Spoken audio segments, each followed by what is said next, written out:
Uchiha clan territory, Southeast Shrine. The clan leader, if this continues, there will be no place left for the Uchiha in the village that we must resist and show the village our strength. Indeed, we cannot sit idly by. A coup d'etat is the only way forward. The couple, Minato and Kushina, perished during the attack of the Nine Tails. Tsunade, one of the legendary Sannin, suffered from hemophobia and is unable to take action, while Jiraiya roams the ninja world, disinterested in the Hokage position.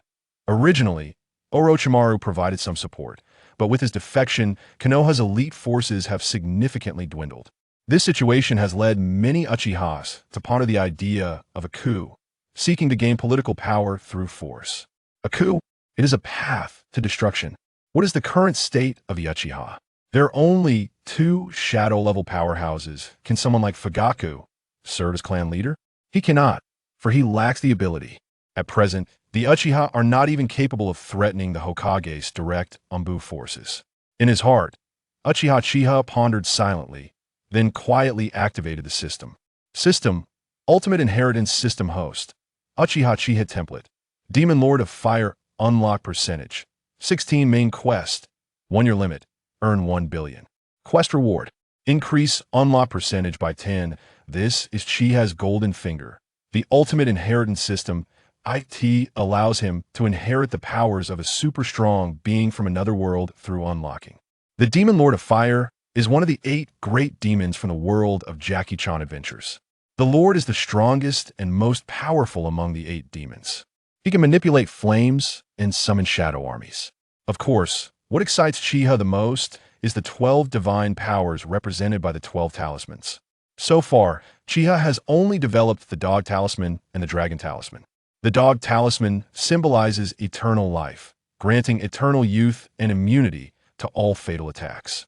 The Dragon Talisman represents explosive power, being the signature talisman of the Lord, with unparalleled destructive capability among the 12, the Uchiha's fire release techniques. Combined with the Dragon Talisman, are like wings on a tiger. Acquiring just 2 forms of power has already established Chiba as a genius ninja on par with Shursui. Yet, this is still insufficient. Far from enough. There are 3 years left until the night of clan extinction. His current strength is merely equivalent to that of an elite genin, and he lacks the assurance to safely endure the night of extinction. He requires more formidable power. Silence. Fugaku spoke. With his command, the clan members gradually ceased their discussions. Shursui, what do you think? Fugaku crossed his arms, surveying the Uchiha, his gaze settling on the rare Dango nose youth among them. Shursui hesitated, then slowly spoke. Leader, even if we do not trust Elder Danzo, we should trust the Hokage. The Hokage will undoubtedly uncover the true culprit behind the Nine Tails incident and restore justice for our clan. Therefore, I firmly oppose the coup. Nonsense. How can we place our hopes on the upper echelons of the village? Trust is reciprocal. The village does not trust us at all, so why should we trust them? The room erupted into a cacophony. Ahem. Fugaku coughed twice, silencing the chaotic Uchiha. Chiba, what do you think? Chiba contemplated briefly, then steeled himself to speak. If a coup could truly succeed, Chiba would undoubtedly wield a sword and carve out a bloody path. But, leader, with the current Uchiha, we simply do not have the strength to pose a threat to the village. Launching a coup blindly is akin to an ant attempting to shake a tree. It will only plunge our clan into despair. If the rebellious sentiments continue to spread, the Uchiha might face premature annihilation. Chiba holds disdain for the village's higher-ups and the Uchiha leaders alike. The village would eradicate us without hesitation, disregarding the innocence of those ordinary clan members without awakened Sharingan. The Uchiha leadership is arrogant and overbearing, ultimately leading the clan to ruin. Had he started as an orphan, Chiba would not have hesitated to defect from Konoha, biding his time until the 12 talismans were fully developed, then seeking revenge for the Uchiha. He is not a believer in the will of fire, and certainly does not kneel to Konoha. However, though he is orphaned, he is not entirely alone, devoid of attachments. Having lived among the Uchiha for over a decade, he has developed profound bonds. In short, he has nowhere to escape. No matter what. In this life, he shall not allow the Uchiha to repeat their tragic history. You are speaking nonsense. As soon as Chiba finished, A gaunt elder spoke coldly. This man is Uchiha Jinstone, the clan's elder and a staunch supporter of the coup. He could no longer tolerate the village's relentless pressure. Had it not been for Fugaku's presence, who knows what this man might do? Elder, what insights do you have? Uchiha regarded him with a mix of caution and respect. The elder is an elite genin, one who has emerged from a sea of bloodshed. His strength is formidable, second only to Fugaku. I do not believe a coup would fail. The Uchiha are the strongest clan, their might unrivaled in Konoha and even the entire ninja world. Unrivaled in the ninja world? A smirk of disdain crept on Uchiha's lips. Uchiha Jinstone is the type who lives in the glory of the past, unable to see the present reality. The Uchiha are indeed powerful, yet even at their zenith during the Warring States period, they were firmly suppressed by the Senju clan.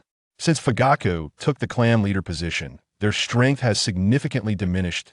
To claim their might is unrivaled in the ninja world is not just arrogance, but an utter folly.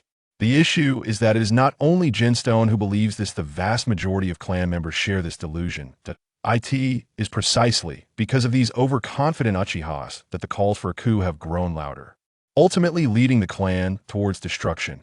Elder Jinstone, whether you acknowledge it or not, the Uchiha are not as strong as you imagine. During the Third Great Ninja War, the Uchiha suffered tremendous losses. In terms of raw strength, they are not much stronger than other clans in the village. Moreover, since our ancestor Uchiha Madara departed from Konoha, our clan has not produced another shadow-level powerhouse. Can such a clan truly be said to possess unmatched strength in the ninja world? Furthermore, do not forget, if we rashly initiate a coup, we will face not only the Hokage's faction, but other clans as well. What chance do you think the Uchiha stand? Uchiha spoke with a calm demeanor. Ridiculous. Our target is the Hokage faction led by Sarutobi Hiruzen and Shimura Danzo, not the entire Konoha. Why would the other clans oppose us? Uchiha Jinstone dismissed Uchiha's concerns. Humph, I can assure you, if the other clans had to choose between the Hokage faction and the Uchiha, the vast majority would side with the Hokage. Should we instigate a coup now, the other clans will surely unite against us. Why do you think that is? Because we are the Uchiha. Uchiha chuckled bitterly. The Uchiha clan has no allies among the numerous families in Konoha. Is it any wonder the Uchiha are isolated? Who would favor a group of individuals who look down on everyone?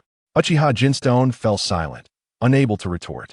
He understood all too well the relationship between the Uchiha and the other clans. While the other clans may not favor the Hokage faction, they certainly despise the Uchiha even more. Uchiha's words resonated deeply, provoking profound contemplation. The Uchiha within the shrine remained silent, each lost in thought.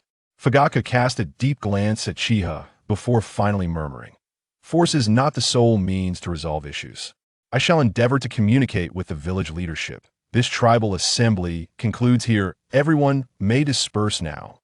Chapter 2. The Bounty Ninja in the Valley of the End, where waterfalls cascade majestically, Chiyu sat atop the statue of Uchiha Madara. Suddenly, a figure flashed by, and Uchiha Shursui appeared before Chiyu, effortlessly taking a seat beside him.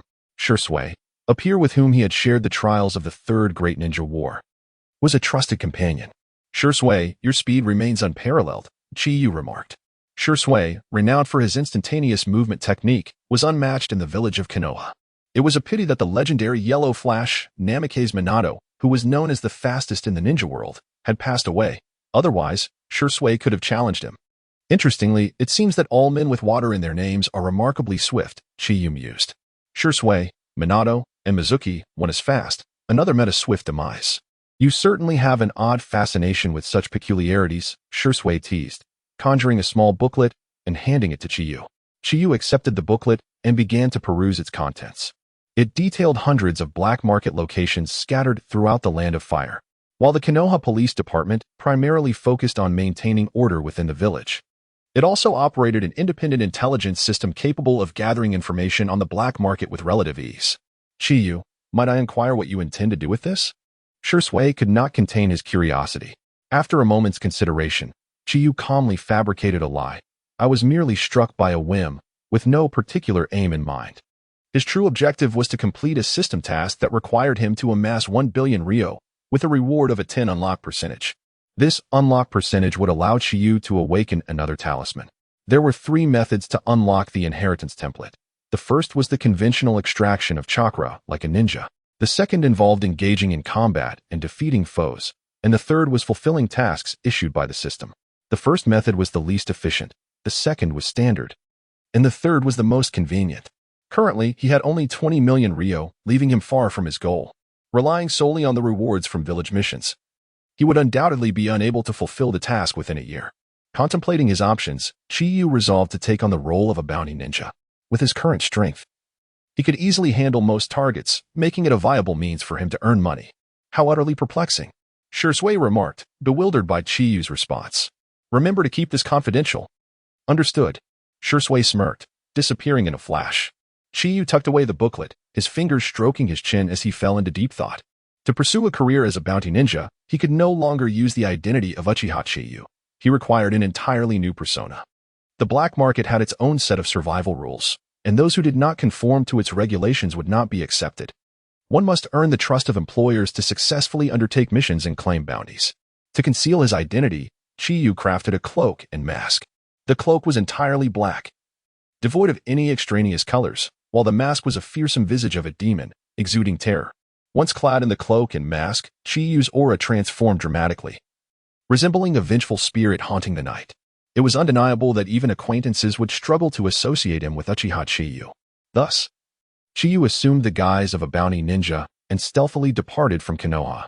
The Uchiha clan was under constant surveillance by the village's higher-ups, so before leaving, Chiyu left behind a shadow clone as a precaution.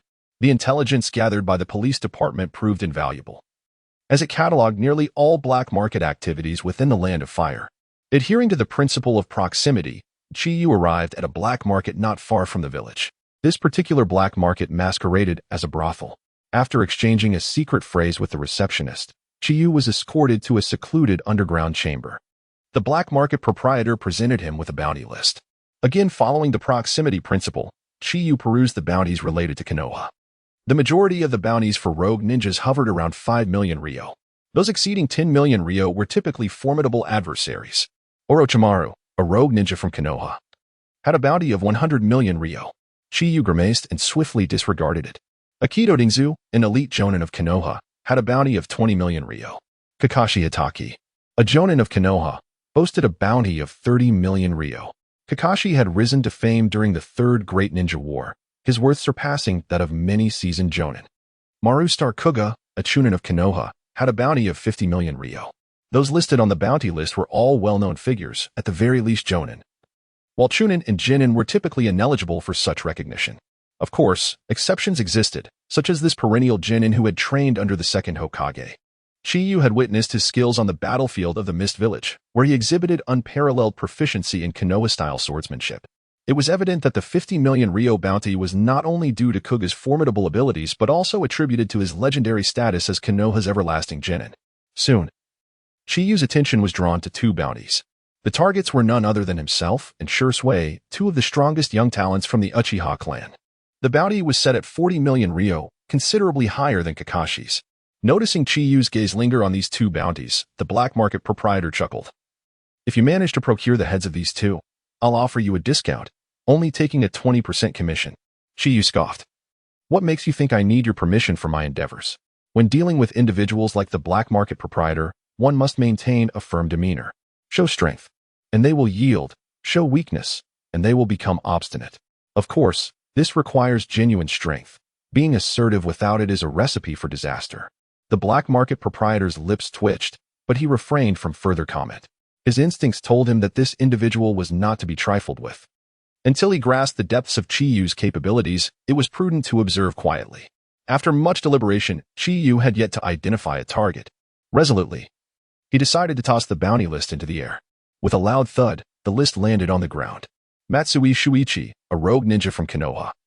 Bounty of 20 million Ryo. You shall be my unfortunate target, Chiyu declared, eyeing the top bounty task with determination.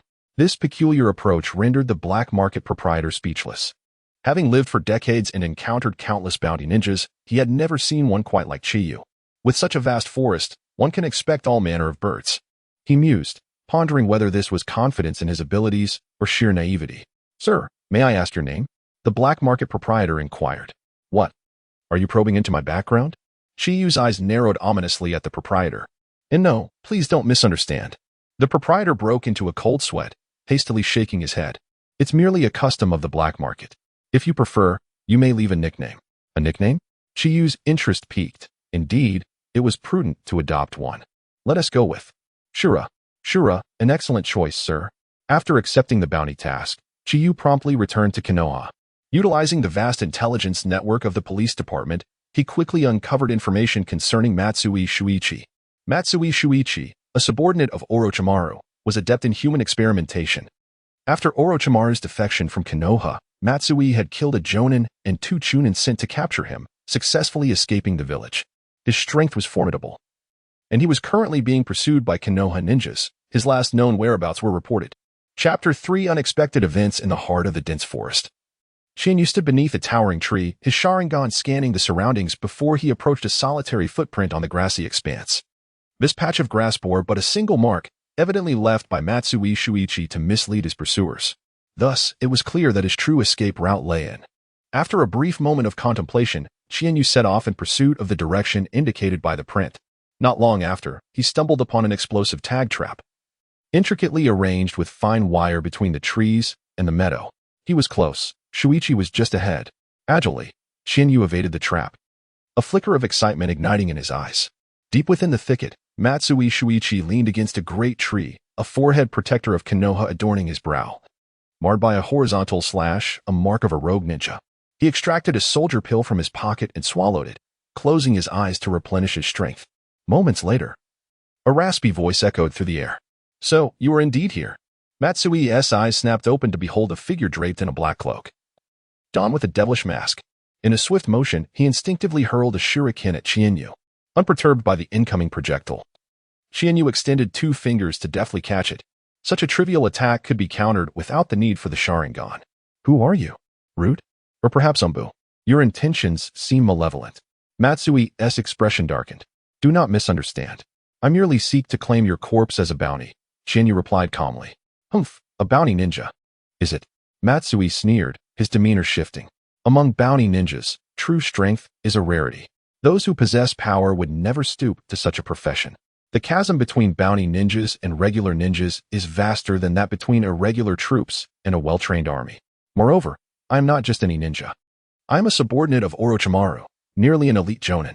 Apologies, but many have attempted to claim me for a bounty, and they have all met their demise. You shall be no exception, fool.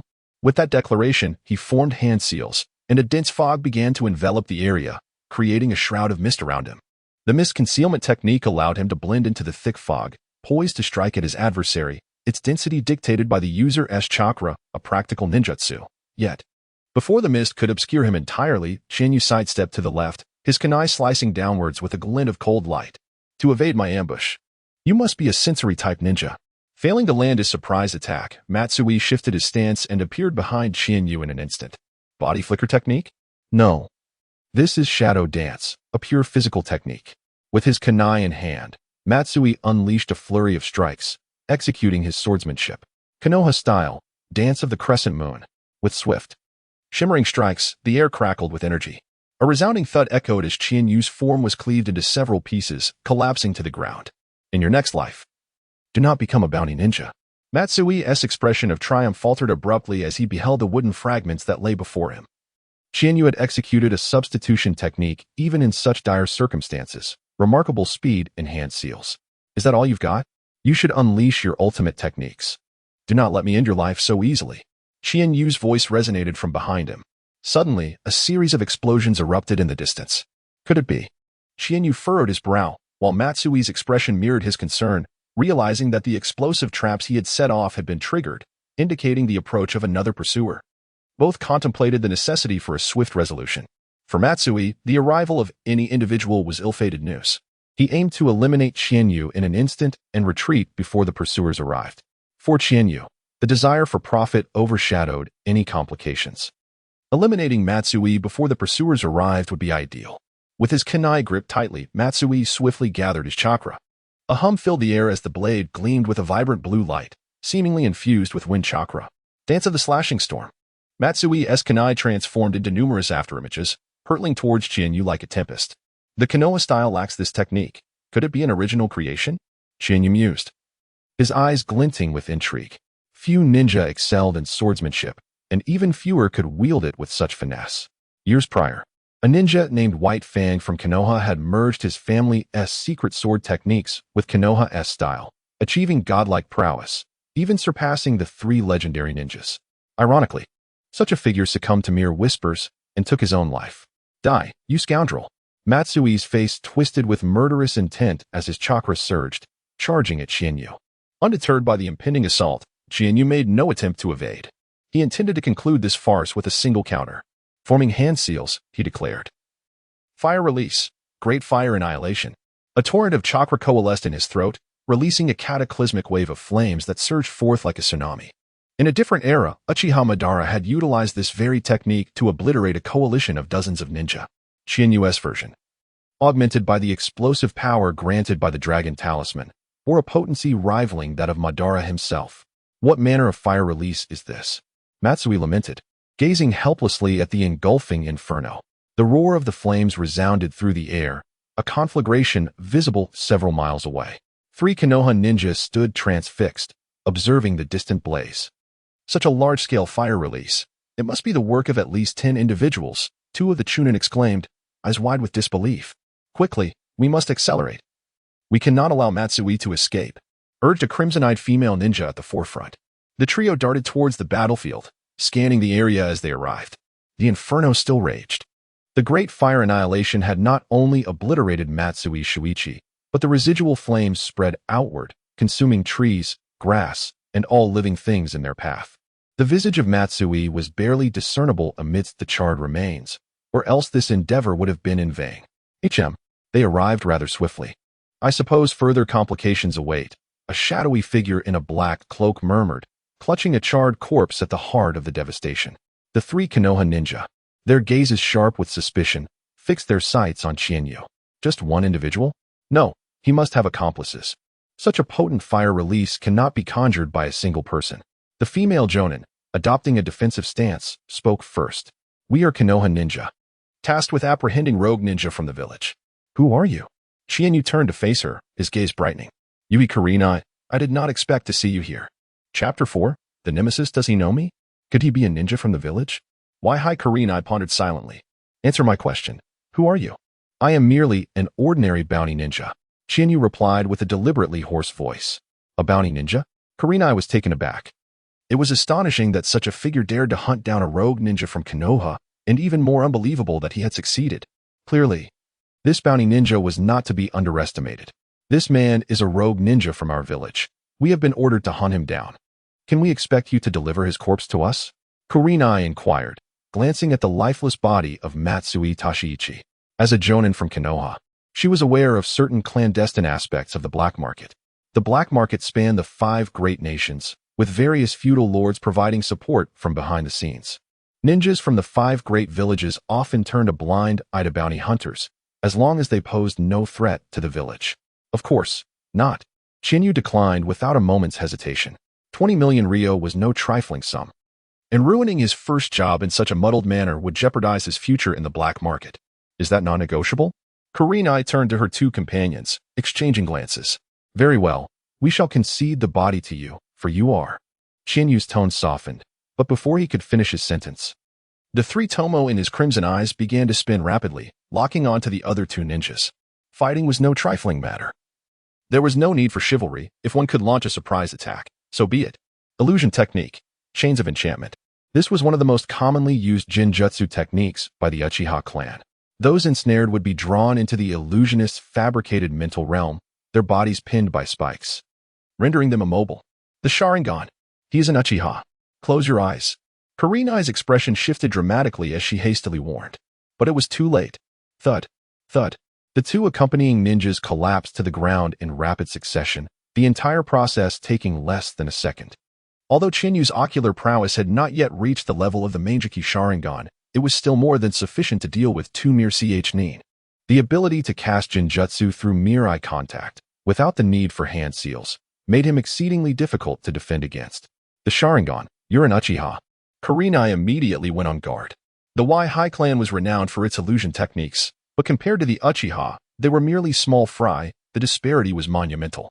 Encountering an Uchiha here was hardly a fortunate omen. Rumors had long circulated within the village that a mysterious Uchiha was the true instigator behind the Nine Tails rampage. Kurenai had previously dismissed these claims as mere fabrications, but now it seemed there might be a kernel of truth to them. You are mistaken. Possessing a Sharingan does not necessarily make one an Uchiha. As I understand it, Kakashi, the son of White Fang, also possesses a Sharingan, does he not? Xianyu countered.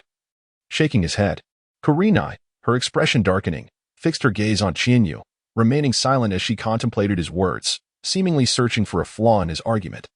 She was a quintessential Genjutsu user, average in all other aspects. The Uchiha were indeed the natural enemies of illusionists. The Sharingan offered a degree of resistance against Genjutsu. While it did not render one immune, it certainly diminished the effectiveness of ordinary illusion techniques. Xianyu, curious about the extent of his own resistance to Genjutsu, refrained from attacking immediately, opting instead to wait for Kurenai to make her move. As Kurenai maintained her calm demeanor, the pressure mounted, and she soon found herself unable to contain her impatience. Illusion technique, binding of the trees, as she initiated her most proficient illusion. A secret technique of the Uchiha clan. Xianyu paused momentarily but soon regained his composure, as if nothing had transpired. How could this happen? Kurenai exclaimed in disbelief. She could distinctly sense that Xianyu had dispelled her Genjutsu. There were generally two methods to break free from such illusions, either by channeling chakra to stimulate oneself or through self-inflicted pain. Yet, the person before her had done neither and had simply nullified her technique. Kurenai's gaze was fixed intently on Xianyu as she questioned, "Why did my Genjutsu fail? How did you accomplish this? Before the Sharingan, your illusions are utterly meaningless." Xianyu replied in his raspy voice. He was not attempting to boast, but rather adopting an enigmatic demeanor to avoid drawing parallels to Uchiha Xianyu. Kurenai was not one to easily concede defeat. She swiftly formed hand seals to cast another Genjutsu. Illusion technique, Absolute Lotus. A gentle breeze swept through, and Xianyu's eyes glazed over, standing motionless. An opportunity had arisen. Kurenai's eyes sparkled as she lunged toward Xianyu like a swift lion. It appeared that Xianyu had succumbed to her Genjutsu, remaining still in the face of her impending attack. However, just as Kurenai believed victory was within her grasp, Xianyu suddenly lifted his leg and delivered a kick toward her. What? Caught completely off guard. Kurenai was sent flying over 10 meters. Why is it so difficult for someone to grasp a simple principle? Ordinary Genjutsu have no effect on the Sharingan, Xianyu remarked slowly, as though recounting a trivial matter. Is this the power of the Sharingan? Kurenai clutched her chest, dazed as she struggled to rise.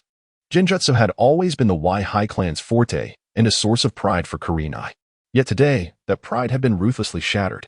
Remember, woman, never engage in a battle of illusions with a ninja wielding a dojutsu bloodline limit. You stand no chance whatsoever, Xianyu warned, recalling a future scene where Kurenai would be utterly defeated by Uchiha Itachi. With that, he hoisted Matsui Tashiichi's corpse and swiftly departed. Kurenai called after him, "Leave your name." "Bounty Ninja, Shura." "Captain, the mission has failed. What shall we do?" "Indeed, how are we to explain this to Lord Hokage?" The two male nin wore expressions of concern. Kurenai shook her head and said, "Lord Hokage instructed us to hunt Matsui Tashiichi, and he is indeed dead. Therefore, the mission cannot be deemed a failure. More than the mission, I am more concerned about the identity of this bounty ninja.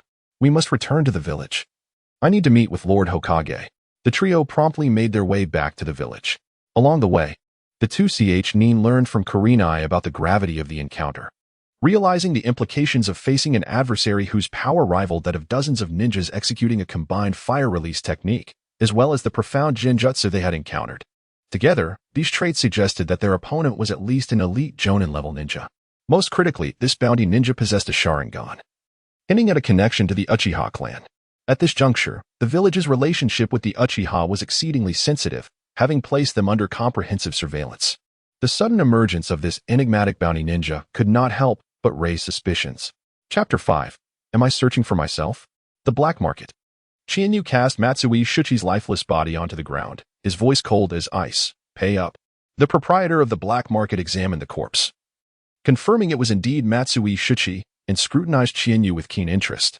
The Black Market owner had not doubted Xianyu's capability to complete the mission, however. He was astounded by the swiftness of its execution. It had barely been 3 days. Wasn't that rather too swift? Typically, A common bounty ninja would require 1 to 2 months merely to locate their target. If luck were to abandon them, the duration could extend even longer. Yet this Uchiha had managed to fulfill the task in just 3 days. This not only indicated his formidable strength but also suggested he possessed unique intelligence sources. Nevertheless, such matters were not a concern for the black market owner. Money exchanged for the body. This was the rule of the black market.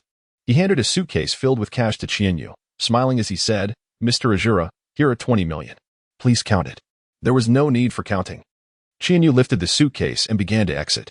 Just as he reached the threshold, he cast a deep glance at the black market owner and calmly stated, "Should I discover any discrepancies in the amount, I shall return to eliminate you and plunder the black market." Cold sweat beaded on the owner's brow as he hurriedly replied, "Sir, you jest. Our black market adheres to its own rules, and we would never deceive anyone." "Let it be as you say," Qianyu retorted, securing the 20 million as he set out in search of his next target. Time flew, and 4 months had passed. During this period, Qianyu completed one bounty mission after another, amassing a total of 700 million, drawing ever closer to his goal of 1 billion. Not only that, but his title of Azura had begun to reverberate throughout the black market, even reaching the higher echelons of Konoha. In the Hokage building, Hokage-sama. The dissatisfaction within the Uchiha clan towards the village is increasingly palpable, and calls for a coup within the clan are rising. Kakashi knelt on one knee, reporting on a day's worth of surveillance. Sarutobi Hiruzen puffed on his pipe, nodding slightly before adding, "From today onwards, the task of monitoring the Uchiha will be entrusted to Shursui. You have a new mission to undertake."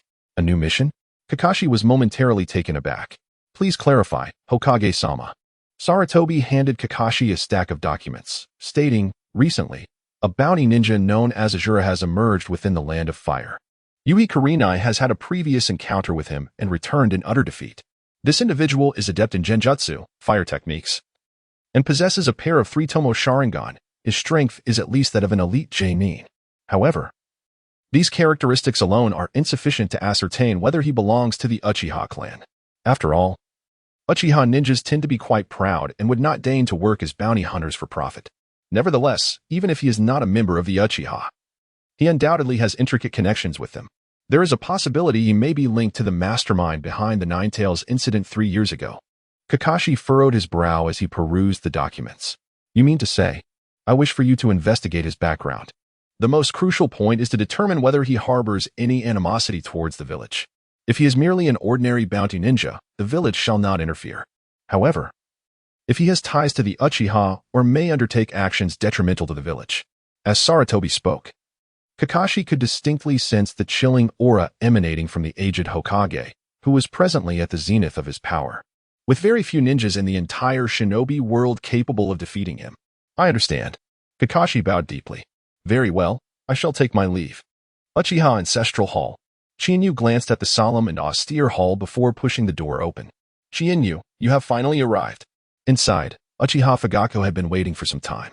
"Patriarch, Uchiha Qianyu is here to report."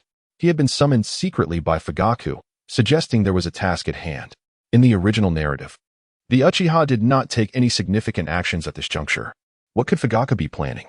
"Qianyu, there is a mission that concerns the survival of our clan." A grave expression crossed Fugaku's face. "What mission?" Qianyu felt perplexed. "Locate the bounty ninja Azura." Fugaku articulated each word with precision. "Qianyu, am I searching for myself?" Coughing lightly, Qianyu queried, "Patriarch, this Azura is merely a bounty ninja. What relevance does he hold to our clan?" Fugaku elaborated, "Qianyu, the root of the conflict between the village and our family traces back to the Ninetales incident 3 years ago. Someone witnessed the 3-tomo Sharingan in the Ninetales' eyes.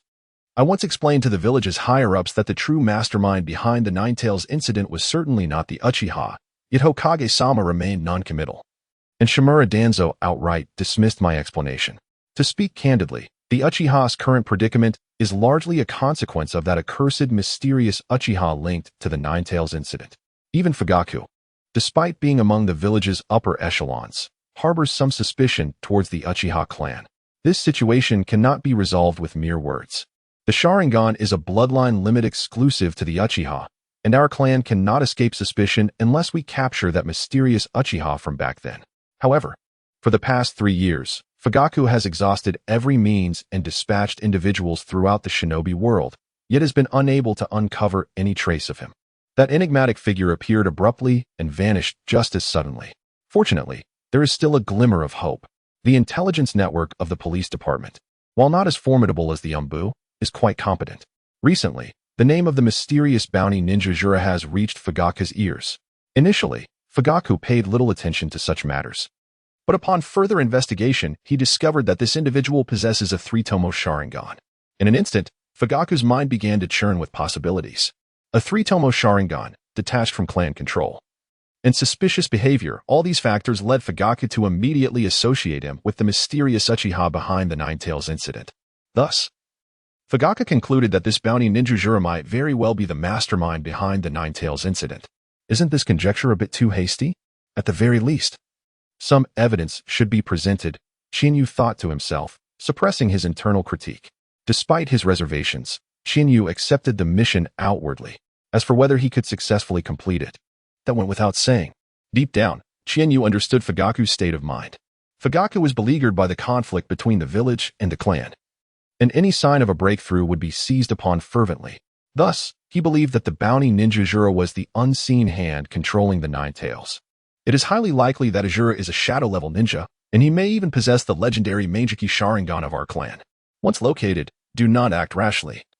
I will personally confront him. A glint of determination flickered in Uchiha Fugaku's eyes. The Meijiki Sharingan, hidden for years, was finally poised to reveal its brilliance. Chapter 6. The Chicken Talisman System, the most powerful inheritance system host. Uchiha Chiba Template. Demon Lord of Fire Unlock Percentage, 19 Main Quest, 1-year deadline, earn 1,700,000. 000, 0001, 000, 000, 000, quest reward.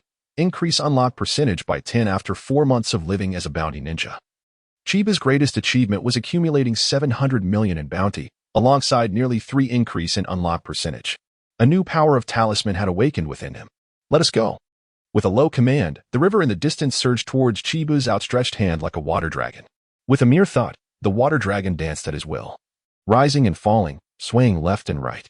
Observing the river under his control, a slight smile graced Chiba's lips. The chicken talisman, a power of levitation, allowed him to manipulate objects to float and move according to his intent. The control was not limited to himself. With sufficient mental strength, he could even move mountains and seas. After several tests, Chiba discovered that the current range of his levitation power was approximately 20 meters, and the farther the distance, the greater the mass of the object, the less effective the control became. Having initially developed the power of the chicken talisman to such an extent, Chiba felt quite satisfied.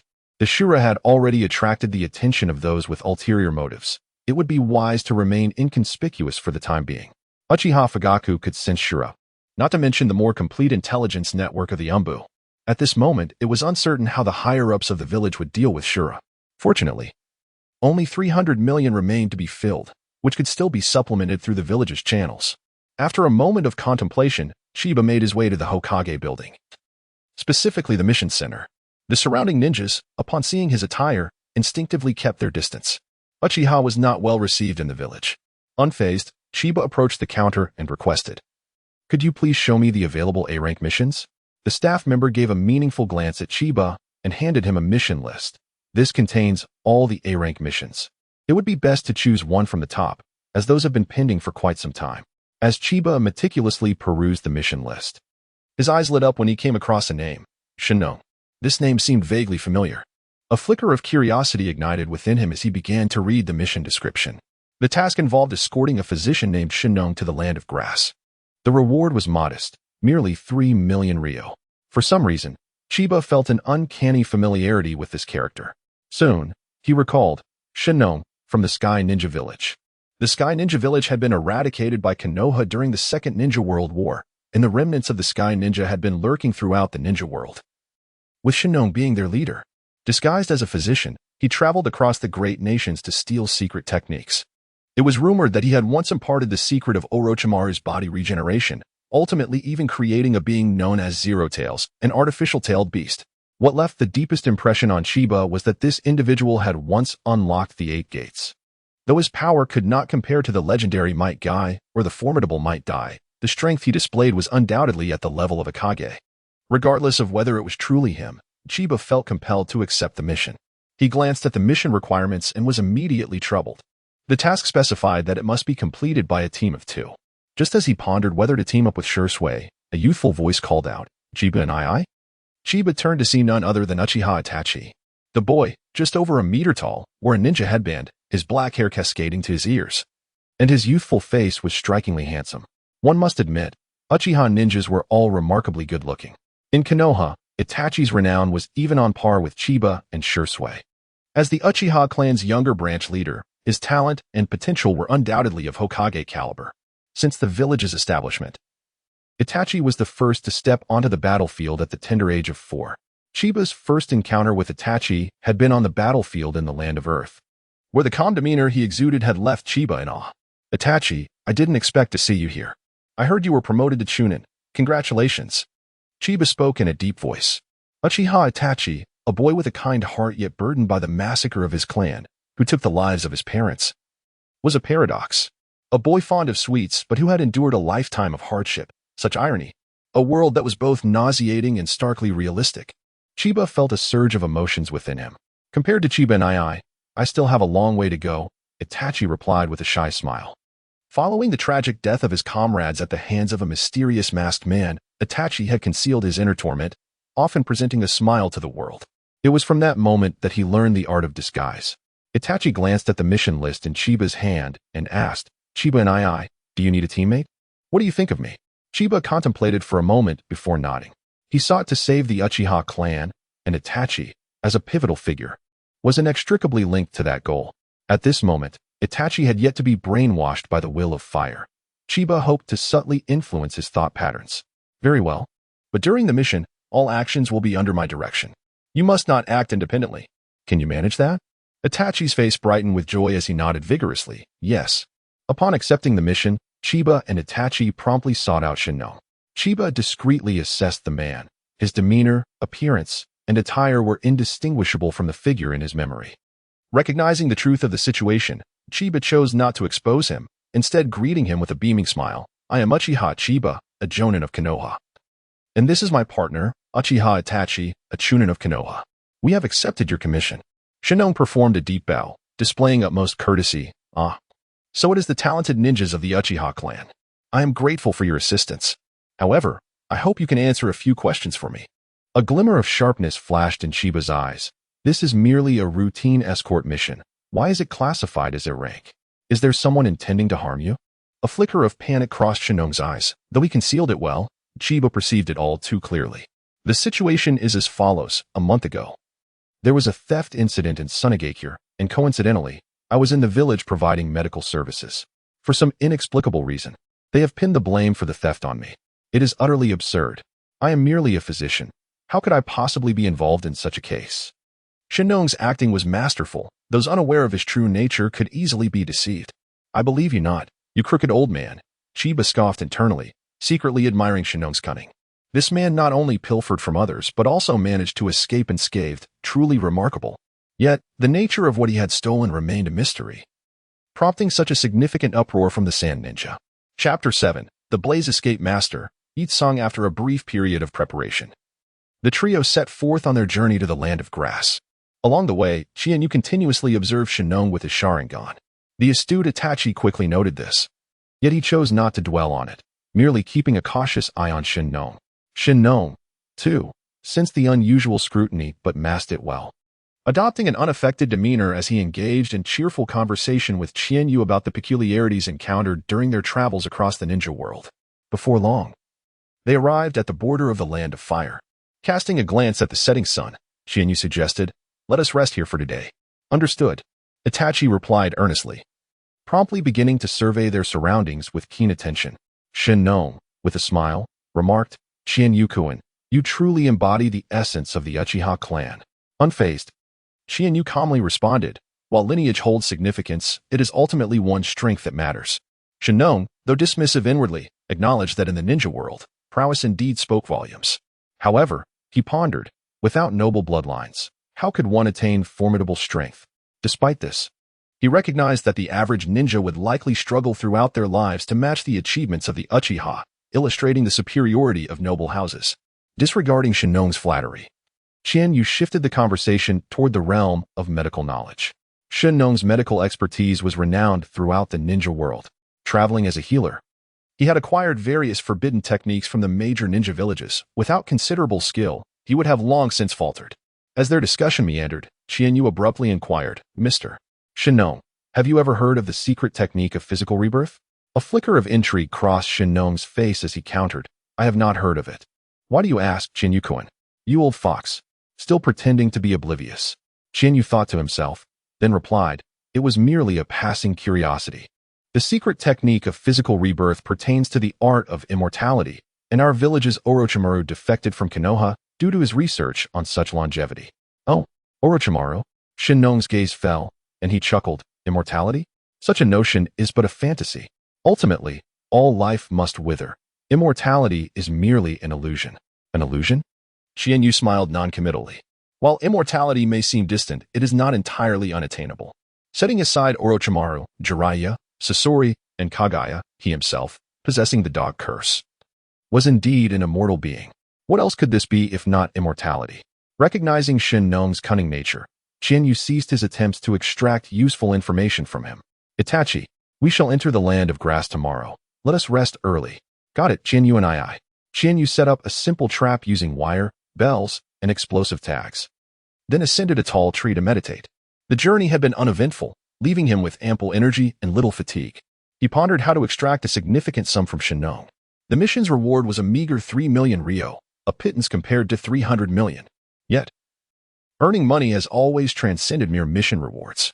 He had no intention of pocketing the village's funds. After all, who else's money would he seize if not the wealthy? And who possessed wealth? Shen Nong.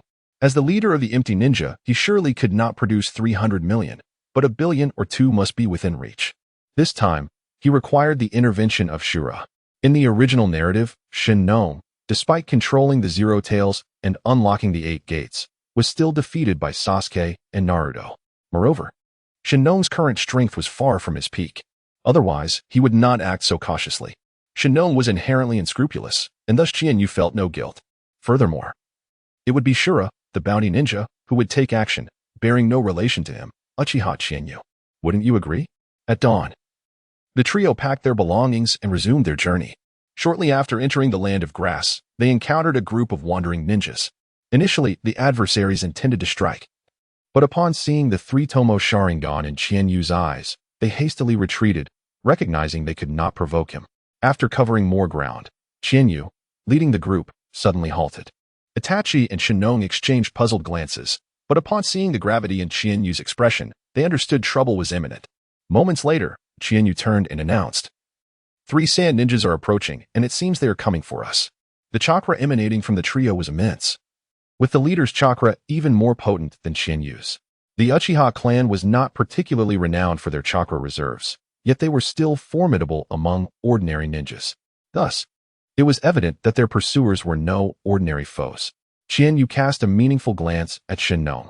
For the Sand Village to send ninjas across great distances to pursue them, it was clear that whatever Shen Nong had stolen from the Sand Village was of great consequence. Before long, 3 figures stood before them, the tension palpable as the 2 groups faced each other, swords drawn. Blaze Escape Master Yitsong? Qian Yu observed the tall, curvaceous female ninja, his brow slightly furrowing. Uchiha Qian Yu, the Sand Ninja, with long dark green hair tied high in strands framing her face, displayed evident wariness in her eyes. The brilliance of geniuses often draws them together. Qian Yu had risen to fame during the 3rd Great Ninja War, while Yitsong was an exceptional blaze escape ninja from the Sand Village. Thus, they were not strangers to one another. As Qian Yu scrutinized Yitsong, his thoughts drifted. Yitsong was hailed as a hero in the Sand Village, yet like many heroes, her fate was tragically grim. In the original narrative, she was deceived by the 4th Kazekage, Raza, under the pretense of executing a secret mission to the village hidden in the mist, where she was ambushed and brutally killed by disguised mist ninjas, becoming a casualty of political strife. The hero of the Sand Village, ultimately betrayed by its Kazekage, how absurd. In this life, for reasons unknown, Yitsong had evaded Raza's assassination. Was it the butterfly effect? Since his arrival in this world, Qian Yu had treaded cautiously, fearing any unforeseen changes that might alter the trajectory of the original narrative. It appeared that the plot had indeed shifted. Uchiha Qian Yu. This individual has stolen secrets from the Sand Village.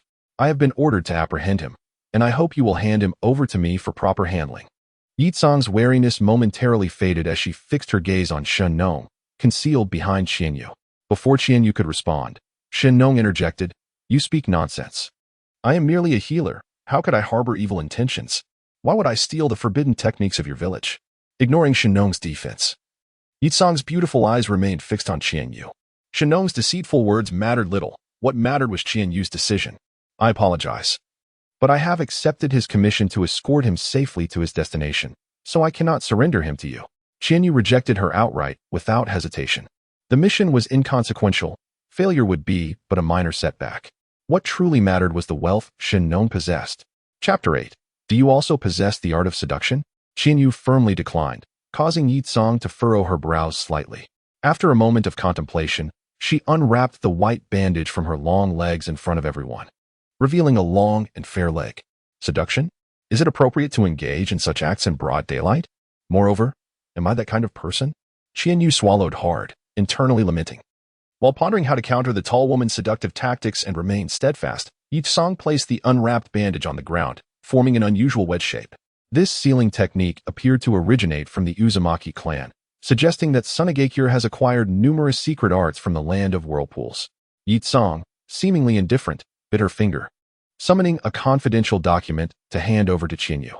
The document detailed the circumstances surrounding the theft perpetrated by Shen Nong in Tsunagakure. The fourth Kazekage attached great importance to the lost forbidden techniques and commanded that Shen Nong be captured to prevent the secrets from falling into the hands of outsiders. As Konoha's ally, should you abandon this mission, I believe the Hokage would understand. Qianyu, with a puzzled expression, opened the confidential document and, after perusing its contents, a look of astonishment crossed her face. She was taken aback to discover that Shen Nong had stolen a forbidden technique known as self-resurrection. This technique utilizes the practitioner's entire chakra as a medium to transfer life force to another, making it one of the two techniques within the Hokage's realm capable of reviving the deceased. In the original narrative, Chiyo had employed self-resurrection to bring Gaara back after he was stripped of his Shikaku. Although it may not rival the rebirth technique, it is easier to master, as not everyone is capable of wielding the Rinnegan. You likely do not realize that since I became a ninja, I have never abandoned a single mission.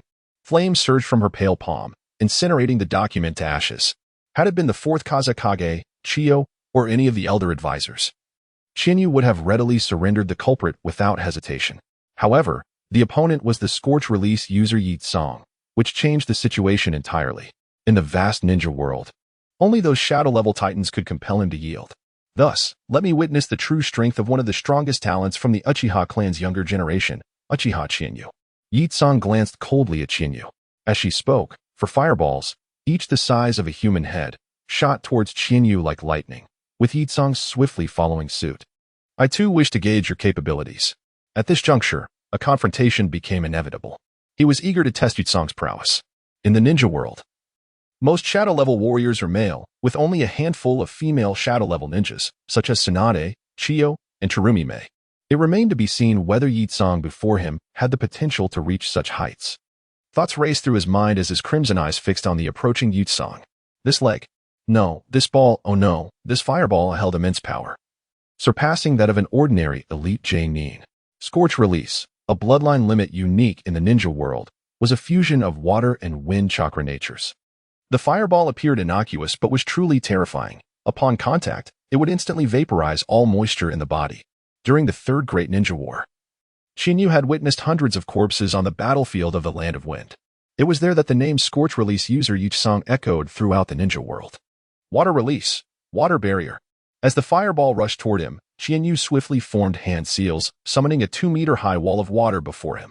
The scorching fireball exploded, shattering the water barrier, and Yi Tsang had already materialized before him. Her long legs danced rapidly, executing fierce yet graceful movements, strikes, slashes, kicks, and thrusts. Bang! Yi Tsang's palm, enveloped in red flames, struck Qianyu's chest with tremendous force. Though her ninjutsu and taijutsu were formidable, Qianyu remained unfazed, his expression unchanged as 3 black tomos spun rapidly within his pupils. Jinjutsu? I had avoided her line of sight. When did it happen? Yi Tsang's form froze, as though ensnared by an invisible force. Instinctively, she released her chakra, and 6 red fireballs coalesced around her. However, as Qianyu's fist struck. The chakra surrounding Yi Tsong dissipated in an instant. As I suspected, her Jinjutsu is lacking. In that moment, Qianyu's ninja blade unsheathed from behind him, its slender edge resting against Yi Tsong's fair neck. Although you have consciously avoided my gaze, the Sharingan's Jinjutsu can be activated through what the opponent perceives. Thus, even without direct eye contact, you can still fall into a mirage. Visual Jinjutsu does not necessitate direct eye contact for its execution. In the original narrative, Naruto was ensnared in a Jinjutsu merely by glancing at Itachi's finger. This serves as the most compelling evidence. Damn it! Yi Tsong was filled with fury and desperation, forcibly gathering her chakra as the explosive flames surged around her. This was a life-or-death gamble. What a fierce woman! Qianyu sheathed his blade and evaded the oncoming flames, landing 5 meters away from Yi Tsong. Engaging in such reckless endeavors was unnecessary. Jinjutsu-type ninjas cannot be dealt with through mere brute force. I will not make the same mistake twice. After her initial defeat, Yi Tsong gradually regained her composure. Merely avoiding eye contact would not suffice against the Uchiha's Jinjutsu. In light of this, I shall close my eyes. You may close your eyes to evade my Jinjutsu, but how will you respond to my direct assault then? I shall advance now, Yi Tsong. With a clear sound, Qianyu's ninja blade emitted a sharp note, and Yi Tsong envisioned herself bound to a cross, besieged by blades. Boom. At this critical moment, her chakra surged to its limits, 6 fireballs enveloping her and spinning rapidly. Half an hour later, the battle had drawn to a close. Why did closing my eyes still allow your Jinjutsu to ensnare me? Yi Tsong lay on the ground, struggling to rise. Yet every cell in her body ached from the intense combat. Had it not been for her formidable willpower, she might have succumbed to unconsciousness. In battle, one must never trust the information an enemy reveals. Sharingan Jinjutsu can be executed through means other than direct sight. Jinjutsu can ensnare an opponent through any of the 5 senses. Many Jinjutsu practitioners spend their lives limited to visual techniques. A typical example being the prestigious Sarutobi clan of Konoha. Within the entire ninja world, only the Akimichi clan possesses the bloodline limit capable of mastering all 5 senses. Qianyu's Jinjutsu abilities rank just below Shursui within his clan. Beyond visual manipulation, it can also be executed through auditory and tactile means. Of course, this remains a secret, one that even Shursui is oblivious to. Chapter 9. Itachi, I desire all of you deceitful, exclaimed Yukura, her expression a blend of complexity. She was a prodigy from the Sand Village, having experienced few defeats since her graduation from the Ninja Academy. Little did she expect to suffer a crushing defeat at the hands of a Uchiha today. Losing to the Uchiha is not disgraceful, murmured Chihane. Yukura had never lost to anyone before, not due to a lack of capability, but rather because she had never encountered a true adversary. In one-on-one combat, the Uchiha were nearly invincible, save for a handful of bloodline limits or those possessing formidable forbidden techniques. Though I have been defeated, Yukura gasped. It does not signify that I shall concede. Shinon will be returned to our village, no matter the cost. You are truly a stubborn woman, Chihane thought. Observing Yukura with exasperation, feeling a pang of frustration. Allowing her to act recklessly would undoubtedly derail his plans. After a moment of contemplation, Chihane proposed. I have a method that could serve both our interests. What is this method? Yukura inquired with curiosity. Chihane approached her and whispered, You could. This method is rather cunning, but I like it. Yukura's eyes sparkled with realization after Chihane's explanation. Reflecting on Yukura's tragic past in a previous life, Chihane solemnly advised. You possess immense potential as a ninja. Before we part ways, I implore you to heed my counsel. Do not blindly trust anyone, even if they are your most revered figure, lest you find yourself filled with regret. What do you mean? Yukura asked, perplexed. Chihane reached out, caressing her porcelain-like cheek. Just as she attempted to evade, a sudden wave of soreness gripped her, rendering her immobile, her eyes flashing with indignation. There is no hidden meaning. I merely wish to prevent you from becoming a pawn in political strife. Someone of your caliber deserves a far better fate. Chihane's words left Yukura bewildered. Yet the complexity in his gaze suggested he knew more than he let on. Though it was their first meeting, she sensed he was not one to speak frivolously. Very well, we shall part ways here. Remember my words. With that, Chihane departed with Itachi and Shinon. On their journey, Chihane noted the glimmering light in Itachi's eyes. Could it be admiration? A fleeting thought crossed his mind. I can accept little fangirls, but not little fanboys. Discrimination based on gender is my prejudice. For now, The Uchiha clan was not facing a life-or-death crisis, and Itachi need not constantly ponder over clan and village matters. In Chihane's eyes, Itachi was merely a youthful idealist, lacking a proper worldview. The trio ambled along for 7 days, eventually arriving at a secluded village where the population scarcely exceeded 100. Shinong explained to Chihane that he had been invited to practice medicine there. Aware of Shinong's character, Chihane held little faith in his words but chose not to expose him. Better to avoid trouble than to invite it, he thought. After completing the necessary arrangements, they set off on their return journey. Before long, the two found lodging at an inn in a nearby town. Itachi, come to my room tonight. Chihane whispered in Itachi's ear before resting. Itachi's initial confusion quickly gave way to understanding. Later that night, as Chihane lay on his bed, staring at the ceiling, he fell into contemplation. Without awakening the 12 Zodiac talisman, he had reached a bottleneck in his abilities. To ascend to the rank of Hokage, the most straightforward method would be to unlock the Manjiki Sharingan. When will my Manjiki Sharingan awaken? Chihane crossed his arms behind his head, muttering in frustration about his elusive goal. With the Manjiki, even subpar ocular techniques would suffice, as he coveted the Susanoo. Ugh. He quickly retracted his thoughts.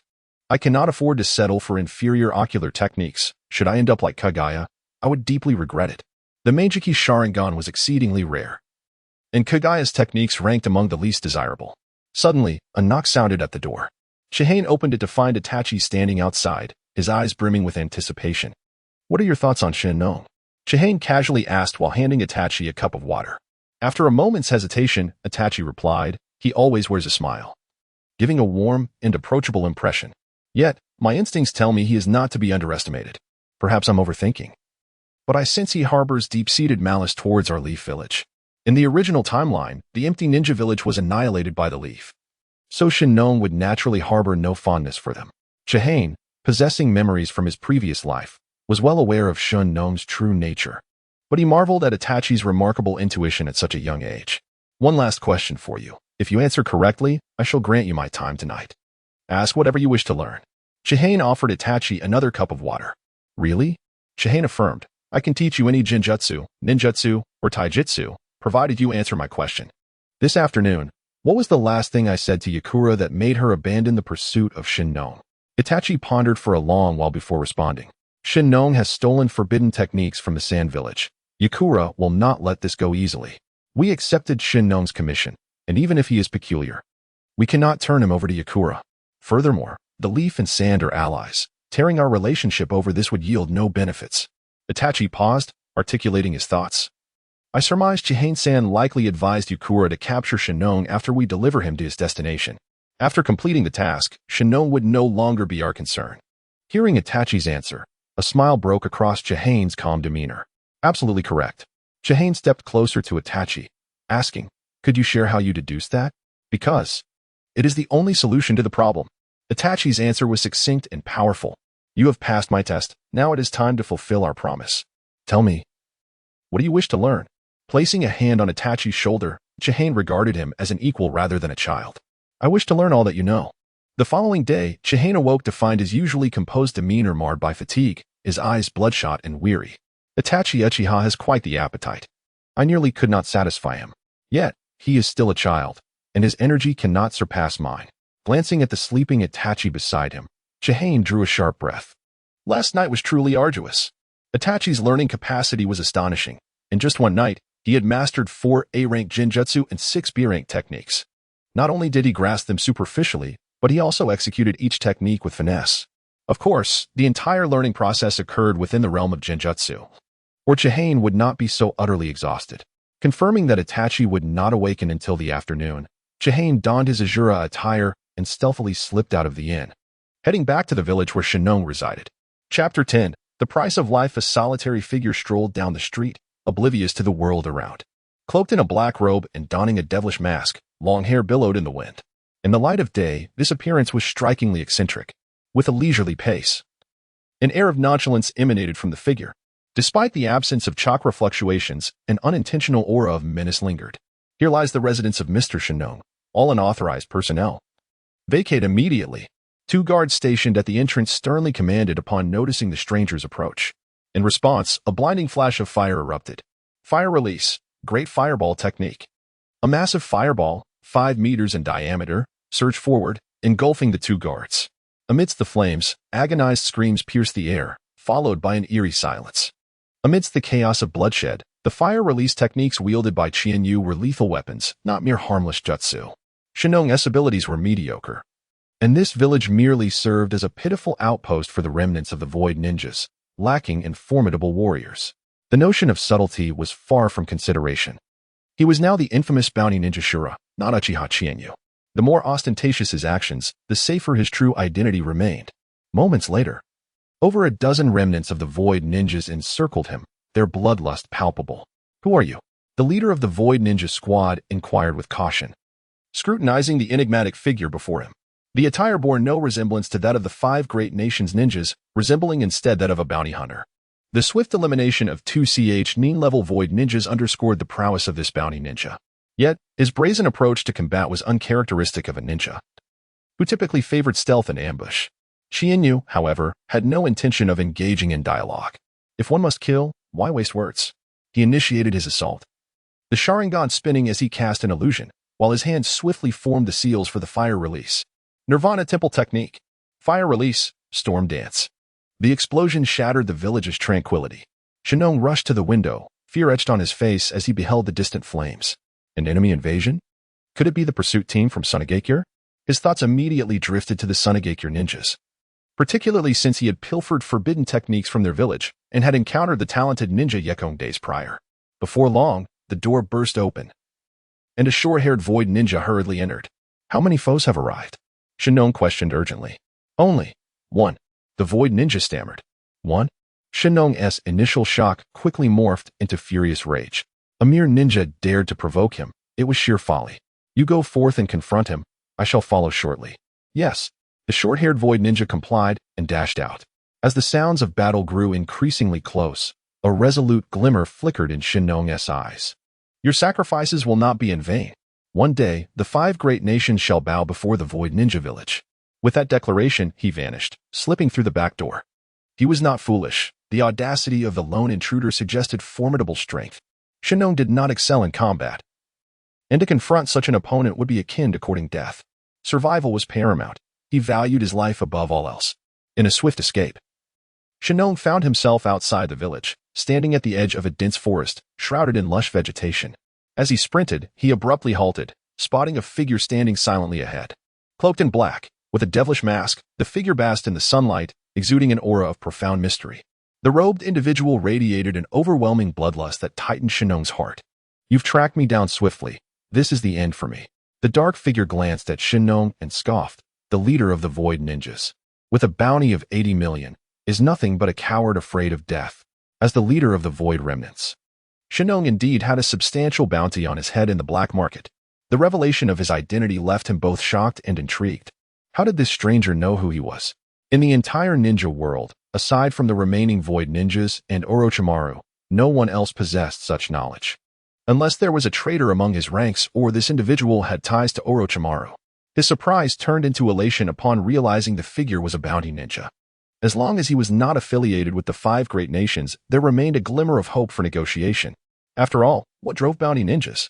Money. Such a motive seemed rather base to Shinong, whose aspirations lay in the obliteration of Konoha and dominion over the ninja realm. Shinong stepped forward and proposed, "Why resort to violence for profit? I can offer you a substantial sum to spare my life." Yet, the rules of the black market were immutable. Bounty ninjas adhered to a code of ethics, bound to fulfill their contracts. The black-robed figure responded with unwavering resolve. The task must be completed. Shinong felt a flicker of hope. He preferred a talkative opponent over one who struck without warning. 80 million, he declared, testing the waters. A chilling laughter escaped the black-robed figure. The esteemed leader of the Void Ninja village claims this is all he possesses? Do you truly believe your life is worth so little? Shinong's expression wavered, caught in contemplation. Be aware, my patience is finite. Should your next offer fail to satisfy, do not blame me for your demise. The figure's voice turned frosty. After a moment of hesitation, Shinong reluctantly stated, 200 million. That is all I have. If you seek more, I can guide you to a nearby stronghold. Deal. The black-robed figure nodded before Shinong could finish his sentence. Securing the bounty was prudent. Accompanying Shinong could lead to unforeseen dangers. Though Shinong's prowess was considerable, the adage stood true. A wise man does not stand beneath a crumbling wall. Moreover, 200 million was no trifling sum. Once the transaction was sealed, Xinyu counted the 200 million in his possession and swiftly departed. From that moment on, Shenong's fate was no longer his concern. As for the forbidden techniques from Sunagakure, Xinyu held no interest. He had awakened the power of the dog talisman and possessed the strength of immortality. Though the forbidden technique of reincarnation was potent, it held little value for him. Furthermore, should Sunagakure discover that the bounty ninjashura had stolen their forbidden arts, he would find himself hunted by the entirety of Sunagakure. The risk far outweighed any potential reward. It was a gamble he was unwilling to take. Chapter 11, Communicating Chess Skills? Or perhaps Equestrian Skills? The return journey was remarkably smooth, and the two companions managed to reach their village within a week without encountering any trouble. Upon arriving at the Hokage Tower to hand over their mission, Chiyu and Itachi split the rewards equally. With genuine gratitude, Itachi remarked, "Chiyu, I have learned so much from this mission. I truly appreciate it. Such matters are trivial." Chiyu replied, "Why is that?" Itachi inquired with curiosity. "Because you are Uchiha Itachi." Itachi fell silent, believing that Chiyu was jesting with him. 2 days later, they agreed to meet at the mission center. Very well. After exchanging a few casual words, they parted ways. Watching Itachi's silhouette fade into the distance, Chiyu murmured, "Itachi, regardless of what happens in the future, do not bear the burdens alone. I, along with Shursui, stand behind you." The Uchiha clan, in the world of Naruto, is often seen as an anomaly, easily swayed toward extremism.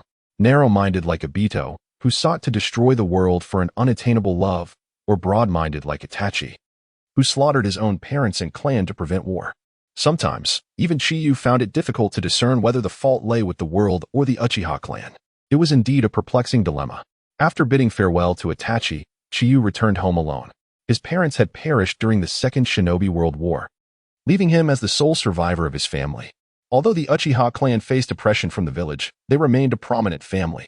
He inherited a residence from his parents, along with a substantial fortune, ensuring he need not worry about his livelihood. This existence was far more comfortable than Naruto's. Thinking of Naruto, a wave of melancholy washed over Chiyu, the son of the esteemed fourth Hokage, yet living in dire straits. Who would have imagined that the one most likely to succumb to darkness would ultimately become Hokage? Knock, knock, knock. Who is it? It is I, SHN. Came a melodious and sweet feminine voice from outside. Is it her? Chiyu thought, a familiar figure emerging in his mind as he approached the door. Upon opening the door, a girl clad in a white kimono stood before him, her bangs concealing her brows, twin ponytails cascading down her back, a round face flushed with color, and her eyes fixed intently on Chiyu. The adorably naive little girl, Uchiha SHN. Chiyu and I. Uchiha SHN suddenly leapt into Chiyu's embrace, warmth enveloping him. Ah, not again. SHN, we are no longer children. It would not be proper for others to see this. Uchiha SHN clung to him like a koala. Moreover, Chiyu had not realized how much she had grown. He nearly cough. With the stirrings of youthful hormones, certain thoughts began to take root in Chiyu's mind, prompting him to maintain a stern expression as he gently pushed Uchiha SHN away, directing his gaze elsewhere. Uchiha SHN, a peer of Chiyu, possessed talent that rivaled Obito's. Well, she is indeed the least remarkable among them. The Uchiha clan was never short of prodigies, within a clan teeming with geniuses. Being at the bottom is a rather unique distinction. It is precisely because of her mediocrity that she stands out as an anomaly. Chiyu and I. It has been so long since we last met. Did you miss me? Uchiha SHN gazed at Chiyu with her big, dark eyes. Not at all, Chiyu replied bluntly, pursing his lips.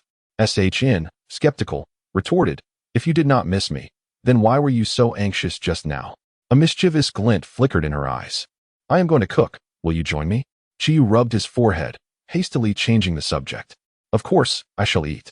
Uchiha SHN nodded vigorously like a chick pecking at grains. Speaking of which, it had been ages since SHN had tasted the dishes prepared by Chiyu. Chiyu could not help but mutter to himself, didn't we just eat together last time? She always mooches off my food. Ah, women, this is raw, isn't it? Uchiha SHN scrutinized the ingredients on the table with a frown. Do you not understand? This is called hot pot. You place the ingredients into the pot to cook briefly, then dip them in sauce before eating. As Chiyu explained, he placed a thin slice of lamb into the pot. The lamb, sliced paper-thin and translucent, was ready to eat after a quick dip in the broth. The selection of ingredients was limited to lamb, beef, and a few vegetables, potatoes and cabbage. Considering Uchiha Shn, Chiyu prepared a dual-flavor hot pot, one with clear tomato broth and the other with spicy red broth. Seeing Chiyu savoring the meal, Uchiha Shn, driven by curiosity, imitated him and placed a slice of beef into the pot. After a brief boil, she dipped it in sauce and swallowed it whole. However, she soon realized something was amiss. Is the meat not cooked yet? Chiyu quietly reminded her. He had not expected her to be so oblivious, lacking even basic culinary knowledge. How could beef cook so quickly? Your cooking skills have evidently regressed. This is not as delicious as before. Uchiha Shn's cheeks flushed red as she shot a glare at Chiyu, then stubbornly swallowed the beef. Chiyu suppressed a chuckle, choosing not to expose her folly, and silently placed a piece of potato into the pot. After a hearty meal with Uchiha Shn, Chiyu found himself unable to resist temptation and accepted her invitation. He closed the door and reclined on the bed. They played 10 rounds of shogi. The result? 10 consecutive defeats. Chiyu and it seems you are not very skilled. Uchiha Shn's round face leaned closer, grinning. Young lady, do you not realize how dangerous this is? I merely had an off day. You got lucky winning a few rounds. And remember, a woman can say anything, but never should she claim a man is incapable. Chiyu's confidence was formidable. Incapable is simply incapable, unless you. Uchiha Shn opened her mouth, grinning. Before she could finish her thought, a shadow flashed, and a ninja suddenly appeared in the room. Uchiha Shursui. Uchiha Shn stood frozen, bewildered. What on earth? Could you not knock? This is quite an awkward moment. It appears I arrived at an inopportune time. Upon realizing the situation, Uchiha Shursui's eyelids twitched. But he quickly donned an awkward yet polite smile. No, your timing is perfect. Chiyu sighed with relief. The girl clearly harbored intentions toward him. He might very well face dire consequences if left alone with her. Uchiha Shn was just 14, yet her open-mindedness and audacity were astonishing. With a lowly exterior and an older sister's heart, could this be the essence of a mature girl? It must be said that many girls in the Naruto universe exhibit precociousness. Shursui, no need to mind her. Chiyu gestured toward the shogi on the bed, smiling. Let us engage in a friendly game of shogi. Uchiha Shursui, maintaining a stoic expression, nodded but internally scoffed.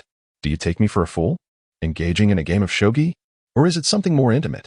Very well, whatever you say. Shursui gathered his thoughts and signaled to Chiyu. Cough, cough. Chiyu cleared his throat and said, Shn, my brother Shursui and I have pressing matters to discuss. Perhaps we should reconvene another day. Very well. I shall not intrude any longer. Uchiha Shn replied tersely, hastening to the door and casting a fierce glare at Shursui. With a loud bang, she slammed the door shut. Shursui sighed helplessly. Could we not engage in a rational discussion? I did not mean to intrude. Was it really necessary to react so strongly? Chiyu replied calmly. Women can be like that at times. Reasoning with them is futile. Now, what brings you to seek me? Chapter 12. Qianyu. The art of persuasion. Qianyu observed the increasing scrutiny the village imposed on the Uchiha clan. The Hokage had even instructed him to replace Kakashi in monitoring the family. I understand, he remarked, pouring a glass of water and handing it to Shursui. He was not surprised by the village's vigilance towards the Uchiha. Rather, he was taken aback that Shursui had divulged this task to him. Shursui had joined the Umbu as a pawn placed in the village by Fugaku, aiming to gather intelligence on its movements. However, no one anticipated that Shursui would be brainwashed by the third Hokage, ultimately betraying his family by leaking their information to the village, much like Itachi would later do. Due to their deep bond, Shursui's trust in Qianyu was no less than his trust in the village's higher-ups. Perhaps he could persuade Shursui to align with the clan. And how would he do this? Naturally, through the art of persuasion. The ninja world was not solely reliant on Naruto for such skills. The moment had come to witness Qianyu's proficiency in this craft. As the resentment within the Uchiha clan swelled, the need for action became imperative. Otherwise, their lineage would face annihilation. Qianyu, I hope you can assist me in saving our clan, Shursui implored. Qianyu's indifferent words caused a flicker of emotion to cross Shursui's face.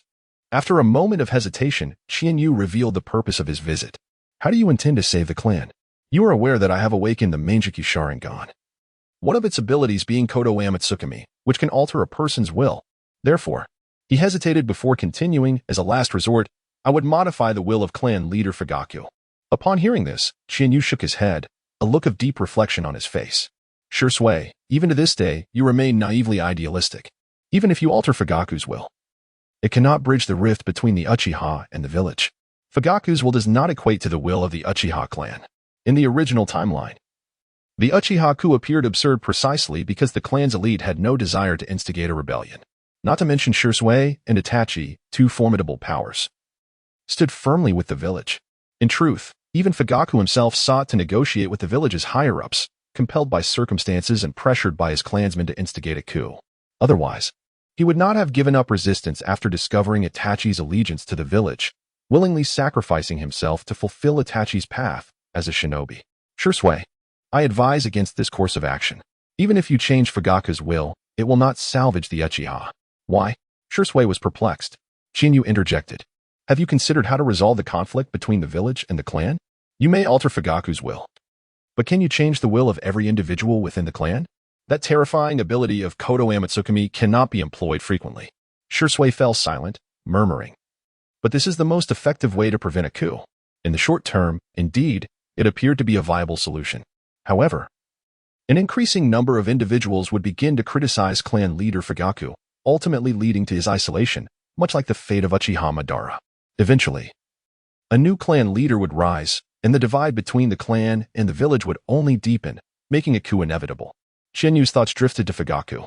Although he was not a suitable clan leader, he was a remarkable father. Such a person should not be manipulated by Shusui's Kodo Amatsukami. In due time, we can assist clan leader Fugaku. Shui, have you considered Itachi? After altering Fugaku's will, how will you face him? Shui lowered his head, contemplating for a moment before suddenly exclaiming, Shinyu, you are my closest friend. There is one question I have long wished to ask. Which is more important? The village or the clan? Shinyu replied coldly, of course, the village is of greater significance. Without the village, how can there be a clan? If anyone seeks to destroy the village, I will do everything in my power to prevent it. However, the higher-ups of Konoha do not equate to the village itself. A group that cannot even tolerate the Uchiha, the very creators of the village, has no right to represent it. What they owe the Uchiha, I shall reclaim in due time. Shusui's eyes dimmed. Shinyu's words clashed with the ideals he had been raised with. He yearned to refute, yet found himself at a loss for words. He was acutely aware that the higher-ups of Konoha had never trusted the Uchiha, nor had they ever afforded clan leader Fugaku an opportunity for explanation. Shui, have you revealed the secret of Kodo Amatsukami to the higher-ups of Konoha? Shinyu inquired suddenly. Considering the growing rift between the village and the clan, I disclosed my awakening of the Manjiki to Danzo-sama and mentioned one of its abilities, Kodo Amatsukami. I assured him that I would use it to prevent a coup if necessary. Shinyu's expression shifted. Foolishness. Shui, confused, asked, what do you mean by that? When I last encountered Danzo, I discreetly observed him with my Sharingan and discovered that he had implanted cells from the first Hokage and a multitude of Sharingan. This indicates that Danzo has long coveted the Sharingan. Once he learns of your awakening of the Manjiki, do you think he will let you go? I even suspect that the true instigator behind the Ninetales incident was that rascal Danzo. On one hand, he eliminated the prominent fourth Hokage, and on the other, he framed the Uchiha for controlling the Ninetales. A masterful scheme indeed. Shinyu's statement was half-truth, half-lie. The fact that Danzo had implanted the first cells in Sharingan was true. However, the assertion that he orchestrated the Ninetales attack was false. He aimed to dismantle Shusui's blind trust in the higher-ups of Konoha. The illustrious image of the third Hokage was deeply ingrained in people's hearts and would be challenging to alter in the short term.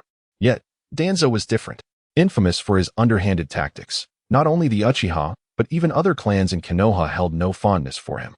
With a little suggestion, Shui would undoubtedly become wary of Danzo's unconditional trust. Shui stood frozen in place. How could this happen? The situation worsens. Shinyu continued. Revealing the enigmatic Kodo Amatsukami means you will gradually lose the trust of the village's higher-ups. But I am loyal to the village. Shui countered. Shui, this is unrelated to loyalty. Any leader confronted with such a power capable of altering wills will instinctively feel fear. But there is no but, regardless of your loyalty or kindness. Possessing such an ability marks you as a potential threat in the eyes of those in power. Ultimately, it is the nature of this jutsu that is terrifying. At this juncture, Shui began to grasp the gravity of the situation. The higher-ups of the village would never fully trust someone who awakened Kodo Amatsukami. If even he, Shui Uchiha, who stood with the village, could not gain their trust, how much less would be afforded to the other Uchihas? He did not anticipate that his disclosure of the Mangeki Sharingan and its abilities to the higher-ups would only push the Uchiha closer to the brink of annihilation. Shursui, if Danzo summons you privately, do not attend, for that would signify his intent to seize your eyes. A look of realization crossed Shursui's face as he asked, Qianyu, having discussed so much, you must have a way to alter the clan's predicament, correct? I do possess a means, but the time is not right. Our clan must continue to wait. Wait for what? Until I awaken the Mangeki Sharingan.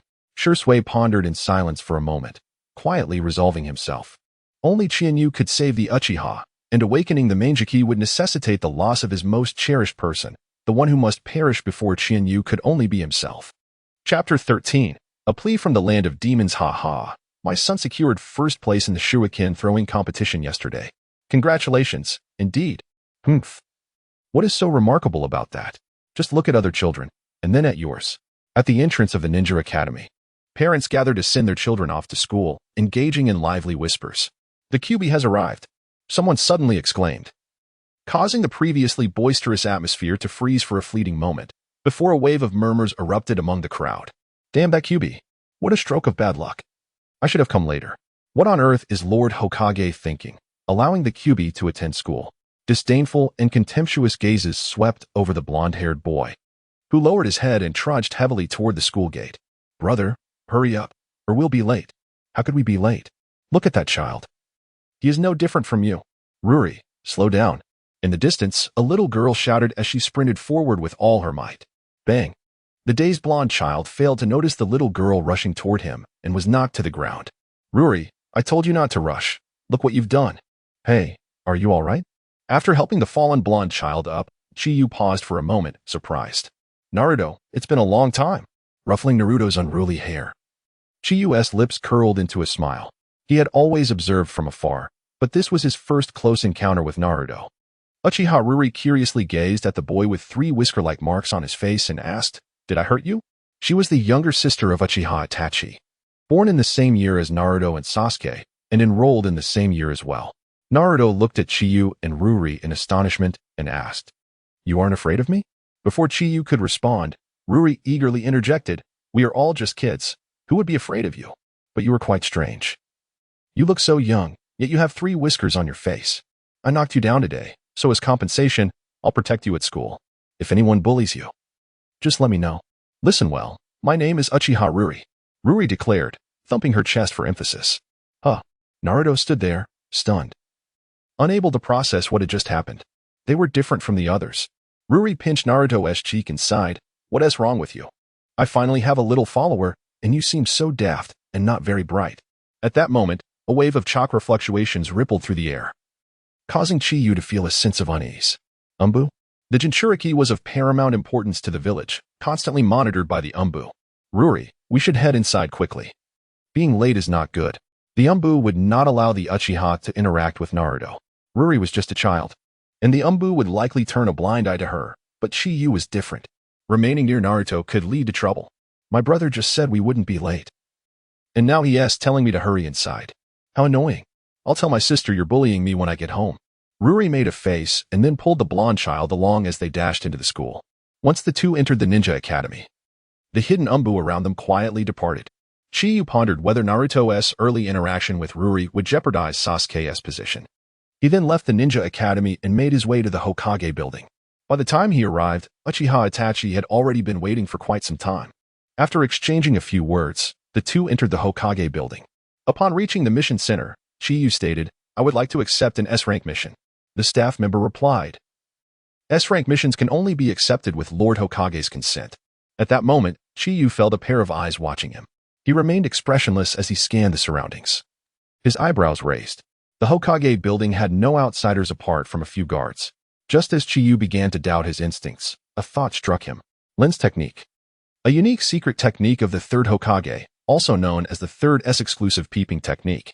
Chiyu felt an inexplicable interest in this technique. Not due to any peculiar inclinations of his own. After all, he was not a devil. Using this technique to gather intelligence seemed quite convenient. Yes, that's it. At that moment, a figure darted past, a white-clad Umbu ninja wearing an animal mask. In a cold voice, he stated, Lord Hokage requests your presence. Sarutobi Hiruzen covertly suppressed the Uchiha clan, yet publicly maintained a facade of neutrality. It was undoubtedly a clever tactic. Under the guidance of the Umbu ninja, the two made their way to the Hokage's office. The third Hokage was conversing with a young, beautiful woman.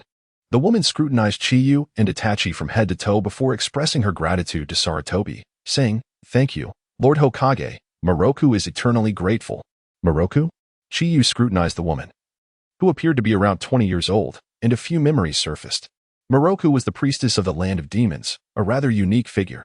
Unlike other nations, the Land of Demons lacked villages, feudal lords, and ninjas. The priestess held the highest status within the country.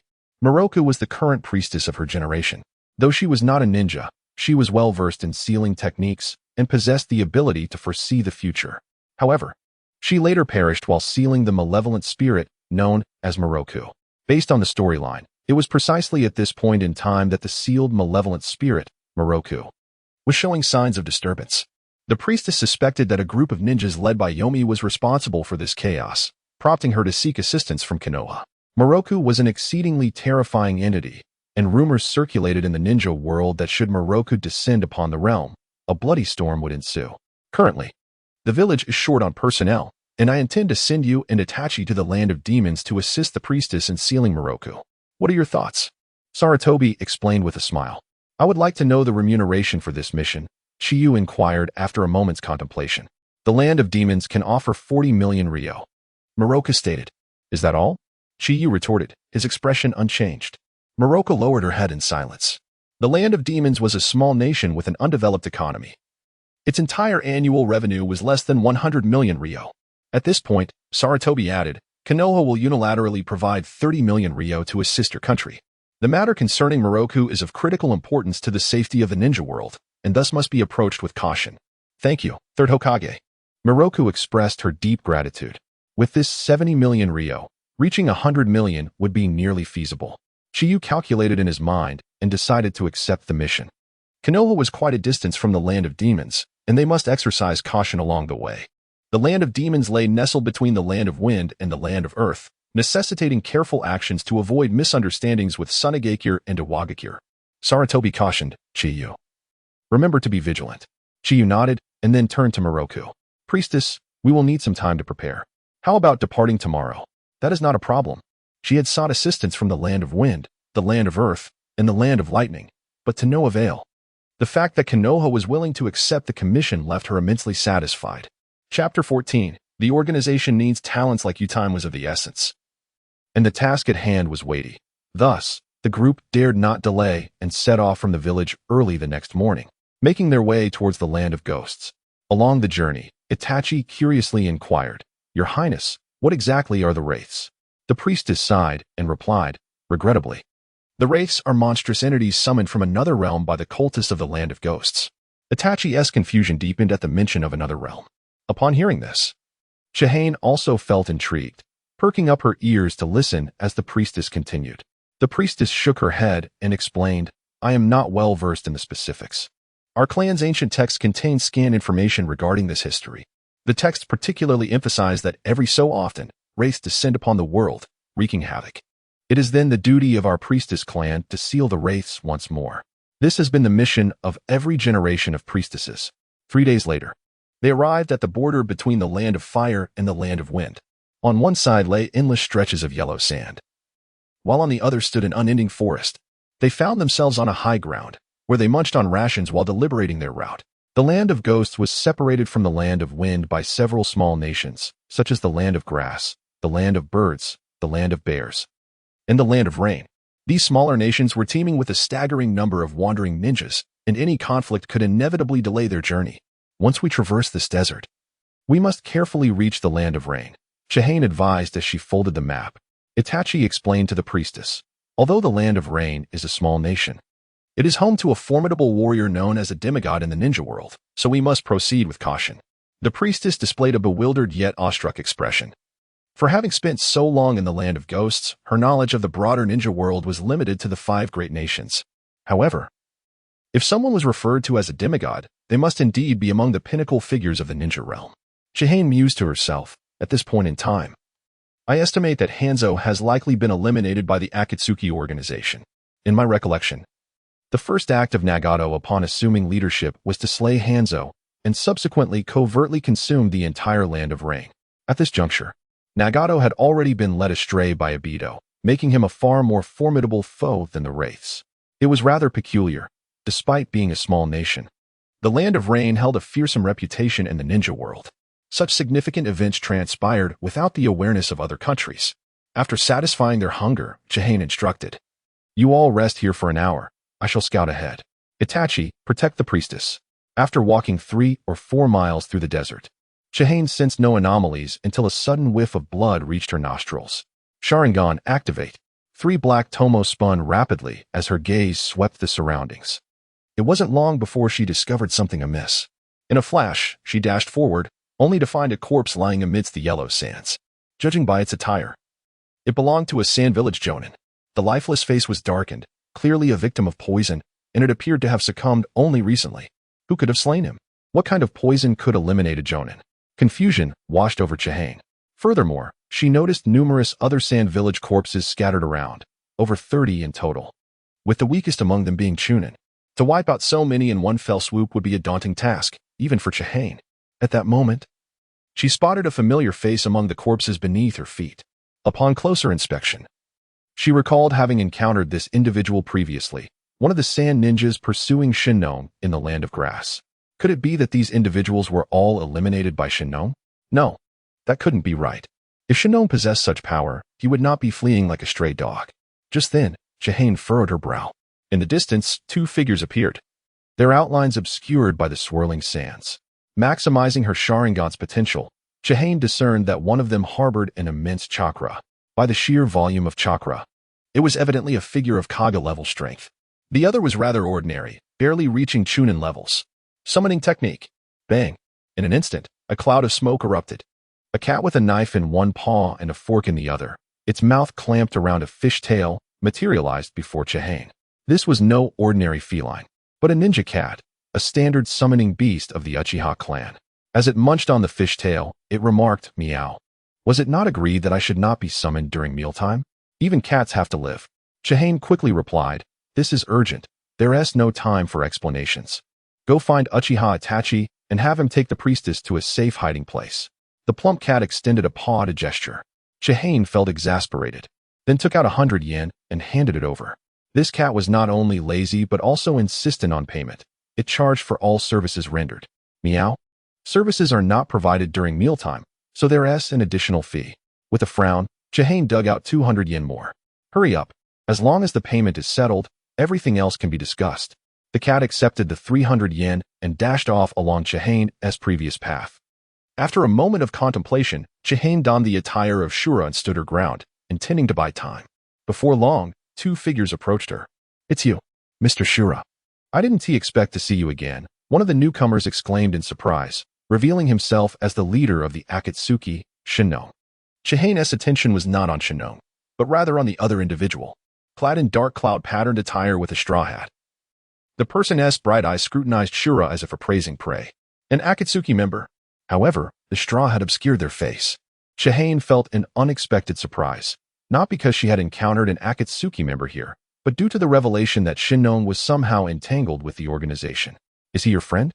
The unfamiliar Akatsuki member inquired of Shinnon. Shinnon scoffed, shaking his head. "We have met once, but he is not a friend. This individual is a bounty ninja known as Shura, and he possesses formidable strength." "Formidable strength? Perfect. The organization requires talents like you." The unfamiliar Akatsuki member glanced curiously at Chihane. Judging by his attire, he indeed resembled a bounty ninja. Slowly, the member removed his straw hat, revealing a youthful and handsome face. "Sasori of the Red Sand?" Chihane exclaimed, recognizing the red-haired boy, who appeared to be around 12 or 13 years old. Sasori was a genius puppeteer who had assassinated the 3rd Kazekage and his bodyguards at a young age before defecting from the Sand Village. At this moment, Sasori had yet to create the Hiriko and was not at his peak strength, yet he remained a formidable adversary. "Since you know who I am, I shall dispense with the pleasantries. You have 2 choices. First, reveal your background and join my organization. Second, allow me to turn you into a puppet." Chapter 15. Is there anything in this world that I am unaware of? You wish to recruit me into the Akatsuki? How amusing. However, from Scorpion's words, Chiyu has come to grasp the situation. At this moment, the Akatsuki is in dire need of manpower. Scorpion attacked the sand-hidden village to rescue Shino, all for the purpose of drawing him into the Akatsuki. Whether it was premeditated or mere coincidence remains unclear. Scorpion eliminated a significant number of sand shinobi here, saving Shino. Yet, it is uncertain whether Yakura survived. I have no interest in your disorganized faction. The only thing that concerns me is money. Chiyu rasped, ever mindful of maintaining his persona. I, Azura, value wealth above all else. Another avaricious individual, this person reminded him of another member within the organization, Kakuzu. I do not mind devoting some time to elucidate matters for those of talent. Our organization is called Akatsuki, a gathering of the most formidable ninjas in the ninja realm, where you will encounter abundant opportunities for bounty missions. Scorpion divulged some rather inconsequential information. After betraying his village, Scorpion wandered the ninja world, evading pursuers. Shortly after, a person claiming to be an angel approached him, inviting him to join the Akatsuki. Initially reluctant, Scorpion ultimately acquiesced after a confrontation, realizing he could not overpower the angel. The paper jutsu technique proved particularly effective against his puppet mastery. Chiyu stood motionless, his demonic mask concealing any shift in expression. Well then, reveal to me your choice. Accompany me, or perish. After a prolonged silence, Scorpion finally lost his patience. Chiyu surmised that Itachi had likely already fled with Moreau. Thus he decided to cease prolonging the inevitable. He shrugged and smiled. You cannot kill me. Alas, you have missed your sole opportunity for survival. Scorpion coldly replied, then produced a black scroll. Drink, he exclaimed as he unfurled the scroll, and a series of figures surged forth, swirling around him. All were puppets, 10 in total, each with various designs, some wielding blades, others swords, and some bearing enormous shuriken. Secret technique, 10 machine manipulation. Observing the 10 puppets before him, Chiyu mused. Nearly 10 puppets? It seems Scorpion has yet to develop the 100 machine control, his strength not at its zenith. Chiyu had no reason to retreat without a fight. With a mechanical whir, the 10 puppets charged at Chiyu.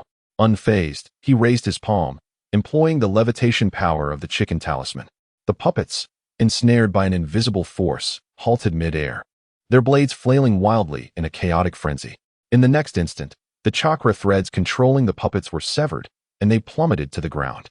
Scorpion was taken aback, not because the 10 puppets failed to subdue Chiyu, but due to the astonishing method he had employed. There were no hand seals, no chakra fluctuations.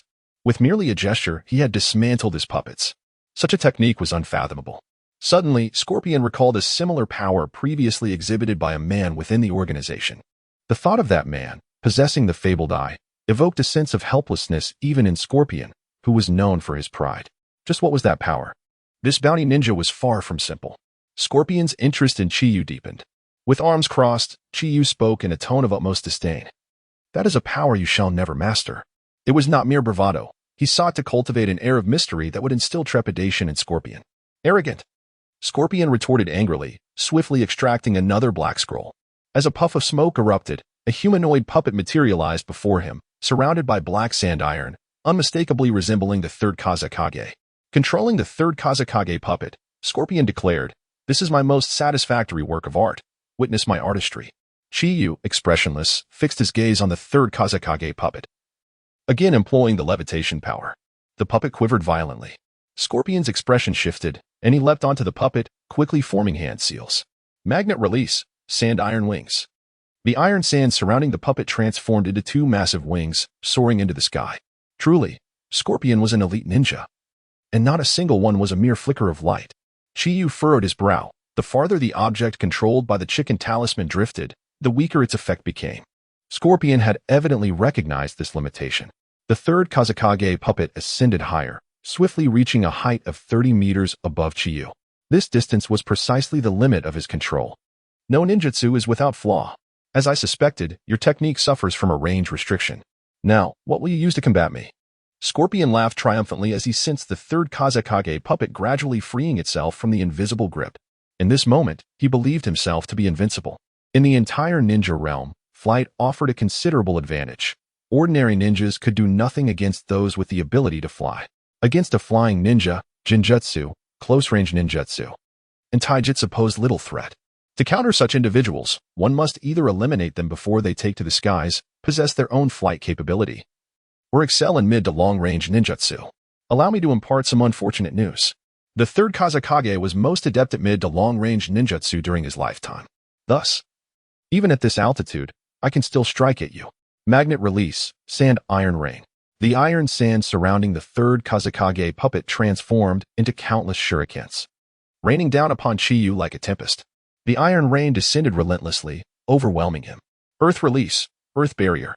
Chiyu executed a standard earth release technique, erecting a barrier before him. Countless shurikens struck the earthen wall, shattering it in an instant. Drawing his ninja blade from his back, he swiftly danced it before him, forming an impenetrable net of blades that deflected the iron shurikens.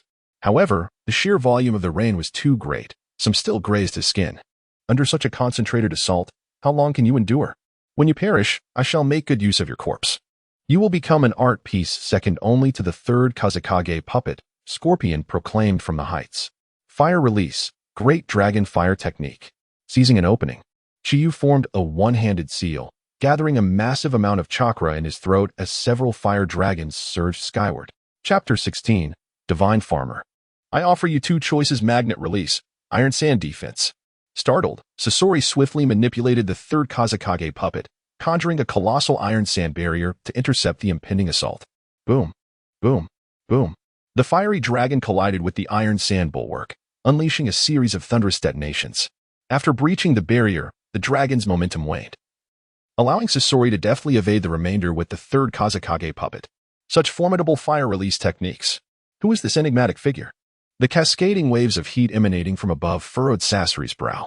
Fire release ninjutsu was undeniably commonplace, save for clans specializing in fire release, such as the Uchiha.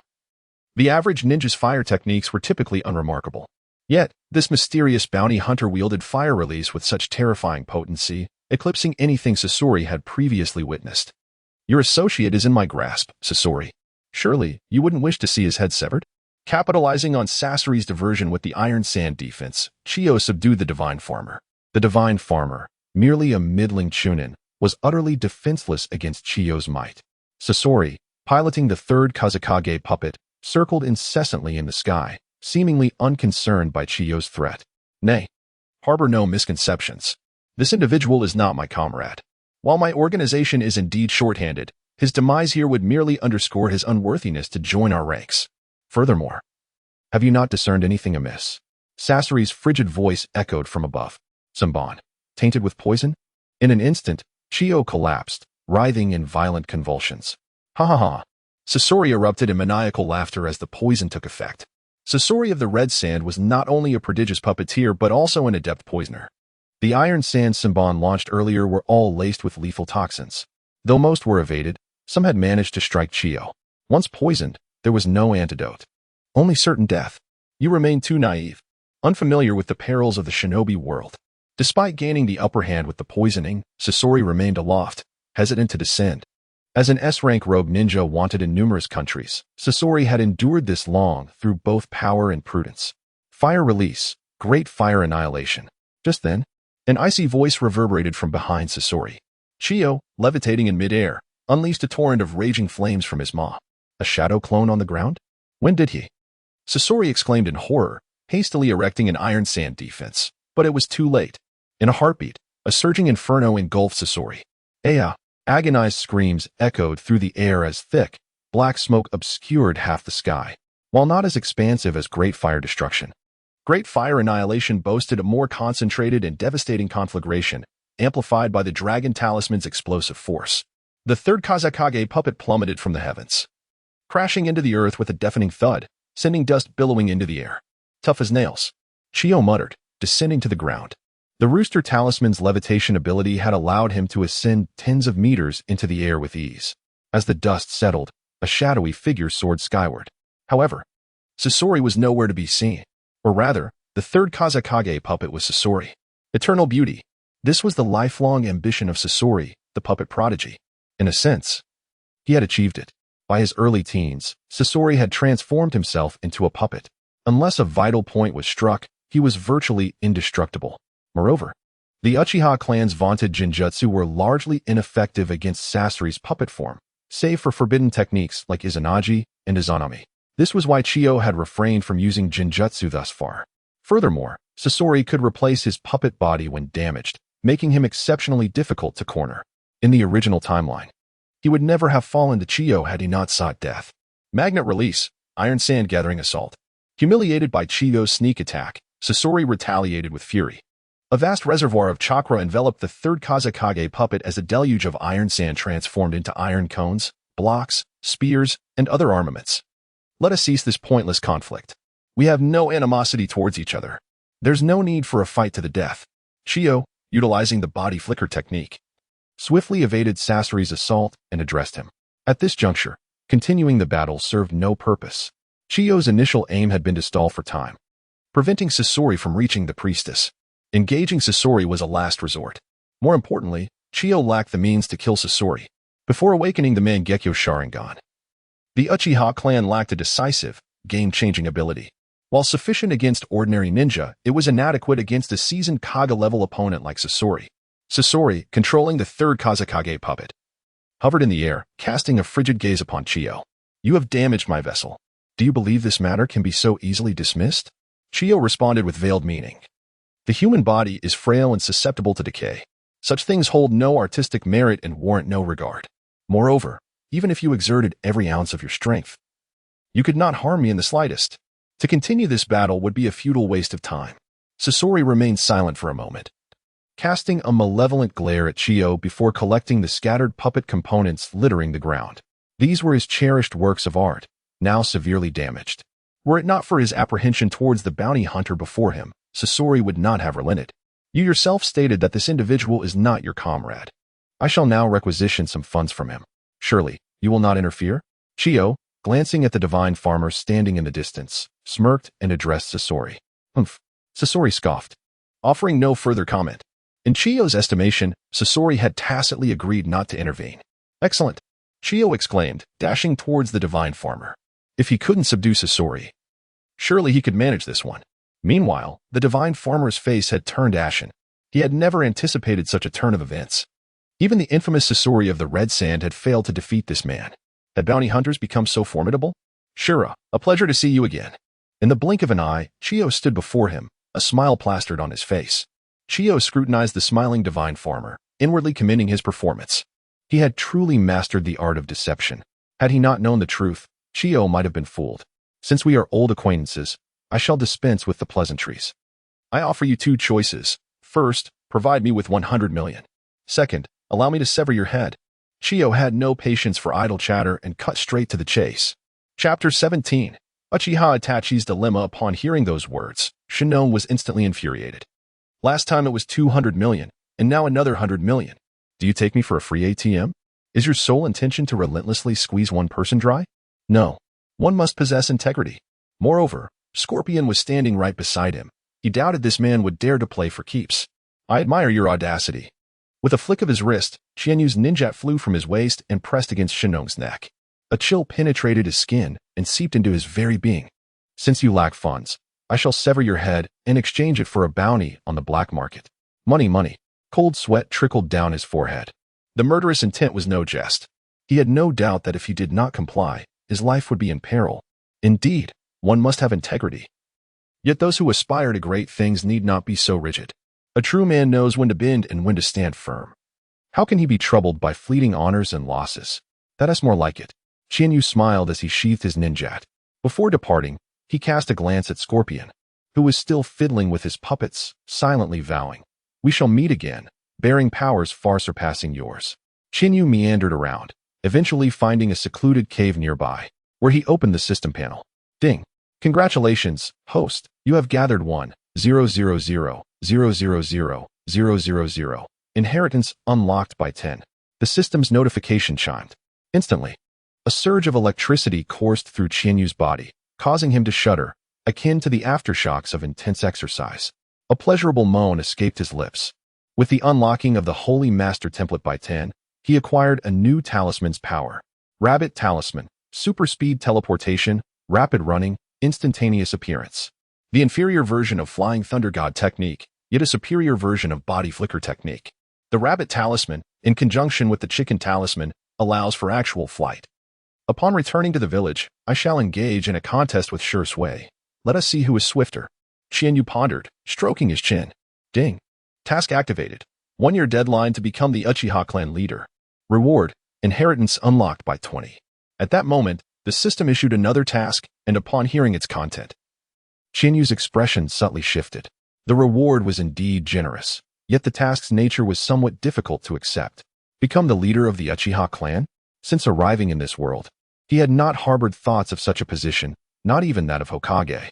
It was not due to a lack of strength. He simply found no joy in it. Each individual has their own aspirations. Hokage held no allure for him. System, you are pushing me into a corner.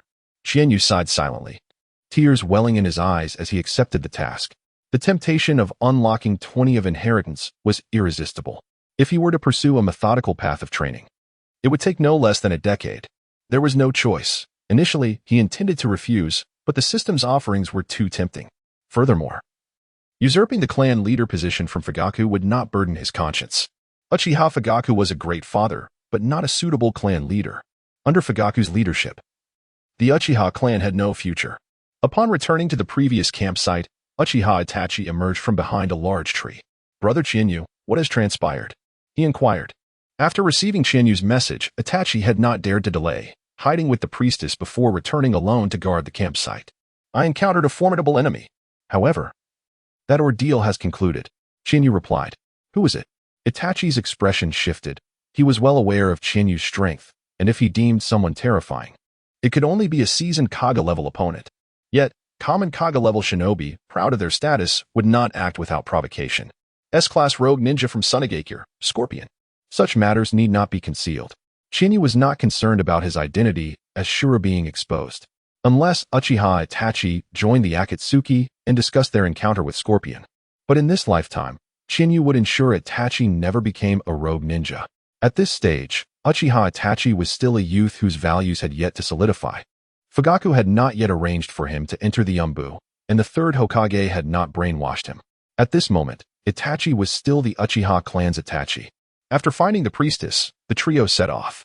Soon, they arrived in the Land of Rain. To avoid another encounter with the Akatsuki, they traveled by day and rested by night, exercising utmost caution, taking a full week to traverse the Land of Rain without incident. Next, they only needed to cross the Land of Birds and the Land of Bears to reach the Land of Demons. These two small nations were in utter chaos, rife with roving bandits.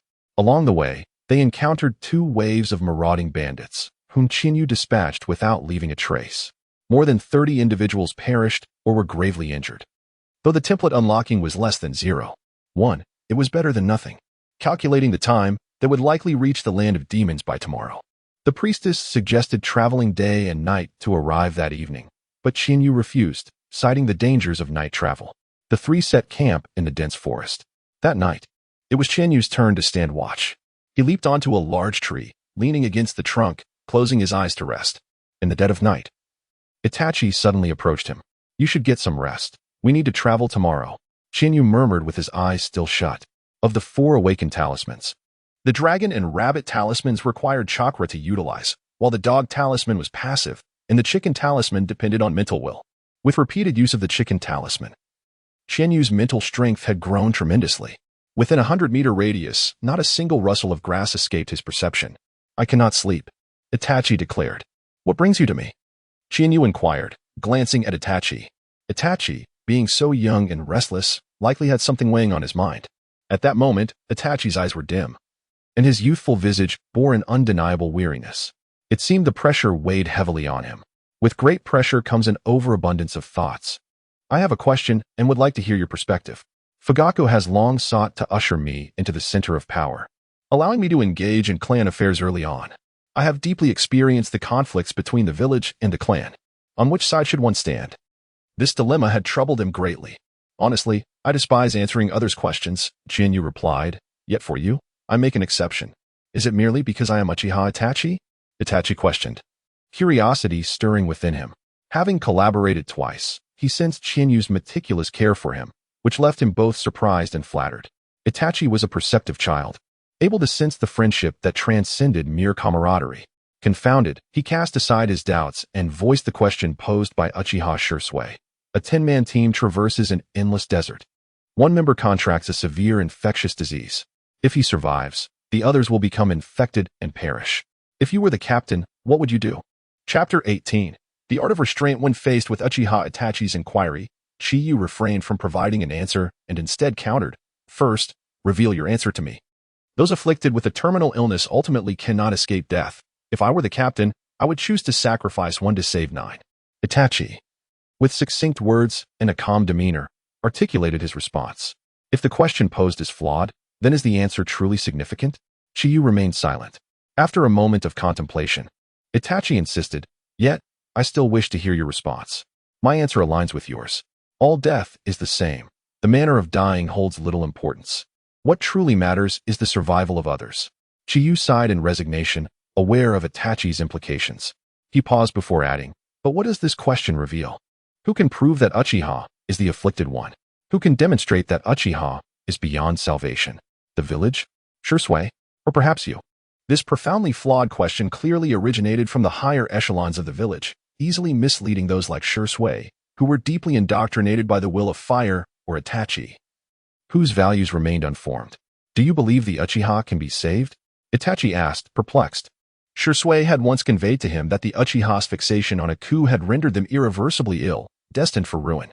Chiyu, however, offered a different perspective. "Indeed, there is hope.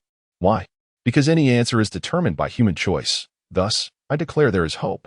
Of course, this is merely my perspective. Yet, I contend that the key issue is not whether the Uchiha can be saved, but rather whether they should be saved. In truth, the plight of the Uchiha clan today can be traced back to the village's inception. The Uchiha and Senju clans harbored a millennium of enmity. Later, under Madara's leadership, the Uchiha collaborated with the Senju to establish Konoha. This alliance sealed the Uchiha's fate. How could the grievances of two clans spanning thousands of years vanish due to the actions of a mere 2 individuals? Following the death of Hashirama Senju, Tobirama Senju took charge and immediately began to propagate the Uchiha threat narrative. Claims that Uchiha could never become Hokage and that they were inherently malevolent were all mere fabrications. Was it not fear of the Uchiha's power that drove this rhetoric? Not only the Senju clan, but other clans harbored similar fears. Subsequently, Tobirama established the Konoha police force, systematically excluding the Uchiha from the village's power structure. A powerful clan, stripped of the ability to wield authority, is inevitably doomed to extinction at the hands of the ruling elite. It is worth noting that the Uchiha's current predicament was significantly influenced by Danzo, a matter that dates back to the Nine Tails incident. At that time, Fugaku had intended to assist Minato Namikaze, yet unexpectedly, Danzo ordered the entire Uchiha clan to remain at the rear.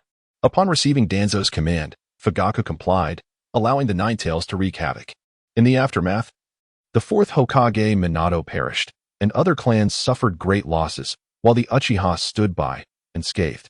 In such circumstances, it is understandable that resentment towards the Uchiha would arise.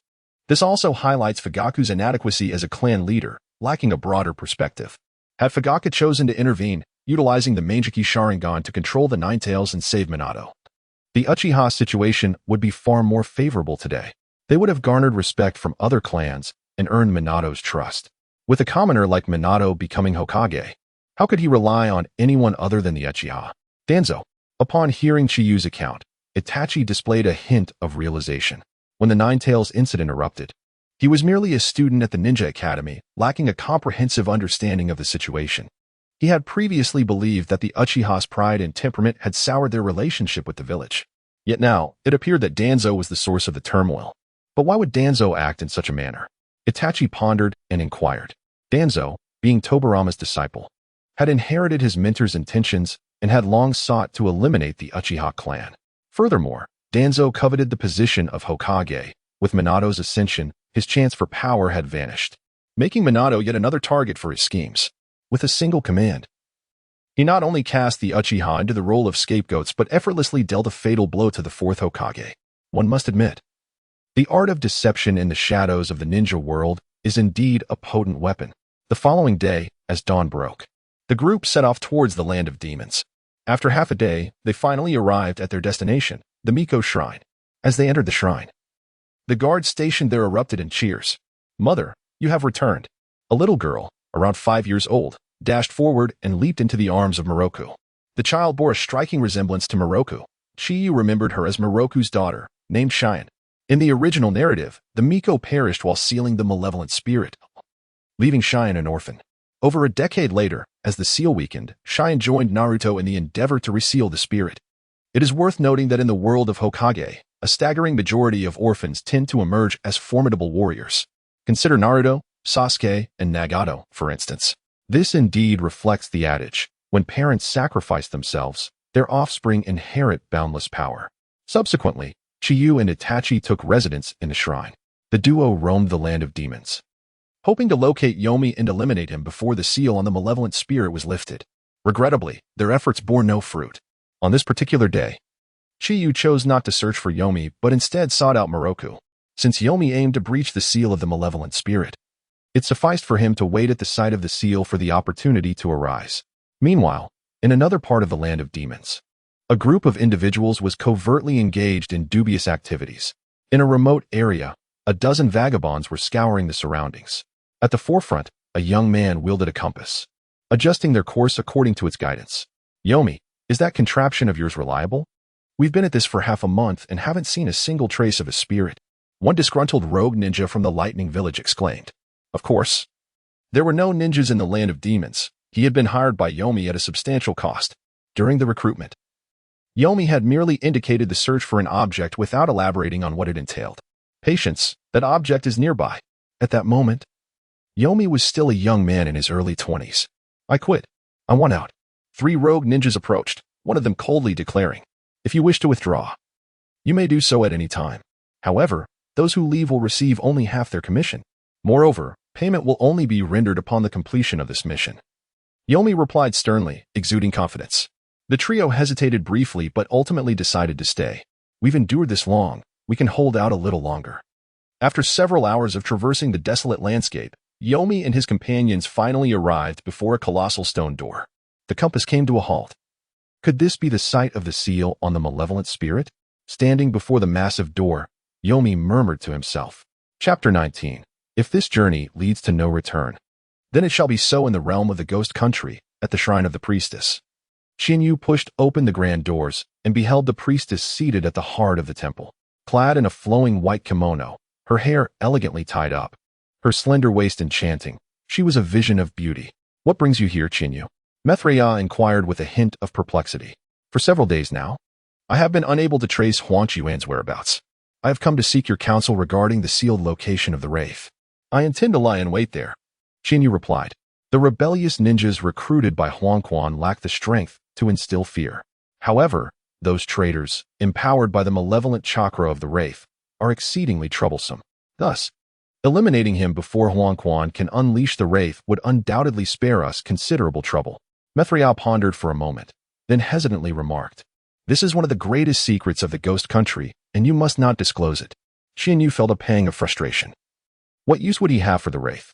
Only someone as ambitious yet lacking in power as Huang Quan would covet the wraith's might, even willingly becoming its puppet. After securing Chinyu's assurance, Mithraea glanced at Itachi, and upon the latter's vow of silence, revealed the location of the wraith's seal. I shall take my leave first, Chinyu declared to Itachi before employing the body flicker technique to vanish. Itachi followed closely behind. After running a considerable distance from the priestess shrine and ensuring he had distanced himself from Itachi, Chinyu activated the rabbit and chicken talismans, propelling himself skyward towards the sealed location with great haste.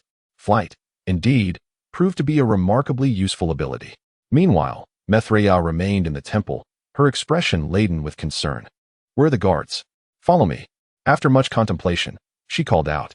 Sealing the wraith had been the solemn duty of every priestess. And now that the wraith could potentially break free, she could not remain idle. Although Mithraea's physical prowess fell short of even some ch. Her mastery of sealing techniques made her the wraith's nemesis. Mother, little Zishuan rushed over, her face a mask of reluctance. Gazing at her nearly 5-year-old daughter, Mithraea's resolve intensified. Zishuan, mother loves you. You must grow up strong. With a gentle embrace, Mithraea hung the protective bell, a treasured heirloom of the priestess lineage, around Zishuan's neck. The very essence of each priestess's existence was to seal the wraith and prevent its malevolence from wreaking havoc upon the world, even at the cost of their lives. If this journey leads to no return, then it shall be so. Upon arriving at the wraith's sealed location, Chinyu discovered that the stone door had already been breached. He was too late. The entrance to the sealed chamber lay in ruins as ominous rumblings echoed from below. The wraith had been resurrected, accompanied by countless terracotta warriors. I will venture inside. You remain here and allow no one to escape, especially Huangquan. Qianyu instructed. Pausing before the stone door.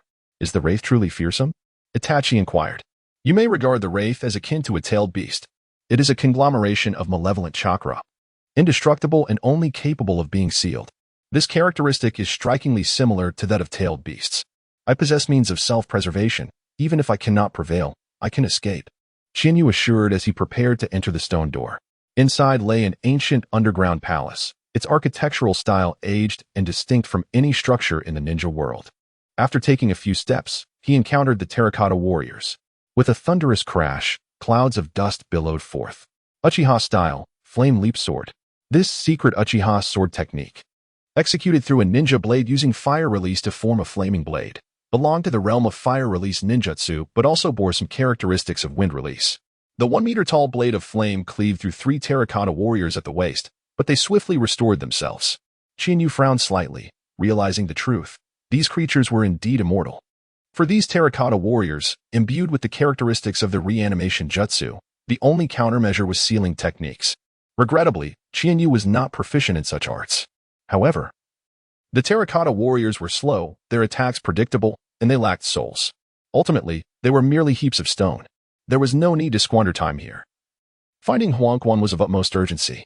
With a powerful push from his legs, Qianyu soared into the sky, reaching heights of several dozen meters. Dazed, are we? I can fly. The terracotta warriors below, witnessing their foe ascend, became a disorganized mass, powerless to respond. Qianyu circled in the air before diving deeper into the underground palace. Along his path, he observed a multitude of terracotta warriors, numbering in the thousands. This hinted that the palace's former master must have been an extraordinary individual. After flying for half an hour within the vast underground palace, Qianyu suddenly heard a voice. Mithraea, your speed surpasses my expectations. A gaunt man emerged in view, flanked by a dozen rebellious ninjas. The chilling aura emanating from them was unmistakably the presence of malevolent chakra. It appeared the wraith had already taken residence within him. As Qianyu descended, he felt the coldness radiating from his adversary, sending shivers down his spine. Oh, I did not anticipate a ninja from Konoha. Why does your nation meddle in the affairs of the ghost country? He scoffed. Nevertheless, at this juncture, it matters not. You lot, seize him. Huangquan commanded the rebellious ninjas behind him. These traitors, even among the ranks of defectors from the 5 great nations, were considered the weakest. Yet, after receiving the wraith's malevolent chakra, their strength had been exponentially augmented. Yes, Lord Huangquan, or rather, Lord Wraith. One of the rebellious ninjas from Kumogakure sneered as he charged at Qianyu. Earth release, earth spike. Qianyu swiftly formed hand seals, summoning a colossal rock from the ground to impale the rebellious ninja, leaving him utterly incapacitated. Why waste words? If you're to kill, just kill. Qianyu bellowed, unleashing fire release, dragon flame song. Without the need for hand seals, he shouted, and 6 massive fire dragons surged towards Huangquan and his cohorts. Qianyu had dabbled in every form of ninjutsu, but fire release was his forte. The intense heat radiating from the dragons caused Huangquan and his companions to change color in alarm before they could react. Water release, water barrier. For rebellious ninjas from the Mist Village combined their efforts to erect a water wall measuring 20 meters in length and 3 meters in height before Huangquan. Boom. The fire dragons collided with the water barrier, producing a cacophony of sound as billowing steam filled the air, enveloping the area in thick mist. Qianyu's lips curled into a smile as the 3 tomo in his crimson eyes began to spin rapidly. The dense fog could not obscure his vision. Uchiha style, Gale Sword. In a flash, Qianyu vanished from sight, executing multiple strikes in an instant. Empowered by the rabbit talisman, not only was his speed enhanced, but his swordsmanship reached new heights. The 4 rebellious ninjas barely had time to react before Qianyu pierced their hearts. In a blink, he appeared behind Huangquan, delivering a horizontal slash that severed Huangquan's head from his body. Is that all? Qianyu remarked, bemusement evident on his face. Has it come to an end so soon? In the next moment, Huangquan reached down to grasp his severed head and placed it back upon his neck. Violet-red tendrils extended forth, and the wound swiftly healed, returning him to his former state. I am indestructible. A resounding voice echoed, grave and solemn. This was the wraith residing within Huangquan. Chapter 20. The Fire God Sword. Could it be that the malevolent spirit, the wraith, cannot be vanquished? Must it solely be sealed away? Qianyu wore a perplexed expression. Upon further contemplation, it seemed reasonable. If the wraith could be easily dealt with, it would not have been sealed for over 1,000 years. The situation appeared rather intricate. It seemed the arrival of the priestess was necessary to definitively resolve the wraith's menace. You have obtained the power of Lord Wraith, bestowing upon you the gift of immortality. Huang Quan bellowed at the 5 fallen rogue ninjas sprawled on the ground. All who had been struck down by Qianyu bore fatal wounds. Yet, as the violet tendrils spread across their bodies, their wounds began to mend, and they rose, full of vitality. "Aha! I am now immortal." One ninja, pierced by the Tulong spear, exclaimed in exhilaration, touching his healed wound. "Immortal? I beg to differ," Qianyu retorted with a scoff, swiftly delivering a flurry of strikes. The adversary was reduced to mere pieces. The wraith claimed to be immortal, yet Qianyu remained skeptical. How could these rogue ninjas, empowered by the wraith, truly be immortal? Even if they were immortal, what difference would it make if I obliterated their corporeal forms? Haiden was also immortal, yet he was still subdued by Shikamaru. Fire style, great fireball technique. With a fierce shout, a fireball 3 meters in diameter engulfed the ninja's remnants. In an instant, they were reduced to ash, leaving only charred tendrils behind, remnants of the wraith's malevolent chakra. Did the flames counter the wraith's sinister chakra? No, that could not be. Ordinary flames could never achieve such a feat. This must be the explosive power of the dragon talisman. Observing the lifeless tendrils on the ground, Qianyu raised an eyebrow.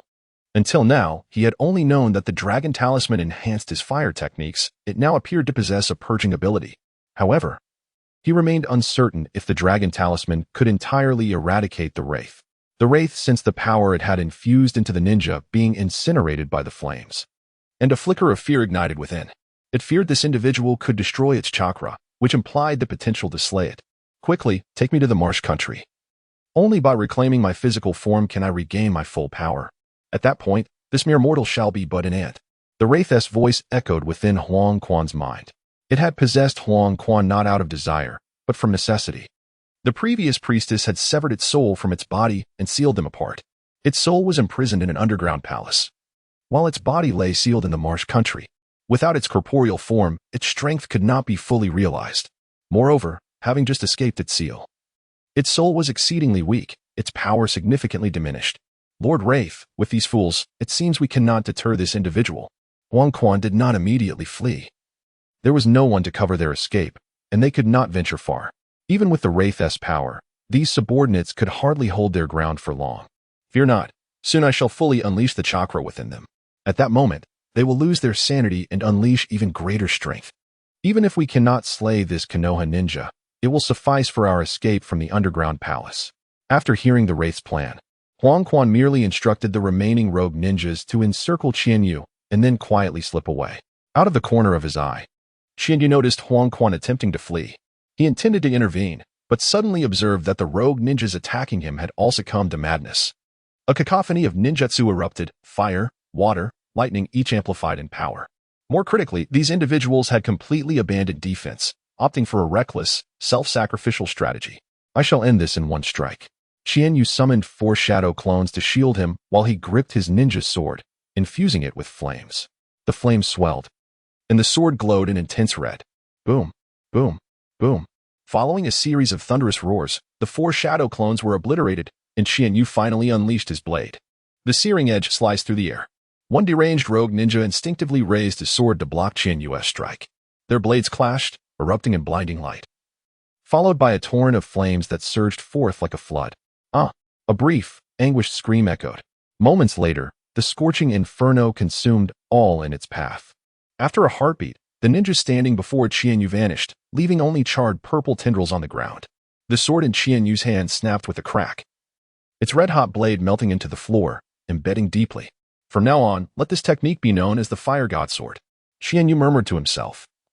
Having spontaneously created this new sword technique, its essence lay in channeling immense flames into the blade, which would then be detonated in an instant, incinerating all it touched. Mastery of such a technique required an extraordinary degree of control over fire.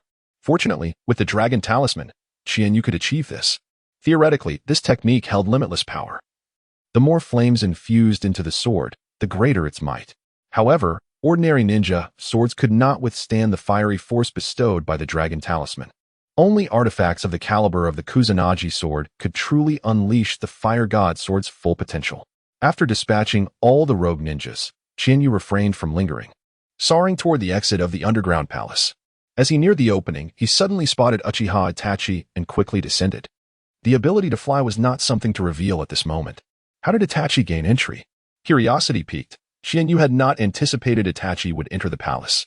He had specifically stationed Itachi at the entrance to prevent Huang Quan's escape. Did you see Huang Quan while you were guarding the entrance? Qianyu inquired after meeting Itachi. I descended only after eliminating Huang Quan, Itachi replied, relieved to see Qianyu unharmed. He had remained at the entrance and, upon witnessing Huang Quan flee from the underground palace, had easily subdued him with a genjutsu before piercing his heart with his ninja blade. Huang Quan is dead? Qianyu frowned, a bitter smile crossing his lips. If I am not mistaken, Huang Quan has already escaped. If Huang Quan could be so easily dispatched by Itachi, it would indeed have simplified matters.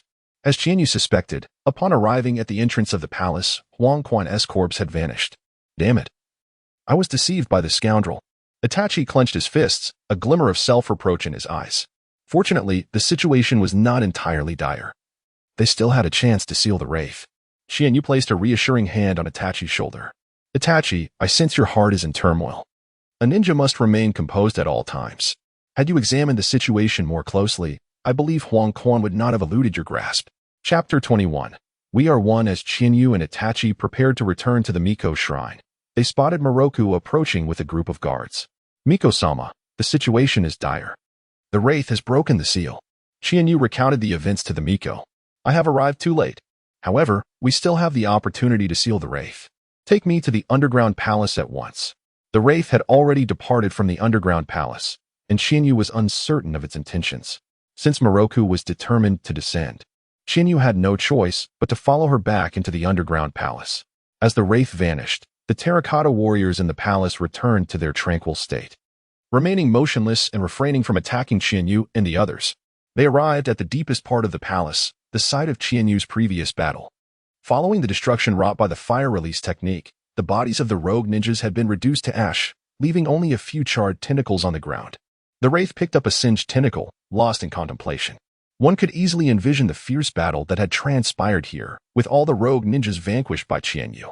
Yet, how could these ninjas, who had been granted the wraith's power, all meet their demise in this place? Was it possible that Qianyu possessed a power that countered the wraith? She had initially intended to wager her life to seal the wraith.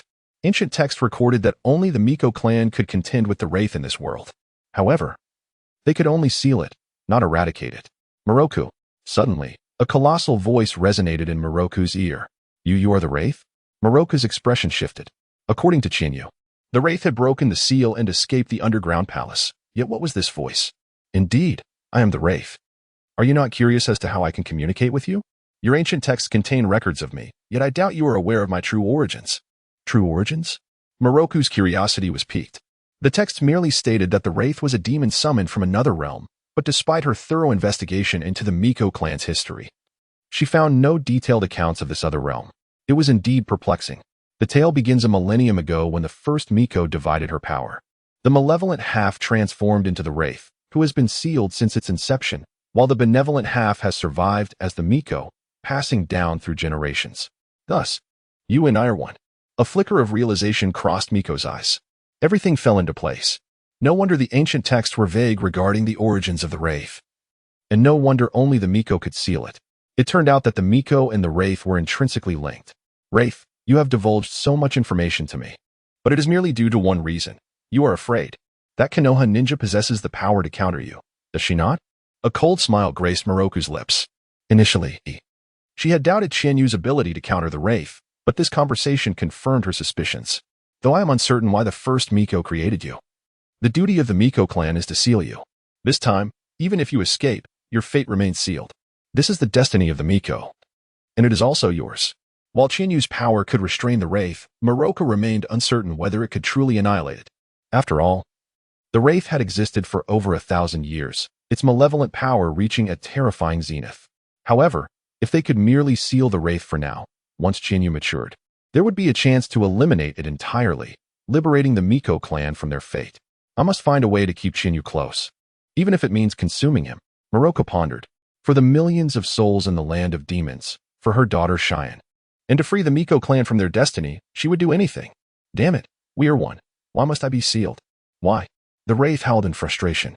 Miko-sama, what shall we do next? Upon exiting the underground palace, Qianyu hurriedly inquired. The previous Miko had separated the wraith's soul from its body. The underground palace sealed the wraith's soul, while its body was sealed in the land of Marsh. The wraith's escape from the underground palace indicated it was headed for the land of Marsh. They needed to hurry there to stop it. The land of Marsh? Qianyu pulled out a map he carried and spread it on the ground. The land of Marsh was adjacent to the land of demons. Yet nearly 100 kilometers lay between the underground palace and the land of Marsh, which would take considerable time to traverse. To ensure they reached their destination as swiftly as possible, Miroka chose not to bring the guards, only taking Qianyu and Itachi with her. Miroka was not a ninja, and the rugged terrain slowed their pace considerably. At this rate, they would not reach the land of Marsh for another week. Qianyu glanced at the map and said, "What shall we do?" Itachi inquired. He and Qianyu are ninjas and can move quickly. However, Miroku, being an ordinary person, could not match their speed. How about this, Qianyu? You carry me. Miroku flashed a beguiling smile, her alluring face betraying her intentions. Is she suggesting to ride me? Qianyu rubbed his chin thoughtfully, then glanced at Itachi, intending to make him the steed instead. Itachi noticed the obvious implication in Miroku's eyes and promptly shook his head, fidgeting. Qianyu and I'm still a child. Who isn't a child? I'm only 15. Qianyu retorted, exasperated. Fine then. Thank you. Miroka bowed gracefully. Qianyu turned away, realizing only then how remarkable this Miko truly was. For some reason, he felt that since their return from the underground palace, Miroka's attitude toward him had subtly shifted. Perhaps he was merely overthinking it. After 2 days of relentless travel, they finally arrived at their destination. Before them loomed a towering mountain. Qianyu gently set Miroku, who had been clinging to his back, down and asked, "Is this cursed place where the seal lies?" Miroka took a deep breath to steady her heaving chest and explained. There is a cave within, where the high temperatures partially restrained the wraith's malevolent chakra. Thus, the previous Miko sealed the wraith's body within. Qianyu nodded and inquired, "What if Huangquan arrived before us? Do you think he could have already broken the seal?" The wraith was formidable, comparable to ordinary tailed beasts.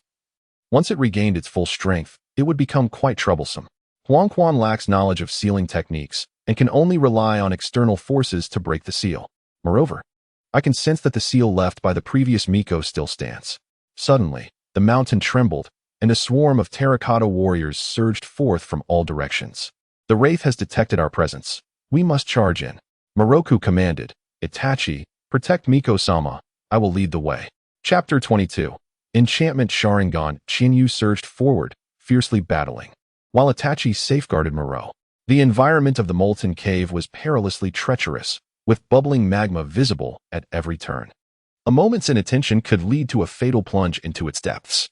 Fortunately, Miro was not a novice in this place. She was well acquainted with the surrounding terrain.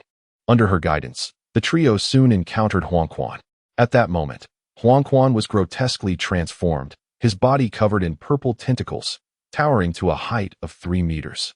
Had it not borne some resemblance to Huangquan, Qianyu would have never imagined that this creature was once Huangquan. Miro, do not impede me. Wraith fixed his gaze upon Miro, his voice resonating with a deep, hellish tone. Qianyu glanced around, then discreetly signaled Miro with his eyes. My mission is to seal you, Miro calmly affirmed, nodding as she began to prepare the sealing technique in secret. Wraith advanced slowly towards Miro, enticingly declaring, join forces with me, and our combined power will be unparalleled, causing the world to tremble at our feet. Such formidable strength only heralds untold calamity for the world. It is precisely because the first priestess was so powerful that she chose to divide her strength. Miro hesitated, but ultimately refused. Yet, to buy time, her tone softened slightly. Wraith retorted, great power brings calamity? What rationale is that? Together, we could rule the world, trampling all ninjas and samurais beneath our feet. There would be no calamity. Arrogant beings wielding power will result in disaster. Arrogance. Wraith scoffed, roaring, it is not my arrogance, but your stubbornness. We are inherently noble. Unlike those base mortals before he could finish, Wraith suddenly smiled eerily. I know you are stalling for time. I am doing the same. As these words left his lips, countless purple tentacles erupted from the ground, rapidly enveloping Wraith. His already towering form swelled multiple times, ultimately growing to the size of a hill. The seal has been broken? How could this happen? Moreau exclaimed in shock. How could Wraith have found the time to break the seal while conversing with her? Ha. Wraith laughed maniacally. We are one and the same. It is not unreasonable for me to know the sealing techniques of the priestess clan, is it? Now, no one can stop me. Qianyu swiftly shielded the priestess behind him, wearing an expression that suggested he had anticipated such an outcome. Moreau, since it has broken the seal, we must entirely seal Wraith here. That is the only option left. Moreau nodded, stating, delay for me. I will soon complete the sealing technique. Itachi, guard here. You must protect the priestess at all costs. Qianyu turned to face Itachi. Without waiting for a response, Qianyu charged forward. Fire style, fireball jutsu. When in doubt, unleash a fire jutsu first. Such was the battle style of the Uchiha clan. Wraith effortlessly evaded the oncoming fireball, sneering, insignificant human, such feeble attacks cannot harm me. Qianyu had not expected to injure Wraith. This was merely a feint. Suddenly, he slammed his hands onto the ground, causing the earth beneath Wraith to plummet. Earth style, earthquake core. Wraith's massive form moved sluggishly, quickly sinking into the ground. Beneath the cave lay a sea of lava. The previous priestess had sealed Wraith's corporeal form within the cave, intending to weaken his power with the force of the molten rock. Despicable human. How dare you treat me thus? The intense heat surrounding Wraith made him exceedingly uncomfortable. He flailed his limbs, striving to ascend. Having forced Wraith into the lava, Qianyu would not allow him to escape. Fire style, great fire extinguishment. A colossal amount of chakra surged within his throat, unleashing a torrent of flames that cascaded downwards, engulfing Wraith entirely. Watching Wraith struggle amidst the inferno, Qianyu's gaze remained indifferent. He recalled how Naruto had once teamed up with Zishuan to seal Wraith. Qianyu was resolute in his belief that he, Itachi, and Moreau together would surpass them. On the other side, witnessing Qianyu temporarily suppress Wraith, Moreau let out a sigh of relief and hastened her sealing technique. As she had anticipated, Qianyu possessed the capability to restrain Wraith. Boom, boom, boom. As Wraith continued to thrash, the entire cave trembled violently. Countless boulders plummeted from above, sending debris flying and dust swirling throughout the cavern, nimbly avoiding several falling stones. Qianyu extended his hands, employing the levitation power of the chicken talisman. The lava beneath surged violently, transforming into towering flames under Qianyu's command, rushing toward Wraith. The Sharingan could counter-tail beasts. It should also be able to contend with Wraith, he mused. Stroking his chin in contemplation before activating his three-tomo Sharingan and directing it toward Wraith. This creature was far too noisy. If it continued, the cave would surely collapse. Human. You should not come so close. As Qianyu descended from above, Wraith, writhing in agony from the searing lava, suddenly laughed, his voice booming, reverberating throughout the cavern, deafening to the ears. Moreau, who was in the midst of performing the sealing technique, turned pale, exclaiming, "Be careful, it intends to cast mind control." Too late. He had already fallen prey. Wraith unleashed a series of unrestrained roars, his enormous eyes fixated on Qianyu as he intoned, "Human, it is your honor to become my puppet." Jinjutsu, mind control. This was a technique capable of manipulating the heart, rendering its victim a mere marionette of Wraith. After casting the illusion, Wraith commanded, "Quick, go stop Moreau." Itachi's heart raced, and he swiftly glanced at Qianyu. If Qianyu fell under control, the situation would become dire. Moreau was equally tense, her sealing technique faltering. Suspended in midair, Qianyu felt a sudden wave of malice wash over him, his gaze momentarily vacant. And then, there was nothing further. This illusion is rather unimpressive. His ocular prowess had reached the limits of an ordinary Sharingan.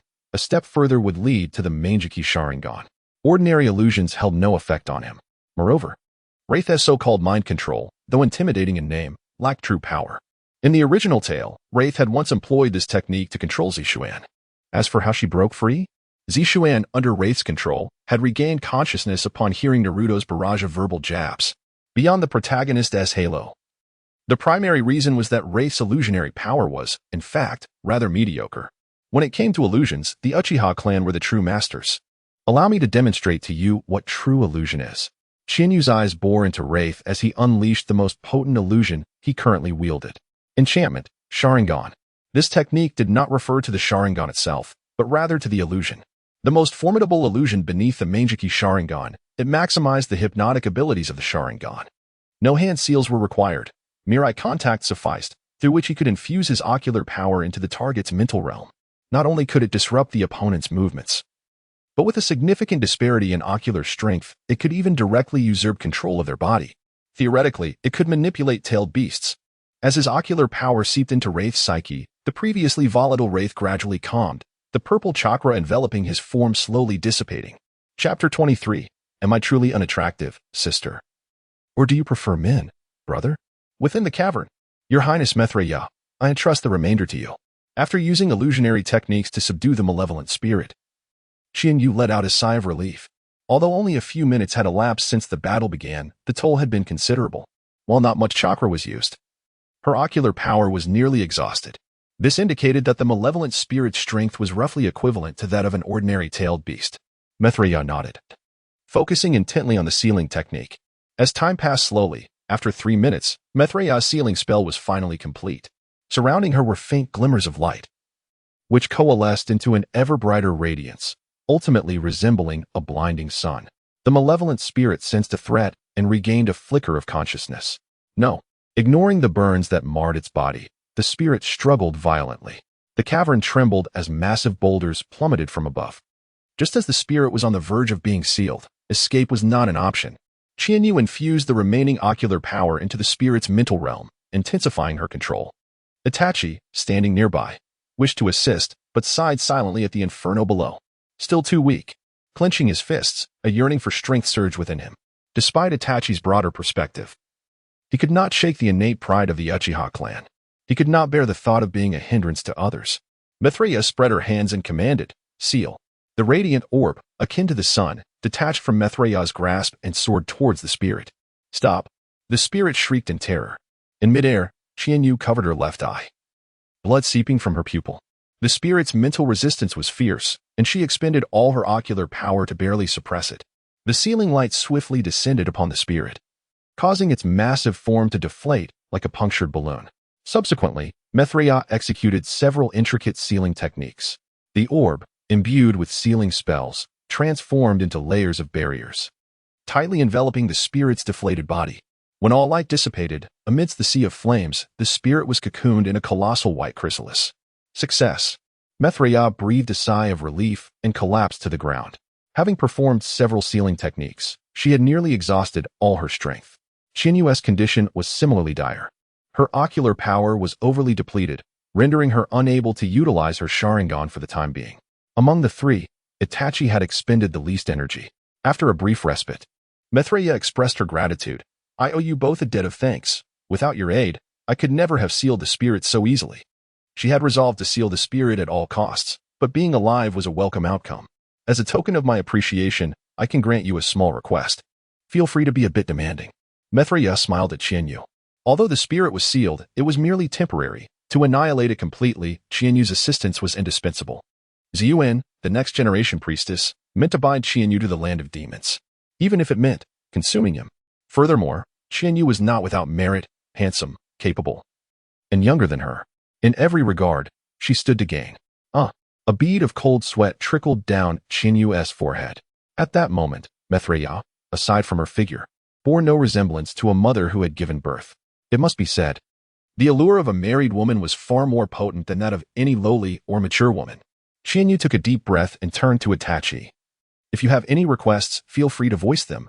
I believe Lady Priestess will fulfill them."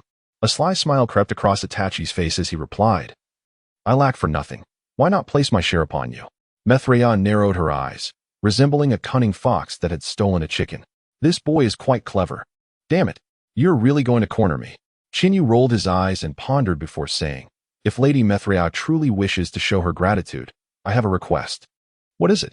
"Speak, and I shall grant it if I am able." Maitreya's eyes brightened. She feared Qianyu would not make a request, rather than one too excessive. "I wish to learn the sealing techniques of the priestess clan." "Sealing techniques?" Maitreya was momentarily taken aback, never expecting such a request from Qianyu. "With a beauty like me before you, you desire sealing techniques?" However, perhaps this was an opportunity to keep Qianyu close. "With your talent, learning the sealing techniques should pose no difficulty, however." Maitreya displayed a hint of embarrassment, stating, "The sealing techniques are a secret art of our priestess clan, not to be shared with outsiders." Before she could finish, her tone took a dramatic turn. "However, for you, I can make an exception, provided you remain in the land of demons." Qianyu sighed, allowing a tinge of regret to surface on his face. Stay in the land of demons? Then I'll pass. This time, it was Mithria who grew anxious. She quickly exclaimed, Stay? You will not be my subordinate. We can govern the land of demons together, and I could even. As she spoke, a blush crept onto her cheeks. The implications were unmistakable. I pursue the path of a shinobi, not such superficial desires. Remaining in the land of demons will not hinder your journey. I can assist you. I already have someone I care for. Your affections for another are your own concern. I hold no resentment. You could even bring her to the land of demons. Women merely slow my draw of the sword. I would rather remain solitary. No matter how sharp the sword, the time taken to sheath it is always longer than drawing it. You may keep my body, but you cannot hold my heart. I care not where your heart lies. I only wish for you to remain by my side. Do you have no shame? None. The two exchanged barbs for quite some time within the cavern. Ultimately, Itachi could no longer endure the spectacle and quietly suggested, Shall we return to discuss this? No. Mithria retorted. Very well. Qianyu nodded. Without waiting for Mithria's response, he utilized a body flicker technique to swiftly exit the cavern. He had discerned that Mithria was willing to abandon all modesty to keep him close. Remaining within risked unforeseen consequences. Women are truly formidable. Lady Mithria. I shall take my leave first. Itachi politely smiled before hastening out of the cavern. I have never encountered such an impenetrable man. Once Itachi departed, Mithria could no longer contain herself, her chest throbbing with frustration. She had forsaken all propriety and dignity to retain Qianyu, yet he had still rejected her. How could she? Mithria, second to none in the land of demons, endure such humiliation? Am I truly unattractive, sister, or does my brother prefer men? Have I truly aged? Yet. I am only 25 years old. What a calamity. Chapter 24. The ambush on the return journey at the shrine of the priestess. Itachi stood quietly on the stone steps. Gazing ahead, Miroka stared intently at Chihane, a flicker of melancholy crossing her beautiful eyes. Chihane, holding little Cheyenne, wore a joyful smile as she played with the child. The trio remained silent, the only sound being Cheyenne's cheerful laughter. Brother Chihane, when shall we return to the village?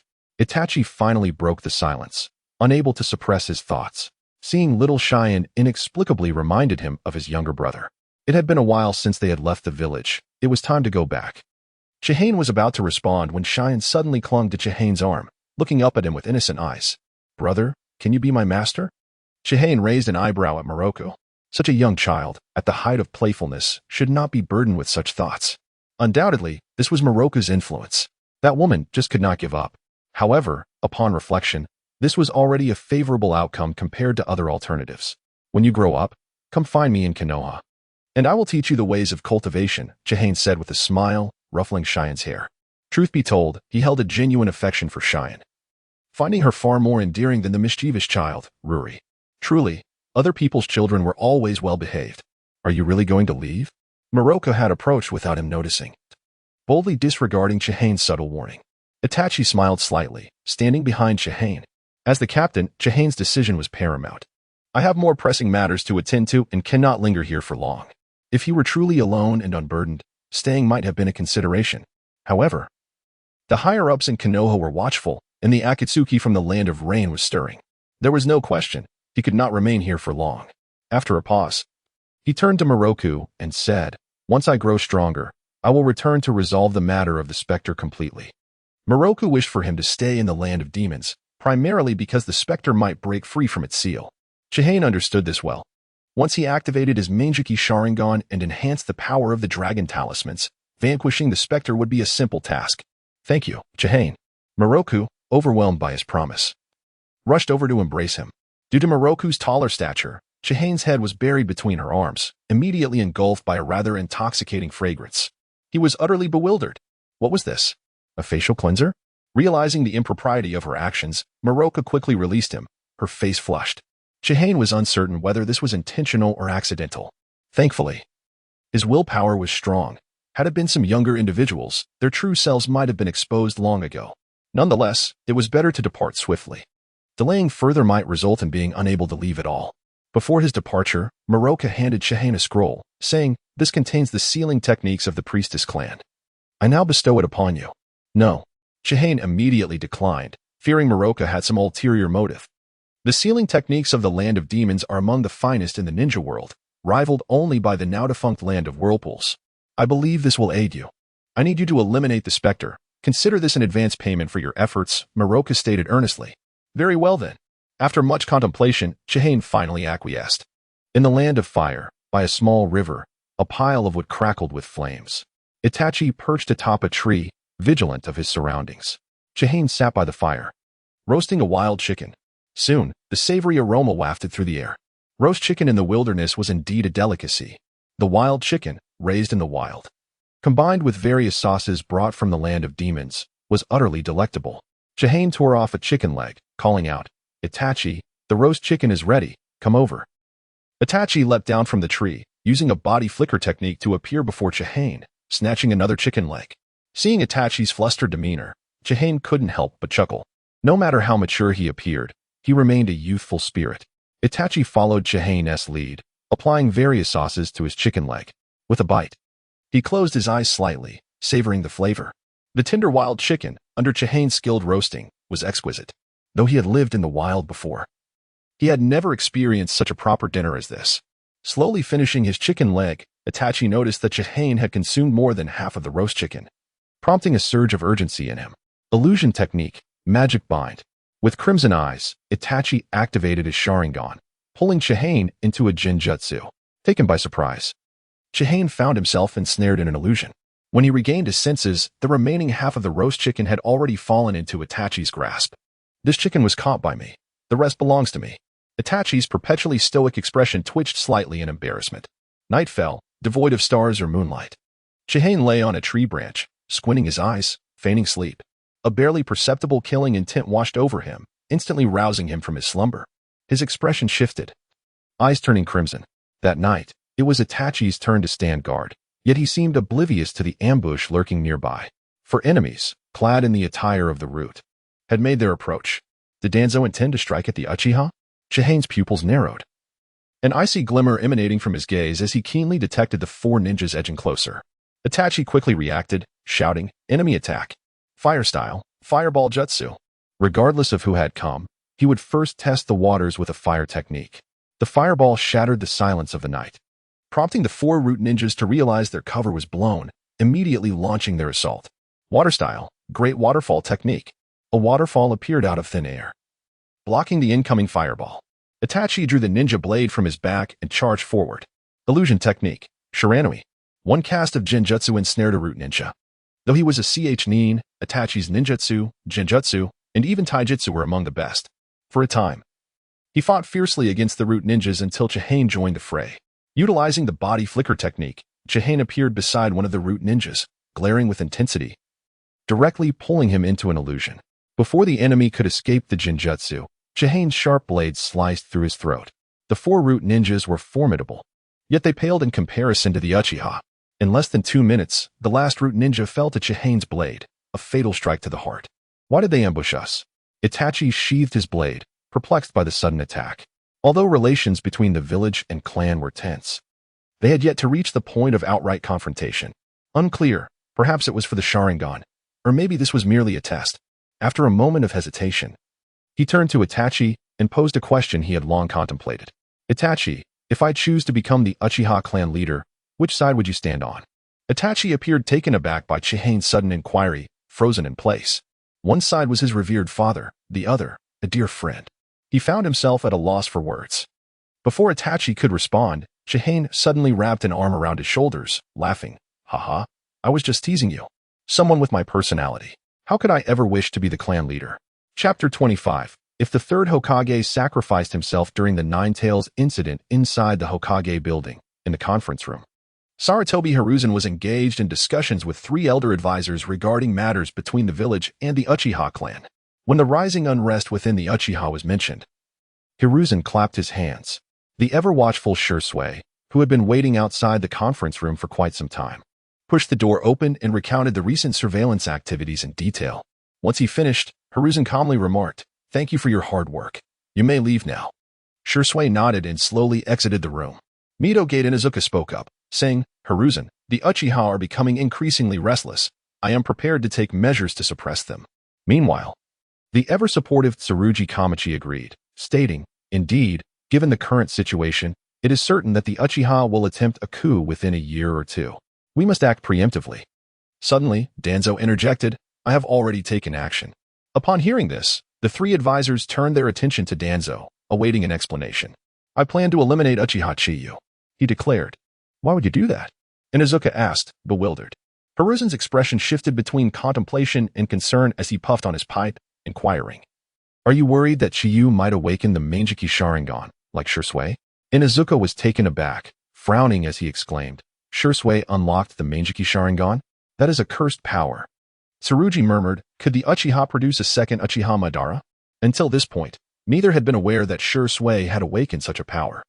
Danzo's voice turned ominously serious as he stated, it is not merely about awakening the Manjiki Sharingan. Uchiha Shisui possesses a technique known as Kodo Amatsukami, which can forcibly alter others' consciousness, turning them into puppets. Such a technique exists? Tsurugi's expression shifted dramatically. The awakening of such a technique by Uchiha Shisui rendered him untrustworthy. I suggest we take immediate and forceful action against him. Inuzuka's demeanor grew grave.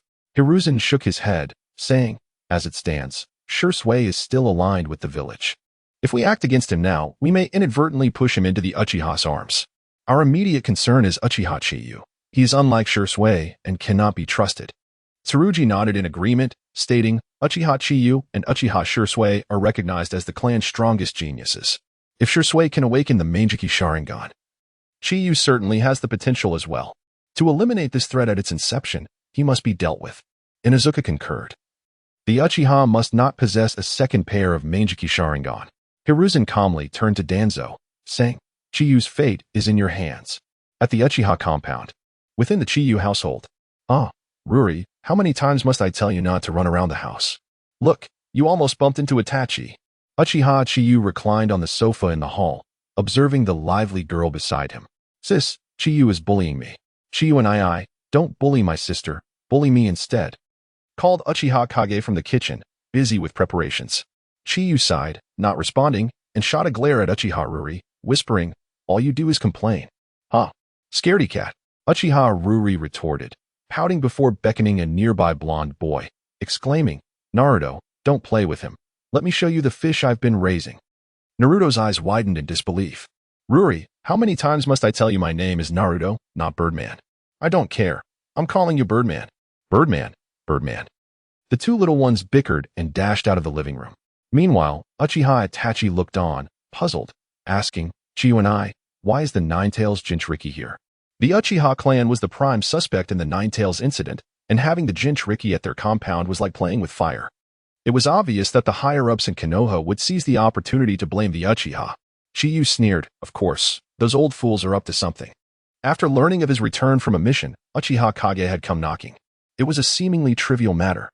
Yet he never anticipated that Ruri would bring Naruto to their home. Initially, Chiyu was taken aback. With so many Umbu watching Naruto, how could Ruri manage to bring him to the Uchiha compound? There had to be an agreement from the village's higher-ups, though he was uncertain of their intentions. It was clear they were not up to anything good. But now that Naruto was here, what could he do? When the soldiers come, I will defend myself. When the water comes, I will block it. As long as he could send Naruto home safely, could those old geezers really cause a ruckus?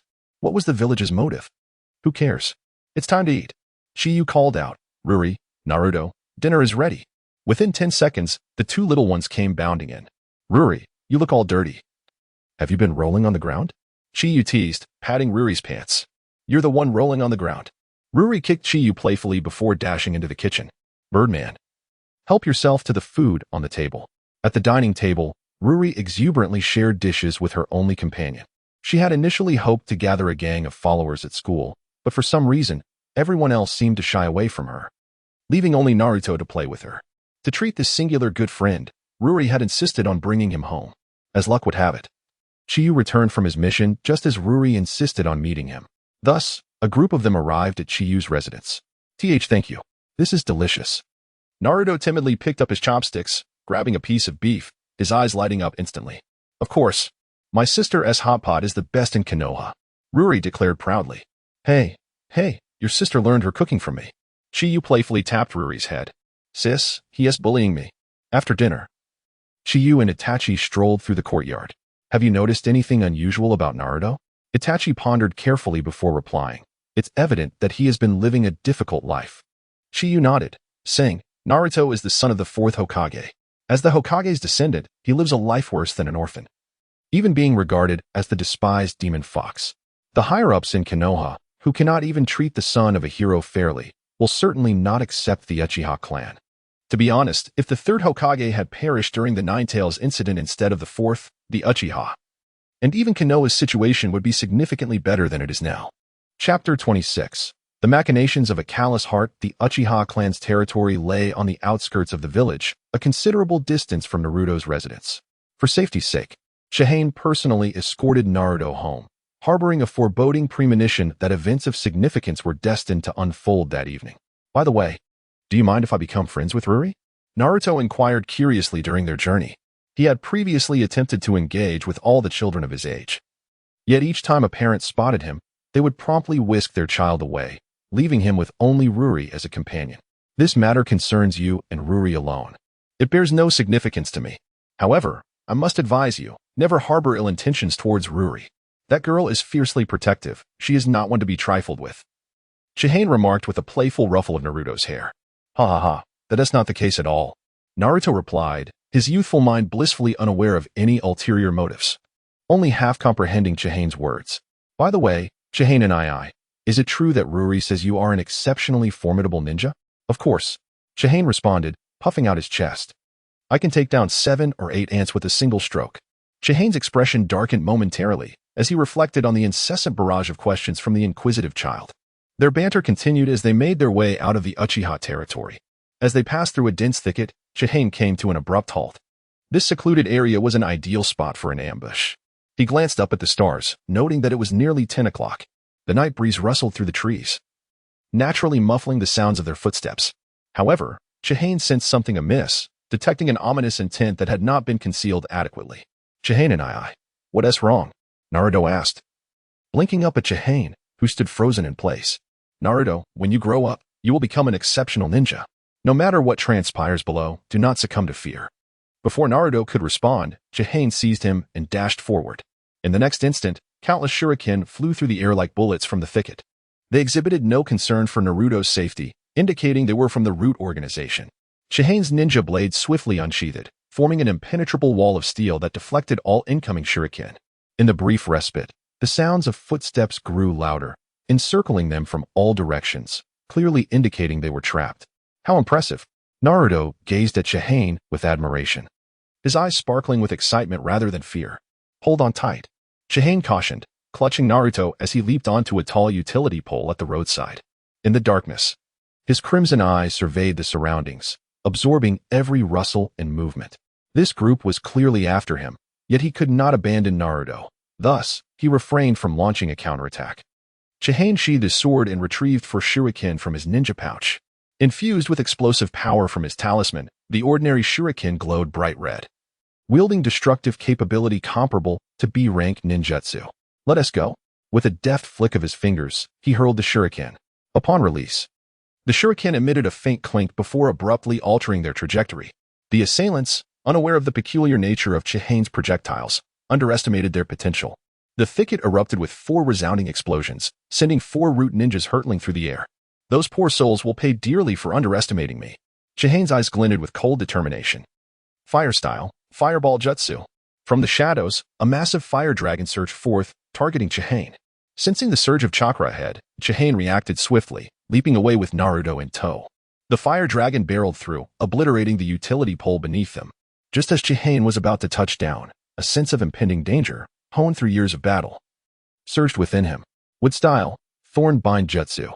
A wooden tendril erupted from the ground, ensnaring Chihane and immobilizing him. With a violent snap, the tendril constricted, splitting Chihane in 2. What style? Is that you, Yamato? No, it's you, Tenzo. Chihane's body landed some distance away, his expression one of surprise. Tenzo appeared dull on the surface, yet possessed remarkable combat talent. Danzo had always regarded him as a secret weapon, earning him the title of armor within the Root organization. The Senju clan was reputed to be the Uchiha's nemesis, yet regrettably, your wood style is still lacking. The original wood style could reshape the world. Tenzo's version merely facilitates landscaping. Although Tenzo successfully inherited wood style, it was but a shadow of the original, lacking even 1/1000th of its power. With Chihane narrowly evading a meticulously prepared lethal strike, the surrounding root ninjas coordinated their efforts, becoming more synchronized. Jinjutsu, Shadow Walking Technique. Wood Style, Silent Kill Bind Jutsu. Earth Style, Earth Flow River. Wind Style, Great Breakthrough. Fire Style, Dragon Fire Technique. Multiple techniques were unleashed from various assailants, converging upon Chihane from all angles. The Shadow Walking Technique specifically targeted the Uchiha Sharingan, while the Wood and Earth styles constrained Chihane's mobility, and the Wind style amplified the Fire style's potency. The Shadow Walking Technique reached him first. He has caught. The root ninja casting the Jinjutsu exclaimed with glee. The most troublesome aspect of the Uchiha is their eyes. Blinding the Sharingan diminishes their combat prowess by at least 90%. Darkness cannot obscure my vision. Even with his sight compromised, Chihane remained undeterred in his pursuit of the enemy. He raised his ninja blade high-end with a swift motion, unleashed a wave of flames that obliterated the fire from the Dragon Fire Technique. Rabbit Talisman, Instant Body Technique. Empowered by the Rabbit Talisman swiftness, Chihane's instant movement rivaled that of Sure Sway as he swiftly repositioned himself to the branch of a nearby tree. The Earth Flow River, a technique capable of altering terrain, posed little threat to a ninja capable of such rapid movement. Uchiha Style, Sword Jumping Flame. Chihane leaped forward, confronting the ninja who had cast the Jinjutsu. His blade glimmering with searing light. The scorching edge sliced through the air, and as blood met the flames, it hissed ominously. The assailant collapsed to the ground with a thud. Secret Technique, Shadow Binding Technique. Among the attackers was a member of the Nara clan. Just as Chihane dispatched the Jinjutsu user, a dark shadow slithered along the ground like a venomous serpent, swiftly coiling around Chihane's feet, binding him with an invisible force. The opportunity has arrived. The root ninjas rejoiced. From the thicket, 2 more root ninjas emerged, lunging at Chihane from either side. 2 sharp ninja blades aimed upward, seeking to pierce Chihane. They were employing the lives of their comrades as bait. How treacherous their tactics are. Chihane stood motionless, a discontented remark escaping his lips. Upon hearing his words, the 2 root members found their consciousness ensnared within the illusion Chihane had crafted. Giant wedges pierced their bodies, rendering them immobile. Illusion, Shackles Technique. Though these individuals had diligently avoided direct eye contact with Chihane, they were oblivious to the fact that his Jinjutsu could also be executed through auditory means. Chapter 27. The assault may have concluded, but the real struggle has just begun. Shinyu emanated a dazzling blaze, causing the shadows on the ground to twist and contort, thereby dispelling the shadow mimicry technique. Uchiha Style, Gale Sword. Free from restraint, Shinyu swiftly unleashed 2 strikes. The searing edge of his blade slicing through the bodies of his adversaries, their heads tumbling to the ground with a thud. In the blink of an eye, Chinyu's figure vanished from sight. A fire ignited from the dense thicket several dozen meters away, where a Nara clan ninja with a pineapple hairstyle was pierced through by a shinobi's blade. Is this truly Uchiha Chinyu? A trembling voice emerged from the captain of the Root Division in the darkness. The ninjas dispatched from Root were all elite members. Yet 4 of them had already perished in the ongoing battle, while Chinyu remained unscathed, suffering only a minor depletion of chakra, despite their meticulous planning prior to the engagement. The losses were staggering. Embarrassingly, the captain felt as though his team was encircled by Chinyu alone. Retreat, the captain declared solemnly. The initial ambush had failed, and their mission was deemed a failure. Captain, one of the Root ninjas attempted to voice a concern, but was silenced by the captain's icy glare. You leave first, we will hold the rear. The captain understood Danzo's regard for this particular ninja and decided to prioritize his escape. With that, he vanished from sight. As a member of the Moonlight clan, he excelled in the art of phasing, a bloodline limit that allowed him to erase his presence and render himself invisible. The remaining Root members hesitated for a moment before unleashing their most adept techniques in a frenzied assault. The close combat specialist surged forward with his drawn blade, while others launched ninjutsu attacks from mid to long range. Uchiha Style, Fire God Sword. The shinobi's blade swung once more, unleashing a fiery slash that tore through the air towards the enemy. Rabbit Talismans, Body Flicker Technique. In a flash, Chinyu appeared behind one of the Root ninjas. The man barely had time to react, only sensing a wave of heat approaching from behind. A searing pain erupted in his chest as the scorching tip of the sword pierced through him. Fire Release, Great Fireball Technique. After a successful strike, Chinyu swiftly evaded the incoming fire release attack. With a crack, the shinobi's blade could no longer withstand the intense heat and shattered into 2 pieces. The Dragon Talisman was formidable in many respects, yet it imposed excessively high demands on weaponry. Standard shinobi blades would be rendered useless after just a few uses. Qianyu grasped the hilt of his blade and approached the corpse of a root ninja who clutched an intact shinobi sword. Meanwhile, the captain, who had been lurking in the shadows, intended to strike as Qianyu reached for the weapon. Qianyu bent down, extended his hand, then swiftly turned, hurling the broken blade at the captain, piercing his chest. I have been waiting for you to expose a flaw. What a fierce blaze. Is there a fire? Damn it. This is an enemy attack. Quickly, inform the Hokage. The battle unfolded in a secluded location.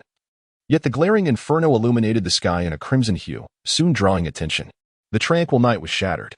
On rooftops and utility poles, figures darted towards the scene of the inferno. Hokage building. Danzo, why involve the Jinchuriki of the Nine Tails in your plans against Qianyu? Mito Yin and T-Rune Kohara frowned as they questioned. To create a perfect pretext for the demise of Uchiha Qianyu. Before Danzo could respond, Sarutobi Hiruzen interjected. A pretext? Indeed, it will be reported that the ninjas of the Mist Village ambushed the Nine Tails Jinchuriki, and Uchiha Qianyu valiantly defended him, ultimately falling in battle. Mist Village ninjas? T-Rune Koharu's eyes brightened as she nodded in understanding. Danzo's chilling voice resonated. Moreover, even in the event of failure, we can exploit the situation to implicate the Uchiha clan in a conspiracy against the Nine Tails, achieving two objectives at once. Sarutobi Hiruzen took a drag from his cigarette before shedding his Hokage robes for a sleek black combat outfit. Danzo, you need not intervene this time. Such a commotion cannot go unnoticed by the Hokage. However, arriving too early would also be detrimental. Thus, he remained patiently observing the distant flames engulfing the night. We shall join you. Mito Yin and T-Rune Koharu exchanged glances and declared. Sarutobi Hiruzen said nothing, leaping gracefully into the air, his agile form defying his age. The two advisors, leaning on their canes, followed closely behind. It is over. The crimson blade sliced through the throat, and the head of the root ninja fell swiftly, his body collapsing lifelessly to the ground. Qianyu glanced down at Naruto in his arms, whose eyes were tightly shut, lost in unconsciousness. The sight of Qianyu brutally decapitating a root ninja had rendered Naruto faint, for he was but a 5-year-old child unaccustomed to such gruesome scenes. The 8 assailants were all elite jonin. Danzo had truly escalated his tactics. Alas, Tens managed to escape. Qianyu pried open the mouth of one of the deceased, his crimson gaze scanning the remnants of the tongue-sealing curse mark. To prevent any leaks of information, every root ninja had been branded with this seal by Danzo, which not only silenced them but also dissolved their heads upon death. An exceptionally practical sealing technique. This meant that, amidst the decapitated bodies strewn about, there would be no trace leading back to Danzo. However, Qianyu never expected to dismantle Danzo's schemes through this incident, no matter how audacious Danzo might be. The involvement of the Nine Tails Jinchuriki would surely bring the shadow of the third Hokage into play. The higher-ups of Konoha were complicit. What could he possibly do? Though the assault had concluded, the true ordeal was merely beginning. Qianyu sat upon the ground, quietly awaiting the arrival of the village's higher-ups. As time crept by, 2 figures emerged into view. Turning to look, it was Shursui and Itachi. Finally, assistance had arrived. Qianyu, what transpired here? Who were the assailants? Shursui and Itachi, rushing over in a flurry, urgently inquired upon witnessing the scene. I was ambushed by 8 root ninjas, all of whom were elite jonin. These individuals were under Danzo's control. Capturing them alive was impossible, thus I had no choice but to eliminate them all. Shursui fell silent. The corpses littering the ground indeed bore the hallmarks of root ninjas. For only they would employ such sealing techniques. I believe this was solely Danzo's scheme. The third Hokage remains unaware of this operation. After a prolonged silence, Shursui finally spoke. Qianyu chuckled softly, sensing Shursui's lingering hope for the village. That flicker of hope would soon be shattered. Itachi, do you have anything to say? Qianyu inquired, shifting his gaze to Itachi. This matter is far from over. The higher-ups of Konoha will undoubtedly seize this opportunity to suppress the Uchiha clan. Thanks to Itachi's yet-to-be-broken spirit and Qianyu's subtle influence, he now harbored deep disappointment towards the Konoha leadership. Chapter 28. The Provocation of Sarutobi Hizen Jisue, Qianyu, Itachi. You are all here. Before Sarutobi Hizen and the others arrived, Uchiha Fugaku led a contingent of Uchiha shinobi to the scene. There were not many in attendance, only 13, including Fugaku, but each was an elite genin, all possessing the 3-tomo Sharingan. Among the elite shinobi of the Uchiha clan, their combat prowess was at least equivalent to that of 2 ordinary elite genin, unless the opponent could counter the Uchiha's genjutsu. Qianyu, what on earth happened? Fugaku surveyed the area, his gaze lingering on the corpses strewn about, and he frowned as he inquired, "Who were they?" "I was escorting Naruto home tonight when we were ambushed. The attackers were remarkably powerful, and they were all from the root." "Root, again with Danzo," Xianyu exclaimed. "I have always said that as long as Danzo lives, my clan shall never know peace." As Xianyu's words echoed, the atmosphere became charged with tension, even Fugaku's expression darkening. Throughout Konoha, or indeed the entire shinobi world, the Uchiha clan harbored a deep-seated animosity towards Danzo. The corpses were mangled beyond recognition, offering no evidence of their affiliation with Root. Even if there were evidence, it would likely be of little consequence to Danzo, and it could very well bring shame upon our Uchiha clan. Xianyu approached Fugaku and spoke in a hushed tone. In truth, even if he did not voice this concern, Fugaku, with his shrewdness, would undoubtedly arrive at the same conclusion. Given Fugaku's temperament, he would likely choose to endure in silence. Fugaku remained silent, seemingly lost in thought. Then turned his gaze to the left. Water release, great waterfall technique. Earth release, earth flow cutting. A waterfall materialized out of thin air, extinguishing the flames. And the ground trembled violently as a pathway split open. "The third Hokage has also arrived?" Fugaku murmured. In the distance, a horde of shinobi advanced, led by none other than Sarutobi Hizen, clad in a black combat uniform. At that moment, Hizen was at the peak of his combat capabilities, undoubtedly Konoha's foremost ninja. Even with his Manjiki Sharingan, Fugaku lacked absolute confidence in defeating him. Fugaku cast a glance at the restless Uchiha behind him before stepping forward to greet Sarutobi Hizen and the two elder advisors. "Hokage-sama, clan head Fugaku." Sarutobi Hizen approached Fugaku, exchanging brief pleasantries. Then, he directed his attention to Tsunai Kaoru, who instructed the Umbu to manage the bodies around them.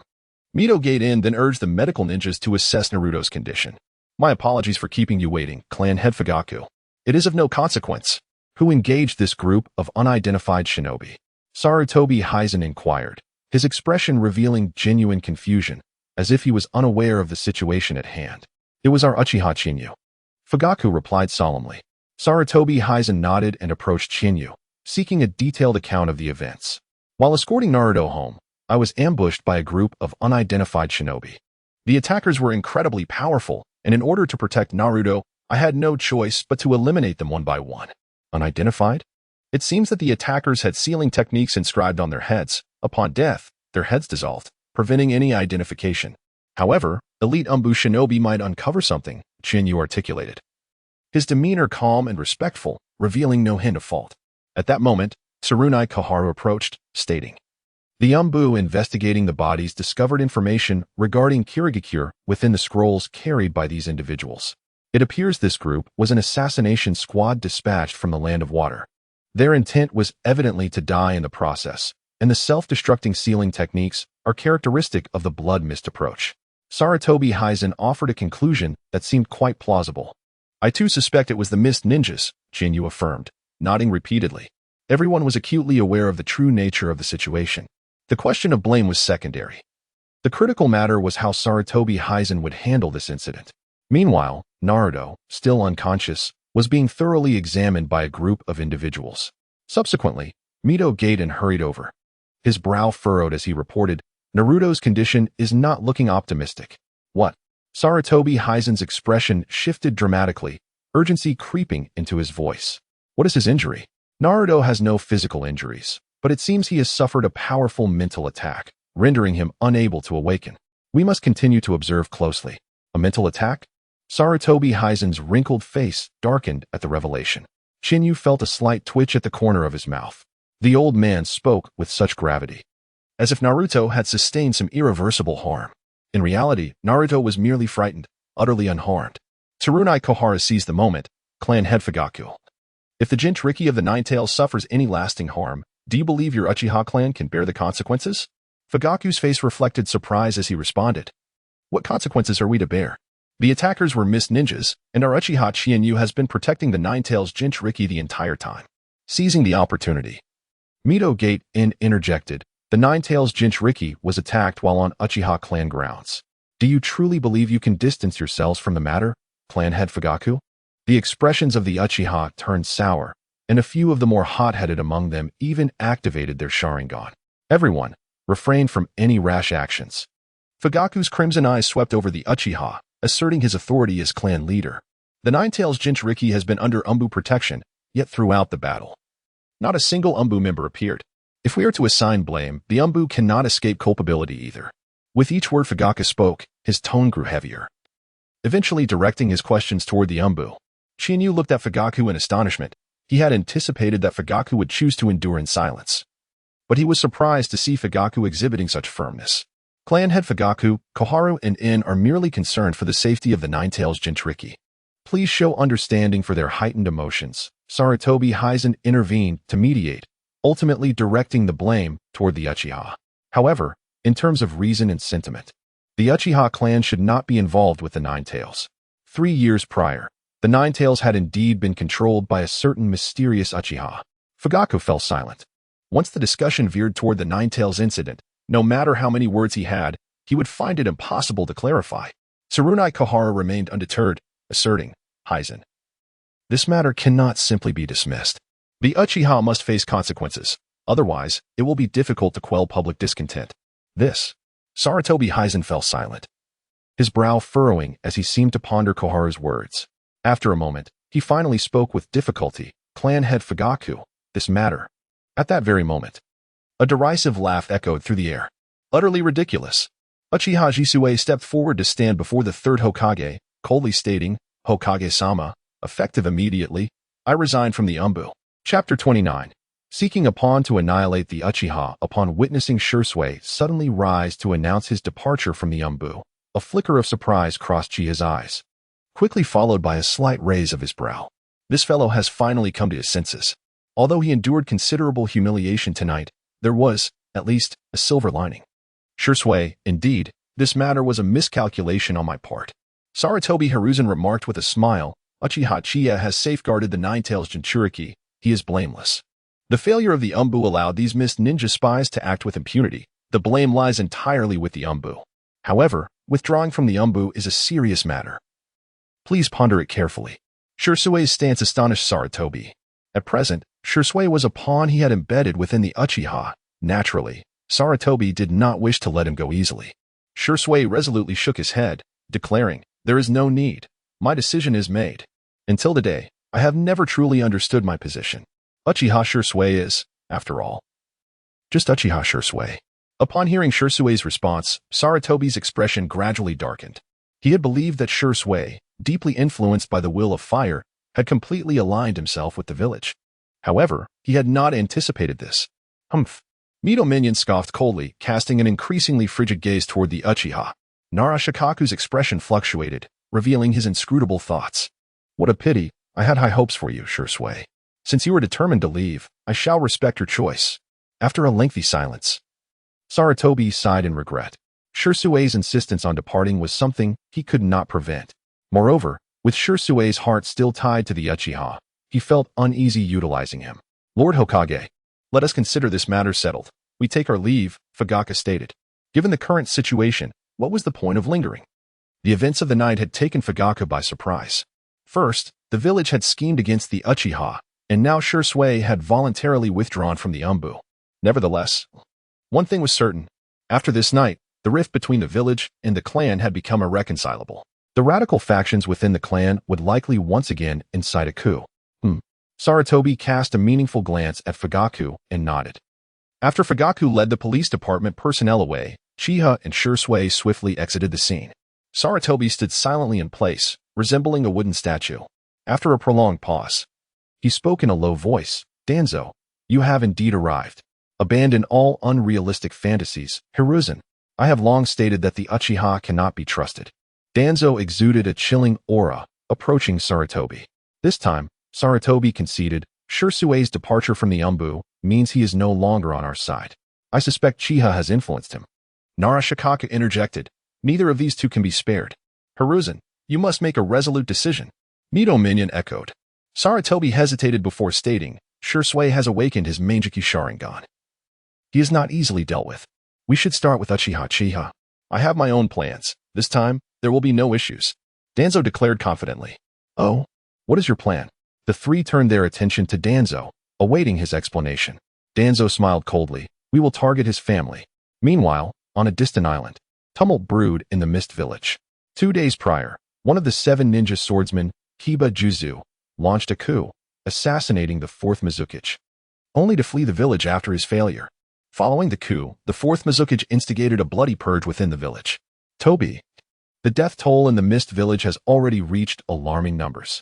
If this continues, the village will be entirely depleted. 2 leaves of a pitcher plant emerged from the ground, revealing a face split in black and white. The white visage surveyed the room strewn with corpses, offering counsel. And what of the depletion? I yearn to raise the entire Mist Village to the ground. Uchiha Obito sat atop a corpse, his voice icy with reproach. You did not come here merely to exchange pleasantries, did you? What is happening in the shinobi world? White Zetsu inquired cheerfully. A not insignificant incident has occurred in Konoha. 3 nights ago, a large number of ninjas attacked Uchiha Chiba. Subsequently, the 3rd Hokage personally intervened, claiming that Mist Village spies had infiltrated Konoha to wreak havoc. Uchiha Chiba, the familiar name, cast Obito into distant memories. Although Chiba was 2 years his junior, he was a true genius within the Uchiha clan. Vastly different from the underachiever Obito once was. Obito, was this your doing? White Zetsu queried, puzzled. Fool. Black Zetsu's hoarse voice cut in. Do you genuinely believe the 3rd Hokage's explanation? It is clearly a clumsy excuse. Indeed, it is a clumsy excuse. Even we can see through it. Let alone the Uchiha clan. Obito withdrew from his reverie, coldly stating, but what of it? We can only endure in silence. He had long since discerned the Uchiha's fate. Even the formidable Uchiha Madara had been forced to flee, let alone the current Uchiha. What do you plan to do, Obito? White Zetsu asked. Obito remained silent for a moment before responding. From this attack, it is evident that the rift between the village and the Uchiha has become irreparable. I intend to stoke the flames further and send the Uchiha on their way. What is the plan? Find me a suitable Uchiha. Obito's voice grew increasingly frigid. I need a pawn to utterly destroy the Uchiha. What kind of pawn? Black Zetsu inquired. Obito's single eye gleamed with a cold, icy light. I do not desire a genius. It is preferable to have those who were underachievers in their youth, but possess the potential to awaken the Manjiki. Just like I once was. Chapter 30. The astonishing illusion. The streets of Konoha were enveloped in a serene and tranquil atmosphere. Children heading to school frolicked joyfully, their laughter resonating throughout the lanes. Parents engaged in cheerful conversations, blissfully oblivious to the whereabouts of their offspring. A few members of the Uchiha clan from the police force gathered, patrolling the area. Luli, what would you like to eat? Uchiha asked, gently pulling Luli along as they strolled. Sister, I want to eat dango, Luli exclaimed, her eyes wide as she gazed at the dango shop by the roadside. Drooling at the sight, Uchiha rummaged through her pockets, glancing at the prices of the dango before responding. But we can only get 2 skewers. She had hurriedly left to take Luli to school and hadn't brought much pocket money. Hand in hand, Uchiha and Luli swiftly entered the dango shop. Upon their arrival, the customers inside turned their attention towards them. It was unexpected to see such a proud family as the Uchihas patronizing a humble eatery. I thought these people would never dine in the village, a middle-aged man remarked, his voice lowered but still audible in the quiet establishment. Indeed.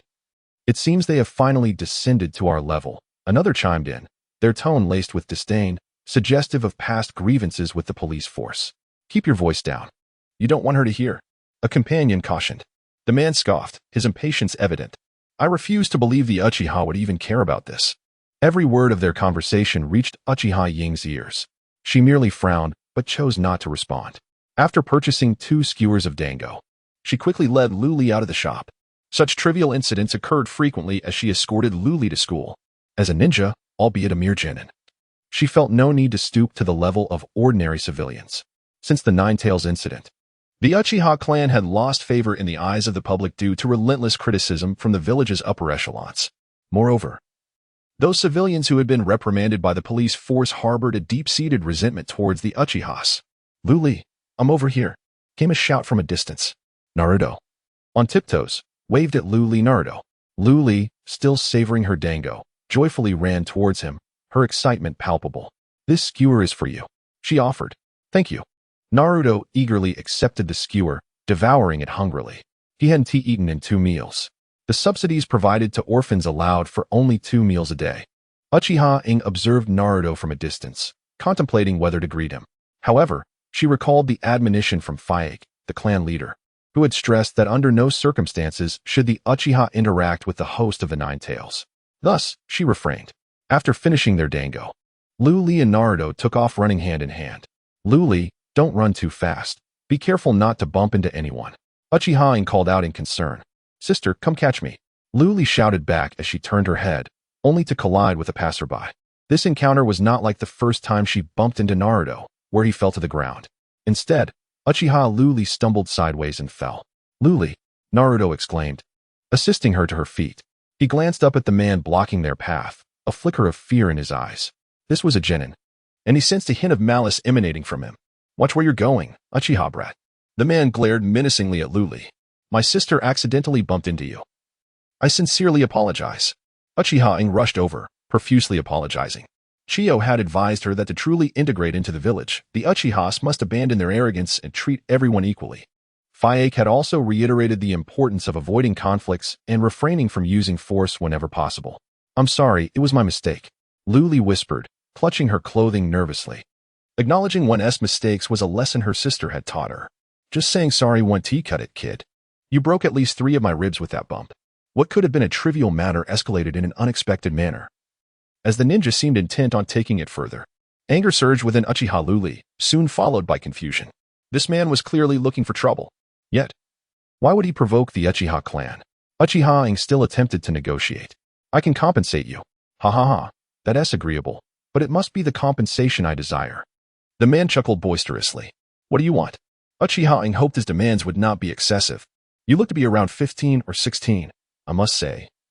You've developed quite well. The man scrutinized Uchiha with a predatory gaze, emboldened by her willingness to compromise. I'm a reasonable person. If you spend one night with me, we'll consider the matter settled. What do you say? At those words, Uchiha's expression darkened. She realized that this individual would not relent. Yet, she could not comprehend why a mere genin would have the audacity to challenge her, an Uchiha of the same rank. Suddenly, Lu Li hurled 2 shuriken with precision towards the man's eyes.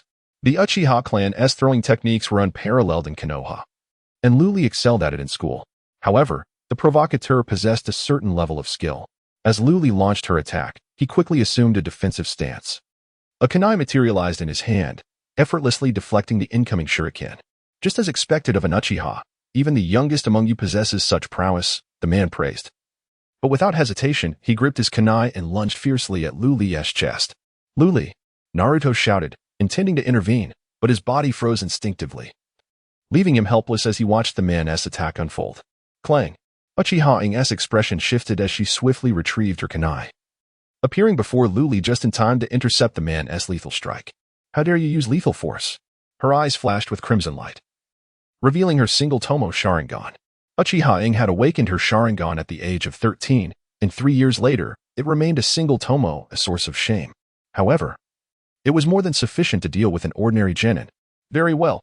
The man's eyes gleamed with madness upon seeing Uchiha draw her kunai. Then, to everyone's astonishment, the man reversed his grip on the kunai and plunged it into his own heart without hesitation. With his last breath, he exclaimed, "What an incredible illusion!" Chapter 31. The Wrath of Uchiha. At the roots of Konoha, in a dimly lit chamber, Shimura Danzo sat before a table, quietly listening to the reports from his subordinates. Lord Danzo, the plan has been set into motion. Uchiha Itachi has murdered innocent ninjas in the bustling streets and was promptly captured by the root ninjas who arrived on the scene. He is now detained in the root prison. The root ninja, donning a cat mask, had devised the trap that lured Uchiha Itachi into his grasp. After the unfortunate soul's demise, he swiftly appeared to seize control of Uchiha Itachi. The trap was clumsily designed, yet it was intentional. Only by such means could it provoke Uchiha Chiba to a degree that would lead him to walk willingly into the snare. Excellent. Danzo nodded, instructing, maintain strict surveillance and wait patiently for the prey. The root had already laid an intricate web, and he would quietly await Uchiha Chiba's arrival. Whether Uchiha Chiba would come was a matter of speculation. Danzo secretly hoped he would not. A person who shows no concern for the life or death of their loved one could never awaken the Mangeki Sharingan, thus rendering him inconsequential. Shortly after Uchiha Itachi's capture, a squad of police department ninjas swiftly appeared at the scene. All civilians, please disperse. The squad leader shouted, instructing his subordinates to clear the onlookers. The squad leader, Uchiha Ishikawa, was a close friend of Ryuri's parents. Upon hearing of Uchiha Itachi's capture, Ishikawa rushed to the scene. Uncle Ishikawa, please save my sister, Ryuri cried out. Looking at the Uchiha squad leader, what transpired here? Ishikawa inquired, glancing at the lifeless body on the ground. Though Uchiha had clashed with other ninjas in the village, such incidents resulting in loss of life were exceedingly rare. Uncle, it was like this. Naruto mustered his courage and recounted the events in detail. Despicable, Ishikawa exclaimed, kicking the corpse ferociously. It was evident to anyone that this was a trap, specifically designed for Uchiha Itachi. Ryuri, we must seek out clan leader Fugaku. With Uchiha Itachi's capture by the root, Ishikawa felt powerless. Only clan leader Fugaku could intervene and ensure Uchiha Itachi's safety. Ishikawa quickly found Uchiha Fugaku and recounted the entire ordeal. Fugaku's expression darkened immediately, and he smashed his fist onto the table before him. This is outrageous. The village is once again targeting the Uchiha clan. Time and again, he had yielded, expecting to earn the respect that had eluded him, yet the village's hostility only intensified. He had endured the root ninja's previous assault on Uchiha Chiba, but now that they had taken Uchiha Chiba's girlfriend, if he continued to tolerate this, tomorrow they might come for his son. The day after, they might seek to eliminate him, the clan leader of Uchiha. Ishikawa, summon all Uchiha members from the police department. This matter cannot be overlooked. Fugaku's furious words caused Ishikawa's expression to shift. In Ishikawa's memory, Fugaku was a man who rarely displayed his emotions, making his current anger all the more significant. It was clear that Fugaku had truly been provoked by the village. Subsequently, Fugaku dispatched messengers to inform Shisui and Chiba. He was prepared to confront Sarutobi Hiruzen. With Shisui and Chiba present, the Uchiha's words would carry greater weight. Fugaku was unsure of Chiba's strength, but he knew Shisui had already awakened his Manjiki Sharingan. In a one-on-one situation, Fugaku lacked complete confidence in defeating Shisui. 2 pairs of Manjiki were sufficient to compel the third Hokage to yield. As orders were relayed, within an hour, hundreds of ninjas gathered at the Uchiha police department. The weakest among them were Ni. This was merely the Uchiha from the police department and did not include individuals like Chiba, Shisui, Itachi, or the clan's elders. Fellow Uchiha, during the Nine Tails incident, the village's higher-ups have harbored suspicion towards our clan. I, Uchiha Fugaku, in an effort to stabilize the situation, accepted the village's orders to relocate our clan from the center of the village to the outskirts. I had hoped that this concession would earn us the respect we deserve. However, the higher-ups have never trusted the Uchiha. Under the slander of Danzo and others, our reputation within the village has worsened, rendering us akin to enemies in the eyes of other villagers. I, Uchiha Fugaku, bear the responsibility for this. Here, I offer my apologies. Just moments ago, root ninjas set a trap and captured a 15-year-old girl from our clan. For the honor of the Uchiha and the safety of each of our kin, we must not compromise this time. Standing at the forefront, Uchiha Fugaku recounted the circumstances surrounding Uchiha Itachi's entrapment. The higher-ups of Konoha must restore our clan's honor, release the innocent, and bring the true culprits to justice. The Uchiha clan members were filled with rage, their anger igniting amongst the crowd. Outside the Uchiha clan's territory, upon hearing the messenger's account, Chiba's expression darkened. There were matters one could endure, but some things were intolerable. If they could not save Uchiha Itachi this time, he would rather end his life than live in disgrace. Chiba clasped his hands together, channeling chakra, shadow clone technique. With a resounding pop, an identical Chiba appeared beside him. Remember, you must prevent clan leader Fugaku from confronting the third Hokage. Under no circumstances should he lead the police department's members to question him. Hundreds heading to the Hokage building would be perceived as a coup, which would spell disaster for the Uchiha. Moreover, avoid direct confrontation. Keep this clone intact. I am aware of your strategy, and it is foolproof. The shadow clone responded, then utilized the body flicker technique to hasten towards the police department. After the shadow clone departed, Chiba donned the attire of Ashura and stealthily slipped out through the back door. He aimed not only to rescue Uchiha Itachi, but also to ensure that the higher-ups of Konoha would pay dearly for their actions. Before the shadow clone could reach the police department, he encountered Shisui on the way. Shisui, this situation is critical. The police department personnel must not act recklessly. I share the same sentiment. Shisui nodded, then sighed. However, if we do not demonstrate the Uchiha's resolve to the village, Danzo may not easily release Uchiha Itachi. I'm aware of that. Chiba's calm response caused a hint of unease in Shisui. You must not make any foolish moves at this juncture. Danzo's capture of Uchiha Itachi is, in essence, a bait to lure you in. Should you confront him alone, it would be tantamount to seeking your own demise. We should accompany clan leader Fugaku to confront Sarutobi Hiruzen. With the clan leader present, I refuse to believe that Hiruzen would not release him. A cold smile spread across Chihane's face. Seeking Sarutobi Hiruzen will not resolve the issue. Since we are brothers, you must trust me. Do you doubt my capabilities? Very well. Let us first meet with clan leader Fugaku. Chapter 32. I am Azura, the bounty ninja, killing for money outside the Uchiha clan grounds. Two Umbu ninjas perched on tree branches, closely monitoring the movements of the Uchiha clan. A large contingent of Uchiha members was heading towards the police department, signaling a significant change in the dynamics of Konoha. One of the Umbu ninjas, who bore a cat-like visage, muttered to himself, "I sense something ominous is afoot." "I concur," came a husky voice from beside him. Suddenly, Aethad resonated as the cat-faced Umbu sensed an anomaly. He turned just in time to see a gleaming ninja blade poised at his throat, wielded by a stranger cloaked in a black robe and wearing a devilish mask. An enemy attack, the cat-faced Umbu shouted defiantly, disregarding his own mortality. However, as a pair of crimson eyes came into view, he quickly succumbed to unconsciousness. In the realm of illusion, Xianyu scrutinized the Umbu ninja before him. Unremarkable in appearance, demeanor, and stature, he was the type to blend seamlessly into a crowd. "Inform me of the whereabouts of Mito Gaiden, and I may spare your life," Xianyu inquired, adopting a voice specifically disguised for this encounter. "Sharingan, you are one of the Uchiha?" The Umbu ninja spat, his tone laced with contempt. "Damn it, the Uchiha are indeed plotting a coup. But the Hokage has long prepared for this. No Uchiha shall escape death." The cat-faced Umbu remained oblivious to his entrapment within the illusion, brazenly mocking Xianyu. "No. Do not misunderstand. I have no interest in the affairs of your Konoha village. I seek Mito Gaiden solely to claim his head for a bounty on the black market. A bounty of 100 million. Ample enough for me to infiltrate Konoha and eliminate him." Xianyu shook his head calmly. He intended to rescue Uchiha Itachi and exact revenge on Konoha's upper echelons. But he could not afford to reveal any vulnerabilities. Otherwise, the Uchiha clan would face irrevocable ruin. After much contemplation, Xianyu devised a cunning plan. As the bounty ninja Jura, he would assassinate the Hokage's aide, Mito Gaiden, and launch a surprise attack on the root base, eliminating its leader, Shimura Danzo. Such chaos would provide an opportunity for Fugaku to save Uchiha Itachi. "A bounty? You are a bounty ninja?" The cat-faced Umbu expressed disbelief. "What audacity! Who would dare target Mito Gaiden? The Hokage's aide, second only to the Hokage himself. How could such a notable figure be targeted by a mere bounty ninja?"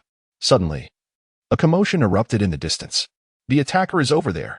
Quickly, follow me." In an instant, 3 Umbu ninjas appeared nearby, hastening towards Xianyu's location. Such speed. Damn it. Xianyu's form flickered and vanished. The Umbu ninjas arrived before the cat-faced member. One of them, perplexed, inquired, "What transpired? Where is the attacker?" "He was frightened away by you." That attacker was a black market bounty ninja, infiltrating Konoha to assassinate Lord Mito Gaiden. "Quickly, inform Lord Mito Gaiden to take precautions." The cat-faced Umbu relayed the urgent intelligence, his expression fraught with anxiety. "But I do not know where Lord Mito Gaiden is." "I know. He is near the Hokage building."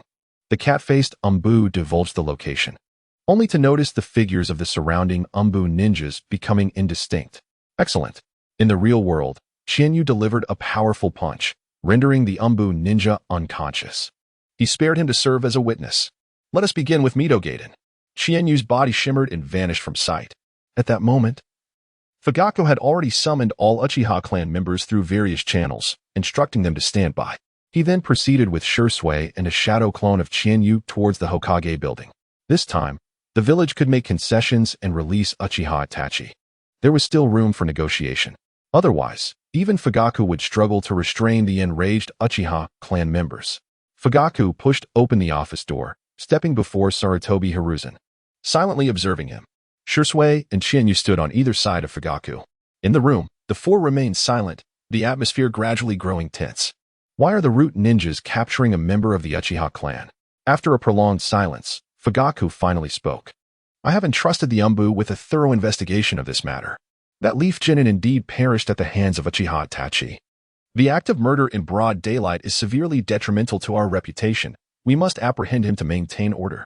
Sarutobi Hiruzen replied impassively. Fugaku's visit was anticipated, and Hiruzen was prepared to stall him.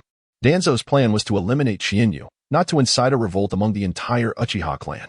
Moreover, at this juncture, Consuming the Uchiha would surely leave the Hokage's faction severely weakened. Yet, Hiruzen had not anticipated Qianyu's presence. Did he hold hope that Fugaku could save Uchiha Itachi? A flicker of doubt crossed Hiruzen's eyes. After much contemplation, this was the only explanation that seemed plausible. Hokage-sama, I pledge upon the honor of the Uchiha clan that Uchiha Itachi is innocent of murder. He has been framed. Upon hearing Hiruzen's grandiloquent statement, Fugaku felt as if his chest might explode with rage, yet he managed to reply with restraint. Hiruzen remained silent, casting a glance at Qianyu before inquiring, Qianyu-kun. Uchiha Itachi is your girlfriend. You must know her character well. Do you believe she is capable of such an act? The shadow clone of Qianyu wore a perfectly timed sardonic smile as he responded, I wish to meet the root ninja who captured Uchiha Itachi and question him directly. What say you, Hokage-sama? This clone's task was to remain by Sarutobi Hiruzen's side, serving as an alibi. Regardless of how many of Konoha's upper echelons perished or who rescued Uchiha Itachi, it would bear no relation to Qianyu. After careful deliberation, Sarutobi Hiruzen waved his hand. An Umbu ninja appeared in the room, kneeling on one knee. Bring forth the root ninja responsible for the capture. Mito gate in, his expression grave. Peruse the intelligence relayed by Konoha's spies infiltrated in Sunagakure. One particular piece of information caught his attention. 2 elite teams from Sunagakure had been annihilated by the S-rank rogue ninja, Sasori of the Red Sand, with only the user of the Scorch Release, Yakura, managing to escape. The 4th Kazekage was furious, and upon investigation, discovered that Sasori had joined a mysterious organization known as Akatsuki. This organization was shrouded in secrecy. Rumored to include the S-rank rogue ninja Orochimaru from Konoha. The intelligence transmitted by Konoha's spies across the major nations had always been screened by him before being passed on to Sarutobi Hiruzen. Akatsuki? Mito Gaiden furrowed his brow, sensing an undercurrent of unease. Creak. At that moment, the door swung open. Do you not knock before entering? Mito Gaiden asked impatiently, his brow furrowing further. Suddenly, a sharp sound pierced the air, and he felt a chill at his throat. A gleaming ninja blade rested against his jugular. Who are you? Mito Gaiden inquired. Panic and composure intertwining as he faced the enigmatic ninja before him. Hee. Qianyu chuckled ominously. The defenses are woefully inadequate. A bounty of 100 million. So easily acquired. Chapter 33. The Death of Mito Gaiden, the Bounty Ninja? Mito Gaiden's face was etched with horror. After donning the guise of a bounty ninja numerous times, Chihane's acting prowess had reached an unparalleled level. Not only Mito Gaiden, but even other bounty ninjas could not discern any clues. Can you spare me? Konoha can offer you a substantial sum. He attempted to buy time. Nearby were several sensory ninjas. Should they detect even a hint of blood or fluctuations in chakra, they would perceive something amiss. At that point, this audacious bounty ninja would find himself cornered. Stop your stalling. I killed everyone upon entering. The area was heavily guarded, and a direct assault would likely lead to exposure. Therefore, Chihane stealthily infiltrated Mito Gaiden's residence and used a genjutsu with his Sharingan to control him. All conversations transpired within the realm of illusion. Reveal the whereabouts of Danzo, and I shall grant you a swift end. Was his target still Danzo? Mito Gaiden's face twitched. As an aide to the Hokage, his combat prowess was relatively weak, even inferior to some ordinary J-nin. However, Danzo was a genuine shadow-level ninja. The mysterious bounty ninja before him intended to hunt Danzo? Was this a manifestation of absolute confidence in his own abilities or sheer ignorance? Ninjas of Konoha would never betray their comrades. Do not harbor illusions of extracting any information from me, Mito Gate, and declared resolutely. Is that so? Chihane sneered. You need not speak. I shall simply go and eliminate Naruto, unleashing the Nine Tails. The incident of the Nine Tails had inflicted tremendous calamity upon Konoha. Mito Gaiden would never allow the Nine Tails to wreak havoc again. The bounty ninja before him had the audacity to use the Nine Tails as leverage. Mito Gaiden furrowed his brow, falling silent for a moment before letting out a deep sigh. Very well, I shall tell you. With that, he suddenly lunged toward Chihane's ninja blade, attempting to take his own life. In the next instant, everything blurred. Mito Gaiden blinked, only to find himself staring into a pair of crimson eyes. The Sharingan, are you from the Uchiha clan? Mito Gaiden's expression was one of shock. Everything that had transpired was an illusion. He could only escape the realm of genjutsu after committing suicide. I neither confirm nor deny. Chihane replied ambiguously. Is the Uchiha truly plotting a rebellion? Mito Gaiden questioned loudly. Then he noticed the clock on the wall had stopped ticking. Realizing he was still within the genjutsu world. By layering 2 illusions, if the enemy breaks one, they mistakenly believe they have escaped. when in fact they remained trapped. Only a select few Genjutsu masters could achieve such a feat. While Shisui could layer 4 or more illusions, Chihane, though less adept, could barely manage 3. Do not entertain the thought of resisting the Genjutsu of the Sharingan. Tell me where Danzo is, or I will indeed unleash the Nine Tails. It appears that I need not obtain information directly from you. Once I release the Nine Tails, Konoha will descend into chaos, and Danzo will have no choice but to appear. Mito Gate-un's complexion paled instantly. The Nine Tails incident years prior had severely weakened Konoha. The sacrifice of the 4th Hokage was necessary to reseal the Nine Tails. Presently, there was no one in Konoha capable of stopping the Nine Tails. Thus, the protection of the Jinchuriki was paramount. Wait, I will tell you where Danzo is. But you must promise not to unleash the Nine Tails. Mito Gate and ultimately conceded. In comparison to the village's safety, Danzo seemed less significant. Moreover, Mito Gaiden did not believe this enigmatic bounty ninja could defeat Danzo. Many sought to kill Danzo in the ninja world, yet he remained alive and well. Upon learning of Danzo's whereabouts, Chihane wasted no time and swiftly severed Mito Gaiden's head. Taking a deep breath, Chihane used the blood on the floor to inscribe a few large characters on the wall. The killer, Bounty Ninja Shura. Even if he left no name, Konoha would trace the death of Mito Gate and back to him. Yet, Chihane chose to leave this mark deliberately, aiming to incite the higher-ups of Konoha and clear the Uchiha clan's suspicion, as long as the identity of Shura remained undisclosed. The village had no justifiable reason to act against the Uchiha. After eliminating Mito Gate-in, Chihane leaped from the window. With the combination of a rabbit talisman, a chicken talisman, and body flicker technique, he appeared a kilometer away in the blink of an eye. 5 minutes later, the Umbu ninjas stationed nearby finally sensed something amiss. Oh no, there's a sin of blood coming from Mito-sama's office. We must investigate. With Byakugan activated, dozens of Umbu ninjas rushed over. Upon arrival, they were met with the gruesome sight of a decapitated corpse.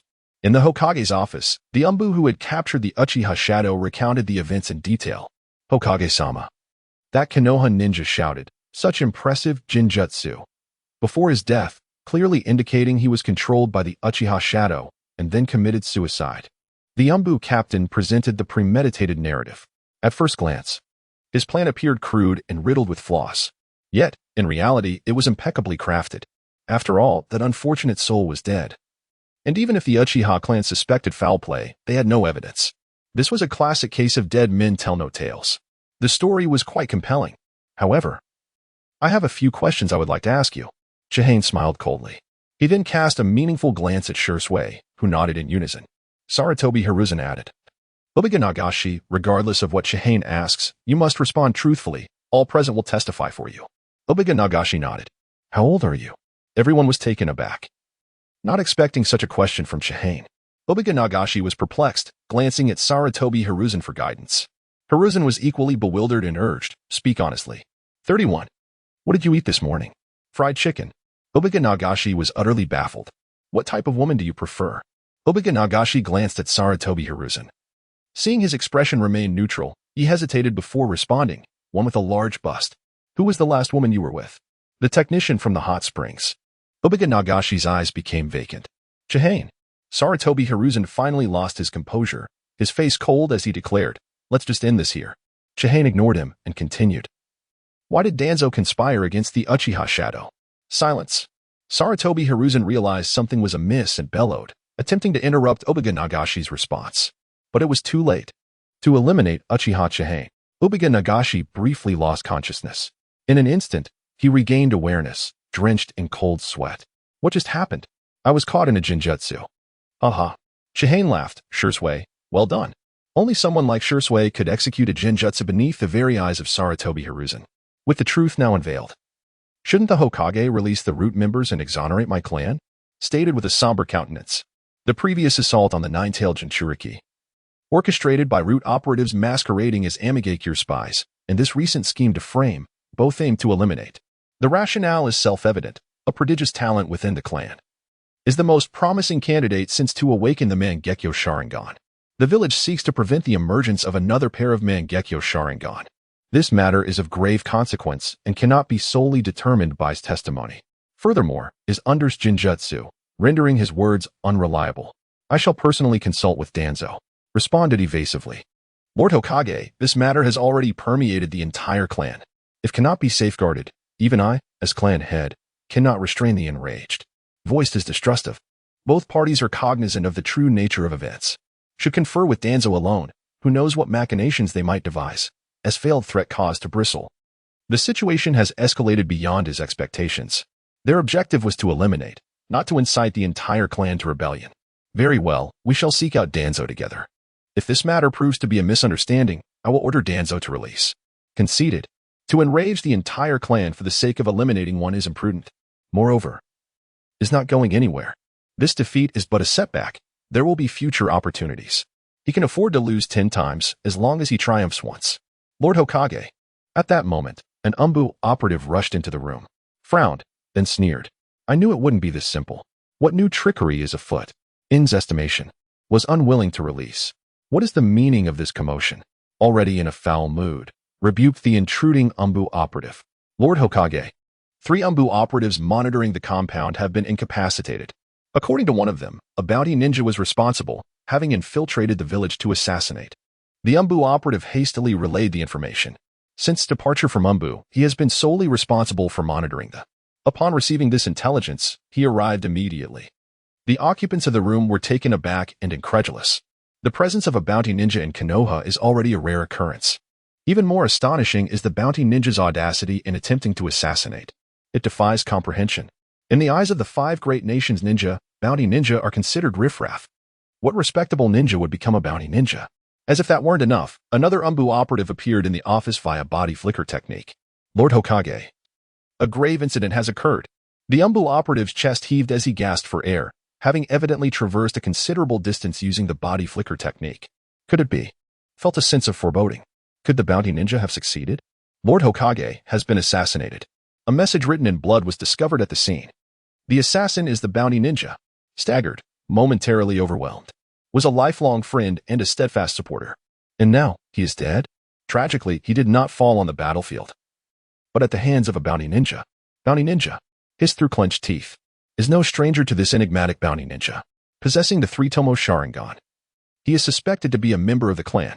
Had dispatched Kakashi to investigate his background, but after all this time, Kakashi has yet to uncover anything conclusive. Now, the next time he hears of him, it is in connection with the death of.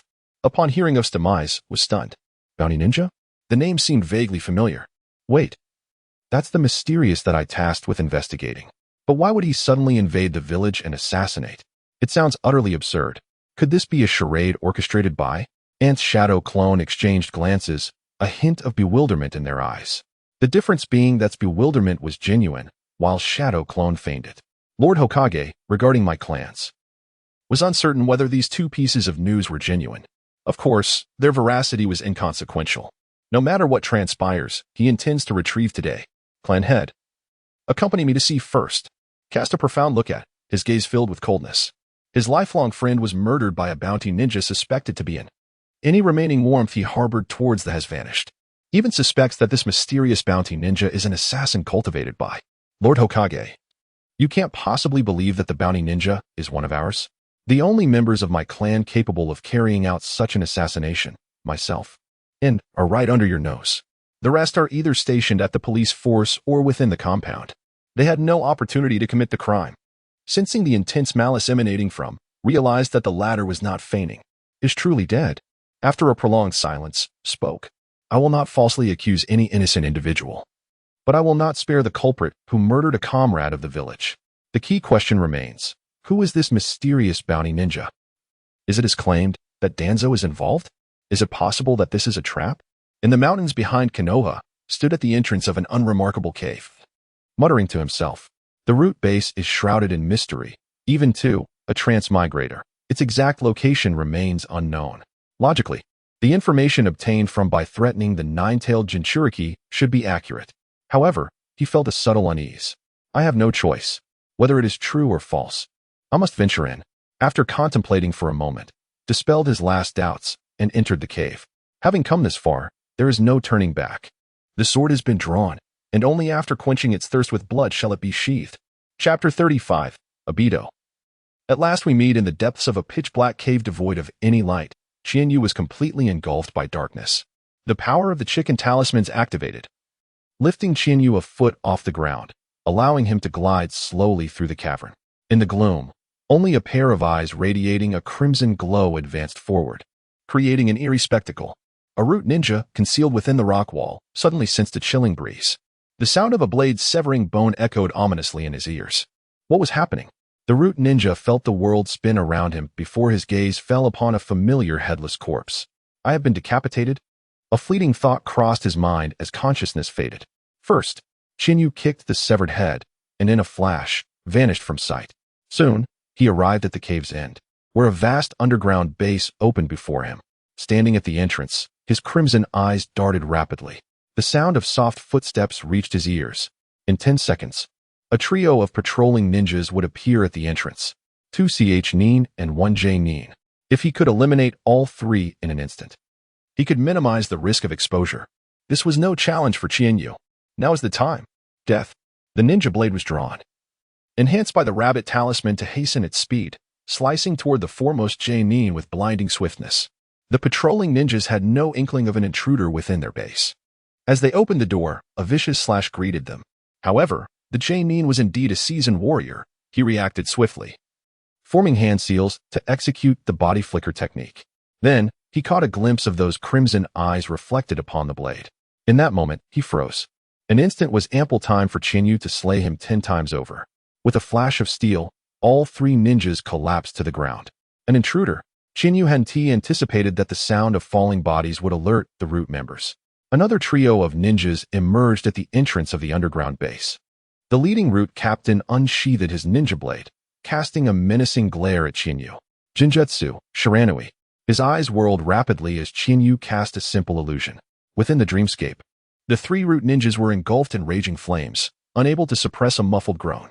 Rabbit talisman, body flicker technique. In an instant, Chinyu crossed several meters and appeared behind one of the root ninjas, driving his blade into the ninja's abdomen. The dragon talisman's explosive force surged through the body, incinerating the corpse instantly. With a casual flick of his left hand, 2 shurikens were hurled, effortlessly dispatching another root ninja. At this moment, the last remaining root ninja finally reacted. Unfazed by Chinyu's assault, he countered with water release, water dragon bullet technique. A water dragon several meters long materialized, hurtling toward Chinyu with formidable force, though its destructive power was rather mediocre. Chinyu flickered and vanished. In the next instant, the blade pierced through the chest of the last root ninja. Was he attempting to alert his comrades with the water dragon bullet technique before perishing? Given the circumstances, I have undoubtedly revealed my presence. This infiltration has indeed failed. Chinyu shook his head, displeased. Infiltration requires a high level of stealth capability, and Chinyu had not mastered such techniques. If only he could awaken the snake talisman, the process would have been considerably smoother. The snake talisman grants invisibility. While not overwhelmingly powerful, it is remarkably practical. Besides Chinyu's crude infiltration methods, another significant factor was the exceptionally tight defenses of the root base. Chinyu lifted off the ground, floating at the highest point of the underground base. Soon, over 40 ninjas appeared, each one a J Nin. 40 J Nin indeed represented a formidable force. Yet, there was no sign of Danzo. With such a commotion, it was inconceivable that he would not emerge. Could he be lurking in the shadows? Chinyu furrowed his brow. The intruder is above us. Just then, a sensing ninja from the Umbu detected Chinyu's presence. Very well, since infiltration has failed, I shall confront these foes head-on. Rabbit talisman, body flicker technique. The enemies are charging forward. Everyone be cautious. The root ninjas were taken aback, assuming defensive stances. Dragon talisman, great dragon fire technique. A 10-meter-long fire dragon suddenly erupted before them. The terrifying fire technique. Water release, water wall. More than a dozen root ninjas combined their efforts to execute the water release technique, standing firm against the roaring fire dragon. The fire dragon collided with the water wall, emitting a hissing sound, followed by a thick fog enveloping the area. By unleashing a powerful fire technique, Chinyu compelled the enemy to retaliate with water techniques. Fire and water clashed, generating dense mist. The fog obscured vision, yet it could not hinder the Sharingan. This tactic was one Chinyu had employed successfully on numerous occasions. It was a strategy that seldom failed. What followed was a brutal massacre. The root ninjas fell with an eerie calmness. 2 minutes later, Chinyu discarded his chipped blade and casually picked up another from the ground, sheathing it. He then ventured deeper into the base. Along the way, He encountered several ambushing root ninjas, all of whom he dispatched with ease. An hour later, Qianyu had scoured the entire base yet found no trace of Danzo. Aside from some secret techniques and intelligence, he found nothing of value. Qianyu looted everything he could carry, lost in thought. This place is hardly the main headquarters of the root. It is merely an ordinary base. Was Mito Kazumi deceiving me, or was Danzo deceiving Mito Kazumi? Qianyu leaned toward the latter. A man like Danzo would likely not even be trusted by the third Hokage, his lifelong companion, let alone Mito Kazumi. This predicament is troublesome. If this is a root base, it is implausible that no one has communicated the attack to Danzo. Qianyu could not guarantee that all had perished at his hand. He could not ensure that there were no other exits.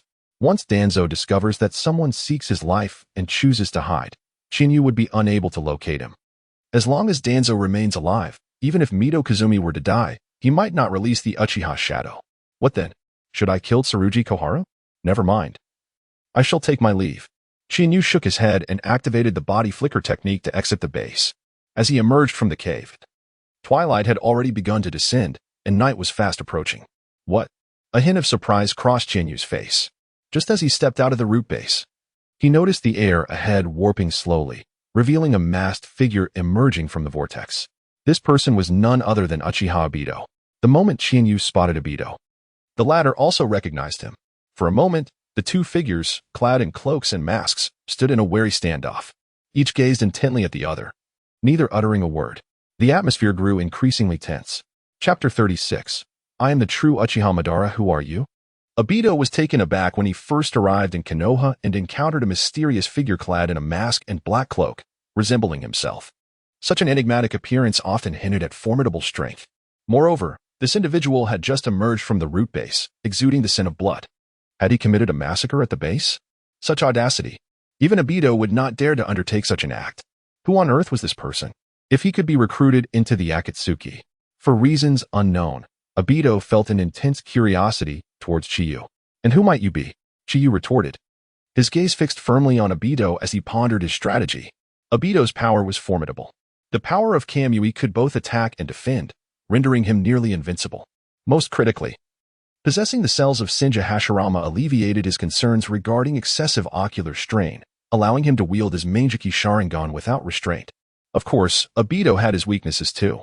His methods of attack were somewhat one-dimensional, lacking that decisive, overwhelming trump card. After all, with only one Manjiki Sharingan, he could not activate Susanoo. Furthermore, Chiyu was well aware of Obito's capabilities, while Obito remained oblivious to his. This was a significant advantage. If utilized wisely, it could lead to an unexpected victory. I am Uchiha Madara. Obito remained silent for a prolonged moment before breaking into a proud smile. As he spoke, the three tomo in his singular I began to spin rapidly. Chiyu, with a hoarse voice and an unflinching demeanor, lied. Nonsense. I am Uchiha Madara. Obito naturally did not believe this claim, but whether he believed it or not was of little consequence. Chiyu's objective was to cultivate an air of mystery, inducing caution in Obito. Haha. To dare impersonate me, Uchiha Madara, is quite the audacity. Do you possess the Sharingan of the Uchiha clan? Obito scoffed, though confusion brewed within him. In this era, it seemed he was not the only one bold enough to impersonate Madara.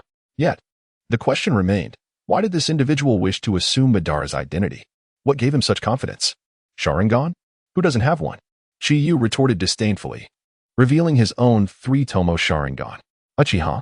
Obito stared at him, his confusion only deepening. The three-tomo in his singular I spun rapidly again, morphing into sharp, scythe-like shapes. Have you ever possessed a Manjiki Sharingan? Chiyu shook his head. I no longer have one, but I am indeed Uchiha Madara. Moreover, my eyes have evolved to the highest form, representing the pinnacle of Uchiha power, the Rinnegan. Those eyes now reside within a red-haired youth. You, one-eyed freak. Why do you impersonate me, Uchiha Madara? Upon hearing this, Obito's pupils constricted sharply as a tempest of emotion surged within him. This enigmatic Uchiha ninja possessed far too much knowledge. The secret of the Rinnegan had been entrusted to him by Madara before his demise. Only Obito and the black and white Zetsu were privy to it. This person should not know such things. Obito scrutinized Chiyu, as if attempting to see through him. After a long silence, he suddenly let out a cold laugh. Whether you believe it or not, I am Uchiha Madara. As for you, the impudent fool who dares to impersonate me, trust me, you will meet a dreadful end, regardless of where this mysterious Uchiha acquired his information, once captured. He would be subjected to harsh interrogation until all was revealed. The other party merely possessed an ordinary 3-tomo Sharingan, and Obito held absolute confidence in capturing him. The fundamental difference between a 3-tomo Sharingan and a Mangekyou Sharingan was undeniable. Not to mention, he still had Hashirama's cells. Humph, a mere speck of sand. Not even worth a fraction of my strength. Even with just a 3-tomo Sharingan, I am not someone you can contend with. Chiyu mimicked the haughty tone he remembered from Madara, his eyes radiating disdainful arrogance. It was as if Obito before him was merely an insect, easily crushable. With a clatter, Obito produced a chain. With 2 sharp clicks, the ends of the chains were secured to his wrists. Witnessing this familiar scene, Chiyu recalled the confrontation between Minato and Namikaze and Obito. In the next moment, as if in perfect synchrony, both figures transformed into mere afterimages, lunging at one another. The chains danced, and blades flashed as their figures intertwined at an astonishing speed. Chiyu's body pierced through Obito, then he crouched low, narrowly evading the chains at Obito's wrists. The first clash ended in a stalemate, as both combatants returned to their previous standoff, coldly regarding each other. In the entire ninja world, only one person had escaped such an attack. Now, you are the second. Obito shook the chains in his hand, astonished as he gazed at Chiyu. Just moments ago, Chiyu had evaded his strike with an astonishing level of finesse, as if he had anticipated his tactics. Kiki, you little brat, your combat experience is far too shallow. What is there to boast about with such a flawed strategy? Chiyu continued to mock him disdainfully. Obito's Kimui was indeed powerful, but with a little caution. It was not insurmountable. Nonetheless, he was fortunate that it was only one Mangekyou Sharingan. Had it been 2, he would likely have been sucked into the Kamui space in a single encounter. With a flick of his hands, Obito sent the chains flying at incredible speed, his entire being following closely behind. Chiyu hurled his kunai to intercept the incoming chains, then swiftly moved several meters to the left to evade Obito's direct assault. But at that moment, Obito's form suddenly vanished. When he reappeared, both hands were already at Chiyu's waist. In the blink of an eye, the Kamui vortex materialized, while Chiyu's palm pressed against Obito's abdomen, bearing an explosive tag. The moment I grasp you, this battle will be over. As for the explosive tag on your abdomen, Obito thought to himself, how does this compare to the 4th Hokage's Rasengan? He had withstood the 4th Hokage's Rasengan without so much as a scratch. Thanks to Hashirama's cells, such was their dominance. As the power of Kimui was unleashed, Chiyu's body began to distort. In the entire ninja world, no one could escape from my Kamui, save for that man. As he was on the verge of capturing this mysterious figure, a smirk crept onto Obito's lips. Suddenly, an immense force erupted from Chiyu's hand, sending Obito flying. In midair, the explosive tag pressed against Obito's abdomen, infused with the destructive power of the dragon talisman, detonated. Everything transpired in an instant. Obito had not even had time to retreat into Kamui. Boom. Chapter 37, The True Lair of Danzo. As the smoke dissipated, Obito caressed his bloodied abdomen, a cold glint flickering in his lone eye. Who exactly are you? The strange power that had just sent him flying bore a resemblance to the Rinnegan Shinra Tensei. However, this technique was unique to Nagato within the entire ninja world. Moreover, the explosive tag he had underestimated had far exceeded his expectations in potency. The searing heat of that flame was comparable to an A-rank fire release technique. I have already stated, I am Uchiha Obito. Chihane solemnly uttered a falsehood. Obito's formidable presence indeed posed a challenge, yet for Chihane, who had awakened the chicken talisman, countering it was not particularly daunting. The moment Obito attacked, he would materialize, and once that occurred, he would be vulnerable to the floating power of the chicken talisman. Obito refrained from further assaulting and stood in silence for an extended period. Whether you admit it or not, I know you are not Uchiha Obito, and I am not your enemy. Chihane had no interest in prolonging the confrontation with Obito. Without Kakashi's aid through the Mangekyou Sharingan, he found himself at a complete loss against Obito. I am here to find someone. What brings you to Konoha? Obito inquired. Finding someone? Chihane furrowed his brow, wondering if he was seeking Danzo. However, from his recollection, Obito seemed to have no dealings with Danzo. In fact, I too am here to locate someone. I seek Shimura Danzo. Obito cast a meaningful glance at Chihane. This person searching for Danzo could not possibly be there for a casual chat over tea. Having just slaughtered the root base, it was clear he intended to eliminate Danzo. What a grudge, what a vendetta. To dare to attack Danzo within Konoha. Truly a madman. I can provide you with information about Danzo, Obito contemplated before speaking. He sought to leverage this mysterious individual to further undermine Konoha's strength. Thus, the execution of the Eye of the Moon plan would undoubtedly proceed more smoothly. And the price? Shahane's expression turned contemplative. I require nothing from you. 4. To a certain extent, your actions have already aided me. He directly revealed Danzo's whereabouts to Shahane. Absolute, with his information-gathering abilities, was among the elite in the ninja world. Most of Konoha was under his surveillance, so he naturally knew Danzo's movements. Then I shall express my gratitude. Shahane glanced at Obito before employing the body flicker technique to depart. He harbored no doubts regarding the veracity of Obito's information. Compared to this stranger, Obito was likely more eager to eliminate Danzo. The only question lingering in his mind was why Obito had chosen to confront Konoha prematurely. After Shahane's departure, 2 leaves of the picture plan emerged from the ground. Zetsu, this individual claims to be Uchiha Obito. Can you discern his origins? The somber voice of Black Zetsu resounded. I can assure you, he is certainly not Uchiha Obito. Moreover, with your strength, how did you fail against him? Obito had inherited Madara's legacy and possessed cells from Hashirama. Within the ninja world, only Nagato could possibly defeat him. Yet, it was utterly unexpected that Obito had fallen to an anonymous individual. This person is far from the simpleton you perceive. He is a profoundly formidable adversary. Investigate thoroughly. I want all information on him. In contrast to the mysterious strength and the powerful explosive tags, Obito was even more puzzled by how his opponent knew about Uchiha Madara and the Rinnegan. Where had this intelligence originated? At the root base, in the human experimentation laboratory. What? You say that Mito Gate-un was killed by the bounty ninja Shura, and that the next target is me? Danzo stood before a petri dish containing Sharingan. Utterly shocked by the report from the Umbu ninja. Is it possible this is a scheme orchestrated by the Uchiha? His mind immediately turned to the Uchiha clan. However, upon further contemplation, he deemed it improbable. If this matter were to be uncovered, the Uchiha would find themselves in an inescapable situation. Given Fugaku's prudent nature, he would never act so recklessly. Could it truly be the work of a bounty ninja? Damn it. Are bounty ninjas in the ninja world so audacious now? Humph. If that audacious bounty ninja dares to come here, this shall be his grave. Danzo spoke coldly, his words laced with unwavering confidence. The defensive forces of the root base were undoubtedly on par with those of the Hokage building. Moreover, with a shadow-level powerhouse like himself stationed there. What beautiful eyes. Danzo picked up a petri dish, scrutinizing the 2-3-tomo Sharingan within. Many years prior, he had inadvertently acquired intelligence detailing the Uchiha clan's strongest genjutsu, Izanagi. Since then, he had fixated on the Sharingan. The first pair he obtained belonged to his friend, Uchiha Kagami. During the Third Great Ninja War, Danzo conspired with Orochimaru to clandestinely amass a considerable quantity of Sharingan amidst the chaos of war. Now, he possessed a substantial collection of 3-tomo Sharingan. Not only that, but he also bore the cells of the first Hokage.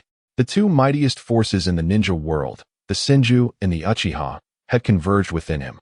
Danzo's ambitions had swelled to unprecedented heights. Boom, boom, boom. At that moment, a series of explosive sounds erupted from the root base. What is happening? Danzo questioned. Perplexed, the figure of oil girl Toryun appeared beside him, kneeling on one knee. Lord Danzo, a mysterious individual has invaded the base. At this time, Toryun was not yet 20 years old and had been meticulously chosen as Danzo's right-hand man, serving alongside Yamanaka F. Go and assess the opponent's capabilities. If you cannot handle them, lead them here. I shall intervene personally. After Danzo concluded his orders, Toryun vanished from the laboratory in a flash. The root base was divided into 3 levels. The first level served as the training ground for root ninjas. The second level housed prisoners captured from various regions. The third level was designated for human experimentation. Currently, Chihane found himself encircled by over 100 ninjas on the first level. The assailants were Uchiha. Damn it. Just as Yamanaka F prepared to employ the clan's secret technique, he suddenly caught sight of the 3-tomo Sharingan in Chihane's eyes, instantly realizing the gravity of the situation. In the next moment, he felt a wave of dizziness wash over him, becoming ensnared within a Jinjutsu. A root ninja positioned himself before Yamanaka F, channeling chakra into him to assist in breaking the illusion. Some ninjas hurled ninja tools to disrupt Chihane, while others unleashed long-range ninjutsu attacks against him. Yet, the majority merely stood back and observed. A multitude of people is not always advantageous, particularly in such a confined space. The combat effectiveness of those 100-plus ninjas barely exceeded 30%. Rabbit Talisman technique. Body flicker. In that instant, Chihane's speed rivaled that of the body flicker technique. In the blink of an eye, he traversed a distance of over 100 meters and appeared before Yamanaka F. Flames enveloped his ninja blade as he struck down fiercely. With a muffled thud, an elite J-Nin intercepted the fatal blow with his own body to shield Yamanaka F. Secret technique.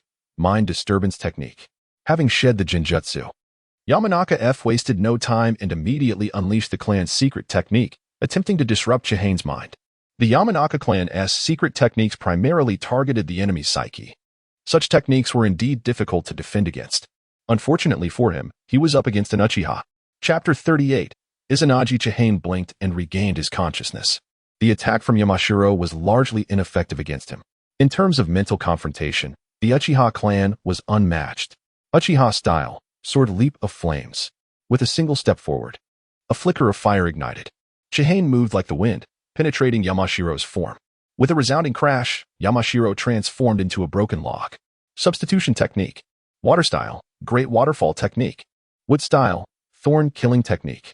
Upon witnessing Yamashiro's escape, the surrounding root ninjas hurriedly unleashed their ninjutsu to besiege Chihane. With an evasion, Chihane soared over 10 meters into the air. Where he had just stood, a multitude of wooden pillars erupted from the ground, swiftly followed by a colossal wave. On the periphery of the battlefield, the freed Yamashiro was drenched in cold sweat. In merely one confrontation, he had nearly faced his demise. The assailant's strength exceeded his imagination. How was the situation? At that moment, a figure clad in black robes and sunglasses, Oil Girl Torian, appeared before Yamashiro. The opponent possessed a pair of three-tomo Sharingan, exhibiting formidable strength. We cannot possibly stop him. Yamashiro relayed the information obtained from Chihane. Three-tomo Sharingan? Indeed troublesome. In this locale, numbers hold little significance against the Sharingan. I shall confront him. Oil Girl Torian cast a deep glance at Chihane. Tiny, nearly invisible insects began to crawl from his feet, swiftly darting toward Chihane. Another rat. In midair, Chihane's gaze fell upon Oil Girl Torian, his brow furrowing.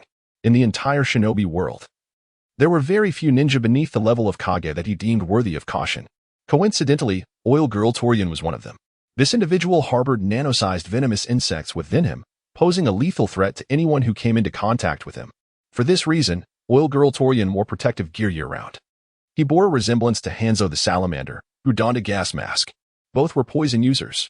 Faced with Oil Girl Torian, even a Kage-level powerhouse could potentially meet their end with a moment's inattention. In the original work, Oil Girl Torian had even incapacitated Obito by severing one of his arms. Such accomplishments were daunting for Chihane to replicate. As Oil Girl Torian drew nearer, Chihane noticed the emergence of minute microorganisms in the surroundings. Thankfully, it was the three-tomo Sharingan. Otherwise, it would have been difficult to detect. Secret technique. Insect sphere. As the ancestral secret technique was activated, swarms of insects erupted from Oil Girl Torian, coalescing into a purple cloud that swiftly lunged toward Chihane. Countless insects, should they catch Chihane, could drain his life force within mere seconds. Fire was the most fitting method to combat insects.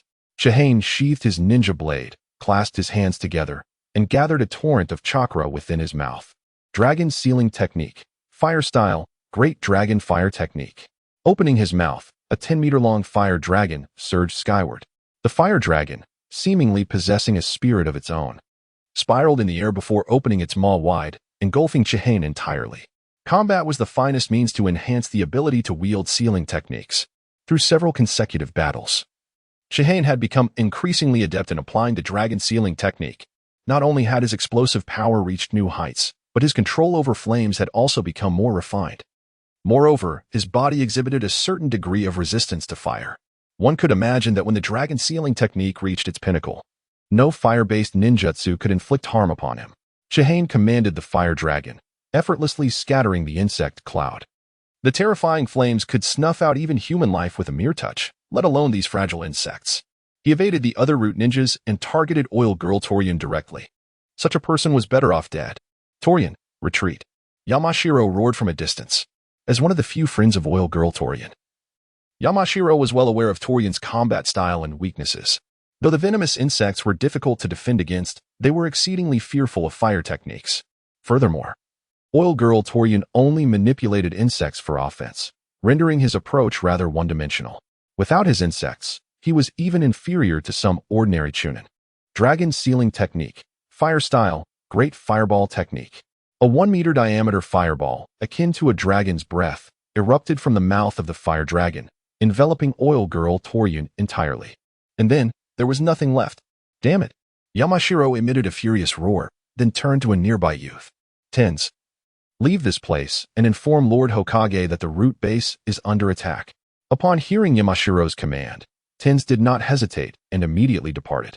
Observing this scene, Chihane did not pursue.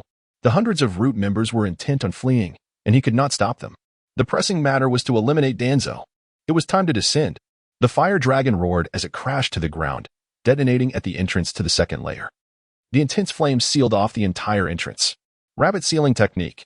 Body flicker technique. Chihane's form flickered, sprinting through the second layer at incredible speed. The second layer housed all the prisoners. Chihane utilized his Sharingan to meticulously observe each room but found no trace of the Uchiha Kage. Could he be on the third layer? Just as he prepared to enter the third layer, a half-meter-long wind blade sliced through the air. Chihane stood his ground, allowing the wind blade to approach. With a mere thought, the wind blade, originally aimed at his throat, suddenly altered its trajectory, piercing through the iron door, imprisoning the nearby captives. In the distance, a middle-aged man clad in a black coat, with a stern expression, emerged. Shimura Danzo. What is this? An unmarked ninjutsu? Danzo had not anticipated that a mere wind blade could incapacitate Chihane. To have arrived here, the opponent must possess Kage-level strength. Yet, the fact that the other party did nothing and evaded his attack left him somewhat incredulous.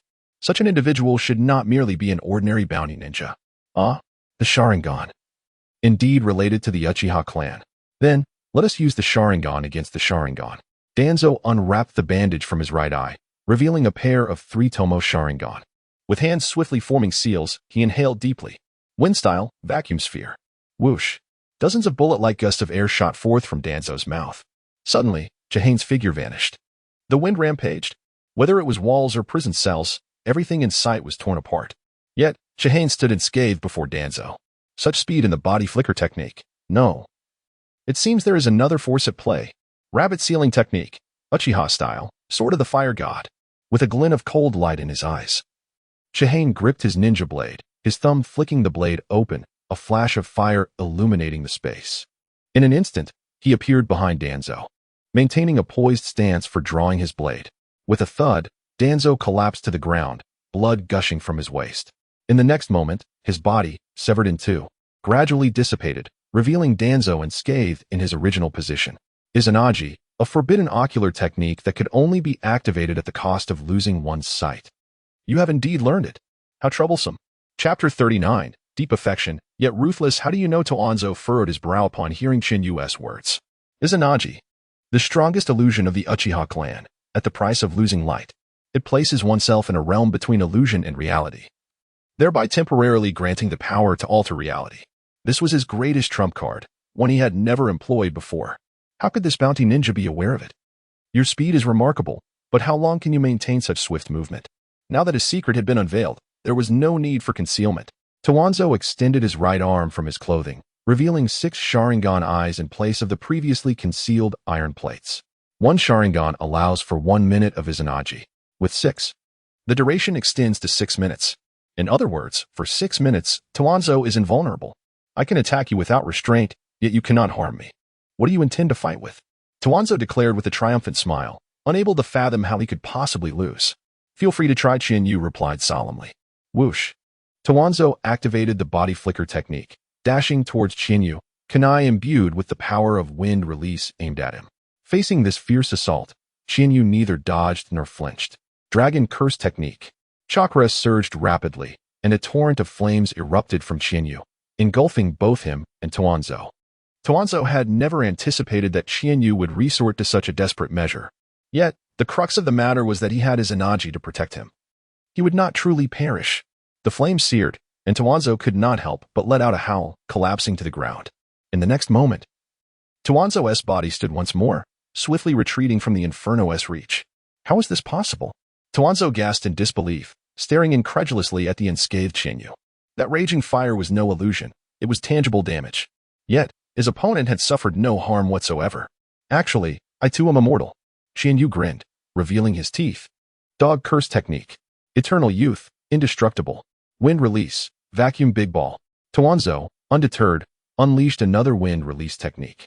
The upgraded version of the vacuum ball shot forth like a rocket, its tremendous force instantly propelling Qianyu back, crashing heavily against the wall, leaving a large imprint.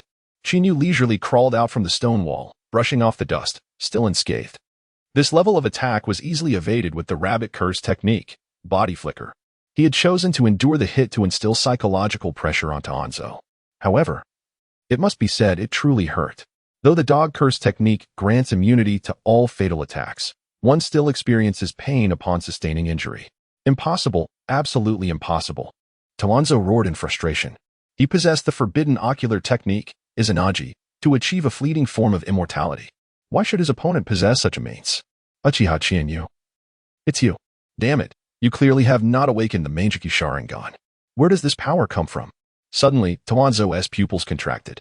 While the wind release technique had failed to injure Qianyu, it had torn off the demon mask he wore, revealing his true visage. Hanzo. Even if you expend all your strength, you cannot harm me in the slightest. At this point, there is no need for me to hide. Hanzo, you are doomed today. Not even Jesus can save you. Dragon Curse Technique. Uchiha Style, Gale Blade. Qianyu advanced, swinging his ninja blade, flames enveloping its edge. Under the Dragon Curse Technique, the swordsmanship was vastly enhanced.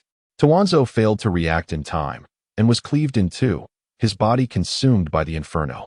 In the next moment, Hanzo rose once more. At this juncture, only 5 Sharingan remained on his right arm. Izanagi, a forbidden technique of the Uchiha clan, could be activated with the 3-Tomo Sharingan. However, it required the sacrifice of light and a significant amount of chakra. Members of the Uchiha clan could sustain its use for longer durations. Outsiders like Hanzo, reliant on chakra provided by the first Hokage's cells, could maintain it for only 1 minute. With all 4 curse techniques activated, Qianyu's combat prowess far surpassed Hanzo's. Dragon Curse Technique, Fire Release, Great Fire Destruction. Waves of blazing flames engulfed the entire second floor. No matter where Hanzo resurrected, he would be scorched by the flames. With the enhancement of the curse techniques, this B-rank ninjutsu reached the realm of forbidden techniques. Sustaining it for 5 minutes was not a challenge. Wind Release, Shuriken. Hanzo's face showed signs of panic. He expelled a gust of air, enveloping the shuriken, slashing through the second floor S-base, and leaped into the 3rd level. Qianyu pursued relentlessly into the 3rd level, where he encountered a familiar figure. Uchiha Shadow. Surrender, Uchiha Qianyu. Take another step forward, and I will kill this girl. Hanzo sneered coldly, placing a kunai against the girl's throat, using Uchiha Shadow's life to threaten Qianyu. Brother Qianyu, kill him. Hanzo. This murderer has slaughtered many Uchiha clan members. Uchiha Shadow cried out hoarsely, her eyes swollen from tears. She did not wish to burden Qianyu at this moment. Little Shadow Qianyu gazed calmly at Uchiha Shadow, his eyes betraying a hint of affection. Chakra gathered like waves upon the ninja blade, and with a swift stroke, he struck down. The searing flame blade cleaved through both individuals. In the depths of emotion lies an unfeeling resolve. 2 streams of blood tears flowed from his pupils. A pair of Meijiki Sharingan appeared within Qianyu's gaze, resembling a 6-leafed windmill, similar to Shusui's 4-leafed blade. Yet with 2 additional leaves, the blades were longer with greater amplitude. These eyes Qianyu sorrowfully approached Uchiha Shadow, awakening the Meijiki, yet he felt no joy. A narrow fracture appeared in Uchiha Shadow's waist, and in her final moments, a faint smile graced her eyes. Qianyu placed his palm upon Uchiha Shadow's forehead. Dog Curse Technique, the power of immortality. Under the influence of the immortal force, Uchiha Shadow's waist wound healed rapidly, returning to its original state within moments. Brother Qianyu. Uchiha Shadow leaped into Qianyu's embrace. In that moment, she felt no hatred, only a profound reluctance. Little Shadow, with me here, there is nothing to fear. Qianyu held Uchiha Shadow tightly, fearing the loss of this girl. What is this power? Is it the ocular technique within your eyes? Hanzo appeared from a distance, incredulous as he gazed upon the revived Uchiha Shadow. Hanzo, without you, I may not have awakened this Meijiki. In return, allow me to demonstrate the first ocular technique of the Meijiki Sharingan. Qianyu turned to face Hanzo, his eyes spinning with 6-leafed windmills. Welcome to my world. Ocular Technique. Susanoo. Chapter 40. The death of Danzo. Danzo found himself momentarily disoriented, realizing he was no longer in the root base. Instead, he stood in a picturesque courtyard adorned with a small bridge and flowing water, surrounded by artificial hills and bamboo groves, beneath a vast, cloudless sky. Are you attempting to humiliate me? Even if your Jinjutsu is formidable, there is no need for such an easily discernible illusion, is there? Do you truly believe I cannot unravel it? In truth, he found himself utterly unable to break free from the illusion.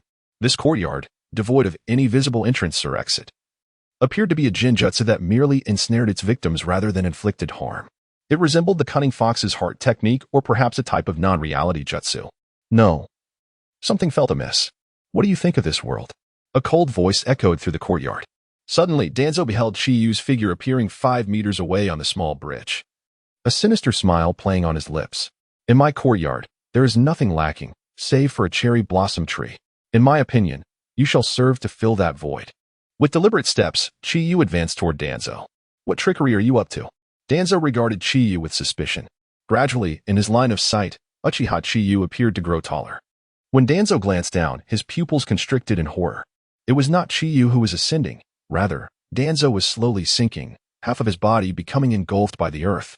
After a moment of contemplation, the flicker of panic in Danzo's eyes vanished. In the world created by Uchiha Chiyu, anything was possible. If nothing peculiar were to occur, that would indeed be unimaginable. Is this merely a tedious trick? Danzo observed Chiyu coldly. Do not be hasty. Everything has just begun. Look, the seed has sprouted. With those words, green shoots materialized from Danzo's abdomen, their roots burrowing into his body, slithering like serpents, tightly entwining him. Not only that, but the roots also siphoned nutrients from Danzo, visibly growing at an alarming rate. Though Danzo had remained silent even as he was dismembered by Chiyu's blades, he now let out a heart-wrenching scream. Instinctively, he activated Izanagi. His body indeed restored to its original state, yet he remained ensnared in the illusion. The roots entwined around him continued their relentless consumption. One by one, the Sharingan in his right arm closed. Soon, a cherry blossom tree, towering 7 to 8 meters, manifested in the courtyard, its branches laden with buds. What have you done to me? Danzo, now emaciated and resembling a desiccated corpse, appeared utterly drained of vitality. Nothing much, merely borrowing your spiritual energy, Chiyu replied, a satisfied smile gracing his lips. Susanoo consumes spiritual energy and replenishes the user. Unless one possessed ocular prowess equal to that of the caster, escape was impossible. Farewell. With a snap of his fingers, the cherry blossom tree's buds rapidly bloomed. Danzo's gaze dimmed, as if he had lost his very soul. Conversely, Chiyu felt invigorated, the return of spiritual power replenishing the energy spent on his ocular techniques, even providing in excess. The Susanoo did not merely consume Danzo's spiritual energy, it also devoured the ocular prowess contained within the 3-tomo Sharingan. Casting a glance at the lifeless Danzo, Chiyu nodded in satisfaction. After eliminating Danzo, Chiyu and Uchiha Shadow ventured into a human experimentation laboratory on the 3rd floor. At this moment, they could not simply depart. He needed to stage a grand performance. Outside the root base, the 3rd Hokage had arrived. Sarutobi Hiruzen led several Umbu shinobi, followed closely by Fugaku, Shursui, and Chiyu's shadow clone. They had just exited the residence of Mido Gate Inn when they encountered Tenzo, who had come bearing news. Without delay, the 3rd Hokage rushed over. Along the way, no battles transpired, and all attention was focused on the enigmatic bounty ninja, Shura. Thus, no one noticed that Chiyu had employed a shadow clone. Hokage-sama, I hope we can swiftly release Uchiha Shadow, Fugaku murmured gravely. Having witnessed Mido Gate Un's corpse firsthand, he no longer doubted the existence of the bounty ninja. To be frank, the death of Mido Gate had taken him by surprise. However, one matter was one matter. If the higher-ups of Konoha sought to use the bounty ninja incident to stall, he would not acquiesce. Hokage-sama, a gruesome battle has occurred within the base. There are bodies everywhere, with only a few root shinobi and imprisoned prisoners surviving. Before Sarutobi could respond, an Umbu ninja emerged from the base. Where is our Uchiha Shadow? Did you find him? Chiyu's shadow clone approached the root ninja, feigning urgency. The base is severely damaged, flames are raging everywhere. We have yet to locate. The Umbu ninja replied obediently. Before he could finish, Chiyu's shadow clone vanished from sight. Bodies everywhere? Could it be that Danzo? Sarutobi felt a twinge of unease and demanded loudly, where's Danzo? The Umbu ninja hesitated before responding. In the 3rd layer of the base, we discovered Lord Danzo's corpse. With that revelation, the 3rd Hokage darted forth like an arrow loosed from a bow. Danzo is dead? The infamous shadow of the ninja world has fallen? Upon receiving this news, Fugaku stood frozen, momentarily at a loss for words. After a long pause, he instructed Shursui before entering the base. Shursui, I'm going in to find out how that rascal Danzo met his end. You go help Chiyu search for Uchiha Shadow. Chiyu's shadow clone pretended to search, quickly shedding the Umbu ninja tailing him, and made his way to the human experimentation laboratory where his true self resided. With a swift motion, he sliced open the iron door and entered alone. Before long, Chiyu emerged, holding Uchiha Shadow's hand. This time, however, it was his true form. In the distance, Sarutobi stood before Danzo's corpse, his figure appearing somewhat forlorn. Danzo, I have arrived too late. Sarutobi's expression remained stoic. Yet his trembling hand betrayed the turmoil within the heart of the seasoned ninja hero. Fugaku, I have found the young shadow. Furthermore, I discovered numerous Uchiha clan Sharingan in the first Hokage's cells within the third layer of the base. Danzo likely conducted secret research on forbidden techniques, much like Orochimaru. Chiyu called out, standing over 10 meters away from Fugaku. What? That damn Danzo. Even if he is dead, I will seek justice for this matter. Fugaku's gaze sharpened, his voice cold as ice. Chapter 41. Terrifying speculations. Chienyu, you and Uchiha Ing should return first. I will handle things here with Lord Fugaku. Jishuei cast a meaningful glance at Chienyu.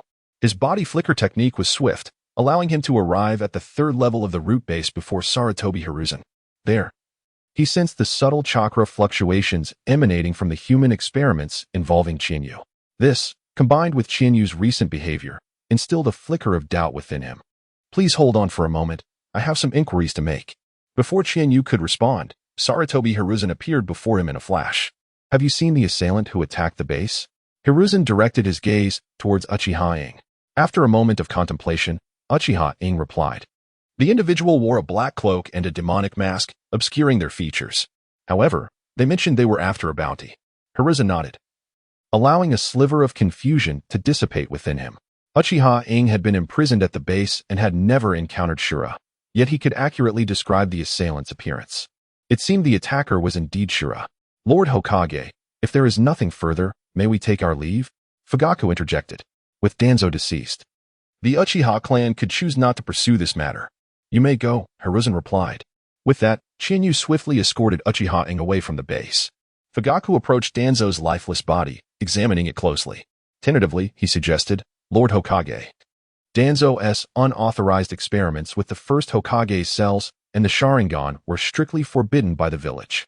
How should we proceed with this matter? Alas, Hiruzen sighed. To be honest, he had only just learned of this issue. While he politically aligned with Danzo, he vehemently opposed inhumane human experiments. Orochimaru, his most cherished disciple, had been cast out for conducting such experiments. This was undeniably Danzo's fault. I shall have a copy of his research on the Sharingan made and entrusted to Uchiha for safekeeping. How does that sound? Hiruzen conceded. Additionally, I request you make Danzo's transgressions public. Very well. If that is the case, we shall take our leave. Hiruzen showed no desire to retain them. After Fugaku and Jishuei departed, he summoned an Umbu. Deliver the bodies of Danzo and Hayashi to Marino Ibiki. I must know what transpired before their demise. Yes, Lord Hokage. Lord Fugaku, what do you think of this bounty ninja? Jishuei could not help but inquire as they exited the root base. I once tasked Chienyu with locating this individual, but I have yet to receive any news. However, I suspect he is likely the mastermind behind the Ninetales incident, Fugaku replied, blinking thoughtfully. This individual acts with reckless abandon, making them difficult to comprehend. The last time the Ninetales was unleashed, it nearly obliterated Konoha. Now, they have infiltrated Konoha, killing Mito Gate Hayashi and Shimura Danzo. The deaths of these two individuals benefit Uchiha greatly. Yet their motives for murder could stem from a desire for the bounty or perhaps something more sinister. In any case, they are an enemy, not a friend. In the Hokage's office, Sarutobi Hiruzen sat at his desk, tapping his pipe against the surface. Ibiki, have the results of the investigation come in? Marino Ibiki knelt respectfully before him, stating, after a day of relentless effort, we have determined the cause of Lord Mito's death. Only Mito? Very well, go ahead. Before his death, Lord Mito was subjected to multiple genjutsu. The bounty ninja coerced him using the Ninetales Jinchuriki, Naruto Uzumaki, to reveal Lord Danzo's whereabouts. To protect the Ninetales Jinchuriki, Lord Mito had no choice but to divulge Danzo's location. After providing this information, he was beheaded. Ibiki recounted the findings regarding Mito Gate Hayashi's demise. And then, Hiruzen shook his head, visibly dissatisfied. This information is utterly worthless. What of Danzo's death? What did you uncover? Ibiki hesitated, momentarily at a loss for words. Hiruzen frowned, insisting, speak plainly. Yes, Lord Hokage. According to our findings, Danzo's death is rather peculiar. Oh? In what way is it peculiar? Danzo's body bore no external injuries, yet his life force was completely extinguished, and we are unable to probe his memories. This can only indicate that his soul was extracted. Extracted? Hiruzen's brow furrowed. How was it extracted? It could be some powerful forbidden technique or a unique bloodline limit. More vague speculations. Hiruzen sighed deeply. Enough. You may leave. The information provided by Ibiki proved utterly worthless. It seemed the Umbu needed to recruit some talented individuals skilled in handling corpses from the village. Hiruzen approached the window, mentally filtering through the entire incident. A mysterious bounty ninja infiltrated Konoha, gleaning Mido Gate Hayashi's hiding place from the Umbu monitoring the Uchiha. However, why did the assailant specifically target the Umbu watching the Uchiha? Was it mere coincidence, or was there another reason? This was the first question troubling Hiruzen. The bounty ninja approached Mido Gate Hayashi alone and threatened him using the Ninetales Jinchuriki to discover Danzo's location. Yet, following the massacre at a root training base, the bounty ninja could not locate Danzo. Thus, another question arose. If the information provided by Mido Gate Hayashi was false, how did the bounty ninja learn the true location of Danzo's hideout? From whom did the authentic information originate? The bounty ninja slaughtered hundreds of root ninjas on the first level. Then, after a fierce battle on the second level with Danzo, he ultimately eliminated him on the third level. Considering the timeline, Danzo was killed not long ago, and the bounty ninja had already stationed others at the root base's perimeter. Moreover, the surviving root ninjas on the first level did not notice anyone exiting. If that is the case, how did the assailant leave the root base? Could they be adept in space-time ninjutsu? Apart from the deceased second and fourth Hokages, there is another who excels in space-time ninjutsu, the mysterious Uchiha responsible for the Ninetales incident. It stands to reason that this enigmatic bounty ninja possesses a pair of Sharingan, linking them to the Uchiha clan. If this line of reasoning holds, it is indeed plausible they could be the same individual. No, that is incorrect. If they truly mastered space-time ninjutsu, why waste time slaughtering so many root ninjas when they could have directly confronted Danzo? Is it a penchant for bloodshed, or something else entirely? Wait, there is another possibility. They may not have left the root base at all. If they departed right under my nose, then this bounty ninja is most likely. Yes, they feigned the guise of a bounty to assassinate Mido Gate Hayashi and Sarutobi Hiruzen, with the true aim of rescuing Uchiha. Such terrifying speculations. Hiruzen felt a chilling dread creep over him. Come in. Lord Hokage. Yamashiro Kazuki appeared in the room, kneeling on one knee. Secretly monitor Uchiha Chinyu. No, monitor Uchiha-ing. Should there be any unusual movements, report to me immediately. Uchiha Chinyu's strength far surpassed Yamashiro Kazuki's, making the risk of exposure exceedingly high. Conversely, Uchiha-ing was merely a lowly genin, presenting almost no risk of exposure. If Uchiha Chihane truly is that notorious bounty ninja, Uchiha Kage will undoubtedly reveal his true colors. Chihane, I hope you are not the perpetrator. Sarutobi Hizen radiated an overwhelming aura of menace. In this moment, he was no longer the grieving elder mourning his dear friend, but rather the formidable ninja hero of great renown. Chapter 42. Another pair of kaleidoscopic Sharingan at Nanha Shrine. Uchiha Obito stood calmly before the stone tablet, his solitary crimson Sharingan radiating a chilling glint. At that moment, Zetsu emerged from the ground, stating, Danzo is dead. Is that true? Obito questioned in return. Black Zetsu replied solemnly. I witnessed his corpse with my own eyes. There is no mistake. He truly succeeded. Obito fell silent for a moment and then remarked, regardless of the circumstances, Danzo's demise benefits us more than it harms. Black Zetsu's voice was hoarse as he continued. However, with Danzo gone, the Uchiha situation has improved significantly. Obito, feeling somewhat helpless, said, the sudden appearance of bounty ninjas disrupted my plans. Obito had always regarded the Uchiha as a significant threat, for only the Sharingan could contend with another Sharingan. He had never considered the other clans of the village a concern. By the way, Black Zetsu added, I have found the pawn you needed. Oh? Obito inquired. Who is it? Hee. White Zetsu chuckled. It's Uchiha Chihane's girlfriend, Uchiha Kage. Is it her? A figure flashed in Obito's mind, and his thoughts spiraled. The one with goggles and that girl, are they truly of the Uchiha clan? Two underachievers, the disgrace of the clan. Damn it, I intend to become Hokage. sobbed Obito. I'm sorry. One is a delusional dreamer, the other a perpetual weeper. All Uchihas are elites. How could such individuals emerge among them? In an instant, numerous images flickered through Obito's mind. He was somewhat familiar with Uchiha Kage. The two had performed poorly at the Ninja Academy, standing out as anomalies within the Uchiha clan and often subjected to ridicule from their kin. This was a shared plight. If it were you, that would be acceptable, Obito murmured, returning to his senses. How would such a person betray Konoha? And how would the Uchiha and the village respond? What choices would Uchiha Chihane make? White Zetsu's tone was cheerful. The scene will surely be spectacular. It is truly something to anticipate. Black Zetsu concurred. But Obito, what do you plan to do?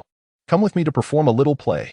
Obito replied simply, and the space surrounding his single eye distorted, swallowing him within. Lily took a bowl of fried chicken chunks, voraciously devouring them. Just as she was engrossed in her meal, she suddenly cried, Sister, I thought I would never see you again. Uchiha Kage gently patted Liuli's head and replied with a smile, Nonsense, Sister is alive and well. Grateful to have survived. A glimmer of relief shone in Kage's eyes. Liuli clenched her fists, declaring, Once I graduate, I will protect you, Sister.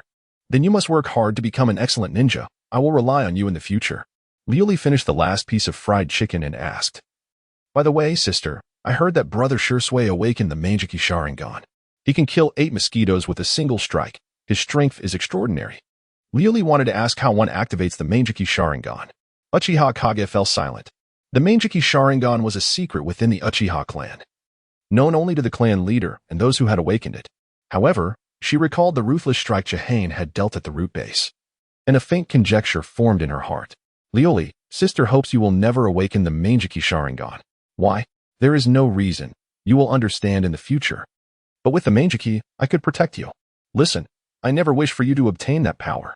Obito sat upon a tree branch, his calm gaze surveying Uchiha Kage and Uchiha Liuli. Zetsu's form emerged from the side, asking, Is everything ready? Shall we proceed? There is no need for hesitation. We shall act according to the plan. White Zetsu inquired, Will this plan truly succeed? Obito coldly chuckled, Whether it succeeds, I believe you are more aware than I. White Zetsu fell silent, retreating into the trunk. On the other side, Yamashiro Kazuki, who had been monitoring Uchiha Kage, inexplicably sensed something amiss and placed his hand on the hilt of the knife at his back. Before he could draw his kunai, his form suddenly froze. As an excellent ninja, Kazuki realized he was under attack. Instinctively, he attempted to call out, but his mouth moved without producing any sound. This is bad. Kazuki's expression turned frantic. In the next moment, he felt something invade his body, gradually seizing control over him. Within a second, Kazuki lost control of his body. Clang. The kunai was unsheathed, and Kazuki charged towards Uchiha Kage's home. Who goes there? Uchiha Kage heard the commotion and rushed outside. Ever since being captured by the root ninjas, she had remained vigilant against them, especially with Kazuki's menacing demeanor. Without hesitation, Uchiha Kage activated her single Tomo Sharingan and confronted him, demanding, What are you doing? Kazuki's eyes showed panic, yet his movements were strikingly fierce. In an instant, he unleashed 7 to 8 strikes. The glinting blade transformed into an impenetrable net of steel, enveloping Uchiha Kage. Is he serious about this? Hey, are you rebelling? Uchiha Kage summoned all her strength to barely evade Kazuki's relentless assault, scolding him sharply. At that moment, she noticed the terror in Kazuki's eyes and keenly sensed something unusual. What is wrong with you? Speak. Kazuki wished to warn Uchiha Kage, but could not utter a single word. He was merely a puppet, manipulated to attack Uchiha Kage. Boom. After several exchanges, Kazuki kicked Uchiha Kage, sending her crashing into the wall. Sister. At that moment, Uchiha Liuli rushed out from inside the house. Liuli, it's dangerous. Quickly go back. Uchiha Kage screamed, spitting blood. Kazuki ignored the injured Uchiha Kage, his figure flashing as he charged toward Uchiha Liuli. The kunai was raised high. Thud. The gleaming blade tore through Uchiha Liuli's chest, blood spraying everywhere. Witnessing this scene, Uchiha Kage's eyes turned crimson, and she screamed hoarsely, No. After the strike, Kazuki regained control of his body, a cold sweat breaking out across him. It was a trap. This was a trap. Without any hesitation or explanation, he fled in a frenzy. Uchiha Kage crawled to Liuli's side, cradling her body, weeping. Liuli, are you all right? On the brink of death, Liuli weakly said, Sister, Naruto. The sentence remained unfinished, and then there was nothing more. No. Uchiha Kage held Liuli, crying out in despair, blood streaming from her eyes. The single Tomo Sharingan spun rapidly, ultimately morphing into a peculiar shape. Chapter 43, The Performance Chinyu, Save her.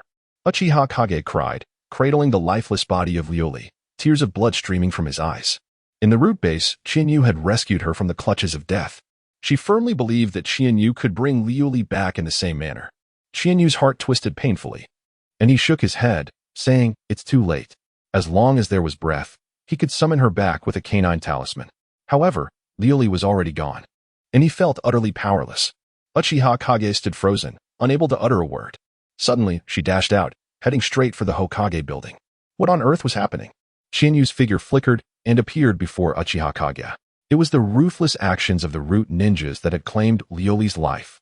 Uchiha Kage recounted the events succinctly. Instinctively, Chinyu sensed something amiss.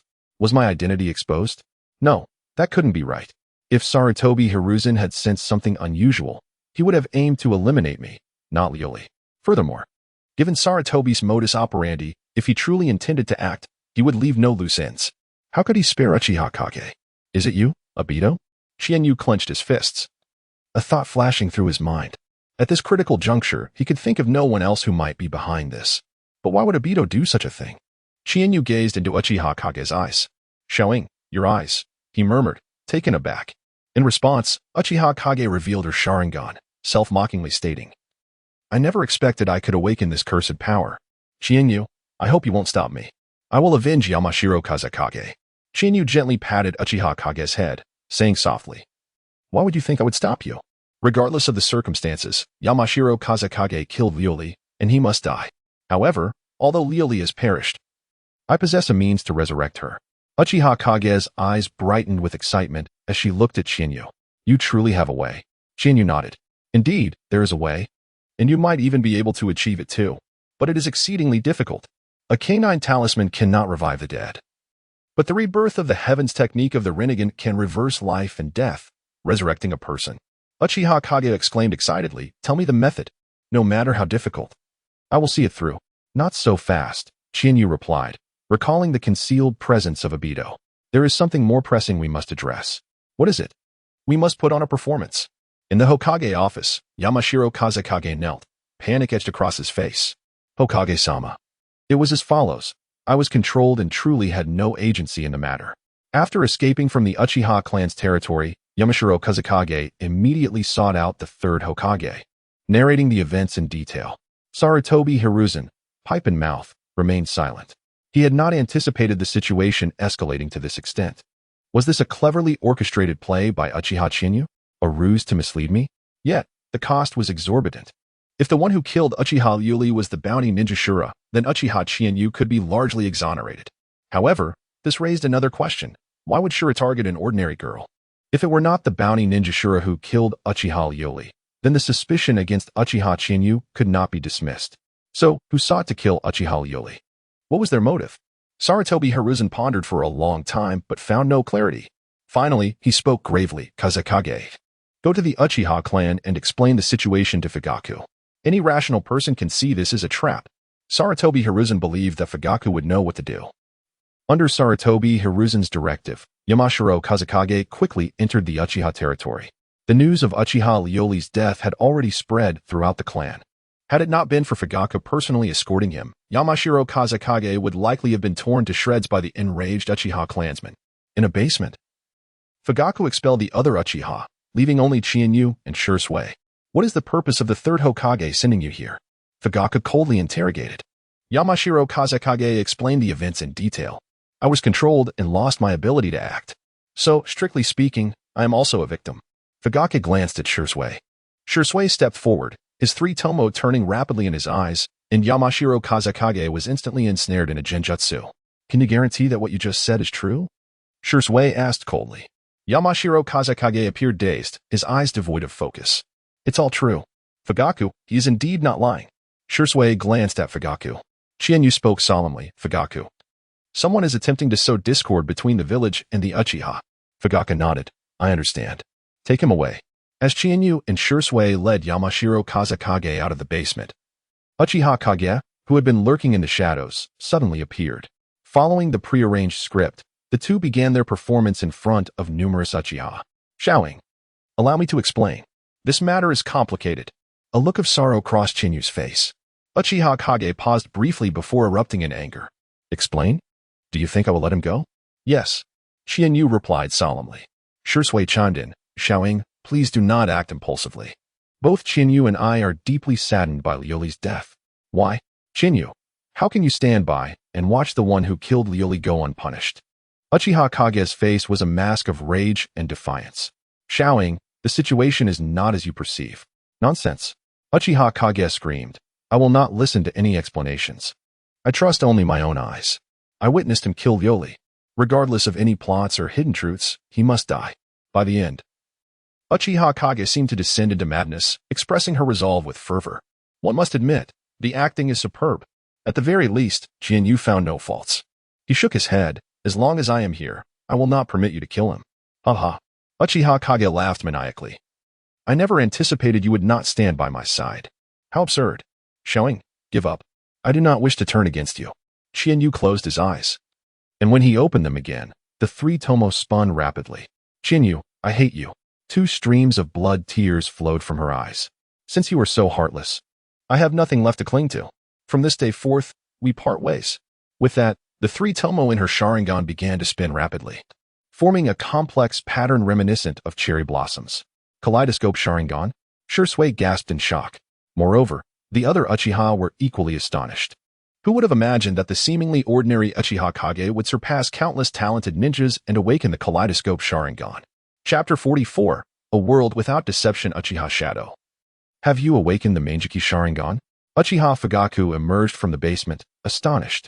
With Shursui included, the Uchiha clan now possessed 3 pairs of Mangeki. At this moment, the Uchiha certainly had the qualifications to challenge the village. However, Fugaku was a man of vision. He would not confront the village unless absolutely necessary. Seeing Fugaku, the Uchiha Shadow's demeanor softened as he inquired, Patriarch Fugaku, you will surely uphold justice for me, will you not? Fugaku hesitated. The awakening of the Mangeki Sharingan by Uchiha Shadow demanded his attention. Yet, the issue was that Kamizaki Kaze was not the true culprit. Killing him would allow the mastermind to roam free, further intensifying the conflict between the village and the Uchiha. It would be a futile endeavor. Rest assured, the Uchiha will not let the true murderer of Ruri escape, Fugaku stated solemnly. However, Kamizaki Kaze is not the killer, so... Uchiha Ruri interrupted. But I saw him kill Ruri with my own eyes. Fugaku understood that Uchiha Shadow had lost his rationality and would be difficult to persuade with mere words. Chihane, Shursui. Take her to the confinement room and let her out tomorrow. Yes. After dealing with the matter concerning Uchiha Shadow, Fugaku immediately summoned the clan members to the Nanga Shrine. His current task was to pacify the furious Uchiha. The awakening of Uchiha Shadow's Mangeki was indeed a positive development. Yet it could potentially lead to greater troubles for the Uchiha. For a long time, Fugaku had hidden the Mangeki to prevent his clan from being intoxicated by power. However, with the successive awakenings of Uchiha Shursui and Uchiha Shadow, those discontented within the clan might incite a coup. Fugaku felt overwhelmed by the recent series of events surrounding the Uchiha. It seemed that one crisis was swiftly followed by another. Observing the agitated clan members, he felt a heavy burden. Patriarch, the 3rd Hokage has gone too far. This matter is not over. We must demand an explanation from the Uchiha. Our clan possesses 2 pairs of Mangeki Sharingan. We need not fear the village. Indeed, we are even qualified to contest for the Hokage position. The Uchiha within the shrine were more furious, restless, and arrogant than ever. Silence. Fugaku commanded, halting the heated discussions as all eyes turned toward him. Fellow Uchiha, I implore everyone to calm down. I too grieve for Ruri's death. However, this matter is not as simple as it appears. We must not act impulsively. The true killer of Uchiha Ruri is someone else. This person's objective is to sow discord between the village and the Uchiha. If we sever ties with the village at this moment, we would be falling into their trap. I, Uchiha Fugaku, pledge my honor and the honor of the Uchiha that we will uncover the true murderer, regardless of who they may be. Fugaku glanced at the still disgruntled clan members and added, of course, even if Kamizaki Kaze is not the murderer, he must bear some responsibility for this matter.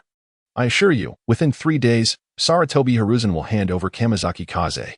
Regardless of the true culprit, Kamizaki Kaze did indeed take the life of Uchiha Ruri. To quell the Uchiha's anger, the 3rd Hokage will likely be willing to sacrifice Kamizaki Kaze. Meanwhile, Uchiha Shadow remained alone in the confinement room, staring vacantly at the ceiling. Suddenly, a distorted vortex appeared before her, and Obito stepped out. Obito, his voice hoarse, remarked, "Your sister's death is truly lamentable. I can assist you."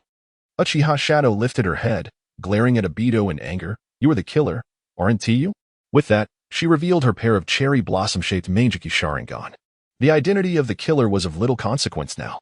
Obito paused momentarily before responding vaguely, "Now that you have awakened the Mangekyou Sharingan, you are qualified to perceive this illusory world." Uchiha Shadow suppressed her urge to dismantle the masked man and listened intently. Previously, Chihane had warned her that the mastermind behind Ruri's death would come for her once more, stressing that he possessed formidable strength. Even with her Mangekyou Sharingan, she would not be his match. An illusory world? Uchiha Shadow's expression revealed a hint of confusion. Obito crossed his arms, speaking darkly, "What is the village? What is a clan? What is the destiny of the Uchiha?" The stone tablet within the secret chamber of Nanga Shrine holds all the answers. You must seek them out. Upon finishing his words, Obito showed no intention of confronting Uchiha Shadow and vanished into the vortex. Each pair of Mangekyou Sharingan's ocular techniques warranted caution, and even Obito could not guarantee victory against an unknown Mangekyou. Moreover, his objective was not to eliminate Uchiha Shadow, but to create a madman filled with hatred towards the Uchiha, Konoha, and the world at large. Ultimately, when Uchiha Shadow found herself cornered, he would attempt to win her over. Watching Obito disappear right before her eyes, Uchiha Shadow furrowed her brow. Indeed, even with the awakening of her Mangekyou Sharingan, she had been unable to discern his abilities. Temporarily suppressing her desire for vengeance, Uchiha Shadow pondered, "Chihane previously advised me to align with the masked man's thoughts, so next, I should head to the Nanga Shrine, right?" The following day, upon emerging from the confinement room, Uchiha Shadow did not roam about, but returned home. That night, she ventured out alone, stealthily infiltrating the Nanga Shrine. Inside, two middle-ranked guards were conversing softly. "Hey, have you heard? The Uchiha have gained another pair of Mangekyou Sharingan." "Indeed. I never expected the second to awaken the Mangekyou would be the rather average Uchiha Shadow, not Chihane. Quite astonishing." Suddenly, a commotion of hurried footsteps echoed from outside. Who could it be at this late hour? "I'm not sure. I'll go take a look." Creak. The shrine door swung open, and Uchiha Shadow entered. "Is it you?" The guard on duty questioned with confusion. "What brings you here at this hour?" Uchiha Shadow remained silent, her gaze sweeping over him. With a thud, the guard collapsed to the ground without any resistance. "What have you done?" The other guard's face paled as he hastily assumed a defensive stance. Before he could make any further moves, Uchiha Shadow swiftly incapacitated him with a genjutsu. After subduing the two guards, Uchiha Shadow searched within the shrine and finally located the stone tablet mentioned by the masked man. Gazing at the inscriptions, she murmured, "Sage of the Six Paths? The Eye of the Moon Plan. A World Without Deception." Chapter 45. Betrayal: The Art of Spirit Summoning. Boom. A cloud of smoke erupted, revealing Qianyu's summoned beast, a ninja cat, before Uchiha-ing. However, this particular feline sported a ring of black stripes and 3 black lines on its forehead. The summoned ninja cat appeared quite disgruntled. "Meow, I was supposed to dye my fur today." Uchiha chuckled. "Why do you look like a tiger instead of a cat?" The ninja cat hopped onto the stone tablet and wiggled its rear. "Meow, I dyed it according to tiger stripes. What do you think? Looks good, doesn't it?" Uchiha felt a wave of exasperation and asked, "Does Qianyu have any intelligence to convey?" The cat, still lost in its own world, purred, "Meow. This place has great craftsmanship. I'll be coming here often." Hey. Uchiha tapped the cat's head. "Did you hear what I said?" The cat stretched out a paw toward Uchiha. This insufferable cat. Uchiha cursed inwardly, then tossed a 100-yen note onto the ground. The cat's eyes sparkled with excitement. And after accepting the 100-yen note, it said, "Qianyu wrote 2 characters on me. He said you would understand once you saw them. Meow, meow, meow." The cat stood upright and lay back against the stone tablet. Uchiha focused his gaze, his brow furrowing. Kill. Escape? After leaving the Nana Shrine, Uchiha did not return home but rather raced toward the root base. In the distance, Zetsu asked curiously, "She has deciphered the contents of the tablet. What shall we do next?" The real drama has only just begun. With a cold smirk, Obito responded, "Do you think Uchiha will let Yamanaka F go?" Zetsu shook his head. "Not all Uchiha are madmen. Who knows what choice this girl will make?" After contemplating, Obito remarked. Uchiha left the Nanha Shrine and headed straight for the root base. This confirms my suspicions. She harbors hatred for the village, for the Uchiha, for everything. Once she takes this step, Konoha will have no place for her. At that point, we will intervene and draw her into the Akatsuki organization. The Akatsuki is currently in need of personnel, and Uchiha Ying's awakening of the Meijiki Sharingan makes her a valuable asset. Black Zetsu's ominous voice interjected, but do not forget. We are the ones who caused her sister's death. How could someone like her collaborate with us? She will cooperate because I can reunite her with her sister in another world. Even if she joins Akatsuki, she surely won't spare you. I know. But before the Moon Eye plan is completed, she won't openly confront us. Furthermore, Obito continued solemnly, after the plan's completion, would seeking revenge against me still hold any significance? Black Zetsu nodded noncommittally. White Zetsu, filled with concern, asked, given the commotion we've caused in Konoha, will the third Hokage notice? Obito remained unconcerned. He has long been aware of our existence. He merely lacks insight into our true motives. During the Ninetales rampage, many Konoha ninja witnessed the Sharingan. Moreover, Obito had previously clashed with the fourth Hokage, leaving behind numerous traces of battle. Thus, Konoha's higher-ups have already sensed that there are hidden hands attempting to destroy the village. However, they remain uncertain whether the mastermind hails from the ninja world or the Uchiha clan. At the root base, a purple glow emanated from Uchiha. A gigantic arm shot out like lightning, seizing a rushing root ninja, the terrifying force crushing the opponent's bones to dust. With a casual flick, the arm discarded the lifeless body as one would dispose of refuse. The first floor was strewn with corpses. Who could have imagined that just days after emerging from the root base, he would return once more? The difference being, last time he was captured. But this time he was here to kill. How the tides of fate can change, words fail to capture. Uchiha Ying's cold gaze swept over the surrounding corpses before he made his way toward the second layer of the base. After Chinyu's massacre, there was not a single capable fighter left in the root base. Moreover, after awakening the Meijiki Sharingan, Uchiha Ying's power had undergone a remarkable transformation, solidifying his status as a shadow-level expert. Where is Yamanaka F? Uchiha Ing turned the root base upside down, yet still could not find Yamanaka F. The cherry blossom pattern Meijiki Sharingan spun rapidly, rendering a root ninja's eyes hollow. The Hokage's building. The root ninja instinctively replied. Thank you. Uchiha Ing sneered, then swiftly decapitated him. The awakening of the Meijiki Sharingan not only bestowed Uchiha Ing with immense power, but subtly altered his personality as well, awakening a deeply ingrained brutality. This aspect bore a resemblance to Obito. What? Uchiha Ing has betrayed us? Fugaka gazed at the white-haired Umbu ninja, his expression one of shock. Just last night, Uchiha Ing had stormed into the root base, slaughtering dozens of root ninjas, and subsequently infiltrated the Hokage's building with the intent to kill Yamanaka F, only to flee the village upon being discovered by the Hokage. Kakashi spoke gravely. How could this happen? Fugaku swayed slightly, completely unprepared for such a turn of events. He had already planned to exert pressure on the village, compelling the third Hokage to hand over Yamanaka F. Yet, who could have predicted that Uchiha Ing would act so swiftly, breaking into the root base first? Kakashi added, Fugaku. The Hokage has instructed that until the situation with Uchiha Ing is resolved, he does not wish for any Uchiha clan members to leave the clan grounds. Fugaku shook his head resolutely. That is impossible. I understand the Hokage's concerns about the Uchiha clan plotting rebellion. Such worries are unfounded. This matter is merely Uchiha Ying's personal vendetta. She did not inform me before taking action, indicating her desire to avoid involving the Uchiha clan and not to drag the family into this. Furthermore, the Uchiha are a part of the village.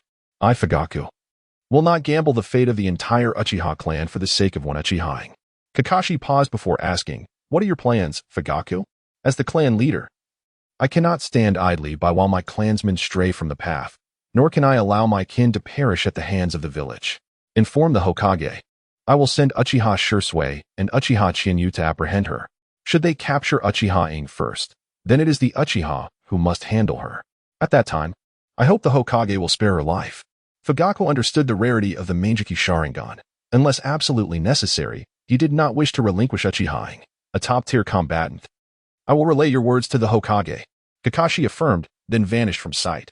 Chapter 46, Numbers hold no significance before my eyes thwack. Having decapitated the last of her pursuers, Uchiha's shadow cast a complex gaze toward the village behind her. The previous night, after the slaughter at the root headquarters, she infiltrated the Hokage building and eliminated Yamanaka Fu. This led to a confrontation with a large group of Umbu, followed by an intervention from the third Hokage himself. Were it not for her awakened Dijutsu, which granted her exceptional self-preservation abilities, she would not have escaped so easily, having slain so many. Even if she desired not to defect, she now had no other recourse. Yet, as long as she could resurrect Ruri, she would proceed. Even if it meant traversing a path of fire and blades. Ruri, everything your sister does is for you. I hope you truly can revive my sister, Senju. Uchiha Shadow murmured before swiftly darting forward. She had always been a kind-hearted girl. Yet, in a mere dozen hours, she had dispatched an estimated 100 ninjas. The Uchiha clan, upon losing their dearest, are prone to extremes. A prime example is Obito, who sought to destroy the world for a love unrequited. Compared to him, Uchiha Shadow's situation could be considered mild. While hastening forward, Uchiha Shadow suddenly halted, landing on a branch and peering back. With her awakened Manjiki Sharingan, her sensory abilities had increased exponentially, allowing her to detect a large group of pursuers far behind. Among them, several possessed formidable chakra. Hesitating, Uchiha Shadow drew her ninjat, leaping to the ground, and braced herself. Swish, swish, swish. The sound of air being cleaved echoed as figures descended from the sky, encircling Uchiha Shadow. The leading white-haired Umbu ninja spoke. Uchiha Shadow, cease this. Return with us, and you may yet save your life. Uchiha Shadow regarded the figure's distinctive white hair and retorted. Are you Hatake Kakashi? Though she had no personal dealings with Kakashi, she was familiar with the legendary ninja, not only for his heroism during the Third Shinobi World War but also for his possession of the Sharingan. He was the only one in Konoha who wielded a Sharingan despite not being an Uchiha. Kakashi nodded, stating, your friends are concerned for you. Turn back now, and there is still a chance. Uchiha Shadow shook her head, retorting, Kakashi, what do you fight for? Kakashi hesitated before replying, I fight for the village. Huh. Uchiha Shadow erupted in laughter, adding, Sarutobi Hiruzen does not represent the village. Kakashi furrowed his brow, unsure how to explain to Uchiha Shadow, and simply urged. Stepping into darkness will not revive your sister. It will only plunge your friends and loved ones into endless suffering. Just then, two Umbu ninjas lunged at Uchiha Shadow from either side. Their gleaming ninjat easily pierced her body. Blood trickled down the blades, dripping onto the ground. Having struck a vital point, one of the Umbu ninjas coldly stated, Captain, this one has betrayed the village and deserves only death. This is the Manjiki Sharingan? It doesn't seem so special, the other Umbu ninja scoffed. Careful, Kakashi warned, his pupils constricting. Uchiha Shadow, despite being impaled, swiftly swung her ninjat, cleanly slicing the throats of the two Umbu. Her movements were too nimble for someone gravely wounded. The two Umbu ninjas clutched their throats, their eyes filled with terror and shock, before collapsing lifelessly. A Jinjutsu? A shadow clone? No, that's not it. Kakashi's face grew grave. He raised his forehead protector, revealing his perpetually active Sharingan. Only a Sharingan could counter a Sharingan. However, the Manjiki Sharingan possessed a qualitatively superior Dijutsu compared to the ordinary Sharingan. Kakashi was unsure whether he could see through her Dijutsu. The wounds are real, the blood is real, but she doesn't seem like someone who is seriously injured. Kakashi mused, observing Uchiha Shadow's wounds with his Sharingan, his bewilderment growing. That really smarts. Uchiha Shadow exclaimed, yanking the ninjat from her body and tossing it aside. Then, an astonishing sight unfolded. Her wounds began to heal at an observable rate, swiftly returning to normal. Is that a Dijutsu from the Manjiki Sharingan? Uchiha Shadow smirked. Kakashi, let me see how much of that eye's power you can wield. Kakashi inhaled deeply before addressing the surrounding Umbu. One of her eyes appears to have rapid healing abilities, making her impossible to kill with conventional means. The other eye's ability is unknown, but it's likely a Jinjutsu. Do not make eye contact with her. With the corpses of their two comrades lying on the ground, the surrounding Umbu ninjas dared not underestimate Uchiha Shadow. Attack together! One of the Umbu shouted. Immediately, dozens of Umbu ninjas launched their assault, some hurling ninja tools, others unleashing ninjutsu, and still others engaging in close-quarters combat. A cacophony of sounds erupted, echoing through the area. Kakashi remained outside the fray, using his Sharingan to analyze Uchiha Shadow's abilities. He would not intervene until Uchiha Shadow revealed the ability of her other eye. 3 minutes passed. The first wave of attacks from the dozens of Umbu ninjas was repelled by Uchiha Shadow. 7 or 8 more bodies littered the ground, all struck in vital areas. Despite the overwhelming numerical advantage of the Umbu, the results were astonishing. Before the power of the Uchiha, you appear so insignificant, Uchiha Shadow declared, standing tall and taunting her foes. The surrounding Umbu ninjas stood a dozen meters away from Uchiha Shadow, panting heavily. Even a Kaga-level ninja would have struggled to withstand the previous onslaught. Yet, this adversary remained composed. A unified thought arose in the minds of all the Umbu ninjas. Is this the Uchiha? How can this be? From the edge of the battle, Kakashi's left eye narrowed. After 3 minutes of intense combat, anyone would have suffered some degree of exhaustion. Yet, Uchiha Shadow's chakra levels remained unchanged, showing no sign of depletion. An uninformed Umbu ninja exclaimed, "She may be strong, but there are so many of us. We'll exhaust her chakra eventually." Numbers? Uchiha Shadow shook her head, smiling. "Let me show you what true despair looks like." With those words, a violet aura erupted from Uchiha Shadow, taking the form of a colossal skeletal frame. Before these eyes, numbers hold no significance. Chapter 47. How far can your eyes see? Susanoo, a power only wielded by those who have awakened the Meijiki Sharingan. From this moment forth, I do not wish to see any expression on your faces other than fear. Uchiha Shadow commanded the colossal Susanoo to charge into the crowd. Its 10-meter-long arms swept through, sending several Umbu ninjas flying with agonizing cries. Against a killing machine of Susanoo's caliber, sheer numbers amounted to nothing more than a horde of mere fish. In the blink of an eye, all the attacking Umbu ninjas were brought down. What? Kakashi was taken aback, cold sweat trickling down his forehead. Such terrifying power was beyond the capacity of an ordinary ninja to withstand.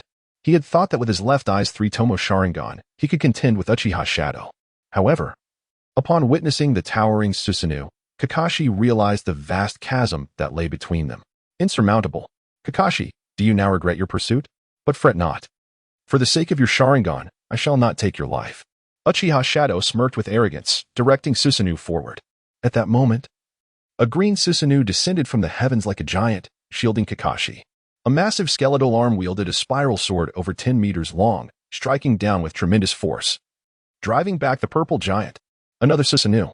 Kakashi sighed in relief upon recognizing the familiar figure before him. Uchiha Shursui. Indeed, only an Uchiha could contend with another Uchiha. Sharing the same Meijiki Sharingan, Shursui had awakened his power some time ago, likely surpassing Uchiha Shadow in its development. The ground trembled violently. Vast swathes of trees flattened by the two killing machines. The mere aftermath of the battle was comparable to an ordinary A-rank ninjutsu. Everyone, retreat. Kakashi deftly dodged a boulder hurtling towards him and shouted for the surrounding Umbu ninjas to fall back to a safe distance of 1,000 meters. The green Susanoo exhibited a clear superiority as it wielded the spiral sword, delivering a powerful blow to the purple Susanoo's shoulder, nearly dismembering it. In the next instant, the spiral sword struck again, crashing down upon Uchiha Shadow Susanoo's head, sending the purple giant tumbling. Shursui glanced at Uchiha Shadow, his expression a mix of complexity. Little Shadow, I did not expect you to harness Susanoo to such an extent. Is it born of hatred? Uchiha Shadow strained to maintain Susanoo, blood streaming from his eyes in a harrowing display. No, it is not hatred. It is heartache. It is anger. As one who also possesses the Meijiki Sharingan, you must comprehend that pain, right? Shursui caressed his eyes, remaining silent. Indeed, it was painful, yet such anguish should not justify betraying one's village. After a long pause, Shursui sighed. Clan leader Fugaku has already devised plans to pressure the village, compelling the third Hokage to surrender Yamato. Everything occurring now could have been avoided. You were too impulsive. Uchiha Shadow was taken aback, then laughed mockingly. Ridiculous. I once thought that awakening the Meijiki Sharingan would grant you insight into this false world. Yet you remain utterly foolish. As a genius of the Uchiha clan, you joined the Umbu after becoming a jonin, selling your clan's intelligence to the village. After seeing the village's hypocrisy, you turned against it. What qualifications do you possess to lecture me? Faced with Uchiha Shadow's hysterical outburst, Shursui could only sigh helplessly. The power bestowed by the Meijiki Sharingan often alters one's character. Uchiha Shadow was no longer the same Uchiha Shadow of the past. Yet, regardless of how she has changed, I must bring her back to the village, even if it means employing Kodo Amatsukami. A glint of determination flickered in Shursui's eyes. The Meijiki Sharingan spun rapidly, and the already towering Susanoo seemed to grow even larger. Do not continue fighting. At that moment, Chihaya dashed between the two Susanoo. Chihaya, you must leave this place. Shursui urged kindly. Useless, what are you doing here? Uchiha Shadow coldly reprimanded. A hint of poignant sorrow flickered in Chihaya's eyes. Little Shadow, why must you do this? Why? You ask me why? The cherry blossom patterned Meijiki Sharingan spun rapidly as Uchiha Shadow screamed in anguish. My sister was so innocent. Why did she have to die? Why can you bear to watch her murderer roam free and unpunished? Chihaya stood frozen, his expression a complex tapestry of guilt, regret, and helplessness. If revenge is your only aim, why slaughter so many innocents? Moreover, the dead cannot be revived, no matter how many you kill. Uchiha Shadow inhaled deeply, as if contemplating her response, or perhaps brewing emotions. This spectacle was not solely for Uchiha Shisui and the Umbu ninjas. The most critical audience was the masked man lurking in the shadows. Absurdly laughable. Moments later, Uchiha Shadow scoffed. How far can your eyes truly see? You, hailed as the strongest genius of the Uchiha clan, have yet to awaken your Meijiki Sharingan, rendering you a complete waste. Indeed, Chihaya nodded. I am indeed a waste. Now, this waste implores you to stay. As long as you remain, I am willing to do anything. Huh? Uchiha Shadow laughed derisively. Why should I stay? If you truly love me, why not join me in defecting from Konoha and stepping into the darkness? Upon hearing this, Shisui shook his head with a wry smile. Chihaya, you cannot sway her now. I am prepared to use Goto Amatsukami to subdue her. Chihaya remained silent, standing rooted in place. Observing this, Shisui took it as acquiescence. Clinging to the last glimmer of hope, he spoke. Little Shadow, my eye technique Goto Amatsukami can alter a person's will. I truly do not wish to use it on you. I hope you will return with us. Uchiha Shadow coldly smiled. Even if I fall victim to your Goto Amatsukami, I shall still harbor hatred for Konoha, for the Uchiha, for this world. In that case, I am sorry. Shisui sighed deeply, his left eye shimmering with an eerie light. Meijiki Sharingan, Kamen no Jins. At that moment, Obito's figure appeared out of thin air, preemptively casting a Jinjutsu before Shisui could act, an inferior version of Tsukuyami. Though unable to manipulate time and space with the same finesse as Itachi, its power remained formidable. Shisui had never anticipated that another Meijiki Sharingan existed in the ninja world. And in an instant, he fell victim to it. After briefly restraining Shisui, Obito glanced at Uchiha Shadow and said, You should leave now. I will hold them off.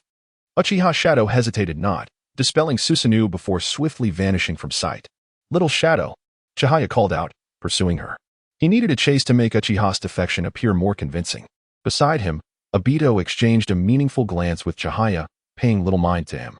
A mere 3-tomo Sharingan, even in the hands of a genius, could do little against the Meijiki Sharingan. Chapter 48. Infiltration of Akatsuki. Nestled within a remote mountain cavern, far removed from the theater of war, Uchiha Kage voiced her astonishment. What? You propose that I align myself with that individual's organization? A nod from Senju confirmed her query. He will seek you out imminently, extending an invitation. As the narrative veered irrevocably from its original course, rendering prior knowledge obsolete, Senju recognized the imperative to install an operative within Akatsuki. This would ensure constant vigilance over the organization's machinations. With Obito already fixated on Uchiha Kage, harboring intentions of recruiting her, she was undeniably the prime candidate for this clandestine role. Uchiha Kage deliberated, her apprehension evident. But I fear I may be unable to restrain my homicidal impulses, thereby exposing myself. Restraint is unnecessary. Even if you were to strike him down, suspicion would not fall upon you. Indeed, Uchiha Kage conceded. A palpable thirst for blood is to be expected. Its absence would be far more suspect. Regarding his history, I am constrained from divulging too much. Suffice it to say, he shares our lineage. He, too, is an Uchiha. A pensive expression washed over Senju's face. Moreover, he is an Uchiha burdened by profound tragedy. Tragedy? Uchiha Kage scoffed, poised to retort. However, before she could utter a word, crimson tears streamed from her eyes. What is happening? Senju exclaimed, his countenance paling as he rushed to support her. My eyes. The pain is excruciating. Uchiha Kage gasped, clutching her eyes and convulsing in Senju's embrace. The Mangekyo Sharingan's deleterious effects, Senju surmised, his thoughts racing. Fear not. Endure for a moment longer. After an agonizing interval, a weakened Uchiha Kage inquired, what transpired just now? The Mangekyo Sharingan exacts a heavy toll. With each invocation, the specter of blindness looms ever closer. How can this be? Uchiha Kage whispered, her lips parted in disbelief. Enfolding her protectively, Senju elucidated, two remedies exist. The first involves transplanting the Mangekyo Sharingan of a direct blood relative, thereby elevating the Mangekyo Sharingan to the state of eternal Mangekyo Sharingan. The second entails grafting the cells of the first Hokage, uniting the lineages of Senju and Uchiha to engender the power of all creation, thus negating the Mangekyo Sharingan's adverse effects. Uchiha Kage murmured inwardly, alas, I am bereft of direct kin. Even were they extant, I could not bring myself to seize their eyes. Tell me, what ocular abilities have you awakened? Senju inquired, redirecting the conversation. The Mangekyo Sharingan's latent potential hinges significantly upon the nature of its awakened abilities. Kamui and Koto Amatsukami represent the pinnacle of ocular prowess, eclipsing even his own Susanoo. Tsukuyomi and Amaterasu, while formidable, rank slightly lower. As for Kagutsuchi, it is, in essence, utterly worthless. My left eye commands the ability to manipulate time, albeit exclusively affecting myself. By contorting my personal temporal flow, I can ensure that my chakra and stamina remain perpetually at their zenith. With such an ability at her disposal, Uchiha Kage's combat effectiveness would remain unflagging unless her ocular power were utterly depleted. This explains why she could withstand the onslaught of dozens of Umbu operatives without experiencing even a modicum of chakra depletion. My right eye wields true illusion, enabling me to inflict damage upon my adversaries within the confines of a genjutsu, with the repercussions manifesting in the corporeal realm. While conventional genjutsu merely assaults the psyche, true illusion can inflict physical harm, hence its designation. Time reversal and true illusion, remarkable and highly practical ocular abilities. Having gained a comprehensive understanding of Uchiha Kage's Mangekyo Sharingan abilities, Senju proceeded to impart information regarding Akatsuki. The Akatsuki led by the masked man harbors numerous luminaries of the shinobi world, including Orochimaru, the rogue ninja of Konoha. Orochimaru? Uchiha Kage's countenance betrayed her surprise that one of the Sannin would deign to join a minor organization. Sensing her underestimation, Senju adopted a more serious tone. This organization is exceedingly dangerous, its potency rivaling that of any shinobi village. Exercise utmost caution and avoid becoming a pawn in their machinations. Prior to its focus on collecting the tailed beasts, Akatsuki operated as a mercenary force for an extended period. During that era, discerning individuals within the shinobi world took note of this unusual group. However, none truly accorded it any significance.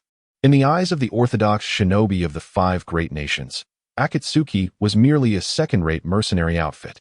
After all, what self-respecting ninja would stoop to mercenary work?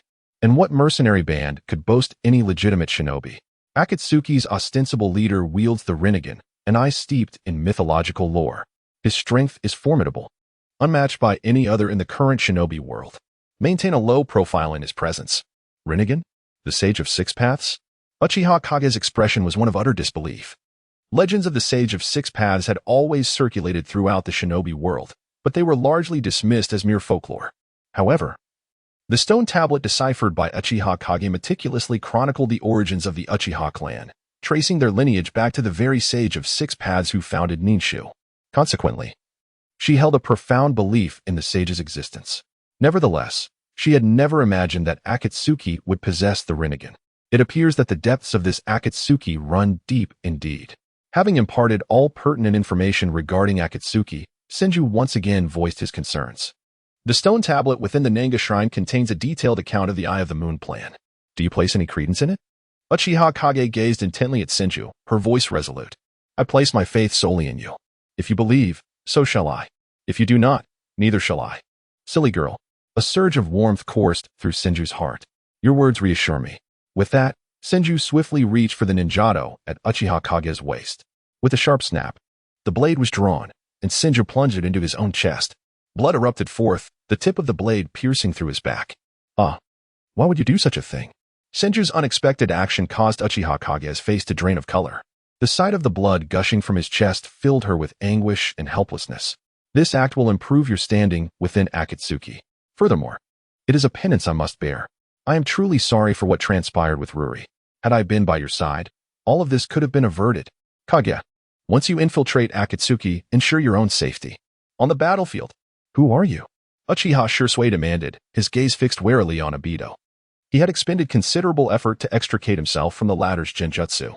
Upon beholding the Mangekyo Sharingan within Obito's singular eye, Shursui had immediately become hypervigilant.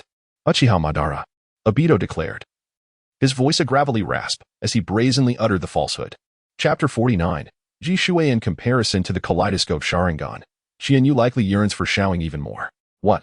Jishui's expression shifted, but he quickly regained his composure and coldly remarked, that esteemed individual has long since perished in the Valley of the End. Moreover, Uchiha Madara does not act in such a furtive manner as you do. Shui could not discern the depths of Obito's character. Yet he could clearly see the kaleidoscope Sharingan glimmering in his right eye. Another Uchiha? With a flash of lightning, Kakashi grasped Raikiri and charged towards the masked man. His lightning strike aimed precisely at the masked man's chest, yet it passed through his body as if he were a phantom. An ineffective attack? This ability is truly. Kakashi widened his Sharingan, his expression one of disbelief. Having achieved his objective, Obito had no intention of lingering further. Shui was formidable, and he lacked absolute certainty of victory. The longer they delayed, the more Konoha's pursuers would arrive. While he bore no fear, he did not wish to invite unnecessary complications. I look forward to our next encounter. With a polite farewell, Obito vanished into the vortex. Shui, Kakashi inquired, this man possesses a kaleidoscope Sharingan. Can you discern his origins? Shui shook his head, remaining silent. A plethora of events had transpired recently. First, the enigmatic bounty ninja Shura, followed by this self-proclaimed Uchiha Madara. One after another, they emerged, each more cryptic than the last, leaving Shui feeling overwhelmed. Let us set aside these matters for now and continue our pursuit. I hope Xiaoying does not harm Qianyu. When Obito reappeared, he was already in the cave where Uchiha was concealed. A chilling gaze swept over the gravely injured and unconscious Qianyu on the ground. Is he reluctant to strike against a former lover? Obito mused. This scene bore a striking resemblance to when he had spared Kakashi. My affairs are none of your concern. That said, the one I most desire to eliminate is you. Uchiha Ying's kaleidoscope Sharingan spun rapidly, glaring fiercely at Obito, a tempest of murderous intent swirling. In response, Obito offered a cold smile. If you are confident in your ability, feel free to make your move. But I advise against it, for it would be a futile endeavor. Uchiha Ying's hatred was anticipated, yet he remained unfazed. What brings you to seek me? Uchiha Ying asked icily. At this juncture, there is no refuge for you in all of Konoha. My organization is short-handed and desperately in need of talents like you. The kaleidoscope Sharingan is undoubtedly a top-tier asset, especially as its ocular prowess counters tailed beasts, facilitating their collection. Not interested. Uchiha Ying shook his head. If you wish for my allegiance, you must provide me with an irrefutable reason. The Eye of the Moon plan. Once complete, you will reunite with your sister in a dream world. Obito proposed. Deal.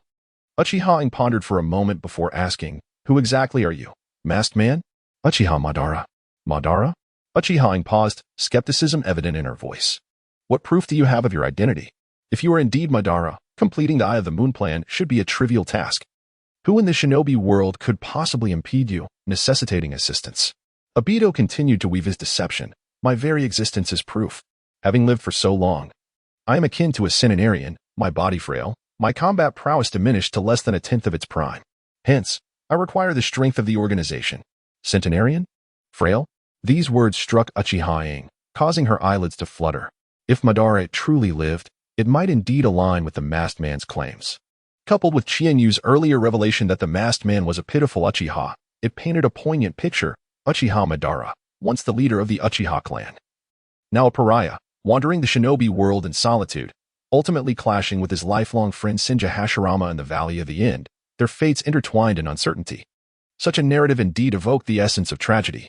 Having indulged in her vivid imagination, Uchiha Ying found herself believing the masked man's words to a significant extent. However, the opponent was Uchiha Madara. The hope for revenge seemed bleak. Uchiha Ying sighed deeply within.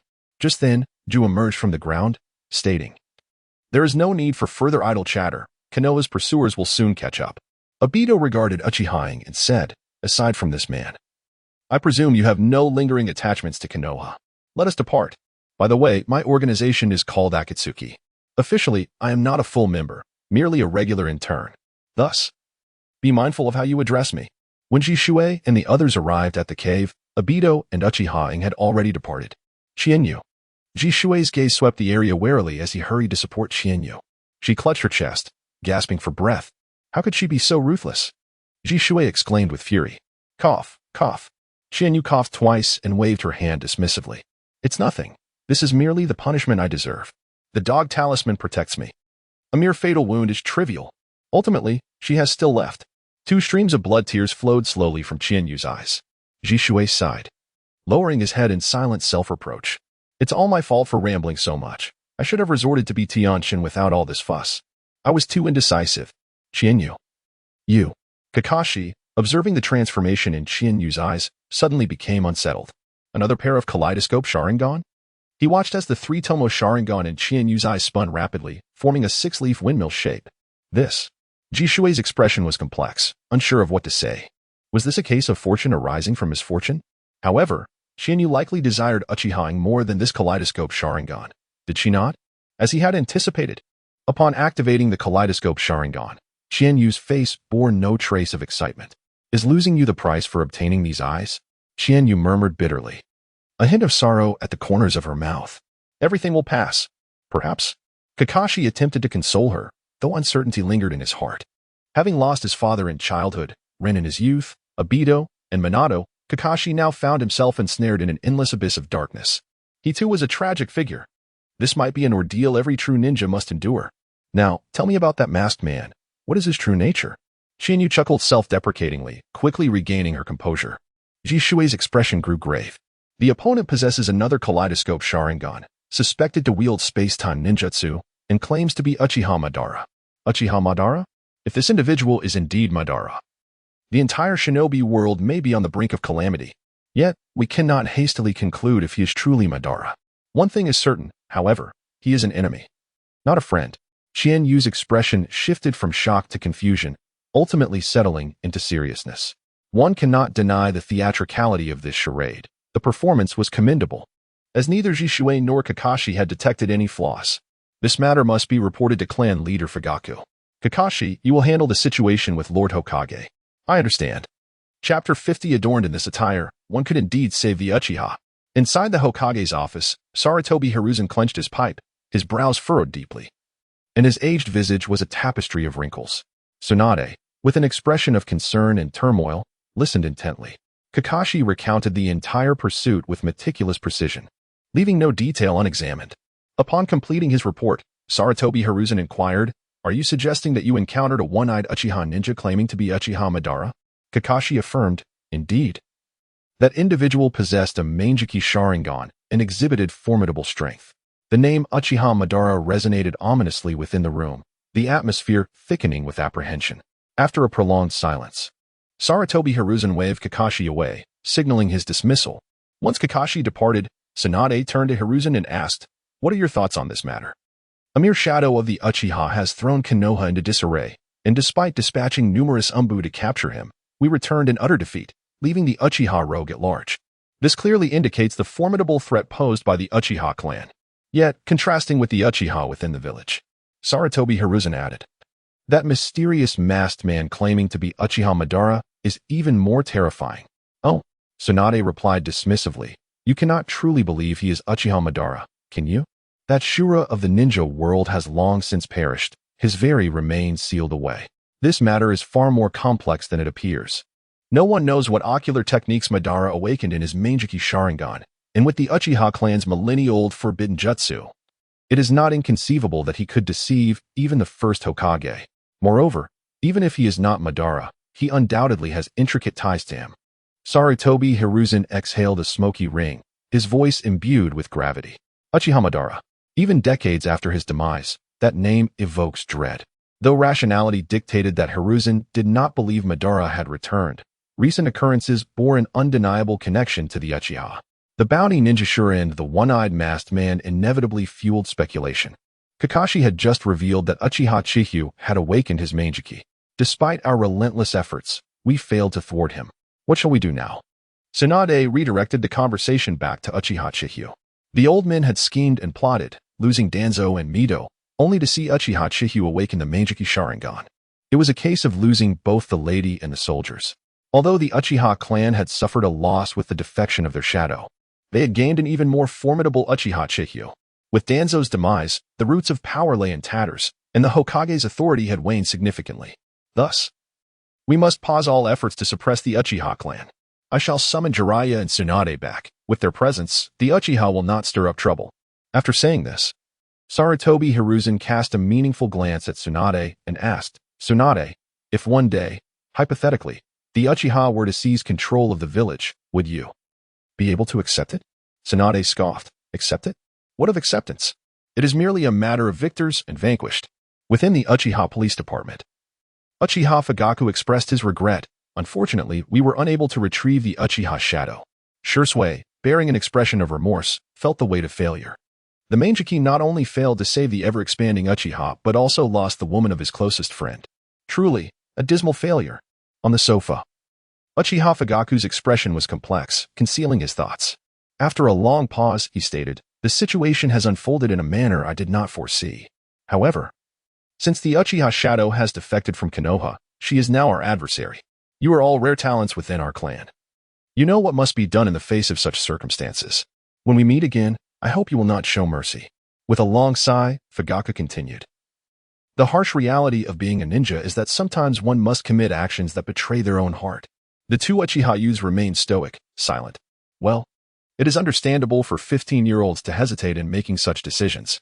Fugaku contemplated before adding, "The rift between the Uchiha and the village continues to deepen. Chihyu awakening his Mangeki Sharingan presents both advantages and disadvantages for the Uchiha. The benefit is that the village dares not oppress us indiscriminately.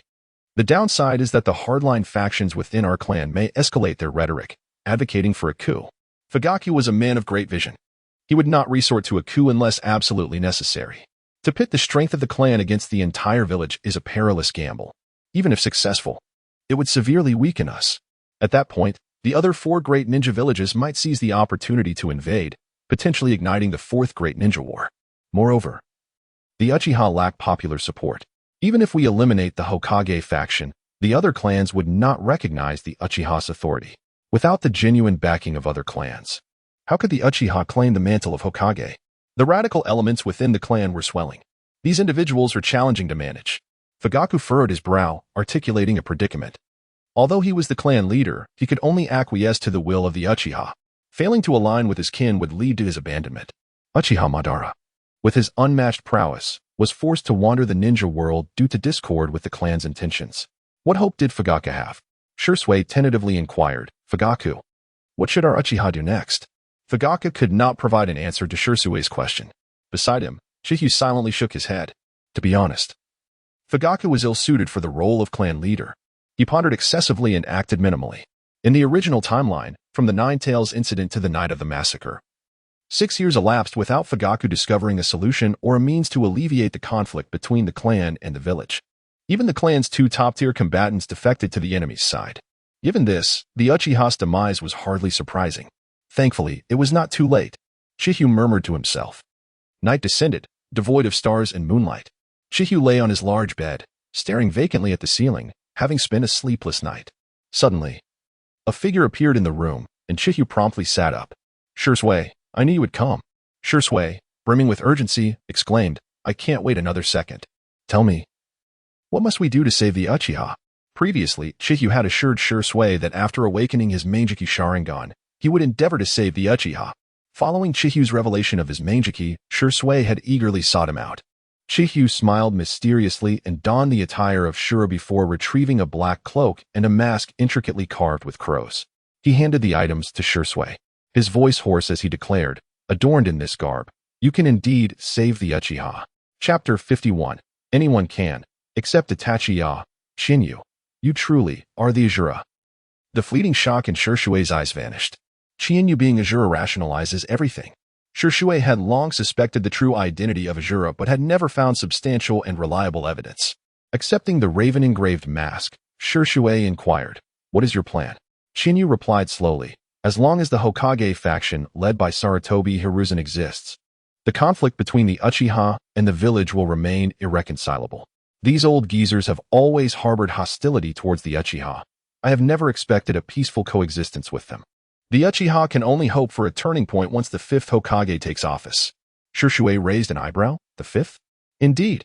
Shinyu gestured with exasperation. "Those like Sarutobi Hiruzen inherit the will of the second Hokage. It is utterly impossible to expect them to grant the Uchiha a path to survival. Given this, we must place our hopes on the fifth Hokage. Within the village, the only contenders for the position are Jiraiya and Tsunade." Shursui continued. "But they are also disciples of Sarutobi Hiruzen.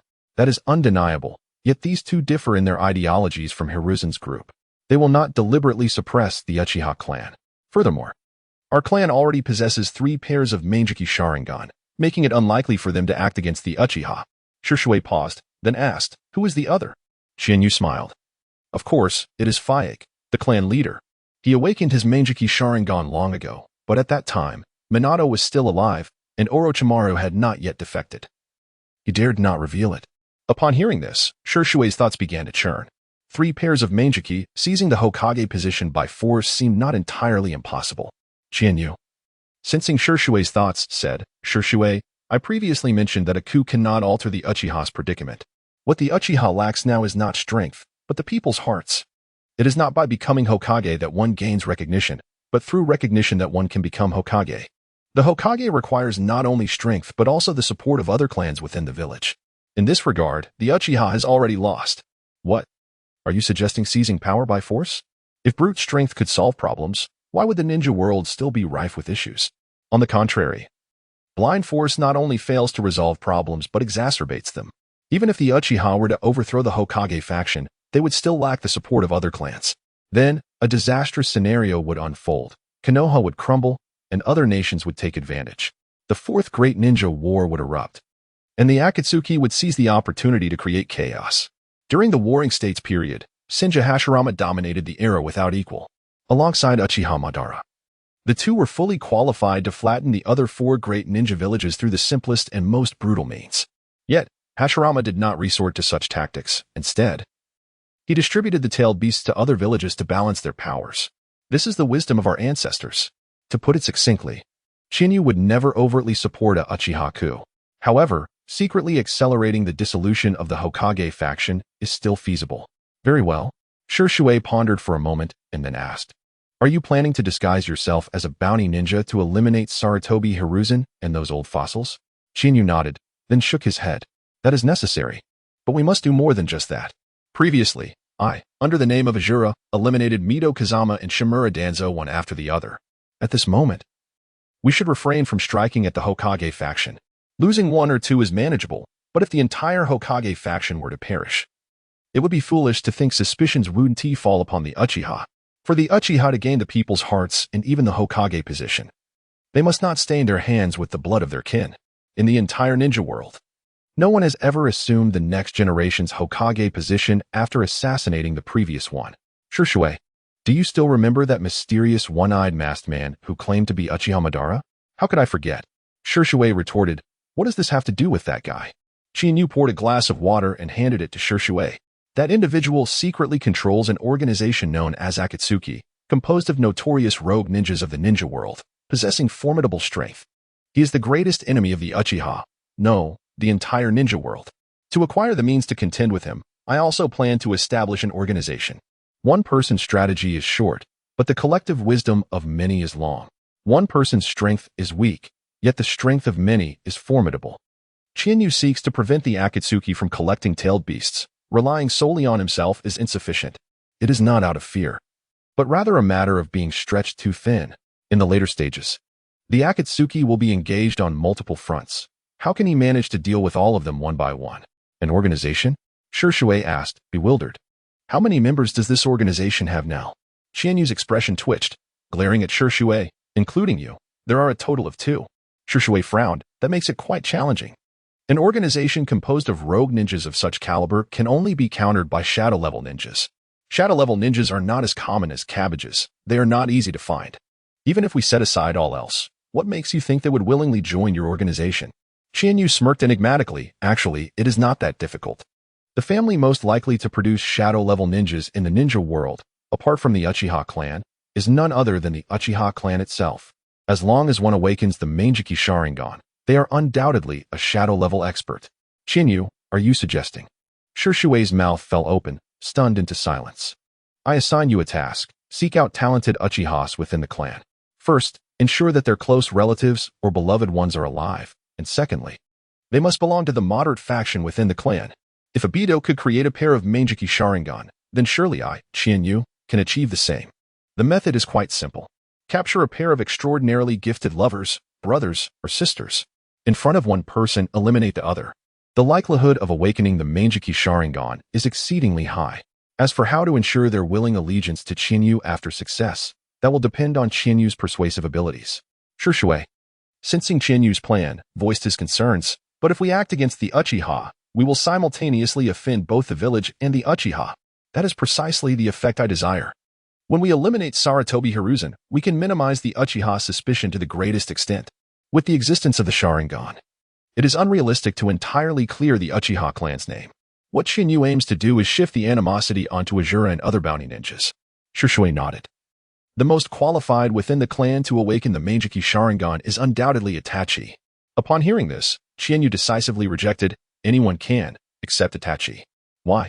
Because I do not wish for him to step into darkness. Chapter 52. Shadows and the dead crow. You and I can tread into the abyss. Yet why is it that Itachi cannot? Shisui remains perplexed. Are not ninjas those who silently bear the weight of darkness as they forge ahead? He firmly believes that Itachi possesses this awareness. Itachi is destined to become the 6th Hokage. Such an act as slaughtering one's kin must never taint Itachi in the slightest. A Hokage cannot bear a blemish. A stain disqualifies one from the position. In a previous life, Itachi yearned for the light but ultimately succumbed to an endless darkness.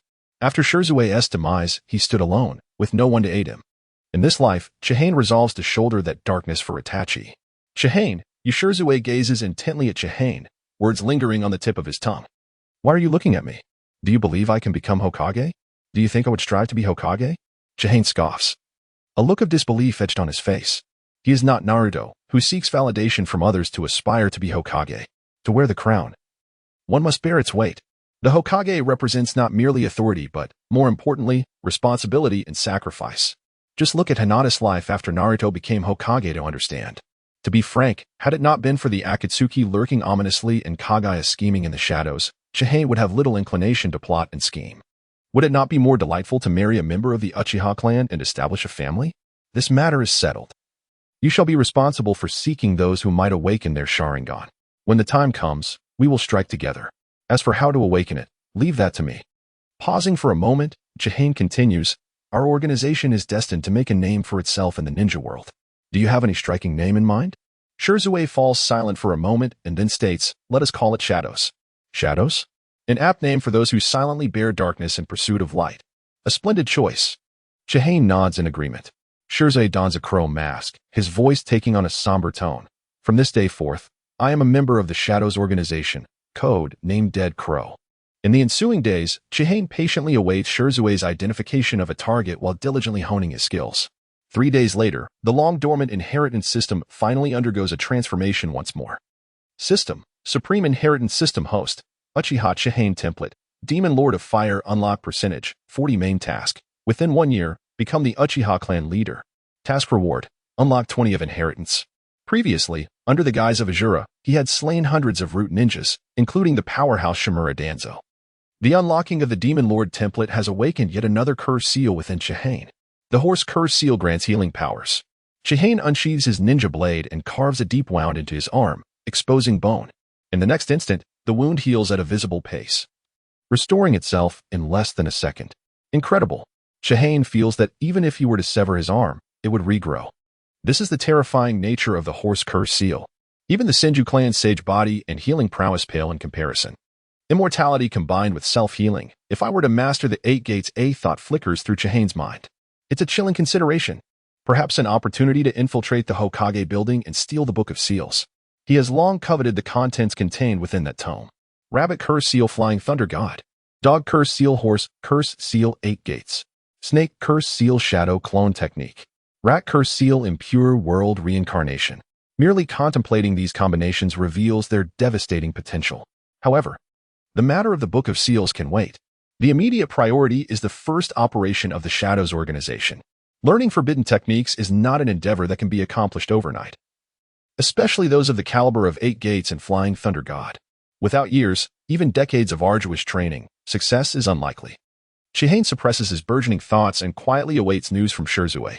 1 week later, in the dead of night, Shizue arrives. After taking a seat, he speaks in a hushed tone. Chihane, I have found a suitable target. Who is it? Uchiha Chiba, Uchiha Masaki. Uchiha Chiba? Huh? That name sounds somewhat familiar. Is it you, Teacher Hitano? Chihane is momentarily taken aback, a peculiar expression crossing his face. What? Is something amiss? Shizue, noticing the change in Chihane's demeanor, inquires with curiosity. Ahem. Chihane clears his throat. It's nothing. Please, continue. Shizue dismisses it and proceeds. Their parents perished in the Third Great Ninja War. The siblings rely on each other. sharing a deep bond. Moreover, both belong to the moderate faction within the clan, making them easier to sway. Uchiha Chiba possesses exceptional talent and was heralded as a genius within the Uchiha clan before our rise. After the Nine Tails incident, she awakened her three-tomo Sharingan at the tender age of 13. Such early awakening is exceedingly rare in the history of the Uchiha clan.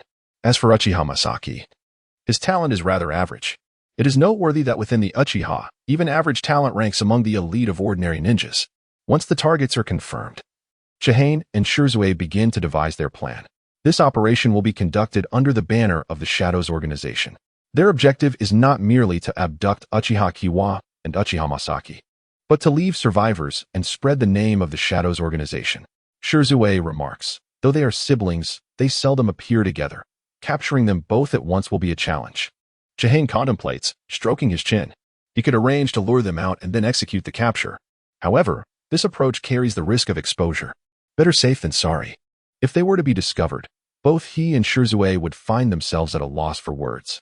After much deliberation, they struggle to devise a viable plan. And Chihane reluctantly states, let us capture one of them first. That's the only option, Shirzue nods. But who shall we target first? Naturally, Uchiha Chiba. Chihane replies resolutely. This is our first operation. The Uchiha will be less vigilant, increasing our chances of success. If we target Uchiha Masaki first and the Shadows Organization is exposed, they will be on guard. Attempting to capture Uchiha Chiba after she awakens her three-tomo Sharingan would undoubtedly be far more difficult. Then it's settled. I'll track Uchiha Chiba's whereabouts and identify a suitable location for the operation. With that, Shirzue vanishes swiftly. After his departure, Chihane retrieves a map from the cabinet and spreads it across his bed. This is a topographical map of the area surrounding Konohagakure, extending 100 kilometers outward.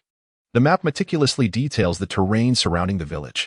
Following a successful capture, Chihane will require a temporary hideout to evade pursuit by Konoha's ninjas. Moreover, he must facilitate the evolution of Uchiha Chiba's three-tomo Sharingan into a Meijiki. This process will take considerable time, thus necessitating a concealed refuge. Scanning the map, Chihane ultimately identifies a suitable mountain range. Chapter 53. The first operation 2 days later, Shirzue once again sought them out. What is the situation? He inquired. Q will leave the village tomorrow to undertake a mission on an island in the eastern fire country. We can ambush her on the way, Shirzue replied. Is she alone? Chiyu furrowed her brows. Shirzue nodded affirmatively. She is the only one. Chiyu stroked her chin, pondering for a moment before suggesting. Let us lie in wait just outside the village. We shall seize her the moment she appears. Isn't that too blatant?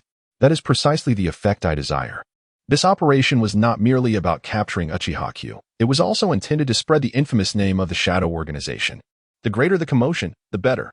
The following day, a girl with long black hair, around 17 years of age, appeared at the entrance of Konoha village. Q, leaving the village for a mission? Greeted the members of the police department stationed at the entrance. Yes, I have accepted a task and will be away for a few days. Please be cautious. The ninja world has been rather unstable lately. Understood. After a brief exchange, Uchiha Q hastened out of the village, estimating about a kilometer away from the village. Amidst the dense forest, Uchiha Q abruptly halted, her Sharingan spinning rapidly. She sensed someone approaching from within the woods. The newcomer made no effort to conceal their presence, and their chakra level significantly surpassed her own. While Uchiha was not particularly renowned for chakra, she still possessed a considerable amount compared to ordinary ninjas. The opposing force's chakra was several times greater than hers, indicative of their formidable strength. An invisible pressure suddenly enveloped Uchiha Q. Whoosh! The sound of rushing air heralded the sudden appearance of Chiyu and Shirzue in front of her. That attire. You are the bounty ninja Shira? Upon recognizing their garb, Uchiha Q's frown deepened. They were enemies, not allies. The death of Shimura Danzo had stirred a great uproar within the village. As a member of the Uchiha clan, Q harbored no fondness for Danzo and felt no sorrow over his demise. However, Danzo was still a ninja of Konoha. The murderer posed a threat to the village and was an enemy of the Uchiha. Moreover, Danzo was a true shadow-level powerhouse. To have been killed within the root's base indicated that Shura possessed extraordinary strength. Not to mention, they had a companion. Engaging them was out of the question. In an instant, Uchiha Q felt the urge to retreat. Wait, who are you? She scrutinized Shirzue, realizing that Shura had always operated alone. This mysterious figure, cloaked in black and donned with a raven mask, had never been seen before. Forgive my lack of introduction. I am a member of the Shadow Organization, codenamed Deathcrow. This is our leader, Shura. Shadow Organization? Deathcrow? Uchiha Sharingan whirled rapidly, deep in thought. Observing her beautiful eyes, Chiyu smirked. Such exquisite eyes. I shall take them. Chiyu had devised a seemingly plausible excuse for this operation. As the foremost clan of bloodline limits, it was only natural that the Sharingan attracted the covetous gaze of outsiders. Is it not reasonable for the Shadow Organization to collect Sharingan? Hearing this, Uchiha Q's heart raced, murmuring to herself, their goal is the Sharingan? Hee hee. Shurshui chuckled ominously. Too bad it's not your Manjikyu Sharingan. We have no means to collect that. Chiyu cast a meaningful glance at Shurshui, his lips twitching. Little did he expect Shurshui to possess such a sense of humor. Uchiha Q's heartbeat quickened. Did they dare to covet the Manjikyu Sharingan? However, judging by Shura's track record, they indeed had the capability. You scoundrels, you shall pay for this. Uchiha Q exclaimed in fury. Swiftly, she drew a signal flare and shot it into the sky. Boom. A burst of fireworks erupted overhead, its sound echoing for miles around. Chiyu did not intervene, allowing Uchiha Q to release the signal, knowing he wished to summon Konoha's ninja. With the signal of distress dispatched, Uchiha Q felt a slight sigh of relief. The distance to the village was not far, and assistance would arrive in less than 3 minutes. However, could she truly hold out for 3 minutes? Doubt crept into her mind. Yet, what puzzled her was that the two vicious bounty ninjas seemed disinterested in attacking her. They merely watched her with keen interest. Were they toying with her? How infuriating. Fueled by indignation, Uchiha Q shouted, Stop underestimating me.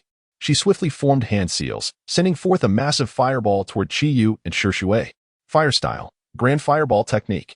When faced with uncertainty, she resorted to her fire techniques. Humph. Chiyu sneered, fixing his gaze on the incoming fireball, his mind focused. Chicken talismans.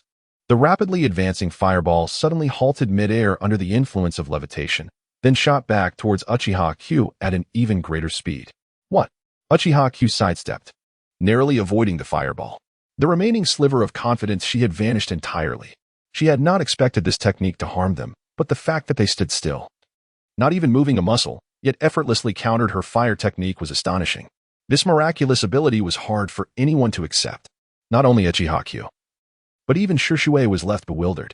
At the moment the fireball was launched, he had already been prepared to use the body flicker technique to evade.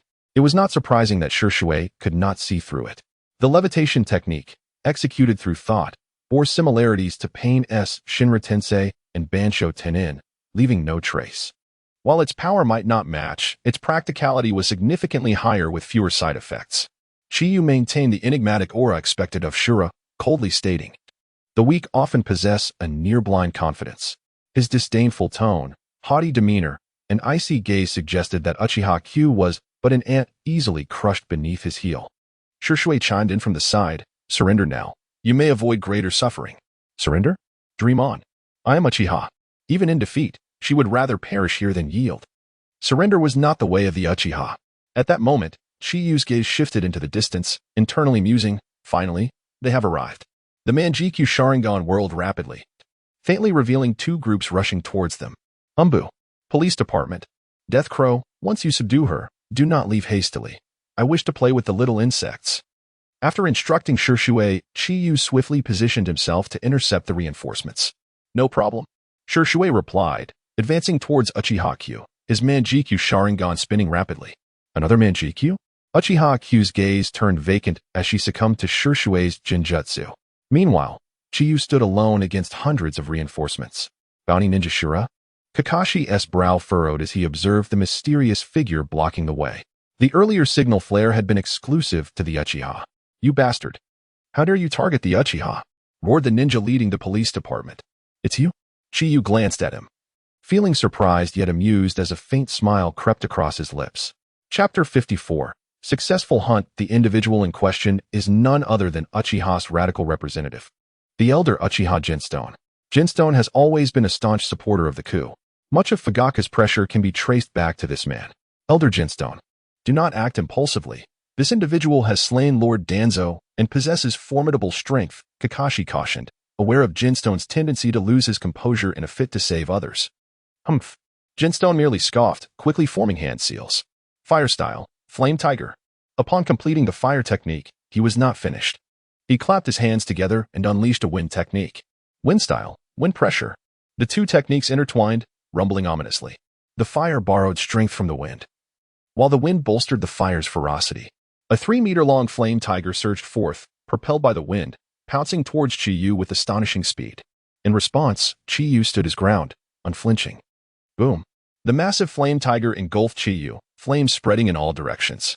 Whoosh! The fierce wind swept through, clearing the smoke.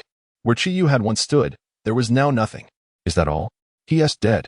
As the police officers of the Uchiha clan witnessed Chi-Yu being struck by the flame tiger, they erupted in excitement. The Umbu ninjas shared their joy, with some deridingly sneering, "This bounty hunter is nothing impressive. This shouldn't be." Jinstone instinctively sensed something amiss. The power of the two techniques was indeed great, but to think they could eliminate this bounty ninja so easily was far-fetched. After all, he was capable of infiltrating the root base and killing Shimura Danzo. He is above us. Kakashi's left eye spun rapidly as he suddenly gazed skyward, his face falling into shock.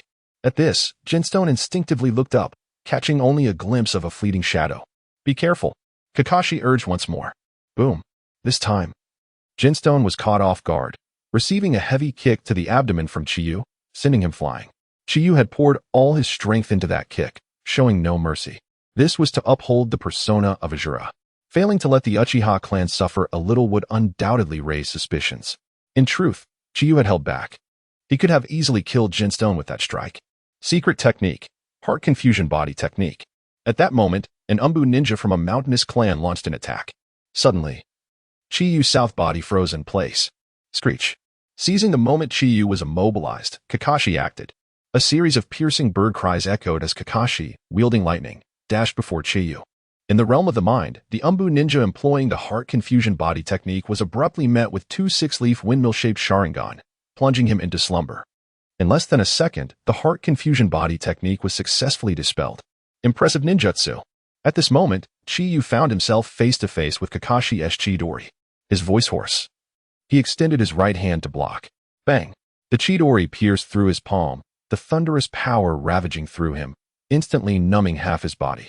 Chi-Yu staggered back, glancing at his now bare hand, a smile gracing his lips.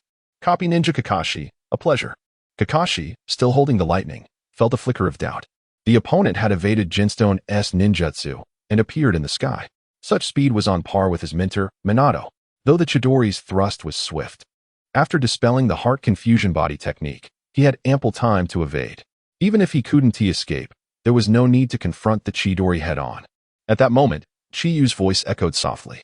"Consider this arm a gift for our first meeting." As he spoke, he suddenly stretched out his left hand and forcibly tore off his right arm. This scene greatly exceeded Kakashi's expectations, leaving him momentarily speechless. After a prolonged silence, Kakashi furrowed his brow and asked, "Why?" "Simply because I have high hopes for you." This statement further perplexed Kakashi, leaving him utterly bewildered. Chi-Yu continued, "Would you be interested in joining my organization?" "Organization?" Kakashi tentatively inquired. "What organization?" "The Shadow Organization." Kakashi's confusion deepened. When had such an organization emerged in the ninja world? Why did they want him to join? "My organization has just been established and is in dire need of capable ninjas like you." "I'm afraid you'll be disappointed. You killed Lord Danzo. We are certainly not on the same side," Kakashi firmly rejected. "Don't be so definitive. Perhaps one day you will come to understand. One thing needs clarification. I am not your enemy. I killed Danzo because someone wanted him dead and issued a high bounty in the black market. I'm merely a hired hand." Chi-Yu spoke earnestly, spinning a web of deceit. "For me, anyone opposing the village is an enemy." Chi-Yu could not refute this reasoning. He gazed deeply at Kakashi and said, "I cannot interfere with your stance. However, I wish to convey that the doors of the Shadow Organization are always open to you." After a moment's thought, Chi-Yu added, "I recall there is a bounty of 200 million on Sarutobi Hiruzen in the black market. When you return, convey to him that if he can offer a higher price, I might let him off." "What is this? A threat? Or extortion?" Such outrageous arrogance. No one in the entire ninja world would dare utter such words. Kakashi was astounded, truly a madman. At that moment, Shursui appeared, carrying Uchiha Ki, and shouted, "Ajura, we've captured the person, let us go." "I look forward to our next meeting, Kakashi," Chi-Yu said faintly before using the body flicker technique to vanish. "Captain, should we pursue?" An Umbu ninja asked. Kakashi shook his head. We are not their match.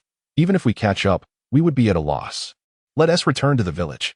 Kakashi realized that the Shadow Organization acted without a shred of caution. Killing Danzo was not enough. They even sought to eliminate the Hokage. On another side, Shisui looked worriedly at the armless Chiyu. How careless. Chiyu chuckled, and in a matter of seconds, his right arm visibly regenerated. In less than 10 seconds, a perfectly identical arm emerged. Is this the ocular technique of your eyes? The Manjiki Sharingan techniques are common in illusion and ninjutsu. But this ability to regenerate limbs, could it be a yang release? Sort of. Chiyu nodded expressionlessly. As he had expected, the healing power of the horse charm was quite extraordinary. Chiyu took Uchiha Chiba, who had fallen unconscious, from Shisui's hands. You head back to the village. I'll take care of her. Be careful. Shisui nodded and then used the body flicker technique to depart. Chiyu soared towards the southeastern direction of the village, carrying Uchiha Chiba. Chapter 55. Jiraiya's return to the Hokage building. Kakashi reported to Sarutobi Hiruzen regarding the capture of Uchiha Chiba. Hiruzen, with a pipe dangling from his mouth, appeared inscrutable. Tsunade, on the other hand, wore a furrowed brow, her expression laden with concern. Are you saying that Shura is the leader of the Shadow Organization? And there is another member within the group? Sarutobi inquired. Kakashi, who had not encountered the Death Crow disguised as Shisui but was nonetheless impressed by the attire, promptly replied, Indeed. That individual was also cloaked in black and wore a mask adorned with a crow emblem. A black cloak? A crow mask? Such information holds little value. Sarutobi mused inwardly. Are there any other distinguishing features? Tsunade pressed. After a moment's contemplation, Kakashi added, from the circumstances at that time, it appeared he acted alone in capturing Uchiha Chiba. Is that so? Sarutobi furrowed his brows. Uchiha Chiba had activated her 3-Tomo Sharingan, making her one of the stronger elite Jonin. To capture an elite Jonin alive, Death Crow must possess strength at the level of a Kage. Shura is undoubtedly formidable. Having dispatched Danzo, he ranks among the powerful within the Kage tier. An organization of 2 Kage-level ninjas poses a considerable challenge. Hokage-sama, Shura harbors deep animosity towards our village. We must act swiftly. Kakashi conveyed the previous threat from Chihaya in a more diplomatic manner. Tsunade exclaimed, What do these bounty ninjas take Konoha for? They must not be allowed to continue their reckless actions. The higher-ups of Konoha had long held a profound enmity towards the Uchiha clan. Yet, despite the discord, they recognized the necessity of prioritizing the village's interests. The capture of Uchiha Chiba would tarnish the reputation of the entire Konoha.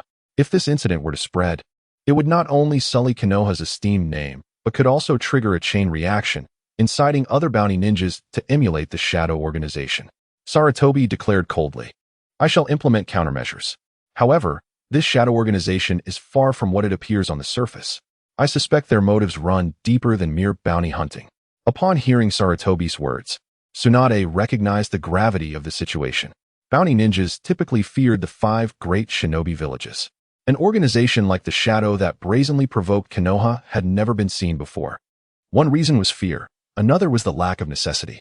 Why would anyone dare to provoke the strongest village in the shinobi world for mere monetary gain? What? You mentioned the black market has bounties on Danzo and Sarutobi Hiruzen. The issue is that prominent figures in the shinobi world generally have bounties placed upon them in the black market. Why target only a single village, Konoha? Tsunade questioned, perplexed. I recall the leader of the Shadow Organization possesses a pair of Sharingan. Hiruzen, is it possible that the mastermind behind this Shadow Organization is Uchiha Fugaku? I once entertained such a notion. But recent indications suggest that the Shadow Organization has little connection to Uchiha Fugaku, Sarutobi replied, a hint of disdain crossing his face. I am well acquainted with Fugaku. If he truly had the ability to establish an organization like Shadow, could the Uchiha clan have remained suppressed by us for decades? That makes sense. Tsunade nodded in agreement. Uchiha Fugaku is not the type to operate from the shadows. At that moment, an Umbu ninja entered the room, announcing, Hokage-sama, Jiraiya-sama has returned to the village. Excellent. Bring him to me at once. Sarutobi exclaimed, rising abruptly, a broad smile illuminating his face. The recent events in Konoha had been tumultuous. Danzo's demise, the defection of an Uchiha Shadow, the enigmatic one-eyed masked man suspected to be Uchiha Madara, and the elusive Shadow Organization. Each incident had left Sarutobi fatigued and overwhelmed. He sensed an impending storm on the horizon, and Jiraiya's return provided him with a renewed sense of confidence. Uchiha Police Force. How dare the Shadow Organization target the Uchiha clan? Uchiha Fugaku clasped his hands beneath his chin, a dark expression clouding his features. Following Danzo's death, Fugaku had harbored a faint admiration for Shura, even considering an alliance with him once the Uchiha and the village were irreparably divided. However, it now appeared that he had been overly optimistic. These audacious bounty ninjas were not suitable allies for collaboration. Just then, Shisui, now changed out of his disguise, and Chihaya, who had been concealed through Shisui's ninjutsu, hurried into Fugaku's office, accompanied by Uchiha Kei's younger brother, Uchiha Masaki, a 13-year-old boy currently serving in the Uchiha police force. Upon hearing the news of Uchiha Kei's capture, Uchiha Masaki was filled with rage, exclaiming, "Clan head Fugaku, you must rescue my sister." Fugaku contemplated briefly before instructing Shisui, Chihaya, "Each of you shall lead 3 teams to search the vicinity of the village. Signal immediately upon discovering anything unusual. The opponent is exceptionally strong. Do not overexert yourselves if you cannot match their strength." In facing the enigmatic shadow organization, only Shisui and Chihaya, both wielding Manjiki Sharingan, possessed the capability to engage them in battle. To ensure absolute certainty, Fugaku added, "Elder Jinishi, accompany me to meet Hokage-sama." Fugaku's words implied a request for assistance from the third Hokage. The others in the room frowned deeply. The Uchiha clan's inherent arrogance inclined them to resolve issues independently. Moreover, the one they sought assistance from was none other than the third Hokage, who had continually suppressed them. Elder Jinishi's face twitched in confusion as he queried, "Why seek him out?" As a staunch member of the radical faction within the clan, Jinishi held no fondness for Konoha's higher-ups. The shadow organization is a common enemy of both the village and the Uchiha. I trust Hokage-sama will make the right choice. Furthermore, our Uchiha clan alone lacks the strength to combat the shadow organization, let alone rescue Uchiha Kei. Upon hearing Fugaku's words, Uchiha Jinishi lowered his head. He could not deny the validity of Fugaku's reasoning. Having faced Shura himself, he was acutely aware of the disparity in strength. The other proud Uchiha remained silent, reflecting on their predicament. Chihaya cradled Uchiha Kei and flew swiftly to the prearranged secret hideout. This hideout comprised several stone chambers he had carved out within a desolate mountainside. Though simple, its seclusion offered a strategic advantage. The surrounding area was barren and devoid of human presence, rendering it nearly impossible for anyone to locate. Chihaya glanced down at Uchiha Kei, a subtle smirk forming on his lips. "Stop pretending. I knew you were awake all along." Chapter 56. The Alliance of the Hokage faction and the Uchiha. How do you intend to deal with me? Uchiha Ketsui opened her eyes, her anger palpable. As she faced Chinyu, the 3-tomo Sharingan glimmered, just a step away from the Manjiki. "I am curious whether you can take that step." Chinyu tossed Uchiha Ketsui into his stone chamber, observing her with keen interest. His words were sincere, yet to Uchiha Ketsui, they clearly implied that Chinyu coveted the Sharingan of the Uchiha clan. Humph. Uchiha Ketsui's eyes darted around before she scoffed, "If you capture me, the Uchiha will never forgive you. What awaits you will be a fate far more miserable than death." With that, her dark eyes flashed crimson. Just as Chinyu was about to respond, he suddenly felt a wave of dizziness wash over him.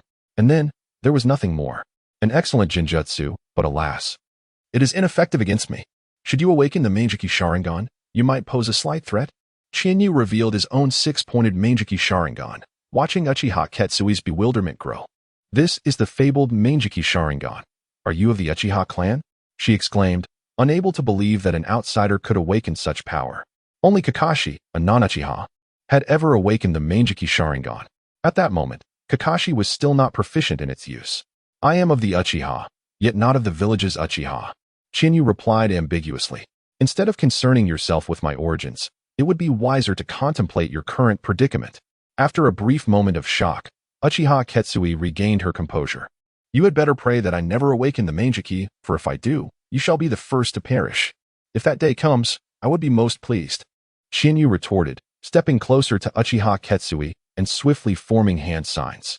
"What are you going to do to me?" Uchiha Ketsui questioned, panic evident in her eyes. Chinyu remained silent, placing his hands on her smooth forehead. Sealing technique. Restriction. The technique spread from her forehead, enveloping her entire body in an instant. Having learned the sealing techniques from the Moroku clan, Chinyu was quite skilled. The Moroku sealing techniques were designed against malevolent spirits, and dealing with an elite shinobi was no challenge at all. "What kind of sealing technique is this? Why can I not gather chakra?" Uchiha Ketsui gasped in astonishment. In the ninja world, Few sealing techniques could restrain chakra. Her knowledge was limited to the 4-symbol seal and the 5-element seal, neither of which applied here. Qianyu crossed his arms and smiled. This ninja world is vast, filled with secrets unknown to you. By the way, I recall you have a rather adorable younger brother named Uchiha Masaki. Fear not, he will soon come to keep you company. With that, ignoring Uchiha Ketsui's furious cries, Qianyu exited the stone chamber. He set several sealing techniques at the entrance, ensuring it was completely sealed before departing. Whether Uchiha Ketsui could awaken the Mangeki depended largely on her brother. In the Hidden Leaf Village, Hokage Building. Old man, it's been a while. A middle-aged man with an unusual appearance, marked by the character on his forehead, greeted with a smile. Look at you, grown up yet still so unkempt. With your return, I shall gladly relinquish my position to you. Upon seeing his disciple Jiraiya, Sarutobi Hiruzen rarely displayed a smile. With the pressure lifting, he felt rejuvenated by a decade. Jiraiya, flustered, waved his hands. Old man, you know my disposition. I am utterly unfit to be Hokage. Tsunade is far more suitable. With a serious demeanor, Jiraiya continued. Recently, quite a few events have transpired in Konoha. I hope I can be of assistance this time. He had not been present during the demise of the Akatsuki at Hanzo's hands, nor during the Nine-Tails incident alongside Minato. This time, he could not afford to miss the old man's peril. The situation is indeed quite troublesome. The enemy we face this time is unlike any before, Sarutobi Hiruzen remarked, puffing on his pipe. At that moment, an Umbu ninja entered the room, kneeling on one knee. Hokage-sama, Uchiha Fugaku requests an audience. Understood, let him in. Uchiha Fugaku entered the Hokage's office, his expression shifting upon seeing Jiraiya, only to quickly regain his composure. Jiraiya's return was anticipated, following Shimura Danzo's demise. The Hokage faction was in dire need of elite power. Furthermore, with the emergence of 2 new Mangeki Sharingan within the Uchiha clan, it was only logical for Sarutobi Hiruzen to summon Jiraiya back. Hokage-sama. Fugaku wasted no time on pleasantries, swiftly recounting the incident of Uchiha Ketsui being captured by the shadow organization outside the village, subtly expressing a desire for a united rescue effort. Sarutobi Hiruzen immediately affirmed, no matter the organization, if they threaten Konoha, we shall not let it go unpunished. This is a matter of principle. Clan head Fugaku. Shortly, I shall dispatch Kakashi and Yamato to lead the Umbu in a joint effort with the Uchiha to track down the shadow organization. Once we locate them, Sarutobi Hiruzen paused, then coldly declared, I shall personally intervene. Blood debts must be repaid with blood. As he spoke, an aura of murderous intent surged from him like a raging storm. It was evident that this ninja hero was truly enraged. Thank you, Hokage-sama. Fugaku respectfully bowed, his gratitude sincere. The conflict between the Hokage faction and the Uchiha clan was a matter of stance. Politically, there were no clear right or wrong, no true enemies, only rivals, save for Danzo. With Sarutobi Hiruzen's orders issued, hundreds of elite Umbu under Kakashi and Yamato's command departed Konoha alongside Fugaku. On the other side, after ensuring Uchiha Ketsui was secure, Qianyu swiftly sought out Shursui, substituting himself with a shadow clone. At that moment, Shursui was leading several Uchiha shinobi in a search at the site of Uchiha Ketsui's capture. As for the search results, naturally, there were none. Qianyu, what have you done to her? Shursui inquired curiously. Although he would not truly harm a fellow clansman, he could not shake the feeling of guilt. She is perfectly fine. Qianyu whispered in Shursui's ear, it's just the first time. After a few more times with me, it will be fine. Shursui's thoughts were transparent to Qianyu. As one of the strongest geniuses of the Uchiha's current generation, Shursui's abilities were impeccable, yet his overly gentle nature was a flaw. It was no wonder that he met such a tragic end in the original tale, despite awakening the Forbidden Eye technique, Kodo Amatsukami. Character shapes destiny is not merely an empty phrase. Chapter 57. Obito's concerns Jisue. Qianyu, how is the situation? After the Dark Ninja gathered, Fugaku wasted no time and promptly joined the two. Jisue presented the well-prepared statement. Clan leader Fugaku, the location where Ji was attacked left clear traces, but after searching for a while, the traces abruptly vanished. Qianyu furrowed his brows, his face reflecting a fitting confusion and doubt. Xianshi coldly remarked, I refuse to believe there are no clues at all. Can they possibly fly away? Kakashi's expression darkened. Although the Uchiha clan possesses the Sharingan, which, while not as adept as the Hyuga, Aburame, and Inazuka clans in tracking, is still formidable, The fact that these 100 elite Uchiha could not find a trace only indicates that the Shadow Organization has already escaped. However, this was to be expected. The speed displayed by Shura previously was comparable to that of the 4th Hokage. Finding traces left by a ninja of such swiftness is indeed challenging. Fugaku's expression fluctuated between despair and determination as he spoke solemnly. Expand the search radius centered around Ji's abduction and search again. Upon issuing the command, everyone sprang into action. Shinyu led several individuals to search the southeastern direction of the village, where he had concealed Ji. An hour later, all searching ninjas returned, dejected and empty-handed. Undoubtedly, they had found nothing. Faced with such circumstances, even the typically composed Fugaku felt a tinge of impatience. At this moment, Shinyu stepped forward to advise clan leader Fugaku. I believe it would be wise to return to the village for today. Continuing the search without any leads would be futile. Moreover, the Shadow Organization dares to ambush Uchiha Ji so brazenly. I cannot believe there is no insider within the village. With the elite Uchiha clan fully deployed, if the Shadow Organization were to stage a covert attack on the Uchiha territory, before he could finish, Fugaku already grasped Shinyu's concern. You are right. The actions of the Shadow Organization are inscrutable. Prudence dictates we conclude our efforts for today. As Fugaku issued the command to return to the village, Uchiha Masaki's eyes immediately turned crimson. Among all, he was the most anxious and unsettled. Clan leader, we cannot simply give up like this. Fugaku replied, Masaki, the situation is somewhat complex. Masaki, typically a composed youth, was now nearly devoid of reason. Before Fugaku could finish, Masaki roared, I cannot concern myself with that right now. I must find my sister. Observing this, Fugaku sighed. A flash of red light flickered in his eyes, and Uchiha Masaki collapsed to the ground. Take him back to the village. That night, Jisue stealthily made his way to Chinyu's home. The two conspired to capture Uchiha Masaki. When do we make our move? Jisue asked straightforwardly. Lying on his bed with his hands behind his head, Chinyu replied leisurely, in 2 days. I have already devised a plan. You will find Uchiha Masaki and inform him you have discovered clues regarding the Shadow Organization, then lead him outside the village where I will be waiting. We shall stage a grand performance. It was a simple, yet highly actionable plan. After a moment of thought, Chinyu added, remember, to avoid arousing suspicion, you must bring along other Uchiha. Furthermore, when acting with me, be sure to be authentic. All methods except Bietian may be employed. The more genuine the performance, the safer your identity will be. Jisue nodded, acknowledging, I understand. As Chinyu gazed at the ceiling, his thoughts began to drift. After capturing Uchiha Masaki, the Shadow Organization would need to remain dormant for a while. The next step would be to assist Uchiha Ji in awakening her Manjiki Sharingan. In the land of rain, within a dark, damp cave. Drip, drip, drip. The sound of water echoed in the cave as Obito sat at the entrance, gazing at the overcast sky. Casting a glance at the pitcher plant sprouting from the ground, he casually inquired, is she still compliant? White Zetsu chuckled, as you predicted.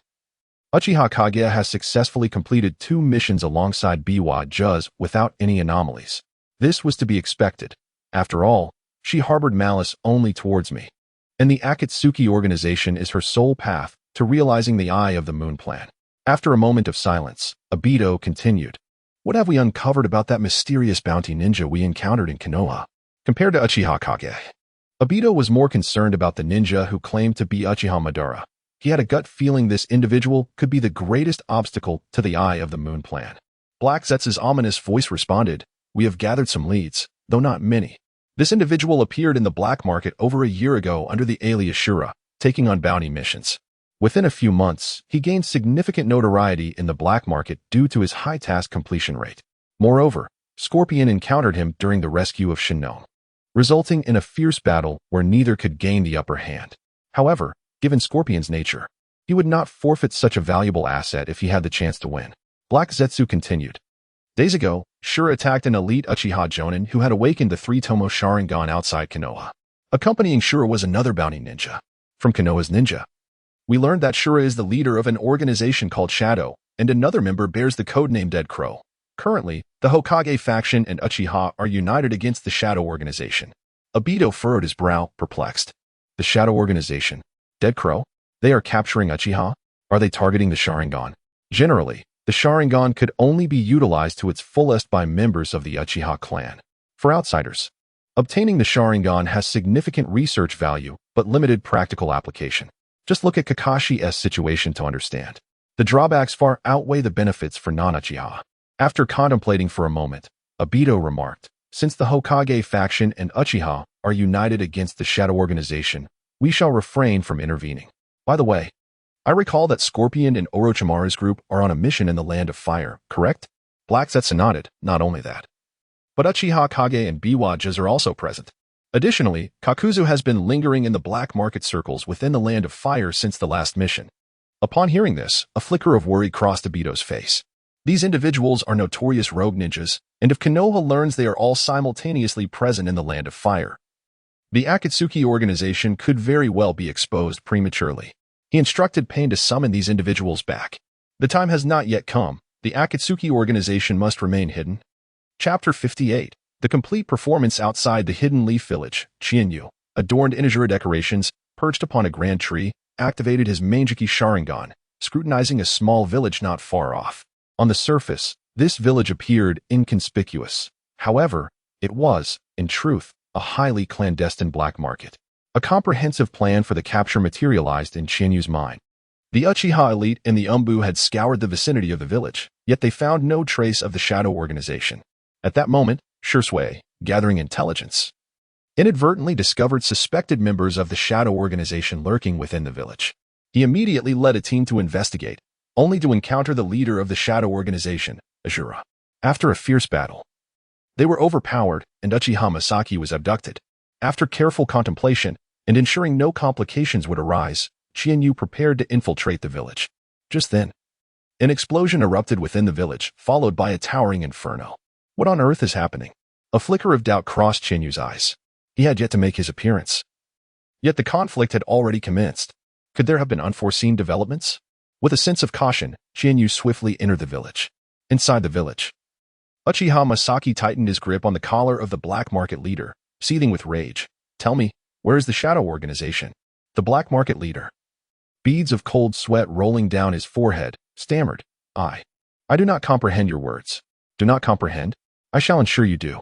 Uchiha Masaki sneered as he swiftly slashed the kunai across the leader's palm.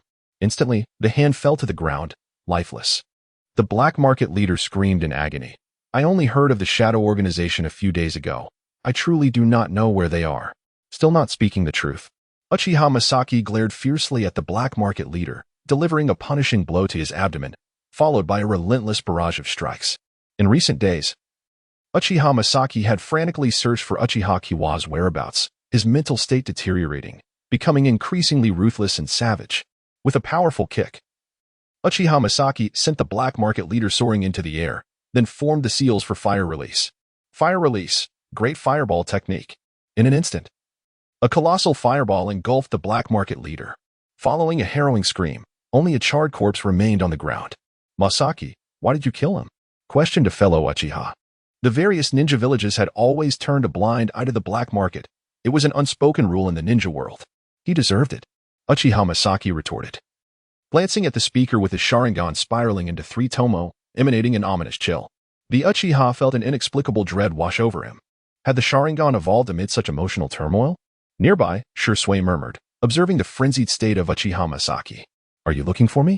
Chienyu entered the village, surveying the surroundings without noticing anything amiss. He then stepped forward into view. It is Ajura. Everyone be cautious. The Uchiha, upon recognizing Chienyu's attire, immediately bristled with alertness. Uchiha Masaki, filled with fury, shouted, You wretched scoundrel, what has happened to my sister? Chienyu's voice was low, even if you exhaust your imagination. You could never fathom how I intend to treat her. While this statement bore no faults, it struck Uchiha Masaki's ears as laden with malice. Bastard! With a furious cry, Uchiha Masaki quickly formed hand seals. Fire release, dragon fire technique. With a deliberate gesture, Chienyu extended his right hand and pointed forward, unleashing a torrent of flames. The newly formed fire dragon was obliterated in an instant by the fiery blast. Seizing the moment, Chienyu stepped forward, casting a powerful technique. Illusion, Shackles technique. The 6-leaf windmill spun rapidly, rendering Uchiha Masaki momentarily dazed. Easily subduing Uchiha Masaki, Chienyu turned to Shursui, acknowledging, Shursui, it is an honor. Shursui remained silent. At this juncture, words were unnecessary. With a wave of his hand, the accompanying Uchiha dispersed, allowing Shui to take center stage. Everyone present understood that only Shui, having awakened his Manjiki Sharingan, stood a chance against Ajura. In an instant, Shui unleashed his ultimate technique, the body flicker technique. To keep the performance authentic, he could not hold back. 7 or 8 shadow clones appeared around him. Each clone was tangible yet not entirely corporeal. They could engage the enemy but were immune to counterattacks. As the battle raged on, Qianyu conjured 4 shadow clones and swiftly closed in on Shui. Unfazed, Shui drew his ninja blade and met the challenge head-on. In a heartbeat, the two became embroiled in a fierce clash of martial prowess. The observing Uchiha elites displayed expressions of astonishment. In their line of sight, they caught fleeting glimpses of a massive blur darting back and forth. Only a select few could discern the movements of the two. There is something peculiar about their actions. One Uchiha murmured. Qianyu and Shui's strikes consistently halted just shy of contact. A downward slash morphed into a horizontal sweep mid-motion. A punch was abruptly retracted before it could land. This was preemptive anticipation. Shui anticipated his opponent's attack. His opponent anticipated Shui's anticipation, leading to a convoluted sequence of predictions. Such an intense close-quarters combat was immensely taxing for the Uchiha, who were not known for their physical prowess. Before long, Shui, leaning on one hand, gasped for breath, while Qianyu merely glistened with a sheen of sweat. The reason for Qianyu's apparent composure lay in his mastery of the horse technique. Shui furrowed his brow, a hint of disappointment creeping in. Since the death of the 4th Hokage, he had never encountered a rival in speed. He never expected Qianyu to match him. Furthermore, as a fellow Uchiha, Qianyu's physical capabilities far exceeded his own. At this level, you cannot hope to defeat me. Qianyu rasped, laced with mockery. Shui hesitated momentarily before invoking Susanoo. A green Susanoo materialized, enveloping him in its protective embrace. Prior to the confrontation, Qianyu had specifically instructed that all techniques, save for the Kodo Amatsukami, were fair game. Thus, Susanoo was no exception. Gazing at the towering green skeletal figure before him, Qianyu felt a surge of gravity. Employing Susanoo against Susanoo would be a prudent choice. However, he could not afford to do so under the guise of Ajura. In the future, utilizing Susanoo could become problematic. This was the perfect opportunity to test a new technique. An immense reservoir of chakra coalesced around his body, ignited by the dragon technique. In an instant, flames surged forth, encasing Qianyu in a fiery armor. From this day forth, it shall be known as the Armor of Flames. This technique, born from the dragon technique and combined with fire release ninjutsu, resembled the lightning release armor of the 4th Raikage, yet retained its unique essence. Chapter 59.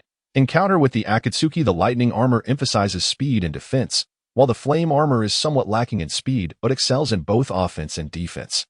After all, the terrifying power of the dragon talisman can even subdue beasts of tailed beast caliber, such as the Wraith. The 4th Raikage once shattered the Susanoo of the Heavenly Pillar while in the state of lightning armor.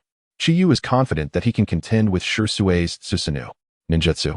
Under the shroud of Susanoo, Shui's eyes glimmered with curiosity. In the ninja world, ninjutsu comes in various forms, yet physical ninjutsu is exceedingly rare. Only the Raikage faction of the Cloud Village retains such a legacy. Where on earth did Qianyu acquire this technique?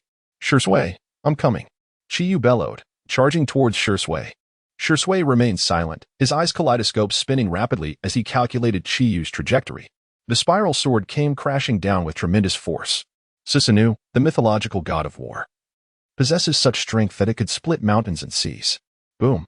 With a deep, resonant sound, the earth trembled as if an earthquake had struck. Is this the true might of Susanoo? Qianyu mused, believing that after taking such a powerful blow, his opponent should not withstand it. The Uchiha elite ninjas gaped at the green giant, exchanging glances in astonishment. Qianyu's physical ninjutsu is rather remarkable, Shui silently reflected. Amidst the dust, Qianyu raised both hands, wielding the spiral sword. A deep pit formed beneath him, surrounded by a myriad of cracks in the earth. Truly, Susanoo is unparalleled in its dominance. Before awakening the cow talisman, it is indeed wiser to avoid direct confrontation. Qianyu forcefully kicked the spiral sword away, gazing at his bloodied hands and murmuring to himself. Just now, he could have evaded Shui's strike using the rabbit talisman. However, in order to experience the power of Susanoo firsthand, Qianyu opted for a head-on clash. With the dog and horse talismans shielding him, Qianyu embodies the essence of immortality. Because he cannot die, he fears nothing. Susanoo is formidable, yet its weaknesses are glaring. especially in the case of Shirsue's incomplete Susanoo. In a swift motion, Chiyu appeared behind the green giant, delivering a heavy punch. It seemed like a mighty blow, yet it merely caused the giant to sway slightly. Shirsue commanded the green giant to turn, the spiral sword sweeping across. Chiyu deftly dodged the attack, reappearing once more behind Susanoo. While Susanoo is impeccable in strength, it lacks agility. When faced with a swift ninja, it struggles to respond. Bang! The same punch struck the same spot once again. Crack! A slender fissure appeared on the surface of Susanoo. So this is your strategy. Shirsue observed the crack with an understanding of Chiyu's tactical plan. Even with Susanoo's defensive capabilities, repeated assaults on the same area would inevitably lead to fracture. However, what difference does it make if it breaks? Essentially, Susanoo is an embodiment of Yin release among the 7 nature transformations, materialized from the void by immense spiritual power. Thus, as long as the ocular power is sufficient, Susanoo can be restored at any moment. With a mere thought, Shirsue commanded the damaged part to quickly heal. Ajura. If these are your only means, I suggest you surrender, Shirsue remarked, implying that Chiyu should retreat. In his view, the performance had reached a satisfactory conclusion. There was no need to continue fighting. Oh, a peculiar smile crept onto Chiyu's lips. Is that so? Boom. Suddenly, the ground split open, and a heavy fist struck Shirsue's chin. Shadow clone? When did this happen? Alarmed, Shirsue attempted to evade, but it was too late. A tremendous force propelled him from Susanoo. I was careless. The true threat lay in the hidden shadow clone, while the main body merely diverted my attention. Shirsue landed on the ground, murmuring to himself. The incomplete Susanoo could not cover its feet, leaving it vulnerable to attacks from below. Shirsue, the other Uchiha, witnessing Shirsue's defeat, swiftly surrounded him for protection. Having reached this point, the performance was nearly over. Chiyu, carrying Uchiha Masaki's body, swiftly departed. To capture Uchiha Masaki, he and Shirsue had chosen a location far from the village. Even at the elite J-Nin speed, it would take an hour to return. Thus, Chiyu could engage Shirsue without concern. Nevertheless, for safety's sake, a prompt withdrawal was prudent. Let him go. The Uchiha elites contemplated pursuing, but Shirsue halted them. His strength is formidable. Without 2 shadow-level powerhouses, we cannot stop him. Chiyu, bearing Uchiha Masaki through the dense forest, ensured he was not being followed before confining Masaki in a secret cave. Just as he prepared to return to Konoha, he suddenly sensed 2 powerful chakra signatures approaching, prompting immediate vigilance. Could it be the 3rd Hokage and Jiraiya? Chiyu felt a flicker of doubt, only to quickly realize his assumption was mistaken. However, the 2 figures that appeared were equally unwelcome. Before him stood 2 ninjas clad in black cloaks adorned with red clouds, their conical hats obscuring their faces. It was the Akatsuki. Chiyu was taken aback to encounter members of the Akatsuki at such a critical juncture. The 2 Akatsuki members halted, standing at a distance, confronting Chiyu. One removed his hat and spoke. I never expected to see you again. It was none other than Sasori of the Red Sand. The other, pale-faced with a chilling aura, was the rogue ninja Orochimaru from Konoha. What bad luck. Encountering you can only mean trouble, Chiyu remarked sarcastically. To think that 2 old acquaintances would meet here was indeed a twist of fate. Orochimaru scrutinized Chiyu closely, extending his long tongue to lick his lips. The leader of the Shadow Organization, Ajura, to meet you here is unexpected. Remove your mask and divulge all information about your organization. Sasori's cold voice resonated, imbued with extreme confidence. Having previously battled Ajura and been at a disadvantage, though only slightly, Sasori now had the support of Orochimaru by his side. The 2 shared deep ideological divides. It was not merely a personal grudge, but rather a fundamental difference in their pursuits of immortality. One focused on biological technology while the other on mechanical technology. Both were inherently proud individuals, dismissive of each other's research. Yet, they were still partners. In this situation, they would likely face the challenge together. Or so it was presumed. Chiyu scoffed. Defeat me, and I will tell you everything. With that, he sprinted away into the distance. This person is quite peculiar. Let us strike together to capture him and unravel the secrets he possesses, Sasori proposed to Orochimaru.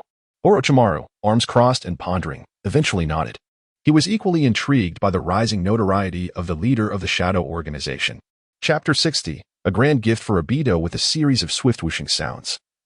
3 figures descended one after another. Chienyu stood with his hands clasped behind his back, silent as ever, under the scrutinizing gaze of these 2 adversaries. Escaping without expending some effort seemed nearly impossible. Scorpion spoke coldly, You cannot escape. Reveal all intelligence regarding the Shadow Organization, and we may consider sparing your life." Beside him, Orochimaru remained silent, a knowing smile playing on his lips. Observing Scorpion's demeanor towards Qianyu, Orochimaru surmised that Qianyu had likely suffered at the hands of Shura before. His narrow eyes gleamed with intrigue as he assessed Qianyu, quickly forming hand seals. A powerful jet of water burst forth from his mouth. Water release, water flow wave. Qianyu's form flickered as he evaded the water attack. The high-pressure jet sliced through several trees behind him with the ease of an unyielding blade. This technique, a lesser version of the S-rank ninjutsu water break wave, unleashed by Orochimaru, was indeed formidable. His speed has increased significantly. Scorpion frowned, drawing out a scroll to summon the third Kazekage puppet. Black iron sand spread out, forming wings nearly 3 meters long. Scorpion leapt onto the back of the puppet, soaring into the air, unperturbed by its flight capabilities.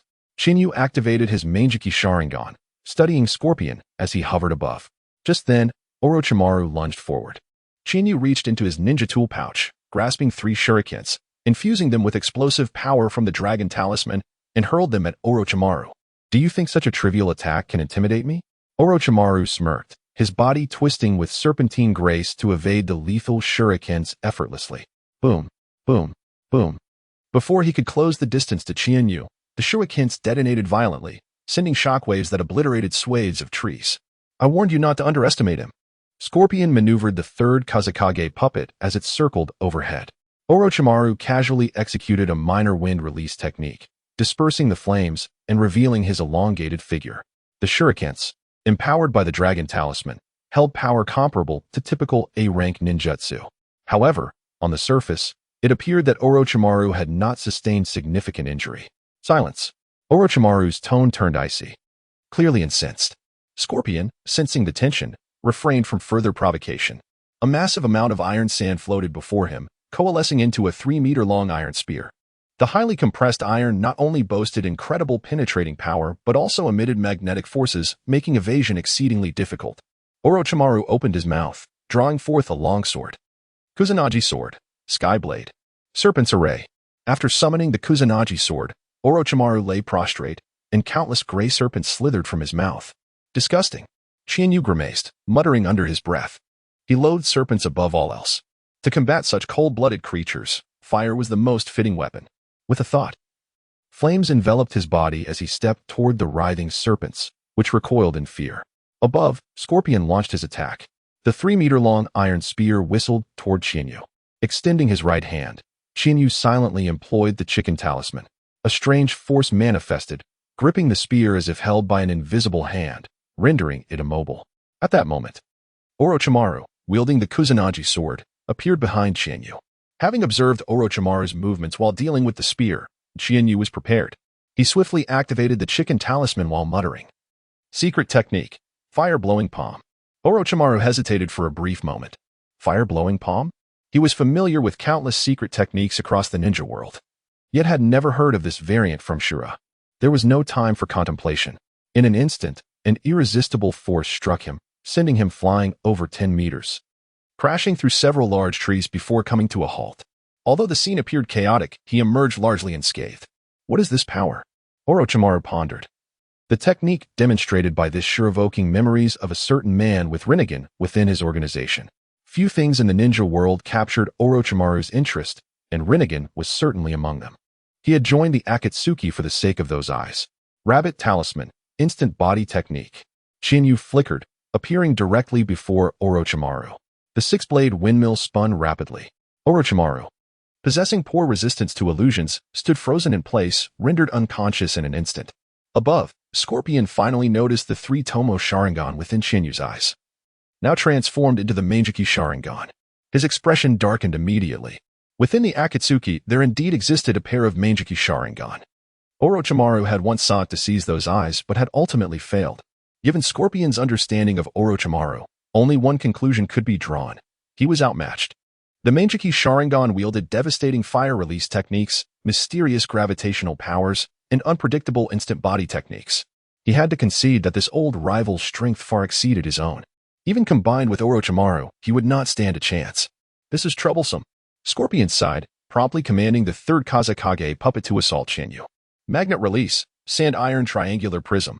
A vast quantity of sand iron morphed into a colossal triangular prism, hurtling toward both Qianyu and Orochimaru. Feeling the gust of wind behind him, Qianyu swiftly dodged the prism's strike. However, Orochimaru, ensnared by the illusion, was not so fortunate. He was directly crushed into a pulp. Scorpion. This move carries a hint of personal grievance. Orochimaru emerged from the remains, his voice cold. I am merely assisting you. You ought to be grateful. Scorpion replied nonchalantly. Awakening Orochimaru from the clutches of the Mangekyou Sharingan's illusion required extraordinary measures. After all, Orochimaru was not one to perish easily. Scorpion felt no remorse for his actions. Humph. Orochimaru scoffed, saying nothing further, his gaze fixated on Qianyu, his avarice unmistakable. I am most curious about your true identity. Qianyu remained silent for a moment before responding gravely. Uchiha Madara. Impossible. Scorpion could hardly believe the assertion. Orochimaru was equally skeptical, his eyes darting as thoughts raced through his mind. Whether you believe it or not, Uchiha Madara, owe no explanations to anyone. Qianyu's masquerade as Uchiha Madara served a dual purpose, to create trouble for Obito and to facilitate the future acquisition of tailed beasts. Within the Akatsuki, only Zetsu knew the truth of Obito's identity.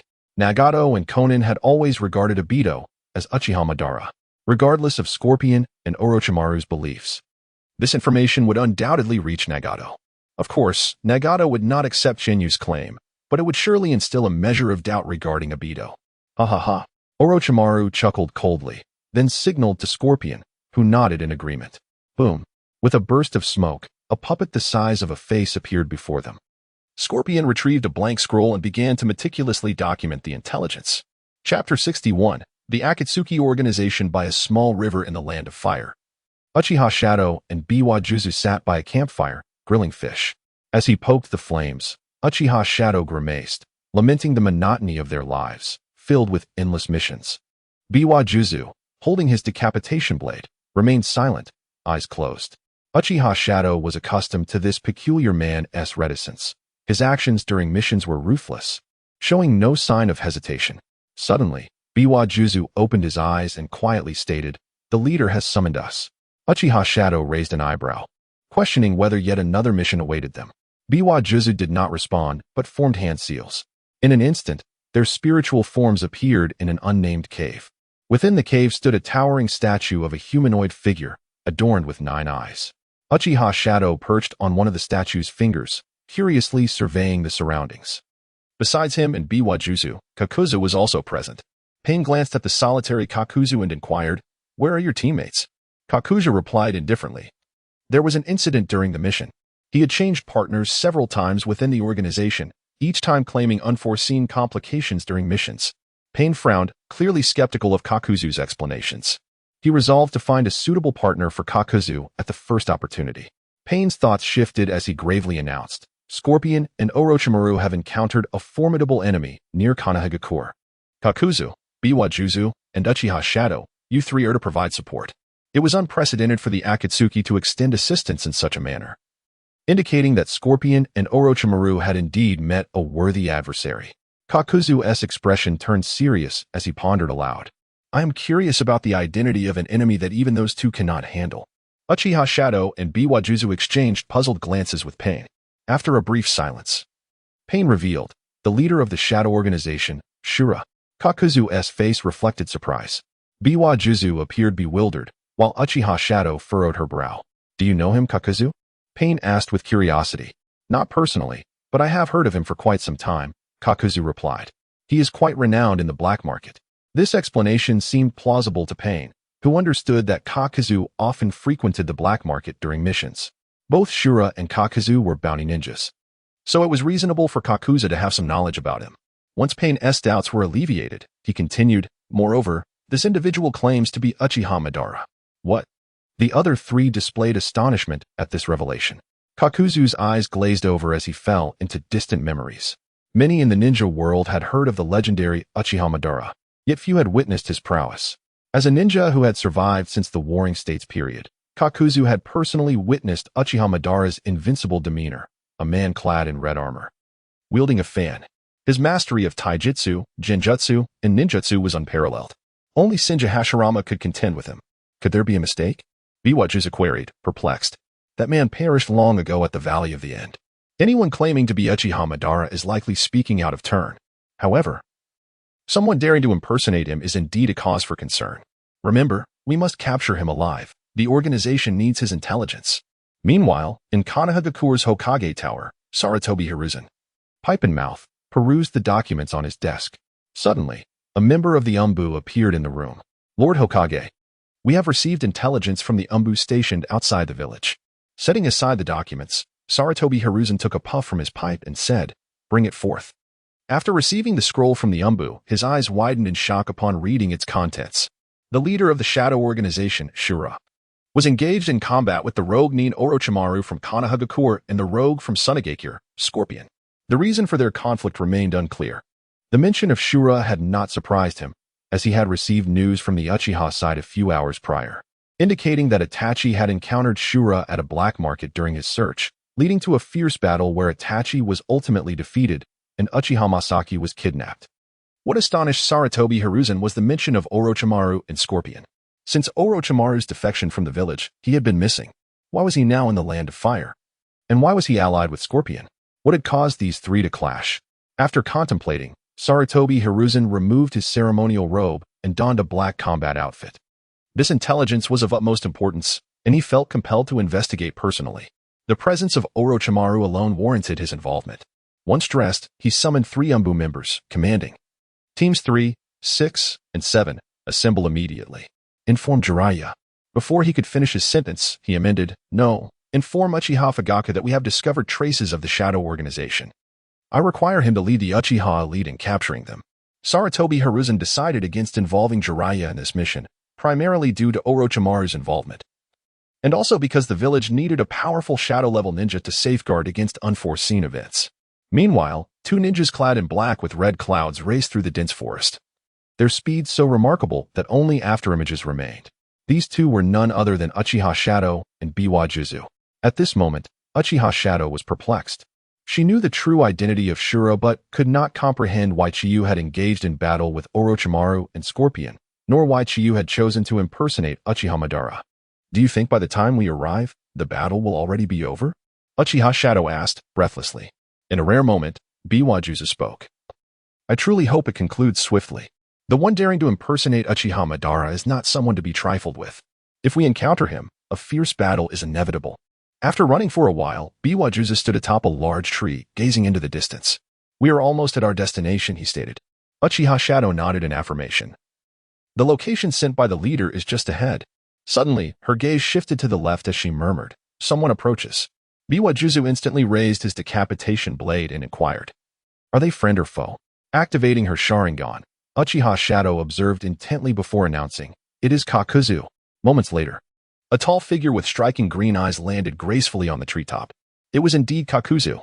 Chapter 62. The Trump Card and Support Pipa Shirzong glanced at Kakuzu and smiled. "You arrived rather swiftly." Kakuzu stood atop a tree branch, gazing into the distance. "I am quite intrigued by the person impersonating Uchiha Madara. I have accepted his heart."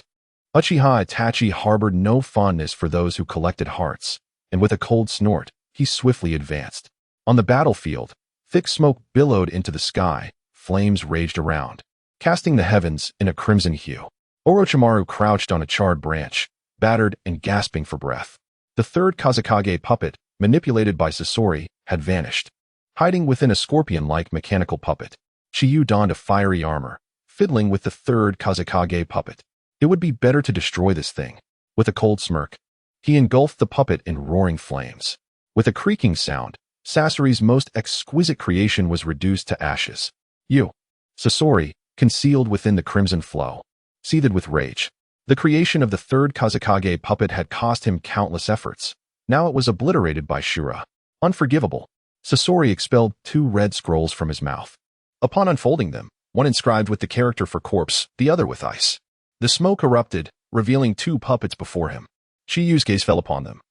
Noticing they wore the headbands of the Hidden Mist Village, presumably once mist ninjas, given the inscriptions ice and corpse, it seemed there was no need to bring out ordinary puppets.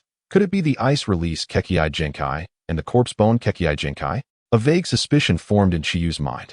Sasori turned to Orochimaru and scoffed. "Orochimaru, Produce something truly worthy of your legendary title among the three Sannin. Orochimaru was a master of deception, concealing numerous trump cards. Hee.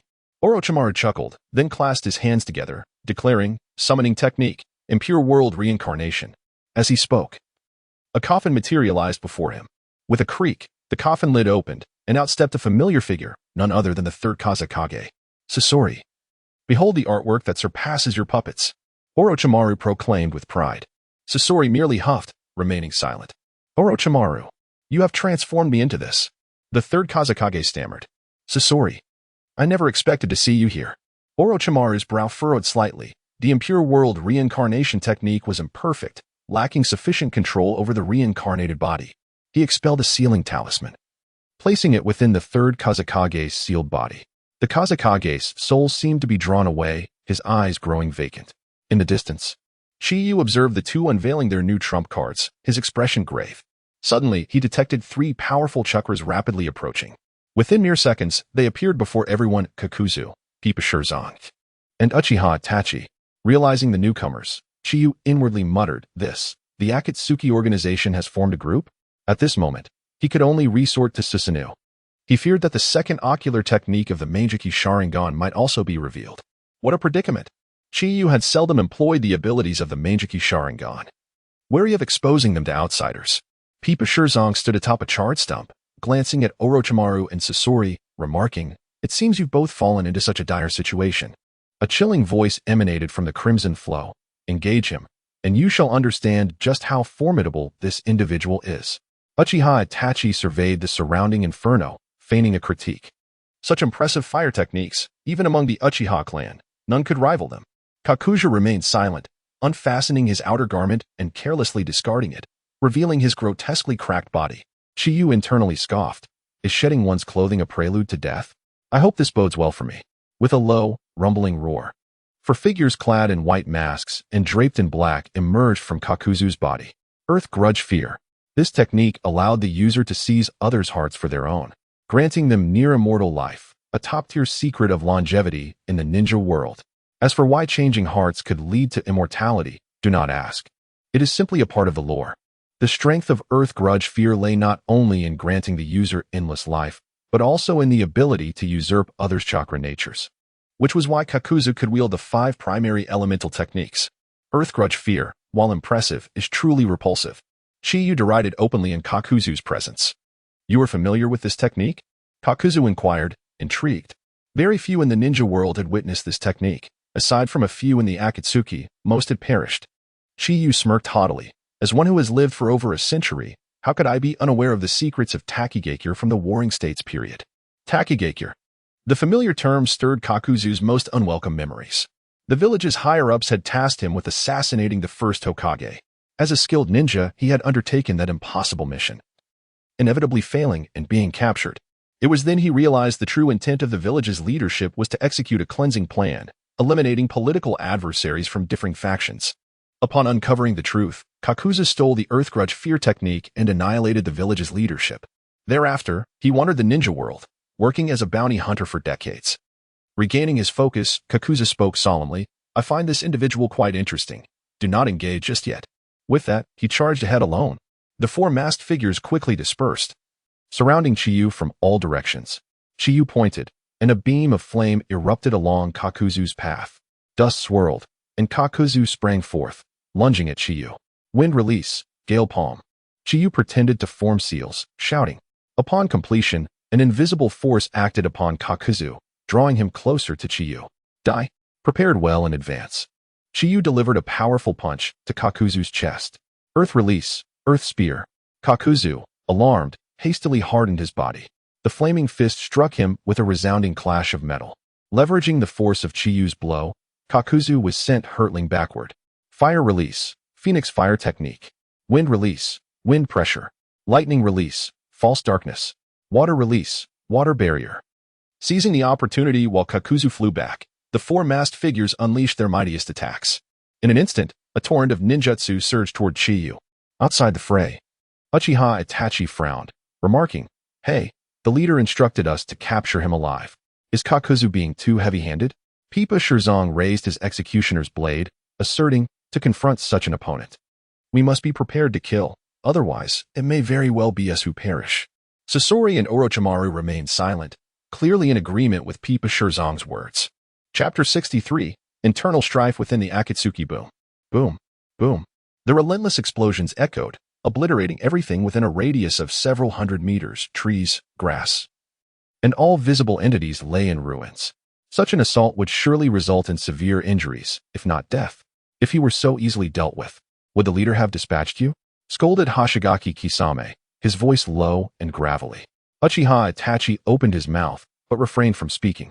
As the smoke began to dissipate, clarity returned to the onlookers. That is, Orochimaru's pupils constricted suddenly, exclaiming, "Susanoo!"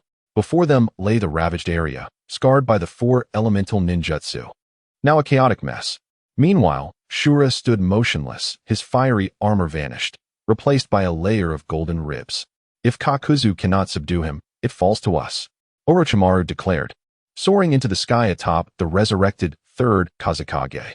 Without further ado, Hoshigaki Kisame lunged forward, his decapitating blade in tow. Uchiha Itachi hesitated for a moment before employing the body flicker technique to follow suit. Scorpion manipulated 2 puppets, engaging in the fray from the sidelines. Chiyo gasped heavily, her eyes narrowing at the advancing foes, a fierce glint flashing across her face. Kaleidoscope technique, deception. Her left eye Sharingan spun rapidly, blood oozing from its depths. The 4 petals of the shuriken glimmered momentarily. Fire release, Phoenix fire technique. Wind release, pressure. Lightning release, false darkness. Water release, water barrier. The 4 elemental ninjutsu that Kakuzu had just unleashed surged forth from her left eye, their power amplified. Chiyo's Sharingan, with her right eye's technique named Susanoo, possessed the essence of Jinjutsu, yet fundamentally operated as in-release ninjutsu, fearsomely capable of siphoning others' mental energy. The deception technique illustrated the Sharingan's ability to replicate any of the 5 elemental ninjutsu without regard for rank or strength, as long as it did not exceed the elemental scope. Its only limitation was the capacity to replicate only 6 techniques. How is this possible? Kakuzu's face twisted in horror. The ninjutsu Chiyo performed was all too familiar to him. Kakuzu immediately thought of the Sharingan's copying ability. However, the notion of replicating 4 techniques simultaneously seemed utterly unfathomable. As the 4 formidable jutsu bore down upon them, members of the Akatsuki scattered in avoidance. In that moment, Chiyo's gaze landed on Hoshigaki Kisame, the weakest among them. You shall be my target. With a swift movement, she traversed hundreds of meters, appearing behind Hoshigaki Kisame. Her right eye's kaleidoscope flickered, ensnaring him in a Jinjutsu space. Cherry blossom trees sprouted, took root, and grew rapidly as Susanoo silently siphoned Hoshigaki Kisame's mental energy. Corpse bone technique, 10-finger piercing bullets. Ice release secret technique, 1,000 kill ice flight. In the distance, Scorpion controlled his bone puppet, and as Chiyo restrained Hoshigaki Kisame, the ice puppet launched its attack. 10 finger bones crashed upon the golden Susanoo, reflecting cold light as a torrential downpour of Saban rained down. 1,000 kill ice flight was a technique that offered 360-degree coverage, striking at Chiyo while also endangering Hoshigaki Kisame. Although Chiyo was protected by Susanoo, Scorpion's assault, though potent, failed to inflict significant harm on her. The one suffering was Hoshigaki Kisame, whose body was pierced by a multitude of ice and bond, instantly staining him in crimson. Obnoxious fool. The golden Susanoo's arm extended rapidly, reaching for Scorpion. Scorpion attempted to flee, but found his puppet, the Scarlet Flow, as if gripped by an invisible hand, immovable. Chicken curse. With a crack, the indestructible Scarlet Flow was crushed by Susanoo's grasp. The 2 puppets manipulated by Scorpion fell to the ground with a thud. At that moment, Uchiha Itachi flickered into view before Hoshigaki Kisame, forming a hand seal with one hand. Fire release, great fire annihilation. A vast amount of chakra coalesced in his throat as Uchiha Itachi unleashed flames akin to a tsunami. After executing this B-rank ninjutsu, Uchiha Itachi vanished, carrying Hoshigaki Kisame away. We are no match. Orochimaru circled above, observing Chiyo's devastating power, concluding that with her kaleidoscope Sharingan and other abilities, they were no match for Shura, let alone capture him alive. His gaze shifted toward Uchiha Itachi, a glimmer of greed flickering in his eyes as he licked his lips. This could be an opportunity to seize the kaleidoscope Sharingan. With this thought, he maneuvered the 3rd Kazekage puppet closer to Uchiha Itachi. He had joined the Akatsuki for Pain's Rinnegan, yet found Pain's strength beyond his reach. Soon after, Uchiha Itachi joined the Akatsuki, and Orochimaru was filled with excitement, unwilling to relinquish the kaleidoscope so close at hand. Yet after several encounters, he realized that the 15-year-old girl possessed extraordinary strength, particularly her elusive jinjutsu, which was a calamity for someone like him, who lacked resistance to illusions. Be careful. Hoshigaki Kisame noticed that Orochimaru, instead of hindering Shura, was charging toward Uchiha Itachi. Instantly sensing trouble, Uchiha Itachi turned, speaking gravely, "You really are relentless." Orochimaru remained silent, leaping from the third Kazekage puppet, extending his right hand toward Uchiha Itachi's eyes. Uchiha Itachi remained unfazed, swiftly forming the fire release seals and releasing a massive fireball. The fierce flames illuminated Orochimaru's sinister visage in crimson. "The Sharingan shall be mine." Orochimaru charged through the flames towards Uchiha Itachi, reaching for her eyes. Just as his hand was about to touch Uchiha Itachi's eyes, her form abruptly transformed into a piece of severed wood. Orochimaru paused momentarily. Substitution technique. "Orochimaru, do you dare betray the organization?" Hoshigaki Kisame tightened his grip on the decapitating blade, uttering weakly. Orochimaru's expression darkened, contemplating for a moment before leaping onto the third Kazekage puppet, soaring away. At this critical juncture, seizing Uchiha Itachi's eyes, regardless of success or failure, necessitated his departure from the Akatsuki. "Scoundrel!" Kakuzu cursed as he watched Orochimaru flee. They were already no match for Shura, and now Orochimaru, their top combatant, had deserted them. The tide of battle had turned in an instant. On the other side, Chiyo gazed at the vanishing figure of Orochimaru, feeling a twinge of surprise. Yet upon reflection, it seemed reasonable in the original narrative. Orochimaru had attempted to seize Itachi's kaleidoscope Sharingan and fled the Akatsuki. At that moment, Chiyo's attention shifted to the distance. At the horizon, a throng of Konoha ninjas, led by the third Hokage, rushed toward them. Chapter 64, Hatred. Apart from Sarutobi Hiruzen, Chiyu also discovered a host of Uchiha elites surrounding him, including Uchiha Fugaku. It seemed that the village had made a firm resolution this time. Upon spotting Chiyu among the crowd, a sigh of relief washed over him, knowing it was undoubtedly Shursui in disguise. "Everyone, true trouble is upon us." Chiyu spoke solemnly, eyeing Kakuzu and the others. Kakuzu, puzzled, inquired, "What trouble?" "You are our greatest." Before he could finish, shadows leaped from the distant forest. Leading them was Sarutobi Hiruzen, clad in black combat attire, followed closely by Fugaku, Shursui, and Chiyu. Kakuzu and the Uchiha Shadow exchanged glances, their expressions shifting to wariness. The situation had become precarious. Sarutobi Hiruzen, known as the ninja hero, possessed unfathomable strength, making him one of the last individuals the Akatsuki wished to provoke. Furthermore, he was not alone. A formidable assembly of experts accompanied him, including Uchiha Fugaku, Shursui, Chiyu, and Kakashi Itachi. As Sarutobi Hiruzen scanned the crowd, his gaze fell upon Kakuzu, and he queried, "Where is Orochimaru?" Kakuzu and his companions fell silent, unwilling to respond. Observing this, Chiyu's mind began to race. Pointing at Kakuzu, he spoke nonchalantly, a wise question from the Hokage. Orochimaru was eliminated by this grotesque fellow. Upon hearing this, Sarutobi Hiruzen scrutinized Kakuzu with a look of confusion. Orochimaru was his beloved disciple, and the notion that he could be so easily dispatched was hard to believe. Chiyu continued, "Perhaps the Hokage is unaware. They are all members of the Akatsuki. This hideous creature, despite his appearance, is one of the organization's top-tier assassins. Having once eliminated the first Hokage decades ago, his power is truly formidable."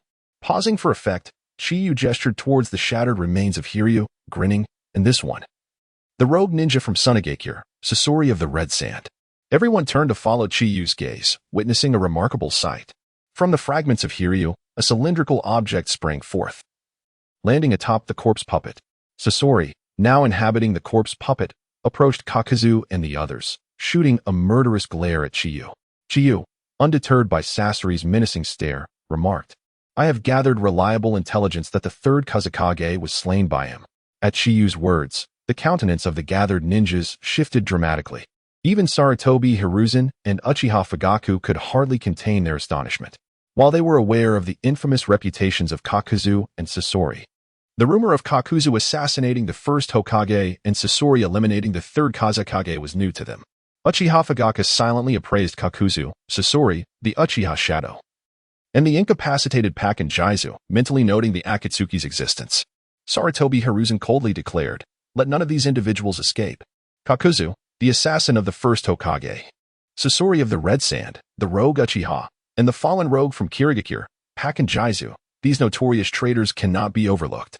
Not only that, but the convergence of such powerful rogue ninjas raised intriguing questions about the motives behind their gathering.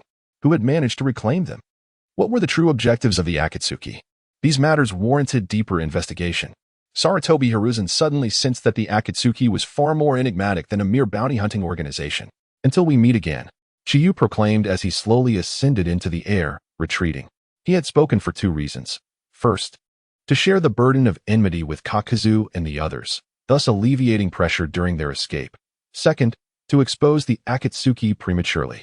Noticing Chiyu's intent to flee, Sarutobi Hiruzen immediately activated the body flicker technique in pursuit. Kakashi, Yamato, and other Anbu followed suit. Seeing Hiruzen chase after Chiyu, Fugaku unhesitatingly set his sights on the remaining four members of the Akatsuki. Kakuzu and Sasori, without a second thought, hastily fled in the same direction. Fugaku addressed Shursui and Chiyu, "I will pursue Kakuzu and Sasori. You two handle the rest." With that, Fugaku led dozens of Uchiha elites towards Kakuzu and Sasori. Previously, Shura had spoken of these two with great reverence, leaving their true strength uncertain. However, given their current state, after a fierce battle, they appeared significantly weakened. Fugaku felt confident in his ability to confront them. As for Uchiha Shadow and Pack and Jizu, Fugaku had absolute faith in Shursui and Chiyu, fearing only that they might hesitate to act. In the skies, Chiyu glanced down at the relentless pursuit of Sarutobi Hiruzen, raising an eyebrow in surprise. He hadn't expected Hiruzen to follow him. Was it because of Danzo? On the ground, Sarutobi Hiruzen observed Chiyu growing increasingly distant, furrowing his brow. Flight was an exceedingly useful skill. Though he was renowned as the ninjutsu doctor, adept in all forms of ninjutsu, he had yet to master the ability to fly. Casting a glance at the dwindling number of Anbu behind him, his frown deepened. Despite their vigorous chase, most had already vanished from view, leaving only Kakashi, Yamato, and a handful of elite Anbu close behind. This was not a sustainable approach. After a moment of contemplation, Sarutobi Hiruzen bit his finger and formed hand seals. Summoning jutsu. With a poof, a towering monkey appeared amidst a cloud of smoke. The monkey scurried to Sarutobi Hiruzen's side, asking, "Hiruzen, what is the situation?" Hiruzen pointed toward the airborne Chiyu and replied, "The enemy possesses flight capabilities. Monkey, transform into the Rui Jingu Bang and lend me your strength."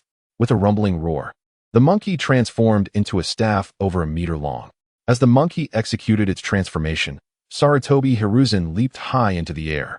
At that moment, as he descended, the Rui Jingu Bang appeared beneath him, extending rapidly to support his weight. The speed of the staff's extension was astonishing, within mere seconds. Sarutobi Hiruzen had caught up to Chiyu.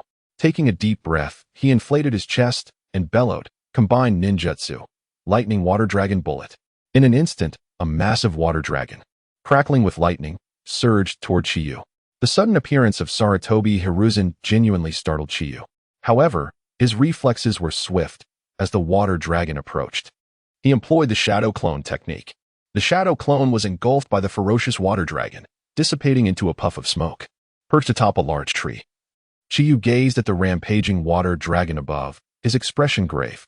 It seemed I had underestimated the old man. All this time, Chiyu had subconsciously belittled Sarutobi Hiruzen. To be honest, he felt that the title of the strongest Hokage was undeserved for Hiruzen. Yet, this did not imply that Hiruzen was weak. In the entire ninja world, only a handful could surpass him. At present, Sarutobi Hiruzen was at the pinnacle of both chakra and physical prowess. He was not to be underestimated. Chapter 65, The Art of Ninjutsu Instruction. With a flurry of motion, figures sprang from the dense forest, landing beside Sarutobi Hiruzen. Observing the ominous presence of Chie, the Anbu ninja wore expressions of grave concern. Sarutobi spoke in a deep voice, "Stand back." When confronting a ninja of such caliber as Azura, mere numbers are of no consequence. Kakashi quickly interjected, "Lord Hokage, we can assist you." Sarutobi waved his hand dismissively. "Retreat and surround him. Do not let him escape." As his words fell, the Anbu hesitated for a brief moment before dispersing, encircling Sarutobi and Chie. At that moment, Chie inhaled deeply and proclaimed, "Fire release, multiple fire dragon bullets." Instantly, 9 ferocious fire dragons erupted from his mouth, painting the sky a vivid crimson. Witnessing the fiery onslaught, Sarutobi's expression shifted to one of astonishment. Regardless of the technique's potency, its sheer scope alone qualified it as an S-rank ninjutsu. Chihei's fingers curled, and the 9 fire dragons, seemingly under his command, roared towards Sarutobi. With a solemn countenance, Sarutobi declared, "Earth release, Earth prison." Upon uttering these words, the ground before him began to convulse, forming a semi-spherical shield that encapsulated him securely. The fire dragons crashed against the stone wall of the Earth prison with an unyielding force. The air filled with thunderous echoes as visible cracks appeared on the surface of the wall.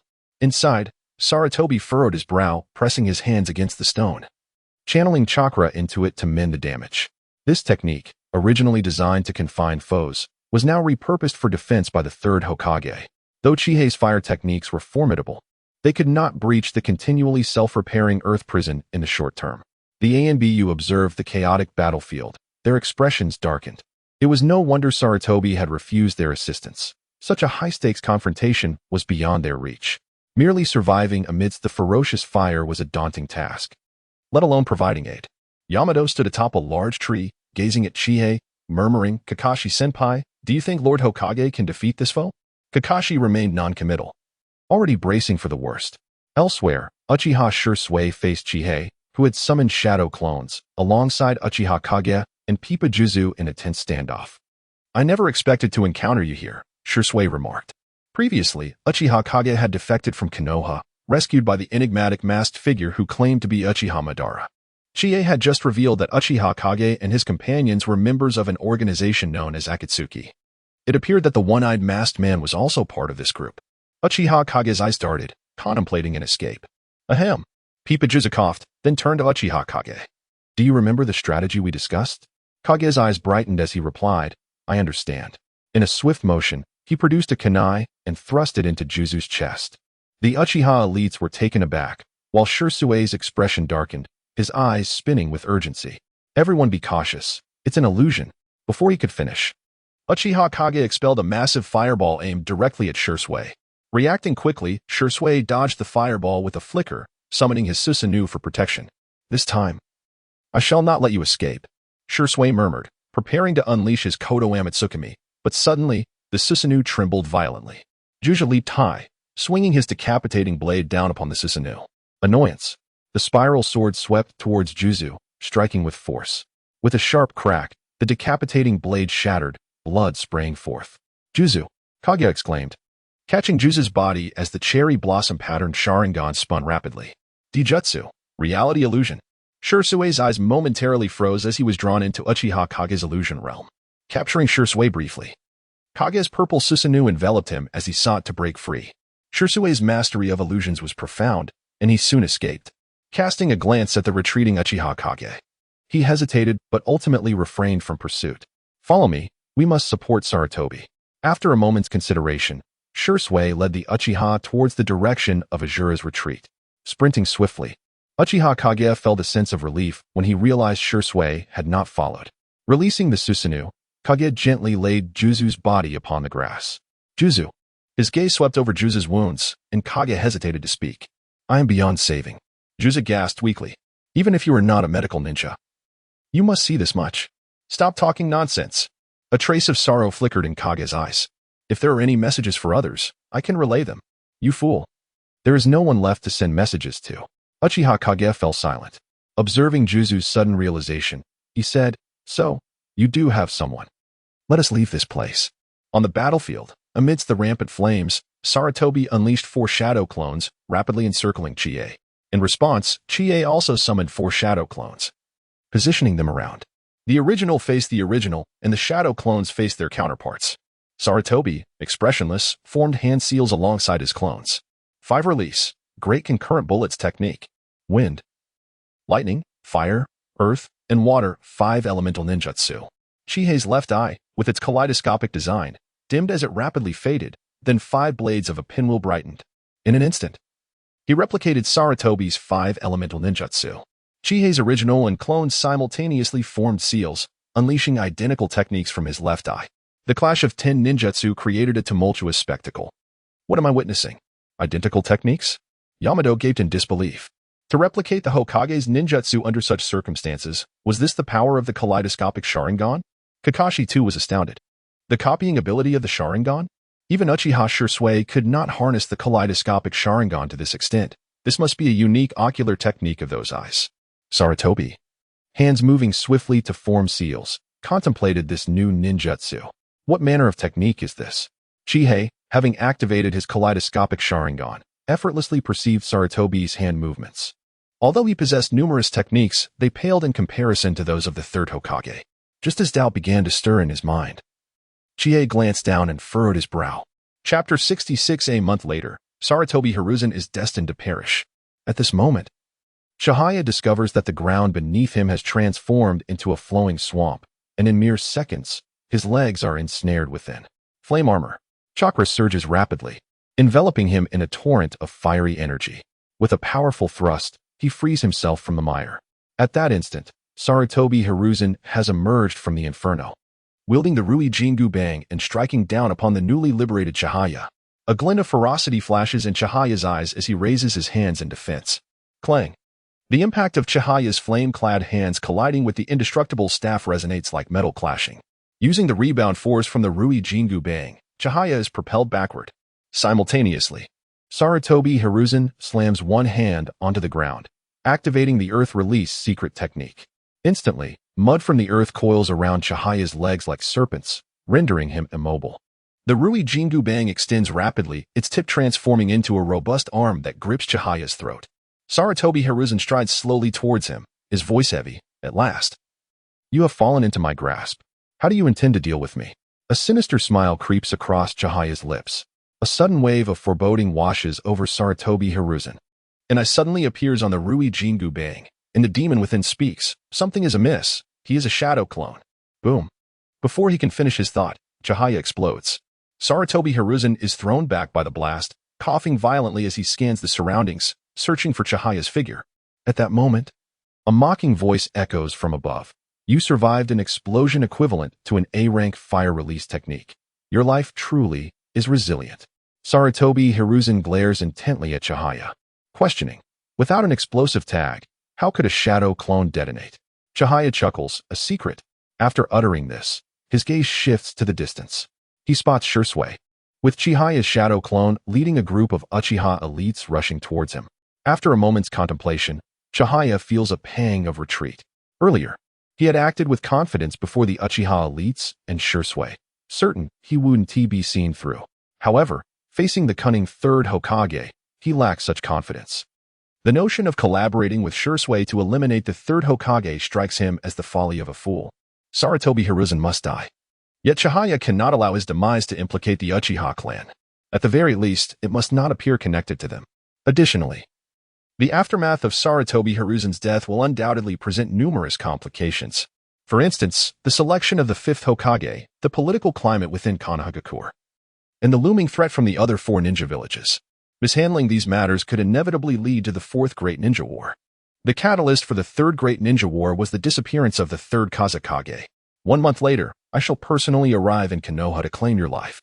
Chihaya proclaims before soaring into the sky, departing into the horizon. Sarutobi Hiruzen watches him leave, his expression darkening, letting out a weary sigh.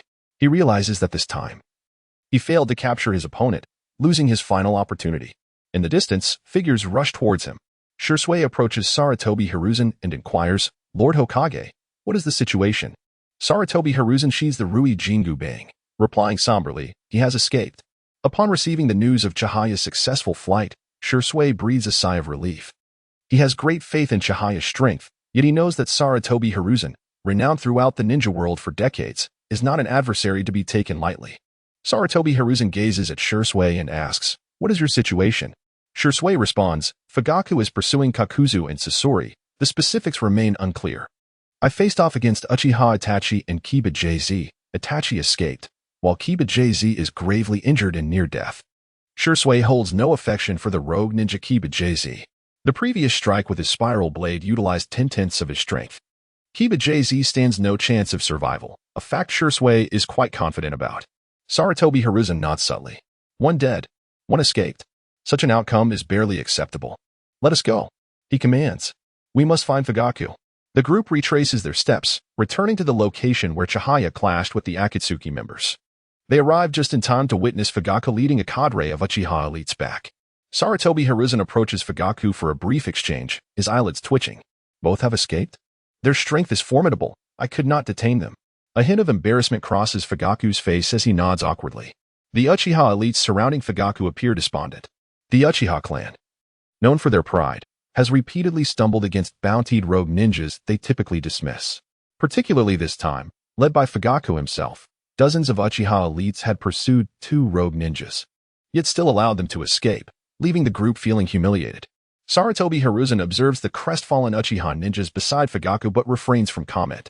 Previously, Shura mentioned that Kakuzu clashed with the first Hokage, while Sasori eliminated the third Kazekage of Sunagakure. Sarutobi Hiruzen had been skeptical. Yet now it seems those words may hold truth. Although Fugaku is the Uchiha clan leader, he is yet to unlock the Meijiki Sharingan, leaving him at a considerable distance from true Kaga-level strength. Failing to apprehend Kakuzu and Sasori is thus understandable. Fugaku remains silent for a moment before murmuring. None of these individuals are simple. In truth, while pursuing Kakuzu and Sasori, Fugaku refrained from utilizing the power of his Meijiki Sharingan. Otherwise, he could have at least eliminated one. However, one must acknowledge that the strength of these 2 rogue ninjas exceeded Fugaku's expectations. Sarutobi Hiruzen reflects. Indeed, astonishing. When he recently clashed with Shura, he utilized nearly all his techniques, yet still allowed the opponent to escape. Although he had suffered due to his inability to fly, he recognizes that the opponent's strength is on par with his own. Moreover, recalling the menacing words Shura left behind, Sarutobi Hiruzen feels an unshakable unease. It is not fear. Truth be told, at his age, he has long since come to terms with life and death. His concern lies solely in who will oversee the village should anything happen to him, and how to keep the Uchiha in check. Jiraiya, that rascal, is unwilling to become Hokage. It seems imperative to find Tsunade swiftly. That evening, Uchiha Shursui stealthily enters Chihaya's abode. Upon meeting, Shursui inquires, Chihaya, I heard from my friends in the Umbu that you intend to eliminate Sarutobi Hiruzen in a month's time. Is it true? Chihaya nods affirmatively. Of course it is true. But the immediate priority is to assist Uchiha Ki in awakening her Meijiki Sharingan. Awakening is a significant matter. Do you require my assistance? Shursui, it is not that I underestimate you, but such a task is beyond your capabilities. Upon hearing this, Shursui's expression shifts to one of caution as he regards Chihaya, asking, What do you intend to do with Ki? Chapter 67. Negative emotions do not look at me with that expression. Chihane glared at Shursui. I merely wish to assist her in unlocking the Kaleidoscope Sharingan. What ill intentions could I possibly harbor? Shursui remained skeptical and replied, Chihane, we are both Uchiha. We must not act excessively. I know what needs to be done. Just wait for my good news. Chihane responded confidently. Then tell me, what are the odds? This matter is unpredictable. I can only say it is likely to be around 80 to 90%. The following morning, Chihane stealthily departed from the Uchiha clan grounds, making her way to the secret location where Uchiha Kiyomi was imprisoned alongside her brother. Ever since Uchiha Masaru was captured, Chihane had kept them separated. Uchiha Kiyomi remained unaware of her brother's predicament. Chihane, bearing the still entranced Uchiha Masaru, arrived outside Kiyomi's cell. Humph. Uchiha Kiyomi opened her eyes and cast a cold glance at Chihane before emitting a low, disdainful snort. Chihane smirked and declared, I am a person of my word. I promised you would reunite with your brother. With that, she carelessly tossed Uchiha Masaru into the cell as if he were mere refuse. You scoundrel! Uchiha Kiyomi exclaimed, cradling her brother with reddened eyes, filled with a desire to consume Chihane in her fury. Chihane shook her head and chuckled. There are worse things to come. As she approached Uchiha Kiyomi step by step, Kiyomi stammered, What? What do you intend to do? A rare flicker of fear crossed her gaze. Chihane frowned slightly before smiling. Do not rush. Allow me to share a story with you. A story? Uchiha Kiyomi was taken aback, unable to discern Chihane's intentions. During the Warring States period, the Land of Iron was dominated by samurai, with a rigid class system in place. The warrior class devised a gruesome method of punishment for those guilty of severe crimes. This punishment was rather intriguing. It involved slicing the flesh of the condemned with a small knife, totaling 3,600 cuts, neither one more nor one less. Throughout the ordeal, the convict could not die. Otherwise, the executioner would face severe repercussions. It was said that during the execution, the condemned would receive ample sustenance to prevent their death before the process was completed. This method of execution was known as lynching. Chihane recounted this in the calmest of tones, describing a punishment devoid of humanity. Naturally, the historical context of the Warring States period was fabricated. Monster. Uchiha Kiyomi's expression was a complex tapestry of anger, despair, and terror. In that moment, Chihane resembled a demon from hell in her eyes. Chihane continued. Unperturbed, this method of punishment has always been reserved for criminals, never before wielded against ninjas. Starting today, your brother Uchiha Masaru will be the first. With a swift kick, Chihane sent Kiyomi sprawling and dragged Uchiha Masaru from the cell. Stop! Kiyomi's frantic screams echoed from the cell as Chihane placed Masaru in another chamber, lost in contemplation. How does one unlock the kaleidoscope Sharingan? On the surface, it appeared to necessitate the loss of a cherished individual, yet there were deeper reasons at play. Death, whether natural or accidental, was not uncommon within the Uchiha clan, yet few had ever awakened the kaleidoscope Sharingan. In Chihane's view, unlocking the kaleidoscope Sharingan required a profound emotional stimulus steeped in negativity. Such emotions were complex, encompassing despair, rage, disappointment, hatred, and sorrow, among others. Chihane's objective was to elicit the maximum degree of negative emotions from Uchiha Kiyomi. As for killing Uchiha Masaru in front of Kiyomi, it was one potential method. With the dog and horse talismans, as long as the body had not grown cold, Chihane believed she could revive him. After much contemplation, however, Chihane resolved against this approach. Such a course of action resembled gambling, fraught with too many uncertainties. Should it succeed, it would be fortunate, but if it failed, Uchiha Kiyomi might never awaken her kaleidoscope Sharingan. What if? She pondered. What if I kill him in front of Kiyomi, fail, then revive him? And repeat the cycle until she awakens her kaleidoscope Sharingan? Firstly, Chihane was neither a sadist nor a pervert. She would not treat her kin with such inhumanity. Furthermore, it was questionable whether Kiyomi would fail to see through the ruse. The initial death would prevent the unlocking of the kaleidoscope Sharingan. And even if one were to die 1,000 times thereafter, it would be futile. The pain of loss is most profound during the first experience. It is the most genuine and haunting. Thus, to ensure success in a singular attempt, Chihane needed to devise a meticulously detailed plan. Meanwhile, in the Hidden Leaf Village, at the Hokage Tower, Hiruzen Sarutobi issued a vital command the day after his unsuccessful campaign against the Shura. He summoned elite jonin from the Uchiha, Hyuga, Nara, Yamanaka, Inazuka, Akimichi, and Aburame clans, appointing Jiraiya as the overall commander and Uchiha Fugaku as the deputy commander to eliminate the shadow organization with full force. As the order was disseminated, Umbu ninjas bearing the third Hokage's personally inscribed summons fanned out to the various ninja clans within the village. Naturally, the Uchiha clan accepted the summons with enthusiasm, as the shadow organization had set its sights on the Sharingan, marking them as mortal enemies. The leaders of the other clans, upon receiving Hiruzen's summons, began to contemplate their own agendas. Elite jonin were highly valued, and being summoned under such circumstances was not without its reservations. Aside from the Uchiha and Hyuga clans, the number of elite jonin among other clans was limited.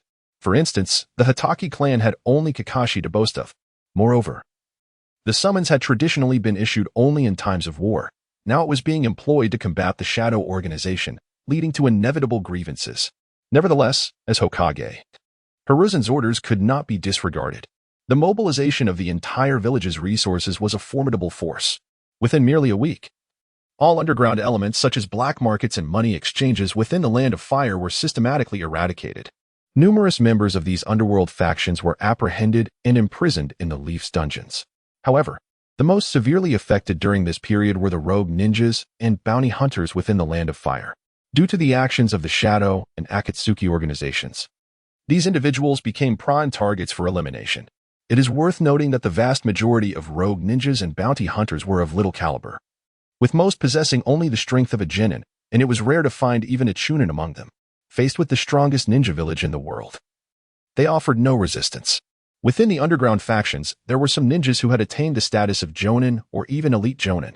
However, most of them had access to unique intelligence, and, upon learning of the peril posed by the Shadow and Akatsuki organizations to the Hidden Leaf Village, swiftly fled the Land of Fire. One such individual was Bairu. Chapter 68, The Akatsuki Organization's Urgent Need for Personnel in the Land of Rain. Pain gazed at Kakuzu, Scorpion, and Uchiha Itachi, his voice deep. Have you three failed to subdue that individual together? Kakuzu snorted disdainfully. This is all Orochimaru's fault. Uchiha Itachi concurred. Orochimaru unexpectedly struck during the confrontation, attempting to seize my Mangeki Sharingan. Scorpion interjected with a sardonic tone. This fellow has always harbored ulterior motives. He should never have been allowed to join the Akatsuki. Pain fell into contemplation. He was acutely aware of Orochimaru's intentions, which were merely to covet the Rinnegan. He had believed that absolute power would intimidate Orochimaru, yet was taken aback by the latter's betrayal at such a critical moment. However, analyzing the aftermath, even if Orochimaru had not defected, their mission would still have faced insurmountable challenges. This operation involved 5 members of the Akatsuki, resulting in 1 death and 1 defection. They not only failed to capture their target but also attracted the attention of Konoha. It could be said to be the most significant failure the Akatsuki had encountered since Pain assumed leadership. The organization's strength was still insufficient. Pain mused, then stated, with Orochimaru's defection and the demise of Haiden, our organization is in dire need of reinforcements. It is imperative that we find like-minded companions, regardless of their background or past. Do you have any suitable candidates? Currently, aside from Nagato, Konan, and Obito, the only usable members were Scorpion, Kakuzu, and Uchiha Itachi. Relying on them to gather the 9-tailed beasts would be nothing short of a pipe dream. After some contemplation, Scorpion spoke. Previously, I brought back the leader of the empty ninja from Sunagakure, Shin. He may be of use. Shin? Pain paused, recalling that this individual was merely an intern within the Akatsuki. What is his strength? Mediocre. Pain frowned. Are you jesting with me? Though I must admit, he is currently of average ability, Scorpion added. The others looked at Scorpion, awaiting clarification. This individual has traversed the ninja world, stealing secrets from various villages to fulfill his artificial tailed beast project. Artificial tailed beast project? Pain keenly seized the key phrase, intrigued. He intended to create a monster known as Zero-Tail and seal it within a host to become the Zero-Tail Jinchuriki. Supposedly, upon success, the strength would at least rival that of a Kage. Research-oriented talents? Pain was no stranger to such individuals. Orochimaru was a pure researcher, and Scorpion also possessed excellent research aptitude. Pain pondered for a moment before inquiring, how long will it take him to complete the artificial tailed beast project? There are still several technical difficulties to overcome, so it will likely take about 1 or 2 years. Pain contemplated briefly, then responded, that is too long. It must be completed within 6 months, during which the organization can assist him. I will convey your intentions to him. Scorpion nodded, refraining from further comment. After finalizing matters regarding Shin, Pain continued, when Shin is not sufficient, do you have any other candidates? Kakuzu spoke solemnly. I know of someone who can be of service to the organization. Without waiting for Pain to inquire, Kakuzu explained, this person's name is Birika. I encountered him in the black market. He is from the same era as Orochimaru and fled Konoha due to exposure from his inhumane human experimentation research. Becoming a rogue ninja. Human experimentation? Another researcher? Such individuals might not possess overwhelming strength, yet they were undoubtedly not to be underestimated. Pain was willing to extend his utmost respect to such rare talents. Rubbing his temples, Pain said unhurriedly, you will be responsible for locating Birika. Ensure he is brought into the Akatsuki. At that moment, a flurry of paper flew in, transforming into a strikingly aloof beauty. Konan coldly announced, I also have 2 suitable candidates. Haiden from Takigakure and Deidara from Awagakure. Haiden, a fervent follower of the Akatsuki's cruel god, was known for his brutality and bloodthirst. Deidara, a notable figure, was a disciple of the 3rd Tsuchikage, Inoki, and had been causing terror across the lands for reasons unknown. Among the Akatsuki, Pain held the utmost trust in Konan. Without hesitation, he declared, Uchiha Itachi, Scorpion, you 2 will be responsible for subduing them. Upon receiving the orders, Kakuzu, Uchiha Itachi, and Scorpion swiftly departed. Inside the room, only Konan and Pain remained. In the next moment, the space warped, and Obito emerged. Pain, what are your thoughts on that bounty ninja claiming to be Uchiha Madara? Pain promptly inquired. Just an arrogant fool. Obito replied coldly, dismissively, daring to impersonate Uchiha Madara. He is indeed mad. Konan's gaze flickered. She held no doubt about Obito, for it was with his assistance that Nagato had unlocked the capabilities of the Rinnegan. It is worth noting that even Jiraiya, their former teacher, had been unable to achieve such feats. Yet he is not simply a madman. Pain shook his head, stating, Scorpion. Orochimaru, Kakuzu, Uchiha Itachi, and Haiden all attempted to apprehend him but failed. Individuals of such caliber are exceedingly rare in the entirety of the shinobi world. A trace of anger crossed Obito's face as he replied, I came here to discuss this matter with you. Nagato, you acted rashly. How could you expose the Akatsuki for a mere bounty ninja? This is detrimental to our mission of collecting tailed beasts. Pain reflected for a moment, then admitted, indeed. I failed to consider the implications. I was solely focused on capturing Shura and did not anticipate the sudden appearance of the third Hokage. Pain had thought that with so many members, capturing a single Shura would be a straightforward task. But unexpectedly, not only did they fail, but Orochimaru also defected, and Haiden met his demise in the Land of Fire. Obito added, I have crossed paths with that Shura. His impersonation of Uchiha Madara is likely a cover for his true identity. However, I can assure you that he is a purely mercenary ninja. As long as he does not interfere with our collection of tailed beasts, there is no need to provoke him. Yet, I fear that if we avoid him, he may come seeking us out. Pain nodded, acknowledging, let us set aside the matter of Shura for now. The Akatsuki currently faces a shortage of personnel and urgently requires fresh blood. Obito leisurely remarked, with Haiden's death, I recommend someone to serve as Uchiha Itachi's teammate. This individual has some connection to Haiden, one of the 7 ninja swordsmen, the mist enigmatic figure, Kisame Hashigaki. Chapter 69. How? Could it be you? Within the confines of the prison, as Chienyu stepped into the cave where Uchiha Ki was held captive, he immediately sensed the piercing gaze filled with hatred directed at him. Ever since he had recounted the gruesome details of the death by 1,000 cuts, Chienyu had been in the adjacent chamber, creating a cacophony of anguished cries. To Uchiha Ki, it was evident that his brother was enduring this torturous fate. Today, however, the screams had ceased, signaling a grim possibility. With an expression devoid of emotion, Chienyu mocked, such a fragile will. What mere commoners can endure 3,600 cuts?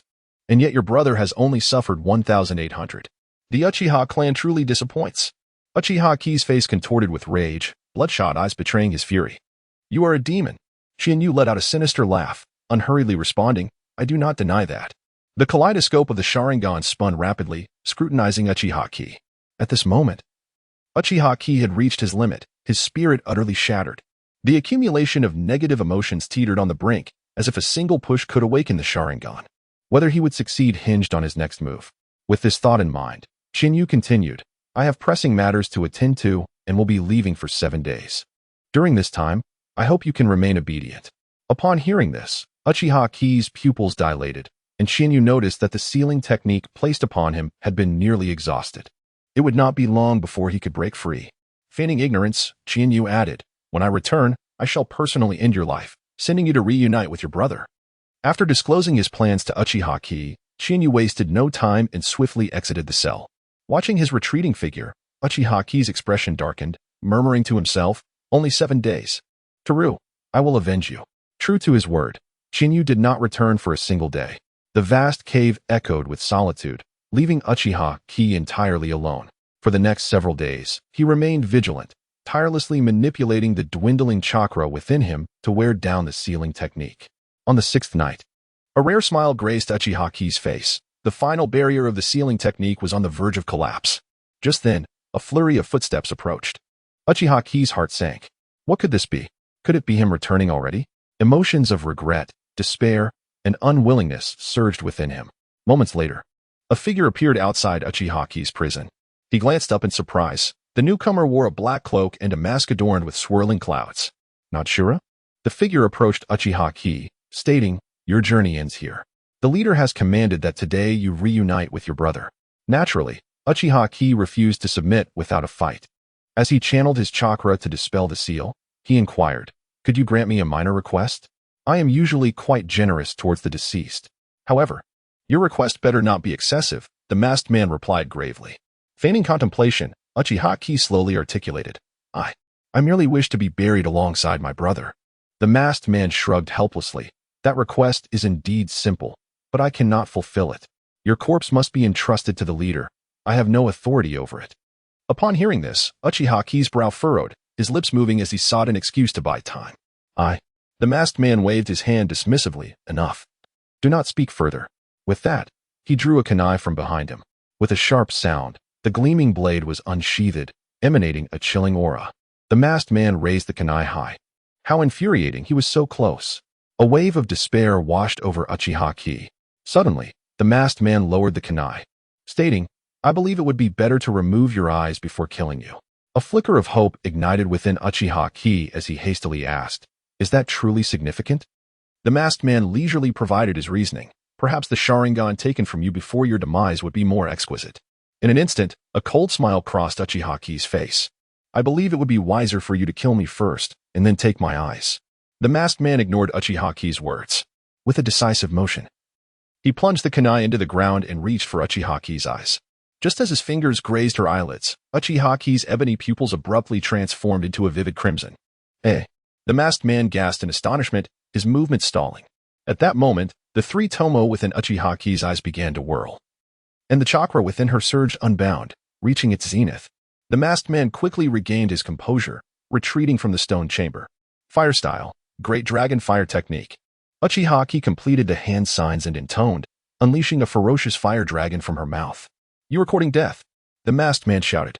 Utilizing such a powerful fire technique within the cave would harm both her enemy and herself. This demonstrated the intensity of Uchiha Ki's murderous intent.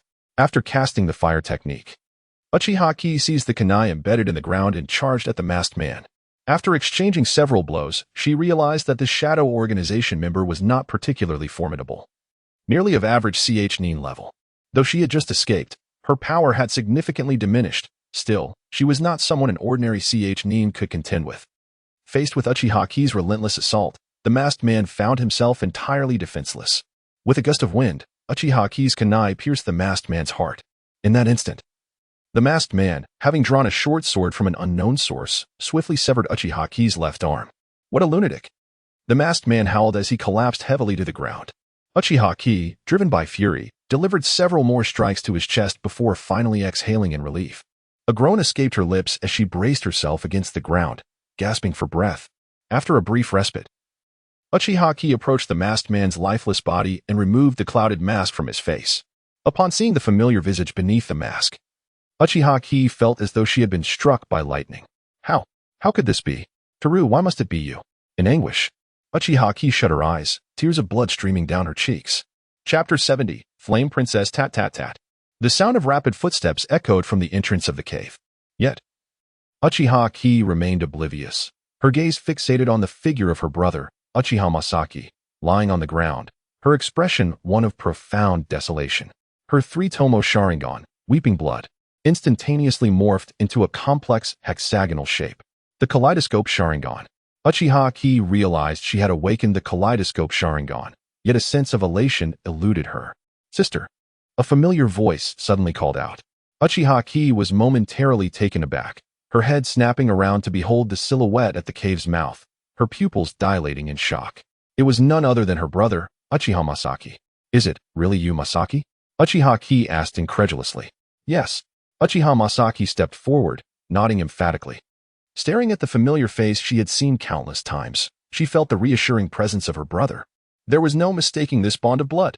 "Since you're alive, then what about the body on the ground?"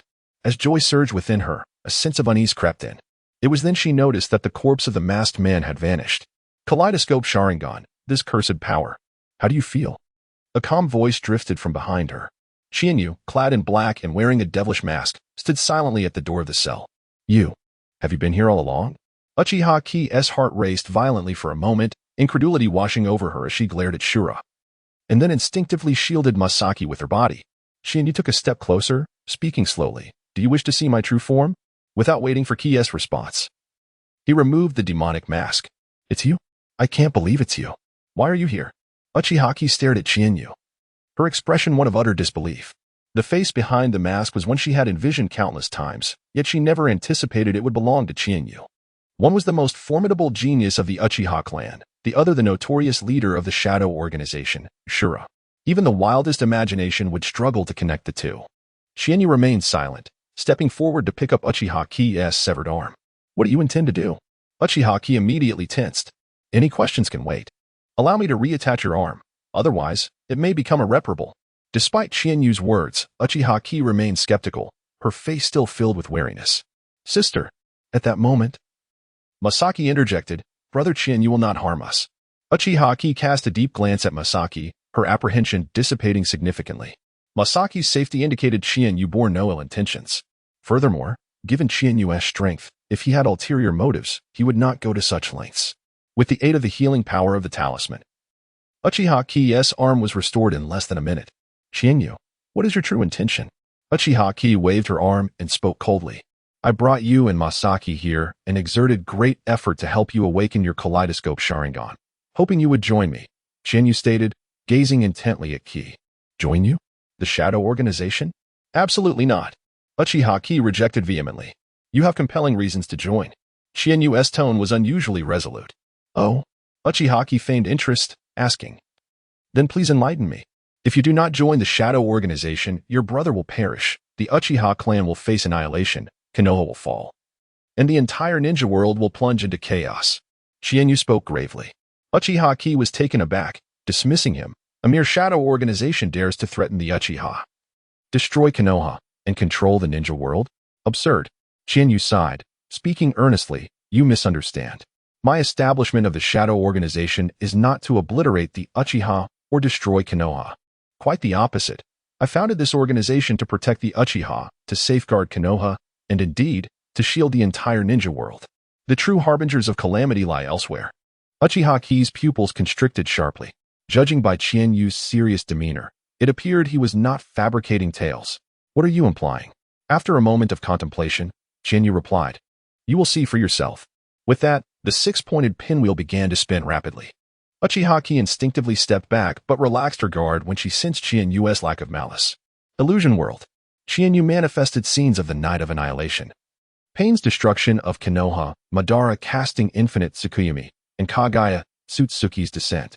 Upon witnessing these events, Uchiha Ki was left speechless. Seizing the opportunity, Qianyu continued, in no time. The progenitor of chakra, Kagaya Tsutsuki, will break free from her seal. Without formidable power, resistance is futile. How could this happen? No, I refuse to believe it. Uchiha Ki retorted, where did you obtain this information? Qianyu caressed his eye socket. A year ago, I awakened my kaleidoscope Sharingan. The ocular technique possesses unique abilities. It lacks any combat prowess yet can foresee the future to a certain extent. Of course, you may consider me a liar, but what if it is indeed true? You should know, this concerns the future of the ninja world. Uchiha Ki pressed further. So, you abducted me merely to help me awaken my kaleidoscope Sharingan? Qianyu nodded. The kaleidoscope Sharingan is essential for protecting those dear to you. Leaving aside Kagaya Tsutsuki and the man who obliterated Konoha. Merely observing the discord between the Uchiha and the village, without my and Shursue's awakening of the kaleidoscope Sharingan. The Hokage faction would have likely moved to eliminate the Uchiha long ago. At this juncture, Uchiha Ki's eyes widened in alarm, cold sweat trickling down her back. She clenched her teeth. If I refuse, will you let us go? Not at all. Qianyu replied without hesitation, I will imprison you and Masaki until all is resolved. However, I hope you will join us to save the Uchiha, rescue Konoha, and save this world. Uchiha Ki closed her eyes, her fingers tightly clenched. After a long moment, she opened her eyes. I hope you will not disappoint me. Qianyu smirked. Thank you, Ki. Thank you for your decision today. With that, Qianyu produced two items he had prepared earlier and handed them to Ki. A cloak entirely black and a mask engraved with flames. From this day forth, you shall be a member of the Shadow Organization, code name Flame Princess. Chapter 71. Itachi Chihane, you are the Azura. What about me? Uchiha Masaki inquired. I also wish to join the Shadow Organization.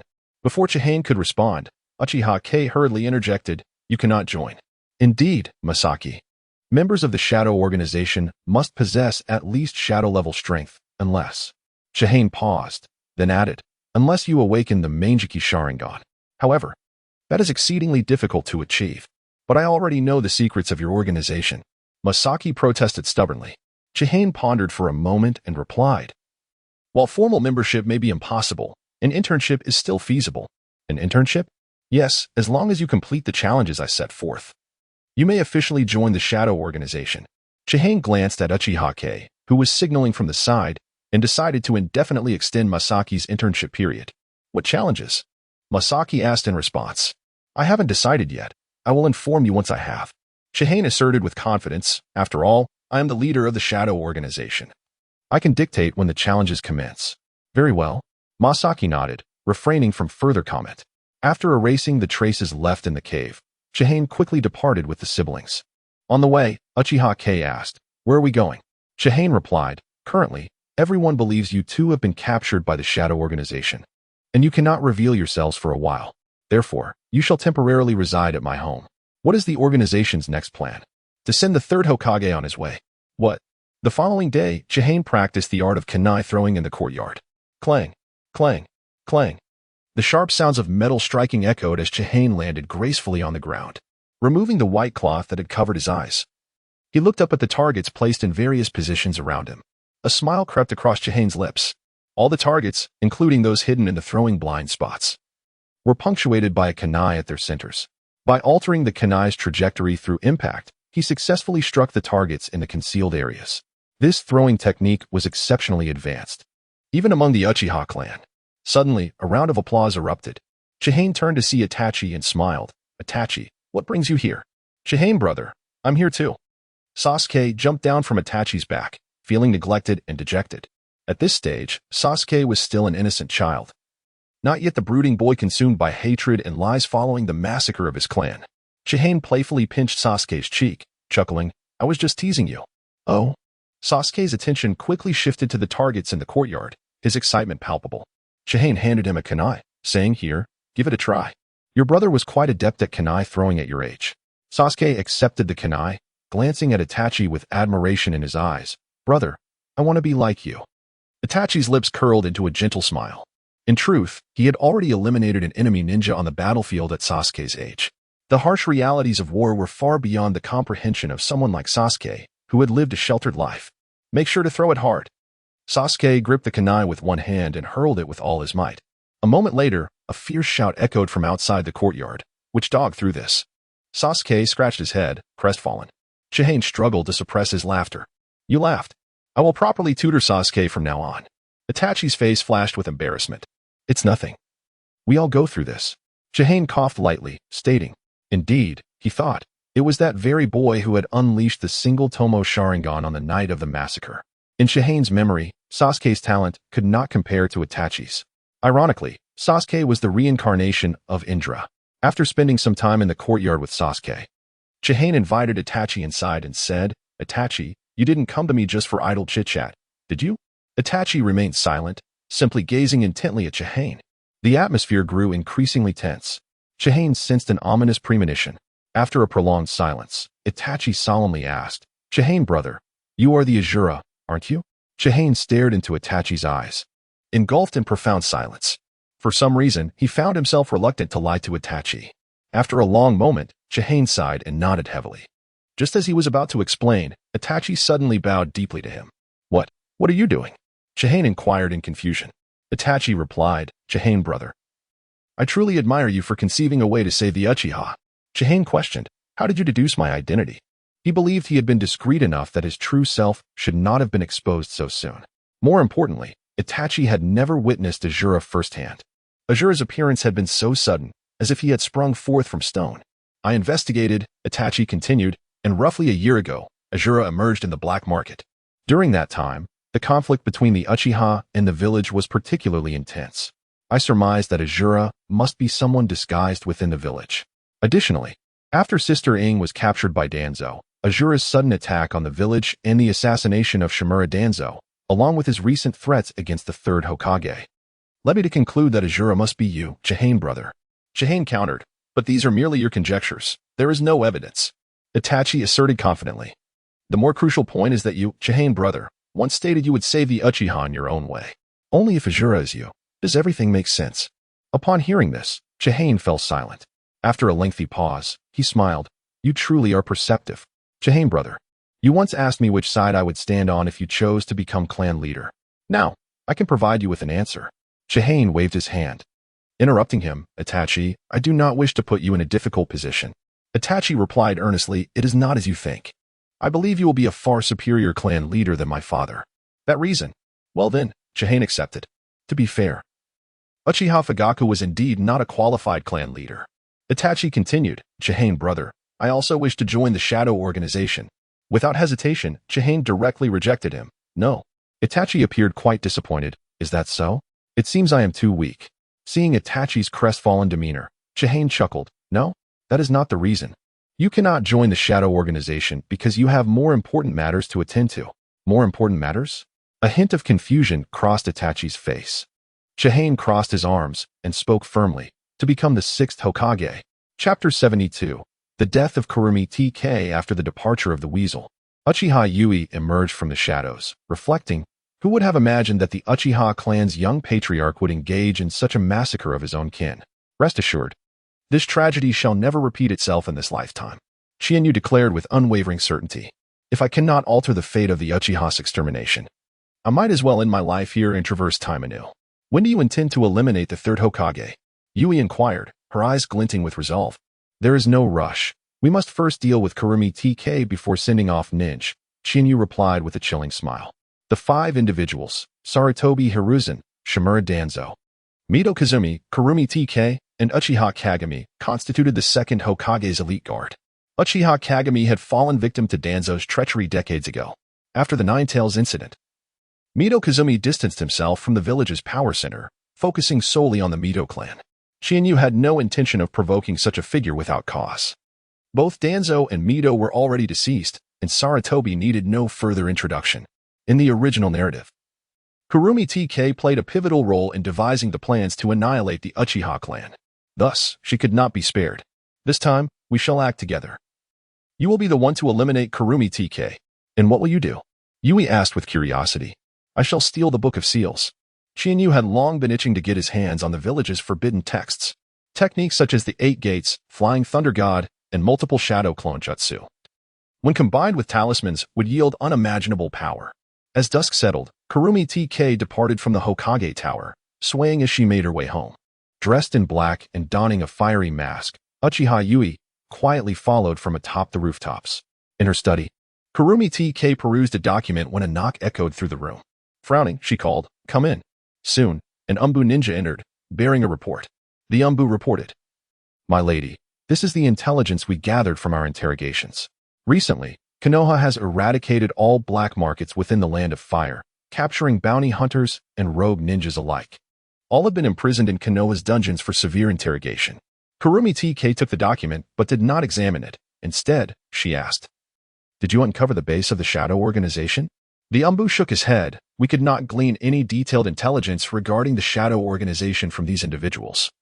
They seemed genuinely unaware of its existence." Bang. Kurumi TK slammed the document onto the wooden table, reprimanding, "What do you come to me for without any intel? What drivel is written in this report?" The Umbu swiftly explained, "My lady, it contains information about the Akatsuki organization." Akatsuki? Upon hearing this, Kurumi TK paused, quickly flipping through the document. Her expression grew increasingly grave as she noted the vague yet alarming details regarding the Akatsuki. The first leader, Yahiko, was betrayed and killed by Hanzo and Danzo. Following this, the Akatsuki gradually vanished from the ninja world, only to resurface in recent years with the likes of Kaku, Deidara, Orochimaru, and Uchiha Itachi joining their ranks. The ambitions of the Akatsuki are truly formidable. Kurumi TK rubbed her temples, sensing an immense secret shrouded within the Akatsuki. Figures like Kakuzu and Deidara alone pose significant threats. In terms of high-level combat power, the Akatsuki rivaled any village. Contemplating, she inquired, "Who is the current leader of the Akatsuki?" The Umbu replied solemnly, "The leader of the Akatsuki remains elusive, never having revealed themselves to the ninja world, and those within the black market know nothing of their appearance or origins." Kurumi TK declared, "We shall investigate through Yahiko's former companions. I believe we can uncover a lead." The Umbu nodded and exited the study. The Akatsuki, the Shadow Organization, what schemes are these rascals plotting? Suddenly, Kurumi TK recalled something. Previously, when Sarutobi Hiruzen led the Umbu in an assault against the Azura, it appeared these two organizations were embroiled in fierce conflict. Clearly, there exists a rivalry between the Shadow Organization and the Akatsuki. If so, we might benefit from their clash. However, the pressing issue remains how to incite these two tigers to battle.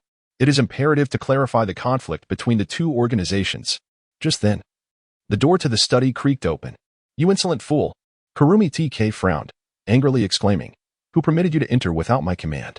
The remainder of her words faltered as she beheld a mysterious figure before her, clad in a black cloak and a fiery mask.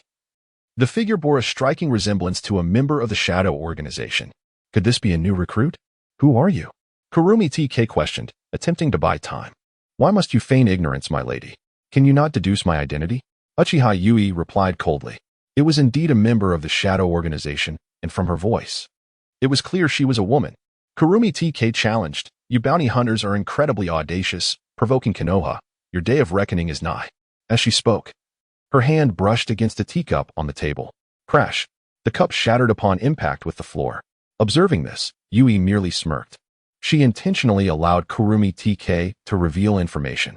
This mission aimed not only to eliminate Kurumi TK, but also to divert Sarutobi Hiruzen's attention, creating an opportunity for Chinyu to steal the sealing techniques. The hexagonal Sharingan flared to life. Eye technique, stone gaze. In the next instant, an invisible force radiated outward. Kurumi TK's body froze abruptly, her petite form gradually turning to stone. In but a breath or two, she was rendered a mere statue, rubbing her slightly aching eyes. Uchiha Yui felt an unsettling thrill. The power of the stone gaze exceeded her expectations. This ocular technique was straightforward yet devastating. Anything within sight, be it human, plant, animal, or even inanimate objects like rivers and earth, could be petrified. In terms of practicality, it was on par with Amaterasu. At that moment, a swarm of Umbu ninjas swiftly surrounded the study. What is happening, Lady Kurumi? They shouted from outside, receiving no response. This is bad. Something is amiss. The Umbu realized. Preparing to breach the door. Boom. Just then, an overwhelming torrent erupted from within. Chapter 73. The theft of the sealing book. The shadowy organization has struck. She has murdered Lord T. Renkei Haru. Upon witnessing the scene in the study, the Umbu ninja shouted loudly, creating enough commotion to draw attention. Their objective was achieved. Without uttering a word, Uchiha K swiftly vanished through the window. Go report to Lord Hokage. The rest of you, follow me, commanded the leading Umbu captain, who then dashed out ahead. K's speed was remarkable, easily distancing herself from her pursuers as she fled towards the village outskirts. Yet, some adept Umbu ninjas skilled in tracking managed to keep her figure firmly in their sights. Before long, the news of Kei Haru's assassination reached Sarutobi Hiruzen. Be cautious. It could be a trap. Recall the pursuing Umbu. Sarutobi pondered for a moment before issuing the command. Just days prior, Jiraiya had led elite forces from Konoha to sweep through hundreds of black markets within the Land of Fire, not even catching a glimpse of the shadowy organization, almost as if they had evaporated into thin air. The sudden infiltration of the village by this organization felt rather suspicious. Lord Hokage, should we summon Lord Jiraiya? Kakashi appeared beside Sarutobi. Not for now. Let us first check on Kei Haru, Sarutobi instructed. Just after Sarutobi and his team departed, Chiyu materialized near the Hokage building. Glancing up at the overcast sky, he promptly utilized transformation and illusion techniques. In the next instant, Chiyu astonishingly transformed into Sarutobi Hiruzen. Taking a deep breath, he confidently approached the entrance of the Hokage building. At the entrance, two ninja guards stood watch. Lord Hokage. One of the guards expressed a hint of confusion upon seeing Sarutobi Hiruzen, having just witnessed him leaving with Kakashi only moments before. It's been less than 5 minutes. How could he return so soon? Chiyu, maintaining an impassive demeanor, replied, Kakashi and the others will handle the scene. I have urgent matters to attend to. With that brief statement, Chiyu strode calmly into the building. He was no stranger to the Hokage Tower, as the sealing techniques were securely stored in the scroll room located on the 7th subterranean level. Descending the stairs at a leisurely pace, he soon reached the first floor, where he encountered a seasoned Umbu ninja guarding the corner, ever vigilant. Tap, tap, tap. The sound of footsteps approached. The Umbu ninja furrowed his brow, quickly directing his gaze towards the source of the noise, only to see Chiyu disguised as the third Hokage. Is there an issue? Chiyu inquired as he approached the Umbu guard. Everything is normal, Lord Hokage. The village has been rather unsettled lately. We must remain on high alert. The guard replied, echoing Chiyu's authoritative tone as he proceeded to the second level. Chiyu's mission was to steal the sealing book. Avoiding conflict was paramount. Yet, he couldn't help but wonder how Naruto had managed to successfully pilfer the sealing book from this heavily fortified Hokage tower. A mere genin infiltrating layers of security to steal such an important artifact seemed like a fantastical tale, yet it had indeed transpired. If there had not been a powerful ally aiding him, Chiyu found it hard to believe. He suspected that ally was most likely Sarutobi Hiruzen himself. After encountering several groups of Umbu, Chiyu finally arrived at the 7th underground level. However, upon sighting the scroll room before him, a frown crossed his face. The walls surrounding the scroll room were inscribed with various sealing techniques. With earth release techniques, entry was utterly impossible. To enter silently, one would either need a key or mastery of space-time ninjutsu. Pressing his ear against the wall, Chiyu maximized his chakra to sense any activity within. There were footsteps. Indeed, there were individuals inside. The scroll room housed not only the sealing book but also numerous confidential scrolls, making it a vital location. It was entirely reasonable for Sarutobi to assign guards there. Any attempts to forcibly breach the sealing techniques would surely alert the defenders within. Chiyu's brow knitted in concern. He had nearly mastered the sealing techniques he learned from Moroku. Overcoming the seals here was not beyond his capabilities, but doing so without making a sound was currently unfeasible. The guards inside were undoubtedly elite among elites. To neutralize them without revealing his identity would prove challenging. How could I forget? I am currently Sarutobi Hiruzen. A smile cracked at the corners of Chiyu's lips as an idea struck him. Knock, knock, knock. Chiyu wrapped his right hand forcefully against the door. The guards within the scroll room, alerted by the unusual noise, peered outside to see the third Hokage. Momentarily taken aback, they quickly opened the door. Lord Hokage, what is your command? One guard inquired, puzzled. Chiyu replied in a low voice, gather them all. I have a task that requires your assistance. A task? The guard blinked in surprise but thought little of it. Even with the most vivid imagination, he could not fathom that someone would impersonate Sarutobi Hiruzen to steal the sealing book. Soon, four guards stationed within the scroll room gathered before Chiyu. Excellent. Chiyu nodded, his eyes glimmering with the sixth Tomo Sharingan. The guard recognized the blood-red glimmer of Chiyu's eyes and immediately sensed something was amiss. However, before he could react, Chiyu unleashed his genjutsu, Nirvana Sanctuary technique. A flurry of white feathers filled their vision. The four guard ninjas felt their minds clouding and collapsed to the ground. The Nirvana Sanctuary technique, a mass illusion, could be cast upon multiple targets simultaneously. While its power was not particularly formidable, even ordinary J-Nin or exceptional CH-Nin could typically break free. However, when performed with the Manjiki Sharingan, even elite J-Nin would find it difficult to escape its grasp. After incapacitating the four guard ninjas, Chiyu surveyed the scroll room.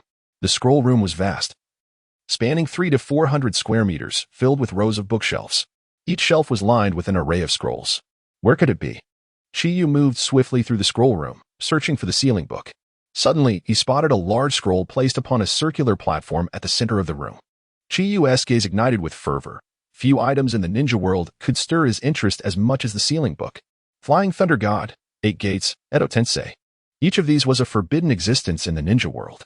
Chiyu's fingers curled, and the chicken charm spell quietly activated, causing the enormous sealing book to levitate gently into his embrace. Boom. At that moment, the circular pedestal erupted violently.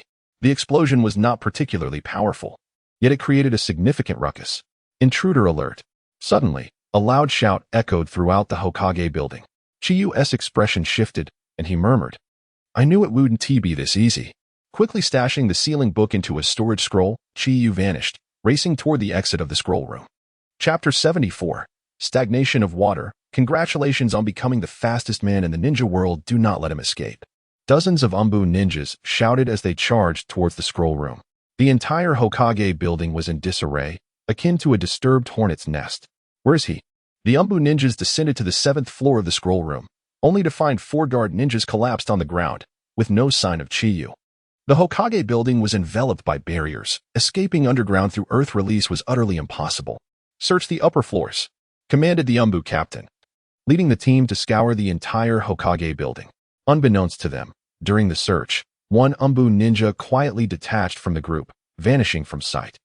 This individual was none other than Uchiha Chiba, who had disguised himself as an Umbu ninja. He dashed out of the scroll room and ascended to the 6th floor. There, he transformed back into an Umbu ninja and silently rejoined the search on the 7th floor. At the residence of Tsukun Koharu, Sarutobi Hiruzen gazed at the lifelike stone statue seated in a chair, his expression grave. Another friend had departed from his life. Hokage-sama. According to the descriptions from the pursuing Umbu ninjas, the assailant may be a new member of the Shadow Organization. Kakashi reported the information obtained from the Umbu ninjas who returned empty-handed. A new member? Hiruzen furrowed his brow. Indeed, Kakashi elaborated. The individual wore a long black robe, but his face was concealed behind a mask painted with flames. A flame mask? Where has the Shadow Organization found so many skilled individuals? Hiruzen pondered, utterly perplexed. Hokage-sama. The scroll room has been infiltrated, and the Book of Seals has been stolen. At that moment, Yamato rushed in, speaking hurriedly. What did you say? Hiruzen was taken aback. The forbidden techniques recorded in the Book of Seals had been painstakingly researched by the sages and possessed immense power. Of course, we have backups of these forbidden techniques in the village. With some time, we can reorganize an identical Book of Seals. However, the issue lies in the possibility of the book being disseminated to other villages. If outsiders learn those forbidden techniques, the consequences would be dire. Hiruzen urgently inquired. Have the thief been apprehended? Many Umbu ninjas are currently searching. I came to report to Hokage-sama, Yamato replied. Let us return and investigate. Hiruzen quickly decided, and soon he, Kakashi, and others returned to the Hokage building. Hokage-sama, Hokage-sama. The searching Umbu ninjas respectfully called out. Were they captured? Hiruzen asked with urgency. Hokage-sama. We have combed through the entire building and found nothing out of the ordinary. The anxious Umbu captain reported. He was responsible for guarding the Hokage building today. And the theft of the Book of Seals was a grave failure on his part. Nothing out of the ordinary? At this, Hiruzen's expression fell. Suppressing his anger, he continued to inquire. The scroll room has barrier protection. How did they manage to enter? The Umbu captain replied solemnly, Hokage-sama. The guard ninjas in the scroll room reported that they opened the door only after seeing you. It seems the intruder disguised himself as you. To think such a crude trick could go unnoticed. Truly a group of inept individuals. Hiruzen silently cursed. Did the infiltrator leave any clues? The Umbu captain hesitated before responding. The individual possessed a pair of Manjiki Sharingan and exhibited formidable genjutsu. Manjiki? Hiruzen's brow furrowed. While many in the ninja world possessed Manjiki Sharingan, they were indeed few in number. In the village, there were Uchiha Chiba and Shursui. Outside, the leader of the Shadow Organization, Shura, who claimed to be Uchiha Madara, also wore a one-eyed mask. Is it Uchiha, or is it the Shadow Organization? Hiruzen muttered. He speculated that the Shadow Organization was the prime suspect. With Sukun Kohara just having been assassinated and the Book of Seals stolen, such coincidences were far too convenient. Furthermore, the village was currently facing threats from the Shadow Organization. Uchiha had no reason to instigate trouble at this juncture. In the late hours of the night, Chiyu, Shursui, and Ketsui gathered in the living room. Since Ketsui joined the Shadow Organization, this marked the first time the three had congregated together. Shursui, Ketsui is our organization's new member, codenamed Flame Princess. Chiyu introduced her to Shursui. Uchiha Shursui blushed slightly upon seeing Uchiha Ketsui, dressed in a white kimono, and shyly said, let us collaborate more in the future. Observing Shursui's awkward demeanor, Ketsui suddenly burst into laughter. Meanwhile, Chiyu maintained a serious facade, inwardly musing, these two have chemistry. Shursui took a deep breath, turning to Chiyu, and said earnestly, Sukun Kohara was assassinated. It was Ketsui's doing, wasn't it? Of course. Chiyu nodded, stating, moreover, I took the opportunity to infiltrate the Hokage building and stole the Book of Seals. What? A flicker of shock crossed Shursui's eyes. However, he quickly regained his composure. With Chiyu having already slain Danzo Shimura, the act of stealing the Book of Seals seemed trivial in comparison. With a thought, Chiyu summoned the enormous Book of Seals. This contains over a dozen forbidden techniques. Feel free to study them. Chiyu generously placed the Book of Seals on the table. Shursui hesitated before saying, isn't this a bit inappropriate? Uchiha Ketsui shot Shursui a glance, chuckling. You are truly naive. Shursui's face reddened further as he stammered, and no, that's not. Chiyu, suppressing a smile, remarked, the forbidden techniques within were painstakingly compiled by our predecessors. It is our duty as their successors to carry them forward, rather than relegating them to obscurity like the third Hokage. Pausing, Chiyu added, if you truly do not wish to learn, then do not look. Wait. Shursui quickly waved his hands, saying, I will learn. Is that acceptable? In no time, both of them diligently recorded a forbidden technique. Spirit transformation technique. Chiyu observed Ketsui's selection of forbidden arts, falling into contemplation. The user could exit their own body, entering another's, easily manipulating or even eliminating foes. In his memory, this was a technique created by Kato Dan. Dan had defeated many ninjas using this technique, and had successfully rescued Tsunade from Madara after unsealing her from the impure world reincarnation. Speaking of which, The ability of the sheep charm was also akin to soul projection. Casting a glance at the forbidden technique Shursui had chosen, Chiyu teasingly remarked, "Shursui, congratulations on soon becoming the fastest man in the ninja world." Shursui had selected the Flying Thunder God technique. The version recorded in the Book of Seals was not the original Flying Thunder God created by Tobarama Senju, but rather a revised edition improved by the fourth Hokage. Shursui shot Chiyu a glare, saying, "Do not speak nonsense. I recall your instantaneous technique is not slower than mine." At that moment, Ketsui inquired, "Chiyu, which forbidden technique do you intend to learn?" The 8 Gates of Opening. Chapter 75. The departure of Sarutobi, Hisashi, Ketsuki, and Shizuka exchanged glances, both perceiving a flicker of bewilderment in each other's eyes.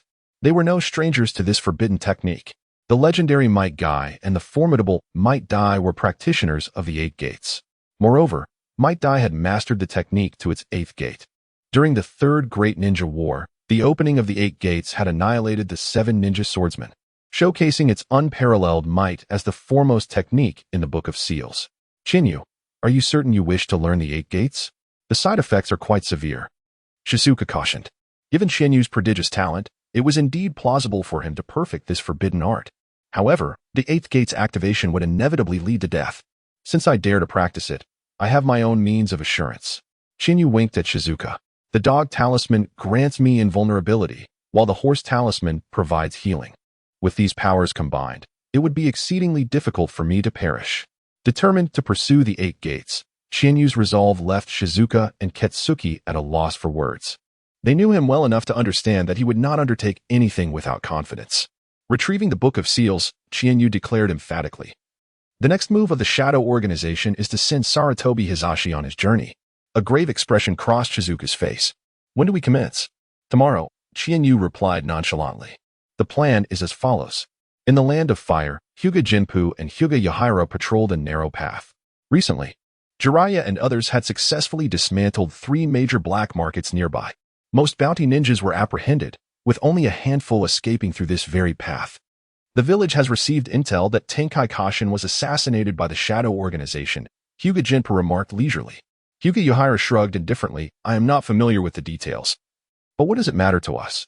I would prefer if those old geezers were all wiped out." Such treasonous words from an elite jonin were astonishing, prompting one to ponder the depth of his animosity. What could provoke such hatred? The roots of this disdain could be traced back several years, to the early days of the Nine-Tails chaos. Under the guise of an alliance, the Cloud Village dispatched a delegation to Konoha. Naturally, Sarutobi Hisashi welcomed the opportunity to ally with the Cloud, leading to a lack of vigilance towards their envoys. On the second night after their arrival, calamity struck. The leader of the Cloud delegation infiltrated the Hyuga clan, intending to abduct the eldest daughter, Hinata Hyuga. However, his scheme was thwarted, and he was slain on the spot by Hyuga Hayashi. Enraged by the death of the Cloud envoy, the fourth Raikage personally visited Konoha to demand an explanation from Sarutobi Hisashi. It was evident to all discerning individuals that the Cloud Village had instigated this conflict, and Sarutobi Hisashi was no exception. When everyone anticipated that Sarutobi Hisashi would confront the fourth Raikage with unwavering resolve, he instead made an unexpected decision. To quell the Raikage's fury, he pressured Hyuga Hayashi to execute his own brother, Hyuga Hisashi. From that moment onward, the Hyuga clan, particularly the branch family, developed an aversion towards the Hokage faction. Indeed, Hyuga Jinpa nodded. "In fact, we should be grateful to the Shadow Organization. Without them, those old geezers might have lingered on for ages. Grateful as we may be, they are still enemies of the village. We must show no mercy upon encountering them." Hyuga Yahira cautioned. "Show mercy? Why would I show mercy?" Before he could finish his sentence, Hyuga Jinpa stood frozen in place. Hyuga Yahira, who had been walking with his head down, halted and turned to inquire, "Why aren't we moving?" Hyuga Jinpu swallowed hard, eyes fixed ahead. "Isn't that Shura?" Following Jinpu's gaze, Yahira directed his attention forward. In the distance, over 200 meters away, a figure clad in a black cloak and wearing a demonic mask approached. If it was not Shura, who else could it be? Panic surged within Yahira as he realized the gravity of their situation. They had stumbled upon a formidable opponent, one capable of defeating even Danzo Shimura. "What do we do now?" Jinpu stammered. Yahira's eyes sparkled with fierce determination. "Signal for backup." "Is that wise?" Jinpu exclaimed, alarmed. "If Shura detects our signal, he will certainly pursue us. Do not entertain any illusions." Uchiha shook his head, a wry smile on his face. Even if we do nothing, he will not spare us. With that, he retrieved a signal flare from his pocket. With a resounding crack, a fiery explosion illuminated the sky, visible for miles around.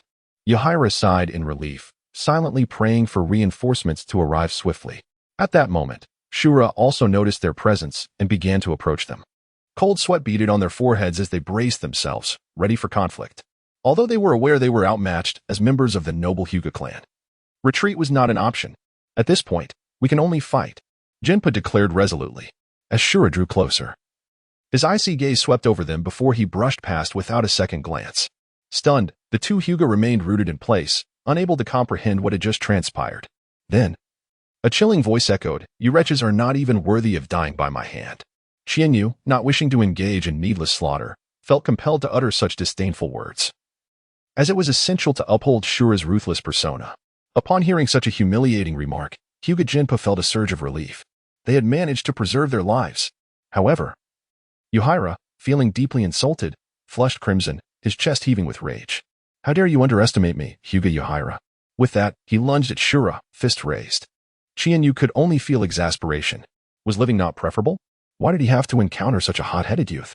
This individual was even more impulsive than the Uchiha. In order to maintain his aloof demeanor, Qianyu continued forward, discreetly invoking the power of the chicken talisman. Uchiha, swift as the wind, closed the distance in an instant and struck at Qianyu's back with an emphatic blow. 8 trigrams air palm. With a powerful force, Uchiha was sent hurtling backward like an arrow released from its bow. Chapter 76, Tsunade, bear witness to my final battle at Konoha. The news of the Shadow Organization leader's reappearance swiftly spread throughout the Land of Fire. The Konoha ninjas acted with remarkable speed, gathering a strike force that was ready in less than half a day. Not only that, but Sarutobi Hiruzen himself descended to the front lines. Over 1,000 elite ninjas were stationed in the area where Hinata and Yuhi encountered Shura. Sarutobi pointed at the map hanging on the wall with his pipe, explaining the tactics for the encirclement of Shura. Jiraiya, you will lead a detachment to search the eastern region. Fugaku, you will lead a detachment to search the southern region. Hizashi, you will lead a detachment to search the western region. Kakashi, you will lead a detachment to search the northern region. This strategy had been previously discussed, and all 4 agreed without dissent. Sarutobi, puffing on his pipe, stated, "According to intelligence, there are 3 members in the Shadow Organization, but only Shura has made an appearance. There may be a conspiracy at play. Each team must maintain communication while searching." After outlining the strategic deployment, the 4 took their leave, and the teams quickly sprang into action. Hundreds of elite ninjas spread through the forests like a vast net. Uchiha search team, disguised as 1,000 feathers. Uchiha Kiyomi asked Shursui, "How do I look? Does it work?" Shursui nodded gravely, replying, "I must say, your transformation technique is remarkable. Even I cannot discern your guise." Kiyomi smiled. "That's good to hear." Just as the 4 teams were searching for traces of the Shadow Organization, Tsunade, who had been traveling, suddenly returned to the village. Upon her return, she learned from the Konoha ninjas that Sarutobi was confronting the Shadow Organization outside the village and hurried there without delay. Upon seeing Sarutobi, Tsunade immediately inquired, "Are there ninjas who can use wood release? Where are they?" Since the Third Great Ninja War, Tsunade had left Konoha and had not returned for many years. Even during significant events such as the Ninetales incident or Orochimaru's defection, she remained absent, fearing he could not summon Tsunade back. Sarutobi disclosed the information about the emergence of a wood-release ninja within the village. The Senju clan was left with only Tsunade, who, for reasons unknown, had not inherited the wood-release bloodline limit. Logically, the possibility of wood-release no longer existed in the ninja world. Sarutobi believed that once Tsunade learned of the wood-release ninja in Konoha, she would undoubtedly return. As he anticipated, Tsunade had indeed returned. Sarutobi called for Yamato, saying, "The wood-release ninja I spoke of is him. You can use wood-release?" Tsunade scrutinized Yamato with a scrutinizing gaze. This man was clearly not of the Senju clan. If he could use wood-release, what did that imply? "Yes." Yamato nodded. "Then show me." The 3 proceeded to an open area outside the camp. Wood-release, great force technique. Yamato formed hand seals and quietly chanted. As he finished, wooden vines sprouted from his right arm, extending rapidly forward. Tsunade's eyelids twitched. Her heart filled with unspoken thoughts. This level of wood release was vastly inferior compared to her grandfather's. However, Yamato undoubtedly possessed the wood release bloodline limit. There could be no doubt about that. After Yamato left, Tsunade questioned, it is indeed would release, but this individual is clearly not of the Senju clan. How does he possess would release? Sarutobi sighed. Many years ago, Danzo and Orochimaru conducted secret human experiments. The project aimed to transplant the first Hokage's cells into others, thus inheriting would release in another form. The first Hokage's cells possess high vitality that ordinary people cannot endure. After countless experiments, only Yamato survived and successfully inherited would release. Human experiments? Tsunade frowned, coldly remarking, such a desecration of the dead. Orochimaru is truly despicable. Indeed, a desecration of the dead, Sarutobi muttered, his head bowed. Yet, he murmured in his heart, however, would release is an indispensable force for protecting the village. After a moment's hesitation, Sarutobi said, Tsunade, since you have returned, do not leave again. Konoha needs you. Tsunade asked, is it because of the Shadow Organization? The Shadow Organization's threats to kill Sarutobi had become widely known throughout the Land of Fire. As soon as Tsunade entered the Land of Fire, she was aware of this news. Sort of, Sarutobi nodded but then shook his head. In truth, regardless of the Shadow Organization, I intended to pass this position to you. It was not that Sarutobi wished to hand over the Hokage title to Tsunade, but rather that there was no alternative. The current Konoha was lacking in talent. Among the Hokage factions, only Jiraiya and Tsunade could be considered capable. Given Jiraiya's temperament, he would naturally refuse the position of Hokage. The Uchiha clan had a few prodigies, but they were still Uchiha. Appointing one as Hokage would contradict the second Hokage's will. But I do not wish to become Hokage, Tsunade resolutely declined. To her, the title of Hokage was an ill omen. Her younger brother, Nawaki, wanted to be Hokage, yet he met an untimely demise. Her boyfriend, Kato Dan, also aspired to be Hokage, only to perish on a mission. To claim these were mere accidents, Tsunade would vehemently disagree. All those around her who were qualified and wished to become Hokage had suffered misfortune. This was precisely why Tsunade had grown disillusioned with the village's higher-ups, choosing to leave Konoha and wander the ninja world. Sarutobi sighed. My teacher passed this position to me, and now, it has been over 30 years. Konoha now faces both internal and external troubles, with talent dwindling, long past its former glory as the foremost ninja village. All of this is my fault alone. Hearing Sarutobi's tone, it seemed as if he were bequeathing his final wishes. Tsunade's heart involuntarily quivered, hesitating to speak. Teacher, you. Sarutobi waved his hand, interrupting Tsunade. As Hokage, you can manage the village in your own way. This is my final wish. Before Tsunade could respond, a communications ninja hurriedly approached, kneeling before Sarutobi. Hokage-sama, the Uchiha clan has discovered the whereabouts of the Shadow Organization leader, Shura. Fugaku and the elite Uchiha are currently restraining him. Should we provide support? Upon hearing the communications ninja's report, Sarutobi was taken aback. He had not anticipated they would find him so quickly. After pondering for a moment, Sarutobi solemnly commanded, informed Jiraiya, Hizashi, and Kakashi to hasten to the southern region. Additionally, tell Fugaku to hold the enemy at all costs. Reinforcements will arrive shortly. After receiving Sarutobi's orders, the communications ninja swiftly departed. Sarutobi shed his ceremonial robe, revealing the black battle attire beneath, clearly having been prepared for combat. Tsunade, bear witness to my final battle.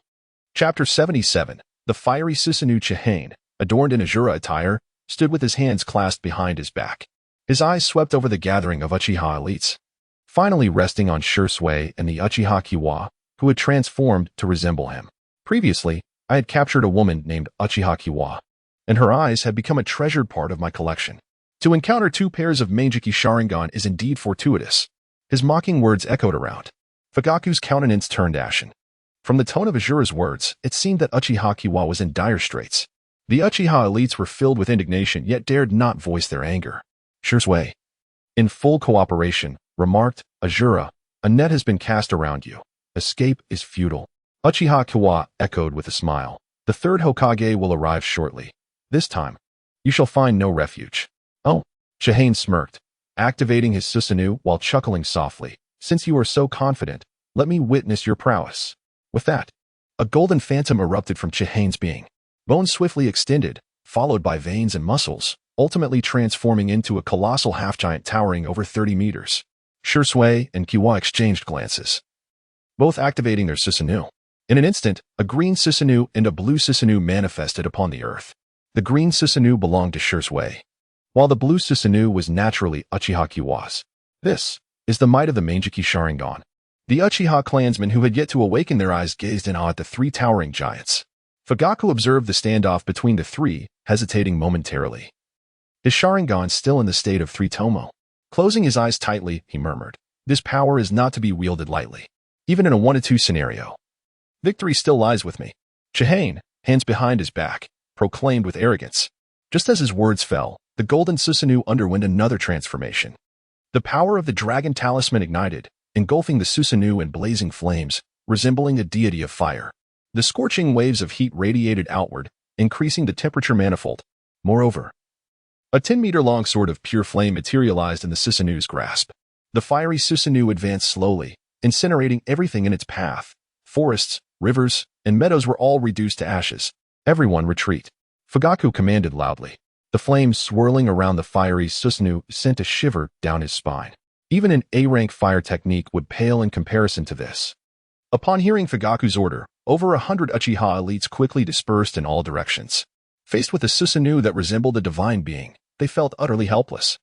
The green Susanoo wielded a spiral blade, while the purple Susanoo bore a massive shield, bracing against the fiery Susanoo. Boom! The deafening roar shook the very earth, sending tremors through the ground and instilling fear in the hearts of those present. The fiery Susanoo held its ground against two opponents, not conceding an inch. Amidst the chaos wrought by the three Susanoo, the surrounding terrain was irrevocably altered. Cliffs crumbled, countless fragments of rock flew in all directions, and entire swathes of forest were uprooted and consumed by the flames.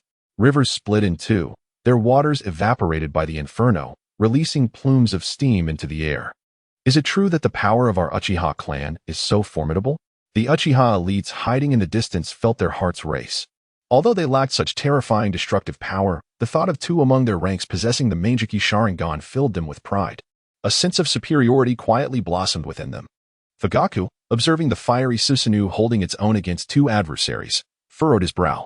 While the power of Susanoo was indeed formidable, its side effects were glaringly apparent. Each use brought the wielder closer to blindness. Shui and Chihane were prodigies of the clan. If anything were to go awry in this battle, it would be a grave loss. When will reinforcements arrive? Fugaku inquired solemnly. The Uchiha ninja responsible for delivering messages responded. The third Hokage has relayed that he is en route. Do you think Chihane and Shui can prevail? An elite Jonin looked to Fugaku for guidance. Fugaku furrowed his brow, remaining silent. Two pairs of Mangekyou against one pair. Logically, Chihane and Shui should have a significant advantage. However, facing the likes of Ajura made the outcome uncertain. Many in the village had witnessed Ajura's prowess.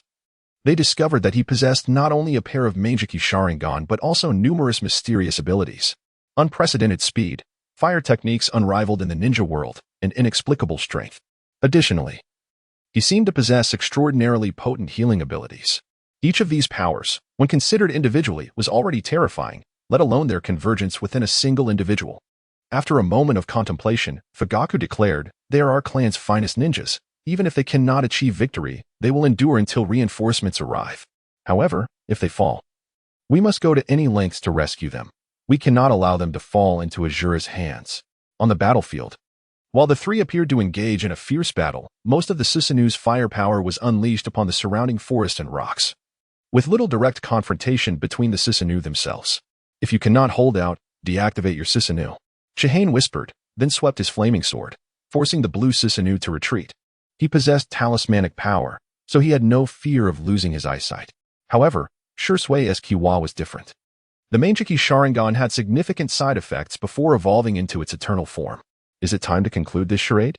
The green Susanoo collided with the fiery Susanoo as Shui inquired. Not yet. The fiery Susanoo retaliated with a punch that sent the green Susanoo staggering back. How long must we wait? The blue Susanoo, shield in hand, stood resolutely before the fiery Susanoo. Until the third Hokage and the others arrive, Chihane replied solemnly. Chihane had maneuvered the battlefield outside the village to prevent destruction to Konoha and to avoid innocent casualties. By feigning combat with Shui and Kiwa, he aimed to dissociate Sarutobi Hiruzen's demise from the Uchiha clan. The Uchiha must take center stage without any blemish. At this moment, Chihane's mind stirred as he gazed into the distance. He He saw a large contingent of Konoha ninjas rushing toward them. Sarutobi Hiruzen, Jiraiya, Hygie Hizashi, and Nara Shikaki were among them. Moreover, Chihane spotted a familiar figure. Clad in a green coat, her golden hair billowed in the wind as she soared through the air. Is it her? The image of the voluptuous blonde beauty surfaced in Chihane's mind. One of the legendary Sannin, Tsunade. To his surprise, Tsunade had returned. It seemed the old Coot was aware of his impending demise and wished to settle his affairs. At this moment, Tsunade, afflicted by hemophobia, had nearly zero combat ability. She was hardly a threat, although her formidable presence was notable. Chapter 78. Inviting the third Hokage to death. Could it be that Shura is a member of the Uchiha clan? Tsunade murmured, gazing at the fiery Susanoo. Jiraiya, standing nearby, explained, although this individual possesses a pair of Mangekyou Sharingan, he is not of the Uchiha lineage. Recently, he even abducted 2 members of the Uchiha clan to seize their eyes. Sarutobi Hiruzen observed the fierce battle between the 3 Susanoo figures. Any lingering doubts about the Uchiha clan's allegiance vanishing completely. This time, the Uchiha were united with the village. Boom! The fiery Susanoo erupted with a tremendous blaze, causing the ground to tremble violently. In the next moment, the purple and blue Susanoo suddenly faltered. A flash of light sent Shursui and Ki flying. Save them!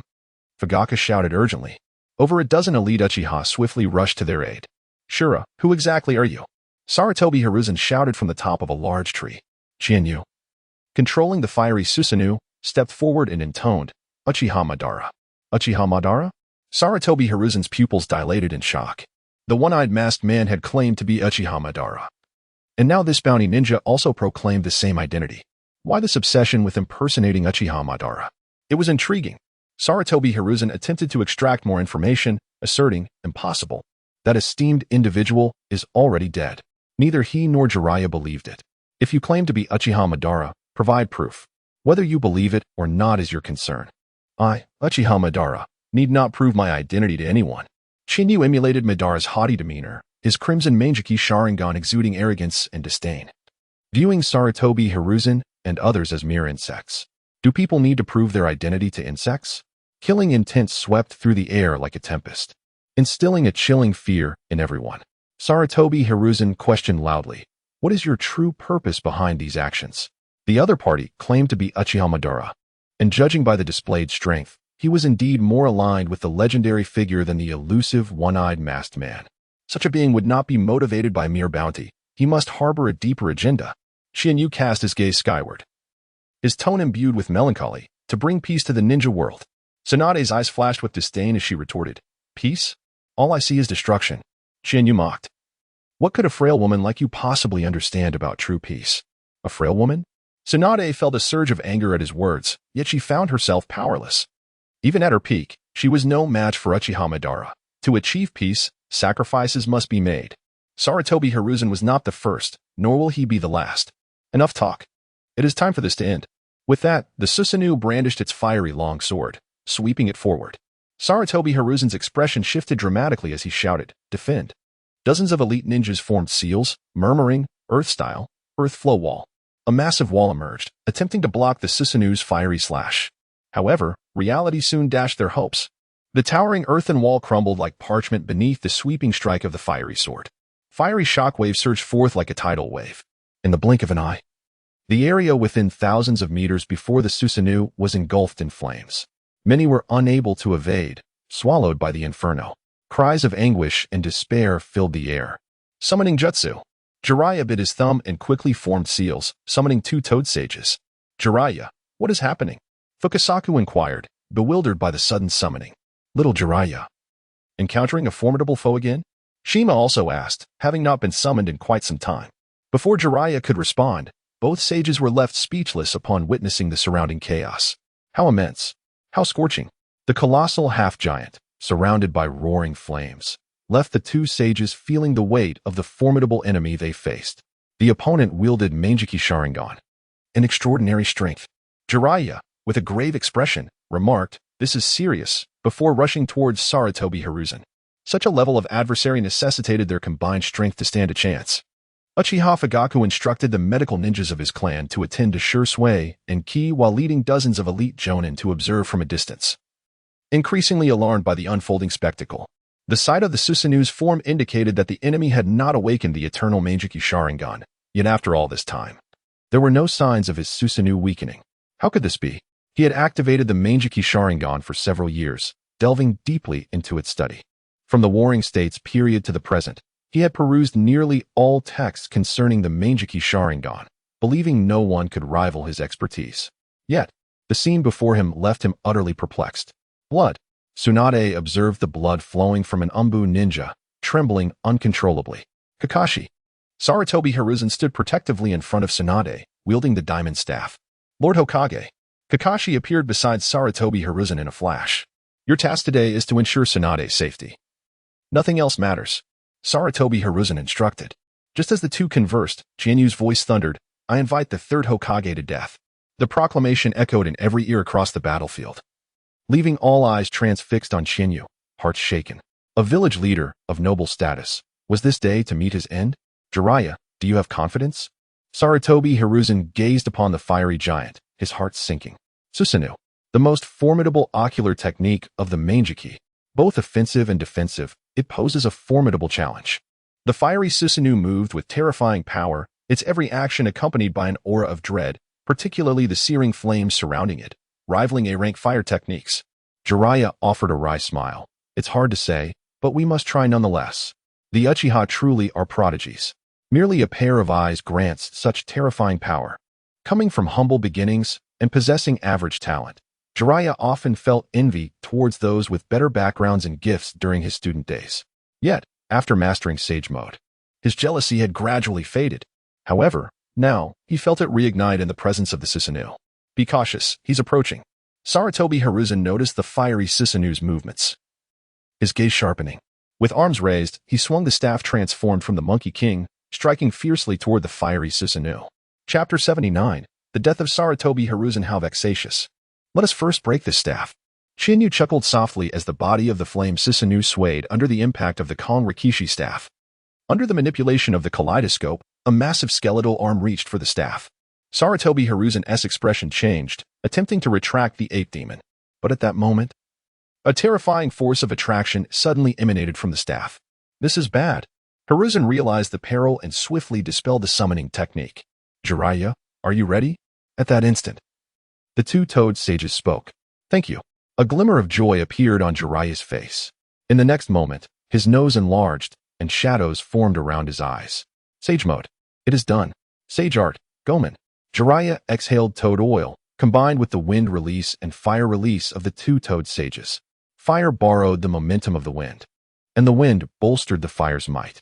The fire technique, formed from Sage Chakra, came into contact with the raging flames surrounding Susanu, releasing plumes of white smoke and a continuous roar of explosions. The armor on Susanu's surface showed slight cracks but quickly returned to its original state. Although it was a sage technique, it still fell within the realm of fire techniques. The Susanu, enhanced by the Dragon Talisman, was already highly resistant to fire techniques. Jianyu initially worried about Jiraiya's sage techniques. However, the defensive capabilities of Susanu exceeded his expectations. Such defense. Jiraiya's gaze fell upon the area struck by the sage attack, and he was taken aback. He never anticipated that Gomen would fail to breach Susanu's defenses, and he was shocked to see that even the surface armor of Susanu remained intact. The fiery power of Gomen was absorbed by the flames surrounding Susanu, significantly diminishing its impact. Now, the only option left was to employ a war of attrition to exhaust him. Shima Senpai's eyes widened. Little Jiraiya, you have provoked a monster. Fukasaku Senpai remarked. That last sage technique was already Jiraiya's strongest attack in Sage Mode, yet it still could not breach Susanu's defenses. Now is not the time for such discussions. Since fire techniques are ineffective, let us resort to Jinjutsu. Jiraiya contemplated for a moment and spoke solemnly. The two-toed sages possessed a Jinjutsu of extraordinary power, one that even the kaleidoscope might struggle to counter. Very well, let us accompany little Jiraiya in one more reckless endeavor. Illusion. Toad Song. The two sages exchanged glances and spoke in unison. A piercing cry erupted from their mouths. In that instant, the entire battlefield fell into a profound silence, as the eerie croaking of toads echoed in everyone's ears. What is this? As the toad's croaking reached his ears, Jianyu felt a throbbing in his head before losing consciousness. The flames Susanu, devoid of its ocular power, gradually dissipated. Little Jiraiya, the opportunity has come. Hurry, We do not know how long we can maintain control. Seeing Qianyu briefly subdued, the two toad sages hurriedly urged Jiraiya. Before Jiraiya could respond, Sarutobi Hiruzen was already rushing towards Qianyu. Giant Shuriken technique. Hiruzen swiftly formed hand seals and quietly intoned. Bang! With a puff of white smoke, a massive shuriken materialized behind Sarutobi Hiruzen, which he hurled fiercely at Qianyu. Whoosh! The shuriken raced forward, slicing Qianyu in half at the waist, blood gushing forth. Witnessing the severed form of the Asura, the ninjas on the battlefield wore expressions of elation. At last, this is over, Jiraiya murmured. Such a grievous injury, even in Sage mode, would surely be fatal, let alone for the Asura, who lacked Sage mode. But in the next instant, an unforeseen scene unfolded. It really hurts. Qianyu cursed. He observed his upper body gradually floating up, settling atop his still-standing lower half. With a twist of his waist, his severed form began to heal. How is this possible? Everyone's eyes widened in disbelief at the sight before them. Reports indicated that the Asura possessed formidable healing abilities. Yet, this regenerative power was utterly astonishing. No one anticipated that even such a fatal wound could be healed. This terrifying self-healing capacity surpassed even Tsunade's. Jiraiya's expression darkened to the utmost. How could one combat an enemy seemingly endowed with immortality? With a thought, Qianyu summoned the fiery armor to envelop himself. Letting out a roar, he charged towards Sarutobi Hiruzen. Third Hokage, your demise is imminent. The preceding Jinjutsu had nearly ensnared Qianyu. He had been trapped in the illusionary realm and only escaped after his body was bisected by the giant shuriken. The potency of the Toad Song was formidable. In the original tale, even Pain with his Rinnegan had nearly succumbed to this technique. Do not underestimate Konoha. A throng of Konoha ninjas stood before Qianyu. Wind release, fire release, water release, explosive tags, shurikens, various attacks rained down upon the fiery armor. In such a scenario, avoiding the slaughter of innocents was utterly impossible. Qianyu contemplated briefly, a ruthless glint flashing in his eyes. Since you all seek death, I shall claim a few more lives. Fire release, great fire annihilation. Torrential flames erupted from Qianyu's mouth, engulfing the hundreds of ninjas blocking his path. These individuals did not even have a chance to scream, turning to ash in an instant. Bastard! Sarutobi Hiruzen gazed upon the sea of flames, his eyes bloodshot. The ninjas consumed by the inferno were not merely Konoha's elite. The vast majority were loyal to the Hokage's faction. Old man, let me handle this. Jiraiya positioned himself before Sarutobi Hiruzen, resolved to bear the burden of this confrontation. The surging flames reduced the last elite J-nin standing in front of him to mere ashes. Qianyu coldly addressed Jiraiya, no matter who you are. Those who stand against me shall perish. Sarutobi Hiruzen regarded Jiraiya's unwavering spine, a glimmer of determination crossing his wrinkled face. Enough lives have been lost. Meaningless sacrifices must end here. Having borne the title of Hokage for decades, how could he falter now? Jiraiya, I am the Hokage. This is my battle to face. Sarutobi Hiruzen placed a reassuring hand on Jiraiya's shoulder and stepped forward. He attempted to straighten his back, but his aging body betrayed him, bending forward. No one can withstand the ravages of time. Jiraiya opened his mouth, wanting to say something, but he did not know where to begin. Sarutobi Hiruzen was not only his teacher, but also a Hokage. Little Jiraiya, let him go. This is his fate. The two Toad sages sighed, urging him. Sarutobi Hiruzen approached Qianyu and proclaimed loudly, I am the third Hokage. If you wish to kill me, then do so. Although he did not understand why Qianyu desired his death, he hoped that the latter would spare the others. Qianyu looked at the resolute Hiruzen and replied, I can only assure you that as long as they do not hinder me, I shall not strike first. Upon hearing this, a smile crept across the third Hokage's lips. With your words, I can rest easy. Let us begin. He sensed that the Asura bore little malice towards Konoha, or rather, towards those outside the Hokage faction.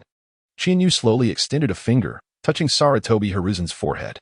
With a resounding boom, the aged body of Sarutobi Hiruzen suddenly shattered into fragments. Not a bone remained. Chapter 80 The Plans of the Three Clans, Boar, Deer, and Butterfly Teacher. Tsunade shouted, rushing towards Chiyu. Oh! Chiyu gazed at the furious Tsunade, a smirk curling at the corners of his mouth. In a flash, he appeared before her. Bang! A powerful kick struck Tsunade in the abdomen, sending her flying. Tsunade. Calm down. Jiraiya caught her, his voice laden with sorrow. The third Hokage has fallen today. As his beloved disciple, Jiraiya sought vengeance against the Shadow Organization. Yet he lamented their current inability to retaliate. Your teacher perished by my hand. If you wish to avenge him, feel free to strike. if you believe you can defeat me." With those words, Chiyu's body slowly ascended, soaring effortlessly to a height of 100 meters. His objective achieved. Remaining here held no significance. "Jiraiya, we cannot let him escape." Tsunade wiped the blood from the corner of her mouth, her voice sorrowful. Jiraiya sighed helplessly. "If he wishes to leave, we cannot stop him. Besides, even if we did, what would it matter?" Countless ninjas looked up in astonishment at Chiyu flying in the sky. The third Hokage had fallen, and the Azura departed quietly. No one anticipated that the situation would escalate to this point. "Jiraiya, I must fulfill my teacher's last wish and become the fifth Hokage," Tsunade declared, her eyes reddened, enunciating each word with determination. "Tsunade, but you?" Jiraiya began, fully supporting her ambition to become Hokage. However, Tsunade suffered from hemophobia, her strength diminished, making it difficult for her to command respect. Before Jiraiya could finish his thought, Tsunade's chakra surged wildly, fissures appearing in the ground beneath her feet. "I am already healed." Her eyes were fixed on the spot where Sarutobi Hiruzen had vanished, lost in contemplation. Hemophobia, merely a fear that had festered within her since the death of Dan Cat, now cured with the passing of Sarutobi Hiruzen. "Then this will be manageable," Jiraiya remarked. Once she overcame her hemophobia, Tsunade would undoubtedly be a formidable shadow-level ninja. With Sarutobi Hiruzen's prestige, the clan leaders would likely hesitate to voice opposition. Uchiha Fugaku observed from a distance, contemplating the situation regarding Tsunade and Jiraiya. With the third Hokage slain, the position of Hokage would inevitably pass to either Tsunade or Jiraiya. However, neither possessed the strength or cunning to rival Sarutobi Hiruzen. This could very well be the Uchiha's opportunity. The three Sharingan could certainly contend for the title of Hokage. Meanwhile, in another part of the village, Yamashiro Aoi, Nara Shikaku, and Akimichi Chza stood together, their gazes fixed on Tsunade and Jiraiya. "Shikaku, what shall our three clans do next?" Chza inquired. Shikaku, the most astute of the trio, had always been cautious of his wife, and after establishing a family, his standing was the lowest among them. Nevertheless, he had earned the unwavering trust of the third Hokage. During the recent campaign against the Shadow Organization, the third Hokage had even entrusted Shikaku with leading a ninja squad. The boar, deer, and butterfly clans had always been allies, thriving together or suffering together. Now that the third Hokage had perished, the balance of power within Konoha was bound to shift. "What shall we do?" Shikaku smiled. "Of course, we must wholeheartedly support Tsunade in becoming the fifth Hokage." "Oh." Aoi frowned slightly. Chza, equally puzzled, looked at Shikaku. Although Sarutobi Hiruzen is dead, the elder Takumi is still alive. With his reputation, our three clans may still have an opportunity to contend for the Hokage position. While the boar, deer, and butterfly clans were affiliated with the Hokage's faction, they were not directly related. During his lifetime, Sarutobi Hiruzen had covertly suppressed their influence. Take Takumi, for instance, who had fought valiantly during both the Second and Third Shinobi Wars. Despite his contributions to the village, he had been sidelined by Sarutobi Hiruzen. If not for the Uchiha's prominence, the Hokage faction might have brazenly sought to diminish the strength of the three clans. Now, with Sarutobi Hiruzen's death, it was an opportune moment for the three clans to expand their influence. "Aoi, Chza, set aside your unrealistic dreams. The position of Hokage is not easily attained. Takumi is nearly 70. Even if he were to become Hokage, could he maintain his hold on the position? Moreover, let us not forget the Uchiha." Shikaku continued, sighing. The Uchiha now possessed 2 pairs of Sharingan, wielded by 2 15-year-old boys. Could Takumi stand against the Uchiha alone? If our 3 clans wish to prosper, we must place our hopes in Tsunade. Chza and Aoi fell silent for a moment before inquiring, "Why is that?" "Because we, the boar, deer, and butterfly clans, have always aligned with the Hokage faction. To suddenly switch our allegiance to the Uchiha would undoubtedly invite ridicule. Furthermore, the Uchiha, with their prideful nature, would hardly condone such opportunistic behavior." After some contemplation, Aoi remarked, "But what if the Uchiha were to assume the Hokage position?" Shikaku shook his head. "You worry too much. Given the Uchiha's current reputation in Konoha, they are unlikely to ascend to the Hokage position. The villagers harbor resentment toward the Uchiha, partly due to the propaganda spread by Sarutobi Hiruzen and others, and partly due to the issues stemming from the Uchiha's police department. But one thing is certain, the situation will change." "What do you mean?" "With the deaths of the third Hokage and others, no one can hinder the rise of the Uchiha clan. The sixth or even seventh Hokage will undoubtedly belong to the Uchiha. Chza slapped his belly, frowning. What can we do to prevent this? Why prevent it? Shikaka calmly countered. Aoi and Chza exchanged bewildered glances. Shikaka smiled at his two friends. If the Uchiha wish to become Hokage, let them. I cannot believe that once they attain the position, they will seek to eliminate the boar, deer, and butterfly clans. The suppression of the Uchiha by Sarutobi Hiruzen and others stemmed from a desire to inherit the will of the second Hokage and to solidify their own status. It was clear to any discerning eye whether the Uchiha were truly a malevolent clan. Aoi nodded. You are right. We have misjudged the situation. The boar, deer, and butterfly clans are not enemies of the Uchiha. Suppressing the Uchiha would not benefit our clan. Rather, it would create a formidable adversary. Moreover, our three clans seek peaceful development. The Hokage position is merely a bonus for us. As long as the new Hokage does not impede the growth of our clans, who occupies the position is of little concern. This sentiment might reflect the attitude of the majority of clans within the village. It is important to understand this. A moment of confusion is trivial, but a lifetime of misunderstanding is perilous. Shikaku sighed in relief. Let us go greet the future Hokage. Chapter 81. Shinyu. Fugaku, you shall abdicate and allow me to become the clan leader. The third Hokage was assassinated by the leader of the shadow organization, Shura, just yesterday. In less than 2 days, this news swept through the village like a tempest. The remains of Hiruzen Sarutobi had hardly cooled, and a peculiar incident unfolded within Konoha. With the machinations of certain individuals, several detrimental rumors regarding Hiruzen Sarutobi began to circulate discreetly. Firstly, it was alleged that Hiruzen Sarutobi, driven by his desire for power, feared that the renowned Konoha White Fang, known for his repeated heroic deeds, posed a threat to his position as Hokage. It was claimed he spread rumors in secret, leading to the White Fang taking his own life. Secondly, the fourth Raikage-esque conspiracy to usurp the Byakugan of the Hyuga clan was thwarted. Yet Hiruzen Sarutobi did not seek justice for the Hyuga. Rather, he compelled Hinata Hayashi to commit seppuku as an act of contrition. Thirdly, in collusion with Shimura Danzo, Nara Shikaku, Mito Gate, and his disciple Orochimaru, he was accused of conducting inhumane human experiments. When these heinous deeds were exposed, all blame was shifted onto Orochimaru, and he was deliberately allowed to escape during the pursuit. Lastly, there were allegations of mistreatment towards the son of the fourth Hokage, Uzumaki Naruto, along with the dissemination of falsehoods regarding the Nine-Tails Fox. This cascade of rumors left many villagers in shock. Some dismissed them outright, believing them to be the work of those seeking to tarnish the reputation of the third Hokage. Certain individuals, who had remained silent during his lifetime, now indulged in disgraceful acts to undermine his legacy. Others found themselves torn between skepticism and belief, for some rumors indeed held a kernel of truth. Take, for instance, the death of the White Fang. How could a legendary ninja, whose reputation even surpassed that of the legendary Sannin, succumb to suicide over mere gossip? If there were no foul play from the third Hokage, who would believe it? Furthermore, consider Uzumaki Naruto. The illustrious orphan of the fourth Hokage lived a life worse than that of many ordinary orphans. There must be hidden motives behind it. Regardless, in the hearts of many, the noble image of Hiruzen Sarutobi had been irreparably damaged. In the Uchiha clan grounds, Shursui, upon hearing the rumors circulating within the village, sensed something amiss and sought out Chinyu immediately. As Chinyu poured a cup of water, he regarded the wide-eyed Shursui with a sense of exasperation. Please, do not look at me with such suspicion. Do you truly believe I am behind this? Shursui nodded gravely.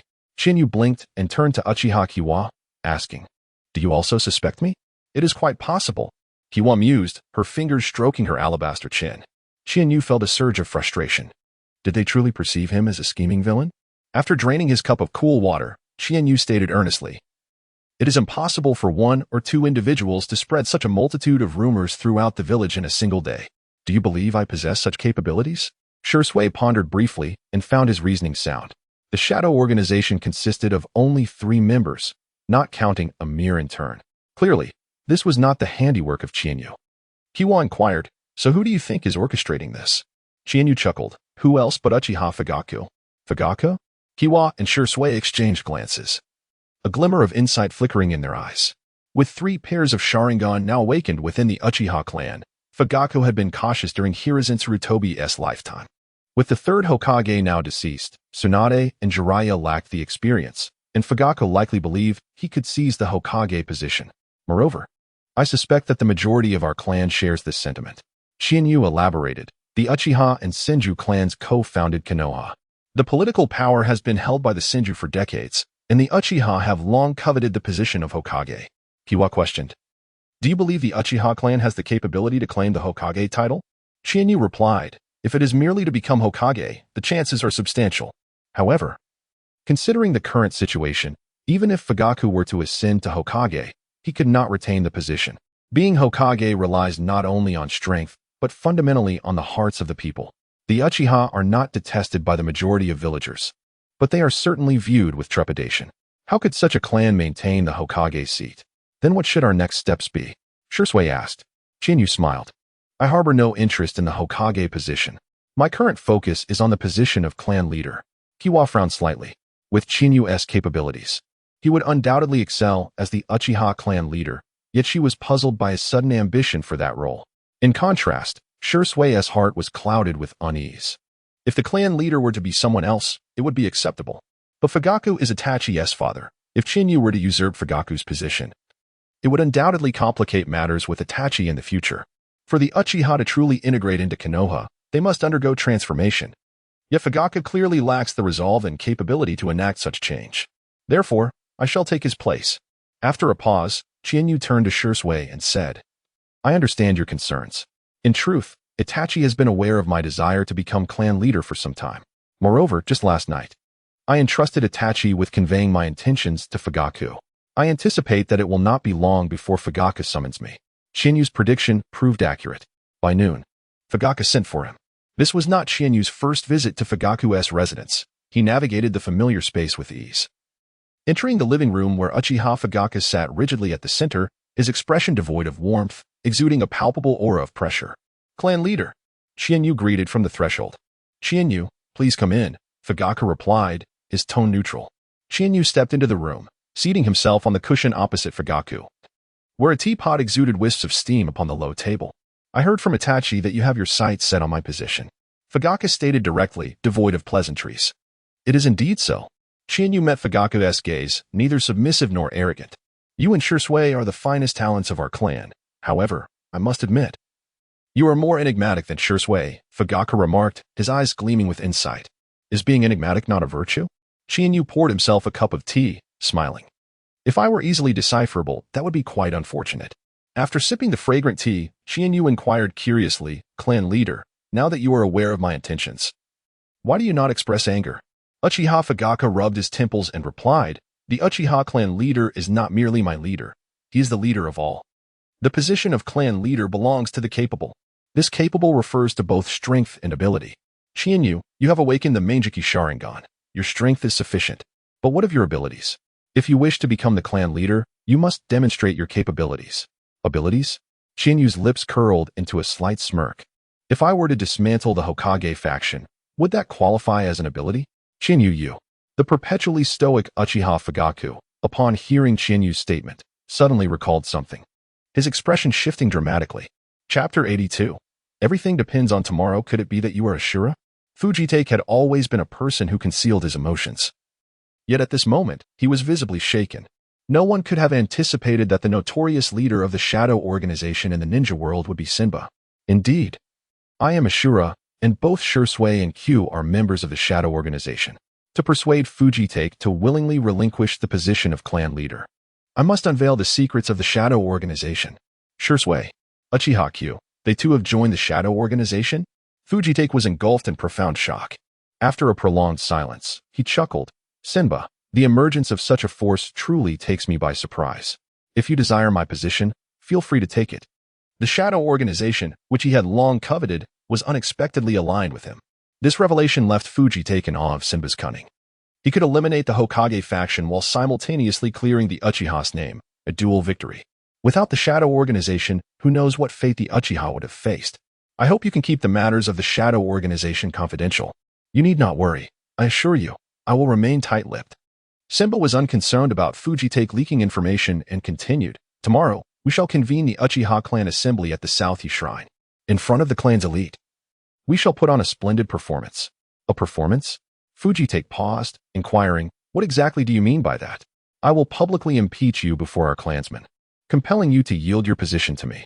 Although Fujitake was willing to step down as clan leader, he understood that proper procedures must be observed. Furthermore, gaining the acceptance of other clan members would undoubtedly require considerable effort. There is one more matter.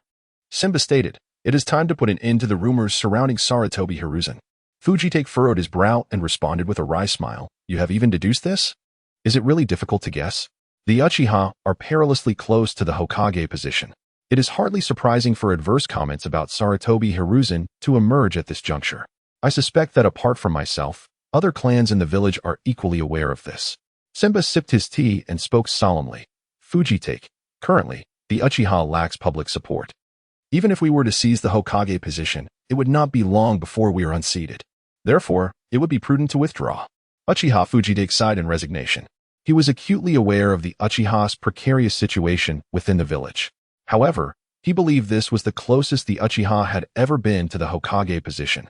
If they could not seize this opportunity, it was unlikely that another would arise. Of course, this was his perspective prior to discovering that Simba was the leader of the Shadow Organization. "Very well." Fujitake nodded. "The fifth Hokage shall be left to Tsunade and her allies." At this point, he felt an overwhelming confidence in Simba and the Uchiha clan. The Hokage position would ultimately belong to the Uchiha in due time. "My dear clan leader, to speak candidly, you are not an exceptional clan leader. However, you are a remarkable father. I assure you, Itachi will become the sixth Hokage," Simba stated calmly. Fujitake was taken aback and replied, "I did not realize you held Itachi in such high regard. While he is indeed talented, he pales in comparison to you." Simba shook his head, asserting, "Among the Uchiha, Itachi is the most qualified to assume the role of Hokage." After saying this, Simba rose and strode out of the living room. He had no interest in the Hokage position. Shirsue's greatest flaw was his excessive kindness. He lacked the ruthlessness required of a leader. As for Fujitake, he was unfit not only to be Hokage but even to lead the Uchiha clan. The reason? It was simply a matter of capability. Fujitake gazed intently at Simba's retreating figure, feeling an indescribable delight. For him, as long as the Uchiha could ascend to the Hokage position, who held the title was of little consequence. Naturally, if his son were to become Hokage, he would feel an immense sense of pride as a father. Suddenly, hurried footsteps echoed from outside. A graceful young woman rushed in. "Fujitake, I heard from Itachi that Simba intends to replace you." This woman, possessing a gentle and elegant demeanor, was none other than Uchiha Fujitake's wife, Uchiha Mikoto. "Mikoto, trust me. Uchiha Simba is far more suited to be the clan leader than I am. Under his leadership, the Uchiha clan will regain its former glory," Fujitake exclaimed excitedly. Mikoto silently sat beside Fujitake, her eyes filled with tenderness as she gazed at him. He had always been consumed by the affairs of the clan and the village, never experiencing such joy as he did today. At the Hokage Tower, Tsunade sat in her chair, her brow furrowed in concern. The clans of Inuzuka, Yamanaka, Nara, Ise, and Kazekage all supported her candidacy for the fifth Hokage. The Hyuga clan remained neutral, seemingly observing from the sidelines. The crux of the matter lay with the Uchiha. Sarutobi Hiruzen had occupied the Hokage position for decades. Setting aside his merits, his diligent efforts were undeniable. Various clans that had previously served him openly supported Tsunade's claim to the Hokage title. However, the ultimate decision rested with the Uchiha. Though the Hyuga clan harbored dissatisfaction towards the Hokage faction, they lacked the capacity to contest the Hokage position. Simply put, they were not powerful enough. The Hyuga clan's top combatants were merely elite jounin. In the entire ninja world, there had yet to be a case where an elite jounin had assumed the Hokage role. In contrast, the Uchiha were different. Shisui and Simba had awakened their Manjikyu Sharingan, their strength firmly on par with that of a Kage. Furthermore, they were among the stronger Kage-level ninjas. Although Fujitake had not awakened his Sharingan, he had possessed the three-tomo Sharingan for decades. Even if he was not a Kage-level ninja, he was certainly close. The Uchiha posed the greatest obstacle to Tsunade's ascension to the position of fifth Hokage. Jiraiya sighed in resignation. Recently, numerous unfavorable rumors about his teacher had surfaced in the village, and the source of these rumors was likely Uchiha Fujitake. This indicated that the Uchiha were vying for the Hokage position. Tsunade smiled and remarked, "If it were merely a fair competition, I would be confident in my victory." Tsunade was the beloved disciple of Sarutobi Hiruzen, and her lineage was impeccable. As for the Uchiha clan, under the public scrutiny, They had become a feared and malevolent presence within Konoha village, particularly in light of the disparaging remarks made by Sarutobi, Hiruzen, and others. In comparison, it was evident that her chances of victory were far greater. However, should the Uchiha remain resolute in their pursuit of the Hokage position, it was likely that force would come into play. The Uchiha were currently at the height of their power. Should conflict arise, victory or defeat aside, Konoha would undoubtedly suffer significant losses. At that time, other major ninja villages might seize the opportunity to intervene. Jiraiya pondered for a moment and said, "Tomorrow, I will visit the Uchiha clan's territory in hopes of persuading Fujitake to abandon his pursuit of the Hokage title. That is the only course of action left to us." Chapter 83. Chihane. Fugaku is unworthy of leadership in the Uchiha clan's territory. At the Nanha Shrine, Uchiha Fugaku stood before a stone tablet. Surveying the gathered clansmen in the secret chamber, his gaze briefly lingered on Chihane's face before he spoke. "Esteemed clansmen, the purpose of today's assembly is to announce a matter of great significance." All eyes were fixated on him, with whispers of a potential bid for the position of the fifth Hokage circulating among them. Fugaku's voice resonated as he declared, "I intend to resign from the position of clan leader, allowing Chihane to succeed me." The room erupted in astonishment. None had anticipated Fugaku's abdication at such a pivotal moment. "Wait, I cannot accept this manner of relinquishment." Chihane stepped forward, her voice clear and resolute, reaching every ear present. "This is not a mere abdication." She locked eyes with Fugaku, stating bluntly, "Rather, I, Uchiha Chihane, shall seize the position of clan leader from Fugaku. The performance must be thorough." Fugaku's inexplicable yielding could arouse suspicion among those with ulterior motives. However, by usurping the title, any whispered criticisms would merely reflect upon Chihane's youthful ambition and desire for power. "Regarding my reputation, everyone is well aware. Hence, I need not elaborate further. Uchiha Fugaku lacks the capability to lead our clan and is unfit for the role of clan leader. Though I, Uchiha Chihane, may not be the most talented, I firmly believe I possess the ability to fulfill the responsibilities of this position." Her voice resonated powerfully within the chamber. In the Uchiha clan, strength was revered above all. Just as Senju Hashirama had decisively subdued Uchiha Madara, the Uchiha were more inclined to oppose Madara than to confront Hashirama directly. This illustrates the clan's deep-seated respect for power. Today, Chihane aimed to emulate Hashirama, intending to assert her authority over all Uchiha clansmen through sheer might. "Chihane, are you attempting to impeach the clan leader?" An elderly man with graying hair stepped forward. He was Uchiha Nagamine, the second elder of the clan and a confidant of Fugaku. "Fugaku is unworthy of leadership. During his tenure, he has made countless blunders and has merely occupied the position without merit. Is it not justified to impeach him?" Chihane asserted confidently. The clansmen were taken aback. Such a situation had never occurred in the Uchiha clan. No clansman had ever attempted to impeach their leader and force a resignation. Even Uchiha Madara had only relinquished his title after becoming isolated from his supporters. "Countless blunders?" Fugaku repeated each word carefully. "Chihane, while I may lack exceptional abilities, what evidence do you have to substantiate your claim of my incompetence?" Though it was a performance, Fugaku was curious to see how Chihane would justify her actions to remove him from power. He believed that all he had done was for the sake of the clan. Convinced of his own righteousness, others in the room shared his curiosity, eager to hear her explanation. This all traces back to the Ninetales incident. Chihane's tone was solemn. Upon hearing this, Fugaku frowned. The Ninetales incident involved an unknown Uchiha manipulating the beast to destroy the village. It bears no relation to our clan. "Bear no relation?" Chihane scoffed. "Let me pose a question. Why did you, clan leader Fugaku, choose to have Uchiha clansmen remain at the clan grounds, merely watching from the sidelines, rather than supporting the fourth Hokage?" She continued, "To speak plainly, it is not merely other clans that ostracize the Uchiha. Such a cowardly, indifferent response to suffering is utterly revolting. Imagine if the Uchiha had intervened during the Ninetales incident to save the fourth Hokage. We would not have fallen to such a lowly state today. During the Ninetales incident, the Uchiha clan had remained safe within their territory, suffering no casualties. Yet, their arrogance led them to scorn those who fled in fear. Ironically, during the Ninetales incident, they had become the very type of individuals they despised." Fugaku explained. "At that time, I wished to aid the fourth Hokage, but the third Hokage ordered all Uchiha clansmen to remain at the clan grounds, leaving me powerless." "Chihane, you too experienced the Ninetales incident, and you are well aware of the circumstances. The Umbu surrounded the Uchiha territory. Even if I had wanted to support the fourth Hokage, I could not have done so." In truth, Fugaku often regretted that decision. Unlike the antiquated figures like Minato Namikaze and Hiruzen Sarutobi, he believed they would not secretly undermine the Uchiha. Unfortunately, there are no remedies for regret. Huh? Chihane laughed mockingly. How absurd. You repeatedly invoke the third Hokage. Yet the fourth Hokage is the one currently in power. You heed the third Hokage's absurd orders while neglecting the life or death of the fourth Hokage. Is this not a prime example of incompetence? I only regret that I lack the influence to prevent it all from happening, she lamented, a deep sigh escaping her lips. Uchiha Nagamine stepped forward to defend Fugaku. Chihane. The decision for the Uchiha to remain at the clan grounds during the Nine-Tails incident was reached collectively by all elders and clan leader Fugaku. It is unfair to place all the blame solely on him. Very well, Chihane retorted. It seems Elder Nagamine also acknowledges the misjudgment of that decision. As for your assertion that placing all the blame on Fugaku is inappropriate, I must respectfully disagree.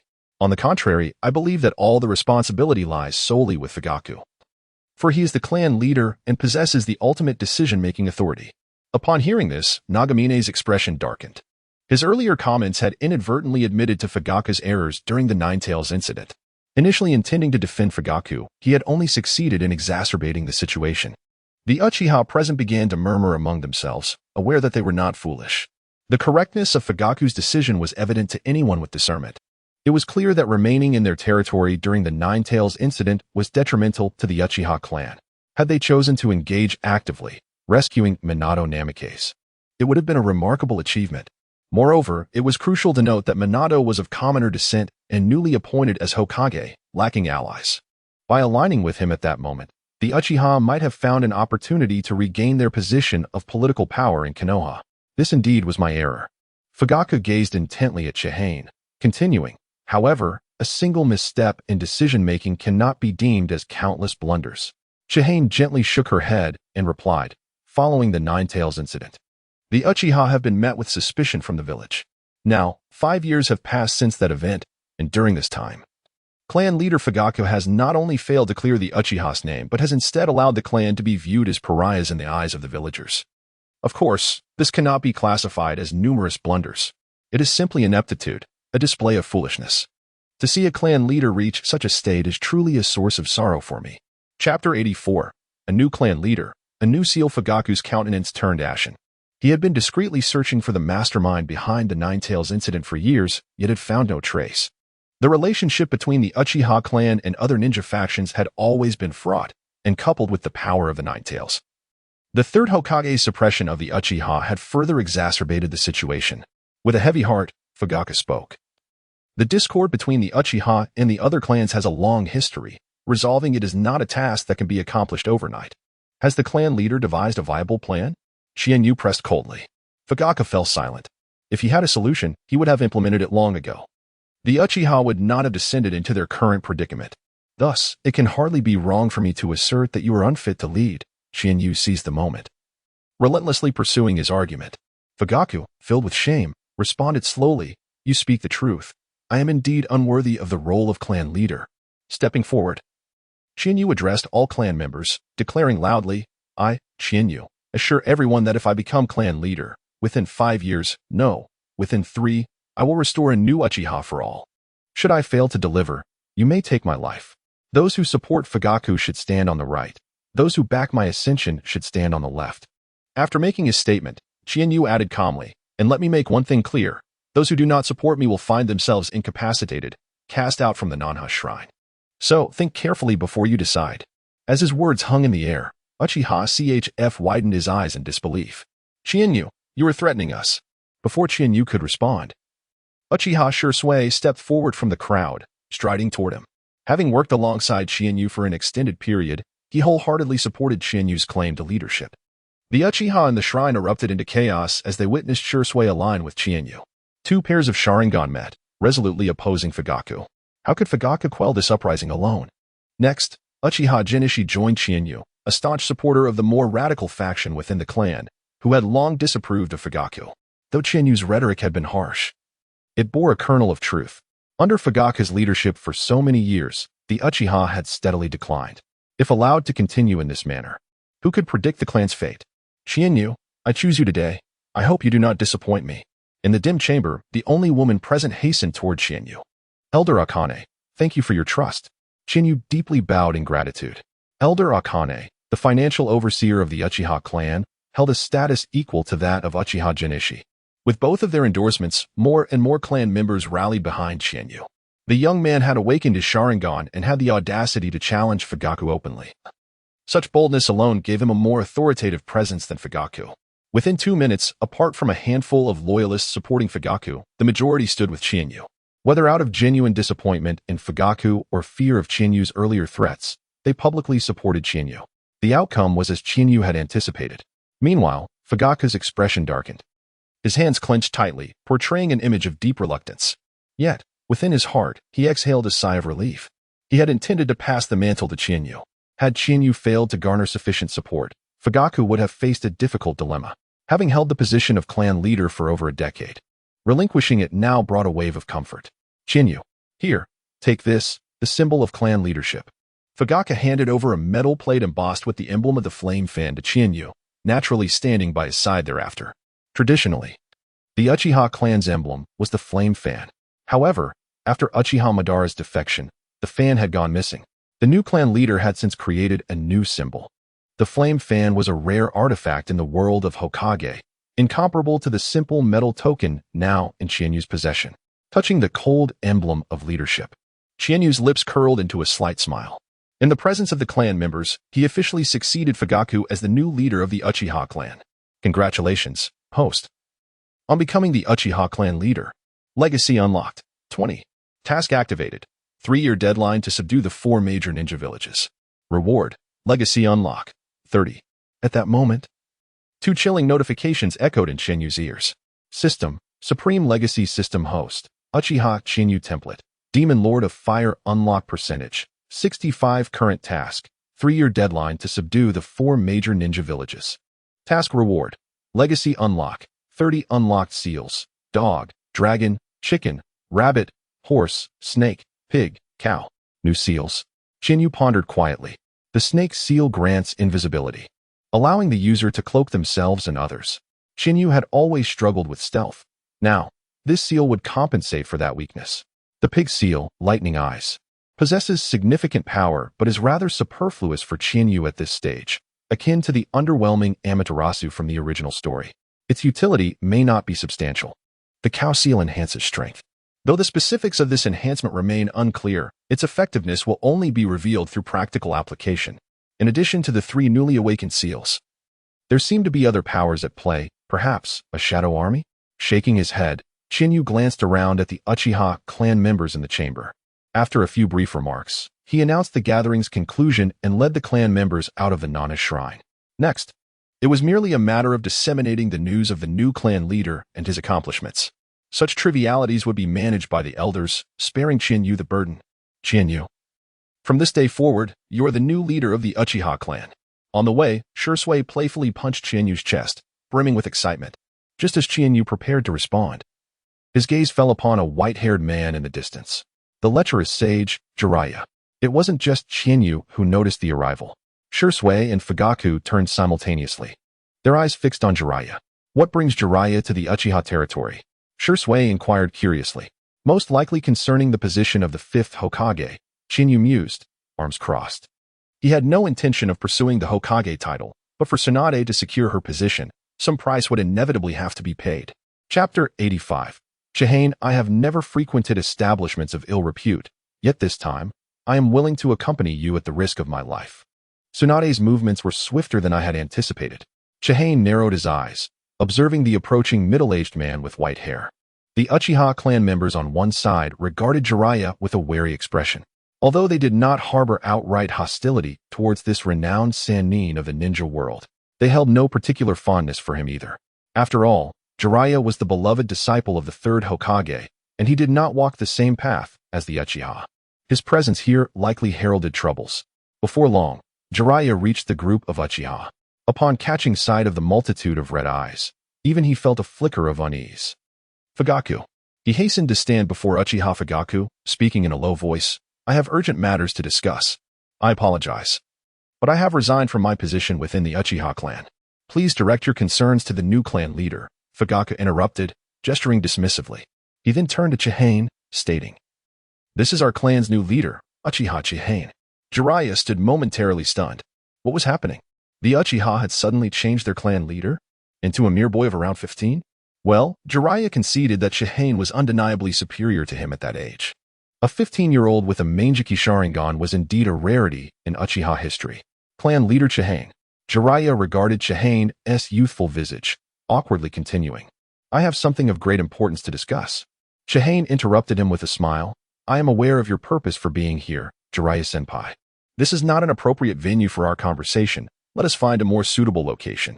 Jiraiya, known as the Pervy Sage, had piqued Chihane's interest long ago. However, due to the political factions within the Hokage, he had refrained from pursuing a deeper relationship with him. A flicker of delight crossed Jiraiya's eyes as he found Chihane's demeanor refreshing. The young prodigy exhibited a gentle attitude, devoid of the typical superiority complex that often characterized the Uchiha. "Indeed, we should find another place." Jiraiya concurred. Chihane patted Shursui on the shoulder, inquiring, "What is the name of the most famous establishment in Konoha?" Shursui paused, taken aback, and replied bashfully, I wouldn't know. Am I the type of person to know such things? And why are you asking about that place?" Coughing lightly, Fugaku interjected, "Chihane, this may not be appropriate. How about we discuss this at my home?" Chihane disregarded Fugaku's suggestion, focusing intently on Jiraiya. "Jiraiya-senpai, surely you know where it is?" Jiraiya was taken aback by Chihane's inquiry, perplexed by the boy's intentions. He scratched the back of his head and chuckled, opting to remain silent. Silence implies agreement, Chihane mused, then turned to Shursui, suggesting, "Shall we go together?" Shursui firmly declined, stating, "I still have training to do today. Let us postpone this matter." Chihane feigned a dramatic sigh. What a pity. With that, he departed alongside Jiraiya. The Uchiha clan members exchanged bewildered glances, each silently lamenting the situation. It was natural for a young man, brimming with vigor, to have certain desires. However, the fact that Chihane had only just assumed the role of clan leader and was now visiting such a place was troubling. Should this news spread, the Uchiha's reputation would undoubtedly suffer. Yet, to the average observer, the Uchiha had long lost their esteemed reputation. Moreover, if one were to indulge in such activities, it would be prudent to do so discreetly. To brazenly flaunt it before numerous clan members was simply scandalous. The finest establishment in Konoha. A young woman, clad provocatively, beckoned. "Come here. Today it's half price at only 10,000 ryu." Suddenly, a girl of around 16 or 17 grasped Chihane's arm. "Dear sir, please don't go to that establishment. The girl is unattractive and lacks skill. Come to me instead. An all-night stay is only 20,000 ryu." She whispered enticingly into Chihane's ear, igniting a stir within him. Chihane inhaled deeply, casting a glance at the girl's figure, lamenting silently. "I'm afraid, my dear, you are too young for my tastes." Without waiting for her response, he swiftly withdrew his arm. At this moment, Chihane noticed Jiraiya, whose face bore the unmistakable expression of a lecher. Prodding Jiraiya, Chihane inquired, "Where is that place you mentioned?" Jiraiya gulped, responding with a grin. "It's just ahead at the hot spring inn, called Deer's Bath." "Then let us proceed." They quickly arrived at Deer's Bath. A charming middle-aged woman greeted them at the front desk with a smile. "Welcome. Find a quieter spot, and please present your finest courtesan." "Certainly. Yoshiko, come greet our guests," the matron called. A youthful girl clad in minimal attire emerged. Chihane's brow furrowed at the sight. With a resounding clap on the table, Chihane exclaimed, "Do you take me for a fool?" The matron appeared taken aback, confusion etched on her face. "What do you mean, young sir?" Chihane pointed at Jiraiya, then at himself. "There are two of us here. How can you offer just one girl?" The matron appraised Chihane, replying softly, "We charge per head here. 10,000 ryu each." 10,000 ryu? Chihane was momentarily taken aback. Surely, this was 5 times the going rate outside. "Are your girls made of gold or silver?" "So what if they are?" "I have plenty of money." Chihane glared at the matron, declaring, "I want 2, no, 10. 10? The matron's eyes sparkled with delight. "Yoshiko, Keiko, Rinko, and Madako. 10. 10. Jiraiya, invigorated, exclaimed, "Regardless of how the Uchiha matters resolve, this is a profitable venture." Throwing an arm around Chihane's shoulders, Jiraiya leered. "I didn't expect you, Chihane, to have such grand appetites at such a young age." Coughing, Chihane replied, "Truth be told, this is my first time at such a place." "First time?" Jiraiya was astonished. He had presumed Chihane to be a kindred spirit, only to discover he was a naive young man. Yet you dare to order 10 on your first visit. Are today as youth so bold? Chihane fixed Jiraiya with a serious gaze, stating, I have never visited such establishments before, but this time, I shall accompany you without reservations. Oh? Jiraiya's eyes widened with intrigue. And what prompted this decision? Because of you. Chihane replied. Because of me? Jiraiya echoed, bewildered. Indeed, because you were Jiraiya. Amidst a bevy of scantily clad maidens, Kawa was encircled, his pulse quickening. Despite his vast theoretical knowledge, this was his inaugural foray into practical application, understandably inducing a degree of trepidation. Jiraiya, observing Kawa amidst the floral array, was consumed by envy. The agreement had been to revel together. Yet the ladies gravitated solely towards Kawa. You, remain. The rest of you, attend to the other gentlemen, Kawa declared, selecting a maiden who pleased his eye and dismissing the others to Jiraiya's side. Jiraiya, upon hearing Kawa's words, was elated. Any semblance of the mission to the Uchiha clan was abandoned as he surrendered himself to the bosoms of the ladies. Kawa cast a fleeting glance at Jiraiya before escorting the chosen beauty to a secluded chamber. The maiden, overjoyed by Kawa's selection, clung to his arm. Quite resilient. He mused. Her fingers traced Kawa's robust chest, a fervent glint in her eyes. As her hand descended, Kawa intercepted her wrist, chuckling, Patience, my dear. Haste makes waste. First, attend to my back. He disrobed and reclined in the bath. The maiden's cheeks flushed as she diligently scrubbed Kawa's back with her delicate fingers. After half an hour, as the water cooled, Kawa's eyes snapped open. The maiden regarded him with a plaintive gaze. She had never encountered a patron who sought solely a back scrub. Content? Kawa inquired, clasping her hand. Of course, fulfilling a patron's desires is my duty, she replied softly, her eyes lingering on Kawa. In that case, allow me to impose further. Kawa murmured, drawing her close, his gaze intensifying. Clean my face. 5 minutes later, Kawa emerged, invigorated. Ah, Shio, your husband remains chaste for you, he sighed. Before settling to await Jiraiya. 2 hours elapsed before Jiraiya emerged, a rare weariness etched upon his face. Jiraiya, did you enjoy yourself? Kawa inquired with a smile. Indeed, Kawa. I must say, the ladies here are exceptional. I wielded my lance with vigor, conquering them all. A complete triumph in water, land, and air, Jiraiya exclaimed. Kawa stared blankly. Jiraiya embraced Kawa. Do not fret, you shall learn. Next time, I shall instruct you. Having settled the bill, they strolled out of Deer Springs. Jiraiya remained unmoved by the allure of the street's painted women, maintaining an air of composure. Kawa. Jiraiya. Shursui approached them. Jiraiya, let us conclude here. As the new clan head, duties await, Kawa said. Jiraiya recalled their purpose. Kawa, I wish to. Kawa interjected, I comprehend. Whether Tsunade becomes the 5th Hokage hinges not on the Uchiha clan. Oh, Jiraiya asked. If they wish for the Uchiha to relinquish the Hokage position, they must demonstrate their sincerity. Jiraiya was overjoyed. Rest assured, the village shall not slight the Uchiha. We shall discuss the particulars at the Hokage Tower tomorrow. Chapter 87. Chiyu, the size of power is meant to serve the villagers' Hokage Tower. What did you say? Uchiha Fugaku is not the clan leader. Uchiha Chiyu has become the new head of the Uchiha clan. Jiraiya, are you certain you are not jesting? Tsunade's eyes widened in disbelief as she gazed at Jiraiya seated at the table. Indeed, it is true. This was directly stated by Uchiha Fugaku himself. In front of dozens of Uchiha clansmen, thus there is no room for doubt. Jiraiya recounted his experiences honestly, of course omitting the pleasant events that transpired in Deer Soup. Ultimately, he emphasized Chiyu's stance regarding the competition for the position of the 5th Hokage. Uchiha Chiyu revealed in our conversation that the Uchiha clan has no intention of pursuing the Hokage title. However, persuading the Uchiha to relinquish their bid for the 5th Hokage will require compensatory measures from other avenues. Tsunade abruptly stood, then quickly sat back down. I truly did not anticipate the Uchiha yielding the Hokage position. Yet, this is undoubtedly excellent news for me. However, if he makes exorbitant demands, how shall we satisfy them? The Uchiha clan is not what it once was. With 2 pairs of Manjiki Sharingan, it is likely that my current capabilities would not intimidate them. Jiraiya added, I have a favorable impression of Uchiha Chiyu. He is reasonable and likely one to inflate his demands. Tsunade sighed deeply and remarked, let us hope so. The following morning, Chiyu and Shursui arrived early at the Hokage Tower. Upon entering the first floor lobby, they were immediately greeted. A white-haired Umbu. Who else could it be but Kakashi? To be honest, Chiyu had always found it perplexing. How could Kakashi, a member of the Umbu, maintain such conspicuous white hair without compromising his identity during missions? Uchiha clan leader, follow me.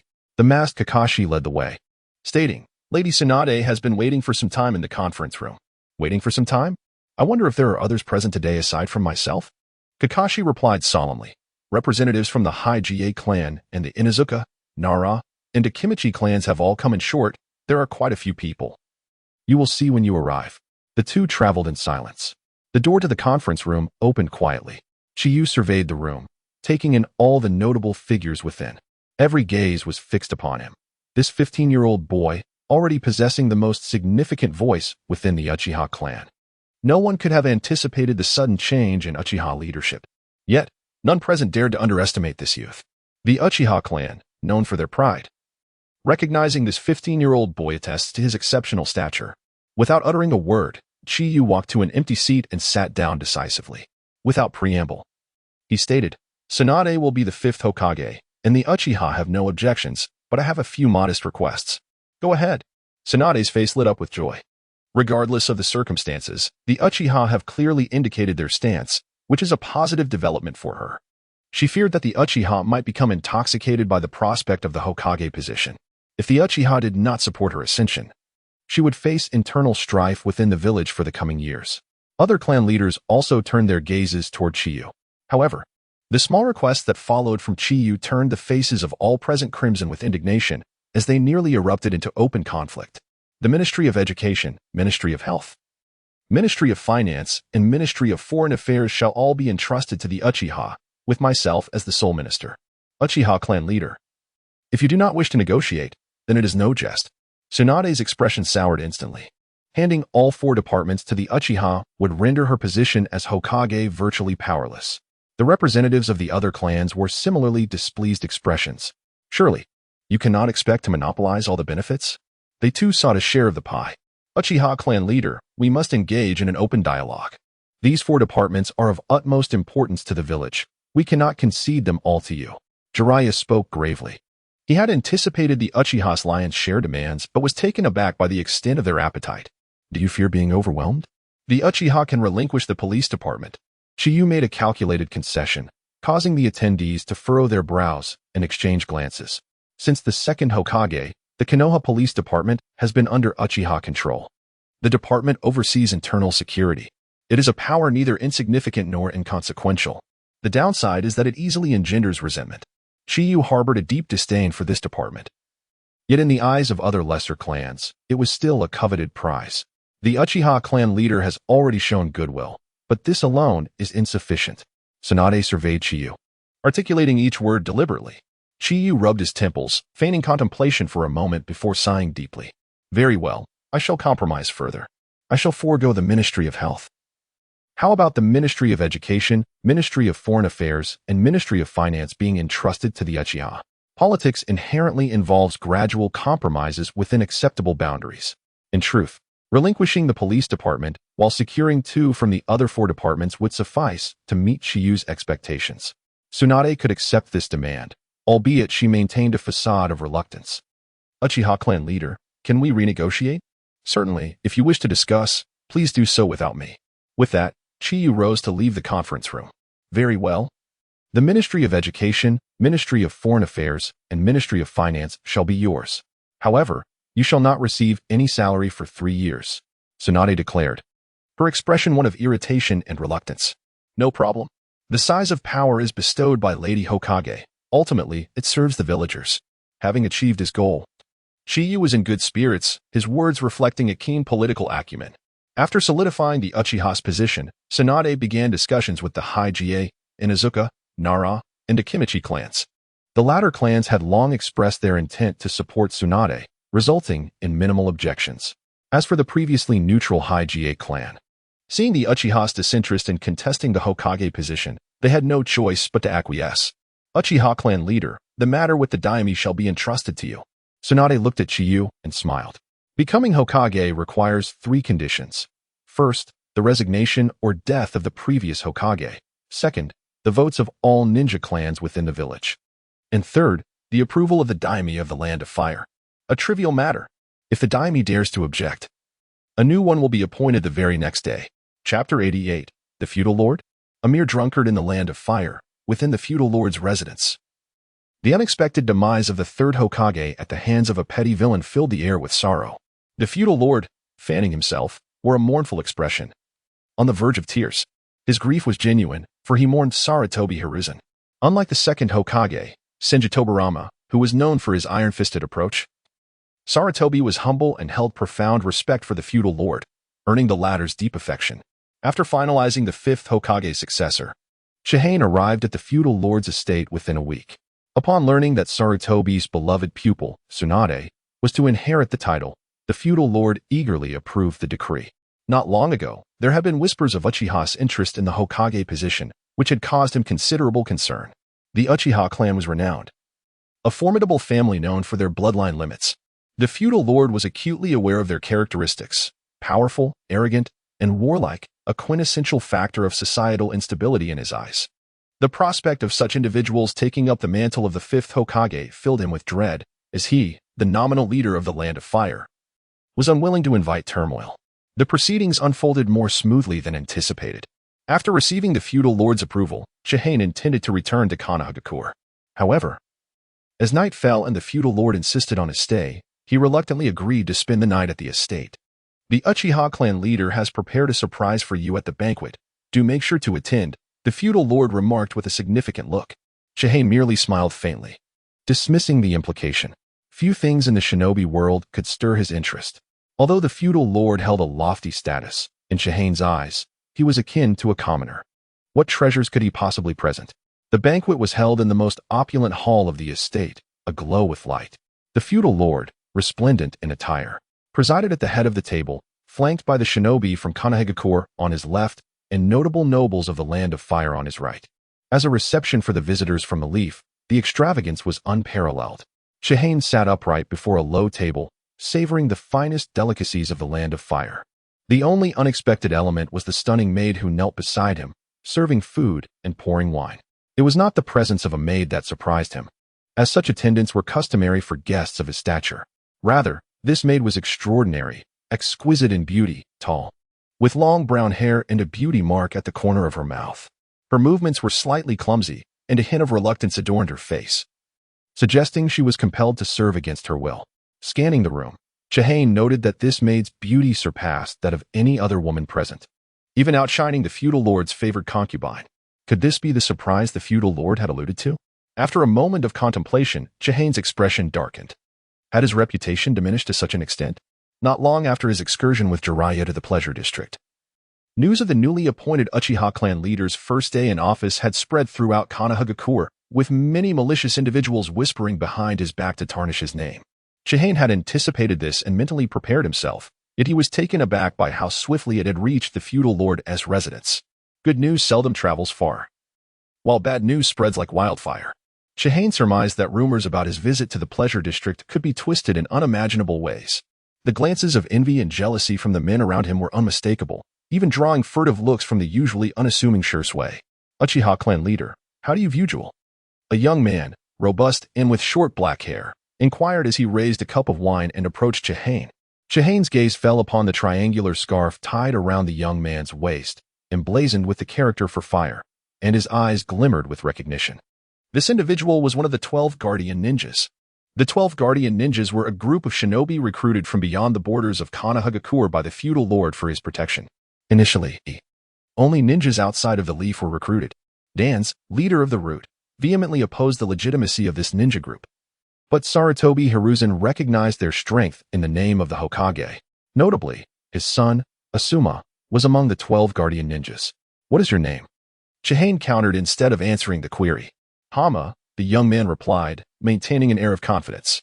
Chihane rubbed the rim of his cup, revealing no change in his expression. Hama? The name sparked a flicker of memory, yet eluded him for the moment. He dismissed the thought, stating, Jewel represents hope. It embodies the future. Every shinobi can be a jewel and is capable of becoming one. Hama's eyes momentarily reflected disappointment as he retorted, no. A jewel should be a sovereign. In the Land of Fire, only the feudal lord can be a jewel. Do you not concur with my philosophy, Uchiha clan leader? His words dripped with provocation. Chihane's mind began to churn. Hama's audacity, whether a mere whim or a directive from the feudal lord, was intriguing. If it was the former, Chihane would not be bothered.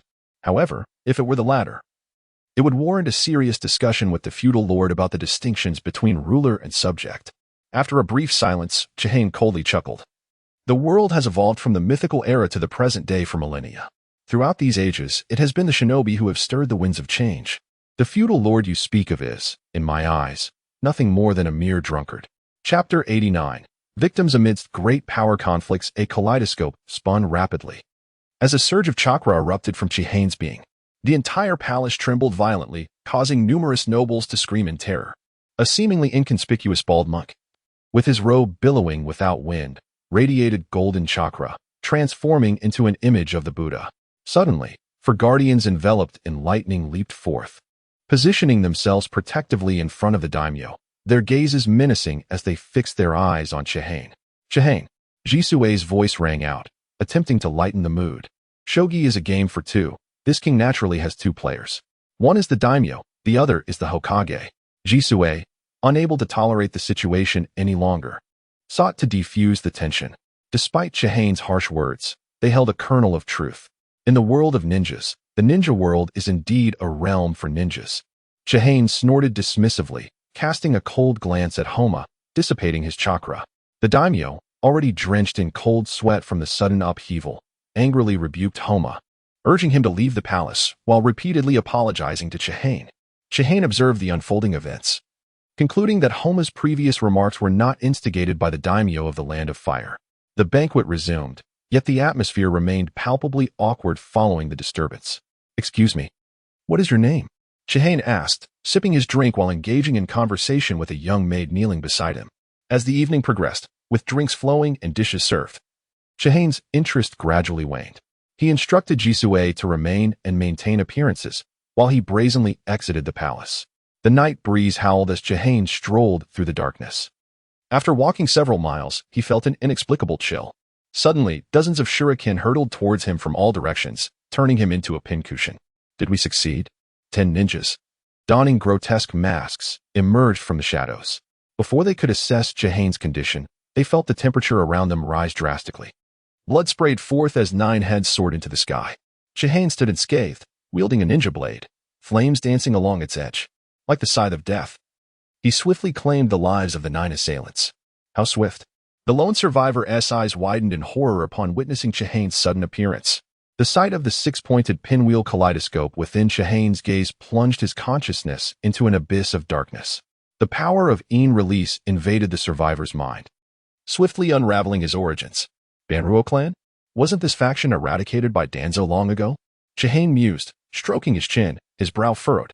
The Banruo clan was a ninja faction from the Land of the Forest, a nation without a ninja village. Akin to the 12 guardian ninjas privately recruited by the daimyo of the Land of Fire. The Land of the Forest, an inconspicuous entity among the myriad small nations, had, like many others, become a casualty in the conflicts between great powers. During the Third Great Ninja War, the Land of the Forest, once an ally, was suddenly betrayed by the Land of Fire and turned to the Land of Earth. The Leaf Village was furious. Danzo ordered the Root Ninjas to wipe out the remnants of the Banruo clan. It appears some remained elusive. Did they dare to assassinate me for revenge? Chihane sheathed his bloodless blade, tightened his garments, and continued towards his abode. Shortly after Chihane's departure, a long-haired woman appeared nearby, gazing at her decapitated comrade on the ground, tears streaming down her face beneath the mask. Is this all the Banruo clan is capable of? Homa materialized beside the long-haired woman, his gaze fixed on the corpse, delivering his cold remark. With a swift motion, the long-haired woman hurled a shuriken at Homa, who effortlessly dodged it. Attacking such targets is akin to courting death. The long-haired woman was the remaining leader of the Banruo clan, who had allied with Homa for revenge against the Leaf Village. This is not my fault. It merely indicates your subordinate's inadequacy. Furthermore, from the moment you embarked on the path of vengeance, you should have been prepared for sacrifice. Unlike the long-haired woman's pursuit of revenge, Homa's motives for confronting Chihane stemmed from differing ideologies. In his view, the king of the Land of Fire could only be the daimyo. The Leaf Village, along with other ninja factions, were nothing but traitors to the cause. As a loyal ninja to the daimyo, he felt it was his duty to eliminate these betrayers and consolidate power solely under the daimyo's reign. With such ninjas in the fray, How could we possibly destroy the Leaf Village? Previously, when Chihane dispatched the assailants, the long-haired woman had remained hidden, witnessing the swift decapitation of 9 ninjas. She found the terrifying swordsmanship and unimaginable speed unfathomable. Even if she were to become 100 times stronger, she would remain no match for him. Indeed formidable. But as long as I complete that jutsu, I may yet possess the strength to fight back. Homa's words revealed his unwavering confidence. He hailed from a renowned Earth-style ninja family in the Land of Fire, which had long passed down a formidable forbidden technique. Legend had it that his ancestors had once used this technique to hunt down shadow-level powerhouses. Homa believed this wholeheartedly. A strength to contend with? At that moment, a mocking voice echoed in Homa's ear. Before he could react, a gleaming blade pierced through his chest. When did this happen? Homa's mouth opened in disbelief. Wishing to utter something, a torrent of flames surged into his body, igniting him in an instant. So it was merely an Earth-style clone that appeared here. Truly cautious. Chihane remarked, observing Homa's transformation into a mound of yellow earth, deep in thought. Yet it mattered little. In his memory, Homa would later devise a technique known as Earth Release, Body Switch Technique, intending to obliterate the Leaf Village. Naturally, that endeavor ended in failure. Chihane's most vivid recollection of Homa was that he had a son named Sora, who possessed a significant amount of Nine-Tails chakra. In the ninja world, those capable of harboring the chakra of the Nine-Tails were exceedingly rare. This alone warranted Chihane's attention. It could prove valuable in the future. His gaze fell upon the long-haired woman, a glimmer of insight flickering in his eyes. The leader of the Banruo clan. How should I deal with her? Were you not leaving earlier? The long-haired woman trembled, fear etched on her face. Under the gaze of such a ruthless individual, her death seemed inevitable. Chihane extended his left hand, fingers curling. An invisible force surged forth. The long-haired woman's mask slipped away. As expected, the face beneath the mask was familiar to Chihane. She was the maid who had attended to him at the banquet, a tragic victim of the conflicts between great nations. How pitiful and lamentable. Chihane let out a long sigh. The world of the Hokage is exceedingly harsh. Beneath the fervor lies an inescapable darkness. Uchiha Itachi stepped onto the battlefield at the tender age of 4, while Kakashi had countless souls on his hands by the age of 12. These may merely be the tip of the iceberg in this brutal ninja world. Chapter 90. Obito's plan. Shinyu gazed at the long-haired woman and softly remarked, "Do you not know that Konoha is the most formidable among the 5 great ninja villages?" "I know," she replied. "Are you aware that seeking vengeance with your strength is akin to a moth flying into a flame, a path to self-destruction?" "I know." "Then why persist in your quest for vengeance?" "Because I must." Shinyu fell into a profound silence. "A madman, a fool." After a long pause, Shinyu inquired, "Have you ever considered that it is not Konoha that has destroyed the Banruo clan?" "Not Konoha?" The long-haired woman scoffed coldly.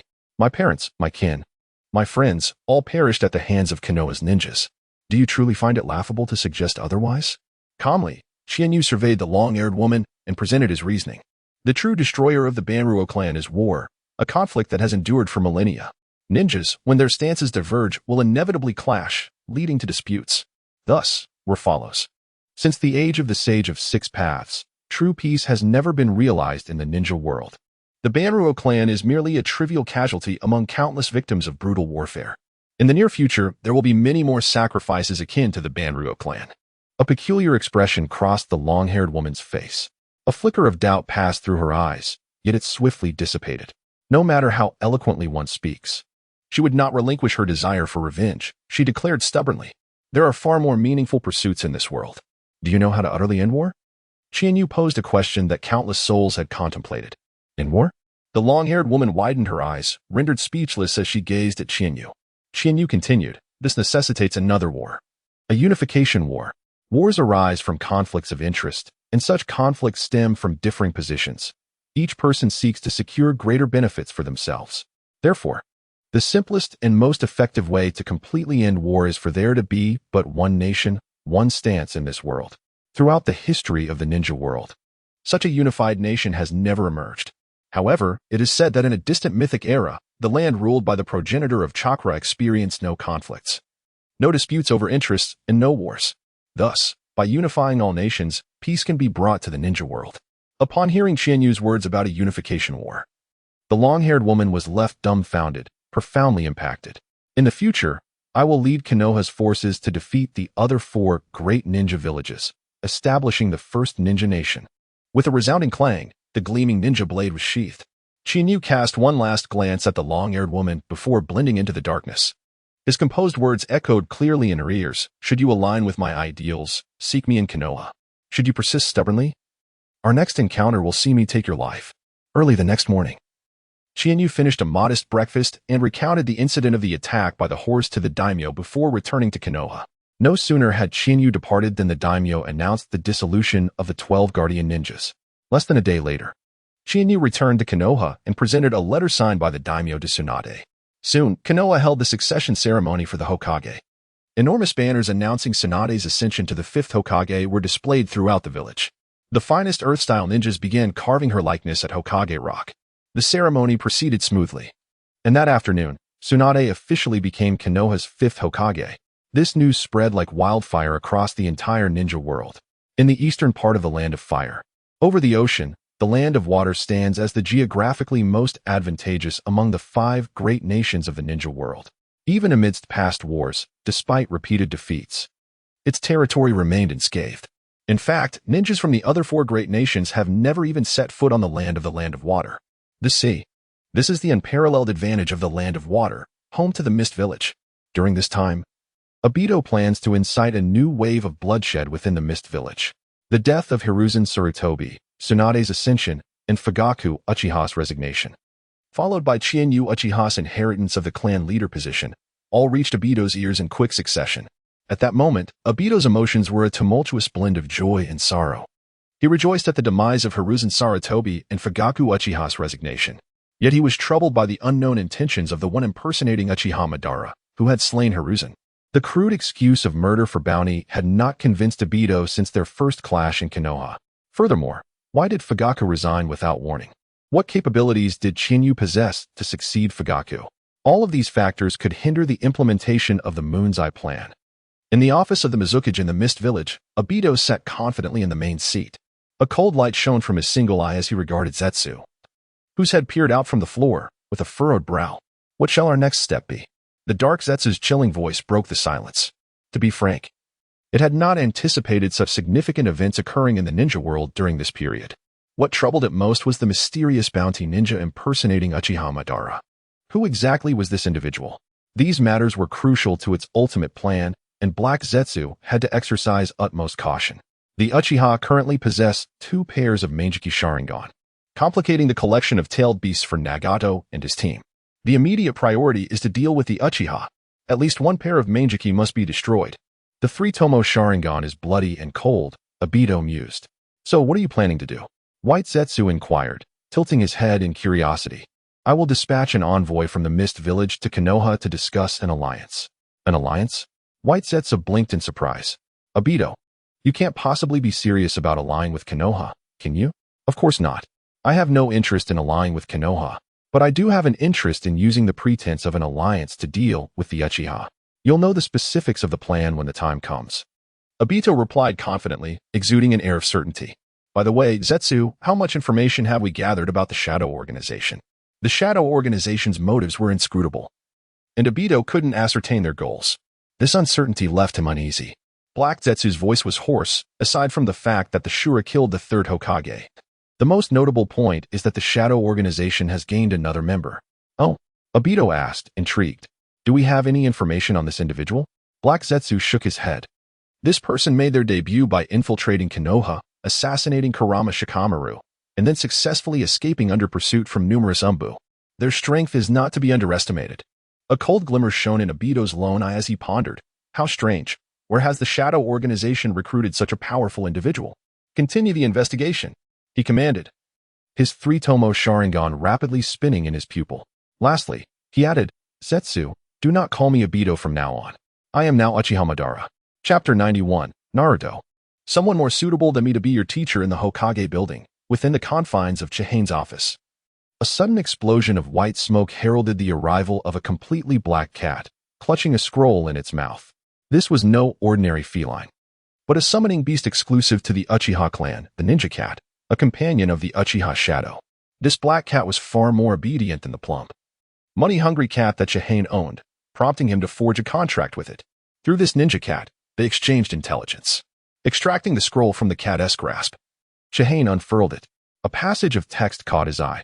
The leader has assigned me a new companion, one of the 7 ninja swordsmen, Kisame Hashigaki. What is his strength? Do you possess any information about him? The Akatsuki has recently recruited 2 rogue ninjas. One is named Deidara, a flamboyant young man with yellow hair.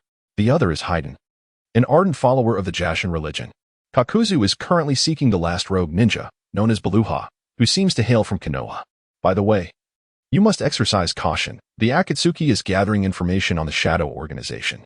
After reading, Chihane incinerated the scroll. The inclusion of Kisame, Deidara, and Haiden into the Akatsuki was within his expectations. However, he had not anticipated that the Akatsuki would also be targeting Beluha. Beluha was an A-rank rogue ninja from Konoha, a contemporary of Orochimaru, yet his talents were unimpressive. He had only been an ordinary Nin when he defected. Chihane vaguely recalled that Beluha had developed a technique capable of stealing others' bloodline limits, known as the Demon Realm technique. The Akatsuki in this world appeared more formidable, yet they were still nothing extraordinary. Stretching languidly, Chihane picked up a stack of documents from his desk and began to peruse them meticulously. He was not only the Uchiha clan leader, but also held positions as the Minister of Education, Finance, and Foreign Affairs. His responsibilities were vast, and the burdens he carried were not for the faint of heart. Knock, knock, knock. Come in, Chihane replied. Before he could finish speaking, Shursui pushed the door open. Oh, Shursui, Chihane exclaimed, taking a sip of water. I have an important task for you. As you can see, I am swamped with work. So cough, cough. Please select a few intelligent and capable young women from the clan to assist me in alleviating some of this pressure. Shursui inquired. When would you like this done?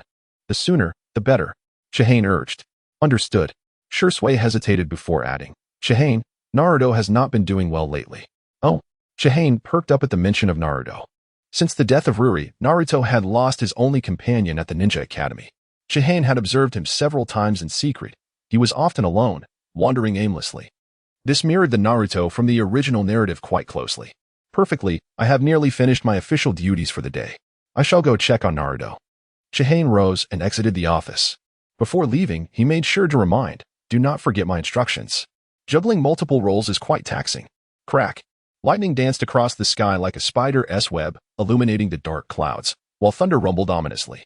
The heavens seemed to tear apart as torrential rain fell. Chihane sprinted through the downpour, chakra coalescing around him to keep the rain at bay. Not far off, a young boy with tousled blonde hair sheltered beneath an awning. Naruto was taken aback to encounter Chihane at this moment and place, standing there in stunned silence. Naruto, it has been quite a while. Chihane approached, wearing a gentle smile. Chihane and I am just hiding from the rain, Naruto replied, recalling how Chihane was one of the few who treated him normally. Chihane ruffled Naruto's yellow hair. This rain came quite suddenly. You haven't eaten yet, have you? I've been busy all day and haven't tea had a bite myself. Come, let us grab something to eat. Really? Naruto rubbed his stomach, his eyes sparkling with excitement. Of course, we shall indulge in your favorite ramen. Chihane grasped Naruto's hand, and with a swift surge of chakra, a thin raincoat materialized around them. The two figures quickly vanished into the heavy downpour. At a Chiraka ramen, Chihane observed the towering stack of empty bowls beside Naruto and wiped the sweat from his brow. Ahem. Naruto, did the Ninja Academy have no classes today? Slurp. Naruto finished his last bowl, patting his belly with a grin. Today is a day off. A day off?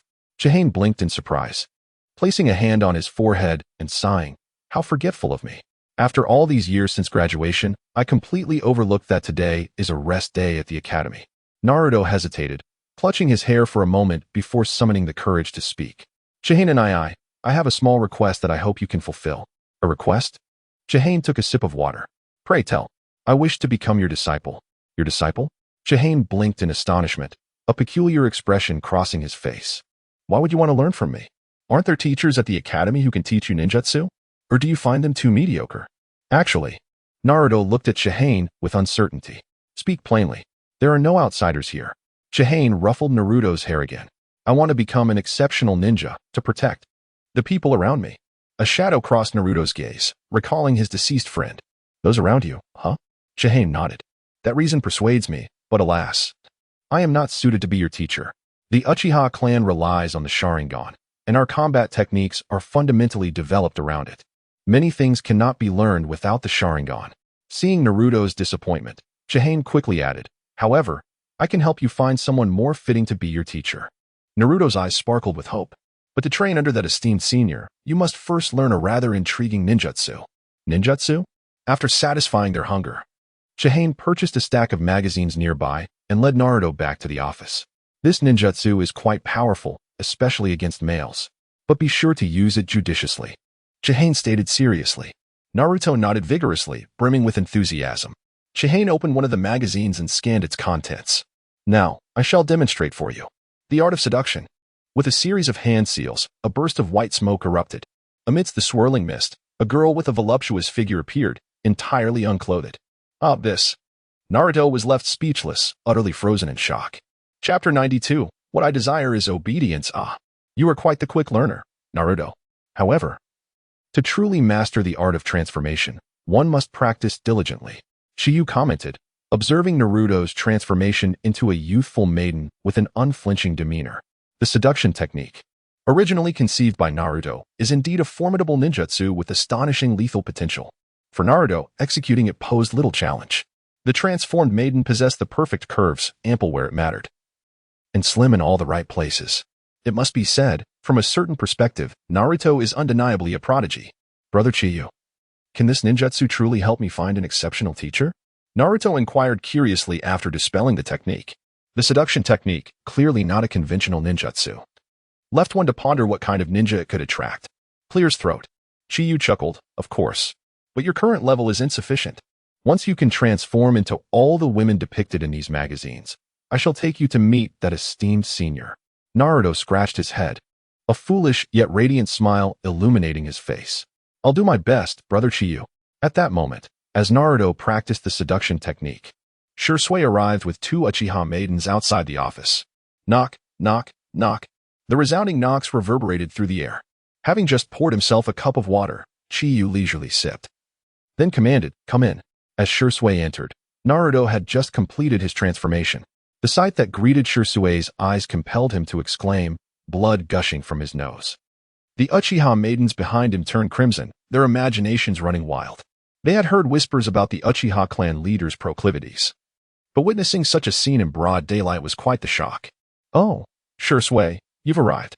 Swift action indeed," Chiyu remarked. Disregarding Shursui's embarrassment and glancing at the two Uchiha maidens standing at the door, Shursui hastily wiped his nosebleed, on the verge of speaking when suddenly, bang, with a muffled thud, Naruto reverted to his original form. Naruto? Shursui's eyes widened in surprise. He could easily see through the crude transformation technique, yet he never anticipated it could be employed in such a manner. Truly distasteful. The two Uchiha maidens covered their mouths in shock, their expressions revealing their astonishment. It appeared that the young Uchiha clan leader was not only lecherous, but also possessed certain peculiar preferences. His tastes were rather bold. Such matters could certainly be indulged with a little expenditure, even if it bordered on vice. Disgusting. Ugh, utterly revolting. Naruto ruffled his blonde hair, standing there with a silly grin. To have caught Shursui off guard, this ninjutsu indeed held considerable potency. Chiyu handed a magazine to Naruto, stating, from Shursui's reaction, "It's evident that handling that esteemed senior will be effortless. Tomorrow, I shall take you to apprentice under him." Chiyu patted Shursui on the shoulder, adding with a smile, "See Naruto home for me." What on earth? Shursui pondered, eager to inquire what schemes Chiyu was concocting. However, he suspected Chiyu would remain reticent, so he swallowed the questions that lingered on his lips. All right. Shursui rolled his eyes at Chiyu, then ruffled Naruto's hair as they exited the office. Naruto, who taught you such lewd ninjutsu? Of course, it was Brother Chiyu. You must never perform such techniques in public. It could lead to unforeseen troubles. Troubles for whom? Why can't I use it? Shursui's mind was filled with 1,000 expletives. You make a compelling argument. I find myself at a loss for words. After the two departed, Chiyu's gaze fell upon the two anxious Uchiha maidens in the office, scrutinizing them from head to toe. Let us begin with introductions, Chiyu declared, plopping down into a chair. The slightly shorter, pure-faced Uchiha maiden spoke first. I am Uchiha Shuangye, a chunin, possessing the double Tomo Sharingan, skilled in water release. Enough. Chiyu interrupted with a wave of his hand, turning to the taller, more elegant Uchiha. And you? I am Uchiha Shinkai, a chunin, also with the double Tomo Sharingan. Chiyu rose from his seat, approaching the two, and stated solemnly. I have summoned you here for a purpose that Shursui has likely conveyed. I have one final question. Tell me, what is the most important quality for a secretary? The two Uchiha maidens exchanged glances, pondering briefly before responding in unison. Loyalty. Loyalty? A smile graced Chiyu's lips as his kaleidoscopic Sharingan flared to life. His crimson gaze fixed intently upon them. Under the weight of his penetrating stare, the two Uchiha maidens felt their hearts race, their breaths quickening. Your answer is not incorrect. However, I believe the most crucial quality for a secretary is obedience. From this moment forth, every action you take must heed my command. If I instruct you to head east, you shall not dare venture west. Should I direct you to capture a chicken, you will faithfully go to the pleasure house. In summary, you must obey my orders without question. Do you understand? The two maidens fell silent for a moment. We understand. They murmured weakly. The term obedience held a multitude of implications. Reflecting upon the character of the Uchiha clan leader, their thoughts began to spiral. What? Is there an issue? Chiyu keenly sensed their unease, directing his gaze at Uchiha Shuangre. Shuangye, speak your mind. If you do not voice your concerns now, I shall assume you comprehend everything. Should there be grievances in the future, do not blame me for not making my position clear beforehand. Under Chiyu's probing gaze, Uchiha Shuangye fell into deeper silence. After a long pause, she finally spoke. I apologize, clan leader. I was just a bit too excited and momentarily lost my composure. Please forgive me. I shall absolutely obey your commands from now on. Excellent. In that case, just as Chiyu prepared to continue, a knock echoed at the door. Knock, knock, knock. Urgent and forceful. Chiyu frowned slightly before opening the door. A masked Umbu ninja stood before him, clutching a sealed scroll. Sir, intelligence from the land of water. The Umbu ninja respectfully handed the scroll to Chiyu. I understand. Chiyu accepted the scroll, with Tsunade recently assuming the mantle of Hokage. Other nations were bound to stir. This was anticipated. However, it was particularly intriguing that the first to make a move was the land of water. Chiyu slowly unfurled the scroll, dense text coming into view. An alliance? Obito, are you plotting something again? Chapter 93. He is quite an intriguing individual. Perhaps even the prophesied child you have long sought. In the Hokage building, within Tsunade's office, Chienyu spoke with a grave expression. The Hidden Mist Village has long coveted the Byakugan of the Hyuga clan.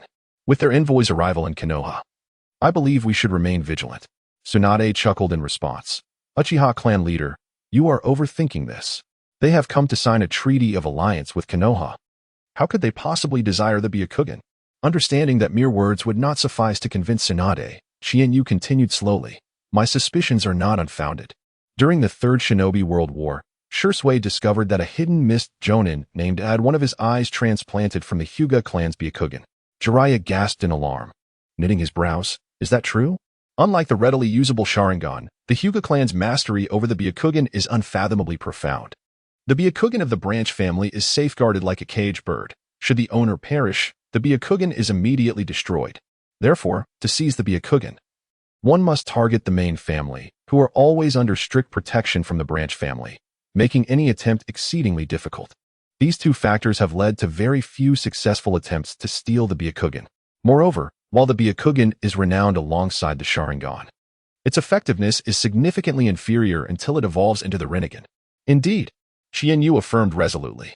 To ensure Tsunade took him seriously, he added, to be honest, I harbor doubts about the sincerity of the Hidden Mist Village's alliance. Their envoy of 13 members is quite peculiar.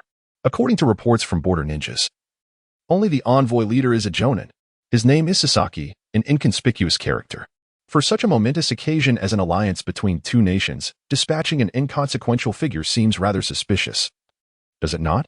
Listening to Chienyu, Tsunade sensed something awry. An alliance between two nations is of paramount importance. Even if the fourth Mizukage did not personally attend, he ought to have sent a formidable elite Jonin to lead the envoy. There could very well be a hidden agenda behind this. Several years prior, the Hidden Cloud Village had infiltrated the Hyuga clan under the pretense of negotiating a peace treaty and abducted the young head of the main family, Hinata Hyuga. The head of the Hyuga clan, Hayashi Hyuga, was furious and directly eliminated the perpetrators. Subsequently, the Hidden Cloud used the envoy leader's demise in Konoha as a pretext to threaten the third Hokage, coercing him to execute Hayashi Hyuga. With an eye on the greater good, the third Hokage personally visited the Hyuga clan, appealing to their emotions and reasoning. Ultimately, He persuaded Hayashi to sacrifice his brother to placate the anger of the hidden cloud. It was this tragic incident that sowed seeds of resentment within the Hyuga clan towards the Hokage faction. This rather unsavory affair had reached Tsunade's ears as well. To be fair, Sarutobi Hiruzen's actions were exceedingly questionable. Perhaps age has made him reluctant to stir up trouble, or perhaps he is simply trying to preserve his position. Who can truly fathom Sarutobi's thoughts?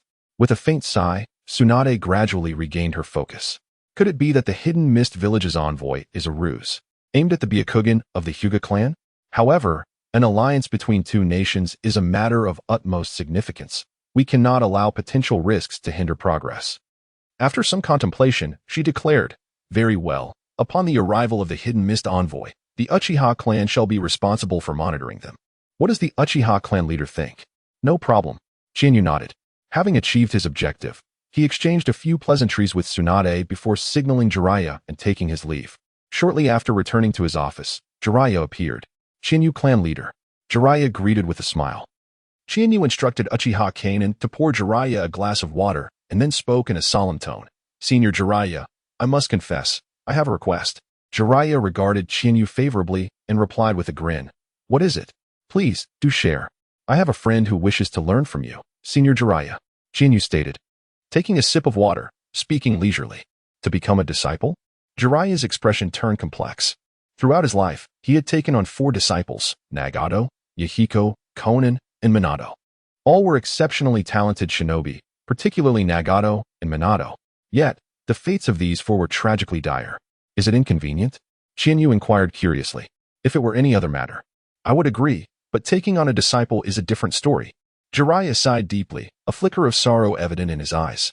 His 4 disciples seemed cursed, one after another departing from him. He had given up on the idea of taking on more students. His primary focus for the remainder of his life was to find the prophesied child spoken of by the great sage Frog. This child, Senior Jiraiya would surely find intriguing. Shinyu thought for a moment before saying, "He is in Konoha." "Oh?" Jiraiya inquired with curiosity. "Who is he?" "The orphan of the 4th Hokage, Naruto Uzumaki." "Naruto?" Jiraiya slapped his forehead, then added, "Do you think I should accept him merely because he is Minato's son?" "No. That is certainly not my intention," Shinyu replied slowly. "Naruto is a remarkably interesting young man. Perhaps he is the prophesied child you have always sought." The prophesied child. The great sage Frog had long foreseen a calamity descending upon the shinobi world. The only one capable of saving it would be the prophesied child. For this reason, Jiraiya had traversed the shinobi world for decades in search of this individual. The Rinnegan wielder, Nagato, and the Yellow Flash, Minato, were both previously deemed the prophesied child by Jiraiya. Yet, one perished in war, and the other fell victim to the Ninetales incident. On what grounds do you believe he could be the prophesied child? Jiraiya questioned, his brow furrowed. Shinyu countered, "What were your criteria for determining the previous prophesied children?" Senior Jiraiya? "Intuition." "How fortuitous. I too rely on intuition." After a prolonged moment of contemplation, Jiraiya suddenly burst into laughter. "Very well. Let us consider it a debt I owe to Minato. Regardless of whether Naruto is the prophesied child or not, I shall take him as my disciple." Upon hearing this, Shinyu fell into deep thought. In the original narrative, Naruto charmed Jiraiya with his seductive techniques. Shinyu now intended to employ a similar tactic. However, it seemed that the matter was not as straightforward as it appeared, as Minato's influence played a role. Though Jiraiya was a lecher, he was not someone easily swayed by mere physical allure. If seduction were enough to sway him, he may as well seek a female disciple instead. Time passed swiftly, and 3 days elapsed. The Hidden Mist envoy arrived in Konoha as scheduled. Tsunade personally received them, accommodating the 13 members in the most luxurious inn in Konoha. As per the discussions, the following week would see multiple large-scale negotiations, ultimately culminating in the signing of the Alliance Treaty. Chapter 94. The true purpose of the Mist Envoy. On the 6th night of the Mist Envoy's arrival in Konoha, the sky was devoid of stars and the moon. At the perimeter of their encampment, Chihane and Shirzei stood atop a rooftop, their eyes surveying the expanse of buildings. Suddenly, Chihane's eyes gleamed as he gestured towards the front courtyard of the encampment. "Shirzue, someone has appeared." Shirzue frowned. "That figure seems suspicious. I wonder what their intentions are." In their line of sight, a shadow clad in black stealthily emerged from the inn. Kaleidoscope Sharingan. Chihane activated his Manjiki Sharingan, the 6-pointed pinwheel emanating a crimson glow in the darkness. While the Byakugan is superior in reconnaissance, the Mangekyou Sharingan possesses a heightened perception compared to the ordinary Byakugan. It didn't take long for him to identify the figure as none other than Sasaki, the leader of the Mist Envoy. Chihane stroked his chin, murmuring, "So that's Sasaki." Shirzue crossed his arms. Out at this hour, he must be up to something nefarious. Since the arrival of the Mist Envoy, they had remained within their encampment, attending only essential meetings. This was their first venture outside. "Should we confront him?" Shirzue suggested. Chihane shook his head. "Not yet. Let's follow him. I am curious to uncover what schemes they are plotting." With a swift whoosh, they executed the body flicker technique, trailing behind Sasaki from a distance. With their skills, it was effortless to shadow him without being detected. Sasaki moved through the night like a specter, quickly distancing himself from the encampment. To Chihane's surprise, he was heading out of the village. What could he be doing outside the village? Chihane sensed something amiss. "Shirzue, we must intercept him." As he spoke, Chihane and Shirzue swiftly positioned themselves in front of Sasaki. Shirzue's gaze was icy. "Sasaki, in such a hurry, where are you off to?" Chihane jested. "With it being so dark, if anything were to happen to you, it might jeopardize the alliance between our nations." Sasaki appeared unfazed by their sudden appearance, a peculiar smile crossing his face. "I'm merely taking a stroll at night. Does Uchiha need to concern themselves with such trivial matters?" Before Shirzue could respond, Chihane struck, delivering a kick to Sasaki's abdomen. Shirzue gasped, "Chihane, you." But before he could finish, Sasaki transformed into a burst of water upon impact. Shirzue's eyes widened in shock. A water clone. How could this be? Chihane's expression shifted as he contemplated. Back to the clan. Without waiting for Shirzue's response, he vanished, sprinting towards the Uchiha compound. Shirzue sensed a plot unfolding and remained silent, hastily following Chihane. Their speed was remarkable, and soon they arrived at the outskirts of the Uchiha clan's territory. Chihane halted a patrolling Uchiha ninja, speaking sternly, "Is there any suspicious activity within the clan tonight?" The patrolling ninja recognized Chihane, the clan leader, and promptly replied, "Everything is normal." Upon hearing this, Chihane's brow furrowed. However, in the next moment, a blaze erupted from the clan's grounds. Chihane cast a cold glance at the patrolling Uchiha before rushing toward the source of the fire, which seemed to emanate from Fugaku's residence. Shortly after, they arrived at Fugaku's estate, where two cloaked ninjas burst through the door. The leading figure was none other than Sasaki, cradling a trembling Sasuke in his arms. Behind him, Fugaku, Itachi, and Makoto pursued relentlessly. Chihane descended from above, positioning himself before Sasaki. Shirzue called out to Fugaku, "Fugaku-senpai. This man is the leader of the Mist Envoy." At Shirzue's words, Fugaku's murderous intent slightly waned. The late-night infiltration of his estate and the abduction of Sasuke could have led to dire consequences had Itachi not intervened in time. But what could Sasaki's motives be? Was he attempting to replicate the treachery that befell the Hyuga clan at the hands of the Cloud Village, targeting the Uchiha instead? Shirzue shouted angrily, "Sasaki, do you even realize what you're doing?" Unbeknownst to him, the Mist Village was already under the control of Obito. He harbored little suspicion regarding the Mist Envoy's sudden alliance with Konoha. Who could have anticipated that, as the alliance negotiations were nearing completion, the envoy leader would infiltrate the Uchiha compound under the cover of night to abduct Sasuke? Sasaki drew a short sword, positioning it at Sasuke's neck. The poor boy's face contorted in pain, tears welling in his eyes as he looked helplessly at Itachi. "Damn Uchiha. Your actions during the Third Shinobi World War claimed so many lives in the Mist Village. Soon, it will be your turn to pay the debt." During this mission to Konoha, the fourth Mizukage had secretly instructed Sasaki. The alliance was merely a facade. His true mission was to perish within Konoha, preferably within the Uchiha compound. His death would provide the Mist Village with a pretext to denounce the alliance and declare war against Konoha. As for whether the nighttime incursion would strip the Mist Village of its justification, Sasaki held no concerns. What the Mist Village needed was an excuse. The truth was inconsequential. In recent years, with the demise of Minato and his wife during the Ninetales incident and Orochimaru's defection, Konoha's elite forces had dwindled to almost none. Adding to this, the recent deaths of Sarutobi Hiruzen and Shimura Danzo had left Konoha in a state of disarray. The current fifth Hokage was merely an inexperienced woman with no political acumen. Konoha had reached its nadir. In this war, the Mist would undoubtedly triumph. "I will perish here, and you Uchiha will become the first victims in the conflict between the Mist and Konoha." Sasaki cackled ominously before hurling Sasuke away with force.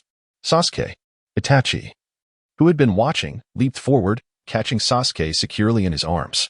"Brother." The terrified Sasuke clung to Itachi's shoulder, burying his face in his brother's chest and bursting into tears. "Do not fear, Sasuke, I am here." Itachi gently stroked Sasuke's head, his gaze fixed on Sasaki, his brow furrowing with concern. This situation was far from simple. With a swift thrust, Sasaki pierced the heart of one of his own comrades with the short sword as he cried out for the mist. Clenching the sword, he prepared to stab himself in the chest. At that moment, Chihane, who had been observing coldly, intervened. In a flash, he appeared beside Sasaki, the six-pointed pinwheel spinning rapidly as he ensnared Sasaki within an illusion. Sealing technique, restriction. He swiftly sealed Sasaki's chakra, rendering him powerless. In truth, Chihane could have easily prevented Sasaki from harming his comrade, but he chose not to intervene. After subduing Sasaki, Chihane turned to Fugaku and smiled. "Fugaku-senpai, tonight has been quite alarming. I believe Tsunade and the Mist Envoy are on their way here." Fugaku nodded, his voice low. "Are you suggesting I dispose of the body?" "No," Chihane replied firmly. "Leave the body here. If Tsunade inquires about the assailant, just tell her it was me." Chapter 95. The Conspiracy of Chihane. The leader of the Mist Envoy, Uchiha Chiba, gazed at the Mist Ninja crumpled on the ground like a dead dog, her brow furrowing in concern. "He is still alive." Chihane plopped down on the sofa and addressed Chiba, stating that this individual did not come to Konoha for an alliance, but rather to incite war between the two nations. Just moments ago, he had abducted Sasuke, initially intending for him to perish within Uchiha territory. "But I managed to capture him alive." As Chihane recounted the unfolding events, he squinted his eyes like a cunning fox. Shursui, standing nearby, hesitated to speak, still puzzled by Chihane's earlier comments. The Mist Envoy's death at Uchiha territory left the Uchiha clan at a loss for words, and Chihane seemed unperturbed, openly admitting his role as the perpetrator. A cold smile graced Chihane's lips as he continued. "Shursui, I require your Genjutsu to control Sasuke. The news of Tsunade's ascension as the fifth Hokage has unsettled the village. They aim to threaten Tsunade into taking action against the Uchiha clan under the pretense of sabotaging the alliance between our nations." "What?" Shursui exclaimed, his eyes widening in disbelief. The Uchiha clan had always been perceived as fervent warmongers, yet Shursui stood as a staunch advocate for peace. If not, he would not have aligned himself with the Hokage faction in his past life. Even Uchiha Chiba wore a look of confusion, inquiring. "If the Mist Village intends to wage war, can we not prevent it?" Chihane retorted. "Prevent? Why should we intervene?" Both Shursui and Chiba were taken aback, unable to fathom Chihane's reasoning. "First, if the Mist Village initiates war and we merely acquiesce, it would not eliminate the prospect of conflict. Rather, it would place us in an exceedingly passive position. Second, even if the Mist Village refrains from war, I will seek an opportunity to eradicate them. Moreover, I will not spare Suna, Iwa, Humo, or any of the myriad small ninja villages scattered throughout the ninja world." Chihane elaborated languidly. "I concur with your first point." Shursui nodded. "And the second? Why target the other ninja villages?" Chihane fixed his gaze on Shursui and Chiba, stating, "Do you know the direct cause of the incessant wars in the ninja world?" Both remained silent, bewildered. "It is the existing system of ninja villages. The first Hokage possessed the strength to unify the ninja world and eradicate wars, yet he allowed one village after another to establish itself. In a bid to maintain so-called balance, he distributed the bijou he painstakingly gathered among the other villages. While the first Hokage lived, his unparalleled authority quelled any unrest among the ninja villages.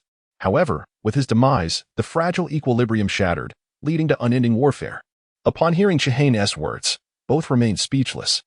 Having endured the Third Ninja World War, they understood the brutality of conflict all too well.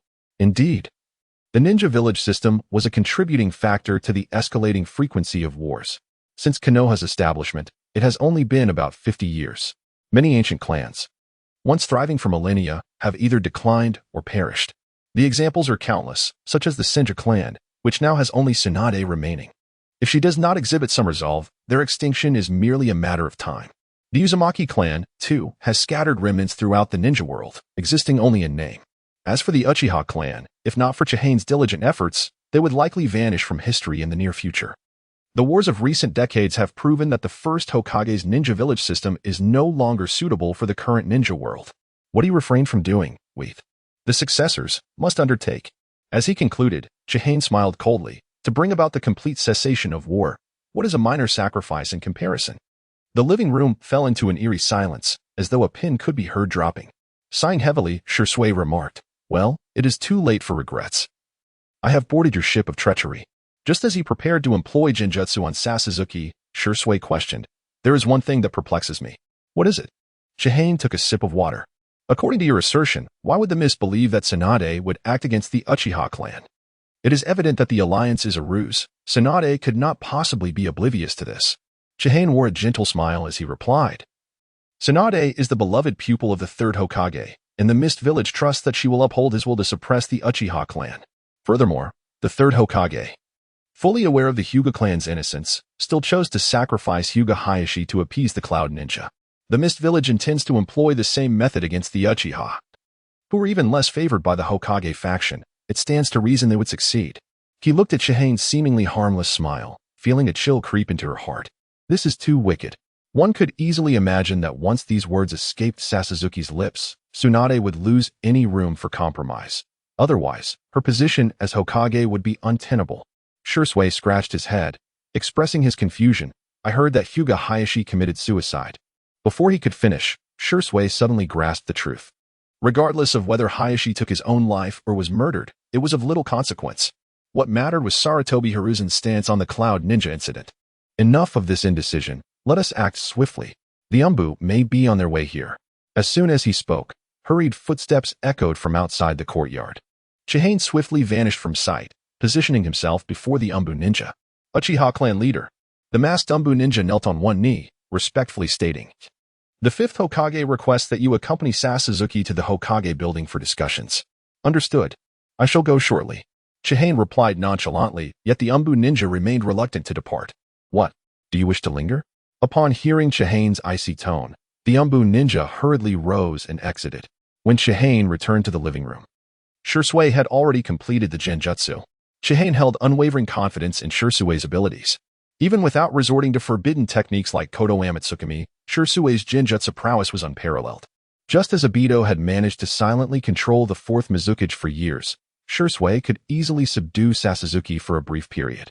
Chihane grasped the unconscious Sasuke, activating his Manjiki Sharingan to delve into his memories, feigning an alliance, perishing within Uchiha territory, coercing the fifth Hokage to take action against the Uchiha clan. Excellent. Even I cannot detect any flaws. Chapter 96, Secret Arts, The Art of True Words in the Hokage Building. Chihane and Shisui escorted Sasaki into the conference room. His designated seat was notably situated near the front, directly to the left of Tsunade. Hyuga Hayashi sat opposite Chihane, his expression inscrutable, concealing his thoughts from all. Several clan leaders from the ninja clans observed Chihane with keen interest. The situation had become precarious following the death of a Mist ninja on Uchiha territory. Just moments ago, the Mist deputy envoy had issued a declaration of war. The reason? The Uchiha clan's midnight infiltration of the envoy's quarters, employing dastardly means to abduct two Mist ninjas, one of whom was the envoy leader, Sasaki. Sasaki had been captured by Uchiha Chihane, and his fate remained uncertain. The other Mist ninja lay deceased, his body still on Uchiha grounds. The Mist believed that Konoha had violated their alliance and that the brutal killing of their ninja was a grave affront to the dignity of the Mist village. Should Konoha fail to provide a satisfactory response, the Mist army would advance upon the shores of the Land of Fire. Uchiha clan leader. Tsunade interlaced her fingers beneath her chin, greeting him. "My apologies for my tardiness. Pressing matters occupied my time." Chihane nonchalantly took his seat. It did not take long. Tsunade's gaze flicked to the Mist envoy leader held by Shisui, and she inquired, "How could a Mist ninja perish on Uchiha land?" All eyes turned to Uchiha Chihane, awaiting his response. Naturally, the assembly was skeptical of the Mist's narrative. No matter how proud the Uchiha were, they were not foolish enough to provoke the Mist at such a crucial juncture of alliance. The fools covet our Sharingan and, under the cover of darkness, infiltrated the home of former clan leader Uchiha Fugaku to abduct his younger son, Uchiha Sasuke. Had I not intervened promptly, Sasuke would likely have met a dire fate. To rescue him, I was forced to eliminate one of them on the spot. Chihane articulated the prepared statements with conviction. Several attendees appeared contemplative, and they found merit in Chihane's account. After all, there were others besides the Mist who coveted the Sharingan. Not far from home, Shimura Danzo was a prime example. Across from Chihane, Hyuga Hayashi's eyes gleamed with intensity. The Uchiha's plight bore a striking resemblance to the predicament faced by the Hyuga clan in previous years. How would Tsunade choose to navigate this dilemma? Upon hearing Chihane's explanation, Tsunade nodded calmly. I trust that every word from Uchiha clan leader is true. However, the Mist is leveraging the tragedy of their envoy's demise and their village's dishonor to coerce Konoha. If not handled judiciously, war may ensue between our two nations. With that, Tsunade produced a scroll from her robes and handed it to Uchiha Chihane. This scroll was, of course, the declaration of war from the Mist envoy. Chihane accepted the scroll, barely glancing at it before igniting it in flames, reducing it to ash. This audacious act drew gasps from everyone present. Hokage-sama, when those wretched Mist ninjas issued their declaration, you should have severed their hands immediately. Such second-rate scoundrels dare to threaten Konoha? They've clearly forgotten how the Third Shinobi World War left them submerged. The room fell into stunned silence. What does youthful impetuosity signify? This was a prime example. Uchiha clan leader. A war between our nations would deplete resources and result in countless casualties on the battlefield. Tsunade's brow furrowed, her chest rising and falling slightly. Initially, she had intended to exonerate the Uchiha, but it seemed Chihane had not grasped the gravity of the situation. His casual references to wretched children and those scoundrels displayed a blatant disregard for the Mist village. Is there any battle devoid of death? Who among us has not emerged from a mountain of corpses? Chihane scoffed, then abruptly rose, his gaze sweeping over the clan leaders in the conference room before settling intently on Tsunade. Not long ago, I extracted some rather intriguing intelligence from Sasaki. If Hokage-sama is interested, you may send someone to interrogate him. Intelligence? Tsunade's instincts sensed deeper implications. Initially, she had planned to resolve this matter privately with Chihane. However, the curious gazes of the other clan leaders compelled her to reconsider. With Tsunade newly appointed as Hokage, the apparent support from the clan leaders belied their true intentions. In such a context, rejecting Chihane's proposal would leave a detrimental impression, suggesting a cover-up of the truth. Hyuga, Tsunade began, but before she could finish, she swiftly altered her words. Mori no Ibiki. At her command, a young man clad in a black trench coat appeared within the chamber. Mori no Ibiki, Konoha's renowned interrogator.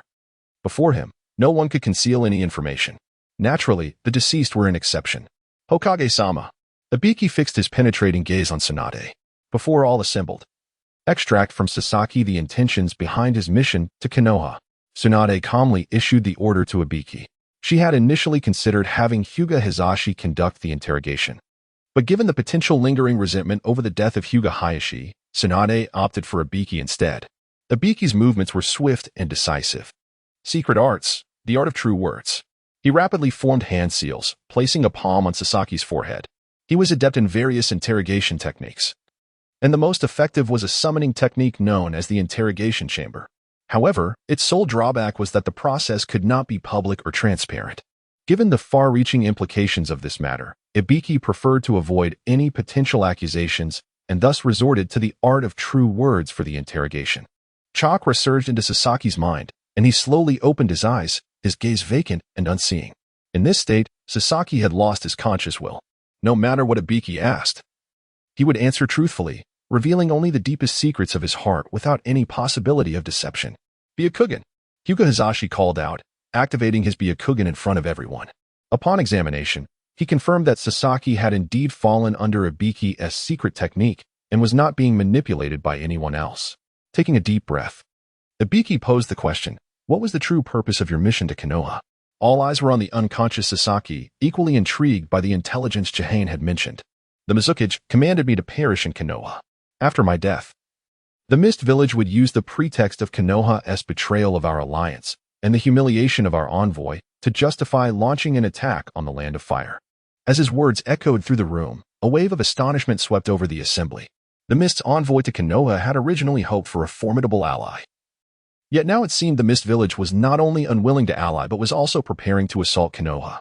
Ibiki, too, was taken aback. The Mist truly had sinister designs. Chapter 97. Tsunade, Konoha does not favor war, yet never fears it. Mori no Ibiki continued to inquire, if Konoha chooses to retreat. What then for you, the Mist Ninjas? What are your subsequent plans? Humph. Sasaki snorted derisively. Then we shall force the fifth Hokage to present the head of the Uchiha clan leader. This statement made Mori no Ibiki's face twitch. How could the fifth Hokage acquiesce to the assassination of Uchiha Chikyu by the Mist Ninjas? These brutes must be deluded. Perhaps their minds have been submerged in water for too long. After pondering, Morinobuki curiously asked, "Why the Uchiha? Why not another clan?" During the Third Great Ninja War, the Uchiha clan slaughtered countless mist villagers on the Eastern Front. This debt must be repaid. Sasaki answered each question with the rapidity of beans falling from a bamboo tube. Revenge, is it? A fleeting thought crossed Morinobuki's mind. This reasoning held some merit. Uchiha Chikyu and Uchiha Shursui were renowned as the strongest geniuses of the Uchiha's younger generation. A title earned through the countless corpses of mist ninjas during the Third Great Ninja War. The final question, Morinobuki pressed. On what basis do you mist ninjas presume that the Hokage would agree to such an absurd demand? Absurd? Sasaki let out a mocking laugh. As if he had heard a great joke. The fifth Hokage, Tsunade, is the beloved disciple of Sarutobi Hiruzen and naturally carries on her mentor's will. Harboring no fondness for the Uchiha clan. After taking office, who knows how she might deal with the Uchiha? This is a golden opportunity. How could Tsunade let it slip away? Moreover, a few years prior, the Fourth Raikage had threatened Sarutobi Hiruzen with war, resulting in the death of Hinata Hizashi. Are we not justified in compelling Tsunade to execute Uchiha Chikyu? As the words fell, the room fell silent. The eyes of the gathered leaders involuntarily darted towards Hinata Hizashi.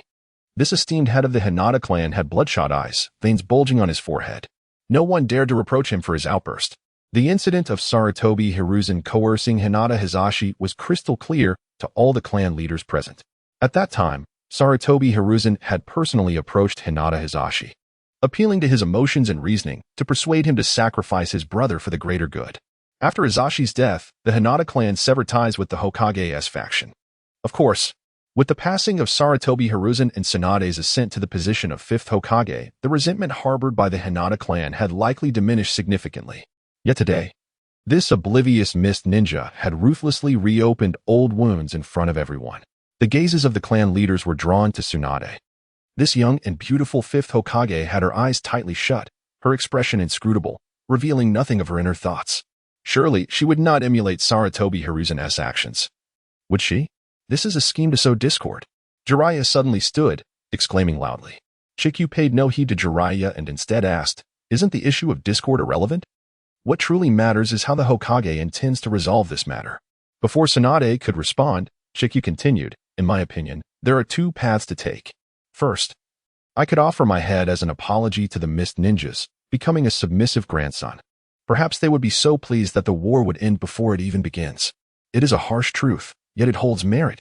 Sarutobi Hiruzen had persuaded Hinata Hizashi to prioritize the greater good, which essentially meant bowing to the Cloud Ninjas and admitting fault. The second option is to engage in battle with the Mist Village, allowing them to witness Konoha's might. Creak. At that moment, an Umbu ninja pushed the door open.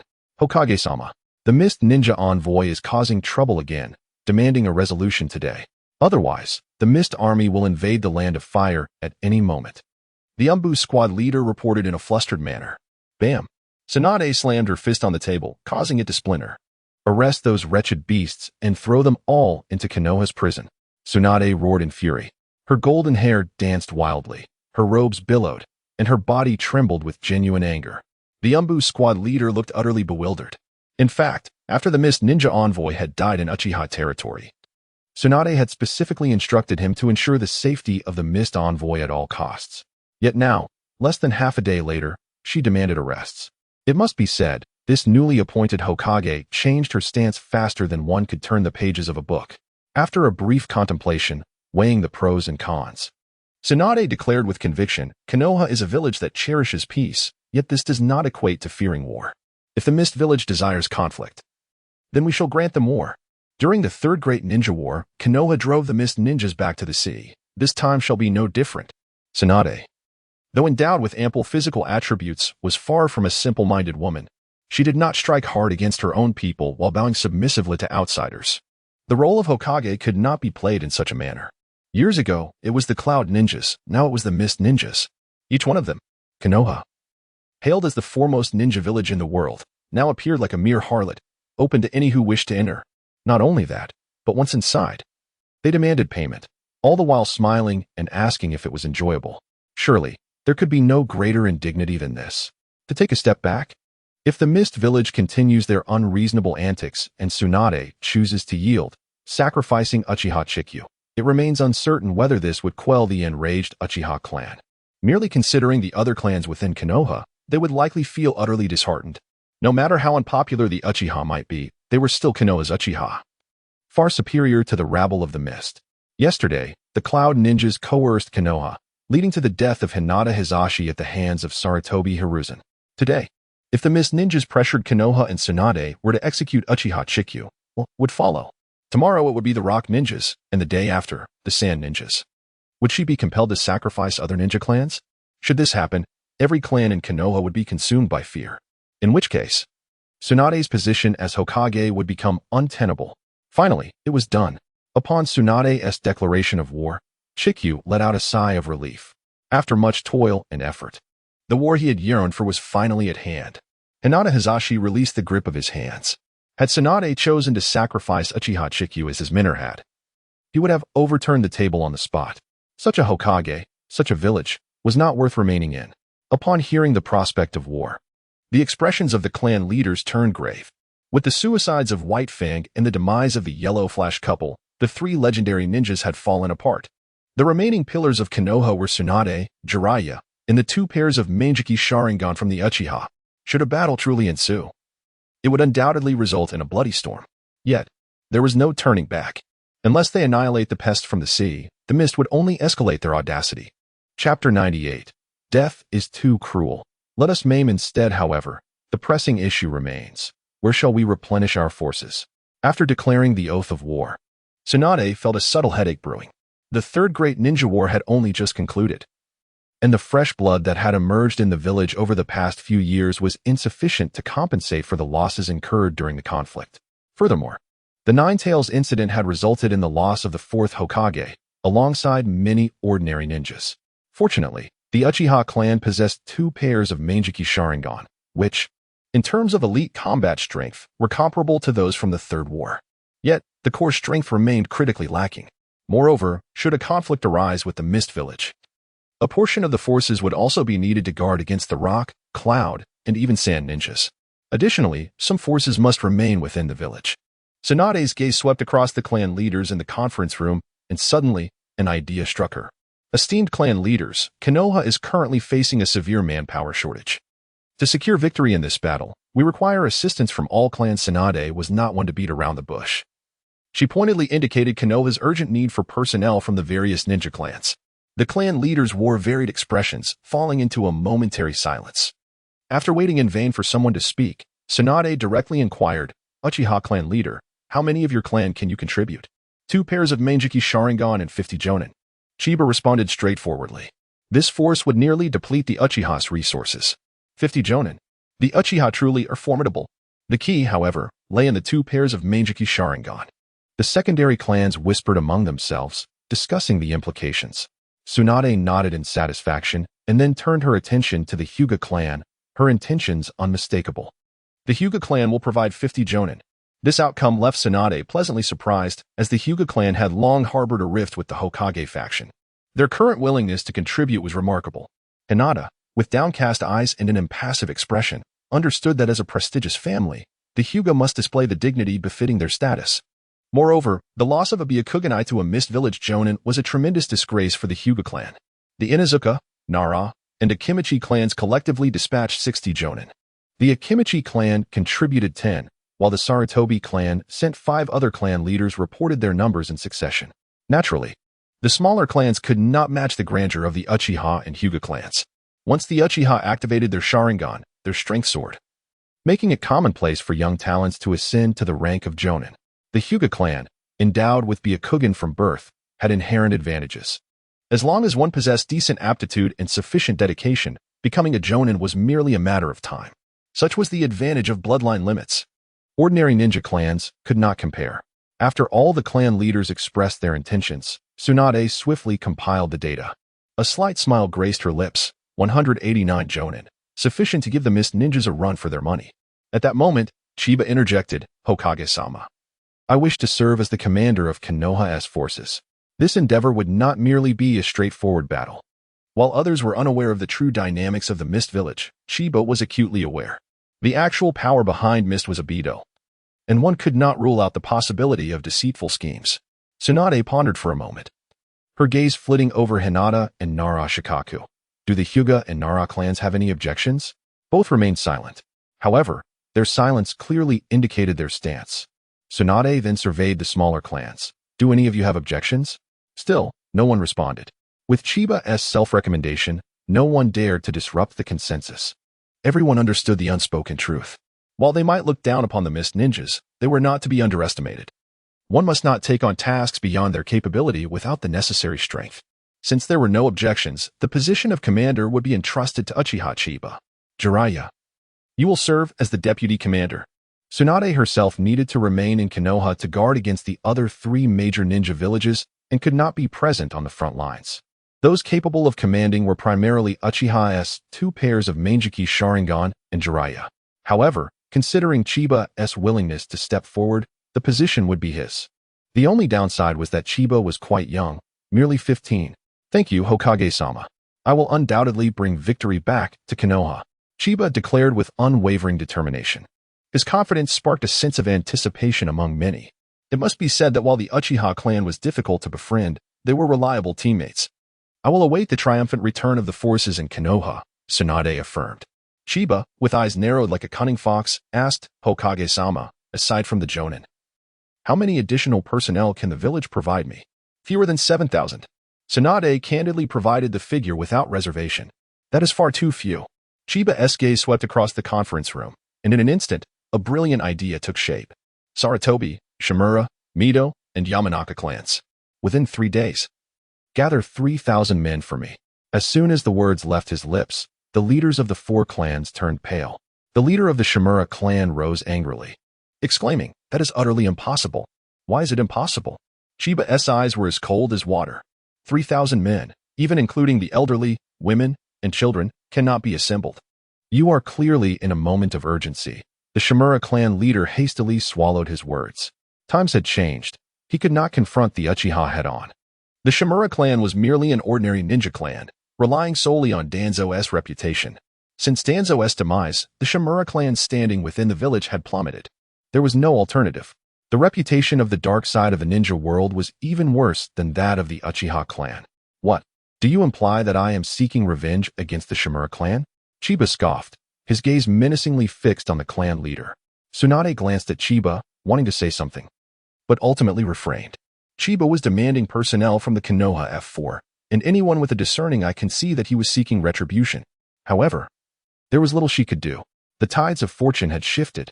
For decades, the Konoha F4 had suppressed the Uchiha clan. Now that the tables had turned, the Uchiha had their chance for retribution. Even if she stopped Chiba this time, there would be future instances. Of course, the most crucial factor was that Chiba was the commander for the impending battle against the mist. The outcome of this war rested squarely on his shoulders. 7,000 troops were indeed far too few. In reality, Tsunade had already prepared to draw personnel from the various clans. With Chiba willing to take on this villainous role, she had no reason to intervene. The other clan leaders in the village recognized Tsunade's inaction and opted to remain silent witnesses. After all, this was a demand made from the Konoha F4. What business was it of theirs? In an instant, the office fell into a hushed silence. The Shimura clan leader felt a chill run down his spine, trembling involuntarily. While he did not believe Chiba would dare to confront them directly in such a setting, he managed to force a smile that was more painful than tears. What does the Uchiha clan leader mean? I find myself somewhat perplexed. Puzzled? Allow me to elucidate. With that, Chiba turned to Shursui and coldly remarked, the old man is nearing the end of his days. Death is too cruel. Let us maim instead. Chapter 99. The unique phantom ninja Uchiha clan leader. Let us converse amicably, without resorting to violence. The leader of the Shimura clan, pale and drenched in sweat, implored. Shursui, I do not wish to hear another word from this fool. Shinyu remained silent, directing his gaze towards Shursui. Very well, Shursui responded cheerfully, striding towards the Shimura clan leader with a smile. The Shimura clan has acquiesced to the demands of the Uchiha clan leader. As Shursui approached menacingly, the others displayed no intent to intervene, prompting the Shimura clan leader to finally relent. Was that so difficult? Shinyu shot a disdainful glance at the Shimura clan leader before turning to the leaders of the other 3 clans. Do any of you have objections? The tone was decidedly unfriendly. No objections, no objections.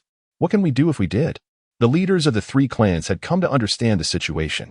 With no support from other families, let alone Tsunade herself, There was little choice but to submit. Qianyu remarked with a smile, "If there are objections, voice them. After all, we are all ninjas of the same village. Is there not room for discussion?" There were indeed no objections. The leaders of the three clans could only seethe silently. Discussion? Is this how one discusses matters? This absurd scene elicited muffled laughter from those in the conference room. Such bullying. Qianyu turned to Tsunade, respectfully stating, "Lady Hokage, the missing 3,000 have been assembled." "Excellent," Tsunade replied, taking the cue. The Konoha F4 had been entirely eliminated. However, their clansmen still held significant positions across various departments. For Tsunade to firmly seize control of the Hokage's power, she would inevitably need to cleanse these parasites. This was a fundamental skill expected of a competent ruler. Of course, Sarutobi Hiruzen was nominally her mentor, and starting her tenure with a purge of the Sarutobi clan would inevitably invite criticism. At present, with Uchiha Qianyu targeting the Konoha F4, Tsunade had no objections. As for the other clan leaders in the conference room, they were all tacitly in agreement. The Konoha F4 had dominated the village for decades. It was time for a change. As the war horn sounded, the colossal entity of Konoha began to operate with a sense of urgency. However, the villagers, long accustomed to the cycle of life and death, exhibited no signs of panic amidst the vastness of Konoha. War was the prevailing theme of the ninja world. Peace was but a fleeting illusion. The village busied itself with military consolidation, capable of reaching the eastern border in just 3 days. Notably, many speculated that the Mist Ninja would seize the opportunity to strike the coastline before Konoha's forces fully assembled. Yet, unexpectedly, the eastern front, particularly at Konoha's outpost, remained eerily tranquil. No one could decipher the enigmatic intentions of the Mist Ninja. Naturally, this was fortuitous for Konoha.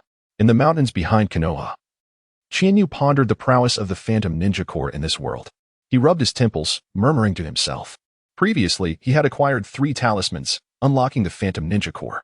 Having been preoccupied with various schemes, he had found no time to delve into their intricacies. Now, with Konoha gathering its forces, it was the perfect moment to contemplate the Phantom Ninja Corps. With a mere thought, 10 shadowy figures leapt forth from him. The Phantom Ninjas, cloaked in darkness with crimson eyes, stood in a precise formation before Qianyu. How could this be? A look of astonishment crossed Qianyu's face. Summoning 10 Phantom Ninjas had drained nearly 10% of his chakra. In the original narrative, Phantom Ninjas were manifestations of dark energy. However, those summoned by Qianyu appeared to have undergone some mutation, consisting of his chakra. Based on his estimations, if he exhausted all his chakra, he could summon over 100 Phantom Ninjas. He wondered what unique attributes these Phantom Ninjas possessed. "You, attack me," Qianyu commanded one of the Phantom Ninjas. In an instant, the Phantom Ninja sprang into action, delivering a powerful punch aimed at his face. Bang! Qianyu raised his hand to block the Phantom Ninja's iron fist. A surge of force propelled him backward. The Phantom Ninja, however, pivoted and launched a kick toward his lower body. A devious maneuver. Qianyu lifted his leg to block. Suddenly, the Phantom Ninja transformed into a shadow, vanishing into the ground. Moments later, it emerged from behind Qianyu, leaping high into the air and hurling a barrage of shurikens. Illusion. Unknown fire. Qianyu swiftly evaded the Phantom Ninja's attack, employing his 3-tomo Sharingan to cast a simple genjutsu. Ordinary ninjas ensnared in this technique would find themselves trapped in a fiery illusion. However, to Qianyu's surprise, the Phantom Ninja appeared unaffected, continuing its assault. Illusion. Chains of restraint. Qianyu switched his Sharingan to the Manjiki, unleashing a more potent genjutsu. Yet again, there was no effect. It seemed that genjutsu was ineffective against it. This was to be expected, as Phantom Ninjas were, after all, inanimate objects devoid of life signs. With a mix of delight and resolve, Qianyu opened his mouth and unleashed a massive fireball. Fire release. Great fireball technique.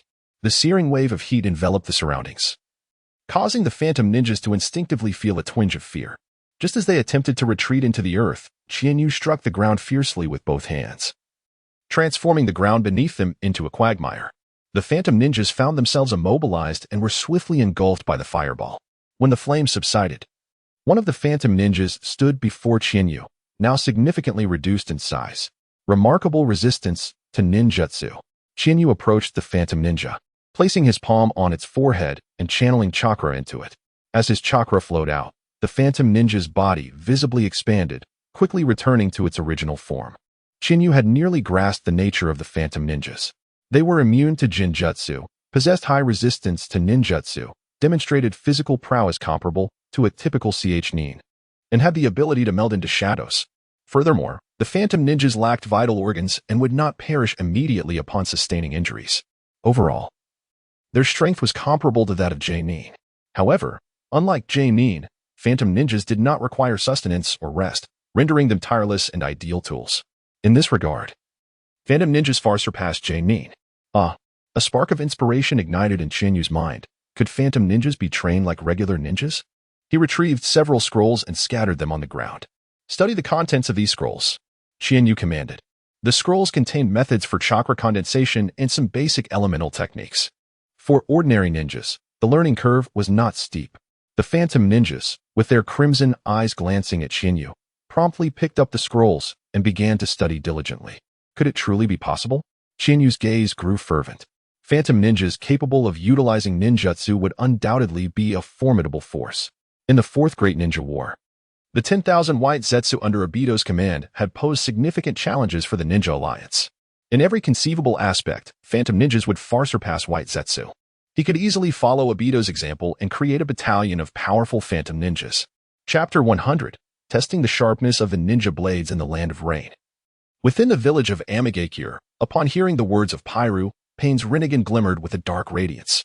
The technique known as Demon's Edge, to seize another's bloodline limit? Conan, standing nearby, furrowed her brows, her expression one of skepticism. It was clear she harbored doubts about this pale, repugnant young man, who seemed as though he had just emerged from formaldehyde. Since joining the Akatsuki, Pyro had incessantly rambled about the Demon's Edge technique, yet it sounded implausible at best. Seizing a bloodline limit? Surely, it could not be that simple. Even the genius Orochimaru could only plunder another's bloodline limit by switching bodies. Pyro, being of mediocre talent and lacking the research prowess of Orochimaru, would hardly be capable of mastering such an extraordinary scientific technique. If he had, he would not still be a mere footnote in history. With an air of calm, Pain inquired, "What do you require from the organization?" Pyro replied eagerly, "I need the organization's assistance in capturing several bloodline limit ninjas. You do realize the manpower and resources this will consume?" Conan interjected sternly. The bloodline limit clans were already scarce, and each was formidable in its own right. Attempting to capture them would not only be time-consuming and labor-intensive, but could also expose the Akatsuki to the gaze of the five great nations, which would be detrimental to their plans of collecting tailed beasts. Pain's face remained impassive as he asked, "Which bloodline limits are you interested in?" Pyru responded with palpable excitement. "There are 5 in total: Steel Release, Swift Release, Dark Release, Storm Release, and the Uchiha clan's Sharingan." His ambitions were indeed grand. Showing no fear of overreaching, Pain cast a sidelong glance at Pyru, internally scoffing, and replied, "I have noted your request. You may leave now." His cold words fell like a bucket of ice water over Pyru. His lips moved as if to utter something, but upon seeing Pain's eternally stoic visage, he swallowed his words. Once Pyru departed, Conan stepped forward and asked, "Nagato, do you find this credible?" "Child's play." Pain's voice was flat, yet it carried a hint of disdain. With his Rinnegan, he naturally looked down upon Pyru's Demon's Edge technique. Setting aside whether the technique could indeed successfully seize another ninja's bloodline limit, even if it did, what of it? Before the Rinnegan, any bloodline limit was of little consequence. With his arms crossed, Pain spoke in a grave tone. "Where's Madara?" Conan shook her head. Since he left the Akatsuki, his whereabouts have been unknown, and both Black and White Zetsu have vanished without a trace. Pain was not surprised by this. Madara Uchiha had always been elusive. Who could say where he was concocting his schemes at this very moment? "Conan, I can't shake the feeling that there is something amiss with Madara Uchiha." Pain hesitated before expressing. "What do you mean?" Conan asked, taken aback. "You're not suggesting you suspect Madara's identity due to that imposter in the Shadow Organization, are you?" "Not just that. Madara's methods seem oddly unsettling. He is known as the Shura of the ninja world, acting without restraint. Such a person does not strike me as one who hides in the shadows. You might argue that Madara has been forced to adopt a low profile due to a significant reduction in strength, but I have known him for many years. His power remains largely unchanged from when we first met. What is even stranger is that he hasn't employed effective means to restore his strength. If he were to regain his power, who in the vast ninja world could stand against him? Capturing the 9-tailed beasts would be a mere trifle. Why concern himself with petty schemes? All these considerations left one bewildered. Conan thought for a moment before shaking her head with a smile. "Nagato, you are too sensitive. Madara taught you the methods of creating the 6 paths of pain. That alone proves his identity. Perhaps I am overthinking it, Nagato sighed, murmuring to himself. In the land of water, within the village of Kirigakure, the moonlight pierced through the clouds, casting a glow upon Obito's orange mask, illuminating a crimson eye. Obito sat atop a rooftop, quietly surveying the darkness of the village below. Madara, the Konoha forces will soon be stationed at the borders of the Fire Country. Our side is moving far too slowly. Black Zetsu emerged from the rooftop, speaking languidly. There is no choice. The Mist Ninja are unwilling to engage Konoha in battle. I must eliminate some of the unruly elements, Obito stated coldly. The initial plan was to wait for news from the Mist Envoy before leading the Mist Ninja army to the border of the Fire Country, swiftly penetrating deep into its territory. However, unexpected complications arose. Upon hearing of the impending conflict with Konoha, the Mist Ninja erupted in uproar. For years, Obito had exerted control over the 4th Mizukage, enforcing a brutal blood mist policy. The village of Kirigakure was already fragile. It could hardly withstand Obito's machinations. Most ninja clans were severely weakened, with some nearly facing extinction. In such circumstances, the sudden announcement of war against Konoha by the 4th Mizukage was naturally met with fierce opposition, leading to rebellion. In just 3 days, the 4th Mizukage was assassinated 4 times.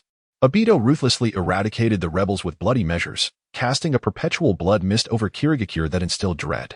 Ultimately, it was only through the intervention of the Mizukage's advisor that the various clans were persuaded to muster a meager force of 8,000 Mist Ninja. 8,000 men could not hope to defeat Konoha. In truth, even with equal numbers, the Mist Ninja were no match for Konoha. Renowned as the foremost ninja village, Konoha, despite its recent decline, was incomparable to any of the 4 great nations. Moreover, the Mist Ninja had already been thoroughly weakened by Obito's strategies. The outcome of this war was undoubtedly grim. However, what did it matter to Obito? He had never expected the Mist Ninja to overcome Konoha. His true objective remained the extermination of the Uchiha clan. If he could annihilate the Uchiha, the demise of the Mist Ninja would be a mere collateral gain. After all, they were but pawns. I have some intriguing news. Would you care to hear it? Black Zetsu said ominously. Obito shot a glare at Black Zetsu, surprised that this fellow had taken to teasing like White Zetsu. Spare me the theatrics. The commander of the Konoha forces is none other than Uchiha Chiba. Obito nodded. That is indeed good news. The Mist Ninja can finally be of some use, a case of turning waste into resource. With Uchiha Chiba at the helm, it will undoubtedly save us much trouble. If he were to hide within Konoha like a turtle, the Mist Ninja army would indeed be at a loss.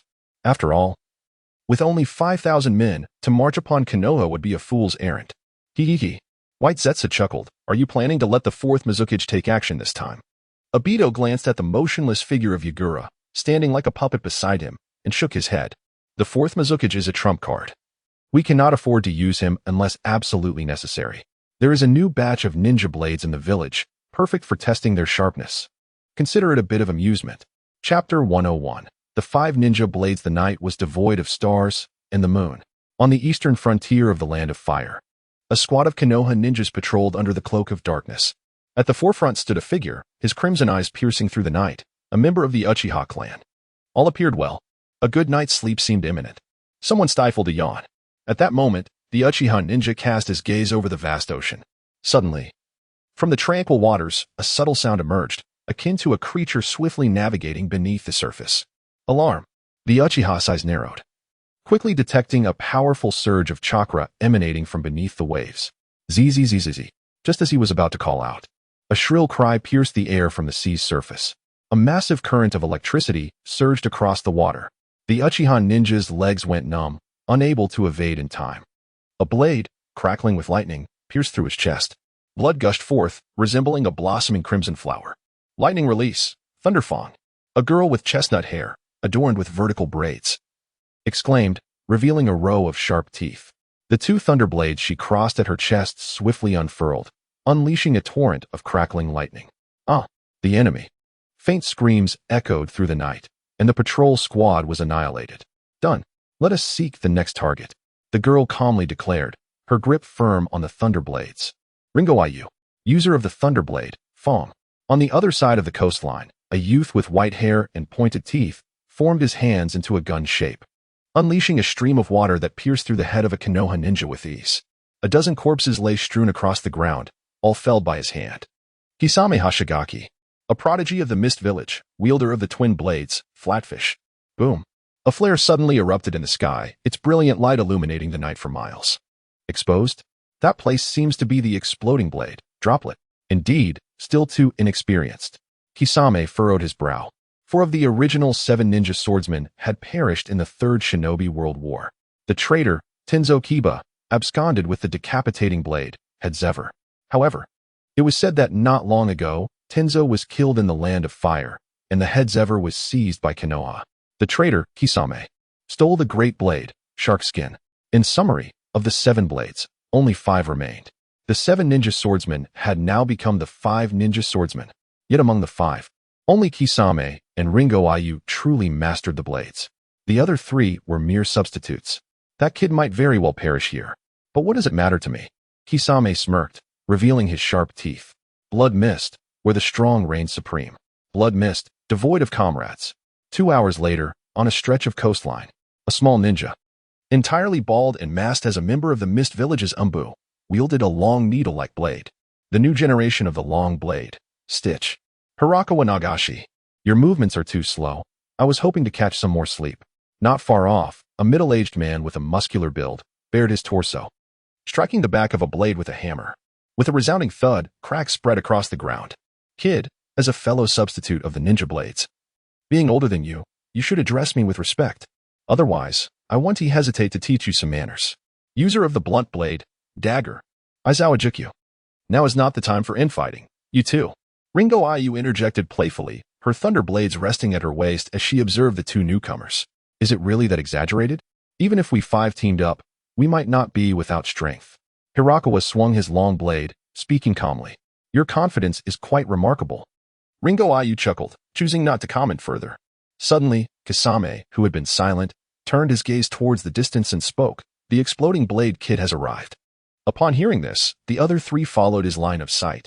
A boy with short black hair, half his face obscured by cloth, was sprinting towards them, carrying the exploding blade. Hey! Kisame stepped in front of him, his voice cold. You are 20 minutes late. The boy, panting heavily, replied.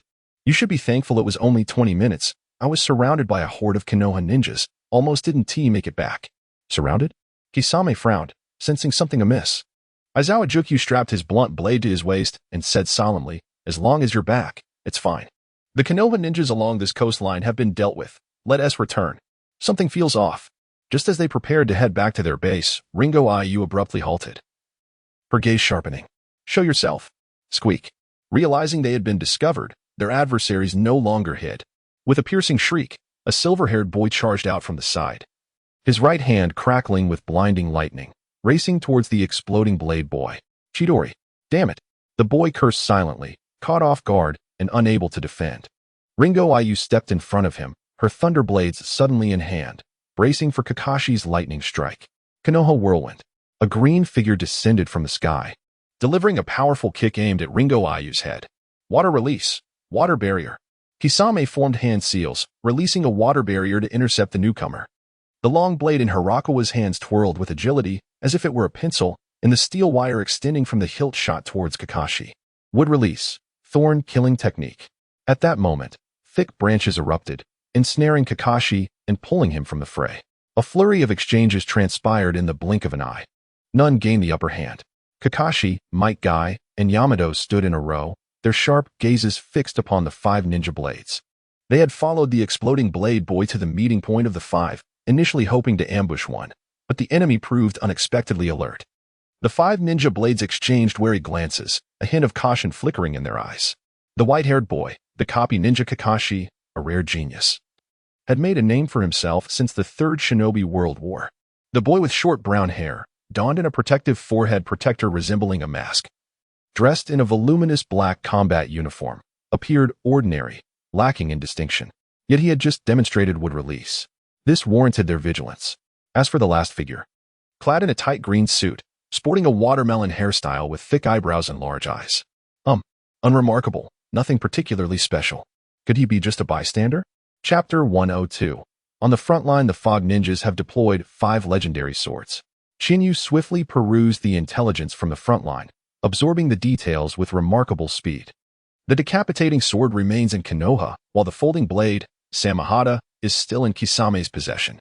Thus, the total number of fog swords is merely 5. It seems utterly illogical that all 5 would be mobilized to breach a trivial defense in Konoha.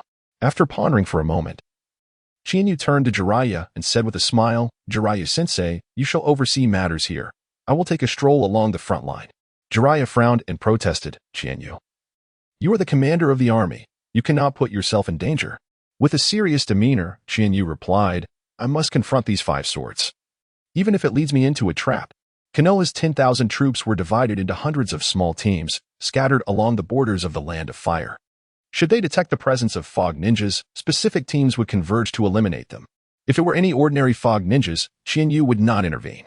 However, these are the swords of the Mist Village, undoubtedly the most exceptional and talented ninjas among them. This opportunity is sufficient for him to take action. Seeing that Jiraiya remained unconvinced, Chishui exchanged a knowing glance with Chienyu and spoke up, "Jiraiya-sensei, I will accompany Chienyu." With their paired Mangeki Sharingan, they could even contend with the 4th Mizukichi. "Very well." Jiraiya sighed, conceding with a nod. Soon after, Chienyu and Chishui, along with a dozen Uchiha ninjas, disguised themselves and quietly slipped out of the camp. On the way to the front line, a figure stealthily detached from the group clang. A dull thud resonated as the blunt blade clashed with an iron fist. Amidst the swirling mist, Guy stood upon a massive boulder, his right hand extended forward and his left hand resting at his waist. "Such strength. State your name, and you may witness the might of my blunt blade." Before Guy could respond, Aizawa Jukyu swung his right hand, launching his sword toward Guy with a piercing whistle, only to have it sent flying by a powerful kick from the airborne Guy. At that moment, Guy vanished, leaving only an afterimage on the boulder as he evaded the long blade's surprise attack from the shadows. Their teamwork was impeccable. One drew attention while the other struck from the dark. 8 gates the injury gate. A surge of chakra enveloped Guy, transforming him into a feral beast, ready to devour. The familiar swords evoked memories of the 7 mist ninjas he had faced years prior. Back then, he was merely an ordinary ninja, powerless against their might. Now, having mastered the 8 gates, he felt more than capable against these evidently inexperienced sword wielders. In a flash, he struck Aizawa Jukyu squarely in the chest. The sound of splashing water echoed as the seasoned Aizawa, having sensed danger the moment Guy opened the 8 gates, had already utilized the mist to create a water clone. As Aizawa reveled in his good fortune, a sharp sound pierced the air, followed by the sight of a lightning-wielding hand erupting from his chest. Jukyu, witnessing his companion's grim fate, Hirakawa's eyes widened in disbelief, and he unleashed a web of steel wires that ensnared the 3. The glint of cold steel effortlessly severed the massive tree they clung to, and even the hardest stone was reduced to neatly arranged rubble.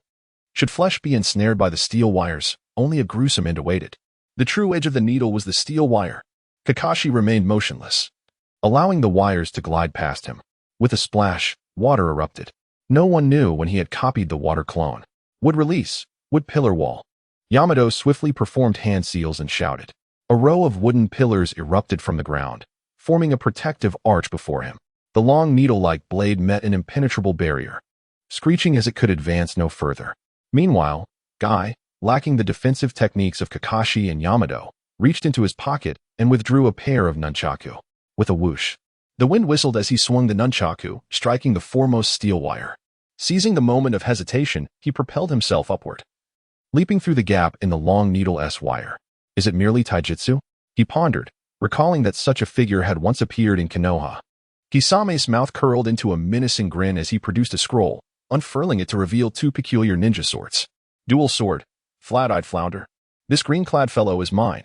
Kakashi is yours. You 2 handle that would release Kid. Kisame's eyes sparkled with battle intent, though his form was composed of water. The warrior blood coursing through him was undeniable. With a water-based body, he could seamlessly blend attack and defense, proving particularly troublesome for taijutsu practitioners. On a mountainside several kilometers away, a lone figure stood rigidly. Obito, bearing the fan of flames upon his back, gazed at the fierce battle involving the 8 combatants.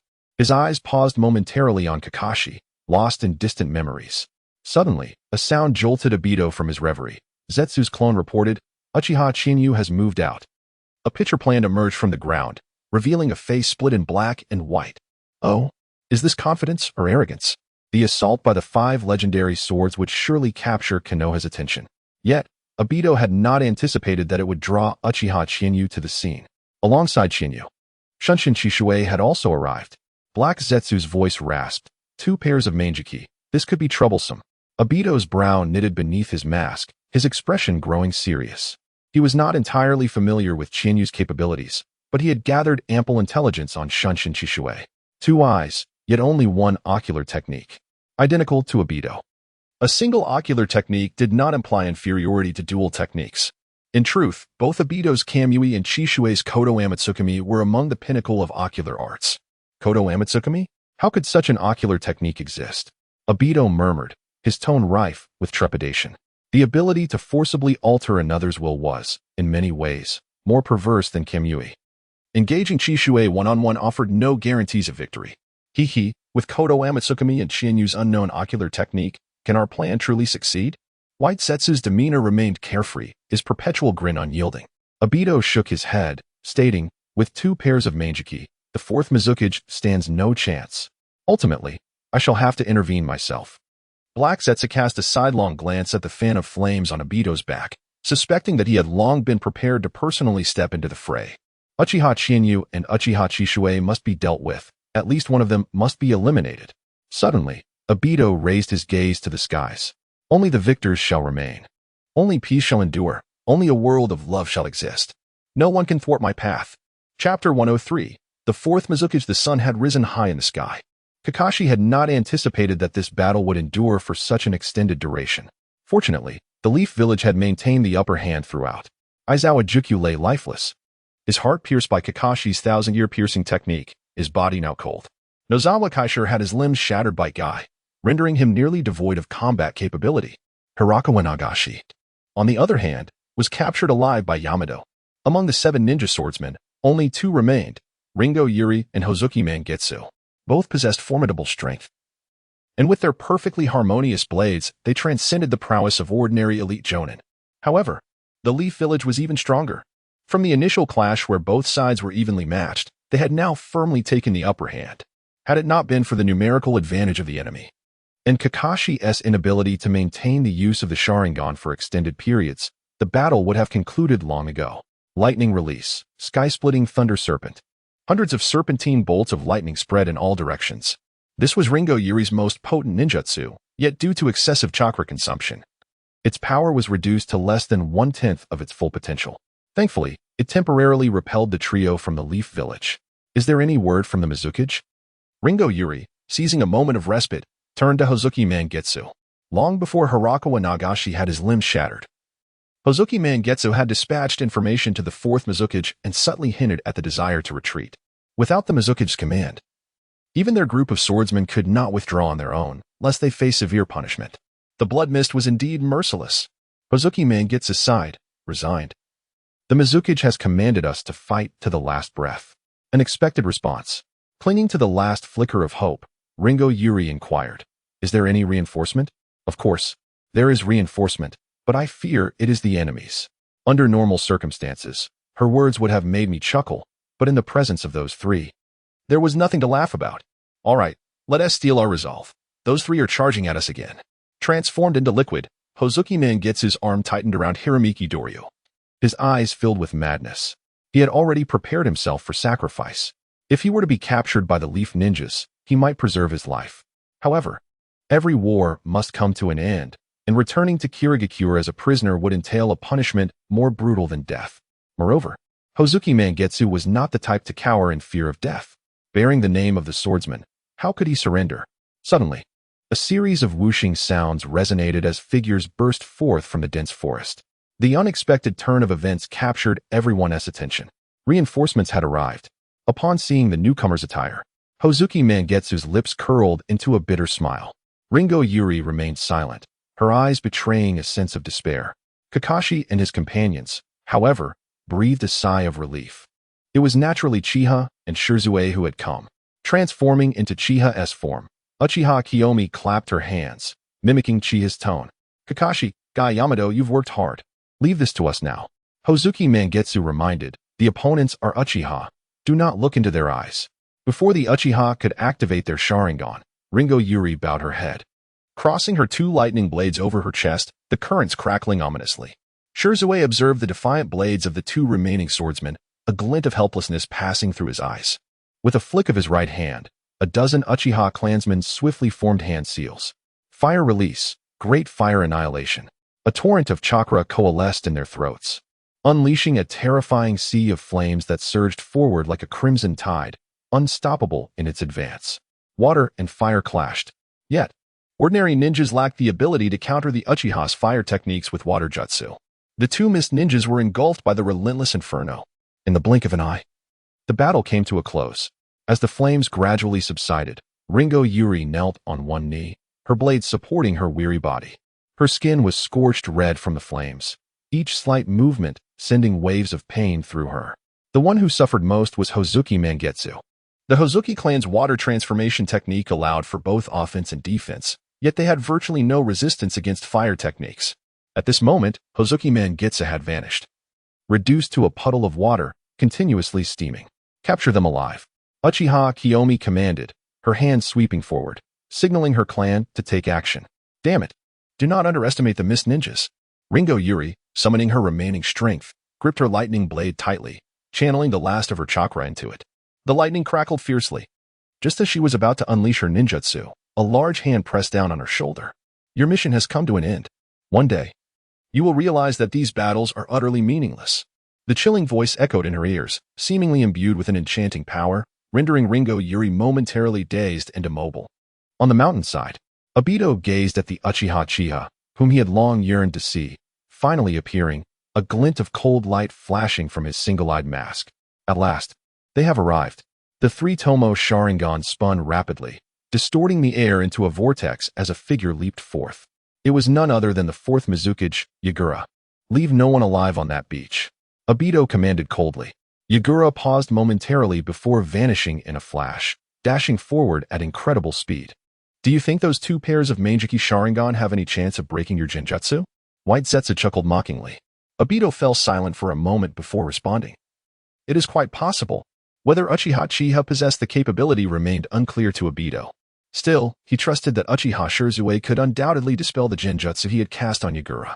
His genjutsu was among the finest in the ninja world, yet compared to Uchiha Shirzue, the disparity was significant. Is that not akin to lambs entering a tiger's den? Obito shot a cold glare at White Zetsu, sneering. Even with Shirzue's instantaneous movement, he cannot dispel the genjutsu under Yagura's full-on assault. To break the genjutsu, one must defeat the fourth Mizukage. Ironically, the fourth Mizukage was renowned as the perfect Jinchuriki, his combat prowess exceptional among shadow-level ninjas. Defeating a tailed beast state fourth Mizukage was no trivial task. Furthermore, as long as the two pairs of Manjiki Sharingan remained intact, even if it meant sacrificing the fourth Mizukage, it was an acceptable loss. Obito added, even the fourth Mizukage is merely a pawn to me. On the battlefield, Uchiha Shirzue had firmly subdued the four surviving members of the swordsmen when his gaze suddenly froze, turning to the west. Everyone, be cautious. Someone is coming, Shirzue warned loudly. Upon hearing this, everyone immediately heightened their vigilance. A figure moved at high speed, swiftly approaching them. Who is that? As the figure came into view, the Leaf Ninjas were left dumbfounded. Short in stature, with short green hair, purple eyes, and a stitched scar beneath the left eye, who else could it be but the fourth Mizukage? The fourth Mizukage had personally intervened. It was indeed a trap. A thought flickered through Uchiha Kiyomi's mind. Chapter 104. Shirzue versus Yagura. To his surprise, their meeting came so swiftly. Shirzue's gaze fell upon the fourth Mizukage, and his spirits dampened considerably. Their acquaintance was long-standing, and despite Yagura's youthful appearance, underestimating him would result in dire consequences. During the Third Great Ninja War, Yagura was not yet the fourth Mizukage, but one of the highest commanders of the Mist Ninja Army. With his exquisite mastery of water release techniques, he had caused considerable trouble for the Leaf forces. At that time, the renowned Chiyu and Shirzue fortuitously crossed paths on the battlefield and joined forces to confront Yagura in a fierce battle. In the end, they managed to retreat unscathed. Yet in Shirzue's eyes, this was hardly a glorious achievement. To retreat 2 against 1 was tantamount to defeat. Long time no see, Yagura. Oh no. I should now refer to you as the fourth Mizukage. Uchiha K suppressed her shock and mimicked Chiyu's tone. During the war, she was merely an average chunin of the Uchiha clan, yet she held a vivid impression of Yagura's name. Uchiha, Chiyu, Uchiha Shirzue. Yagura's gaze flickered as he seemed to recall something, his expression momentarily vacant. At that instant, The silent battle commenced. Uchiha Kei's eyes glowed crimson, her hexagonal Sharingan flickering rapidly. Unbeknownst to her, she had stealthily activated her genjutsu even as she spoke. However, to her dismay, her ocular prowess merely brushed against Yagura before vanishing without a trace. Is this the power of a Jinchuriki? Uchiha Kei lamented inwardly. Suddenly, an explosive surge of chakra erupted from Yagura, resembling a volcano's fury.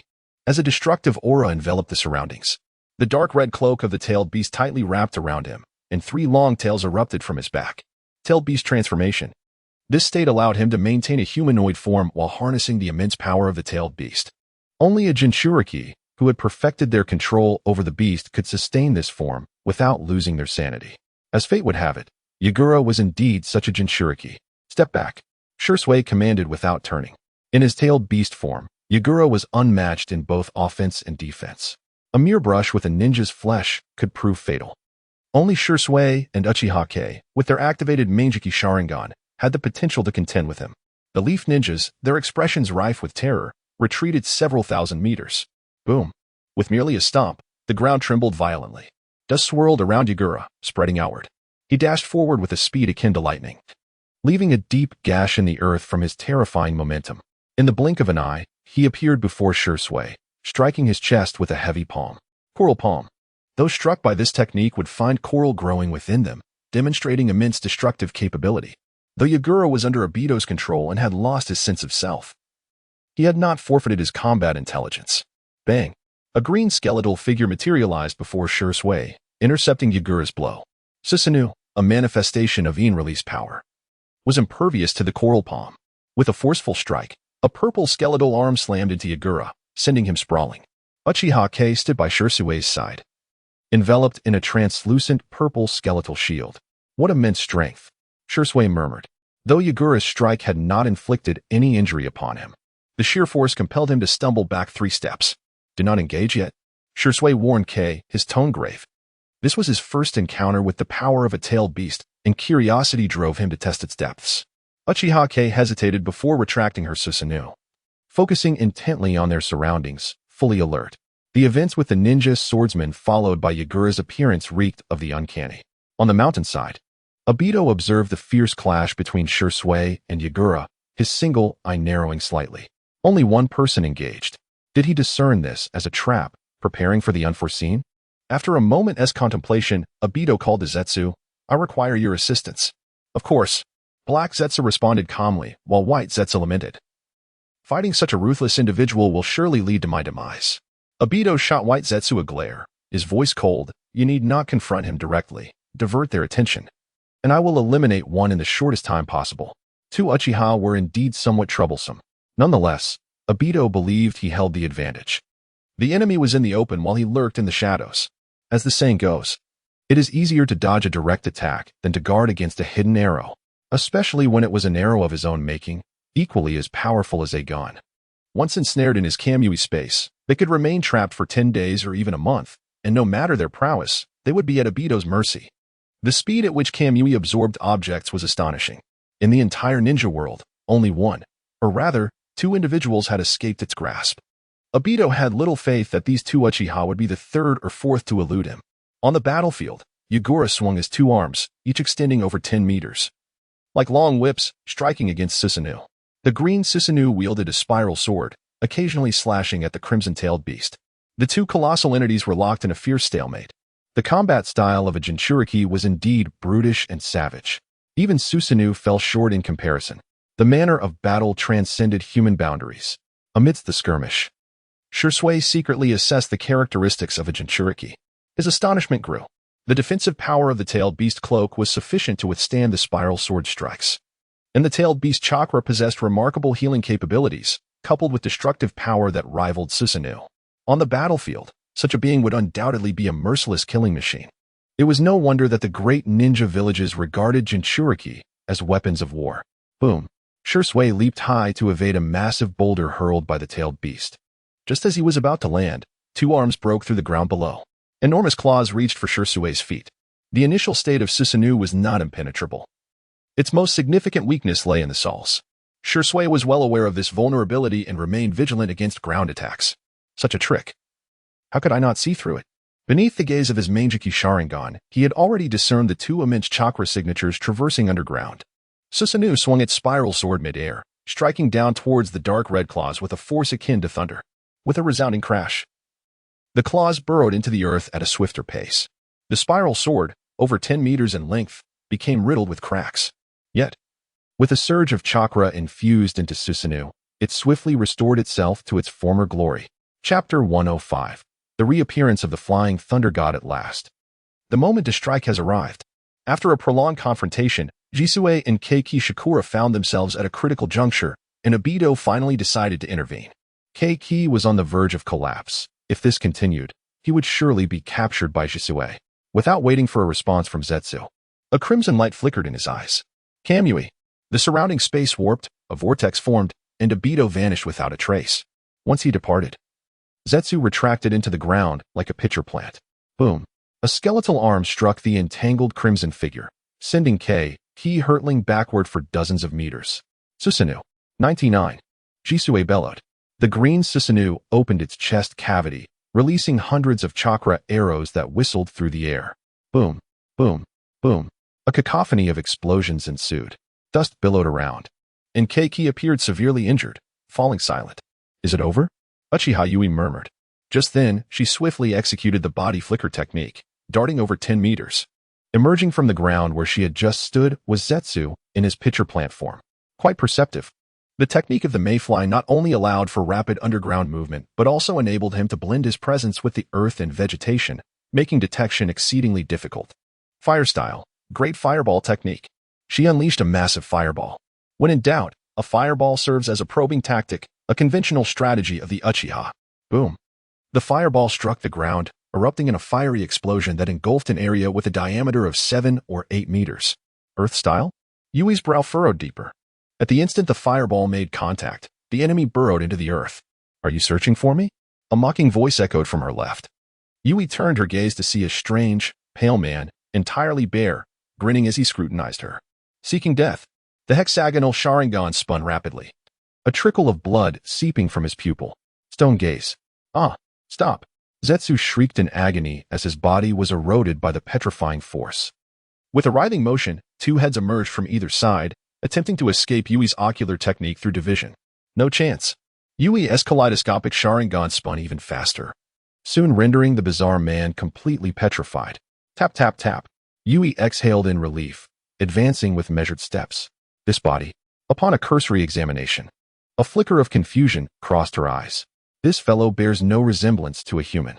She suddenly realized that the ninja world is far deeper than it appears. Are you astonished?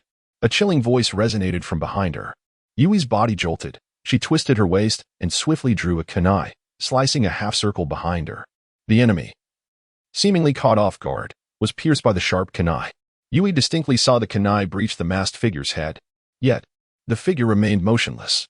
Not a drop of blood spilled, like the kunai had passed through a mere illusion. In my eye, all attacks are futile. I have you now, Uchiha Chiharu. Centered around his singular eye, the space warped. Yui sensed a tremendous pull and realized the peril. Just as she prepared to unleash stone gaze, her eyes erupted in pain. Damn it! The side effects of the kaleidoscope. Just as the absorption seemed imminent, Obito was taken aback when Yui inexplicably vanished before his eyes.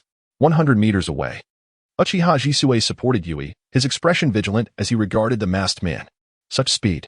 Obito mused, surprise etched in his crimson gaze. I knew it wouldn't be simple. Emerging from the ground, Zetsu's voice was hoarse and deep. You wasted one of my clones. White Zetsu lamented, ignoring Zetsu's complaints. Obito's mind raced with a sudden thought. The ninja world is about to gain another swift ninja. The Flying Thunder God technique, created by the second Hokage, Shinji Tobarama. It is unexpected that you, as an Uchiha, have mastered this technique. Obito crossed his arms and fixed his crimson gaze on Jisue. You have finally made your appearance, Mr. Masked Man. Jisue regarded the masked figure bearing a flaming fan, speaking calmly. Knowing well that this was a trap, Jisue still dared to confront Keiki alone. Undoubtedly due to his mastery of the Flying Thunder God technique. Long before the army departed from Konoha, he had inscribed the Flying Thunder God seal on Chiharu and Yui. Already renowned in the ninja world for his body flicker technique, Jisue quickly adapted to the Flying Thunder God technique. Although he could not wield it with the same finesse as the fourth Hokage, he had achieved a commendable level of proficiency. Stone gaze. The rescued Yui fixed her gaze on Obito, channeling her ocular power. However, as with her previous attack, the ocular technique proved ineffective. If you believe you can harm me, feel free to continue, Obito proclaimed with arrogance. Kaleidoscopic Sharingan. Who exactly are you? Yui inquired, her expression grave. In their brief encounter, she had caught sight of his kaleidoscopic Sharingan and was taken aback. Uchiha Madara, Obito stated solemnly, weaving a lie. Yui was astonished. Chiharu had previously impersonated an Uchiha, and now this one-eyed masked man claimed to be Madara Uchiha. Uchiha Madara? Jisue narrowed his eyes, his expression icy. To impersonate Uchiha Madara based solely on possessing a kaleidoscopic Sharingan is indeed audacious. This is not the first time he had encountered the masked man. During the pursuit of the Uchiha leader, he had crossed paths with the masked figure. Jisue had never believed the stranger to be Madara Uchiha. The inconsistencies were too numerous. Not to mention, a single kaleidoscopic Sharingan invites endless speculation. Uchiha Madara is not merely a one-eyed specter. Haha. I, Uchiha Madara, have no need to prove my identity to anyone, especially not to two dying souls. Obito mimicked Madara's arrogance and confidence, casting a glance at Jisue and Chiharu as if they were mere mice. With a flourish of his right hand, Kei surged forth, a ferocious aura sweeping across the vicinity. One failed strike, and retreating 1,000 miles is the proper course. Yet Obito remained unsatisfied. He wished to try once more.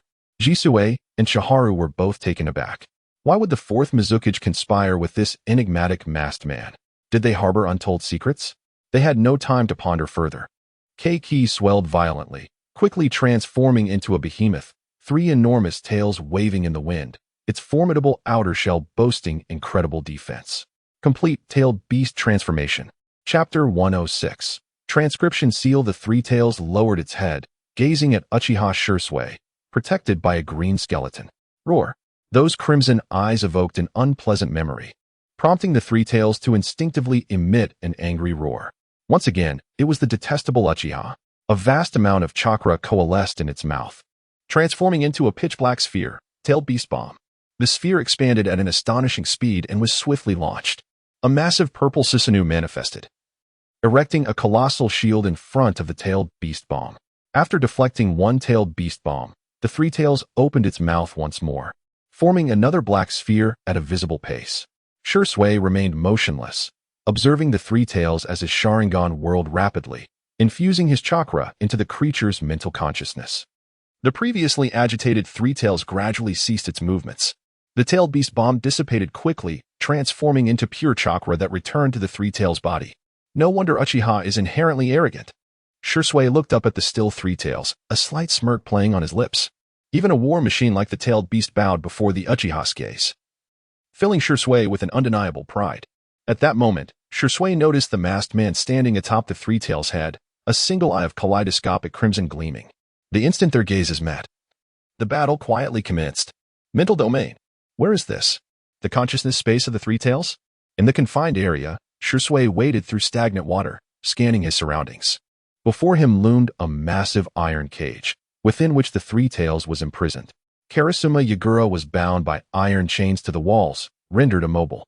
Raising his gaze slightly, the masked man, bearing a fan on his back, sat silently atop the 3 tails' head, looking down at Shisui. I never expected you to control the 3 tails. No. Even the 4th Mizukage has been manipulated. A look of horror flashed across Shisui's face. Even with his rich imagination, he could never have fathomed that the Mizukage of Kirigakure was under someone else's control. As he pondered, a chill crept into his heart. If he could control the Mizukage, he could control other Kaga-level powerhouses. Heaven knows if other ninja villages have suffered the same fate. At this moment, I believe your expression should reflect not just surprise but also fear. Uchiha Obito regarded Shisui with contempt. He exuded not only the arrogance of Madara, but also an unwavering confidence in his own ocular power. In the realm of the mind, their confrontation was fundamentally a clash of visual prowess. Speaking of ocular ability, Obito believed himself unrivaled, even surpassing Uchiha Shisui in the art of illusion. After merging with the cells of Senja Hashirama, his Sharingan underwent a qualitative transformation, though it had not yet ascended to the eternal Meijiki Sharingan. It was not far from it. Its most notable feature was the ability to utilize ocular power without the fear of blindness. Uchiha Shursui had expended a considerable amount of ocular energy during their battle. In contrast, Obito remained at his peak. Under such circumstances, Obito felt confident he would not lose. Fear. Shursui suddenly smiled, saying, "Then allow me to experience it." With that, Shursui's eyes widened. Illusion, unknown fire. An overwhelming blaze erupted around Obito, engulfing him in flames. The sensation of being in a sea of fire, accompanied by excruciatingly vivid pain, deeply stimulated Uchiha Obito. Not bad. Obito swayed slightly, effortlessly descending onto the back of the three tails. However, this level of skill is still insufficient. As he spoke, metallic spikes suddenly appeared, ruthlessly impaling Shursui's limbs. Illusion. Chains of confinement. Shursui's brow furrowed, and his expression gradually contorted. This long-forgotten pain. It was his first time being ensnared in an illusion since awakening his Manjiki Sharingan. Shursui's eyes darted rapidly, and the nails embedded in his body slowly fell away. The first round of their clash ended in a stalemate. Illusion. Hell's Gaze. Illusion. Sharingan. Illusion. Mirror World. Illusion. This place is not. Truly marvelous. The spectacle of their illusionary duel delighted the onlookers. Even the fourth Mizukage could not suppress his admiration. In the real world, battles between illusion-type ninjas often appeared rather dull to outsiders. Particularly for the Uchiha clan, a mere glance could conclude the fight. It was devoid of any entertainment value. After all, everything unfolded within the mental realm. Witnessing the exquisite illusions of two Uchihas in the mental domain was a rare occurrence. Karasuma Yagura was not an illusion master. But that did not hinder his appreciation. Of course, if only his own circumstances could improve, that would be even more delightful. Reflecting on his dire situation, Karasuma Yagura's expression gradually darkened. That damned one-eyed masked man had controlled him for 5 years. 5 years, do you know what he has endured during that time? Used as a puppet by the masked man, enforcing brutally sanguinary policies, personally slaying countless comrades, and instigating inhumane massacres time and again. The suffering he experienced was beyond measure. Had he been able to take his own life, he would have done so long ago. Yet, even that was unattainable. Fortunately, just as he was on the brink of despair, a newcomer arrived in this bleak space. Of course, it would have been even better if the newcomer were non-Uchiha Shursui. However, Karasuma Yagura sincerely hoped for Shursui's victory. Only through Shursui's triumph could he possibly attain freedom. As for whether Uchiha Shursui would impose unreasonable demands, Karasuma Yagura did not dwell on it. Could there be a worse situation than the one he found himself in? No. At least, Karasuma Yagura believed there was none. The battle soon escalated to a fever pitch, and Karasuma Yagura's brow gradually tightened. Uchiha Shursui was on the verge of defeat. At this moment, Shursui was panting heavily, his complexion frighteningly pale. He could only struggle to cope with the masked man's illusionary attacks, his counterattack growing increasingly feeble. Could this guy be the eternal Manjiki Sharingan user? Shursui felt dizzy and rubbed his eyes instinctively, perplexed. Since the commencement of their confrontation, he had exhausted a significant portion of his ocular power. In stark contrast, the masked man remained in peak condition. A thought flickered through his mind. I can sense that your ocular power is nearly depleted. Aren't you going to unleash Kodo Amatsukami? Obito looked down at Uchiha Shursui. In truth, throughout their engagement, Obito's resolve had remained taut, perpetually prepared to defend against Shursui's Kodo Amatsukami. Kodo Amatsukami, a forbidden ocular technique that alters another's will. Obito dared to confront Shursui head-on. Confident in his own prowess. Izanagi. At the cost of light, it transforms dreams into reality, with its duration determined by the user's ocular power. The Izanagi Obito employed had a duration of 5 minutes. Once he sensed Shursui attempting to use Kodo Amatsukami, he would promptly activate Izanagi. He did not seek to suppress Kodo Amatsukami entirely, merely to resist it slightly. Victory would then belong to him. Under the masked man's gaze, Shursui suddenly chuckled, saying, "So eager to witness Kodo Amatsukami? I hope you can grasp the allure of this ocular technique."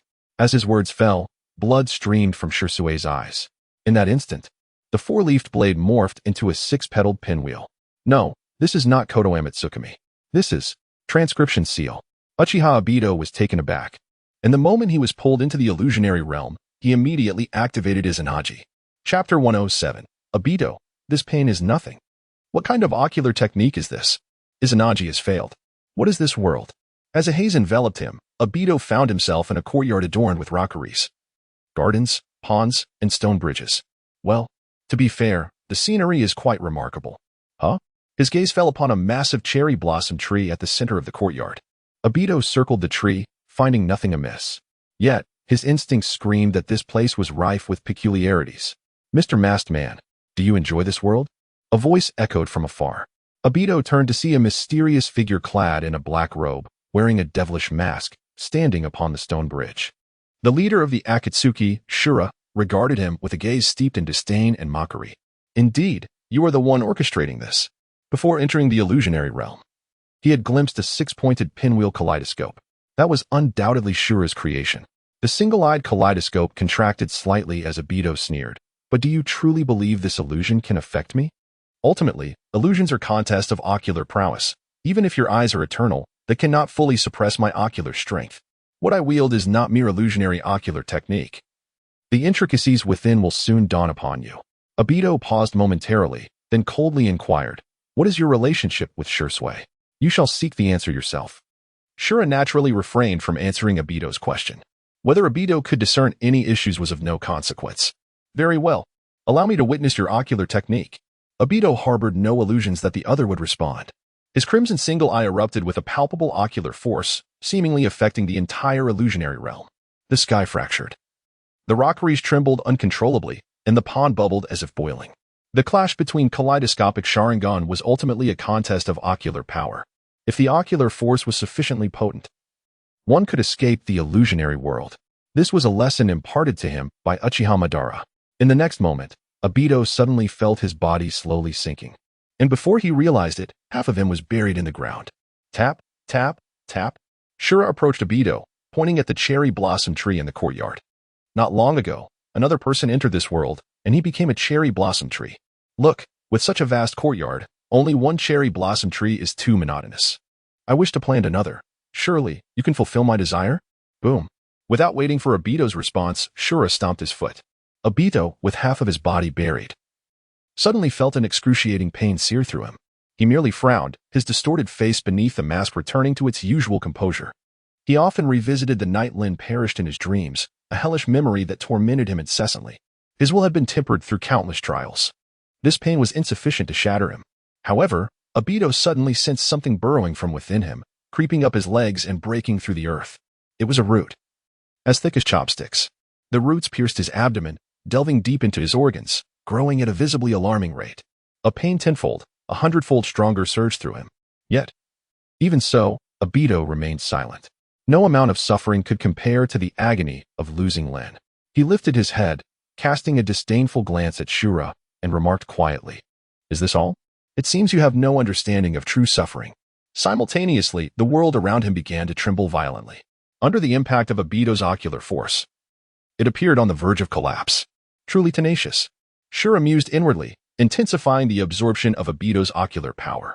Susanoo, rather than being an illusionary ocular technique, it resembled a mental manipulation technique. Its essence lay in siphoning the mental energy of others for one's own use. As long as Obito remained trapped within this world, he would eventually be worn down by Shura. The cherry blossom tree grew rapidly, soon towering over him.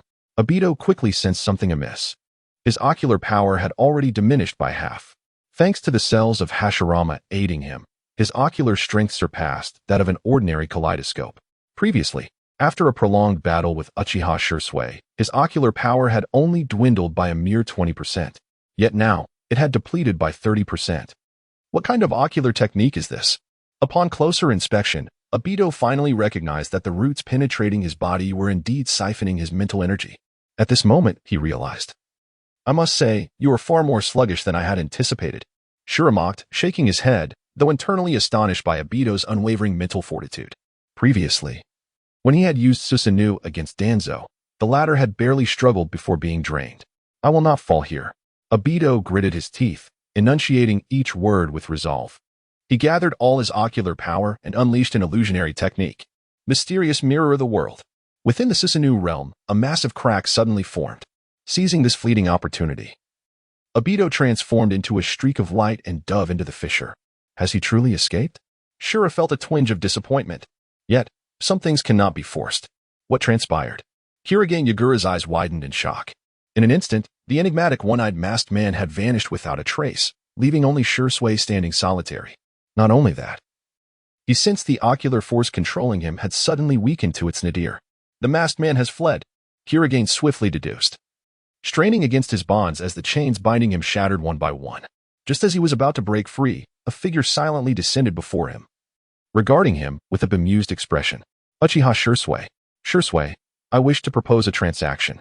Upon witnessing the peculiar smile on Shursui's face, Kirigane felt a surge of unease. Tentatively asking, Lord Mizukage, transactions require capital.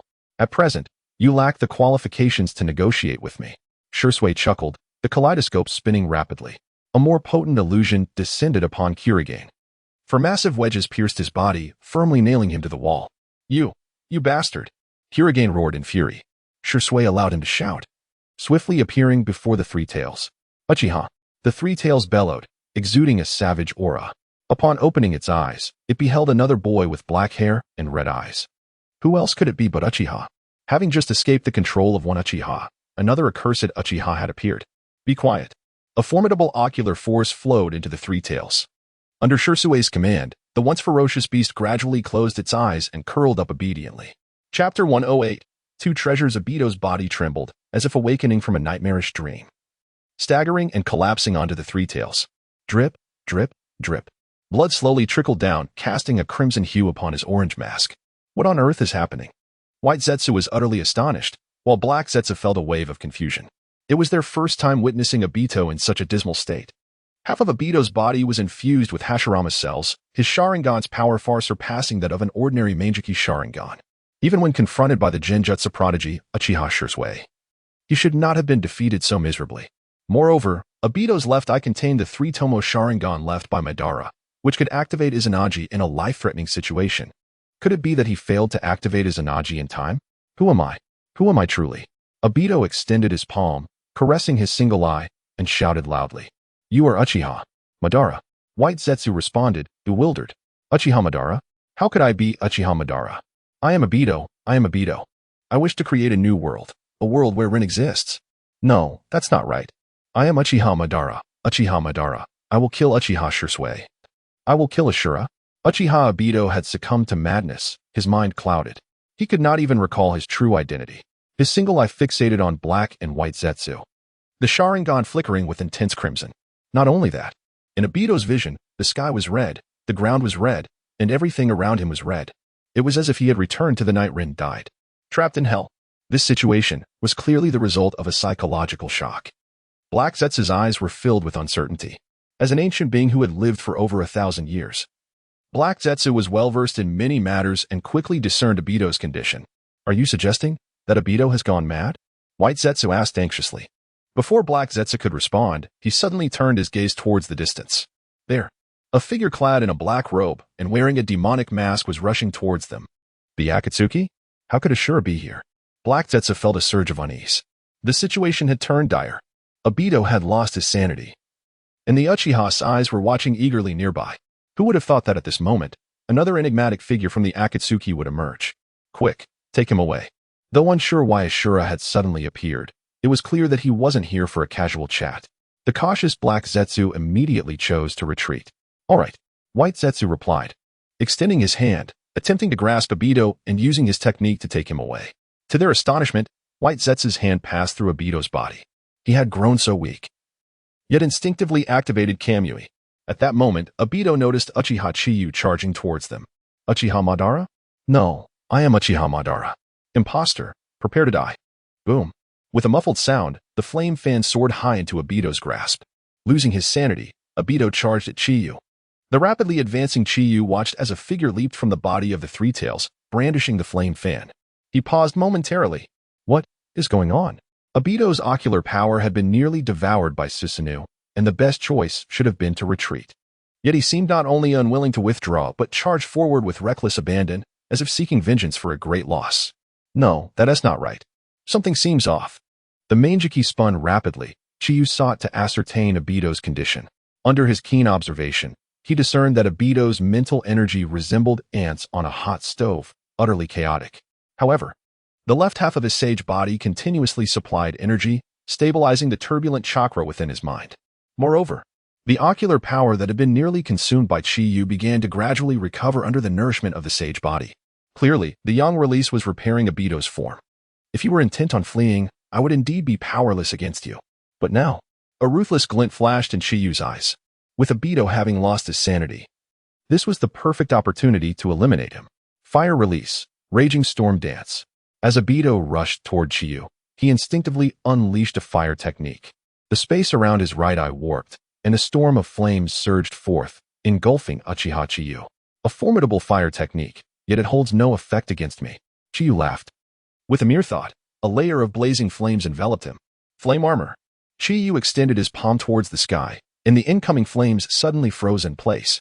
With a gentle push of his hand, the fiery tempest reversed course at an even greater speed. Uchiha Obito did not flinch or evade. Charging directly into the storm of flames, which could melt iron, yet inflicted no harm upon him. Protected by Kamui, even if the firestorm were to intensify tenfold, it would remain futile. In the blink of an eye, Obito had reached Chiyu, gripping the flame fan tightly and bringing it down upon him with great force. Clang! Chiyu extended his hand, deflecting the descending flame fan. Dragon Curse. With a thought, a chain of flames extended from Chiyu, coiling towards Obito like a fiery serpent. Missing his mark, Uchiha Obito's form suddenly vanished, concealed within Kamui's realm. He quickly re-emerged from behind Chiyu. A torrential onslaught of attacks ensued. Chiyu countered each strike. Both combatants evenly matched. The six-leaf windmill spun rapidly, ocular power coalescing. Chiyu contemplated delivering another Susanoo strike. Given Obito's current mental state, once ensnared in the illusionary realm, escape would be impossible.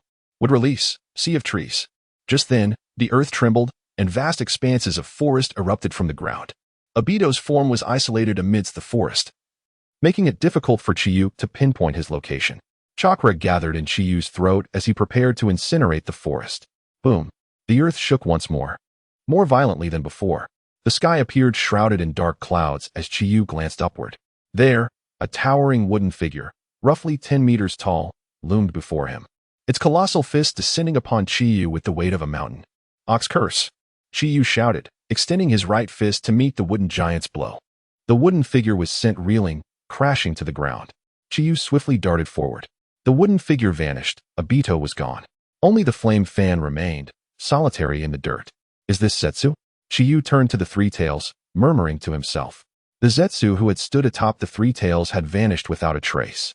Stepping forward, Chiyu picked up the flame fan, scrutinizing it closely.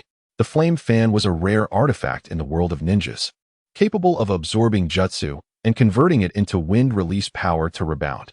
Hanging the flame fan behind him, Chiyu advanced towards the Three Tails. Chapter 109. The Divine Reversal. After the release from the tailed beast transformation, Kajutsu Yagura stood motionless upon the earth. From a distance, Shursui and Ketsuki made no move to approach Chiyu for conversation. With one hand bearing Kajutsu Yagura, Chiyu soared towards the horizon, leaving the remaining matters for Ketsuki and Shursui to resolve. Could he truly be allowed to take away the fourth Mizukage? As the Uchiha clan hastened after Chiyu's departure, one among them spoke up. Shursui, his face etched with fatigue, lamented, "We have engaged in a fierce battle with the fourth Mizukage and the masked man, exhausting both our physical strength and chakra beyond half, leaving no energy to spare." Pondering for a moment, Uchiha Ketsuki replied, "The Shadow Organization is of little consequence. The paramount issue at hand is this war. The fourth Mizukage, who is also the Jinchuriki, has been captured by the Shadow Organization. From any perspective, the conflict between Konoha and Kirigakure has reached a foregone conclusion." Under the watchful eyes of Kakashi, Yamato, and Might Guy, Shursui and Ketsuki returned with their fellow Uchiha. Kakashi declared, "The battle has concluded. Let us return to the outpost." A broad grin revealed Might Guy's bright teeth as Kakashi's eyelids twitched slightly before he added, "Guy, Yamato, you both should head back first. I wish to be alone for a moment." Confused, Guy was about to speak when Yamato, sensing Kakashi's preoccupation, suddenly inquired, "Guy-senpai, I have a question regarding taijutsu that I wish to discuss with you." Upon hearing taijutsu, Guy's excitement surged, tears streaming down his face as he embraced Yamato. Who would have thought that someone else shares my passion for taijutsu? Youth is ablaze. Even with Yamato's remarkable composure, he couldn't help but shudder from the embrace. Guy-senpai, with his indomitable spirit and extraordinary strength, yet how could he be such a clown? With someone else interested in taijutsu, Guy chose not to pursue Kakashi further and quickly departed with Yamato. Once everyone had left, Kakashi vanished into the battlefield, meticulously examining his surroundings. I cannot be mistaken. This ocular technique belongs to her. Before Kakashi lay a petrified corpse, that of the white Zetsu clone turned to stone by Uchiha Kitsuki's ocular jutsu. Kakashi had previously encountered the petrified body of Tsukikage Kamaru, transformed into a statue by the same petrifying force. It was evident that the state of the white Zetsu clone mirrored that of Kamaru. If this world possessed no identical ocular techniques, then this Uchiha Chiyu must be the real Enki herself? No, that cannot be. The Umbu ninja who pursued and murdered Tsukikage Kamaru had indeed revealed that Enki was unequivocally a woman. Thus, the Uchiha Chiyu encountered earlier is likely an imposter. To boldly impersonate Uchiha Chiyu, she must be a member of the Uchiha clan. Then, what of the identities of Shura and the Death Crow? Are they Chiyu and Shursui? The Uchiha clan publicly possesses only 2 pairs of Manjiki Sharingan. Yet it is now evident that there are at least 3 pairs. The depths of this matter are profound. Kakashi felt a chill run down his spine, contemplating the unsettling implications. Moreover, who could be the one-eyed masked man controlling the 4th Mizukage? Kakashi found himself perplexed regarding the masked man's identity. With a deep sigh, he sealed the petrified white Zetsu clone within a scroll and swiftly departed the scene. Shursui and Kitsuki relayed their harrowing experiences at the border to Jiraiya. Upon learning of Kajutsu Yagura's control by a mysterious figure, even Jiraiya, with his vast experience, was visibly startled. After regaining his composure, Jiraiya quickly summoned the Konoha strategists to deliberate on how to exploit Kajutsu Yagura's situation. Shursui and Kitsuki returned to the tent where Chiyu awaited them. This place is heavily guarded. How did you manage to slip in unnoticed? Shursui inquired curiously. Surrounded by the Byakugan of the Hyuga clan, the hounds of Inuzuka, and the insects of the Aburame clan, any disturbance would surely alert the 3 clans' perceptive ninjas. Shursui doubted his ability to infiltrate without attracting attention. Chiyu smiled enigmatically. A secret. This so-called secret referred to the serpent sealing technique. Shursui and Kitsuki exchanged glances and smiled, choosing not to pursue the matter further. Chiyu unceremoniously tossed the 4th Mizukage onto the ground and stated solemnly, Shursui, I need you to use the divine reversal to control him. At this moment, the 4th Mizukage remained in a deep slumber, oblivious to the happenings around him. However, he would awaken eventually. Aside from the divine reversal, other genjutsu would not securely control the 4th Mizukage. Much like Obito, should his ocular strength wane to a certain degree, the 4th Mizukage would break free. Shursui gazed at the sleeping Mizukage, prying open his eyelids. 4 pairs of ocular tomo rapidly spun, as the power of the Sharingan infiltrated his mind. Divine reversal. During the process of invading another's mind to alter their will, if interrupted, the genjutsu would be discerned. Previously, when Danzo attempted to control Mitsuba at the 5 Kage summit using divine reversal, it was recognized by Ao, who had witnessed Shursui's chakra. However, once the will modification was completed, it became unbreakable. By executing it once, one could completely control another. This is the power of the strongest genjutsu. Soon, Shursui penetrated Kajutsu Yagura's mind. How do you wish for me to alter his will? Chiyu pondered for a moment and replied gravely, make him loyal to the Uchiha. Given that Kajutsu Yagura was the 4th Mizukage, if he were made loyal to Konoha, outsiders might uncover inconsistencies. Furthermore, such formidable combat strength must be firmly under their control. Shursui fixed his gaze upon Kajutsu Yagura, declaring, from this day forth, you shall be the most loyal companion of the Uchiha clan. You shall hold the utmost loyalty to the Uchiha, and all your actions must be based on the clan's interests. Your existence is to execute the commands of the Uchiha, ever ready to sacrifice your life for them. Uchiha Chiyu shall be your master. Finally, Shursui added, completing the will modification. From this moment forward, Kajutsu Yagura was no longer the 4th Mizukage of Kirigakure, but the 4th Mizukage of the Uchiha. Shursui rubbed his eyes, breathing heavily. After employing divine reversal, his vision had significantly diminished. The surroundings were becoming increasingly blurred. I fear my eyes will be unusable for a while, he sighed in resignation.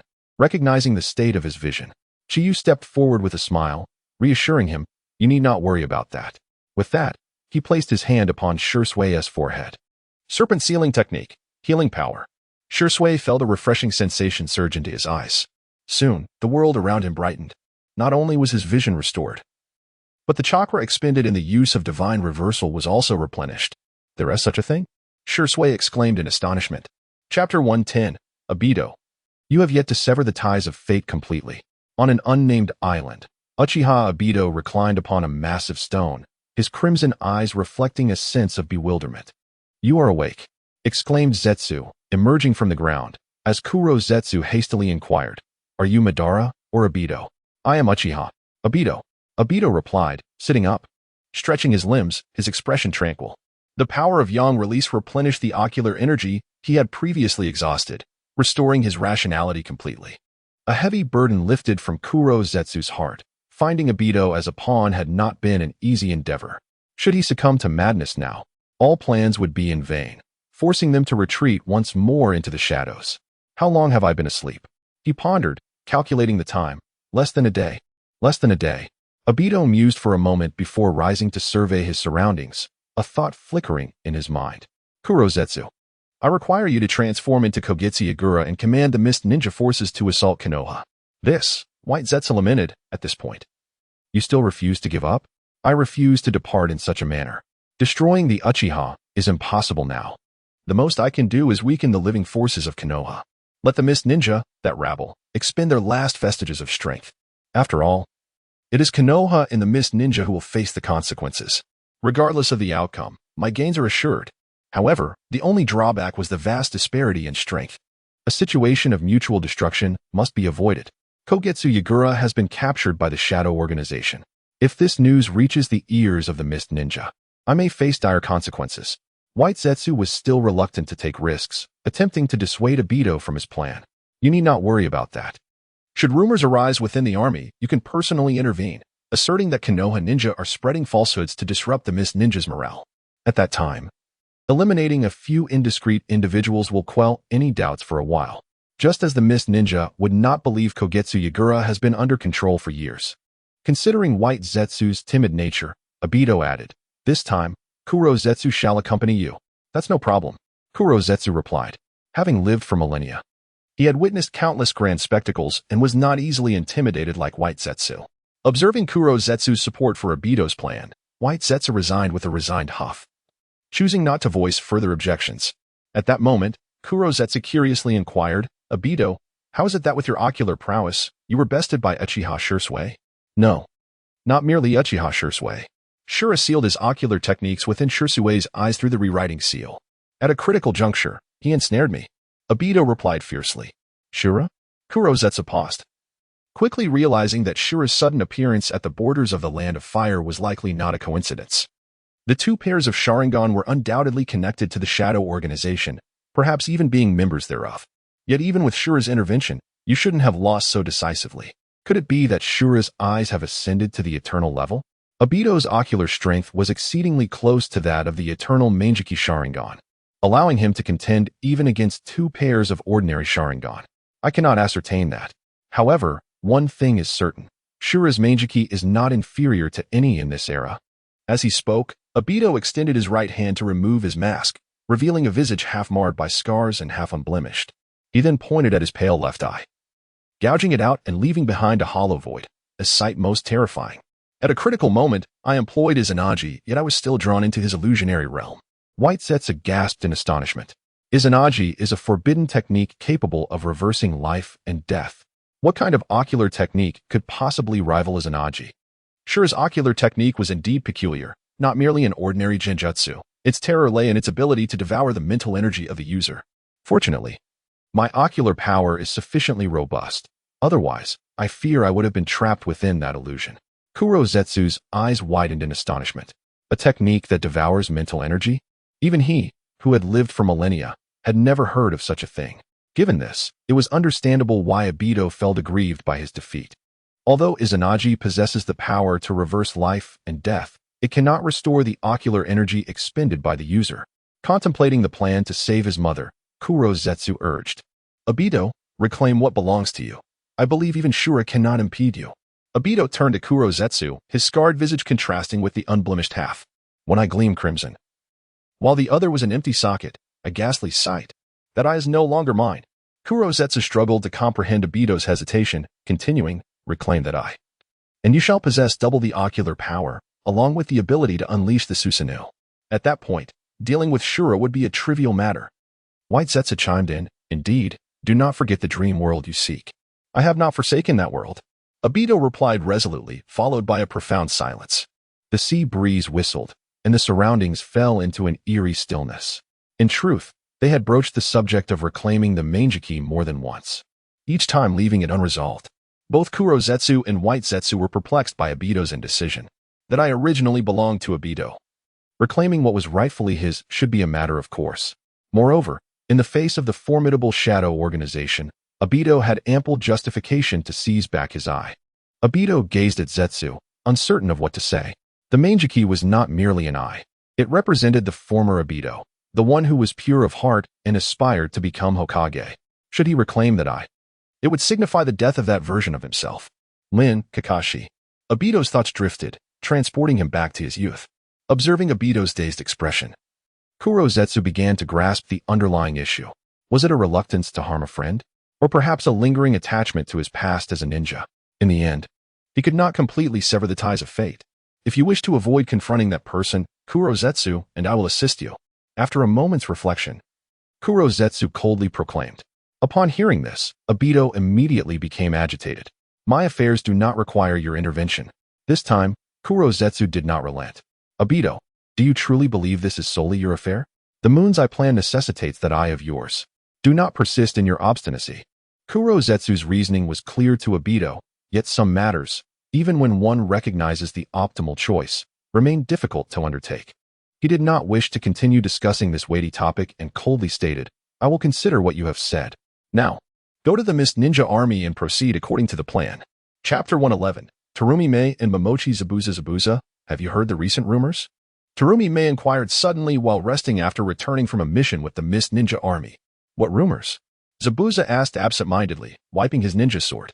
On the day when Hozuki Mangetsu and the others went out on a mission, the 4th Mizukage was captured by the leader of the Shadow Organization, Ajura. The current 4th Mizukage within the army is an imposter, Terumi Mei said, her fingers interlaced under her chin, her expression grave. "Is that what you're referring to? Didn't the 4th Mizukage clarify it a few days ago? This is merely a plot by the Leaf Village ninjas to undermine the morale of the Mist Ninja Army. Surely, you do not believe such slander?" Zabuza paused, shaking his head with a smirk. "You may not believe it, but I actually find it somewhat credible," Terumi Mei replied earnestly, facing Zabuza's jest. "Ever since the day the rumors began to circulate, the 4th Mizukage has been devising a series of combat strategies, aggressively attacking the Leaf Army. Our forces have suffered severe casualties." Zabuza sheathed his sword, his voice cold. "In war, casualties are inevitable, especially for the Mist Village, known for its blood-soaked reputation. Death is far too common." Zabuza was the type of person who spoke little yet acted decisively, earning him the moniker of Demon in the Mist Village. During his time in the Ninja Academy, he single-handedly eliminated all his peers, forcing a change in graduation criteria. The number of dead mattered little. What truly mattered was how they met their demise. Have you not noticed? The 4th Mizukage strategies lack coherence. I can only describe them as suicidal. Upon hearing Terumi Mei's assessment, Zabuza fell silent. In truth, he too had sensed something amiss about Hozuki Yugao. Under his scrutiny, the 4th Mizukage's demeanor had shifted subtly, a change so slight that it would be difficult for anyone but the keen-eyed to detect. As for why Zabuza was covertly observing the 4th Mizukage, it was, of course, to assassinate him. In reality, many within the village sought the 4th Mizukage's demise. "You must have something in mind to share with me," Zabuza prompted after a prolonged silence. "I intend to." Terumi Mei began, her lips moving, poised to articulate her thoughts. Boom, boom, boom. The sound of a tremendous explosion resonated from afar. Both Terumi Mei and Zabuza sprang to their feet, exchanging glances, their brows furrowed. "Is that island the location of the Mist Ninja Army?" "At this hour, Chiyu has likely infiltrated their headquarters," Zabuza observed, his bloodied sword embedded in the deck, gazing towards a distant solitary island. The Leaf Army's announcement regarding Hozuki Yugao's capture was initially intended to destabilize the Mist Ninja's morale, aiming for a bloodless victory. Unexpectedly, spies within the Mist had relayed information that Hozuki Yugao remained at the helm of the Mist Army. This realization dawned on Zabuza. It was likely the perpetrator who had captured Hozuki Yugao was orchestrating this charade. Nevertheless, it mattered little now. The Mist Village was but a disorganized rabble, easily crushed. Under the fierce counteroffensive from the Leaf Army, the Mist Ninja retreated in disarray, suffering thousands of casualties. At this moment, The Leaf Army split into 3 fronts, charging towards the mist base from the front, left, and right. The first to set foot on the island would earn the highest merit. Zabuza turned to the Uchiha elite behind him, raising his voice. Uchiha Fugaku leaped from the great ship, treading upon the waters, leading the charge.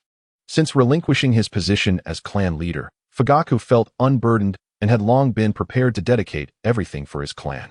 His crimson eyes spun rapidly, transforming into 3 slender blades. A brilliant crimson aura enveloped him as a colossal skeletal arm reached towards the sea, clutching fiercely, drawing forth a misty body from the depths. Susanoo? The Uchiha elite gasped as Fugaku unleashed his Meijiki Sharingan techniques.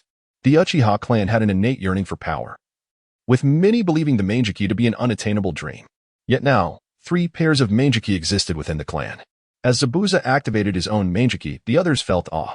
When Chiyu activated his, that awe transformed into admiration, and now, with Fugaku's activation, admiration morphed into desire. In the heart of the Mist Army, the White Zetsu, disguised as Hozuki Yugao, paced restlessly within a tent. The explosive sounds and shouts outside indicated that the Leaf Army had arrived. Faced with the 2 pairs of Meijiki Sharingan from the Uchiha, this motley crew was utterly insufficient. Prepare for retreat.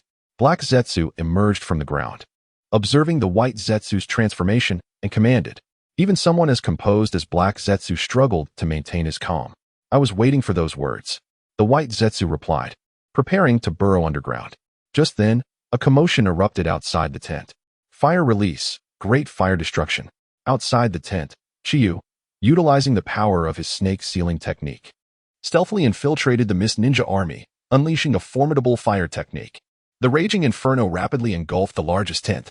At that moment, the majority of the Mist Ninja were drawn to the Leaf Army's onslaught, leaving merely 200 to 300 behind in the encampment.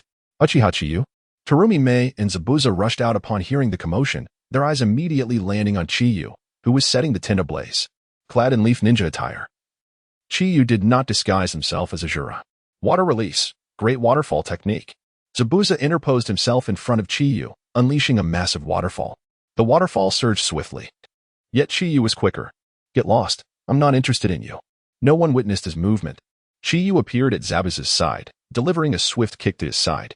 With a crack, the sound of breaking ribs echoed as Zabuza was sent hurtling away, crashing through 10 trees before finally halting. Boil release, skilled mist technique. Terumi Mei expelled a vast cloud of scalding mist. Chiyu frowned, evading swiftly. This mist possessed corrosive properties so potent that it could even damage Susanoo itself. Though protected by seals, Chiyu was not inclined to withstand it directly. Shadow clone technique. He formed seals rapidly, leaving a clone to contend with Terumi Mei while his true self surged towards Zetsu's location. Chapter 112. Capturing White Absolute. Cursed be it. The transformed White Absolute, resembling the shape of a kumquat arrow warehouse, glared at the fiercely charging Uchiha Chiyu, unleashing a torrent of curses. This island harbored nearly 1,000 mist ninjas, ample enough to delay the Konoha army and afford it the necessary time to retreat. Heaven knows how they breached the hidden mist base. Obito was indeed correct. The mist ninjas are nothing more than a rabble. White Absolute, this time you cannot escape. A fierce murderous intent ignited in Chiyu's eyes. Uchiha style, Fire God Blade. As the ninja blade was drawn, a 7-meter-long flame howled towards White Absolute. Wood style, Thorn Killing Technique. Robust vines erupted from the ground, swiftly coiling around White Absolute's body. Originally intended for controlling and strangling enemies, this wood style technique was now employed by White Absolute for defense. Chiyu's eyelids twitched. How foolish White Absolute was, utilizing wood style to defend against fire style. It was quite the absurdity. Yet upon further reflection, Chiyu found it somewhat understandable. White Absolute had exceptional infiltration and infiltration capabilities, but lacked combat prowess, being even inferior to an ordinary jonin. The jutsu it could execute was rooted in wood style. Is this wood style? Meanwhile, Terumi Mei, defeated by Chiyu's shadow clone, watched in disbelief as White Absolute unleashed wood style techniques, her mouth agape. Just as she suspected, this fourth Mizukage was indeed an imposter. However, hadn't wood style become extinct in the ninja world? How could it suddenly reappear? Wood style was no ordinary bloodline limit. Senju Hashirama had dominated an era with it, and later ninjas regarded wood style as the foremost bloodline limit in the ninja world. Without affording Terumi Mei the time to process her astonishment, The battle concluded swiftly. The fierce flame ignited the vines encasing White Absolute. Chiyu vanished in a flash, appearing before White Absolute, his large hand gripping its neck and yanking it from the vines with ease. White Absolute thrashed violently, attempting to escape. Sealed. With a low command from Chiyu, numerous sealing techniques enveloped White Absolute's entire being. White Absolute froze, rendered immobile. The sealing techniques of the Miko clan easily subdued White Absolute. Chiyu had initially intended to capture White Absolute alive, not to pilfer secrets from the Akatsuki, for the organization held little mystery for him. What Chiyu coveted was the wood-style power within White Absolute. With talismans protecting him, he had no fear of losing his Sharingan's vision. Yet, even with talismans, he could not elevate his Sharingan to the Eternal Meijiki Sharingan. Lacking brothers, the only path to awaken the Eternal Meijiki Sharingan lay through its style. Black Absolute cast a deep glance at the controlled and entirely incapacitated White Absolute before quietly burrowing into the earth, departing without hesitation. White Absolute was merely a handy tool. There was no need to risk his life for such an instrument. Terumi Mei, your suspicions were indeed correct. This fourth Mizukage is a fraud. It appears the true fourth Mizukage has been captured by the Shadow Organization. T.D. Zabuza, dragging his heavily injured body, staggered towards Terumi Mei. Furrowing her brow, she instructed. Zabuza, inform everyone to cease resistance. The Hidden Mist Village has fallen. Fallen? A fleeting bitterness crossed Zabuza's eyes, and he felt an overwhelming sense of unwillingness. Nearly 6 years had passed since the Third Great Ninja War, and the Hidden Mist had once again succumbed to Konoha. During the Third Great Ninja War, Zabuza had been but an ordinary ninja of the Hidden Mist, powerless to sway the tide of battle. Now, 6 years later, he had gained some recognition within the Hidden Mist Village. Yet, confronted with the behemoth that was Konoha, all he felt was profound helplessness. Before Zabuza could respond, Terumi Mei strode towards Uchiha Chiba. Elite Jonin of the Hidden Mist Village, Terumi Mei pays respects to the Uchiha clan head. Bowing deeply, she revealed a hint of cleavage. Speaking respectfully, Chiyu glanced at the sight before turning his head, stating solemnly, within a day, I demand to see the letter of surrender submitted by the Hidden Mist Village. After speaking, Chiyu hoisted White Absolute's body and seated himself on a large rock, awaiting the arrival of the Konoha army in silence. A day? That is more than sufficient. Terumi Mei nodded, then turned to see Zabuza still in a daze. She shouted, Zabuza, are you dead? The war has ended. Every moment you linger here, more of our Mist Ninja brethren perish. The blood of Mist Ninjas has flowed abundantly. Continuing the fight is futile. Chastened by Terumi Mei's rebuke, Zabuza snapped back to reality. No matter how unwilling he was, he had to accept the truth. Even the fourth Mizukage and the three-tailed Jinchuriki had been captured. What was there left to fight for? Zabuza muttered under his breath, as if that could ease his troubled heart. The village's defeat was due to the machinations of the impostor posing as the fourth Mizukage, not Konoha. After Zabuza departed, Terumi Mei approached Chiyu, her gaze falling on the still-masked White Absolute. This individual masquerading as the fourth Mizukage. Could the Uchiha clan head hand it over to the Mist Ninjas? Chiyu narrowed his eyes, scrutinizing the alluring beauty before him, and declined decisively.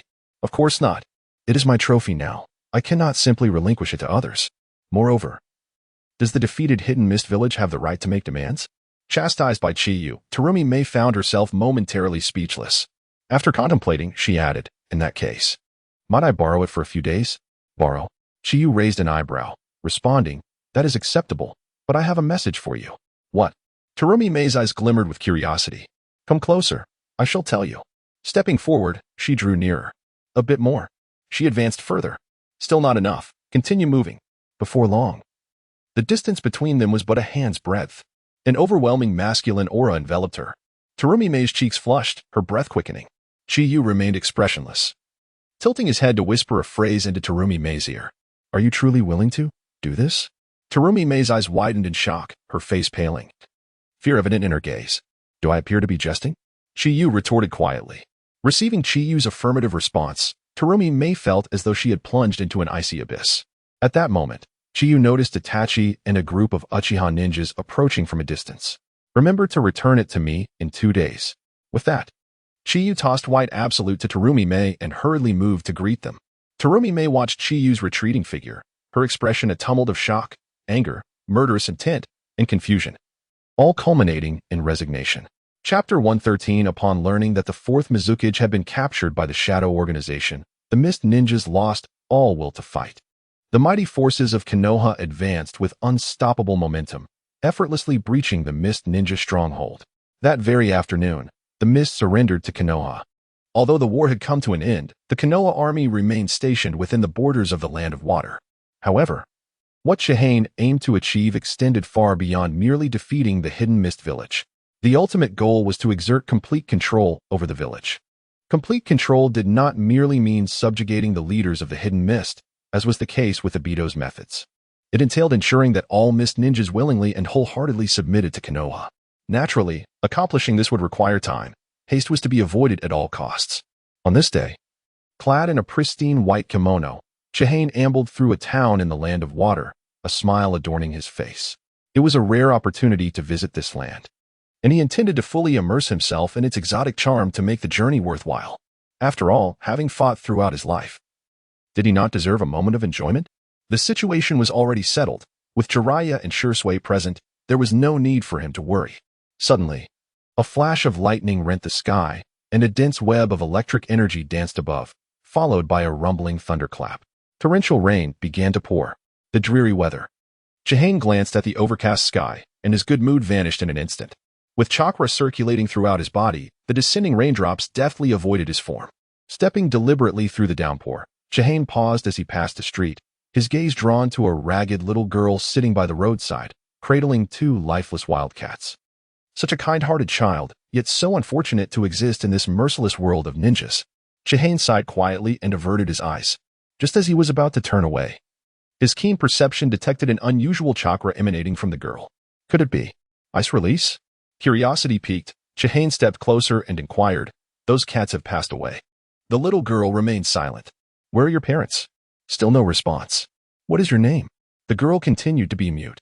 Chihane furrowed his brows, pondering for a moment before speaking. Every life carries a significance. For instance, those two wildcats existed for the sake of existence itself. What is the meaning of your existence? The girl abruptly lifted her head, a fleeting glimmer of confusion flashing in her pure eyes. It truly was her. Upon seeing her youthful visage, Chihane's pupils constricted. White, the sole survivor of the Yuki clan. Obito had enforced a cruel blood mist policy under the Fourth Mizokage's rule. Many clans within the Hidden Mist, dissatisfied with the tyrannical governance, attempted to resist. These clans were met with brutal suppression, leading to the demise of numerous families. The Yuki clan was a stark example of this tragedy. "My existence holds no meaning," White murmured softly. In that moment, memories flooded her mind. Her mother, seeking refuge from war, had hidden her identity and married a commoner in a small village. Ultimately, when her bloodline limit was exposed, she was killed by her own father and the villagers. Witnessing her mother's death robbed White of her sanity, prompting her to slaughter everyone using ice release. A man could cold-heartedly kill his own wife, and a daughter could slay her father. How absurd this world is. Follow me. One day, you will discover the meaning of your existence. White looked up slightly, her innocent eyes reflecting a pair of scarlet kaleidoscopes. Can you let me go? She pleaded. No. Chihane replied resolutely. You have no choice but to follow me. Why are you so insistent on me? Because you are White. A week later, on the path outside the Hidden Mist village, Chihane carried White as they walked together. Initially, he had considered employing the techniques of Orochimaru to lure a young girl. But unexpectedly, upon revealing his kaleidoscope Sharingan, the previously docile White erupted in fury, directing ice needles at him. Chihane found himself frozen in place. Though his verbal skills were lacking compared to Orochimaru, and certainly inferior to Naruto, he was not so easily outmatched by a cold-blooded killer like Zabuza. How had Zabuza succeeded in his previous schemes? Of course, having encountered White, he could never let her slip away. If gentler methods failed, then he would resort to force. With no turning back, he decided to bind her securely. Chihane was secretly grateful to have encountered White first. Such a kind-hearted girl should not fall into the hands of the rogue Zabuza and his band of outlaws. Throughout the journey, White was preoccupied with thoughts of escape, causing what should have been a 2-day trip to extend to 7. However, it mattered little to Chihane. He considered it a well-deserved break. As the imposing gates of the Hidden Mist village came into view, White resembled a deflated balloon. During the week, she had attempted to flee 27 times, only to be captured each time by this peculiar brother. Now, she had resigned herself to her fate. This man would not allow her to leave. Look, the clan leader has returned. Several chatting Uchiha ninjas exclaimed joyfully upon seeing Chihane's figure at the village entrance. That won't be necessary. A gentle voice interjected as Uchiha Shursui emerged from within the village. Shursui, I've only just arrived at the Hidden Mist village, and here you are already. As swift as ever. Chihane teased with a smile. With your intense chakra fluctuations, the sensory ninjas from Konoha must have detected you long ago. However, you were nearly 5 days behind schedule. What happened? Chihane playfully patted White's bottom, laughing. I picked up a little apprentice along the way. I am not your apprentice. White protested, shaking her legs in dissatisfaction. Smack. Chihane's hand landed once more on White's backside. What I say goes. You have no choice. Shursui scrutinized White closely, his eyes lighting up. There seems to be a trace of ice release chakra. Could it be? Chihane, from where did you acquire this child?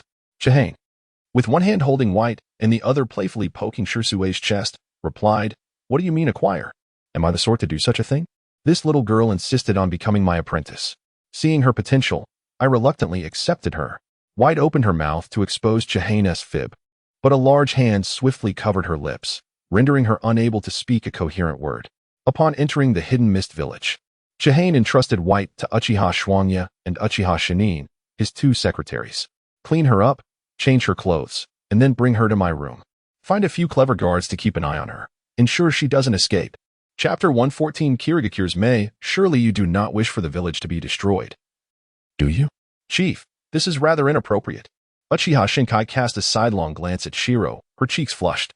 She was still a child after all. You are right. I too find this situation unsuitable. Then let us take her to your room. I shall stay the night at your place. Chiyu spoke earnestly. I will act upon the chief's orders at once. Upon hearing this, Uchiha Shinkai dared not utter another word, and hurriedly led Shiro away. Chiyu, when shall we return to Konoha? The war has concluded, yet the Konoha forces have lingered in Kirigakure for a week. A military force of such size remaining abroad for an extended period could allow the Cloud, Rock, and Sand Ninja to seize the opportunity. I too wish to return. But the timing is not yet right. Let Jiraiya-sensei lead a portion of the ninja back to Konoha first. Once I have resolved matters here, I shall follow. Chiyu was unperturbed by the potential actions of the other 3 nations. If they intended to strike from the shadows, they would have done so long ago, rather than waiting until after the conflict between Konoha and Kirigakure had ceased. Of course, it's not a matter of fear, but rather caution. Allowing Jiraiya to lead a contingent back to Konoha is the more prudent choice. That said, now that the war has ended, what purpose do you serve by remaining here? Shursui inquired with a hint of confusion. Chiyu wrapped her arm around Shursui's shoulder and asked, What do you think my purpose in conquering Kirigakure is? Shursui quickly grasped the implication and replied, You aim to exploit Kirigakure for greater war reparations? Too small-minded. Chiyu shook her head and declared, What I desire is not mere reparations, but the entirety of Kirigakure. The revelation stunned not only Shursui, but also the other Uchiha present. While capturing a ninja village was a feat within reach, utterly subjugating one posed a significant challenge. Shursui inhaled deeply, asking, What do you intend to do? I am already in the process. Are you hungry? Come, let me treat you to something delicious. Chiyu affectionately ruffled Shiro's hair, spinning her around like a top. Shiro stared wide-eyed, suppressing her ire. After washing their hands, the two sat face-to-face at the dining table. This fried chicken is exceptionally delicious. You surely have not tasted anything like it in the land of water. Care to try? Chiyu gestured towards the towering pile of fried chicken at the center of the table, sneaking a glance at Shiro, who was covertly drooling. What child could possibly refuse such delectable food? Shiro cautiously lifted her chopsticks, casting a sidelong glance at Chiyu before snagging a piece of fried chicken. Her pure white eyes sparkled with delight. Enjoy it.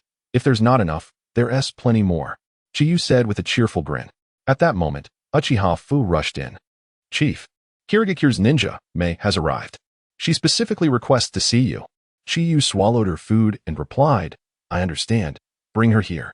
Fu promptly exited and soon returned with a striking girl, her emerald eyes and brown, wavy hair styled in an alluring manner. Oh, I did not expect the Uchiha chief to be dining. It seems I have arrived at an inopportune moment. Mei blinked. No, your timing is impeccable. Please, have a seat and savor the culinary delights of the land of fire. Chiyu gestured to an empty seat beside her with nonchalance. Mei did not refuse and sat down, casually tasting some of the food. While the meal was certainly delightful, her attention often drifted to Shiro beside her. Ice release? Could she be of the Yuki clan? Realizing the unusual chakra signature emanating from Shiro, Mei's eyes widened in astonishment. Good eye? She is indeed a descendant of the Yuki clan. Upon hearing Chiyu's accurate response, Mei's spirit waned. The Yuki clan had been a prominent lineage within Kirigakure for nearly a millennium, surpassing even her own clan in heritage. Unfortunately, during the reign of the fourth Mizukage, the Yuki clan had gradually declined. Within a mere few years, its members had either perished or fled. The Yuki clan had become extinct within Kirigakure. To encounter a descendant of the Yuki clan here was unexpected, particularly one who had evidently awakened her bloodline limit. The Yuki clan is from Kirigakure. Mei opened her mouth, attempting to reclaim Shiro from Chiyu. Under normal circumstances, she would not dare speak up. But this was ice release, potentially the only one in the ninja world. Chiyu waved her hand, interrupting her.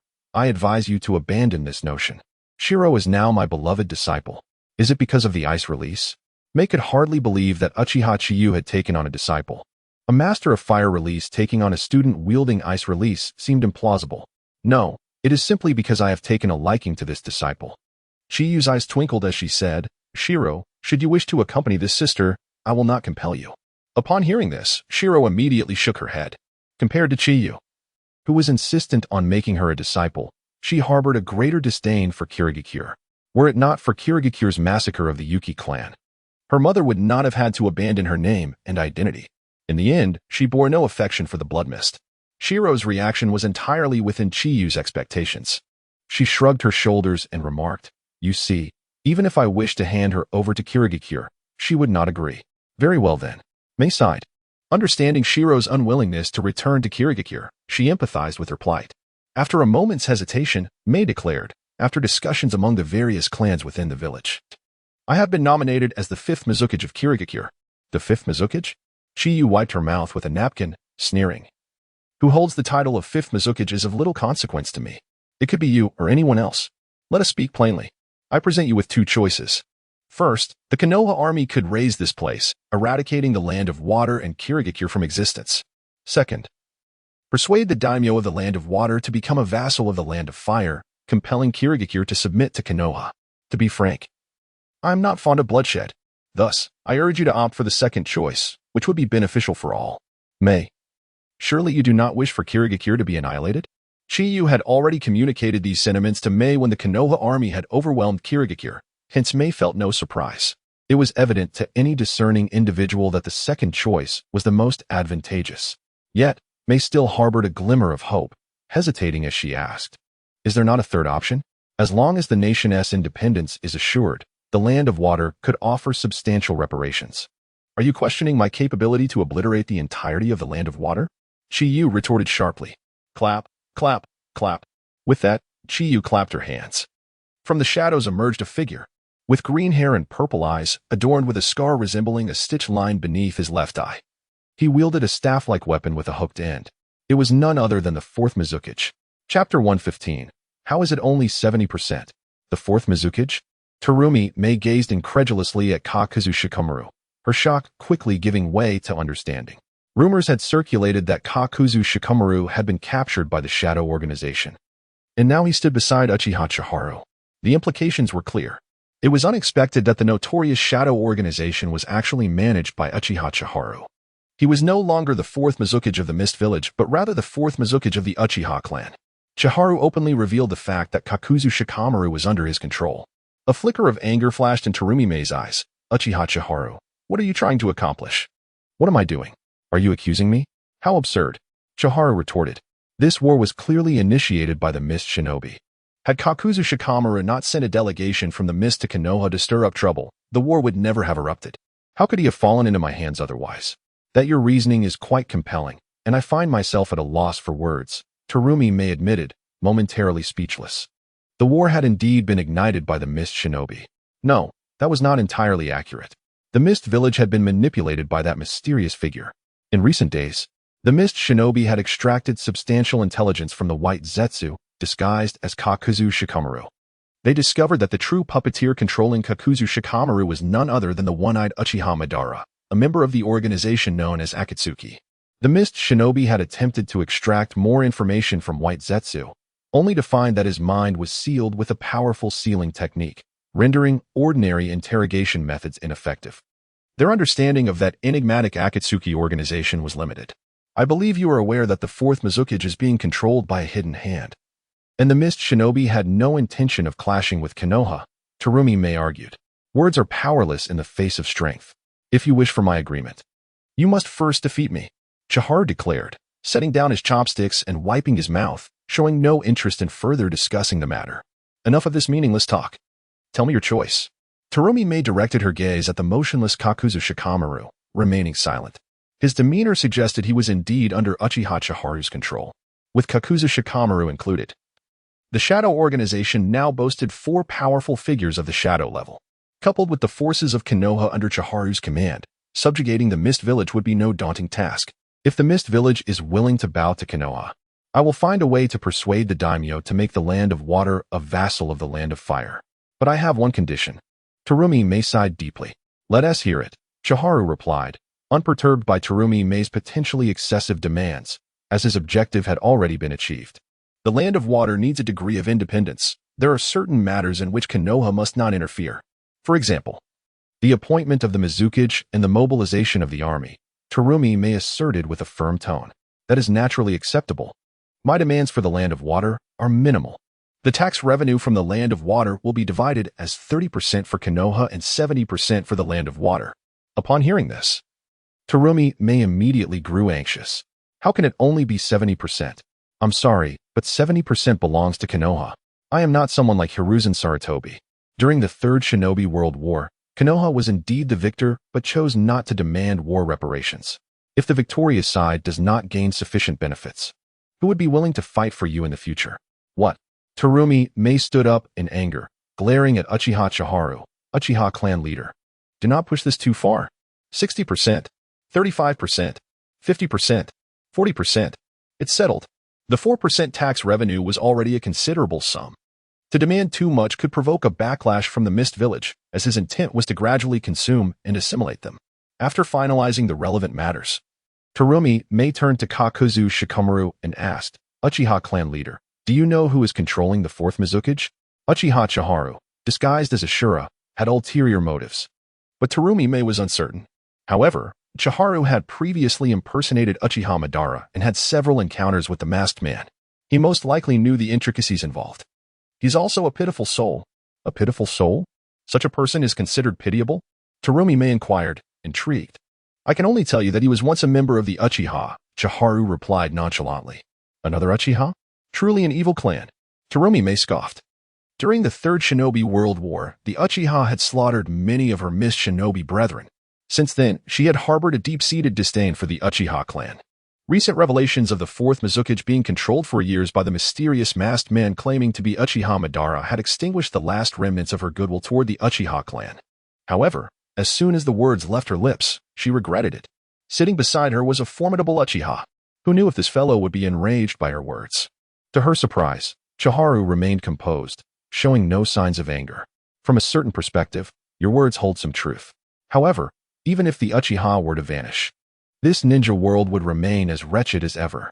Shinobi, driven by differing stances, will inevitably engage in disputes over interests, spiraling into conflict.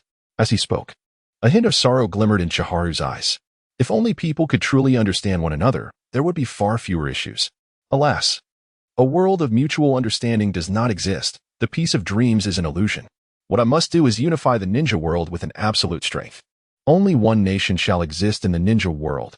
While it may not entirely eradicate disputes over interests, it can certainly prevent large-scale wars between countries. Terumi Mei gazed at Chiharu's handsome, refined features, coupled with his melancholic and lonely aura, and for a moment, she found herself inexplicably entranced. One must admit, regardless of how much Terumi Mei despises the Uchiha, she cannot deny their striking appearance. They are largely composed of handsome men and beautiful women. Just look at the Mist Village, the Hozuki clan, and the Kagaya clan, each one more ghastly than the last. And then consider some of the smaller clans. Like the Suigetsu, the Kiyomi, and the Karasuba, they are simply unbearable to behold. Searching through the entire Mist Village, there are hardly any attractive men. Why is it that all the handsome ones belong to other villages? The Uchiha are not only handsome but also formidable. Aside from their rather unpleasant habit of looking down on others, they are, in essence, near perfection. With her hands propping up her cheeks, Terumi Mei sighed dreamily. To be fair, when you are not being insufferable, you are rather likable. Chiharu sipped his tea, responding earnestly, people you find appealing, no matter how insufferable they may be. You still wish to gaze upon them longer. Conversely, those you find unappealing, regardless of how endearing they may be, a single glance suffices. Upon hearing this, Terumi May immediately bristled. Do you think I am the kind of girl who judges others by their looks? Chiharu shook his head with a smile. Those words came from your own mouth. I said not a single word. You jerk. I can't believe you. Terumi May glared at Chiharu. Chapter 116. The Artificial Tail Beasts and the Technique of Kagaya Tsutsuki in the dimly lit cavern of the Land of Rain, Pain's cold. Indifferent gaze fell upon Obito Uchiha as he spoke in a grave tone. Mr. Madara, you have failed once again. Obito remained silent, unable to utter a single word. Indeed, as Pain had stated, he had suffered yet another defeat, and this time it was utterly comprehensive. Not only had he lost control of the citrus fruit warehouse and the actual governance of the Hidden Mist Village, but even White Zetsu had been captured by Uchiha Chiba. What was worse? The astute Obito sensed Pain's growing dissatisfaction with his repeated failures. This time, it was my oversight, sure as strength far exceeds expectations. We must take the Shadow Organization seriously, Pain. It is a significant obstacle to our quest for true peace. Obito articulated calmly. Obstacle? Pain murmured, non-committal. Were it not for the fact that it was not the opportune moment for his Rinnegan to be exposed. He would have sought an audience with the enigmatic figure who called himself Uchiha Madara. The ability to repeatedly thwart the mysterious masked man within their organization had piqued Pain's interest considerably. At that moment, Obito inquired, how have the newly recruited members of the Akatsuki fared? Kisame, standing nearby, interjected, Deidara and Haiden, along with their partners, have encountered various degrees of conflict. However, it remains manageable. On the other hand, the Akatsuki member you recommended, Kisame, has collaborated quite harmoniously with Uchiha Itachi. He is arguably the most reliable among this group. Obito nodded, satisfied with this outcome. Conflicts were normal. These rogue ninjas each brought their own issues, and their motivations for joining the Akatsuki were as diverse as they were peculiar. If there were no conflicts, Obito would find that truly unsettling. By the way, it seems you have overlooked two individuals, Obito remarked, blinking. Pain replied, you refer to Jago and Shin?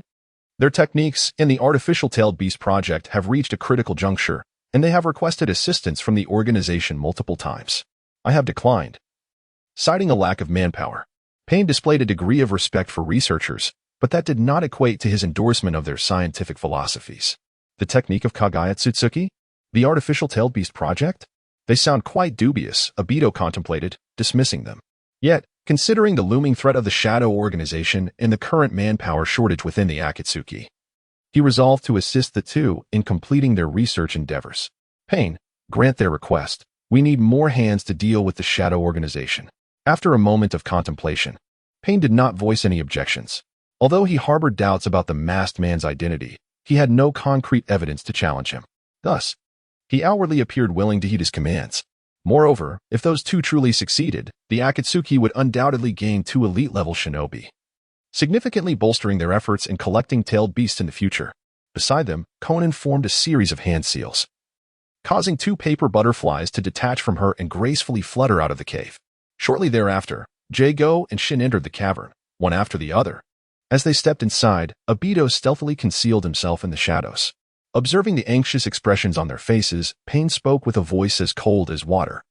The Akatsuki has decided to assist you in realizing your respective research projects. State your needs without hesitation. Upon hearing this, Jago and Shin were overwhelmed with joy. For pure researchers, nothing could be more exhilarating than the prospect of completing their scientific endeavors. Half an hour later, Jago and Shin emerged from the cave with expressions of satisfaction.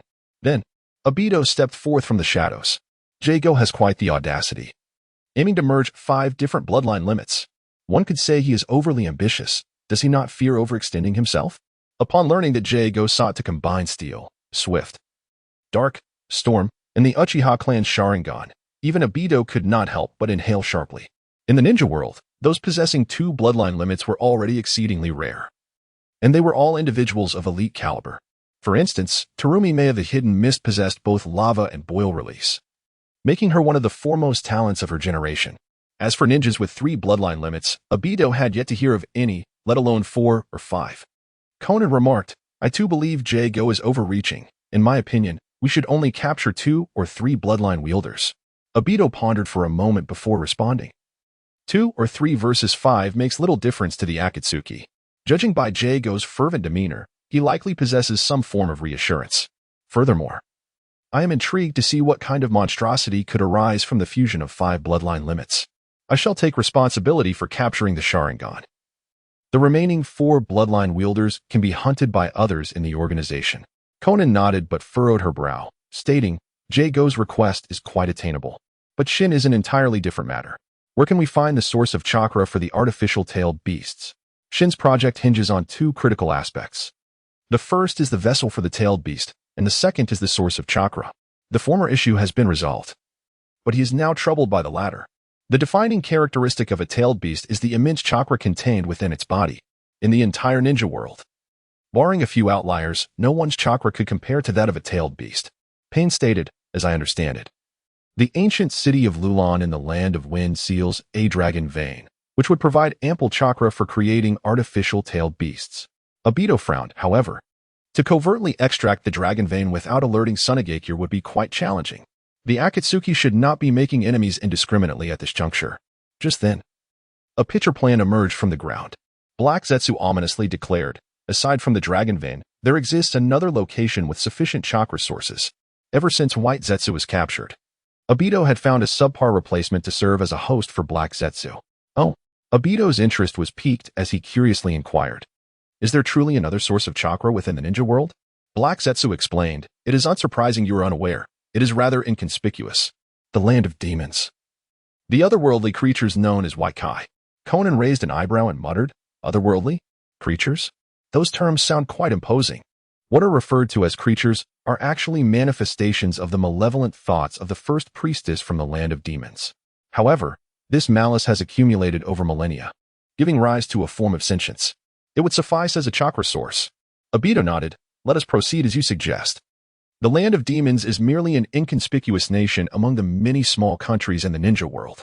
Even if the Akatsuki were to raise it, it would hardly cause a stir. Chapter 117, Hunting Kekkei Jinkai Ninjas in the Land of Woods. The forest reverberated with a cacophony of explosions. Deidara glanced at the unconscious man, then turned to Sasori, inquiring, Sasori, my esteemed colleague, do you truly believe in this Kijin Kekkai technique? Sasori responded with a disdainful snort. Its efficacy is of no consequence to me. He had long since transmuted his entire being into a puppet, achieving a form of corporeal immortality. He held no interest in Haydn's Kijin Kekkai technique. The massive scorpion tail ensnared the storm-release Kekkei Jinkai ninja on the ground. Sasori declared, now, let us proceed to the land of bears in pursuit of the swift-release Kekkei Jinkai ninja. Deidara pouted, retorting, why must we capture 2 Kekkei Jinkai ninjas? It seems rather excessive. Those who are capable should shoulder more responsibility, Sasori countered, unfazed. For us, it is but a minor inconvenience.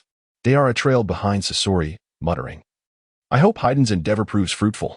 Otherwise, our efforts will be in vain. Land of Lightning. Fire Release. Great Fireball Technique.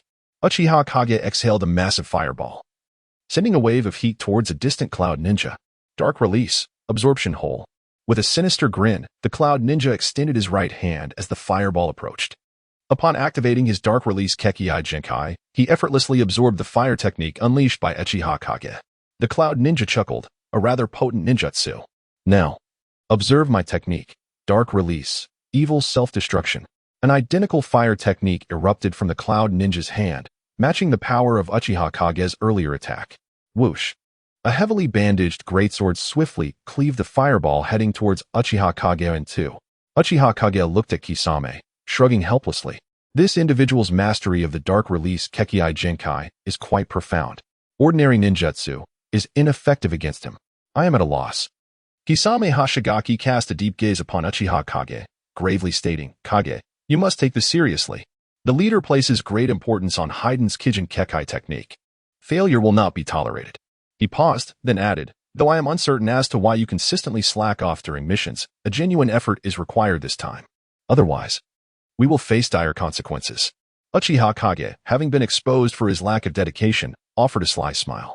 After such prolonged interaction with the shark-faced man, Uchiha Kage recognized him as an honest and honorable individual. Among the Akatsuki members, Kisame Hashigaki did not strike Uchiha Kage as a typical rogue ninja. leaving him perplexed as to why he had joined the Akatsuki. Since you have seen through me, I shall exert myself. Kisame Hashigaki hoisted his greatsword Samahata onto his shoulder. Announcing, tactics. A cherry blossom-shaped Mangekyo Sharingan manifested in his eyes as Uchiha Kage surveyed the Cloud Ninja, declaring, Tactic B. Kisame Hashigaki nodded in preparation. At that moment, the previously stationary Cloud Ninja charged forward. Uchiha Kage's lips curled into a subtle smile as he unleashed another fire technique. Fire release. Great fireball technique. Simultaneously, Kisame Hashigaki completed his hand seals, intoning, water release, water dragon bullet technique. Almost in unison, the fireball and water dragon surged forth, colliding in midair. Water and fire intertwined, blanketing the forest in a dense mist that obscured visibility beyond 5 meters.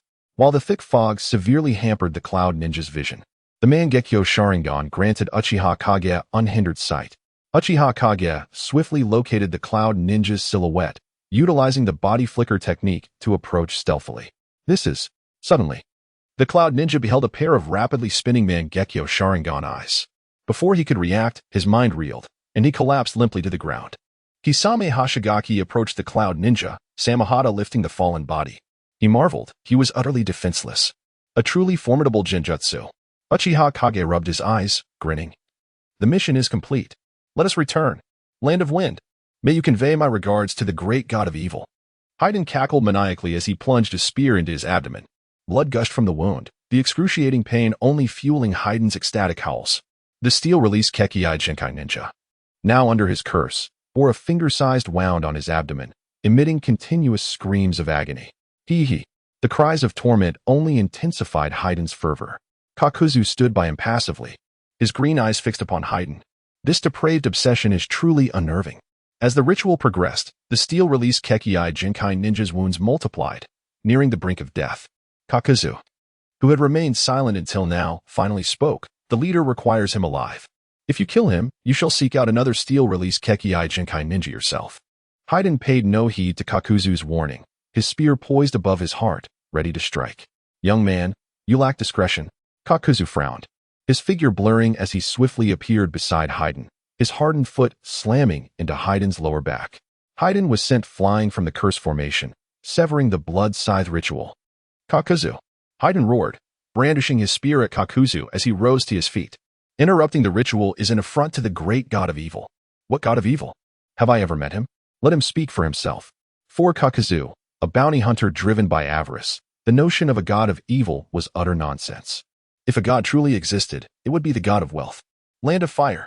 Obito stood atop a towering tree, gazing upon the sprawling encampment in the distance.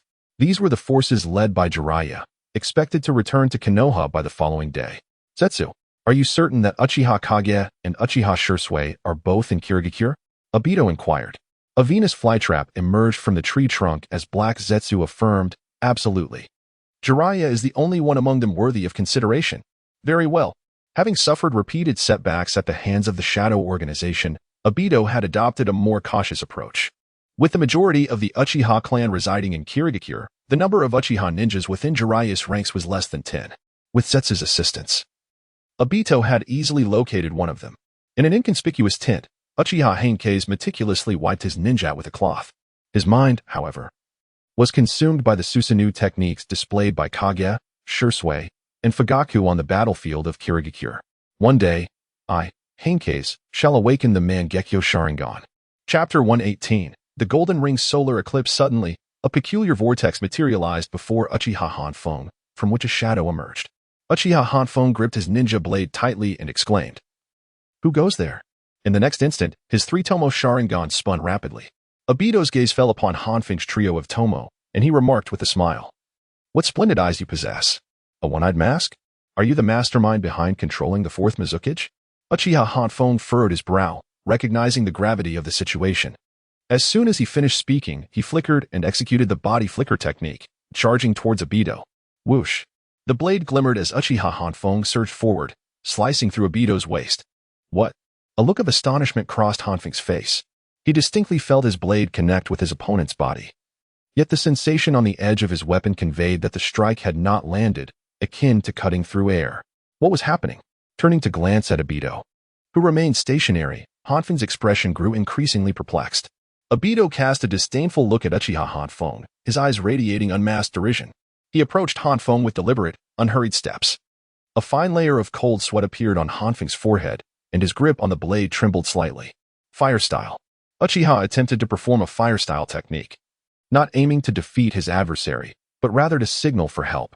Yet, before he could complete the hand seals, Obito's speed surged dramatically, appearing before him in an instant, delivering a powerful punch to Hanfeng's abdomen. Ugh! Uchiha Hanfeng emitted a muffled groan, doubling over and kneeling before Obito.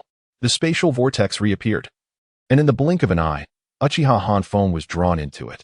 In the land of bears, Konan stood silently atop a massive flying beast, her indifferent gaze fixed on the horizon. Bairuho and Shino sat respectfully behind her. The trio was en route to the land of demons, with the objective of subjugating the monstrous entity known as Wraith. Bairuho and Shino possessed mediocre abilities, and it was uncertain whether they could capture Wraith on their own. Given the current manpower shortages within the Akatsuki organization, Pain deliberated extensively before deciding to allow Konan to accompany them. Shino regarded the colossal flying creature beneath them with curiosity. This beast had been summoned by Bairuho, yet Shino, with his extensive knowledge, could not discern its specific breed. It seemed to have applied the Kyuguru technique to a summoned beast. A thought flickered through his mind. Bairuho's lips curled into a slight smirk, pride evident in his voice as he remarked, "What do you think? Are you satisfied with my scientific creation?" This flying beast was indeed a result of Bairuho's Kyuguru technique, merging various powerful summoning beasts. Such a creation was unparalleled, truly a marvel. Shino's eyelids twitched, and he responded with unreserved admiration. Though he was inherently hypocritical, these words were sincere praise. The combat prowess of the synthesized beast aside, its ability to fly alone distinguished it among numerous summoning creatures, as flying summoning beasts were exceedingly rare. Shino's compliments pleased Bairuho, a hint of arrogance gracing his pallid visage.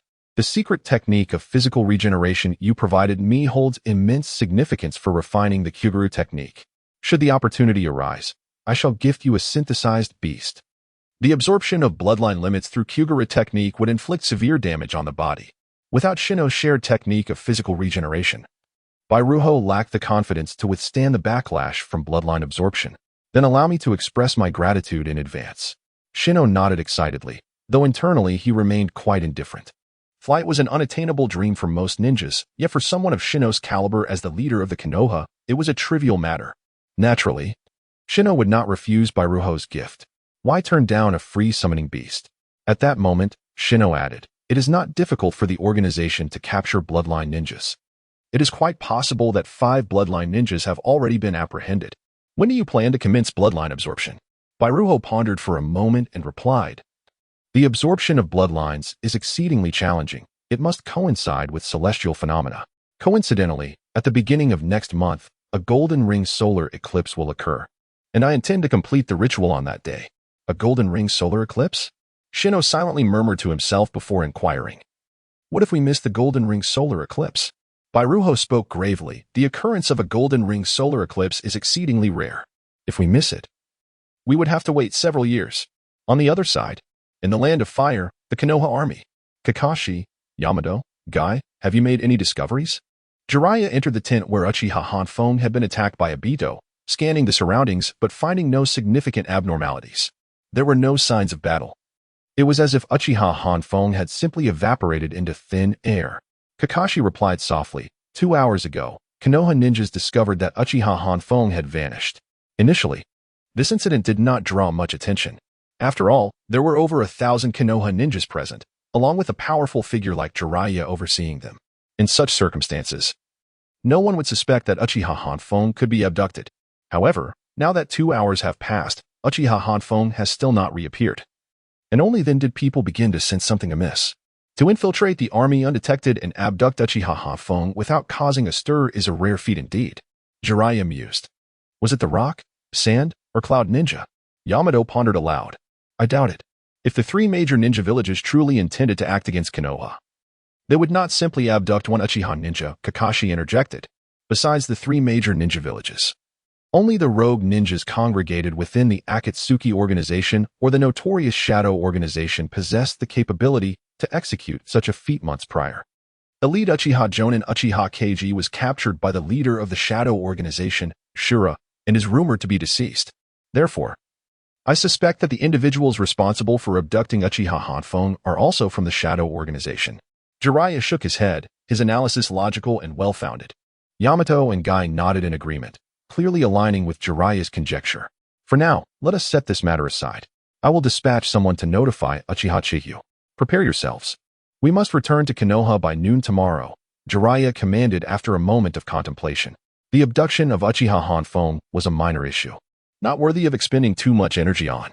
Yamato and Guy exited the tent one after another, while Kakashi remained inside. Jiraiya turned his gaze toward Kakashi and curiously asked, Kakashi, do you have anything to say? Lord Jiraiya, the abduction of Uchiha Hanfeng was undoubtedly not the work of the Shadow Organization, Kakashi asserted firmly. Chapter 119. Farewell to Mithrayao?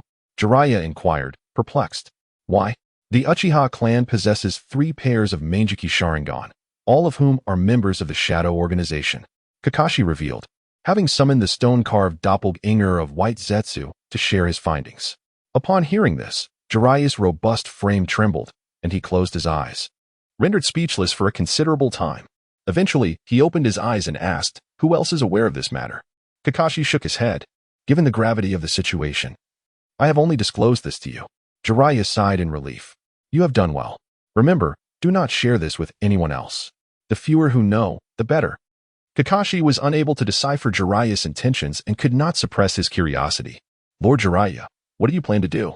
Tsunade is the 5th Hokage. Such matters should be her prerogative. Regardless of her decision, I shall support her. Jiraiya silently added to himself that, truth be told, he was at a loss regarding how to address this situation.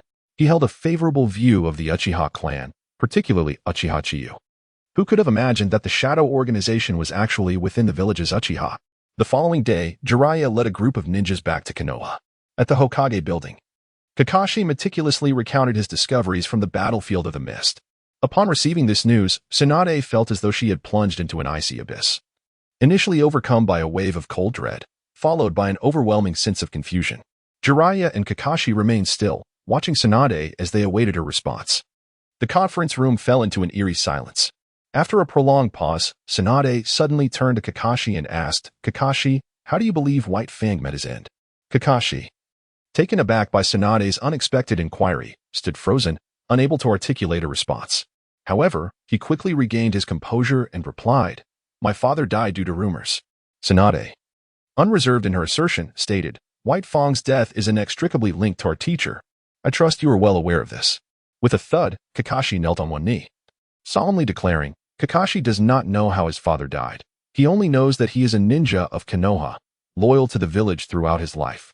Tsunade approached Kakashi, extending her hand to help him rise. On behalf of our teacher, I offer you my apologies. Lady Tsunade, you.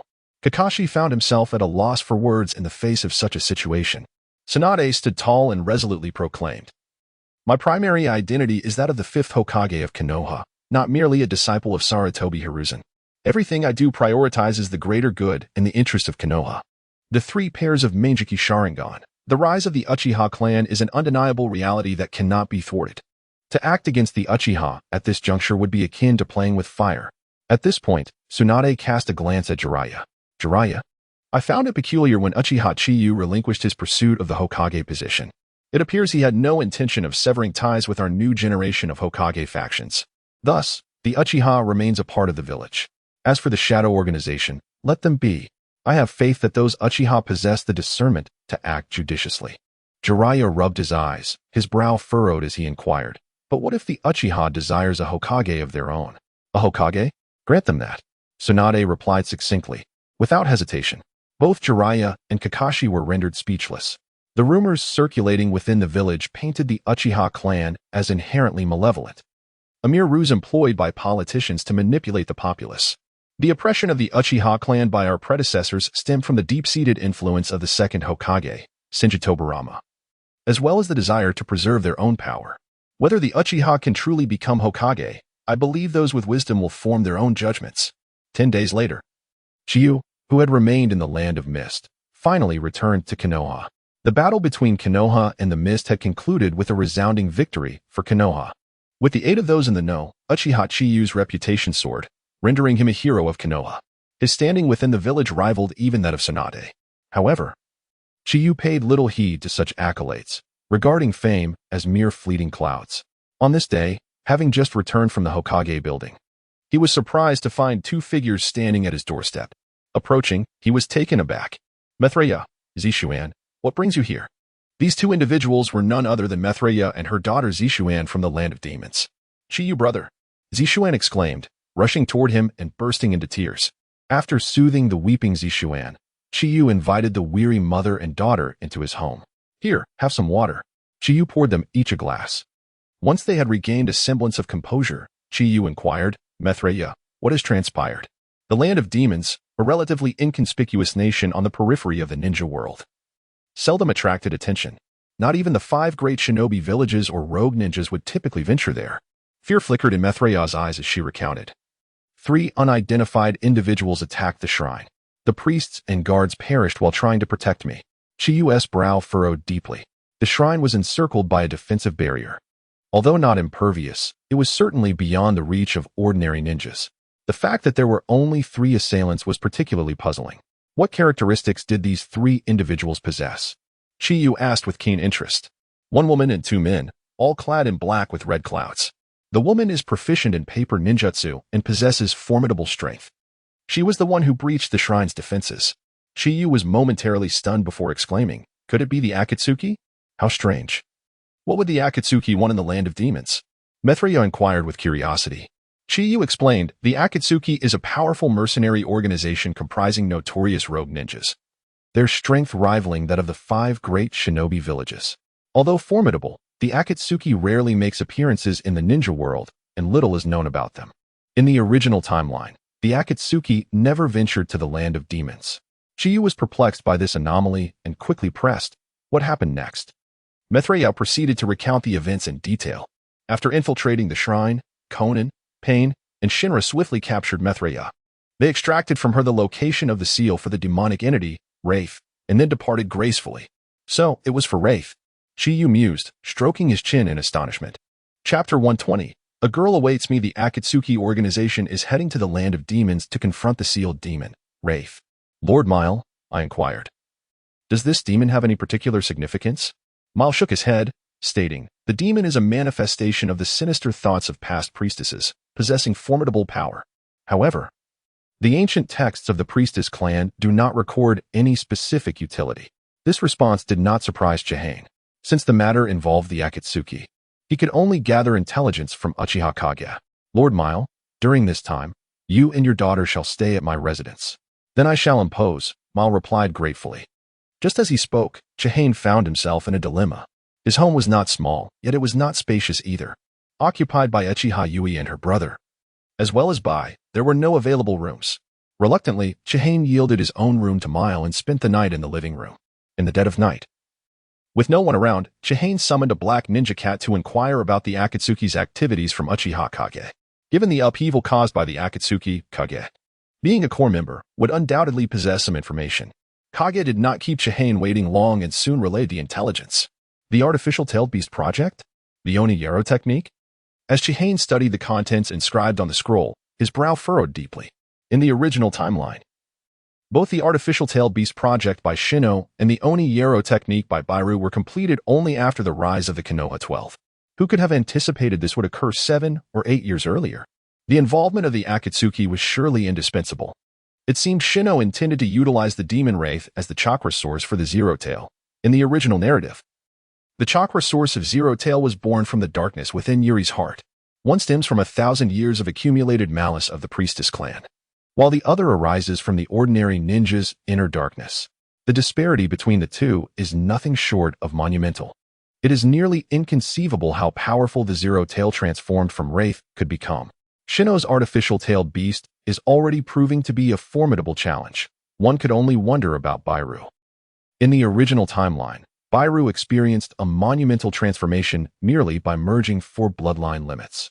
If he were to amalgamate 5, no one could predict his true strength. Let them come. I truly do not believe it can stir up any significant turmoil. After a moment of contemplation, Chihane let out a cold chuckle. In the current ninja world, aside from Nagato, no one posed a threat to him. Suddenly, the lights in the living room illuminated. Mile approached Chihane, her gaze fixed intently upon him. Why do you stare at me so? Chihane inquired, feeling uneasy under her scrutiny. What are your intentions regarding my daughter and me? Mile exhaled softly, a charming smile gracing her lips. Chihane furrowed his brow. What do you mean? Our plight has nothing to do with you. Mile shot him a glare. The Priestess clan, apart from their expertise in sealing techniques, also possesses a measure of prophetic ability. Since encountering those 3 members of the Akatsuki, Mile often envisioned Uchiha Chihane in her mind.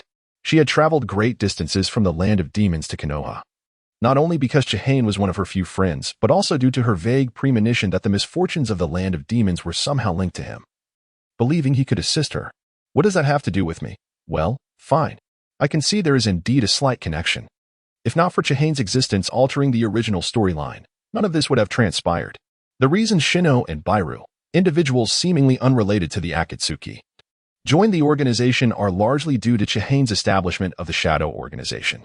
As for how to appropriately accommodate Mile and her daughter, it seemed trivial. The land of demons was merely a small country, and the Priestess clan could hardly compare to even Konoha's average second-rate ninja clan. With Chihane's current esteemed position, he was practically Konoha's second-in-command, making it a trivial matter to secure a favorable future for Mile and her daughter. You two can obtain permanent residency in Konoha. I can also arrange for Cheyenne to attend the Ninja Academy. Of course, if you prefer she not become a ninja, other arrangements can be made. Upon hearing this, Mile nodded, then shook her head again. Enrolling in the Ninja Academy is acceptable, but I have an additional condition. Mile bargained. What is it? I want Cheyenne to become your apprentice. Mile batted her eyelashes. This left Chihane hesitating, ready to decline. However, Mile placed her hand over his mouth, saying, Is this request too outrageous? Do not forget what you said when you departed the land of demons. What did I say? Chihane pondered for a moment before realization dawned upon him. Previously, to escape Mile's clutches, he had claimed he would take Cheyenne as an apprentice once she grew up. That was merely a fib to hasten his departure from the land of demons. He had thought their paths would never cross again, yet here they were. Becoming my apprentice is no easy task. Perhaps you should reconsider? Chihane maintained a stern expression, attempting to dissuade Mile from her desire. Rest assured, the Priestess clan is not sheltered like wilting flowers. Mile confidently proclaimed, patting her chest. Then it is settled. Now, the hour grows late. Let us return to our rooms and rest. Chihane rubbed his eyes, having not closed them since late into the night. At that moment, Mile sat beside him, her arms encircling his. Chihane could feel an astonishing elasticity. Have you forgotten something? Mile breathed softly. Chihane's heart raced, instantly alert. Forgotten what? I do not recall. You have only arranged for my daughter, but what about me? Chihane found himself momentarily speechless. His lips trembled as he asked, What do you desire? I wish to be a sheath for your blade. Mile's hand glided over Chihane's chest, slowly descending. Chihane grasped her mischievous hand, chuckling. My blade is far too sharp. It would harm you. I am unafraid. If you so wish, you may test it now. Mile's gaze bore into Chihane's with bold intensity. But I fear you may not withstand it. Chihane firmly refused. At his words, Mile gazed deeply into his eyes, letting out a quiet sigh. What I say holds true at any moment. If you come to your senses, you may find me. Mile refused to give up, insisting, Even if I do come to my senses, I would not seek you out. Though her words were somewhat hurtful, Chihane felt compelled to voice them. Oh, is it that my allure is lacking? Or do you prefer men? Mile asked, puffing her chest. Neither. You are ample, and I am quite straight. It is simply that a girl has long been waiting for me. So it is. Mile replied, a wave of disappointment washing over her. She must indeed be quite fortunate. She was meant to be a very happy person, yet her encounter with me has brought about much misfortune. Chapter 121.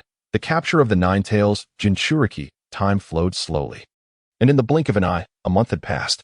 During this period, the noble character of Uchiha Chihane quietly circulated in Konoha. It was said that the priestess lineage from the land of demons was persecuted by a notorious mercenary organization, forced to leave their homeland. At this time, the Uchiha clan leader, upon hearing of their plight, could not bear to see the mother and daughter destitute on the streets. Despite the risk to his reputation and at great expense, he ensured their proper accommodation. Of course, there was another version of the story. Those clans within the village that had been reprimanded by Uchiha Chihane, such as Sarutobi, Shimura, Mito, and Uchiha, seized the opportunity to sensationalize the event. They claimed that the Uchiha clan leader was enamored by the priestess's beauty and, leveraging his high status, brazenly abducted her in public. In the Hokage building, Uchiha Chihane stretched lazily and tossed a pile of documents onto the desk, casually accepting a cup of strong tea from his assistant, Uchiha Kamiyo. Kamiyo, I have an important task for you. Glancing at her superior, who was merely a year or two older than herself, Kamiyo responded with a serious expression. What task? Acquire a house in the center of Konoha. Price is not an issue, but it must not be too noisy. Kamiyo was taken aback, never expecting such a task. But she quickly composed herself. No problem. I will expedite this. I hope to present you with the new house by tomorrow. With that, Uchiha Chiba left the office. The house was, of course, meant for Moroku and her daughter, as well as Bai. The three had been residing with Chiba. And there was always the risk of secrets from the shadow organization leaking out. For the past month, Chiba had been sleeping in the living room. A bittersweet tale he kept to himself. As for the rumors circulating within the village, he paid them no mind. Returning home, Chiba felt a surge of thought and received intelligence transmitted from Uchiha Shadow. The Akatsuki organization was on the move. Late at night, Uchiha Obito stood atop the Hokage rock, gazing at the brightly lit Konoha village.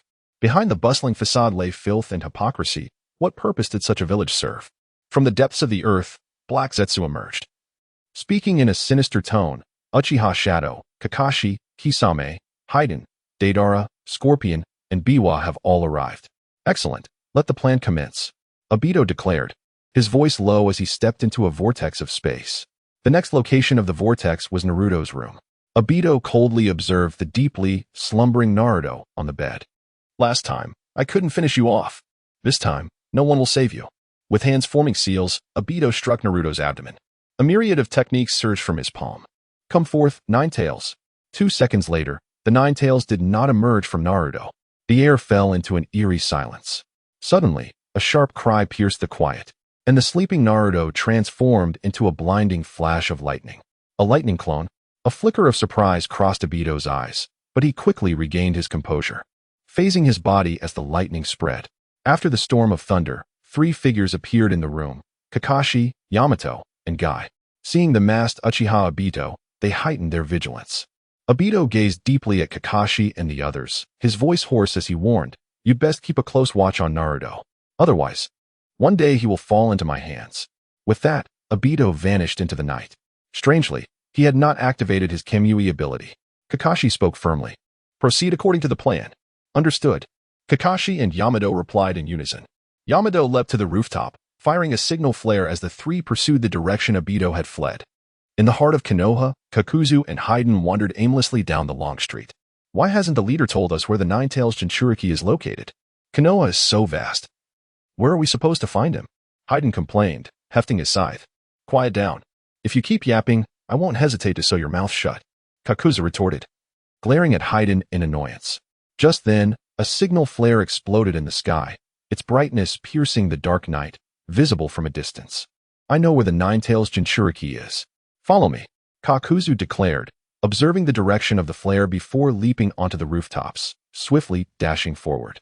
In the forested outskirts of Konoha, Scorpion and Deidara stood silently atop the treetops. Our task is to draw fire away from the others. The louder the commotion, the better, Scorpion remarked, eyeing the blonde-haired youth before him with indifference. To be honest, I've long wanted to blow up the so-called #1 ninja village, Konoha. Tonight, I will showcase my art to the world. Deidara's eyes sparkled with madness. This mission suited him perfectly. Capturing the Nine Tails Jinchuriki was far too cumbersome. Wreaking havoc was much simpler. Pain had assigned the task of drawing fire to Scorpion and Deidara, which was ideal, especially for Deidara, who could simply toss a few bombs and certainly attract a throng of Konoha ninjas. Before long, a signal flare erupted in the night sky, prompting both to spring into action. Deidara reached into his pockets, retrieving clumps of clay. With a swift motion, he molded them in his hands. With a loud bang, a massive white bird materialized in the air. Deidara leapt up and onto the bird. Scorpion, do you want me to give you a ride? Scorpion remained silent, guiding his crimson stream puppet along the forest path.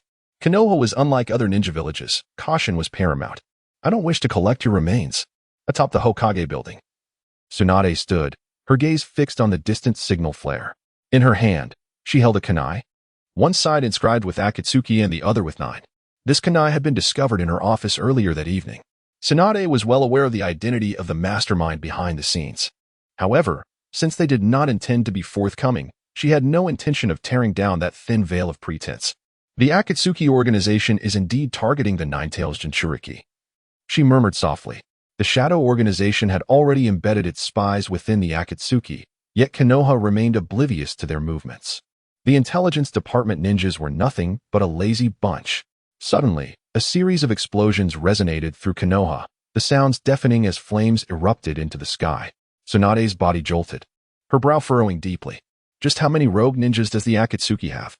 At that moment, an Umbu ninja appeared beside Tsunade, respectfully stating, Hokage-sama. Uchiha clan leader requests an audience. Chapter 122, Assassination of Tsunade, let him in quickly. Tsunade thought of numerous questions she needed to ask Uchiha Chiba in person. Of course, this was contingent upon Chiba's willingness to enlighten her. Before long, Uchiha Chiba and Uchiha Shursui appeared on the rooftop. Tsunade gazed at Uchiha Chiba, a smile gracing her lips. This time, the village was able to prepare ahead of time, all thanks to the information from the mysterious person. Mysterious person? Information? Chiba and Shursui exchanged glances, both displaying a hint of astonishment. It was truly nothing worth concern. Uchiha Chiba quickly regained his composure, a slight smirk forming on his lips. In fact, I have an important piece of information to share as well. Oh, do tell. Tsunade's eyes sparkled with interest. This time, Uchiha Chiba seemed undeterred, perhaps intending to be forthright with her. The information is. Uchiha Chiba lowered his head, whispering softly. However, before he could finish, he transformed into a shadow, lunging fiercely towards Tsunade. A short sword appeared in Uchiha Chiba's hand, stabbing violently towards Tsunade's chest. You! Tsunade gasped in horror, utterly taken aback by Uchiha Chiba's sudden attack. The speed was astonishing. She had no time to evade, only managing to shift her body slightly to avoid a fatal blow. With a flash, the gleaming short sword grazed Tsunade's body, and blood spurted forth. She staggered backward, her palm pressed against her blood-soaked chest, her icy gaze fixed intently on Uchiha Chiba. Are you Uchiha plotting a rebellion? In that moment, the surrounding Umbu ninjas swiftly rushed in, encircling Uchiha Chiba and Shursui. The Uchiha are merely reclaiming what is rightfully theirs. Uchiha Chiba replied coldly. Reclaiming what is rightfully yours? The position of Hokage? The Uchiha Chiba before her emanated an unsettling aura, causing Tsunade to sense something amiss. But given the gravity of the situation, she had no choice but to act. Attack. With Tsunade's command, dozens of Umbu ninjas swiftly formed hand seals to unleash their jutsu. Jinjutsu, Dark Night Walking Technique. Wind Release, Pressure Damage. Fire Release, Great Fireball. The Umbu ninjas first employed the Dark Night Walking Technique to suppress Uchiha Sharingan, followed by a combination of wind and fire techniques. Uchiha Chiba stood his ground, unflinching, as if ensnared by the Genjutsu. He slowly extended his hands, chakra gathering within his palms. To everyone's astonishment, the formidable combined techniques were effortlessly absorbed, vanishing without a trace into Uchiha Chiba's grasp. Is this absorption of ninjutsu? Could it be a bloodline limit of the underworld? Tsunade was utterly astounded to witness Uchiha Chiba effortlessly nullifying the Umbu's assaults. Uchiha Chiba directed his gaze towards Uchiha Shursui, saying, Hurry, eliminate everyone here. We have matters to attend to. Shursui did not reply, merely casting a cold glance at Tsunade. With a sudden rip, Shursui's clothing burst open, a surge of black chakra erupting from him, transforming his previously slender frame into a towering figure of 2 meters, muscular and imposing. The sheer power emanating from his enhanced physique was palpable. This malevolent chakra. No, this is not Uchiha Shursui, Tsunade realized, piecing together the enigmatic nature of the two before her. They were certainly not the Uchiha Chiba and Uchiha Shursui she once knew. Exchanging a sinister smile, Uchiha Chiba and Shursui stood in unison. They were, in fact, the embodiments of the techniques of Jiara and the artificial-tailed beasts by Lu Hu and Shinon. What use is knowledge to the dead? Shinon roared, charging directly at Tsunade. At the Uchiha clan grounds, 2 figures clad in red cloud-patterned black attire stood atop a large tree. These were Uchiha Itachi and Kisame Hashigaki. Indeed, once chaos erupted in Konoha, the Uchiha were bound to come to their aid. This was the perfect moment for us to strike. Kisame glanced at the turmoil within the Uchiha compound, baring his sharp teeth in a grin. It was indeed an opportune time, yet it would be wise to wait a bit longer. After all, the Uchiha possessed not 2, but 3 pairs of Manjiki Sharingan.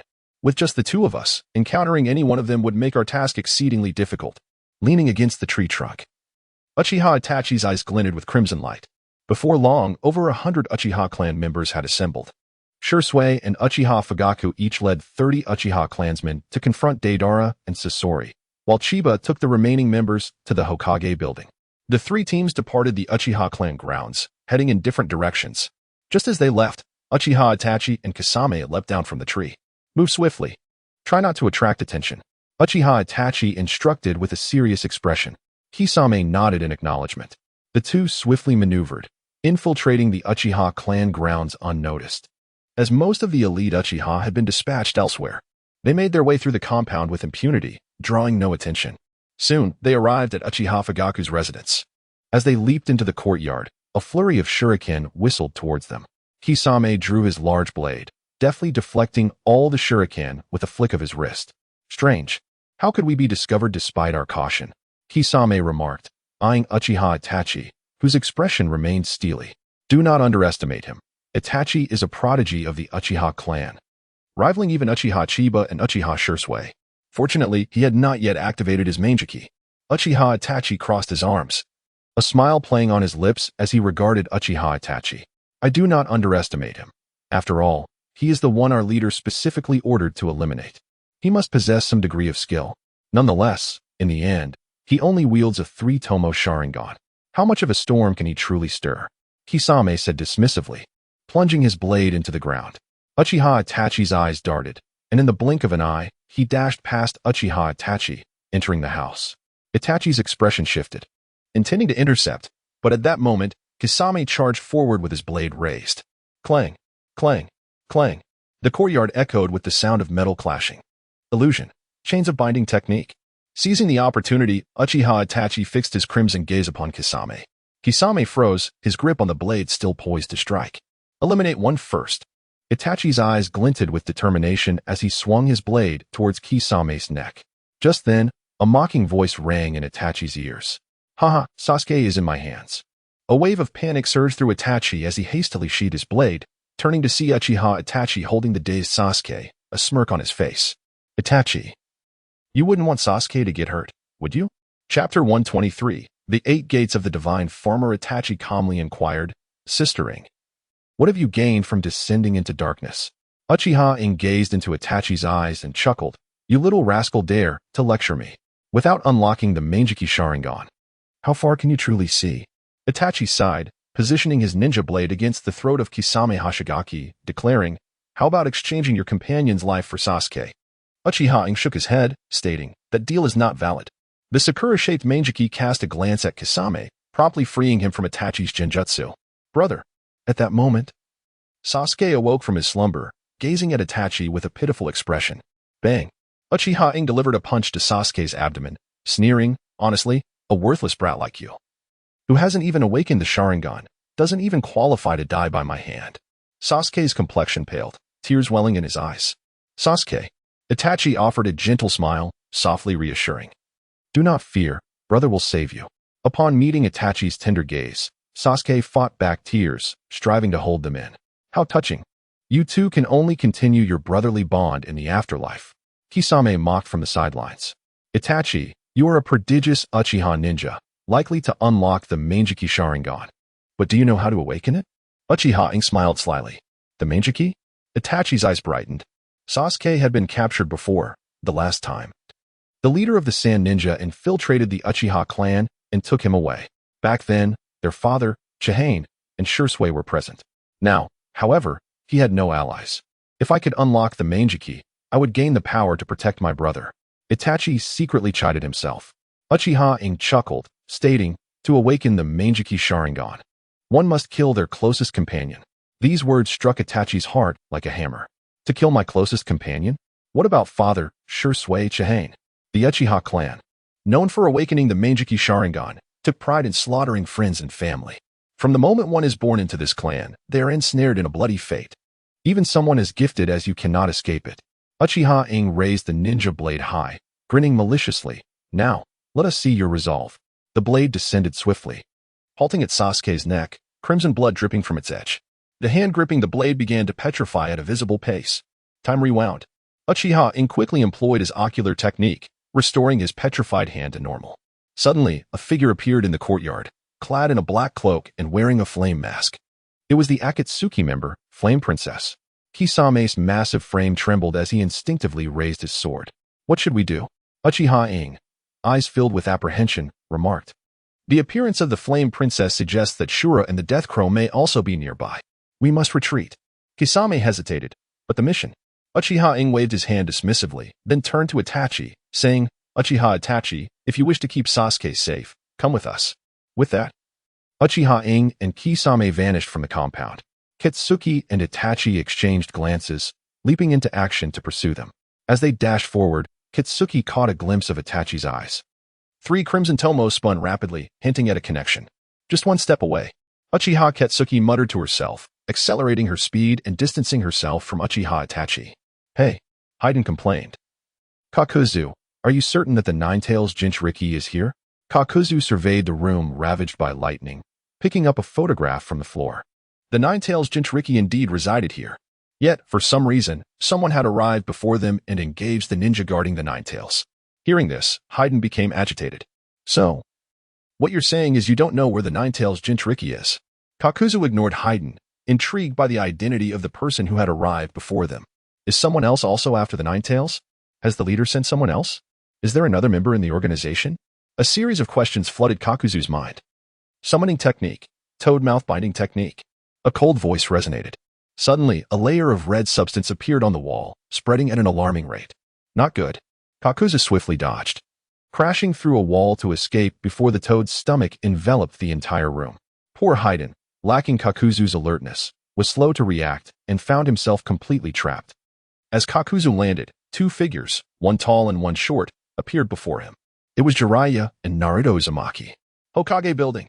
Bairu's figure manifested like a specter in front of an Umbu ninja, delivering a powerful punch. The dark fist emerged from the Umbu ninja's back. Another Umbu ninja swung a sword at Bairu. Konoha style, crescent moon dance. 3 phantoms rushed from different directions. This individual had mastered the essence of Konoha's swordsmanship, making him quite exceptional among the Umbu. Facing the Umbu ninja's fierce strikes, Bairu did not evade, allowing the long sword to strike him. Clang. The sword successfully landed on Bairu's body, producing a series of metallic clangs. The Umbu ninja's hand trembled violently, as if striking not flesh and blood, but a steel plate.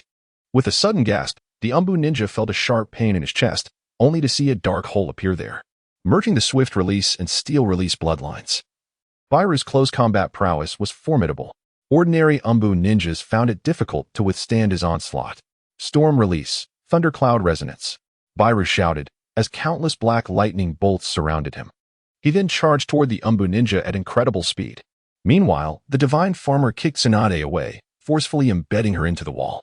Glancing at the battered Tsunade, a faint smile crept onto the divine farmer's lips. The combat prowess of Zero Tails, a creation of the monstrous race, exceeded the divine farmer's expectations. Not to mention, the physical strength of its tailed beast form was already enough to contend with Tsunade, one of the legendary 3 ninjas. The abilities of Zero Tails were undoubtedly on par with those of other tailed beasts. Perhaps I should attempt to unlock that technique, the divine farmer thought, firmly planting his feet on the ground, and proclaimed, 8 gates of the divine farmer. Open gate. Open. As the words fell, an overwhelming chakra enveloped him, scattering the debris around him. 8 gates of the divine farmer. Rest gate. Open.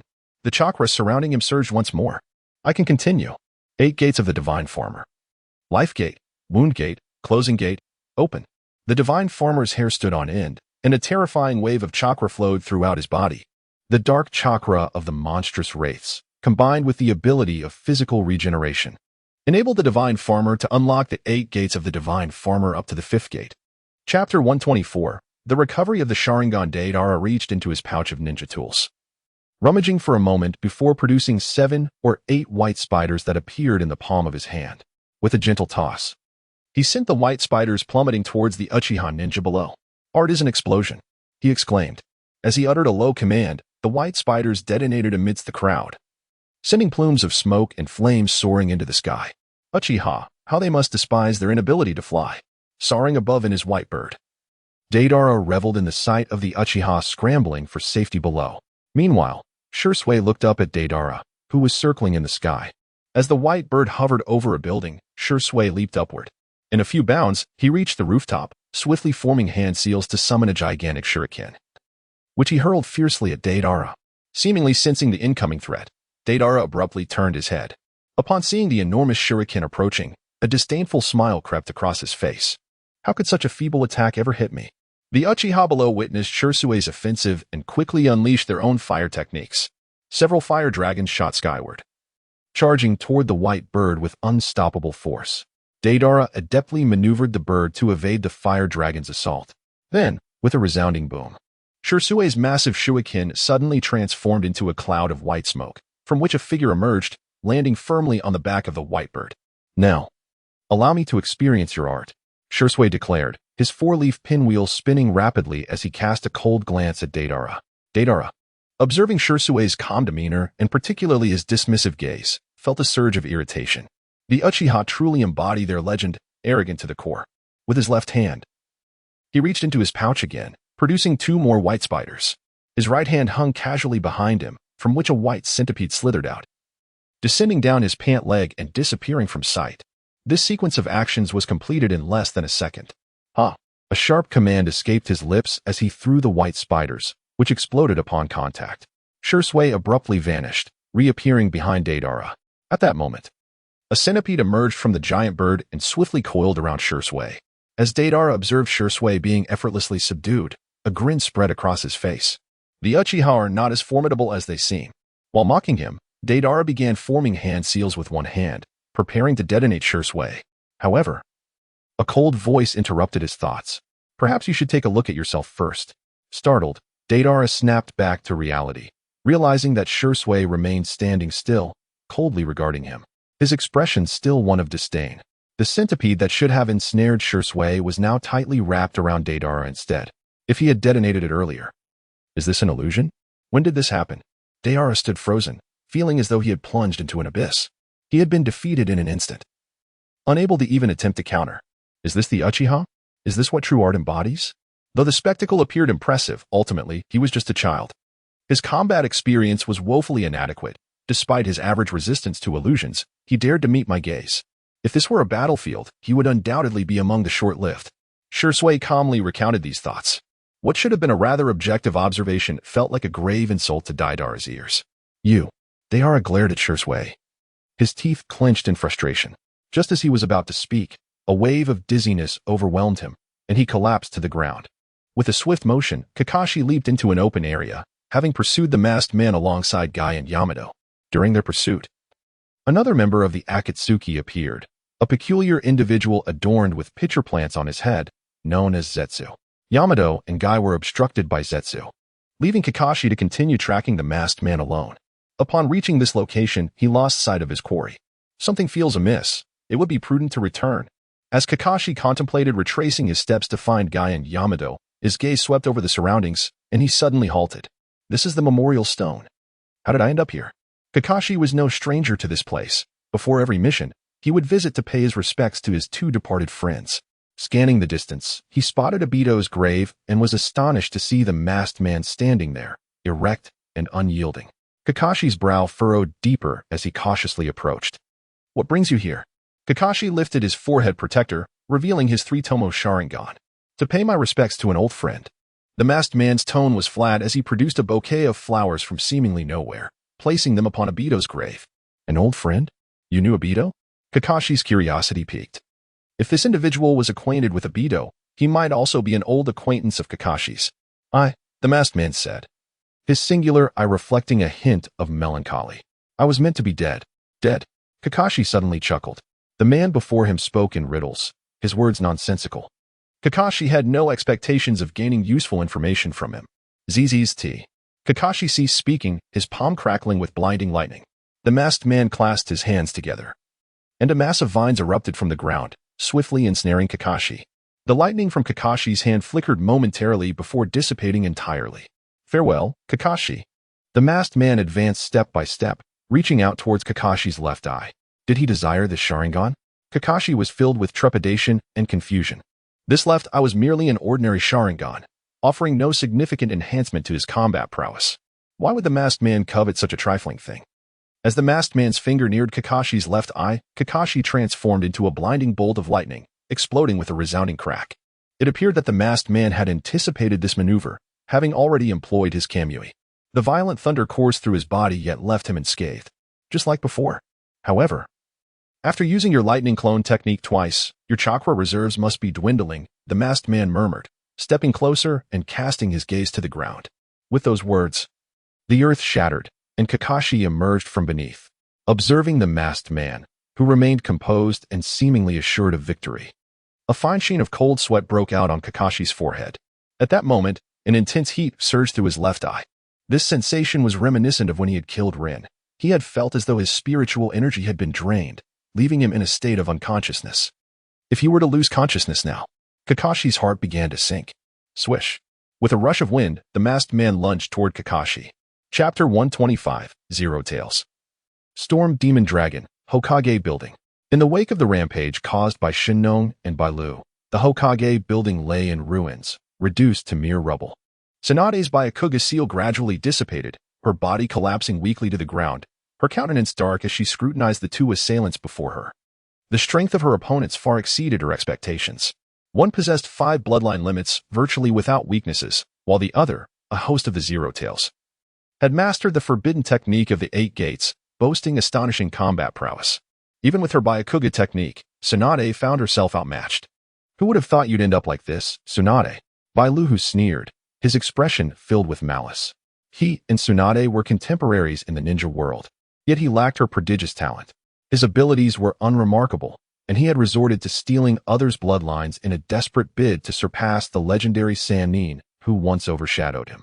However, the third Hokage had denounced his scientific experiments and sent agents to apprehend him, leading to a narrow escape from the Sannin themselves.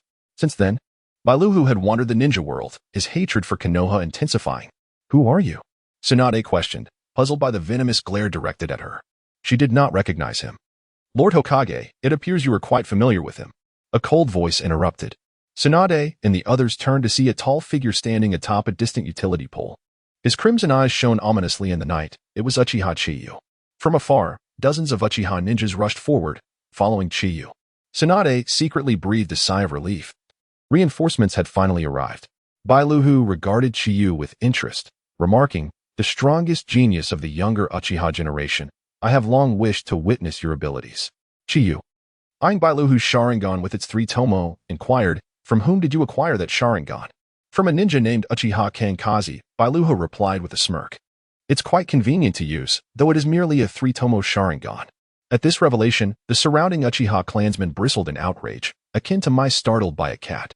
The clan elder, Uchiha Jinstone, charged forward in fury. Thief, prepare to die. Bailu coldly scoffed, standing his ground against Uchiha Jinstone. The two figures clashed. Shadows darting as kunai clashed, sparks flying. Within 10 exchanges, Uchiha Jinstone let out a pained cry, sent crashing against the wall. This elite Uchiha Jonin, seasoned in battle and ranked among the top 10 of his clan, had fallen before Bailu in less than 10 moves. 5 bloodline limits, indeed, Uchiha Chiba remarked. Stepping forward to shield the others, a smile gracing his lips. Shinnon furrowed his brow, realizing that few knew of Bailu's fusion of 5 bloodline limits, excluding the Akatsuki. Only Tsunade and the Umbu present were aware. Bailu had only revealed his Steel Release, Swift Release, and Sharingan in battle with Uchiha Jinstone. Why then did Uchiha Chiba know about his fusion? Connecting this with Tsunade's earlier comment, a thought struck Shinnon. There must be a traitor within the Akatsuki. Worried for Chiyo's safety, Tsunade cautioned, Uchiha clan leader, these two are formidable. Do not underestimate them. Chiyo dismissed her warning with a smirk, taunting, show me your true abilities. Let me see how strong you really are. He appeared poised to take them both on single-handedly. Bailu was incensed by such arrogance. Having merged 5 bloodline limits, he was in high spirits and could not tolerate being looked down upon. Moreover, Chiyo possessed only a single Mangekyo Sharingan. His strength was unlikely to rival Tsunade's. How dare he challenge them both alone? Do not underestimate this man, exercise caution. Shinnon began, but before he could finish, Chiyo vanished. Appearing directly in front of Shinnon, his ninja blade piercing through Shinnon's chest. Blood oozed down the blade's edge. Even as a host, being stabbed through the chest would leave him gravely wounded. Suddenly, Chiyo sensed a surge of violent dark chakra emanating from Shinnon, swiftly retreating to a distance of over 10 meters. The dark chakra erupted from Shinnon's chest, his wound rapidly healing. You dare to ambush me, How dare you? Shinnong's eyes glowed crimson, his expression contorting as the dark chakra thickened, triggering his transformation into the tailed beast state. In less than a second, Shinnong morphed into a massive creature, entirely black, resembling a long serpent with a dragon's head. Uchiha Chiyu, behold the power of the Zero Tails. He roared in human speech. Chiyu was taken aback. The wraith was a malevolent amalgamation of dark thoughts from past priestesses, even more savage than a tailed beast and difficult to tame. The fact that Shinnong could retain his sanity in this state was perplexing. With a deafening roar, the Zero Tails lunged at Chiyu. Meanwhile, Bailuhu clasped his hands together and intoned. Storm release, Storm Demon Dragon. A vast vortex of thunderclouds materialized in the sky, casting an erratic light around. Everyone, disperse, Chiyu shouted. Sensing the terrifying energy within the storm clouds. Storm Demon Dragon, the apex of storm release. To Chiyu, this technique was akin to an enhanced version of Kirin, possessing greater power while requiring less preparation, as it did not necessitate the prior creation of thunderclouds. However, like Kirin, the Storm Demon Dragon was difficult to evade. After all, no human speed could surpass lightning. The Uchiha clan, upon hearing his command, hesitated not a moment and swiftly retreated several kilometers away. The Zero Tails charged towards Chiyu, its maw wide open, intent on swallowing him whole. Countless bolts of lightning descended from the sky, striking Chiyu and the Zero Tails below. Chiyu remained motionless, his eyes manjiki spinning rapidly. Boom. The ground trembled, dust billowed, and debris flew in all directions. Beneath the thunderclouds, Chiyu's form vanished. Before anyone could regain their composure, the Zero Tails began to thrash violently. At the moment the lightning struck, Chiyu activated Susanoo and leaped into the Zero Tails' mouth. The Zero Tails, stretching dozens of meters in length, rolled on the ground, causing nearby structures to collapse in droves. Bailuhu scrutinized the Zero Tails closely, soon realizing something, and shouted, "What a fool to swallow anything that comes his way." Within the belly of the Zero Tails, Chiyu was enveloped in a golden, ethereal aura. Two massive golden arms striking down on the Zero Tails' innards. Chapter 126, The Dual Divine Might in the Dense Forest of Konoha's Rear Mountains. Two figures darted through the trees, moving with a speed so swift it was akin to phantoms, almost impossible to perceive. After a considerable duration, the foremost figure alighted upon the treetops, casting a slender shadow upon the ground. This individual was none other than Uchiha Kage, who had escaped from the Uchiha clan's territory.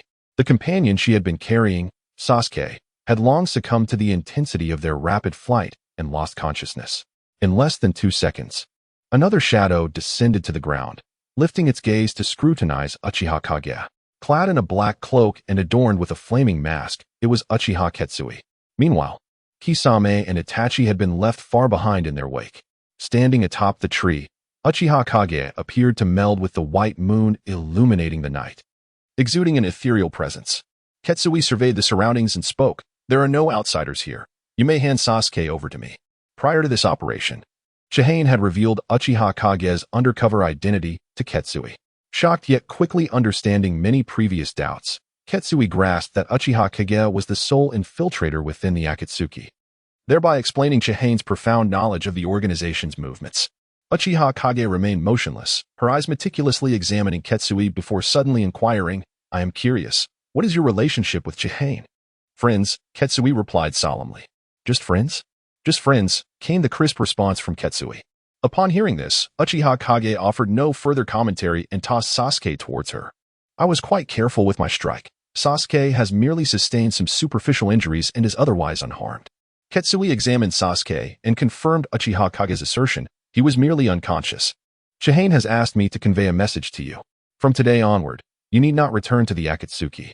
Uchiha Kage fell silent for a moment before drawing her ninja blade and stabbing it into her left shoulder, blood trickling down from the wound. "I will await his personal arrival at the Akatsuki to retrieve me," she stated calmly. Then with a powerful push of her legs, she soared away. Observing the solitary figure fading into the distance, Uchiha Ketsui let out a deep sigh. At the Spirit Stone, Obito narrowly evaded Kakashi's Chidori, his body transitioning from a phantasmal state to corporeality as he grasped Kakashi's arm. In that moment, Kakashi's chakra was nearly depleted, rendering him incapable of evasion. Obito's grip tightened around Kakashi's arm. "It is all over." Obito immediately activated Kamui, a vortex of space swiftly forming. A sensation of indescribable distortion enveloped Kakashi, who sensed impending doom. "Rin, Obito, I am coming." he murmured softly. Simultaneously, the heat emanating from his left eye intensified, an extraordinary power erupting forth. How can this be? Obito gasped in astonishment as he beheld the familiar shape of Kakashi's left Meijiki Sharingan. In the next instant, a new spatial vortex materialized upon Obito's shoulder, drawing him within.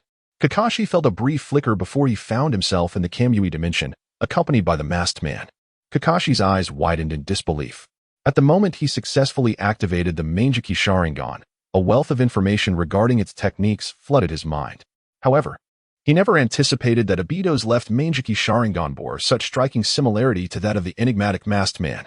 The implications were unmistakable. You are. Kakashi's heart raced with a burgeoning realization. Yet, before he could articulate his thoughts, Obito's fist collided with Kakashi's forehead, sending him sprawling to the ground, unconscious. Obito died the moment you killed Rin.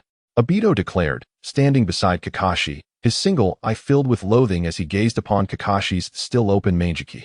Removing his mask, he revealed a face marred by scars on one side, while the other remained unblemished. Obito extracted Kakashi's left eye, pressing it against the hollow socket. As he slowly closed his eyes, upon reopening them, both Meijiki began to spin in unison. The ocular technique of the left eye, Obito mused, contemplating the newfound information about his left Meijiki. The new technique retained the name Kamui, yet its application differed from that of the right eye. The left eye's Kamui could absorb targets without physical contact, in contrast to the right eye's requirement for contact, which imposed significant limitations. However, the right eye's Kamui allowed for the intangibility of body parts, rendering one immune to the majority of attacks, an attribute the left eye lacked. In summary, each eye possessed its own unique strengths. Obito caressed his new eyes, emitting a sinister chuckle. Moments later, he retrieved a new mask and donned it. Having completed these actions, Obito's gaze returned to Kakashi. You worthless failure. A gleaming kunai materialized in Obito's hand.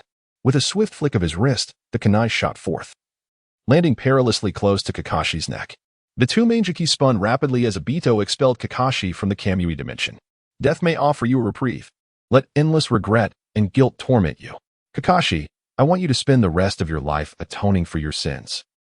At the Hokage building, the cries of the Zero Tails grew increasingly faint, its massive serpentine form gradually ceasing its thrashing. With a sudden burst, a golden flash revealed a gory, 2-meter-long wound in Zero Tails' abdomen.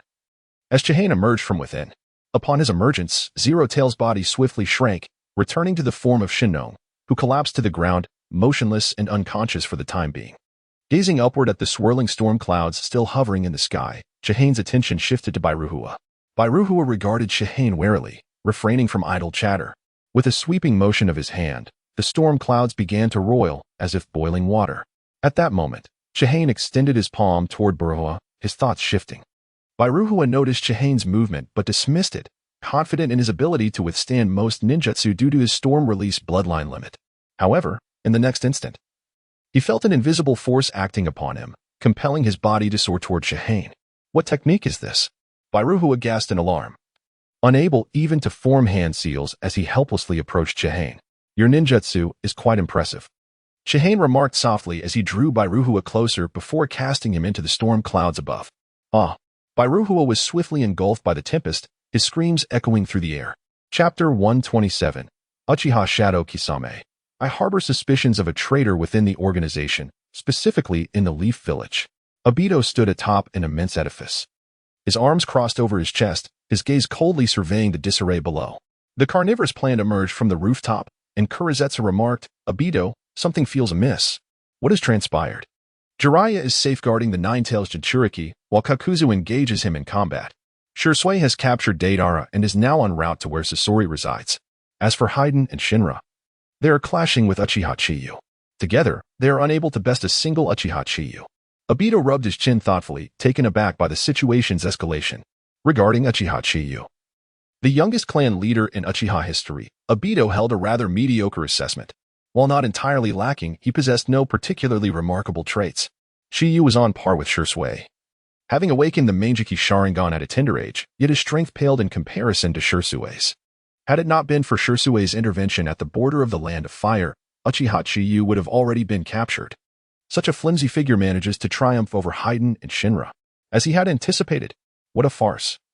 This so-called ghost bud technique and the artificial tailed beast project, merely fanciful distractions. You seem to have overlooked two individuals, the Uchiha Shadow and Kisame's group, Obito continued. They are not within the Uchiha territory. They could either be completing their mission or encountering unforeseen circumstances. However, I suspect it is more likely the latter. Logically, there are only so many elite shinobi in the Leaf. The other groups have all encountered formidable foes. The Uchiha Shadows group should not have encountered any mishaps. Yet for some reason, Kurizetsu felt a wave of unease. At this moment, Kurizetsu noticed Obito's two Manjiki Sharingan and solemnly stated, "Obito, you have finally made your resolution. This is the power required to realize the Eye of the Moon plan." Obito had always believed that only Nagato could suppress him in the entire shinobi world. However, repeated failures forced him to confront reality. With merely a single Sharingan, he could not yet claim dominion over the shinobi realm. This action ends here. Prepare to retreat. Obito mused after a moment of reflection. Swish. Uchiha Itachi dashed through the forest, outwardly calm, yet inwardly frantic. Sasuke had been abducted by the Akatsuki, and Itachi's mood had plummeted. To Itachi, Sasuke was his Achilles heel. No outsider should dare to approach him, let alone lay eyes upon him. Suddenly, faint footsteps echoed in the distance. Itachi paused, landing on a branch. He gripped his ninja blade tightly, his gaze unwaveringly fixed ahead. After a prolonged wait, the anticipated figure failed to materialize. Itachi blinked, cautiously inching forward. After traversing a dozen meters, he detected a faint metallic scent of blood that surged an unsettling feeling within him. Itachi swiftly darted forth, halting abruptly. A figure clad in black, donning a Hokage mask, leaned against a large tree. Before them lay a small silhouette. It was none other than Sasuke. Itachi's gaze flickered momentarily over the figure of Enki before rushing towards Sasuke. With a thud, Itachi fell to his knees. A kunai was deeply embedded in Sasuke's chest, blood oozing from the wound, staining the ground nearby. Itachi's heart raced. In his eyes, 3 tomo spun rapidly, forming a pinwheel shape. Drip, drip. Warm blood seeped from his eyes, cascading onto his hand. This moment of awakening would be etched into his memory forever, would it not? Uchiha Ketsui strolled before Itachi, filled with emotions. The scene mirrored that of Itachi's own awakening. "Itachi, say nothing." Uchiha Ketsui shook her head helplessly, her hands clapping together with a resounding echo. "Brother." A child's innocent voice emanated from behind the large tree where Uchiha Ketsui stood. Meanwhile, Kisame observed the Uchiha Shadow tending to his wounds, his fish-like eyes narrowing slightly. "Who is that Enki, capable of injuring you?" Kisame inquired cautiously. He was well aware of the Uchiha Shadow's prowess, which could only be described as unfathomable. During missions, the Uchiha Shadow had never fully revealed his strength. Kisame harbored a suspicion, apart from his true master, Uchiha Madara, and the nominal leader of the Akatsuki, Pain. The others in the organization might not be able to contend with the Uchiha Shadow. "Kisame, I suspect there is a traitor within the organization." The Uchiha Shadow did not directly address Kisame's question. Kisame was taken aback. Why? Had it not been for the sudden appearance of Enki, Uchiha Itachi would have perished at my hands. How could the Shadow Organization be aware of the Akatsuki's plans for tonight? I suspect the traitor has connections with the Shadow Organization, divulging our operational plans in advance. The Uchiha Shadow's analysis was both logical and compelling. Kisame's interest was piqued. That makes sense. Who do you suspect this traitor might be? It could be me. It could be you. I cannot ascertain. However, all ninjas participating in this mission bear the suspicion of having leaked information. Kisame pondered for a moment before shaking his head. Let us set aside the matter of the traitor for now. What shall we do? We must retreat. The Uchiha Shadow sighed. The Leaf has learned of the Akatsuki's plans prematurely. Tonight's operation is destined for failure. Is this truly the legendary Sannin? Kakuzu gazed at Jiraiya, who had entered sage mode, beads of cold sweat forming on his brow. Under normal circumstances, Kakuzu could hold his own against Jiraiya for a while. Yet in sage mode, Jiraiya's combat prowess surged dramatically, rendering Kakuzu utterly outmatched. Kakuzu wielded 4 masks representing wind, lightning, fire, and water, each possessing independent consciousness and capable of combat. They were formidable, more practical than mere clones. Yet in a single encounter, 3 of his hearts had been obliterated. It seemed he might fall today. A chill washed over Kakuzu. Setting aside the formidable Jiraiya, he detected a multitude of chakra signatures nearby, including several elite Genin. Even at full strength, Kakuzu lacked complete confidence in his escape. Moreover, after the fierce battle, he was left with barely a fraction of his original power. As Kakuzu contemplated his predicament, the space before him warped. A figure clad in the Akatsuki's signature black cloud attire and a mask emerged from the swirling void. Isn't that a mere intern from the Akatsuki? Kakuzu mused silently. What was his name again? Ah, yes, Haiden. Obito scanned the surroundings, failing to spot Deidara, his crimson gaze settling on Kakuzu. Well, it seems you are the only one left. Upon meeting Obito's blood-red eyes, Kakuzu was struck with terror. The eyes radiated a dark, sanguine glow. You too. Before he could finish his sentence, he was drawn into the Kamui space. Chapter 128. Retreat at the Spirit Monument. Two figures landed before Kakashi. They were Guy and Yamato. Yamato hurriedly helped Kakashi to his feet, only to be taken aback by the vacant left eye. The enemy had stolen Kakashi-sensei's Sharingan? Guy, unconcerned with Kakashi's lost eye, urgently inquired, "How is Kakashi?" After a brief examination, Yamato responded, "He is fine, merely drained of chakra and temporarily unconscious." Guy then asked, "What shall we do now?" After a moment of contemplation, Yamato replied, "We must return to inform Lord Hokage." Although Kakashi's Sharingan was merely a 3-tomo, it was still a rare sight. Previously, the Shadow Organization had plundered the Uchiha clan's 3-tomo Sharingan, so Yamato was not surprised by the masked man's actions. However, the question lingered. Why did the masked man not eliminate Kakashi after stealing his eye? Surely, such an act would have been effortless for him. Given that the Akatsuki had attacked Konoha, there was no reason to spare Kakashi's life. While Yamato could not fathom the masked man's motivations, he sensed an unspoken secret behind this encounter. Yet, the specifics of the situation likely remained known only to Kakashi and the masked man. Guy briefly tended to Kakashi's left eye before carrying him back to Konoha. The two had not traveled far when the unconscious Kakashi suddenly regained consciousness. "Kakashi, you're awake," Guy exclaimed, gently placing Kakashi against a large tree, his concern evident. Kakashi slowly opened his right eye, gasping for breath as he said, "Guy, Yamato, we must present a unified front. We will claim that after the masked man took my left eye, you two arrived just in time to rescue me." Guy scratched his head, clearly perplexed by Kakashi's intentions. However, Yamato nodded in agreement. "I concur with Kakashi-sensei's suggestion." Hearing this, Yamato became convinced that there was something suspicious between Kakashi and the masked man. Nevertheless, since Kakashi wished to keep it concealed, Yamato chose to remain silent. He knew Kakashi well enough to trust that he would handle the matter appropriately. At the Hokage building, the surroundings were strewn with rubble. A scene of utter devastation. The swirling storm clouds above had vanished. Shinu and Bairuhu lay unconscious on the ground, their bodies marred by numerous wounds. Uchiha Chiyu waved his hand, and the accompanying Uchiha clan members swiftly moved to apprehend the two. Just then, the air nearby warped, and Uchiha Obito materialized amidst the ruins. His gaze falling upon Shinu and Bairuhu, his brow furrowed in displeasure. These two failures. They lost so completely, and now I must clean up their mess. The kaleidoscope rapidly spun, and the space surrounding Bairuhu distorted as Obito transported him into the Kamui dimension. The Uchiha clan members, noticing the enemy, immediately launched their assault with kunai, shuriken, and fire-style jutsu. Obito regarded the onslaught with disdain, his form shifting to a phantasmal state, allowing the barrage of attacks to pass harmlessly through him. After evading the attacks, Obito attempted once more to draw Shinu into the Kamui space. However, at that moment, two beams of golden light shot forth from the distance with astonishing speed. Startled, Obito ceased his absorption of Shinu and transformed back to his corporeal state. The onlookers then noticed the crimson eyes of Chiyu sparkling as two beams of light erupted forth. Pig Talisman, Electric Eye. Though its power did not match that of the Dragon Talisman, it had the advantage of unlimited range, allowing for sustained output. Was this another ocular technique from his pair of Manjiki? Obito glanced down at the golden light piercing through him, then looked back at Uchiha Chiyu, momentarily surprised before a cold smile crept across his face. Impressive display. Yet, it is merely that. No matter how sharp the attack, it cannot breach the space. Obito remained stationary, arms crossed, his crimson gaze fixed on Chiyu, allowing the golden light to pass through him. With two pairs of Manjiki gathered, the endurance of Kamui had significantly increased.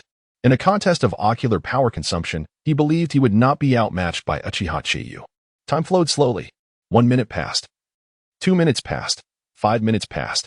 Obito remained in his phantasmal state, while Chiyu continued to maintain his electric eye. How is he enduring for so long? Obito wondered in confusion. Is it possible for a regular Manjiki to sustain its ocular technique for 5 minutes continuously? Casting a glance at the increasing number of Umbu ninjas surrounding him, Obito vanished, slipping into the Kamui dimension to retreat quietly. The duration of his intangibility far exceeded 5 minutes. However, remaining in that place posed too great a risk. Uchiha Chiyu's ocular technique was exceedingly peculiar.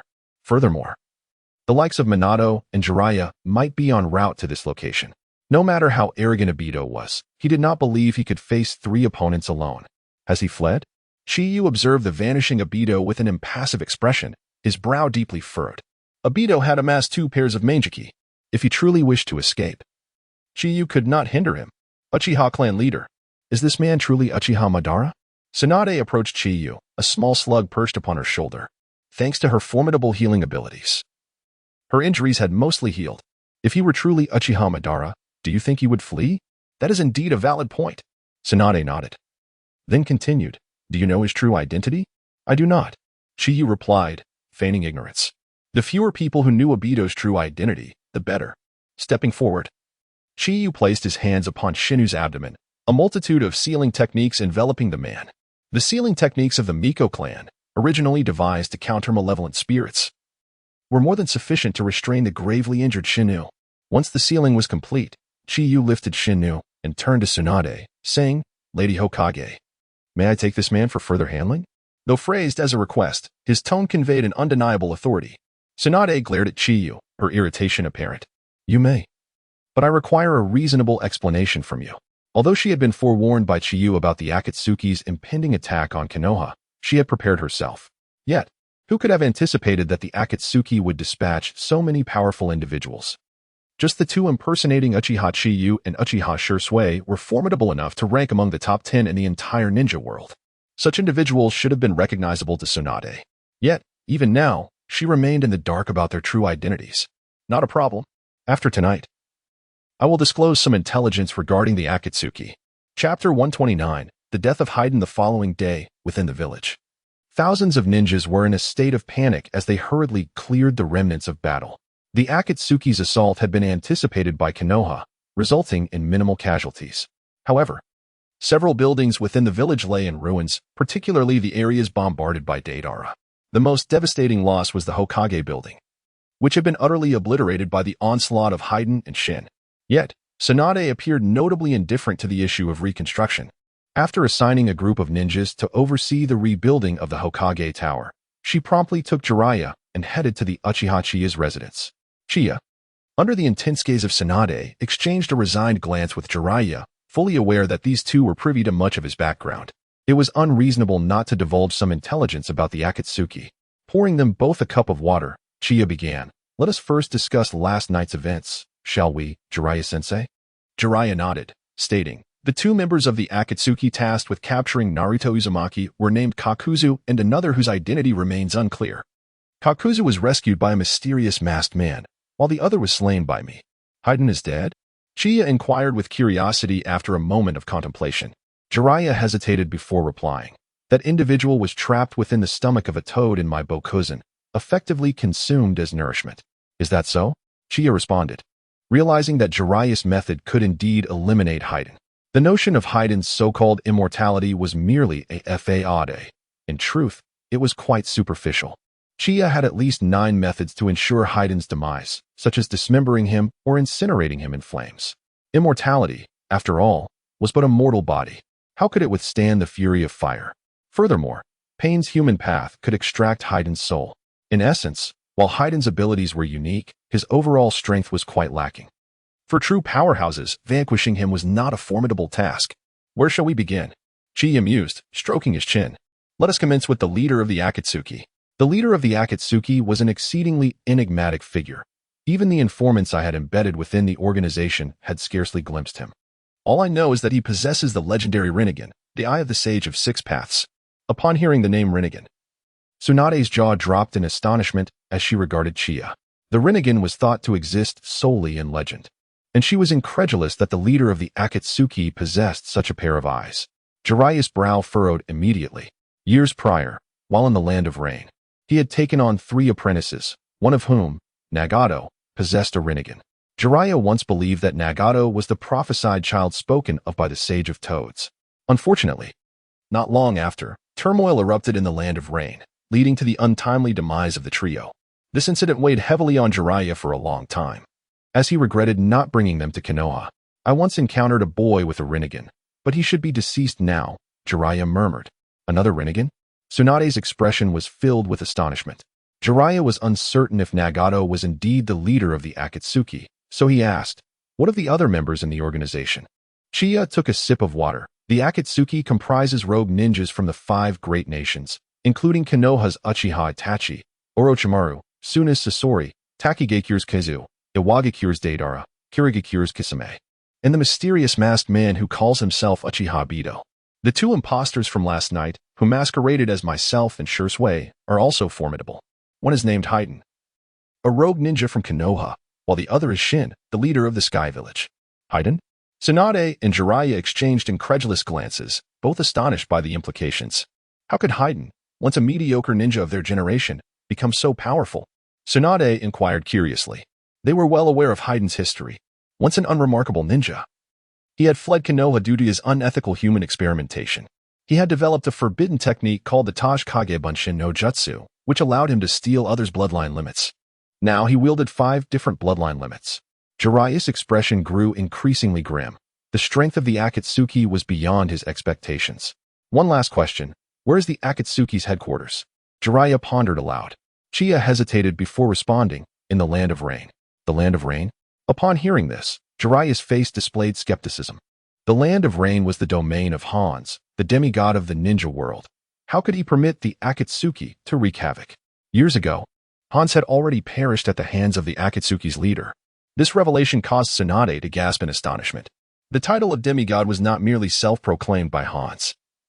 It was earned through the blood of countless powerful foes. The legendary Sannin of Konoha were renowned throughout the ninja world, yet even their reputation was granted by Hans. If even a demigod could be so easily defeated, the Akatsuki's might was surely comparable to that of the 5 great shinobi villages. Jiraiya abruptly inquired, Chiya, did you disguise yourself as Ashura to create the shadow organization specifically to combat the Akatsuki? Chiya merely smiled, neither confirming nor denying.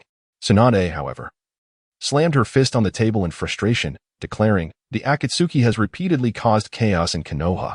We cannot remain idle.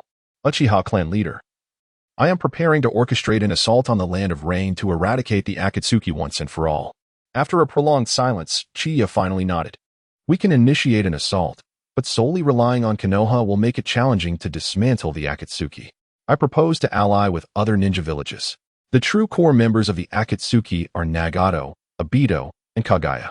Eliminating these 3 would be a formidable task. However, dismantling their foundation in the Land of Rain is still quite feasible. Moreover, Chiya was eager to meet Nagato. Forming alliances with other ninja villages? Jiraiya blinked, stating, the scars from the 3rd Great Ninja War have yet to heal. The likelihood of the 5 great villages uniting is minimal. I am aware of that. However, to combat the Akatsuki, we do not require the full force of all 5 villages. We merely need to persuade 1 or 2 of them to join us. Kiri had already become a subordinate of Konoha. Once Chiya issued a command, Terumi May would have no choice but to comply. On the other hand, Noki had dealings with the Akatsuki, so he would likely not agree to an assault. However, as Deidara was imprisoned in Konoha's dungeons, some maneuvering could be done. Regarding the 4th Reikage, Chiya was uncertain and would set that aside for now. As for Suna, they were allied with Konoha. Additionally, Suna's rogue ninja, Sasori, was a member of the Akatsuki. Persuading the 4th Kazekage should not prove to be too difficult. Chapter 130, The New Zero-Tailed Jinchuriki in the Apartment of Konoha. Senju carried the unconscious Shinnong and knocked on the door. Miroku peered through the peephole, seeing the cold, stern face, and creaked the door open. Uchiha clan leader? Upon noticing the battered, bloodied middle-aged man behind Senju, Miroku furrowed her brows. She sensed a familiar aura emanating from this stranger. He was the rogue ninja who attacked the village last night. His name was Shinnong. It seemed he had some connection to the land of demons as well. Since becoming the Zero-Tails Jinchuriki, Shinnong had undergone a drastic transformation, making it difficult for Miroku to recognize him at first glance. Senju tossed Shinnong onto the floor and looked around, not spotting Ziyuan. Where is little Ziyuan? Still at the Ninja Academy. Miroku handed Senju a glass of water. Speaking with an air of confidence, thanks to the assistance of the Uchiha clan leader, Ziyuan has made many friends and is thriving here. Since being rejected by Senju last time, Miroku had shifted her focus entirely to Ziyuan. After all, Ziyuan was my apprentice. It was rare to see Moroku so serious, which made Sinja feel a bit awkward. After some idle chatter, Sinja revealed the purpose of his visit. The malevolent entity, Wraith, from the land of demons, had been refined by Shinnong into the Zero Tails, sealed within him. How do you intend for me to handle this? One could not deny Shinnong's talent. He had indeed succeeded in the artificial tailed beast project, and the Zero Tails was significantly stronger than its predecessor. Wraith? Zero Tails? A glimmer of intrigue appeared in Moroku's eyes as she approached Shinnong, placing her hand on his abdomen. With a slight shift of her consciousness, she found herself in a dimly lit space. The walls were shrouded in darkness, and before her loomed a massive iron cage containing a bizarre creature. Its body resembling a serpent with a dragon's head, stretching dozens of meters long. Moroku? A low growl resonated as the Zero Tails sensed her presence and slowly opened its eyes. Locking onto Moroku, it emitted a deep roar, violently thrashing against the iron bars. Wraith, I never imagined you would find yourself in such a predicament. Moroku approached the cage and let out a cold laugh. The cage was fortified with powerful sealing techniques, rendering the Zero Tails unable to escape. The creature's massive body rolled within the confines of its prison, gradually calming down. The menacing dragon's head inched closer to the cage's edge, and a thunderous voice emerged. Moroku, do you not know that Wraith and the Priestess clan are two sides of the same coin? And what of it? Do you expect me to rescue you? The mission of the Priestess clan was to seal Wraith, even at the cost of their lives. To Moroku, this so-called mission felt like a fateful bond binding the Priestess clan tightly. However, the shackles of destiny could indeed be broken. If she were to eliminate the Zero Tails, all would come to an end. Indeed, the Zero Tails writhed, declaring, you must save me. If I perish, the Priestess clan shall vanish forever. The priestesses of past generations merely sealed me. Do you genuinely believe their strength was insufficient to slay me? Upon hearing this, Moroku's composure faltered. She anxiously inquired, what basis do you have for such claims? The Zero Tails coiled in the center of the cage, its massive dragon head resting upon its serpentine body, offering no reply. It was clever enough to know that remaining silent at this moment was far more effective than speaking. Moroku lingered in the realm of consciousness for quite some time. Yet the Zero Tails remained tight-lipped. Reluctantly, she withdrew. Sinja glanced at Moroku, sensing something amiss in her mental state.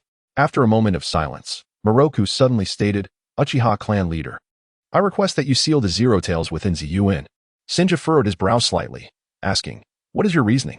Wraith and the Priestess are two sides of the same coin. Wraith embodies evil, while the Priestess represents light. Eliminating Wraith would mean the end of the Priestess. The records regarding Wraith in the land of demons were exceedingly scarce. Moroku did not fully trust the information revealed by Wraith, yet she could not afford to gamble with Ziyuan's life. Sinju was aware of the duality Moroku spoke of. However, he remained uncertain whether eliminating Wraith would be detrimental to the Priestess. Why must it be sealed within Ziyuan? Because I have transferred all my Priestess powers to Ziyuan. Once Ziyuan matures, her Priestess abilities will gradually awaken. Sinju stroked his chin, pondering silently. To eradicate the Zero Tails would indeed be a considerable loss. Sealing it within Ziyuan was also a viable option. The Zero Tails' might was unquestionable. Shinnong, as a Chunin, had experienced a tremendous surge in strength after becoming the Zero Tails Jinchuriki, seemingly reaching the level of a Kage. Furthermore, Ziyuan was even more fitting for the Zero Tails than Shinnong. There's no time like the present. I intend to perform the sealing today. Very well, but we may have to wait here for a while. Ziyuan is likely to return late today. She mentioned wanting to have ramen with Naruto and Sakura. The following morning, Senju emerged from the apartment, wearied, and made his way to the police department. To ensure the Zero Tails would obediently reside within Ziyuan, serving as a mere power source, Senju had exerted considerable effort. The Zero Tails had initially displayed a rebellious demeanor, resistant to control. However, upon encountering Senju's domineering Sharingan, it quickly submitted. After a long night, he had to report to work early in the morning. For Senju, it was quite taxing, especially considering he was merely a 16-year-old child. Hey, is that? It's actually the Uchiha clan leader. Indeed, just as the rumors suggested. He was young and handsome. The Uchiha clan leader bore an expression of fatigue, likely due to managing his affairs during the day and training during his rest hours. Despite already being strong, he continued to work diligently. In contrast, I felt rather lazy. I just saw the Uchiha clan leader leaving the Konoha apartment. You wouldn't believe it, but it houses, what, a single mother and her child? So, the fatigue etched across his face stemmed from a night of hard work. While the Uchiha clan leader had many commendable traits, he was somewhat Speaking of which, I once encountered the Uchiha clan leader at Deer Hot Springs. Bro, which technician did the Uchiha clan leader choose? I want to request her today too. On the bustling streets, various civilians and ninjas whispered among themselves upon spotting Senju. Lowering their voices, Senju possessed keen perception. Even the softest murmurs reached his ears without fail. When did my reputation fall to such depths? Should I seek an opportunity to clarify? Never mind. From their discussions, Senju sensed a shift in sentiment. The villagers were gradually accepting the Uchiha. It was noteworthy that in the past, when Senju walked through the streets, the silence was so profound that one could hear a pin drop. Chapter 131, The Ninja. Enduring what common men cannot, did the esteemed clan leader not rest well last night? The young secretary, Uchiha Futaba, observed the weary expression on Chihane's face and offered him a cup of strong tea. It is not a matter of poor rest, but rather a complete lack of it. Chihane sighed in resignation, consuming the tea in one gulp. A flicker of concern crossed the secretary's eyes. The clan leader, despite his youth, toiled endlessly for the village's welfare. Though I am merely a chunin and of little assistance, I must diligently fulfill my duties. Have the ninjas dispatched to the Hidden Cloud Village and the Hidden Sand Village set off? With the invigorating effects of the tea coursing through him, Chihane inquired casually. Having resolved to launch a surprise attack on the Akatsuki, swift action was imperative.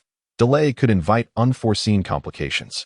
They departed early this morning, considering the round trip. The earliest they could return to Konoha is in a week, Uchiha Shinin informed him. Curiously, Uchiha Futaba asked, esteemed clan leader, should we not extend a greeting to the Hidden Mist Village? I have already sent someone, Chihane replied. Among the 5 great shinobi nations, the Hidden Mist is the weakest. Even with Terumi Mei as the 5th Mizukage diligently reforming the village, progress is still minimal due to the brief time since her ascension. Chihane did not anticipate significant contributions from the Hidden Mist in the assault on the Akatsuki. Their involvement was merely a formality. The true strength lay with him. Suddenly, a series of urgent knocks reverberated from the door. Chihane exchanged a glance with Uchiha Shinin, who nodded and swiftly opened the door. A silver-haired youth stood before them. His left eye, previously concealed by a forehead protector, now appeared vacant, reminiscent of a gaping abyss, evoking unease. You've arrived. You knew I would come, didn't you? Kakashi hesitated before asking, it is him, isn't it? Chihane's gaze met Kakashi's. Since you already possess the answer, why inquire further? Whether you wish to believe it or not. The truth is starkly cruel. Kakashi fell into silence, while the 2 secretaries exchanged bewildered glances, perplexed by the men's cryptic discourse. Chihane regarded Kakashi calmly, choosing to remain silent. He understood Kakashi's turmoil. Obito had always been his hero, while the masked man was a notorious traitor. The intersection of these 2 disparate identities was unfathomable. Not just for Kakashi, but for anyone. Shinin, Futaba, please step outside for a moment. And remember to close the door. Chihane instructed. He added, do not allow anyone else to enter. Though confused, the 2 secretaries complied. The essence of a secretary lies not in their capabilities but in their obedience. With a creaking sound, the door closed behind them. Stepping closer to Kakashi, Chihane placed his right hand over Kakashi's left eye. Kakashi felt a sudden warmth where there had once been emptiness. When Chihane withdrew his hand, a new eye had manifested within the socket. Kakashi blinked. Yet his face betrayed no joy. Instead, thoughts of Chihane's extraordinary abilities and unfathomable strength filled him with concern for Obito. What is your plan for dealing with Obito? Chihane refrained from answering directly. Instead, he posed a question. Kakashi, in your view, which is more significant, personal honor and loss, or the survival of the ninja world? Kakashi's eyes narrowed, leaving him speechless. Ninjas. They endure what ordinary people cannot bear. One must never act upon emotion. Yet, achieving this is exceedingly difficult. To be fair, throughout the entire ninja world, true ninjas are exceedingly rare. Chihane sighed. Obito seeks to destroy the entire ninja world. For that alone, he deserves to perish. In Chihane's perspective, regardless of what one has lost or how much pain one has endured, it is unacceptable to unleash one's hatred indiscriminately. Is it justifiable to lash out at others and the world because of your own misfortunes? Such reasoning is fundamentally flawed. I believe Obito must have his own compelling reasons. Kakashi offered, though his words lacked conviction.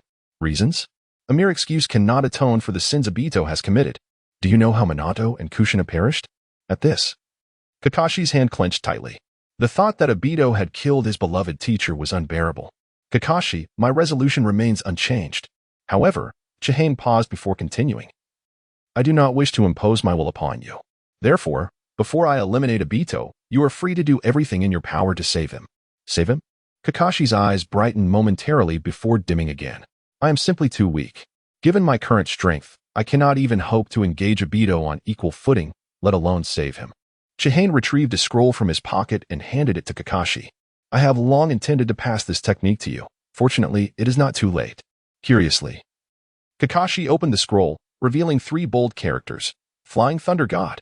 In the Hidden Mist Village, within the Mizukage building, Terumi Mei dismissed her guards to meet with Shursui privately. Shursui presented a handwritten letter from Chihane to Terumi Mei. Upon reading the letter, her heart raced in alarm. The demigod has fallen. Although the Land of Rain is a small nation, the existence of the demigod had deterred the 5 great nations from provoking it. Such a renowned ninja had met his end at the hands of the Akatsuki. The Akatsuki's strength rivals that of the 5 great nations. We cannot allow them to continue their unchecked growth. Terumi Mei held a deep-seated disdain for the Akatsuki. With Konoha planning to besiege the organization, she wholeheartedly agreed. Yet, she hesitated, saying, the Uchiha clan leader understands that the Hidden Mist Village is in dire straits and may be unable to participate in the assault against the Akatsuki. Shursui raised an eyebrow, smiling. Chihane stated that after this operation, the 4th Mizukage could be returned to the Hidden Mist. What? Terumi Mei's expression hardened. Is that true? Absolutely. Shursui confirmed without hesitation. The 4th Mizukage is under his Jinjutsu and poses no threat to Konoha. Moreover, the Hidden Mist is now allied with Konoha. Handing over the 4th Mizukage entails no loss for Konoha. Terumi Mei knew full well that the 4th Mizukage had been manipulated by Uchiha. But what of it? If Konoha was determined to act against the Hidden Mist, she could do nothing to resist.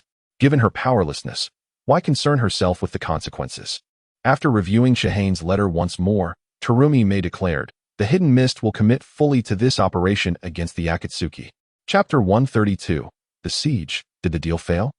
In Iwagakure, Inoki slammed his fist onto the desk. The day after the Akatsuki's raid on Konohagakure, spies from various nations quickly transmitted relevant intelligence back home. Soon, the upper echelons of each nation turned their attention to this obscure organization, and Inoki was no exception. He had long sent envoys to negotiate with the Akatsuki. Of course, Inoki had no intention of targeting the Akatsuki. In fact, he secretly hoped the Akatsuki would visit Konohagakure more frequently. His purpose for reaching out to the Akatsuki this time was to broker a deal to acquire the Oniyara technique.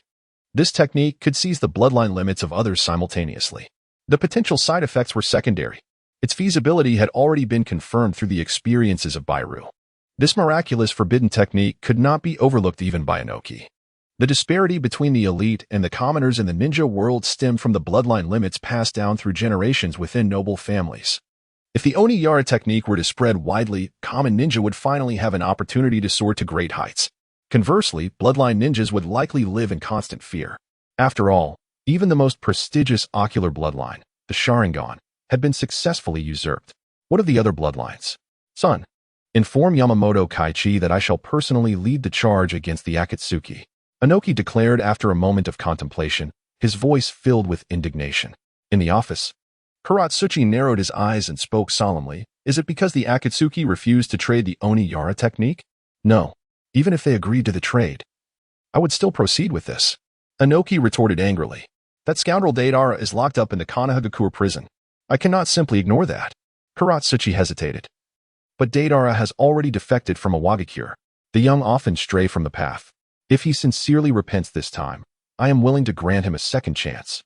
In Sunagakure, this situation is quite troublesome. Raza's eyes flicked towards Akimichi CHZ, his brow furrowed. He was contemplating how to refuse CHZ's suggestion when a sand umbu ninja appeared, kneeling on one knee. Kazakage-sama, Gaara has gone berserk. What? Panic flashed across Raza's face. Have you managed to contain the situation? Gaara was the new Jinchuriki of Shikaku, yet Raza viewed him as a complete failure. Not only could he not protect the village, but each time he lost control, it brought immeasurable losses to Sunagakure in terms of manpower and resources. This only exacerbated the already dire situation of Sunagakure. Chio has already gone. Raza nodded, a thought forming in his mind. He turned to Akimichi CHZ. For now, Shikaku is unstable. We shall postpone discussions about the Akatsuki until Gaara can suppress the beast within him. Controlling a tailed beast is not an easy feat, however. The urgency to confront the Akatsuki was undeniable. Raza's response clearly indicated his reluctance to participate in the operation. Akimichi Chz paused briefly, then continued, Kazekage-sama, please reconsider. Before Chz could finish, Raza waved his hand, and two Umbu ninjas entered the room. See the envoy off to rest. Chz's face twitched with anger as he swiftly exited the office. Very well, I will relay Kazekage-sama's words without alteration. In Chz's view, Raza had ample justification to partake in this siege. After all, Sasori had assassinated the third Kazekage and was the #1 criminal of Sunagakure. Eliminating him would be akin to cleansing their ranks, not to mention the alliance between Konohagakure and Sunagakure. Within the office, Raza's expression fluctuated between dark and light. His refusal to participate in this operation was a result of thorough consideration. The Akatsuki's leader had defeated Hanzo, indicating he was no mere adversary. Furthermore, the likes of Uchiha Itachi, Kisame Hashigaki, Kakuzu, Sasori, and the mysterious masked man were all rogue ninjas. This formidable force could not be underestimated. Moreover, the Akatsuki had entrenched themselves in the Land of Rain for years, intertwined with the local ninja factions. It was not something that could be eradicated with a single siege. What if the Akatsuki sought revenge afterwards? Konohagakure and Iwagakure possessed formidable strength and were not afraid of potential retaliation from the Akatsuki. Kirigakure had the backing of Konohagakure and would likely remain unscathed. Thus, the only target left would be Sunagakure. In terms of Kaga-level power, Sunagakure had only Raza and Chiyo. In terms of tailed beasts, they had but Shikaku. Economically, the Land of Wind was at the bottom among the 5 great nations due to its geographical position, population, and resources. If 1 or 2 rogue ninjas were to invade Sunagakure, the losses would be incalculable. Additionally, while the Akatsuki was indeed fearsome, they had never targeted Sunagakure. There was no need for Sunagakure to provoke the Akatsuki. Why did Konohagakure join forces with other ninja villages to besiege the Akatsuki? Claims of seeking peace in the ninja world were mere fabrications. It was simply because Konohagakure had suffered losses at the hands of the Akatsuki on multiple occasions.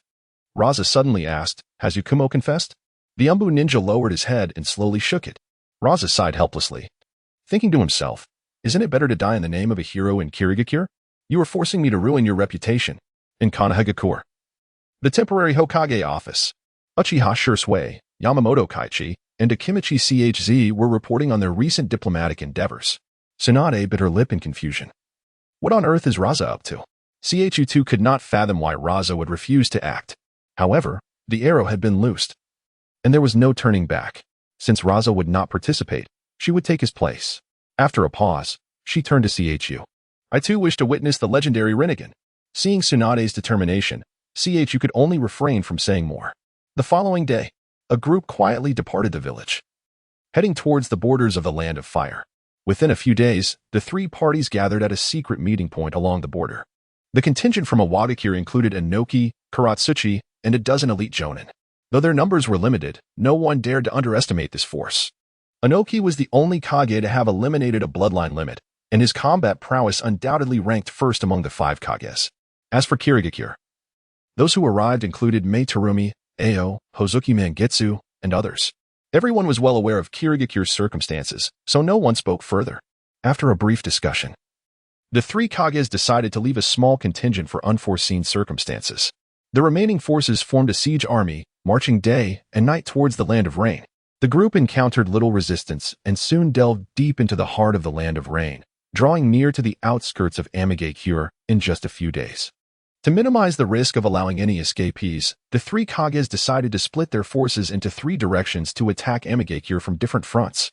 Once the siege army was divided, Chu quietly slipped away, donning the garb of Ashura, and infiltrated Amigakure from another direction. This operation, the only formidable opponent was Nagato. If Shura did not intervene, no one would stand a chance against Nagato. Chapter 133, Encounter at the Rain Hidden Village. Qianyu concealed himself within a drainage system in the village, lying in wait. Pain's Rain Tiger Free technique enveloped the entirety of the Rain Hidden Village. Any intruder caught in the rain would immediately be sensed by him. Qianyu planned to let others scout the area first, at least until Nagato or Pain emerged, allowing him to take action. As for his motive, he had already devised a rationale: to reclaim the Rinnegan. It is only reasonable for Uchiha Madara to retrieve his own eyes, is it not? Suddenly, a series of deafening explosions reverberated through the rain-hidden village.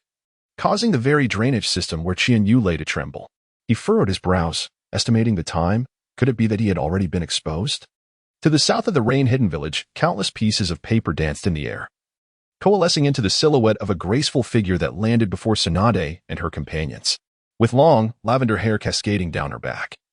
Adorned with a purple flower atop her head and draped in pure white wings, she appeared as if an angel had descended upon the earth, embodying beauty and nobility.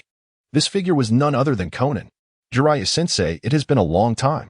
Conan's icy gaze swept over the group of Konoha ninjas, finally settling on Jiraiya. Tsunade, Kakashi, and Guy exchanged astonished glances, their eyes fixed on Jiraiya. They knew nothing of this woman, who was adept in paper ninjutsu, indicating her status as a core member of the Akatsuki. Yet, they had never anticipated Jiraiya's connection to her.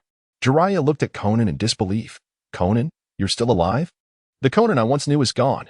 After a brief silence, he asked, where are Nagato and Yahiko?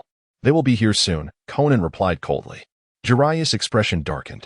He had lived with Conan, Yahiko, and Nagato for 3 years and was quite familiar with their temperaments. However, the Conan before him was utterly different from the girl he remembered. It seemed that the years had transformed these 3 children profoundly. Tsunade interjected softly, Jiraiya, while I do not know the nature of your relationship, now is not the time for reminiscing. At that moment, Conan waved her hand, unleashing thousands of paper shurikens that surged towards the Konoha ninjas on the ground. Scatter, Tsunade commanded, and the Konoha ninjas leaped in various directions. Kakashi, with a swift motion, severed the incoming shurikens. Having lost the Sharingan, he had resumed practicing the long-neglected Hatake swordsmanship, which was deeply ingrained in him. The technique remained sharp, and with a swift sound of slicing air, the shurikens shattered into fragments. Boom. Kakashi had not anticipated that the fallen paper fragments would explode. Lightning flashed, and he was thrown back by the blast. Was this the essence of paper ninjutsu? Tsunade, caught off guard, was struck by several shurikens that suddenly transformed into explosive tags. The cacophony of explosions echoed incessantly, overwhelming the senses. Toad oil bomb. Jiraiya opened his mouth and unleashed a torrent of toad oil, the viscous liquid drenching Conan. Immediately, her brows furrowed. While her paper techniques were versatile, they were notably vulnerable to oil. With her body coated in toad oil, she could not employ her paper jutsu for the time being. Seizing the moment, Jiraiya declared, the techniques you wield are all taught by me. Before me, you stand no chance. Stand down. I am not merely an individual, Conan retorted coldly. With a poof of white smoke, her figure vanished from sight. Almost instantly, several summoned beasts raced in from the distance, the first being a split dog with a black stick protruding from its nose and sharp teeth, followed by the hell crab. Yada crow, unicorn rhinoceros, panda, and centipede. Oh my, what do I see? Is that the Rinnegan? The Konoha ninjas gasped, their faces reflecting horror at the sight of the summoned beast's lavender eyes. The mist-hidden squad. Ching leapt down from the top of a building and hurried to report to Terumi Mei, Water Shadow-sama. Tsunade's group is facing a formidable enemy. Terumi Mei frowned. According to protocol, the 3 squads were to advance together and launch a coordinated attack. However, Tsunade's team had encountered foes before even delving deep into the heart of the rain-hidden village. Uchiha clan leader. Should we proceed as planned or provide support to Tsunade's group? Terumi Mei asked Uchiha Kiyui, her expression grave. Originally, the Mist Ninjas were to act as a single unit to ambush the rain-hidden village. However, prior to departure, Terumi Mei insisted on having 2 pairs of Manjiki Sharingan accompany them, considering the Mist team was rather weak, a request that Tsunade had agreed to. Before Uchiha Kiyui could respond, Shursui interjected, since we have been exposed, there is no need to adhere to the original plan. We should certainly go to their aid. That makes sense. Uchiha Kiyui nodded in agreement. Very well. Terumi Mei had no objections. In this operation, the rain-hidden village was not the main focus. If a confrontation were to arise, it would hinge upon Uchiha Chinyu. Just then, 4 figures soared in from the distance. Uchiha Shursui's gaze sharpened. Be cautious. Enemies are approaching. In the next moment, Kakuzu, Scorpion, Uchiha Kage, and Kisame Hashigaki landed in the vicinity, the 2 factions locking eyes, tension palpable. Kisame, wielding his sword, Samahada, chuckled, I never expected to run into former comrades here. Terumi Mei replied coldly, Kisame, why did you betray the village? Kisame had once been a rare talent of the mist-hidden village, successfully completing numerous unsavory missions. Terumi may had mourned for quite some time upon learning of Kisame's betrayal. To say I betrayed the village is not entirely accurate. It's more precise to state that I betrayed the blood mist. And what of you, Water Shadow? At such a young age, why not enjoy a good life in the mist-hidden village instead of courting death? As soon as Kisame finished speaking, Scorpion withdrew a scroll from his pocket. A puff of white smoke erupted, and figures began to emerge from it. In an instant, hundreds of cloaked puppets floated in the air. Secret technique, 100 machine manipulation. Swish. A glint of cold light flashed as Shursui appeared before Scorpion, drawing his tanto and slicing Scorpion in half. Yet, the cloaked puppets continued to hover above. In such a brief span, the original body could not have escaped, indicating that the figure that had first appeared was merely a puppet. As a puppet master, Scorpion was particularly unfriendly towards the Uchiha clan. The illusions the Uchiha prided themselves on were largely ineffective against him. During the previous assault on Konoha, Shursui had killed Scorpion on the spot, only to discover afterward that it had been a mere puppet, while the original had long since fled. The time for reminiscing had ended. Kisame grinned, rapidly forming hand seals. Water release, great waterfall technique. A massive torrent of water surged forth from his mouth, forming a lake several hundred meters in diameter. Sensing the impending danger, Uchiha Chiba activated the body flicker technique to evade, while Terumi Mei and her group were entirely engulfed. Kisame, leave the mist ninjas to you. And remember to preserve the Water Shadow's corpse. I want her heart. Kakuzu, caught off guard, was swept into the lake but quickly resurfaced. He had great confidence in Kisame's strength. Once ensnared in the giant water prison, escape would be utterly impossible. Chapter 134, Pain, Dust Release, Original World Separation Technique.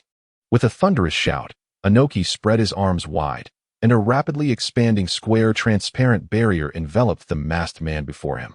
Obito furrowed his brow as the Sharingan spun rapidly. In an instant, he vanished from sight. That old man is truly formidable. Kakuzu, who had kept his focus on Inoki, had already fled far away before Inoki could unleash his jutsu. It was futile to resist. Kakuzu was filled with thoughts of retreat. Surviving from the Warring States period until now was not solely due to his formidable ability to endure, but also his prudent approach to matters. Only the leader of the Akatsuki could contend with an old powerhouse like Inoki. As the cubic barrier dissipated, Inoki remarked in astonishment, "Is this the space-time ninjutsu?" In the brief moment the barrier contracted, he keenly sensed subtle fluctuations in space. The ever-effective dust release had proven ineffective against the masked man. Information about the masked man had circulated among the higher-ups of various nations, suspected to be a Uchiha clan member who had fled, a space-time ninjutsu that incorporated both offense and defense. However, Inoki had no faith in the man's claim of being Uchiha Madara. Unlike others, Inoki, being of the same era as Madara, understood his temperament all too well. The masked man, forever concealed behind a mask, was evident to Inoki as not being Madara. Uchiha Madara was not one to hide his true self. With a distortion in the air, Obito emerged, coldly stating, "The Akatsuki has not provoked the Iwagakure. So why must you wade into these murky waters?" Floating in the air, Inoki looked down at Obito with an air of righteous authority. The Akatsuki has gathered numerous rogue ninjas from the ninja world with unclear intentions, posing a tremendous threat to peace. For the sake of the ninja world's tranquility, I cannot stand idly by. Obito scoffed. As long as the 5 great nations exist, there will be no peace in the ninja world. In reality, you great nations are the root cause of the endless wars. An Iwagakure ninja stepped forward, rebuking, "How dare you speak to Lord Tsuchikage in such a manner? This is sheer arrogance." Obito's cold gaze swept over the man. In a twist of the air, the sand ninja's head was suddenly severed, blood spraying upward. Indeed, no matter where one goes, there are always fools. After a moment's contemplation, Inoki solemnly declared, "K2, take the others to deal with another Akatsuki member. This one is mine." Space-time ninjutsu is quite troublesome. Inoki was not confident in defeating his opponent. However, among all the Iwagakure ninjas present, he was the only one capable of stopping him. As for the other rogue ninja named Kakuzu, Inoki trusted K2 and the others would manage just fine. In a tall building in Amigakure, Chihei looked down upon the rampaging beasts of pain amidst the Konoha assault team. He had no intention of intervening. The 6 paths of pain were mere puppets. Except for the Deva path, which held significant meaning for Nagato, the other puppets could be sacrificed. Therefore, eliminating the 6 paths of pain held little significance. The key remained Nagato himself. In his memory, Pain often stood atop the central tower of Amigakure, surveying the entire village. However, Chihei was uncertain if Nagato was concealed there. He refrained from disclosing Nagato's information to the assault team, intending for Tsunade and the others to first wear him down. This would provide him with a greater assurance of defeating Nagato. Boom. Tsunade's fist struck the forehead of the splitting beast, and the tremendous force exploded its head. The splitting beast convulsed, and identical vicious hounds emerged from its body. As the battle progressed, the area was now filled with 10 identical vicious hounds. The combat prowess of the splitting beast was inferior to that of summoning beasts like toads and snakes. Yet, in terms of tenacity, it ranked among the top in the ninja world. Lion's main technique. Jiraiya's white hair elongated rapidly, coiling like a snake around the beast, pulling it closer. Capture the leader first. If the beast was eliminated, the summoned beast would vanish. Yet at that moment, over a dozen rockets flew in from the distance, bombarding the area around Jiraiya in rapid succession. Jiraiya! Tsunade and the others exclaimed in alarm. As the smoke cleared, Jiraiya was seen enveloped in a mass of white hair. When the rockets approached, he had deployed the Needle Earth technique to shield his vital points. Even so, he was left battered and bruised. The indiscriminate rocket attack had injured Jiraiya while simultaneously destroying the beast. Boom! With a series of explosions, the summoned beasts conjured by the splitting beast dissipated into smoke. After the chameleon vanished, Conan appeared in midair, swiftly flying to the corpse of the splitting beast. What just happened? Kakashi felt the steam of chakra rising around him. His 8 gates technique evidently opened to the 5th gate. 2 more are coming. The 2 figures soon appeared before the group, one robust, the other slender, representing the Azura path and the Naraka path of the 6 paths. To Tsunade and the others' disbelief, the newcomers also possessed Rinnegan. Jiraiya, are they your disciples? Tsunade inquired curiously. Not at all, Jiraiya explained. Though they appear somewhat familiar, I can assure you they are neither Nagato nor Yahiko. Tsunade furrowed her brows. Why do they also possess Rinnegan? Only Nagato had it. I believe this must be a unique ability of the Rinnegan. As they conversed, the Naraka path rapidly formed hand seals, summoning King Enma onto the battlefield. The Azura path tossed the damaged splitting beast into King Enma's mouth. Before long, an unscathed splitting beast emerged from King Enma's maw. This, resurrection? When had the Konoha ninjas ever witnessed such an occurrence? They all displayed expressions of astonishment. Jiraiya-sensei, the power of the Rinnegan is beyond what mortals can contend with. Conan spoke coldly from behind the 3 panes. As her words fell, a series of white smoke erupted. The previously dissipated summoned beast reappeared once more. Simultaneously, the Azura path raised his hand.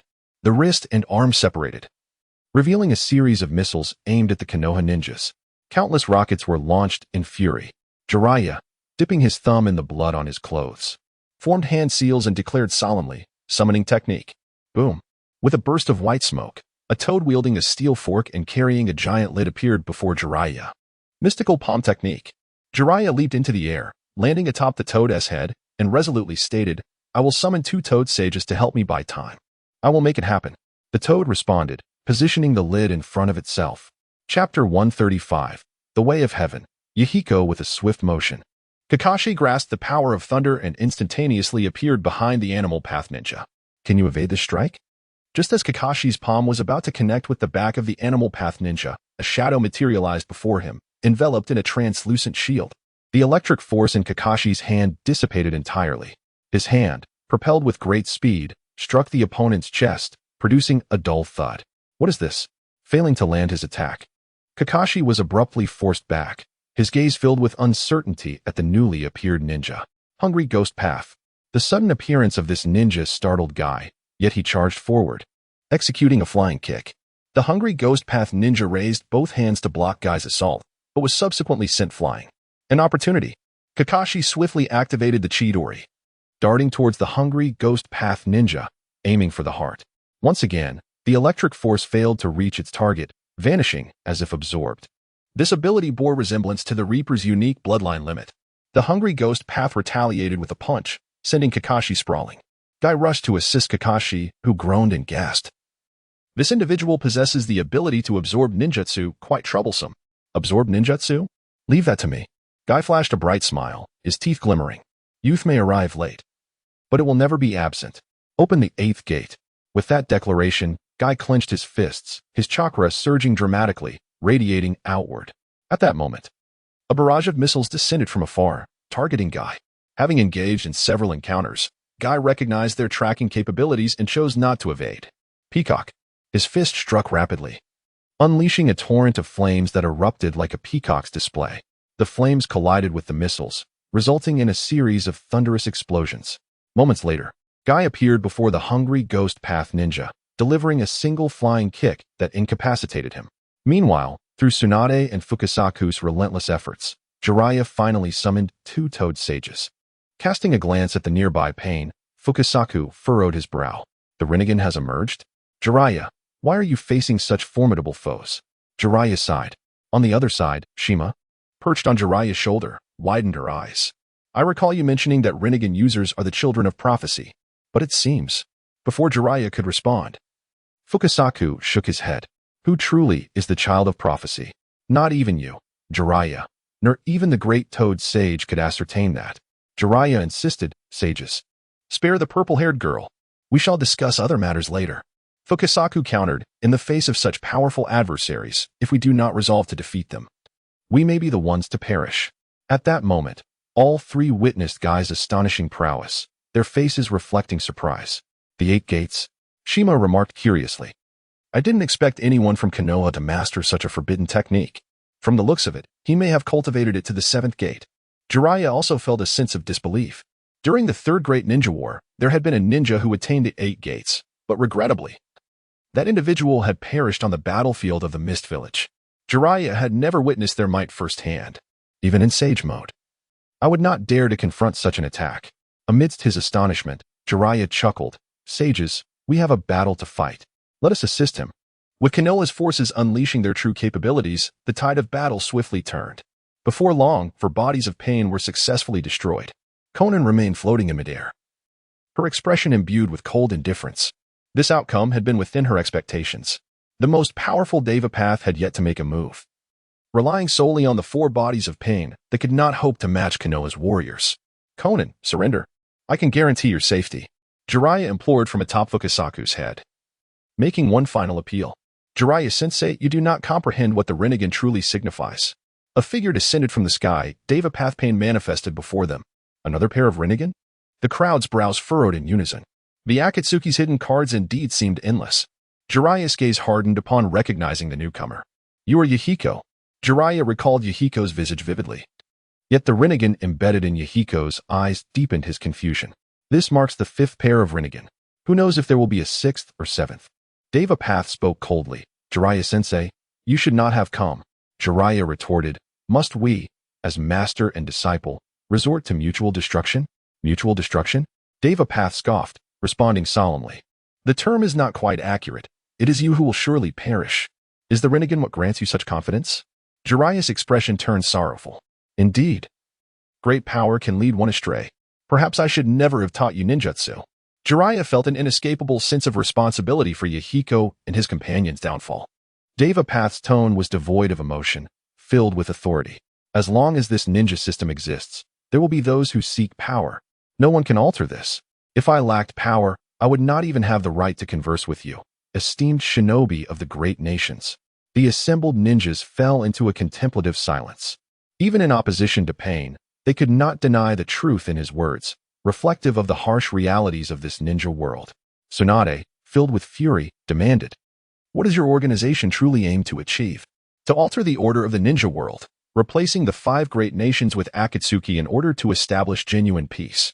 To this end, Akatsuki recruits ninjas from all nations, regardless of their origins or backgrounds.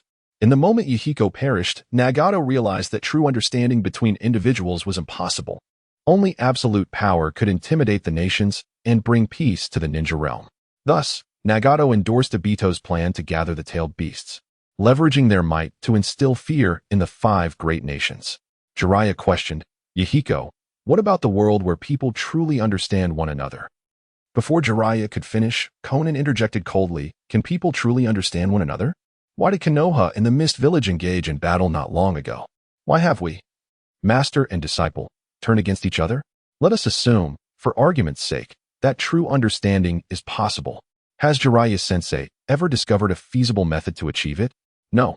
There was none in the past, none in the present, and none will be found in the future. Ultimately, It is merely an indulgence in unrealistic fantasies. Chapter 136, The God of Death's Blade Jiraiya-sensei, Everything Comes to an End. Yahiko, embodying the essence of God, clasped his hands together. This is, in midair. Conan observed the scene and flapped her wings, retreating to a distance. Soon, a small black sphere emerged from Yahiko's palm. Jiraiya, Tsunade. And others instinctively turned their gazes toward it. An ordinary black sphere, devoid of apparent significance. However, as it ascended to a certain height, the earth trembled. Debris, structures, and trees, all visible forms, were irresistibly drawn towards the sphere by its overwhelming gravitational force. Jiraiya and Tsunade, initially poised to strike Yahiko, found themselves involuntarily floating, their expressions shifting to one of grave concern. Yahiko possessed two formidable abilities, the repulsive force of Shinra Tensei and the attractive force of Chibaku Tensei. When pushed to its utmost limit, Shinra Tensei could unleash the Super Shinra Tensei. Theoretically, if the user's chakra were potent enough, this technique could even alter tectonic plates. Chibaku Tensei, when maximally executed, manifested the moon itself. Compared to the massive offensive of Super Shinra Tensei, Chibaku Tensei was evidently more suitable for countering the mere dozen or so individuals from Konoha. Two sages. What kind of technique is this? Jiraiya leaped onto a boulder, curiosity etched on his face. Sage Fukasaku and Sage Shima exchanged puzzled glances. The Rinnegan is a legendary artifact. We have never encountered it before. Jiraiya shouted, we must escape this gravitational pull quickly. The consequences of being ensnared by that black sphere would be dire. Tsunade, floating in the air, narrowly dodged a massive rock. In this situation, there is simply no leverage to escape. Below, Yahiko's gaze was icy. I shall not grant you any opportunities. As the power of the Rinnegan surged into the sphere, its gravitational pull dramatically intensified, multiplying several-fold in an instant. More and more objects were drawn skyward, even the central tower of Amigakure visibly warping. The 8th gate, 7th gate. Guy shouted, attempting to open the 7th gate. Blood suddenly spewed from his mouth, and his aura waned. At this moment, Guy was still a distance from mastering the 8th gate. Coupled with the exhaustion from previous fierce battles, his chakra was nearly depleted. Opening the 7th gate was indeed a daunting challenge. In the original narrative, Naruto, Killer Bee, and Itachi had executed their strongest techniques to strike the black sphere from afar, successfully obliterating it before Chibaku Tensei could fully form. Now, however, for the group from Konoha, dismantling Chibaku Tensei seemed utterly unrealistic. As Jiraiya and the others were on the brink of being swept away by Yahiko, Qianyu, concealed in a distant high-rise, could no longer maintain his composure. Nevertheless, he had already achieved his goal of destroying the 4 bodies of pain. Yahiko was overwhelmingly powerful, far beyond what an ordinary Kage-level ninja could contend with. Taking a deep breath, Qianyu's form suddenly vanished from sight. He dashed towards the fray, racing directly for Yahiko. With Chibaku Tensei still incomplete, he had to defeat Yahiko. Yahiko observed the Konoha ninjas, utterly powerless before Chibaku Tensei, and coldly remarked, before my eyes, you are so effortlessly defeated. At that moment, Yahiko's icy gaze narrowed. He extended his palm towards the side. Shinra Tensei. With a thunderous roar, a repulsive force exploded from his body, pushing away all tangible and intangible objects in its vicinity. In his concealed state, Qianyu momentarily hesitated. Seeing that he had been detected by pain, he decided to abandon stealth. His form materialized. The chicken curse. With a mere thought, an invisible force bound Yahiko, rendering him immobile and drawing him slowly towards Qianyu. Despite his preparations, the strength was astonishing. Yahiko's eyes widened in disbelief. The force capable of repeatedly thwarting the Akatsuki was undeniably formidable. The Akatsuki had gathered some intelligence on Qianyu. Aware that he possessed a similar mysterious ability to manipulate a certain force, akin to Chibaku Tensei. Experiencing it firsthand, Yahiko remained incredulous. Yahiko! Conan cried out. Hiding at a distance, she rushed towards him but was too far to intervene. Yet, another figure rushed towards Qianyu even faster. With long orange hair, a tall and slender frame, and a black rod protruding from his face, it was the human path of pain, who had been absent since the onset of battle. The human path, primarily responsible for intelligence gathering among the 6 paths of pain, possessed mediocre combat abilities. A black rod appeared in his palm, aimed at Qianyu's chest. Clash. The obsidian rod was intercepted by the flame-wreathed ninja blade, causing a brief disruption in Qianyu's chakra. The next instant, with a crack, both the rod and the fiery blade shattered. Qianyu grasped the human path's wrist with his left hand, wielding the broken ninja blade in his right. The blade's momentum remained unyielding, descending to sever the human path's head. All of this transpired in a mere instant. At this moment, Yahiko was already drawn to Chinyu's side. The blade, entirely forged from flame, stretched approximately 3 feet and radiated intense heat. With a swift motion, the blade fell from above. Yahiko was cleaved in two before his remains could even touch the ground, consumed by the flames. The god has fallen. Chapter 137. Nagato with a swift motion. Bailuhu snapped the neck of a mist ninja, blood splattering across his figure, a hint of regret etched upon his face. It was indeed the corpse bone pulse. A rare bloodline limit. Alas, I have already completed the technique of the ghost butt. After a moment of contemplation, Bailuhu turned his gaze to another battlefield. A colossal stone sphere floated in midair, casting a dense shadow over the ground. The commotion from Pain's side was so loud that not only Bailuhu and his comrades, but the entire Hidden Rain village could hear it. Yet, whether it was Baloo, Kisame, or Sasori, none paid much heed to the battle unfolding there. For in their eyes, Pain was an invincible entity. Suddenly, a massive fireball hurtled towards him. Bailuhu quickly employed his swift movement technique to evade it. Something felt amiss. He cast a penetrating glance at Uchiha Kyuki, murmuring to himself. The impression left by Uchiha Chihane last time was incredibly profound. Even when Bailuhu and Shinobu joined forces, they were no match for Uchiha Chihane. But this time, the performance of the opponent was utterly conventional.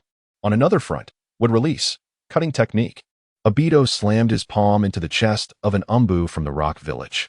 Sharp branches pierced through the body, emerging from the back. The Konoha encirclement had come to an end. Obito glanced at Inoki, a cold smile playing on his lips, faced with the planetary devastation. Even Obito could only rely on Kamui to evade, let alone the Konoha team. Inoki, however, fixed his gaze intently on the branches extending from Obito's arm, his expression shifting between uncertainty and resolve.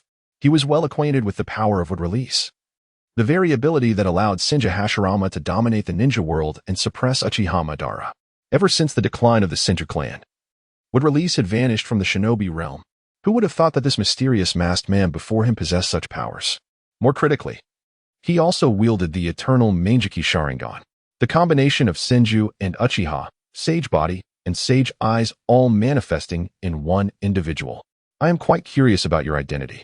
If you willingly remove your mask, I assure you that I will lead the rock ninjas to retreat immediately, Obito remarked, looking down at the diminutive and aged Inoki.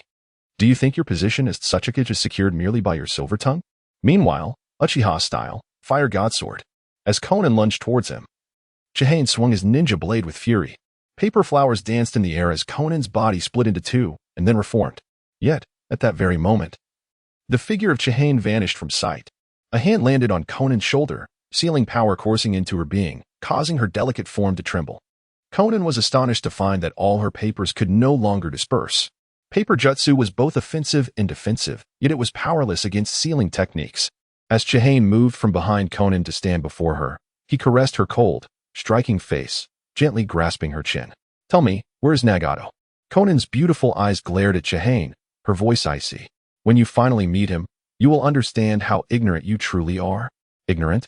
Chihane chuckled softly. Conan, the ignorant ones have always been you. To be a pawn and remain oblivious to it is truly pitiable. Pawn? Conan furrowed her brow. His words were perplexing. Yet his tone did not suggest jest. Just then, a massive gap appeared in the still-forming planetary devastation above. Fukasaku emerged from within.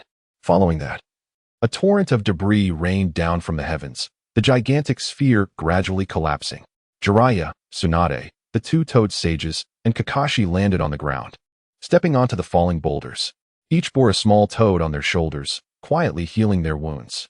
Indeed, it is him. Tsunade glanced at Chihane in the distance, a flicker of joy crossing her features. She had keenly sensed that the gravitational pull of the black sphere had diminished significantly. Otherwise, she would have had no chance to summon the toads, let alone escape. Be cautious, he is an enemy, not a friend. Jiraiya, aware that Shura was one of their own, still felt the need to caution. Just as Tsunade was organizing her thoughts on how to approach Chihane, a wooden cart sped towards them from afar. Sitting atop the cart was none other than the leader of the Akatsuki, Nagato. His signature red hair was unmistakable, though he appeared emaciated, almost resembling someone suffering from malnutrition. Nagato's gaze swept over Jiraiya and the others before quickly passing over to the captured Conan, his expression calm, betraying no sign of panic. But what of his heart? Was it as tranquil as his exterior suggested?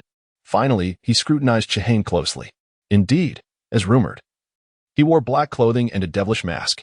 I have heard much about your exploits during my time in the ninja world.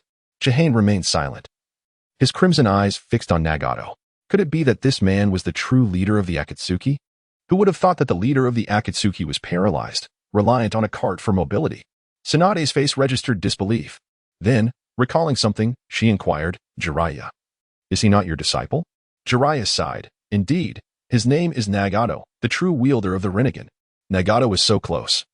Yet Jiraiya had no intention of engaging him in conversation. It was not that he lacked words, but rather he was at a loss for what to say.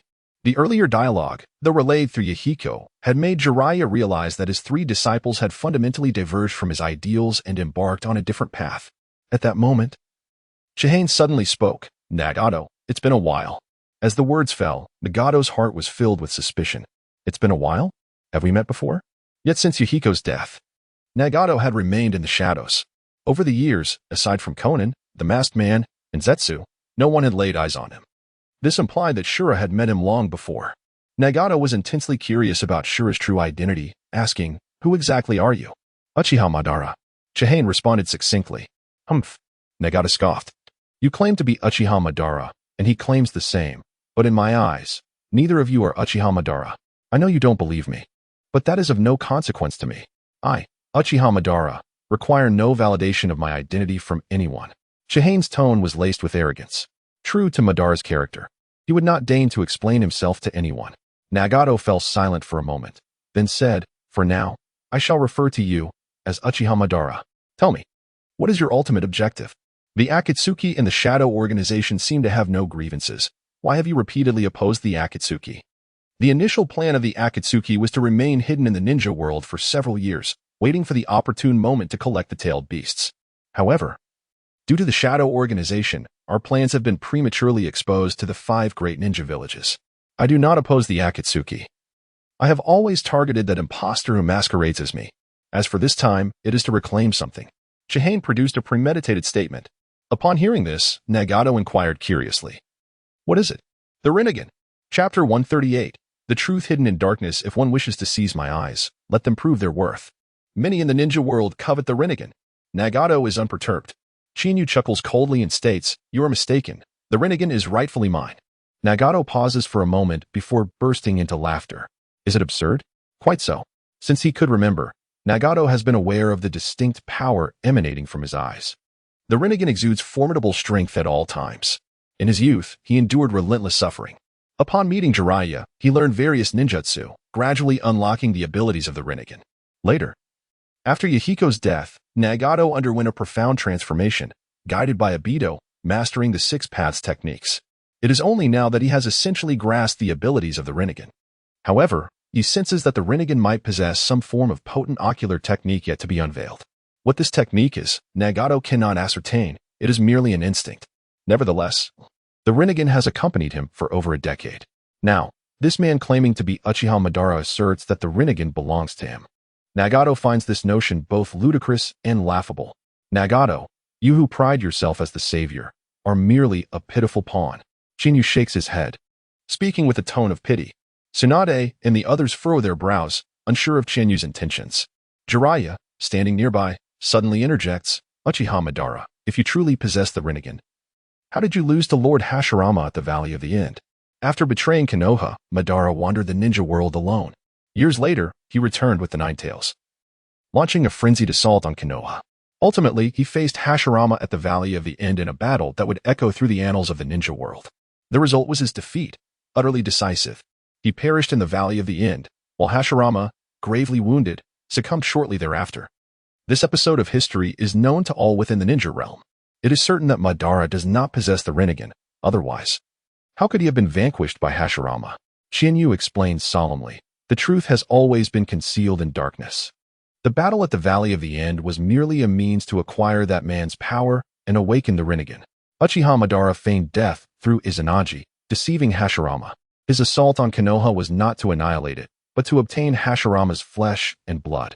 In Chinyu's perspective, Madara, with the eternal Mangeki Sharingan and the Nine Tails, should possess the capability to defeat Hashirama. By employing Izanagi to fake his death, Madara caught Hashirama off guard, who would likely not anticipate an attack from a corpse. Furthermore, after Hashirama defeated Madara, he would be utterly exhausted. If Madara were to seize the opportunity for an ambush, Hashirama would undoubtedly perish. Awakening the Rinnegan, Nagato is taken aback. He has always perceived the Rinnegan as a divine gift bestowed upon him. This conviction underlies his self-identification as a god. The Rinnegan, a celestial endowment, is meant to guide the ninja world towards the righteous path. The Senju and Uchiha, the sage body and sage eyes, represent opposing forces that yield a myriad of phenomena.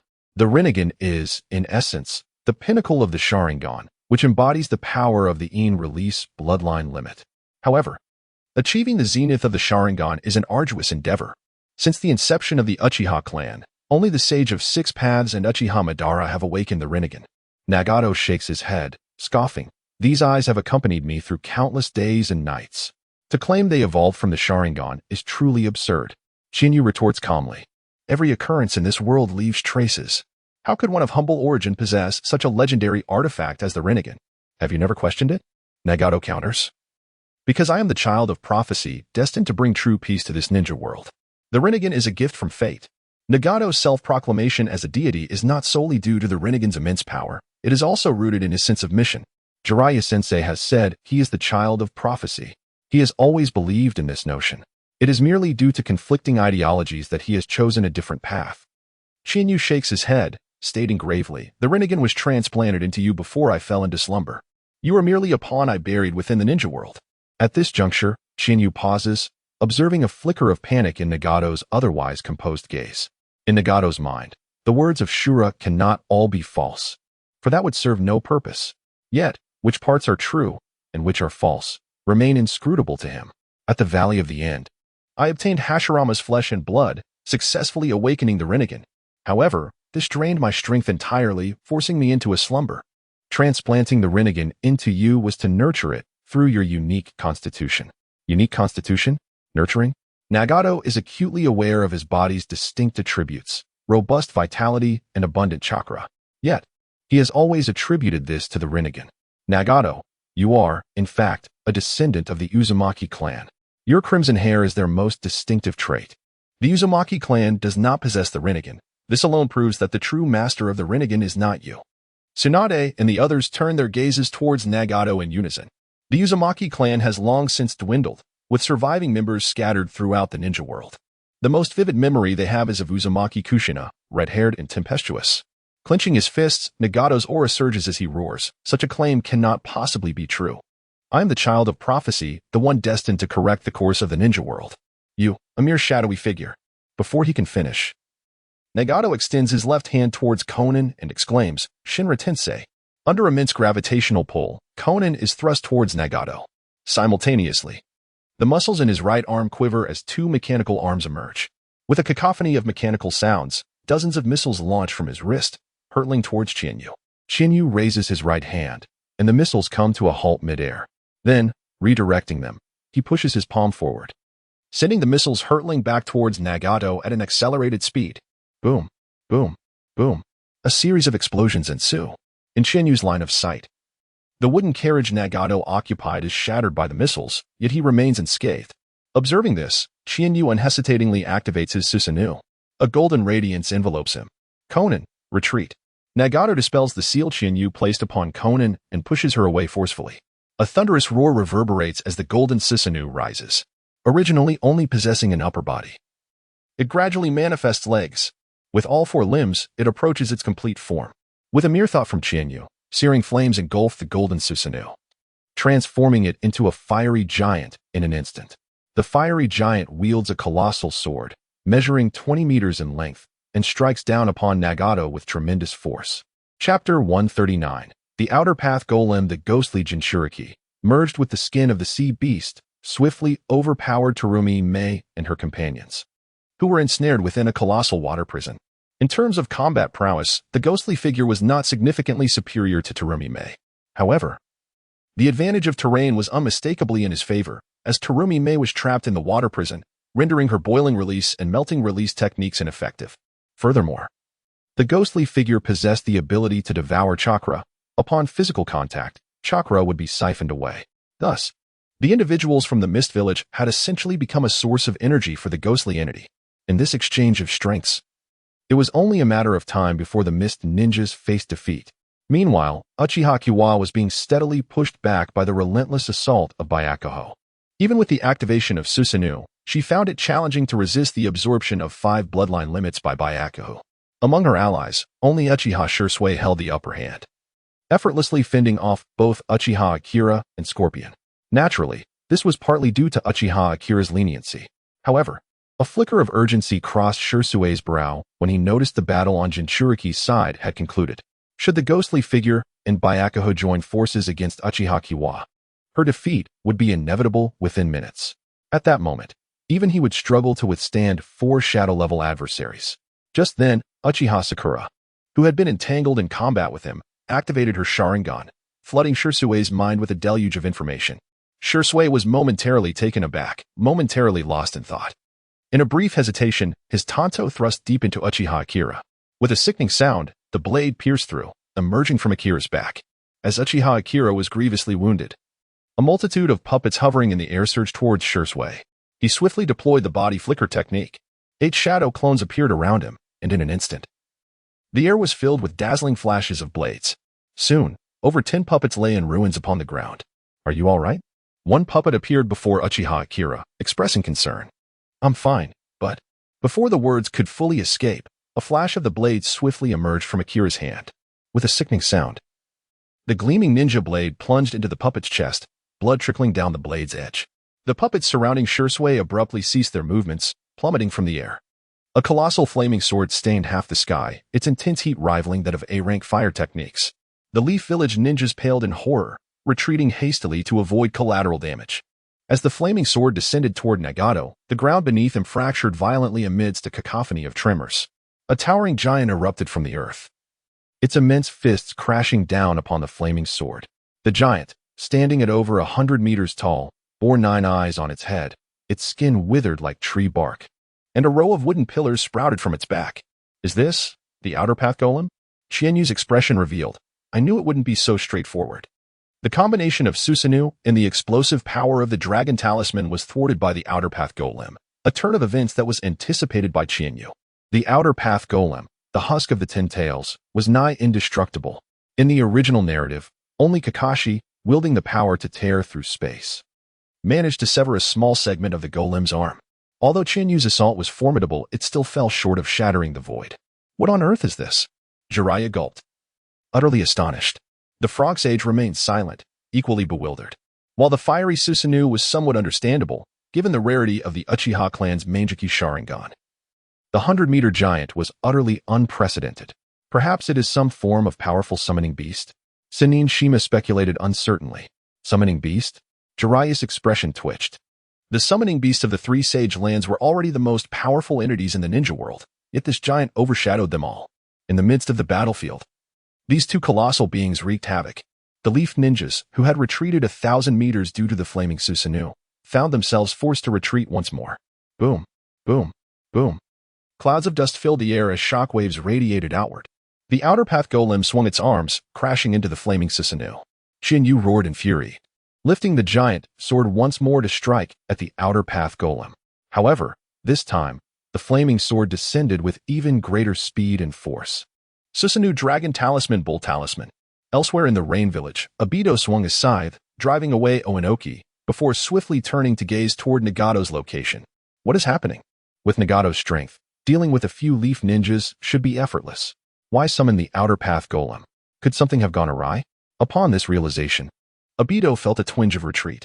However, if he were to withdraw now, Oinoki would remain unimpeded. If he followed Obito to Nagato's battlefield, Oinoki's dust release was exceedingly powerful. It would not be an exaggeration to say it could kill with a mere touch. Leading such a formidable foe into the fray would undoubtedly burden Nagato further. After a moment's contemplation, Obito devised a plan. Old man, weren't you curious about my true identity? Come and find out. He taunted, swiftly darting toward the outskirts of the village. He refrained from activating Kimui, relying solely on his superior physical prowess for rapid movement. Once he lured Oenoki outside the rain village, he could use Kimui to return. After all, that distance was negligible for him. Oenoki hesitated for a moment before chuckling. But I've changed my mind. Son, let us head in the opposite direction. Hearing this, Obito let out a resigned sigh, quickly turning back to intercept Oenoki. Meanwhile, aside from Uchiha Chiba, who was already aware of Uchiha Akira's undercover identity, no one anticipated that Uchiha Akira would betray them. With Scorpion's demise, the tide of battle shifted instantaneously. However, all eyes turned to the two towering figures in the distance, captivated by the sight of the Outer Path Golem. Uchiha Akira was taken aback. He was no stranger to the Outer Path Golem. He had seen this colossal entity multiple times during meetings of the Akatsuki organization. Yet, he always assumed the golem was merely an inanimate object. He never anticipated it to be a powerful summoning beast. At this moment, the Akatsuki organization had yet to begin capturing tailed beasts. Apart from Nagato, Obito, and Konan, the core members were entirely unaware of the golem's true purpose. On the moon, a slender youth suddenly opened his eyes, his murky white irises narrowing. The Outer Path Golem was exhibiting unusual activity. This marked the third occurrence. What on earth is happening in the ninja world? At that moment, a boy dashed into the youth's embrace, calling out, "Father!" Sharon. The youth affectionately stroked the boy's back. Originally preparing to rectify the deviations in the ninja world from the path designated by the Sage of Six Paths, he now resolved to take decisive action. It had become evident that the Sage of Six Paths was mistaken. Sharon, the future of the ninja world rests upon your shoulders. Chapter 140, A Myriad of Hands? A deafening roar reverberated as the demonic statue of the Outer Path knelt, its hands clasped, attempting to restrain the colossal sword of incandescent flames. Susanoo, augmented by the dragon and ox talismans, represented nearly the zenith of Sinyu's offensive capabilities, yet it proved insufficient to subdue the monstrous entity. With a formidable thrust, the statue propelled the fiery giant backward. Gathering momentum, the mountainous form of the statue hurtled toward the fiery construct, leaving a trail of demolished structures in its wake. Controlling the fiery giant, Sinyu chose confrontation over retreat. The titans collided with earth-shattering force, unleashing a shockwave that rippled outward. In the ensuing clash of brute strength, the fiery giant gained a marginal advantage, its superior speed further amplifying its dominance. However, the statue's nigh impenetrable defenses blunted the fiery sword's edge, leaving only superficial wounds that rapidly healed. Sinyu's current arsenal seemed incapable of inflicting lasting harm. The key lies in striking the puppeteer, Sinyu mused. His gaze fixed on Nagato. Abandoning the Susanoo, he streaked toward his quarry. Nagato, bereft of his destroyed conveyance, leaned against a boulder. His formidable power was undeniable, yet his immobility presented a glaring vulnerability. This very limitation had spurred the creation of the six paths of pain, extensions of his will. In Sinyu's estimation, Nagato's intrinsic combat prowess barely exceeded that of his pain avatars, who, though inferior in handling the Rinnegan, possessed superior mobility. Nagato's Rinnegan effortlessly tracked Sinyu's approach, the Uchiha war fan glinting in his grasp. As the statue lunged to intercept, Nagato, his face contorted, bellowed, "Almighty push." An invisible force of immense power erupted from Nagato, obliterating everything in its path. Though momentarily checked, Sinyu pressed onward, leaping high above Nagato. The war fan, wreathed in searing flames, descended upon Nagato, who stood unmoving, his hands raised to conjure a translucent barrier. Sealing technique absorption seal. The fiery war fan crashed down, its flames instantly devoured by the protective barrier. Yet, the sheer force of the impact remained undeterred. With a resounding thud, Nagato was driven into the earth, blood seeping from the ground. Simultaneously, the rampaging statue faltered. Its movements arrested. "It's over," Sinyu sighed in relief, retracting the war fan. Nagato lay embedded in the ground, his arms twisted into grotesque angles, blood trickling from every orifice. While a lesser ninja would have been reduced to a pulpy mess, Nagato merely suffered grievous wounds, testament to the Uzumaki clan's extraordinary vitality. "Nagato!" Konan cried, launching a barrage of paper shuriken at Sunyu. Sunyu retreated, a golden aura enveloping him. The shuriken clattered harmlessly against the Susanoo. Seizing the opportunity, Konan rushed to Nagato's side. "Konan, take the Rinnegan and flee." Nagato gasped, spitting blood. Ignoring his plea, Konan frantically assessed his injuries. His already crippled legs were now mangled beyond recognition, his arms shattered. Yet, miraculously, internal damage was minimal. With proper care, his Uzumaki constitution might yet prevail. "Konan, leave." Even if you save me, you cannot stop him, Nagato pleaded. Wordlessly, Konan began to staunch his wounds, her paper flowing over the injuries. Nagato was her anchor, her reason to exist after Yahiko's death. Sinyu watched, a sigh escaping his lips. He would spare Nagato's life, but the Rinnegan was his prize. A Nagato without the Rinnegan posed no threat. Each step Sinyu took was like a hammer blow to Konan's heart. Reaching her side, he felt a sudden premonition and leaped away. A burst of blood marked the space he had occupied. Obito Uchiha stood nearby, his Mangekyo Sharingan swirling with malevolent energy. Sinyu glanced at his severed arm, acknowledging the narrow escape. His focus on Nagato and Konan had almost cost him dearly. Obito, wary of Sinyu, activated his Mangekyo Sharingan, his gaze fixed on the demonic statue of the outer path. With a spatial distortion, the statue vanished into his Kamui dimension. Sinyu, unconcerned with Obito's sudden appearance, resumed his advance toward Nagato. Would release, would human technique? A voice bellowed. The ground trembled as a colossal wooden statue rose, its myriad arms unfolding like a peacock's tail. 1,000 hands? Inoki, arriving on the scene, gaped at the wooden giant. However, he quickly dismissed it. This technique paled in comparison to Hashirama Senju's legendary true several thousand hands, which had effortlessly subdued the nine-tailed fox.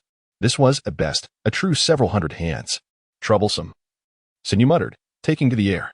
His six-tomo Rinnegan locked onto Obito. Sinyu knew he could not prevent Obito's retreat, but if Obito chose to engage, Sinyu had a plan. Jinjutsu, Susanu's protection. The scene dissolved, replaced by a familiar courtyard, complete with a bridge, stream, and cherry trees. No, Obito gasped, desperately trying to break free of the illusion. Chapter 141, The Reward Swish. Shadows darted from afar with astonishing speed. Leading the charge were Uchiha Shursui and a cadre of Mist Village ninjas, headed by Terumi-mei. Behind them, several hundred meters away, were Kasame Hashigaki and Obito Uchiha, their bodies marred by blood and singed clothing, as if scorched by fire techniques. Despite the expectation of a fierce confrontation, both factions exhibited an unspoken understanding, refraining from engaging in combat. Upon the arrival of reinforcements, Kakashi and his comrades felt a surge of relief and rushed forward, exclaiming, "Shursui, you have finally arrived." Shursui scanned the battlefield before his gaze fell upon the colossal wooden figure towering 100 meters high, and spoke in a low voice. "What is the state of the battle?" "The Akatsuki leader has been defeated by Shura," Kakashi succinctly recounted the current situation. Meanwhile, on the other side, Nagato commanded, "Konan, we must leave." Observing that Shura was momentarily detained by the masked man, Konan scooped up Nagato, preparing for their escape. At that moment, Kagaya Black appeared from underground, ominously stating, "I will take him. You must intercept the Konoha ninjas." Konan's expression shifted dramatically as she turned to see Jiraiya and the others approaching. Not skilled in evasion techniques, her chances of escaping with Nagato were slim. "Nagato is in your hands," she declared, then moved towards Jiraiya and his group. Kagaya Black quickly enveloped Nagato, stealthily retreating underground. "Master Jiraiya." Konan held back Jiraiya to buy time for Kagaya Black's escape. "Konan, stop." Jiraiya sighed, speaking earnestly.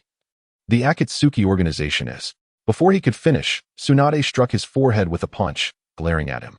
"You fool, this is not the time for such talk." Jiraiya quickly regained his senses and darted towards Nagato. "Wait." Konan's expression changed as she called out. Tsunade stepped forward, positioning herself in front of Konan. "If you truly wish to reminisce with Jiraiya, it would be better to accompany us back to Konoha. I assure you, in the name of the Hokage, no one shall harm you." Not wishing to engage Tsunade further, Konan sprouted wings from her back, swiftly flying towards Jiraiya. Yet, Tsunade relentlessly pursued her. Suddenly, a tremendous tremor shook the earth. The towering wooden figure collapsed with a thunderous roar, sending shockwaves and dust spiraling outward. Obito knelt on one knee, his eyes swirling with the crimson hue of his Sharingan, feeling a wave of dizziness wash over him. However, this was far better than the last time he had succumbed to the Susanoo, losing his rationality entirely. Fortuitously, he had gathered 2 Sharingan. Without them, even with Izanagi, escaping the Susanoo's realm would have been nearly impossible. As his Sharingan whirled rapidly, Obito vanished into the Kamui dimension, reappearing behind Kisame and Obito, swiftly absorbing them. What a pity! Chienyu sighed deeply. The moment Obito freed himself from the Susanoo, Chienyu charged towards Nagato, only to find that he had already fled. The true core of the Akatsuki organization comprised Nagato, Obito, and Kagaya Black. Though Nagato was gravely injured, as long as he lived, he remained a significant threat. Obito was an undeniable powerhouse, and Kagaya Black had never even shown himself, likely having sensed the danger and vanished. Thus, this operation to eradicate the Akatsuki had ultimately failed. Yet, it wasn't entirely fruitless. Shinyu glanced at the distant struggle between Konan and Tsunade, a slight smile forming on his lips. In a flash, he appeared beside Konan, extending his hands toward her. With a subtle thought, an unseen force gripped Konan, immobilizing her as if held by an invisible hand. Konan attempted to disperse her technique, but found herself powerless. Although unable to reclaim her Sharingan, capturing her would make dealing with Nagato far simpler. As Shinyu pressed his hands against the wings on Konan's back, the sealing technique of the Miko clan emanated from his palms, sealing her chakra entirely. The Akatsuki's retreat was swift, leaving only Shinyu and the pursuing army in a tense standoff. After a moment of contemplation, Shinyu stepped forward, smiling. Your attempt to eradicate the Akatsuki has completely failed.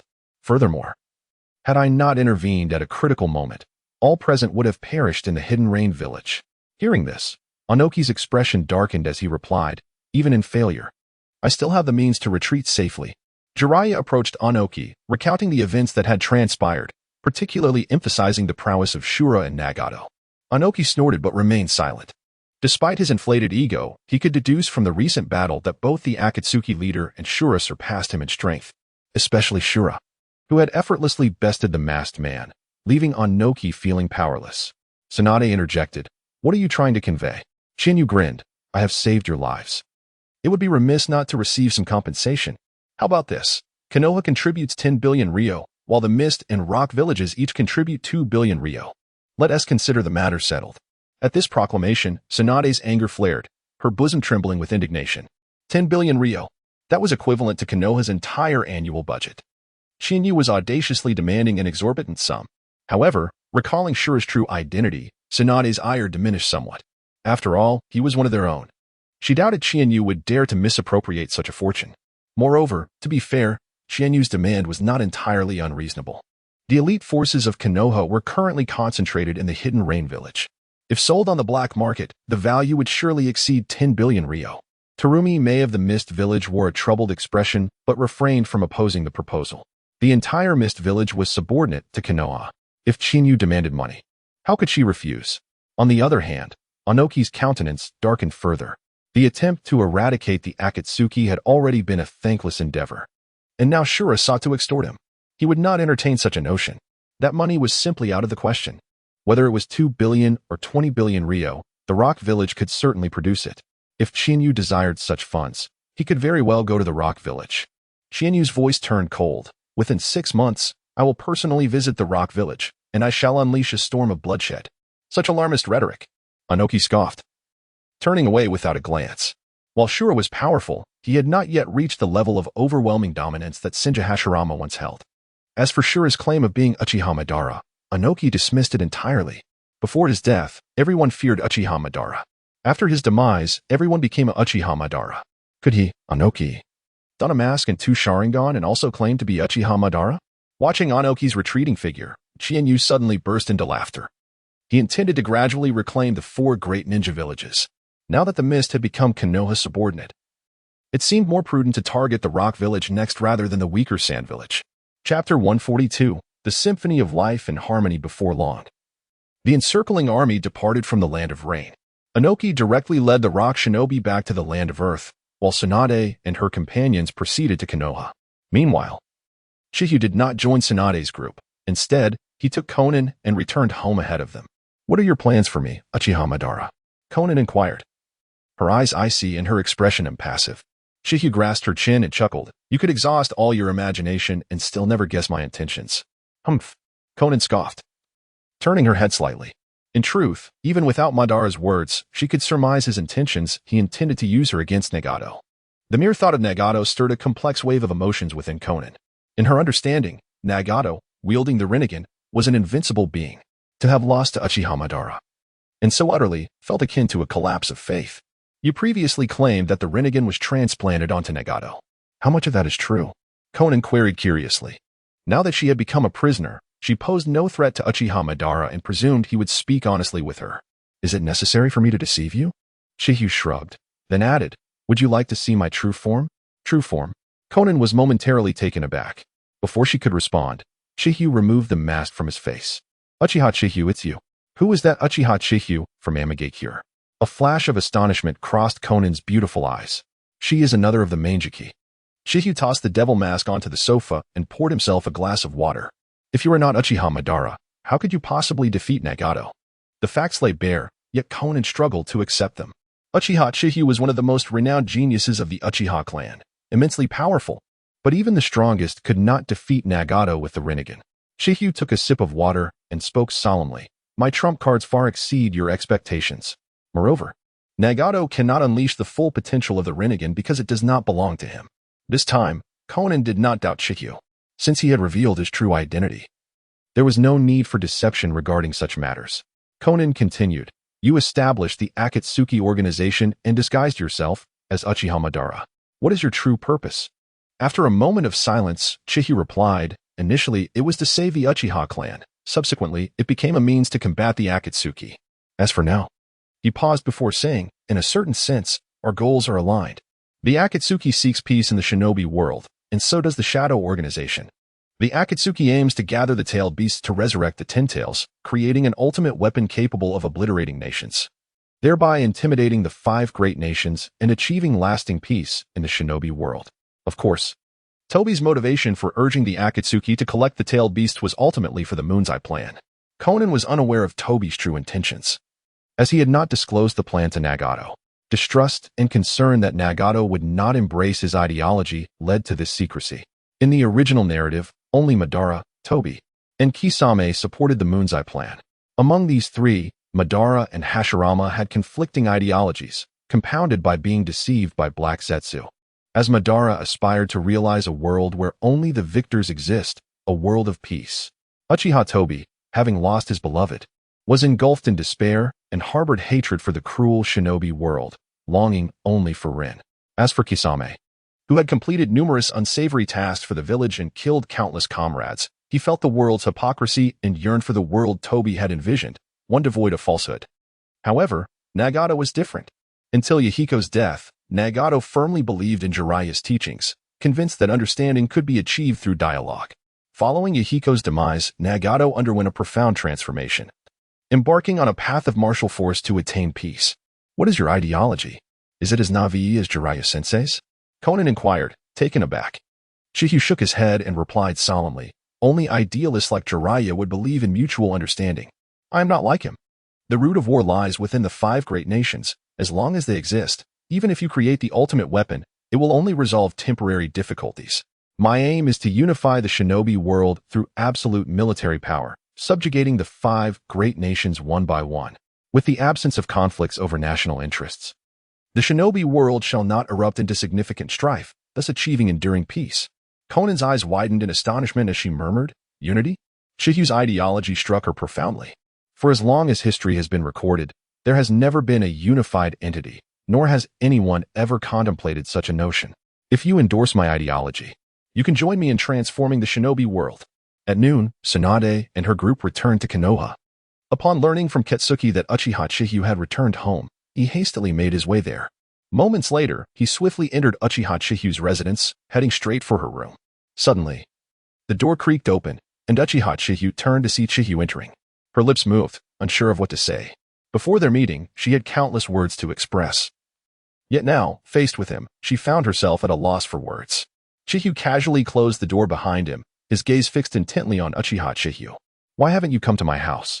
Feeling the heat of his intense gaze, Uchiha Chihyu's cheeks flushed. What are you here for? She asked, lowering her head and evading the question. Chihyu smiled as he approached her, opened his arms, and gently embraced her. He sensed her delicate form trembling subtly within his grasp. To do what needs to be done. A soft sound echoed from the courtyard, where curious little birds perched upon the treetops, observing the two within.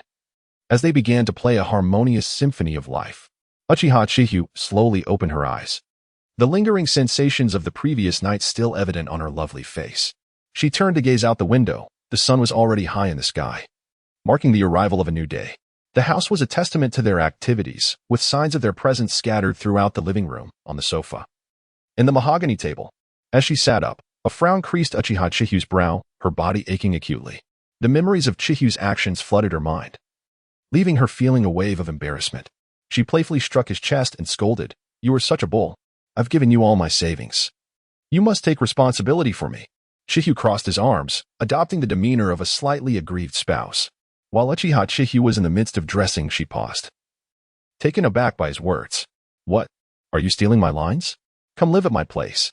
Chihu suddenly pulled Uchiha Chihu closer, whispering softly in her ear, "I absolutely will not. This is not up to you." Upon returning home with Uchiha Chihu, Chihu unexpectedly discovered an unwelcome guest awaiting them. With striking green eyes and long, intertwining brown curls, she exuded a captivating allure. It was Conan. Chihu keenly sensed an intense aura of hostility emanating from her, and a sense of foreboding settled within him. Uchiha Chihu pinched Chihu's waist, signaling her desire to retreat. However, Chihu grasped her wrist firmly, saying, "Give me 3 minutes, and I will make her vanish." Hearing this, Uchiha Chihu halted her steps. Quickly, she entered Chihu's room and slammed the door behind her. "Uchiha clan leader, I hear you had a splendid evening," Conan remarked, casting a meaningful glance at Chihu. "What brings you here?" Chinyu plopped down onto the sofa, irritation evident in her voice. This woman truly arrives at the most inopportune moment. Is the Uchiha clan leader not aware of this? To her astonishment, Koyomi May casually removed her shoes, propping her long legs up on the couch. After a brief moment of contemplation, Chinyu stated, "Just wait at home. The 4th Mizukage will arrive in Kirigikure tomorrow." Koyomi May chuckled, "There's one more matter. Our agreement consists solely of these terms." Chinyu frowned. "I was referring to the compensation of 200 million ryo owed to Shura. That is out of the question." Chinyu replied resolutely, 200 million ryo. Not a single ryo less. I believe the Uchiha clan leader should reconsider. As she spoke, Koyomi May shifted her long legs to rest upon Chinyu's knees. 100 million ryo. Chinyu perceptibly sensed the surge of hostility in the room multiplying exponentially in an instant, and swiftly conceded. Koyomi May suddenly let out a sultry gasp. "Uchiha clan leader, this is inappropriate. Little Shadow, your man is bullying." Cursing under his breath, Chinyu retorted. "Forget the 200 million. After all, we are all comrades." "Not forcing it, truly? Then let us depart." Chapter 143, A Plea from Sunagakure within the Hokage building. In the office, Tsunade set down the documents in hand and glanced at Chiha, stating, "The leader of the Uchiha clan, Inoki, has requested the swift release of Deidara. What is your perspective on this matter? Releasing Deidara is, of course, feasible. However," Chiha paused before continuing, "I wish to meet Deidara first." "Understood," Tsunade nodded. "Additionally, I would prefer that the leaders of the Sarutobi, Nara, Akimichi, and Mito clans escort Deidara to the land of Earth." A flicker of suspicion passed through Tsunade's eyes as she inquired, "Why is that?" "There is no special intention. It is merely to ensure Deidara's safety. Should anything unfortunate befall him, it could provoke conflict between the two nations," Chiha replied impassively. Tsunade, perceptive as ever, sensed that Chiha undoubtedly harbored a deeper motive. Anyone could escort Deidara. Why specifically select the leaders of the 4 great ninja clans? Nevertheless, out of trust for Chiha, she refrained from pressing further. In the Konoha prison, Chiha regarded the golden-haired youth before him with a smile. "Deidara, it has been a while." "Uchiha Chiha?" Deidara stared momentarily, then asked, "Why are you here? And not Uchiha Shursui?" Since his crushing defeat at the hands of Shursui, Deidara had been haunted by the memory. As for Chiha, he regarded him as a formidable name, albeit one whose prowess likely paled in comparison to Shursui's. After all, Shursui had left an indelible impression on him. "Shursui?" Chiha mused for a moment before stating earnestly, "He's on a mission and has left the village." A glimmer of regret flickered in Deidara's eyes as he queried, "Then why have you come?" "Well, Konoha has struck a deal with Lord Tsuchikage. You are now a free man, and we will send you back to Iwagakure." Chiha briefly outlined the situation. Upon hearing this, Deidara shook his head. "I do not wish to return to Iwagakure. Is it possible to?" Before he could finish, Chiha waved his hand, saying, "Regardless, Konoha must send you back to Iwagakure. Once you arrive there, you may do as you please." Deidara lowered his head in silence. Given Inoki's favoritism towards him, his life would be preserved, but he would inevitably be under constant surveillance by the Umbu. Without freedom, how could he pursue his art? Chiha observed the dejected Deidara, feeling a sense of bewilderment. Deidara, a prodigious ninja under Inoki's tutelage, possessed the potential to eclipse 99% of the ninja world. Who could have imagined that such a person would forsake his status as a proud IWA ninja to become a rogue? Chiha found it utterly incomprehensible. Perhaps this was the essence of an artist, he mused silently. At that moment, Deidara suddenly lifted his head, declaring with conviction, "Tell that guy that the next time we meet, I will surely defeat him." A smile crept onto Chia's lips as the Mangeki Sharingan spun rapidly. "I will convey your words. However, with your current state, you may never triumph over Shursui." As Deidara gazed into Chiha's crimson eyes, he felt a wave of dizziness wash over him. Time seemed to stretch indefinitely until the sensation gradually receded, leaving him in awe of the Uchiha as they were rumored to be, overbearing and disdainful. Deidara glared at Chiha, speaking bluntly, "I do not deny this aspect. Yet I do not fully accept it either. The pride of the Uchiha is selective. In the eyes of the powerful, there is no place for the weak." Chiha swiftly exited the prison, a smirk of cunning triumph adorning his features. Upon leaving Konoha's prison, Chiha made his way directly home. Uchiha Kage sat on the sofa, indulging in sweets. Upon noticing Chiha, she shot him an irritated glare.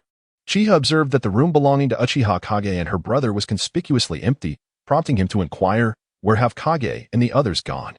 "They have moved out," Uchiha Kage replied, "and they are now residing with Shursui."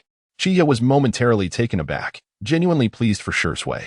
It was quite unexpected that Shursui, usually so reserved, had quickly won Kage's affection. "Little Kage, it will not be long until everything concludes," Chiha said, wrapping his arm around Uchiha Kage's waist and speaking softly. "I believe in you." Kage leaned against Chia's shoulder. As they shared the space alone, Chia's left arm encircled Uchiha Kage's slender waist, while his right hand traced along her back, caressing her graceful neck. Their gazes locked, and unspoken emotions hung in the air. Knock, knock, knock. Just then, a series of knocks echoed from the door. "Damn it. Not now." Chiha frowned, mentally cursing the intruder. Uchiha Kage quickly wriggled free from Chia's embrace. Chiha hastened to the door, opening it to reveal a small girl, around 8 or 9 years old, with short hair and purple markings on her face, recognizable as a ninja from Sunagakure. The girl appeared haggard, and, upon seeing Chiha, collapsed to the ground. Chiha hesitated before scooping the girl into his arms. "Wait, don't misunderstand. She is a ninja from Sunagakure. I do not know her at all," Chiha exclaimed, his expression darkening. "Not this again," Uchiha Kage shot him a glare. "Last time it was Madara. And you claimed it was a misunderstanding. Now a little girl from Sunagakure appears, and you still say it's a misunderstanding. How can there be so many misunderstandings?"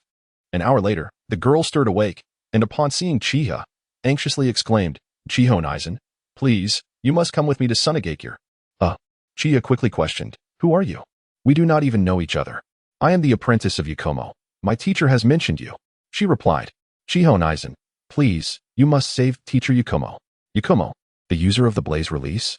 Chiha was taken aback. In his previous life, Yakumo had been betrayed by the 4th Kazekage, Rasha, and perished in Kirigakure. In this life, she had narrowly escaped death, but not entirely. He had once crossed paths with Yakumo and had benevolently warned her to be cautious of the higher-ups in Sunagakure. "Did Yakumo send you?" Chiha inquired. "No." The girl shook her head. "Teacher once told me she regretted not heeding your advice. I assumed you had a good relationship with her, so I came." Beside them, Uchiha Kage spoke with a hint of jealousy.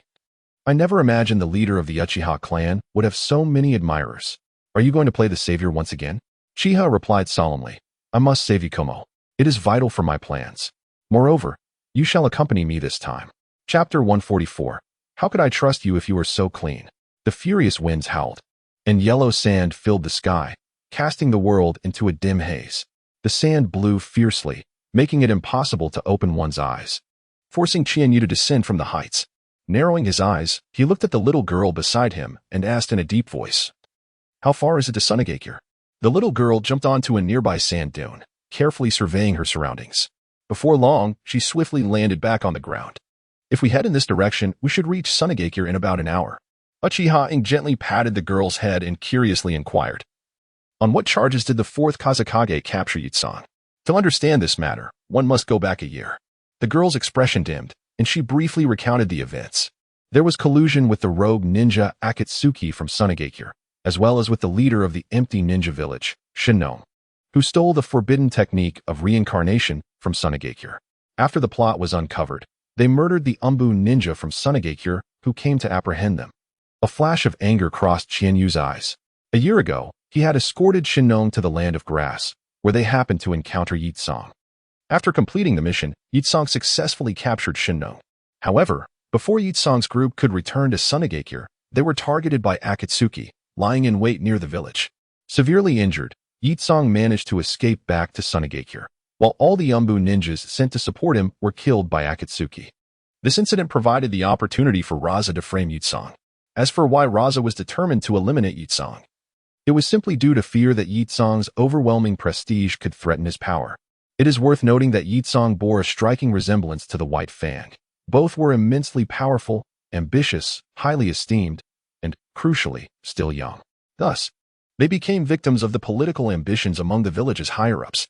In contrast, Konoha had an abundance of talent, without even considering the duo of light and darkness. The younger generation alone boasted many capable individuals, including the legendary Sannin and the emerging Minato Namikaze. Thus, the loss of a White Fang was not significant for Konoha. However, the situation in Sunagakure was markedly different. Sunagakure was at the bottom tier in terms of both economic strength and talent among the 5 great ninja villages. This was exacerbated by Obito's tyrannical rule in Kirigakure, which drained its resources, making Sunagakure even weaker than it might have been. In such circumstances, Raza was still intent on suppressing dissent. Xianyu could only conclude that he had underestimated Raza's thirst for power. The 3 of them walked intermittently until they finally reached the outskirts of Sunagakure. 2 patrolling sand ninja halted their progress, demanding, "Who goes there?" "Halt." Xianyu pulled back his hood, revealing his crimson eyes. Before the 2 sand ninjas could react, they collapsed to the ground, holding the little girl's hand. Xianyu softly asked, "Where is Raza holding Yitsong?" The girl shook her head, remaining silent. "In that case, you should head back and wait for your brother's news." In Sunagakure, at an inn, Uchiha Ing stood by the window, observing the sparse figures on the long street. The door creaked open, and Xianyu hurriedly entered. "What are your plans?" Uchiha Ing asked, turning to face him. The location of Yitsong's imprisonment is known to only a few in Sunagakure. Uchiha Ing stated. Raza, Chiyo, and Ebizo are definitely aware. Indeed, Uchiha Ing continued. In a 2-on-3 confrontation, we hold the advantage. Xianyu stepped forward, embracing Uchiha Ing, and murmured, "In a 1-on-3 scenario, I also possess the upper hand. But I do not wish to pursue such a course." Uchiha Ing, intrigued, queried, "Why not? Let Yitsong handle it. She has far more compelling reasons to act. Furthermore, if I wish to control Sunagakure in the future, I will need Yitsong's assistance." In truth, given Xianyu's current prestige in Konoha, a mere flick of his wrist could lead the Konoha army to flatten Sunagakure in an instant. However, he wished to conquer Sunagakure without bloodshed. Moreover, the vast Sunagakure undeniably requires a figure of sufficient standing to govern it, and Yitsong is the ideal candidate. Uchiha Ing leaned into Xianyu's embrace, asking, "So how do you intend to rescue Yitsong?" "Aside from those 3, I believe there is another person who knows Yitsong's whereabouts," Xianyu responded, wrapping his arms around Uchiha Ing's waist, resting his chin on her shoulder. "Who?" "Marky, a jonin from Sunagakure. Just a moment ago, I gave a beggar 10,000 ryo to find out Marky's movements. Once we locate him, we will act immediately to avoid any extended complications." "All right, I will follow your lead." Xianyu turned Uchiha Ing to face him, gazing deep into her eyes. "After a long journey, you should rest early." Upon hearing Xianyu's words and seeing the intensity in his eyes, Uchiha Ing's cheeks flushed, and she lowered her gaze. Soon, the lights in the room extinguished. "Don't move." "I haven't moved." "Still moving. This is unfair. I truly haven't moved." "You clearly have. It's an illusion. It must be an illusion." "An illusion?" "No, you have definitely moved." Before long, the bed began to rock violently. Uchiha Ing tightened her legs, stammering, What do we say now?" Taking a deep breath, Xianyu replied, "I haven't moved." "And you haven't moved either. It's the bed that's moving." In the Kazekage building, Chiyo fixed her gaze on the 4th Kazekage. "Are you really going to do this?" The 4th Kazekage replied resolutely, "Chiyo, I know you disagree, but please do not stop me. Otherwise..." Before he could finish, Chiyo sensed a hint of murderous intent emanating from Raza. Naturally, Chiyo did not wish for Raza to kill Yitsong. However, what could she do? Raza was, after all, the 4th Kazekage, highly respected within the village. If she were to split from Raza for Yitsong's sake, it would undoubtedly incite chaos within Sunagakure, potentially leading to a bloody upheaval. For the greater good, she could only stand by Raza's side. With a sigh, Chiyo inquired, "What do you plan to do?" The 4th Kazekage smirked coldly. "Not long ago, I went berserk, resulting in many deaths in Sunagakure. Thus AI will inadvertently infiltrate the prison and kill Yutsong. What do you think of such a tale? Yutsong had made significant contributions to Sunagakure during the Third Shinobi World War and held high prestige within the village. Raza would capture Yutsong on baseless charges. Over the past year, unfavorable rumors about Yutsong had circulated throughout the village. Much like Konoha's selective amnesia regarding the White Fang, Yutsong was gradually forgotten by Sunagakure. Should anyone attempt to vindicate Yutsong in the future, Raza could easily pin the blame on AIR. Chiyo's eyes flashed with disdain. When will we act? Never mind. Raza, I hope that after this matter, you will refrain from playing those tiresome power games. Raza nodded in agreement, replying, of course. In truth, I do all this for the sake of the village. There should only be one voice in Sunagakure. For the village? What a fine phrase for the village. Chiyo chuckled bitterly, saying nothing more as she turned to leave. However, at that moment, Raza added, Chiyo, I remember Yutsong has a disciple. She will be your responsibility. Chiyo staggered slightly, nearly falling over. How should I handle her? Naturally, she must be dealt with decisively. Are you truly going to go that far? Chiyo trembled with fury. Raza retorted, Chiyo, how is it that you grow more foolish with age? If you do not eradicate the roots, the weeds will only regrow in the spring. Chiyo fell silent for a moment, her chakra surging uncontrollably. Seated across from her, Rasha maintained an air of calm, seemingly convinced that Chiyo would refrain from taking action. The mere sight of you now fills me with revulsion. As anticipated, Chiyo quelled her tumultuous chakra and swiftly exited the office. Watching her retreating figure, Rasha's lips curled into a cold smirk. Eliminating Yutsong's disciple was not merely about eradicating a threat. What turbulence could a mere 8 or 9-year-old girl possibly create? Rasha's true intention was to compel Chiyo to tread the same path as he. If you remain untainted, how could I ever trust you? Chapter 145, Conspiracy Knock, Knock, Knock. A middle-aged man entered the room after tapping on the table. He walked in with a steady gait, his tall frame partially obscured by a headscarf. It was none other than Maki, the Jonin of Sunagakure. Wind Shadow. Maki knelt on one knee and respectfully called out. Raza took a sip of water and calmly inquired, Maki, how long have you been by my side? Maki lowered his head and responded, Wind Shadow, it has been precisely 13 years, 4 months, and 23 days. Since graduating from the Ninja Academy, Maki had been faithfully following the Wind Shadow. Each day and month remained etched in his memory. A smile broke through Raza's serious demeanor. You remember it well. Now, there is a matter of great importance that I need you to attend to. A flicker of uncertainty flashed in Maki's eyes, and his breathing grew heavier. This was not merely a task, it was a personal matter for the Wind Shadow. As a Jonin of Iwagakure, Maki was not Raza's subordinate.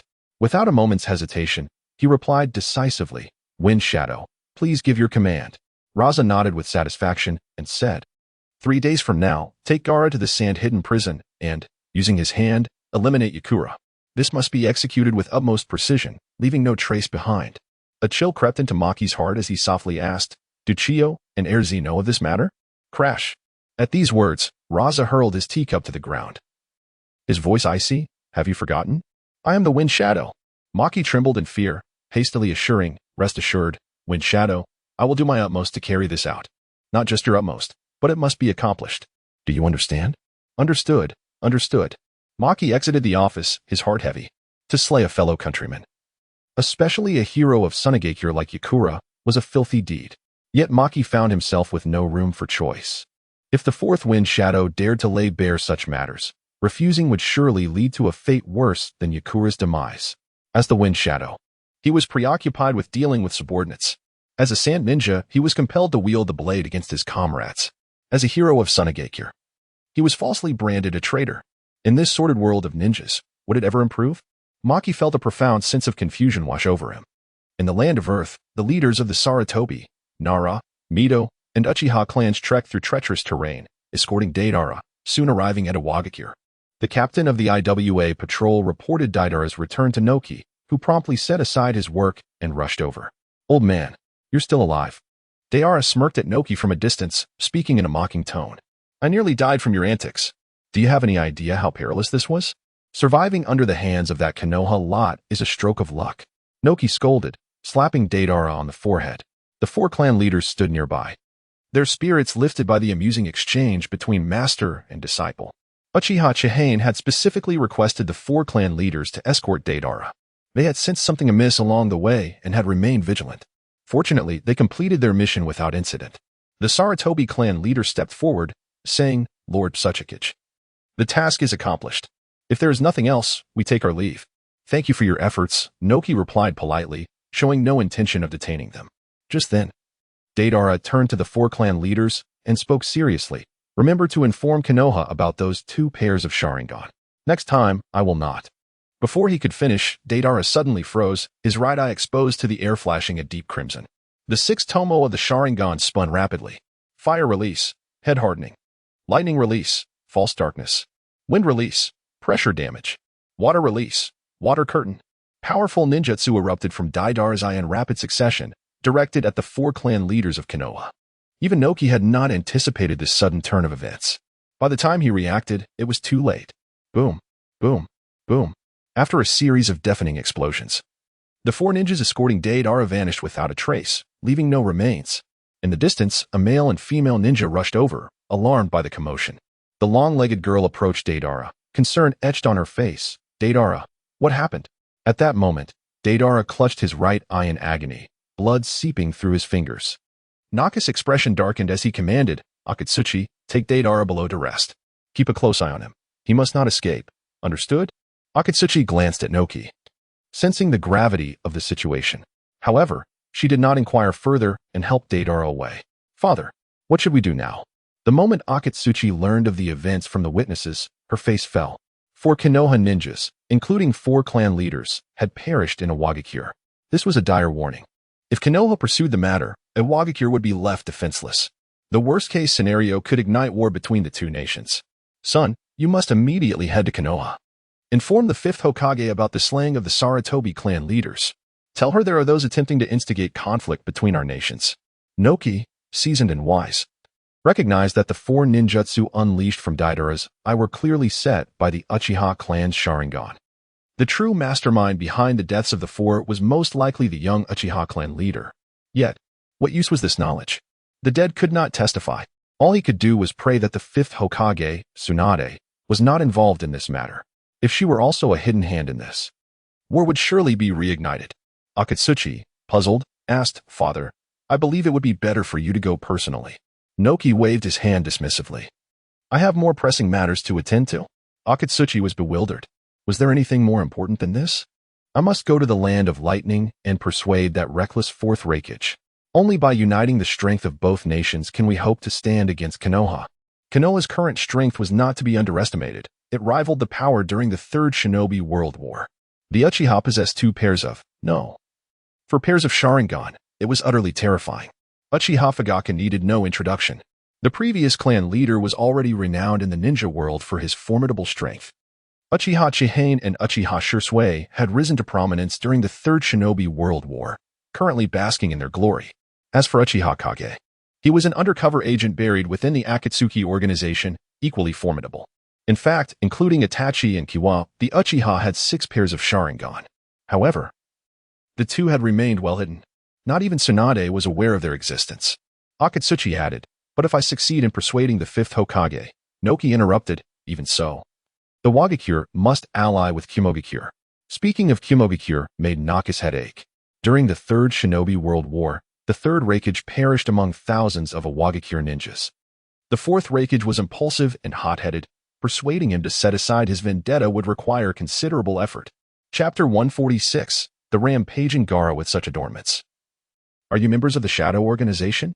Maki, gazing at the 2 enigmatic figures that had suddenly appeared in his home, felt his pupils contract as his hand swiftly delved into his pouch of ninja tools. Magical Sharingan. The kaleidoscopic pattern of the Manjiki spun rapidly. Before Maki could react, he fell under Chiyu's genjutsu, his eyes glazing over. "Where's Yakumo?" "In the Sand Village's heavy interrogation room." "Specific location?" "East of the Sand Village, 10 miles away, beneath a dense thicket." Maki, like a puppet, answered every query posed by Chiyu. Chiyu nodded in satisfaction and inquired further. "How does Raza plan to deal with Yakumo?" Using Gaara's hand, launch an assault on the heavy interrogation room, taking the opportunity to eliminate Yakumo. "What?" Chiyu was taken aback, urgently asking, "When will it happen?" "Tonight." "Who is responsible for this operation?" "I am." Chiyu fell silent for a moment, his gaze toward Maki brimming with murderous intent. He pondered whether to eliminate Maki and thwart Raza's scheme. After a brief contemplation, he dismissed the thought. Raza would use Gaara to dispose of Yakumo. With some maneuvering, perhaps he could abduct Gaara without raising Raza's suspicions. With a gentle push, Maki collapsed onto his back with a thud. Uchiha, as Shadow inquired, just let him go? There's no need to harm him. Our presence has been erased from his memory. He won't recall us upon awakening. Let us go. Before long, night fell. Maki brought Gaara to the heavy interrogation room. Gaara, around 7 years old, had short red hair and an unmistakable love symbol painted on his forehead. His eyes shadowed with deep dark circles. Maki glanced at the ominous-looking Gaara and sighed inwardly. Gaara was Raza's son. Yet Raza had always regarded him as a mere tool. He had even contemplated killing Gaara, seeking a more suitable Jinchuriki due to Gaara's inability to control Shikaku. One must admit, Gaara was truly unfortunate to have Raza as a father. Maki clenched his teeth and kicked Gaara to the ground, his tone turning frigid. Gaara, from the moment you were born, you caused your mother Karura's death. At 4, you killed your uncle Yashimaru. It has been 7 years since you became the One-Tailed Jinchuriki. In 7 years, even a dog would have made progress. Yet you remain unable to control Shikaku. You are truly a disgrace to the Sand Village. His merciless words struck Gaara's heart like piercing swords. Painful memories surged forth. Gaara gradually lost his sanity. His right hand swelled and thickened, transforming into a massive claw. Partial-tailed beast transformation. Seeing this, Maki gasped and fled from the heavy interrogation room. The Sand Village lacked ninjas skilled in sealing techniques, and the seals on Gaara were not as robust as those on Naruto. Once Gaara entered partial-tailed beast transformation, complete transformation would merely be a matter of time. Once fully transformed, Gaara's consciousness would succumb to slumber, replaced by Shikaku. Shikaku harbored no fondness for the Sand Village. If freed, it would rend every living and non-living thing in sight to shreds. Let alone Yakumo. All the other prisoners in the heavy interrogation room would undoubtedly perish. Boom. The guarding ninjas of the heavy interrogation room, alerted by the commotion, rushed out. The Jinchuriki has lost control. How could he be here? Quick, inform Lord Kazekage. Upon witnessing the yellow figure rampaging before them, the guards' expressions changed dramatically, scattering in haste. Heavy interrogation room. The most heavily guarded small black room. Gaara? Feeling the overwhelming and violent chakra, Yakumo's expression changed drastically. With a thought, Yakumo attempted to gather chakra. An orange-red fireball appeared before him, but extinguished almost immediately. Damn it! Yakumo, a master of the fire release bloodline limit, was among the strongest in the Sand Village. To prevent his escape, Raza had placed powerful seals on him, binding his chakra. Now, Yakumo's strength was even below that of a Nin. At that moment, Yakumo sensed 2 powerful waves of chakra approaching from outside the room. Fire release, great fireball technique. With a fierce shout, a massive fireball erupted. Yakumo instinctively closed his eyes, and when he opened them again, 2 figures materialized before him. Both clad in black cloaks, one wore a demon mask while the other donned a flaming mask. Who are you? Chiyu removed his mask, speaking in a deep voice. Yakumo. Long time no see. It's you. Chiyo stood alone atop a rooftop, gazing distantly at the flames outside the Sand Village. Her expression a mixture of uncertainty. No one knew what thoughts occupied her mind. Swish. A figure soared swiftly from afar. Eyes held a small girl in his arms. His expression grim. Are we really going to do this? Chiyo sighed. The choice I've made is not one of desire, but a lack of alternatives.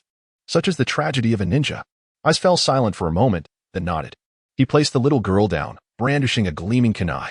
Chiyo grasped his hand. Shaking her head, I will bear this darkness. Chiyo Baba. The little girl looked at Chiyo, tears streaming down her cheeks. Chiyo gently stroked the girl's forehead, speaking softly. Remember my face. Seek me out for vengeance in your next life.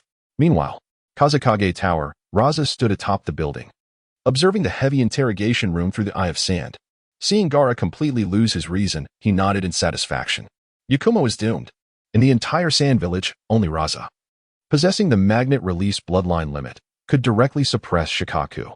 Even the formidable Chiyo and Eyes could only defend themselves against Shikaku, let alone Yakumo, who was imprisoned and greatly weakened.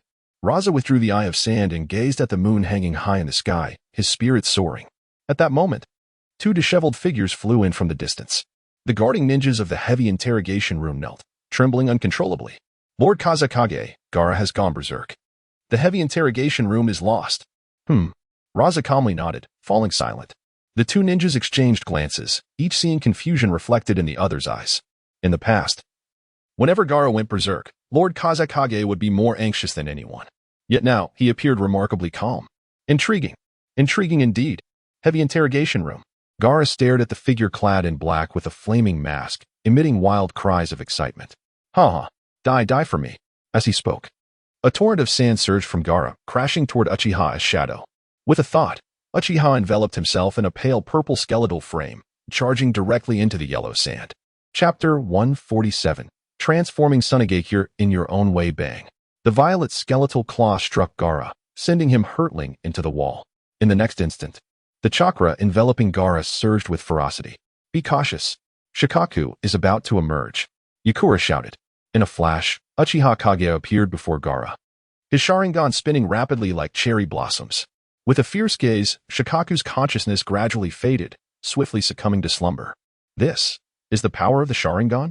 Yukura's eyes widened in astonishment. To subdue Shikaku so effortlessly was beyond even the magnetic prowess of the fourth Kazekage, Raza.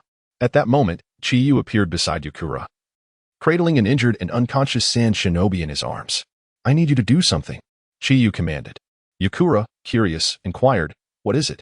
Chiyu replied solemnly. Unleash your most powerful attack. Yukura hesitated, unsure of Chiyu's intent. However, trusting him, she acted without further thought. Extending her right hand, an orange-red fireball coalesced in her palm, radiating intense heat. Yet, this was merely insufficient. Chiyu furrowed his brow and grasped Yukura's left hand, channeling chakra into her. Such potent chakra. Feeling the energy coursing through her from Chiyu's palm, Yukura's eyes widened in wonder. With Chiyu's assistance, the orange-red fireball swelled at a visible rate, rapidly transforming into a small sun with a diameter of 3 meters. Release it. Where should I aim? Yukura pondered briefly before thrusting her palm upwards, sending the fireball soaring. The searing heat melted everything it touched, a path of destruction unfolding as it exploded on the ground. Boom. A terrifying shockwave surged outward. The earth was engulfed in flames, the orange-red glow illuminating the night sky. Uchiha Kage, carrying Gaara, quickly approached. Chiyu discarded the unconscious sand shinobi onto the ground, stating, We can leave now. The trio flickered and vanished into the night. Meanwhile, Maki observed the raging orange flames surrounding them, his expression complex. The flames were familiar. They belonged to Yukura's scorching ninjutsu. Such intensity indicated that she had attained the strength of a Kage. A young Kage-level ninja was a rarity, even in Konoha. Alas. Maki gazed skyward, letting out a long sigh. Just then, a multitude of figures soared from the distance, led by the fourth Kazekage, Raza. Chiyo and Aiz trailed behind him. The figures leapt and landed beside Maki.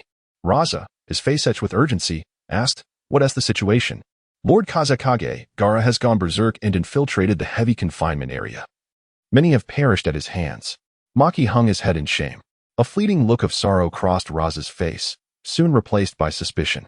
He had not sensed any chakra fluctuations from Shikaku. Gaara's rampages were not unprecedented. Under normal circumstances, Gaara's willpower meant that once he lost his sanity, Shikaku would take over his consciousness. Raza was all too familiar with Shikaku's brutal chakra. A glimmer of doubt flashed in Raza's eyes as he instructed the nearby Umbu, Go investigate. With a whoosh, over 10 sand Umbu dashed into the heavy confinement area, now shrouded in flames, to conduct a meticulous search. In a modest and within Sunagakure, Yukura sat in a chair, gasping for breath. Having spent a year in such a grim place, her spirit was on the brink of collapse. The sole thought sustaining her was the desire to prove her innocence. Yukura had devoted her life to Sunagakure, never a traitor. Yet, she understood that she might never have the chance to clear her name. The one who had conspired against her was none other than Raza, the Kazekage. If Raza deemed her guilty, then she was guilty. Those in the know, including Chiyo, would never risk their positions to oppose Raza. Otherwise, they would not have stood idly by as she was imprisoned for a year. As for the general populace, they would care little for Yukura's fate. It was unfathomable to her that it was Uchiha Chiyu, a Konoha ninja she had met only once, who had come to her rescue. Out of curiosity, she asked, Why did you save me? Chiyu removed his mask and replied candidly, Because I intend to use you. Speaking of camaraderie would be insincere. He had no real bond with Yukura. His prior warning to her about the sand hierarchy stemmed from a desire to prevent her demise at the hands of politicians. Yukura was taken aback. Uchiha Chiyu was refreshingly forthright.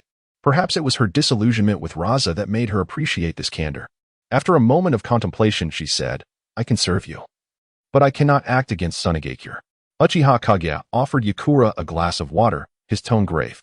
Do you not realize that there is no place for you in Sunagakure any longer? I know. Do you comprehend that as long as Raza lives, you will never be able to establish a foothold in Sunagakure? I know. Are you aware that even if Raza were to perish, those in the know, like Chiyo, may not assist you in clearing your name? I know. Uchiha Kage fell silent. I pledge my loyalty to the village, not the Kazekage. No matter the injustices I face, I, Yukura, will always love Sunagakure.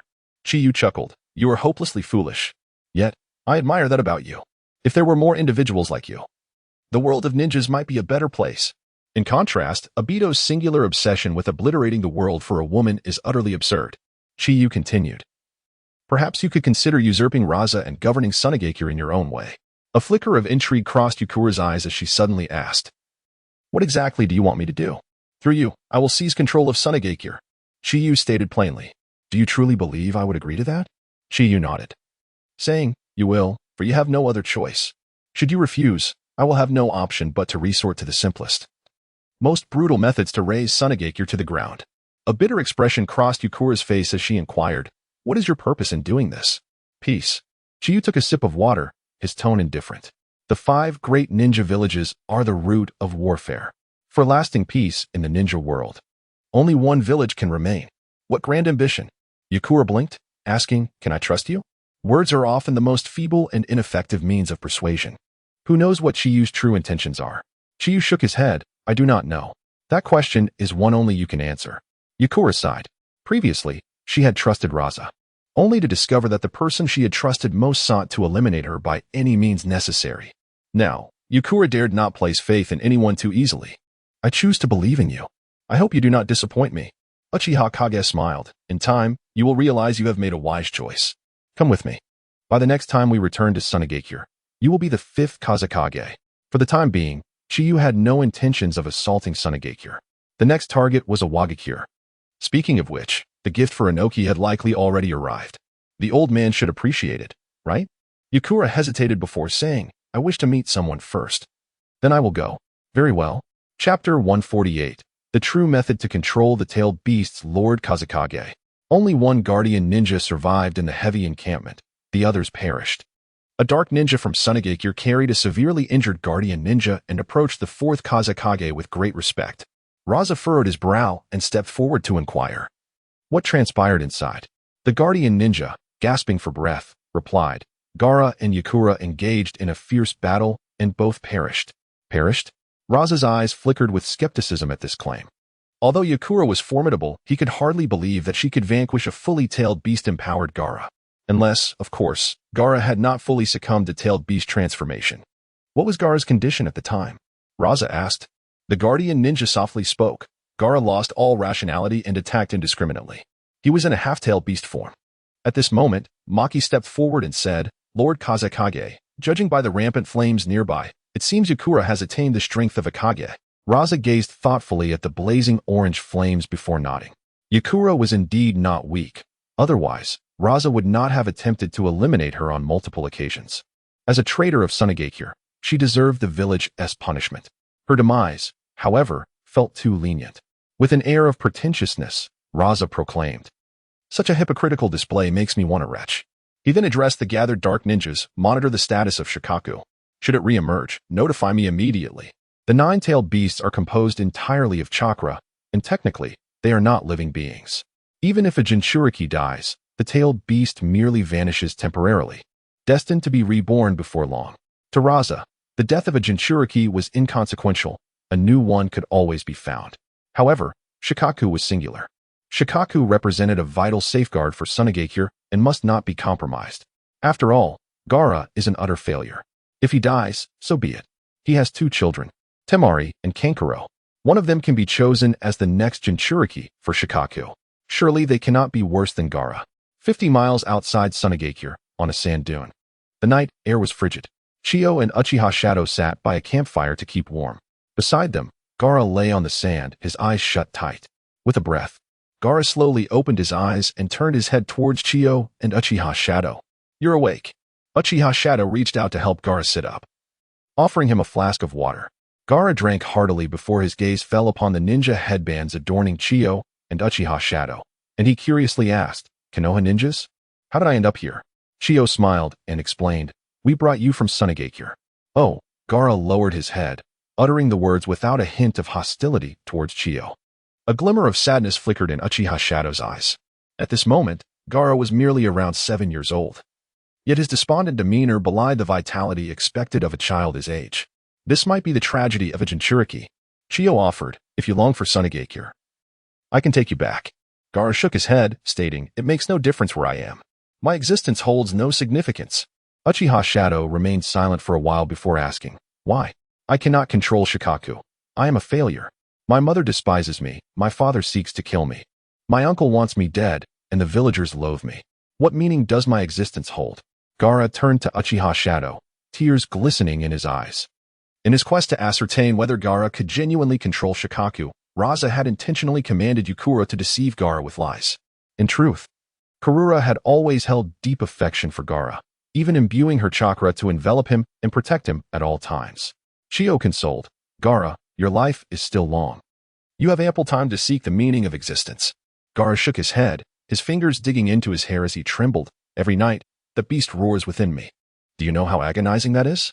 Chiyo gently patted Gaara's head and spoke earnestly, I can help you with the Shikaku issue. The method Sunagakure employed to seal Shikaku was indeed crude, making it nearly impossible for the Jinchuriki to rest. For a child like Gaara to endure thus far without losing his sanity was a remarkable feat. Suddenly, Gaara lifted his head and asked, Really? Chiyo did not respond. In the six-pointed kaleidoscope I spun rapidly.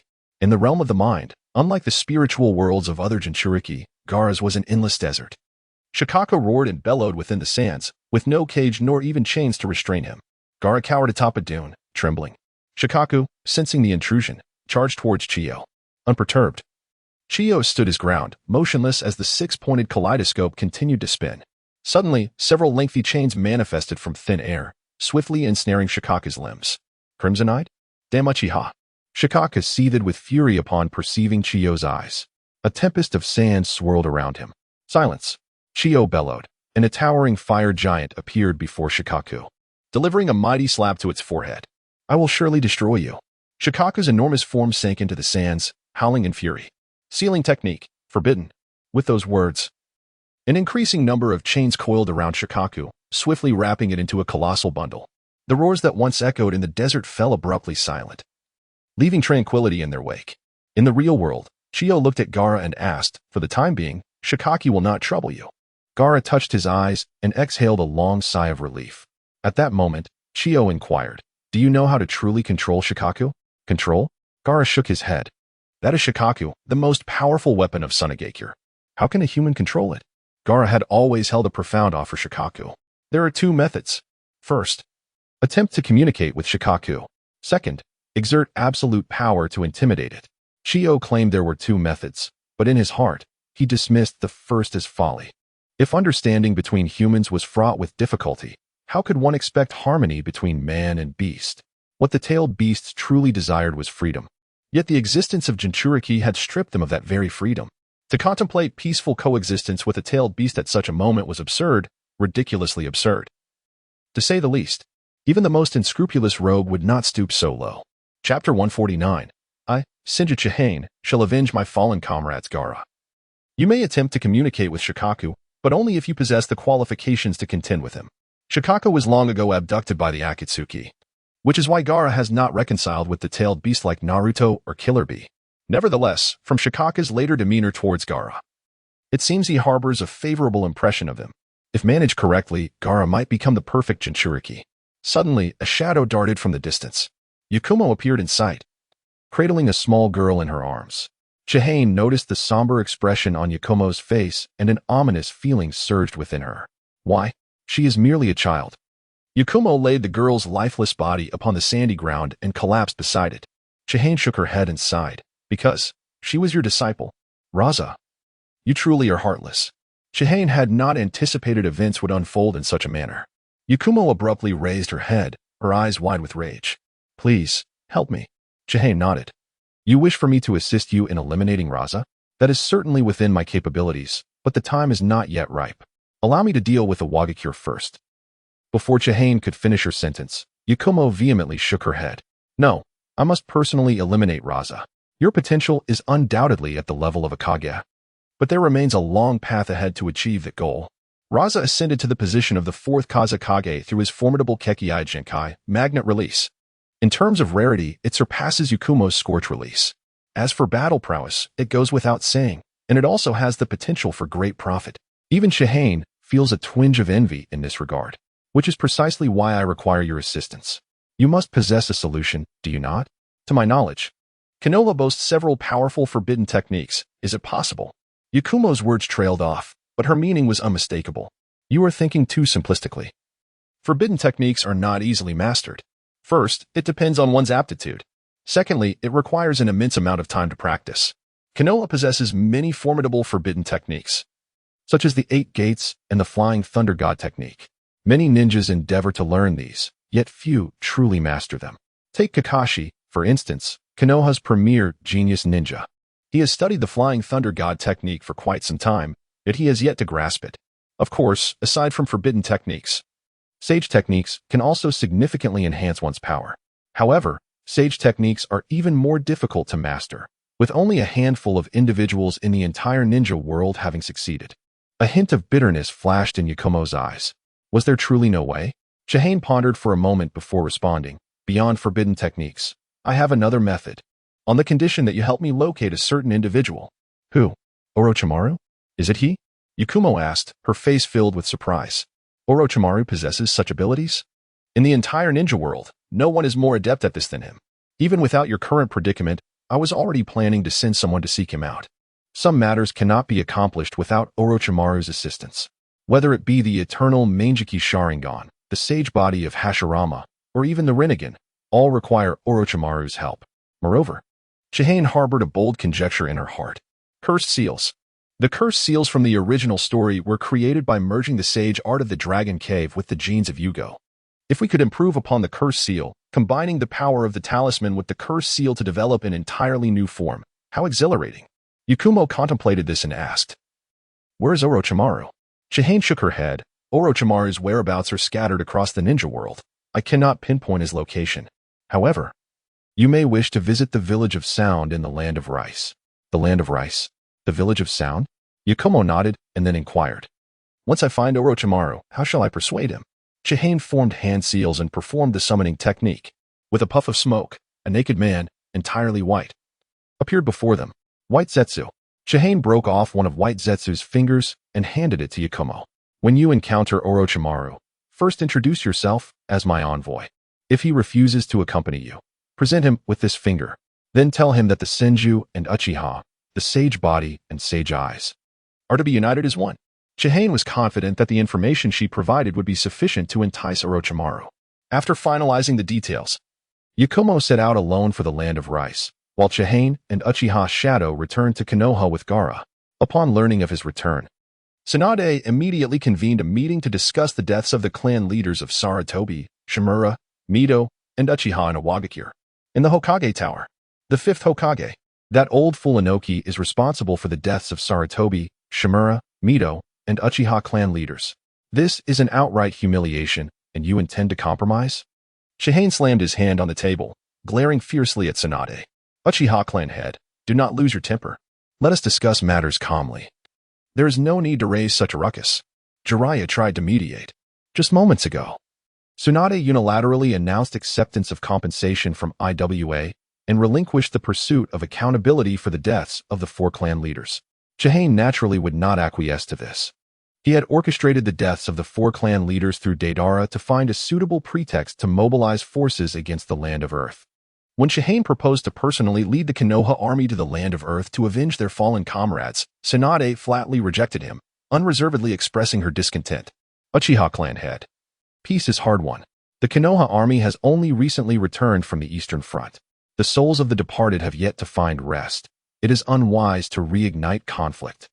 Tsunade's chest heaved with barely contained anger, yet she restrained her fury and attempted to persuade Chihane. Tsunade was acutely aware that Chihane had orchestrated the deaths of the 4 clan leaders behind the scenes. Initially, she believed Chihane was preparing to extort Konoha in a manner akin to the Cloud Village. but she never imagined he would contemplate outright war. Naturally, Tsunade would not consent to such a course of action. Firstly, she herself detested war. Secondly, she sought to admonish Chihane, intending to remind him not to act recklessly. After all, she was the Hokage. Chihane's gaze swept across the assembly of clan leaders in the conference room. As their eyes met his piercing gaze, each of them involuntarily lowered their heads. Yet, no one dared to voice a contradiction to Tsunade. It was evident that they too were reluctant to engage in war with Iwagakure. Many even sensed a hint of conspiracy in the air. After all, Chihane's methods of eliminating the four clan leaders were hardly sophisticated. The truth of the matter was well understood among them. They simply dared not speak out against it due to the Uchiha clan's formidable influence. Chihane's expression grew increasingly cold. He extended his hand and slowly removed the forehead protector from his brow. In the conference room, all eyes were curiously fixed upon Chihane. Ninjas must not be swayed by personal feelings. Since graduating from the Ninja Academy, I have steadfastly adhered to this principle. I once believed that I, Uchiha Chihane, had entirely extinguished my personal emotions. Yet, upon learning that my comrades perished at the hands of petty villains, I realized I had not truly become a ninja who forsakes everything. With that, Chihane's hand clenched tightly. With a loud crack, the forehead protector shattered into fragments. Hearing the commotion, the door to the conference room swung open, and a group of Umbu ninjas encircled Chihane. Sarutobi Hiruzen, Shimura Danzo, Nara Shikaku, and Mito came and dedicated their entire lives to the village of Konoha. Today, the leaders of the four clans have been treacherously slain by that despicable figure, Onoki. As the leader of the Uchiha clan, I acknowledge the necessity of prioritizing the greater good. However, as a member of Konoha, I shall exhaust every means to seek justice for the departed souls. Blood debts must be repaid with blood. Chapter 150. Noki, the fifth Hokage, is truly a cunning rogue. Blood debts must be repaid in blood. Upon uttering his final words, the crimson six-pointed kaleidoscope spun rapidly. A fierce aura permeating the conference room. A profound pressure enveloped everyone present, instilling a sense of dread, yet none dared to speak. Satisfied with the outcome, Chiyu nodded approvingly. Just as he prepared to capitalize on his momentum and consume Tsunade whole, an ill-timed individual stood up in anger. Arama Songyun roared vehemently. Everyone in attendance was acutely aware of how Uchiha Chiyu had dispatched the clan leader of the four clans, with his intent to incite war between the two nations. What was his true motive? It was common knowledge that the Uchiha clan and the former Hokage faction were at odds.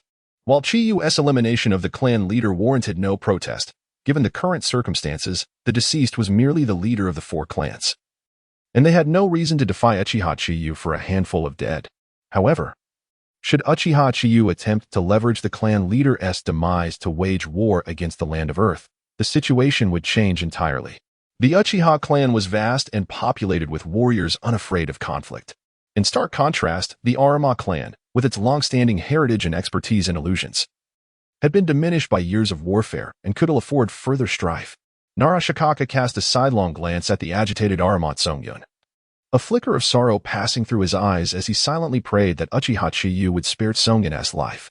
Everyone understood Uchiha Chiyu's intentions, yet they feigned ignorance, remaining resolutely silent. As the saying goes, when all choose to feign ignorance, the one who does not is truly the fool. Clan leader of Arama. One may indulge in indiscriminate eating, but one must not speak carelessly. Chiyu sighed and slowly approached Arama Songyun. The Umbu surrounding him fell silent, not daring to utter a sound. As Chiyu drew near, Songyun felt an inexplicable chill. It dawned on him that this 16-year-old youth was not to be trifled with. The clan leader had been ruthlessly eliminated. How easy would it be for him to dispatch a minor figure like Songyun? Regret washed over Songyun for his rashness. With great effort, he forced a smile and spoke with a grave tone. Uchiha clan leader, let us converse amicably. Without a visible movement from Chiyu, the ninja blade at his waist suddenly appeared in his grasp. He seized Songyun's arm and pressed it against the table. The gleaming blade swiftly descended, and with a spray of crimson, Songyun's left arm fell to the ground. Uchiha Itachi and Fujitaka stood up, their crimson eyes glaring ominously at the assembly. All present were stunned, gazing in silence at the four kaleidoscopes. Chiyu gently patted Songyun's face and remarked, one must pay the price for speaking out of turn. Songyun's face contorted in pain, yet he could not utter a word. Uchiha clan leader, temper your wrath. Jiraiya interjected, a sheen of cold sweat on his brow, hastily attempting to mediate. Before Chiyu could respond, Tsunade suddenly rose, her eyes blazing with fury. Konoha is a village that cherishes peace. We shall not be the ones to instigate war. Upon her declaration, all eyes turned to Tsunade. The smaller clans that opposed the war rejoiced internally, knowing that as long as Tsunade opposed Uchiha Chiba, the battle would not commence. After a brief pause, Tsunade continued, Uchiha clan leader, as Hokage, I will dictate the course of this matter. Tsunade was determined to be a commendable Hokage, refusing to initiate conflict. This was a matter of principle, one she would not compromise. Yet, she did not wish to confront Uchiha Chiba at this critical juncture. Chiba regarded Tsunade deeply but said nothing, turning to leave the office. Uchiha Itachi, Fujitaka, and Shursui followed closely behind him.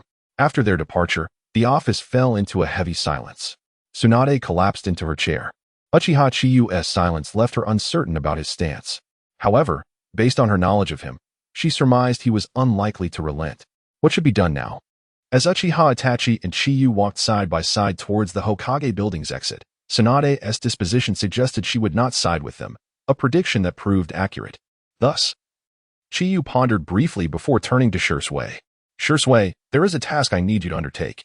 What task? Shursui inquired as Chiba leaned in to whisper a plan. Shursui's eyes widened in disbelief. Are we truly going to do this? Shursui, do not forget our objective.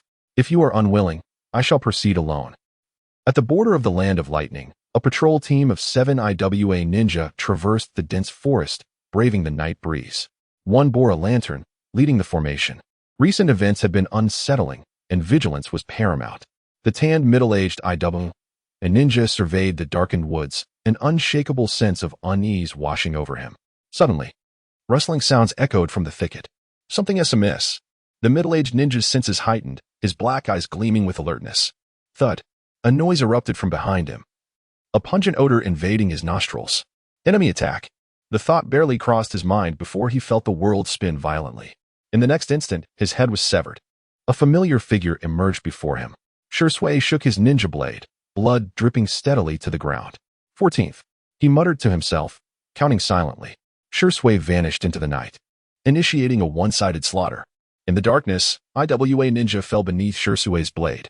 Before dawn broke, of the 36 stationed at the border, 35 perished, with only one left alive. A captive spared by Shursui's design. The IWA ninja who escaped from the outpost fell under Shursui's genjutsu control. Thus, a small elite team of ninja infiltrated the Land of Earth, paving the way for Konoha's forces, and the news swiftly returned to Awagakure. Upon receiving this news, the higher-ups of Awagakure convened in the Tsuchikige's office. Noki sat immobile in his chair, his expression ominously dark. To his right, the Earth Mage's demeanor was equally grim. Having just returned from Konoha, Tsunade had expressly indicated her willingness to accept reparations from Awagakure, showing no inclination toward conflict. Yet, this sudden turn of events was unforeseen. What a masterstroke of deception. 5th Hokage, you truly are cunning. Noki seethed after a long moment of contemplation. He had initially hoped to resolve matters through diplomatic dialogue. However, it was now evident that Konoha was resolutely bent on war, feigning a willingness for negotiations while clandestinely preparing to invade the Land of Earth. Indeed, Sarutobi Hiruzen's old apprentice was no less devious than the master himself. Thankfully, Konoha had revealed their intentions early on. Otherwise, the consequences would have been dire. Just days prior, he had exhausted every effort to persuade the 4th Raikage, forging an alliance between the Land of Earth and the Land of Lightning. Konoha remained oblivious to this alliance, an undeniable advantage that might very well deal a devastating blow to Konoha. The Yinmu's gaze settled upon Huang Tu as he spoke. My son, gather all ninjas within the borders of the Land of Earth, aged between 6 and 60. I demand to see a battalion of 20,000 within a single day. Chapter 151. Qianyu, the esteemed leader of the Onmat Songyun clan, possesses extraordinary strength and is destined to shoulder significant responsibilities within the Uchiha clan's domain. At the residence of Qianyu, a revelation unfolded.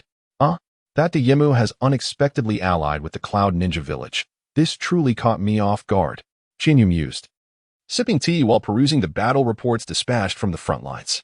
3 days prior, an army of 20,000 rock ninjas traversed the Land of Grass, launching a surprise assault on the borders of the Land of Fire. Almost simultaneously, 1,000 elite Cloud ninjas executed a sudden strike from the northeast, effortlessly breaching the defenses of the Land of Fire. The Leaf Village had not anticipated this sudden outbreak of war. Nor could they fathom that the historically adversarial Rock and Cloud Ninja factions had formed an unprecedented alliance. By the time intelligence reached them, 30,000 troops had already penetrated deep into the heart of the Land of Fire, advancing towards the Konoha ninja village. Uchiha Ing sat cross-legged on the sofa, barefoot and contemplative. When do you plan to make your move?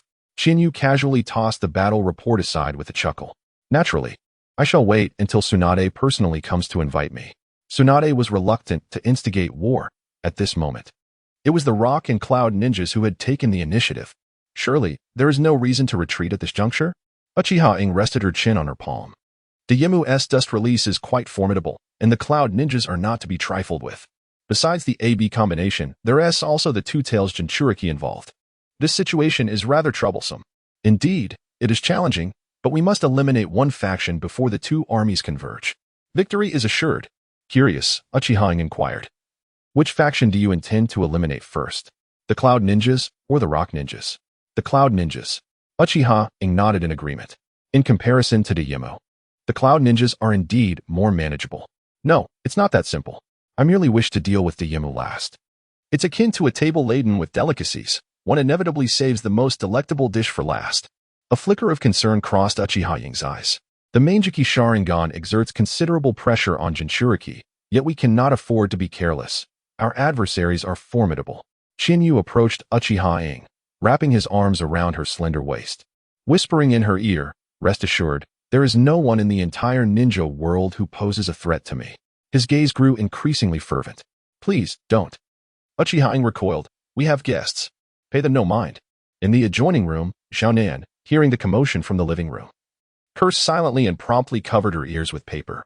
Meanwhile, on the long street of the Uchiha clan, Jiraiya regarded the distant courtyard, his voice low and contemplative. Could it be that the Rock and Cloud ninjas have instigated this conflict due to Uchiha Chinyu's machinations? Tsunade sighed in resignation. Who else could it be? However, that is of little consequence now. With events having escalated to this extent, war is unavoidable. At this moment, Konoha requires Uchiha Chinyu to secure victory in this battle. Knock. Knock, knock. Jiraiya approached the front door and rapped it assertively. In the living room? Hearing the noise outside, Chinyu abruptly paused. Why have we stopped? Uchiha Ing, shielding her eyes with her hand, inquired softly. Outside, two unexpected visitors are arriving. We shall continue. Chinyu took a deep breath. This is not ideal. Well, never mind.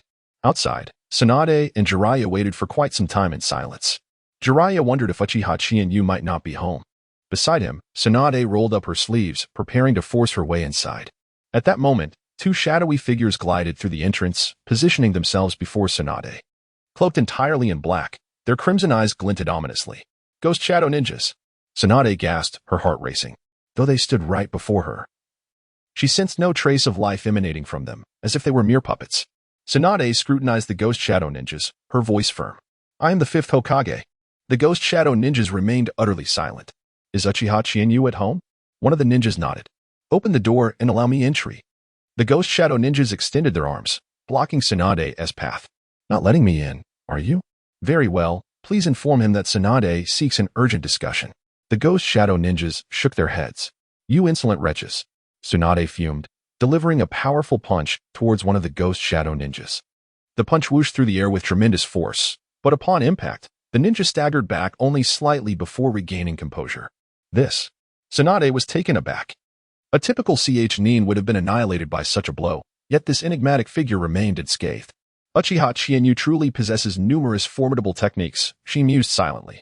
Then turned to Jiraiya and asked, what shall we do now? Patience. Jiraiya chuckled awkwardly, leaning against the wall. He will meet with us. An hour later, with a creak, the two Ghost Shadow Ninjas opened the door, gesturing for them to enter. Uchiha clan leader, the combined forces of the Rock and Cloud Ninjas, numbering 30,000, have breached the border. You still have the luxury of hiding away in your home. Tsunade crossed her arms, expressing her discontent as she stepped inside. Immediately detecting a peculiar scent, casting a glance at Uchiha Ing, whose face was flushed and whose breath was still heavy, she swiftly grasped the nature of their activities. Anger surged within her. Jiraiya coughed awkwardly, indicating his understanding. Men will be men. Those who understand, understand. Those who do not will gradually learn. With the impending threat of the Rock and Cloud Ninja Alliance, They still had to rely on the Uchiha clan leader. Straightening his demeanor, Jiraiya spoke seriously. In this situation, only Uchiha Chiba can handle it. Lord Hokage, Jiraiya-senpai, I fear I am powerless in this instance. After all, I am but a 17-year-old child, lacking the experience to shoulder such weighty responsibilities. The leader of the Onma clan, Onma Tsungyun, is renowned within the ninja world. I believe he is more than capable of commanding during this war. Good heavens, I can hardly believe it. The war-hungry Uchiha Chiba, at the brink of conflict, suddenly grew reticent. Tsunade thought she had misheard and sought clarification. Ahem. Chiba coughed lightly, still refusing. To be honest, I have been overwhelmed with official duties lately, lacking the energy, and my strength has significantly waned. It's not that I am unwilling to contribute to the village. I simply find myself unable. As he finished speaking, silence enveloped the room. Jiraiya's face twitched. Ever since Uchiha Ing returned from her undercover mission with the Akatsuki, Uchiha Chiba had relegated all his responsibilities to two young secretaries. It was no surprise that they had become entangled in domestic affairs. Now, to claim he was busy with official duties? What nonsense. Tsunade shot a knowing glance at Uchiha Ing before casting a meaningful look at Chiba. You spend your days idly at home, and it's no wonder your energy is depleted. After pondering for a moment, Tsunade spoke earnestly. Uchiha clan leader, feel free to voice any request you may have. Everything is negotiable. I was hoping you would say that. Chiba rejoiced internally, smiling. I have two requests. Chapter 152, Nagato. Shall we transplant Hashirama's cells? First, during the war, all the manpower, resources, and finances in the village will be under my command. That's acceptable. But do refrain from asking for too much. Tsunade narrowed her eyes, indicating that there was no issue. Am I the type to overreach? I am quite aware of Konoha's assets. Upon hearing this, Tsunade's lips twitched. It's just that she couldn't defeat Chiba. Otherwise, given Tsunade's fiery temperament, she would have rolled up her sleeves and gotten to work long ago. Secondly, I hope that the Hokage will unconditionally agree to one of my requests. As Chiba spoke, his gaze remained fixed on Tsunade, an enigmatic smile gracing his lips. Please state your request. Looking at Chiyu's smiling face, an unsettling premonition surged within Tsunade. Heaven knows what excessive demand Chiyu might propose. I haven't thought it all through yet, but I assure you, it will be within your capabilities. Is that so? Tsunade squinted, scrutinizing Chiyu, pondering for a moment before nodding. Chiyu's heart swelled with joy. If he wanted to handle Tsunade in the future, it would be effortless. At this moment, Jiraiya interjected. Chiyu, the IWA, and Kumo ninjas are advancing aggressively. What is your strategy? Chiyu waved his hand dismissively, replying with a smile. I don't have any particularly good strategies. You all go and hold off Inoki, while I and Shad will handle the two-tailed Jinchuriki and the AB duo from Kumo. Once I repel Kumo, I will come to support you. This war came upon us too suddenly. Konoha had no time to inform our allies in the mist. Moreover, Konoha's top-tier combat power far exceeds that of IWA and Kumo. Yet, we can muster only 10,000 troops. A force of 10,000 against 20,000 is a significant disparity. Dividing these 10,000 troops into two paths is evidently unwise. Hey, Tsunade frowned. Although you are formidable, those are 3 Kaga-level powerhouses and 1,000 elite Kumo ninjas. Are you confident you can manage? Jiraiya similarly advised. Perhaps you should let Shunshin Shursue accompany you. If anything happens, there will be some backup. Chiyu waved his hand again. I am well aware of my limits and will not undertake anything I cannot handle. Tsunade and Jiraiya exchanged glances but said nothing further. After their discussion concluded, Tsunade and Jiraiya swiftly departed. Chiyu made some brief preparations before heading to the front lines with Uchiha Shad. In the land of birds, within an unnamed cave, Obito leaned against the cave wall, intently observing the flickering flames on the wooden table before him.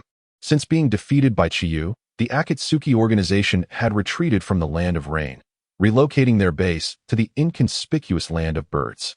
Not only had they lost their long-established hideout, but the more pressing matter was that Nagato had been utterly demoralized by this defeat.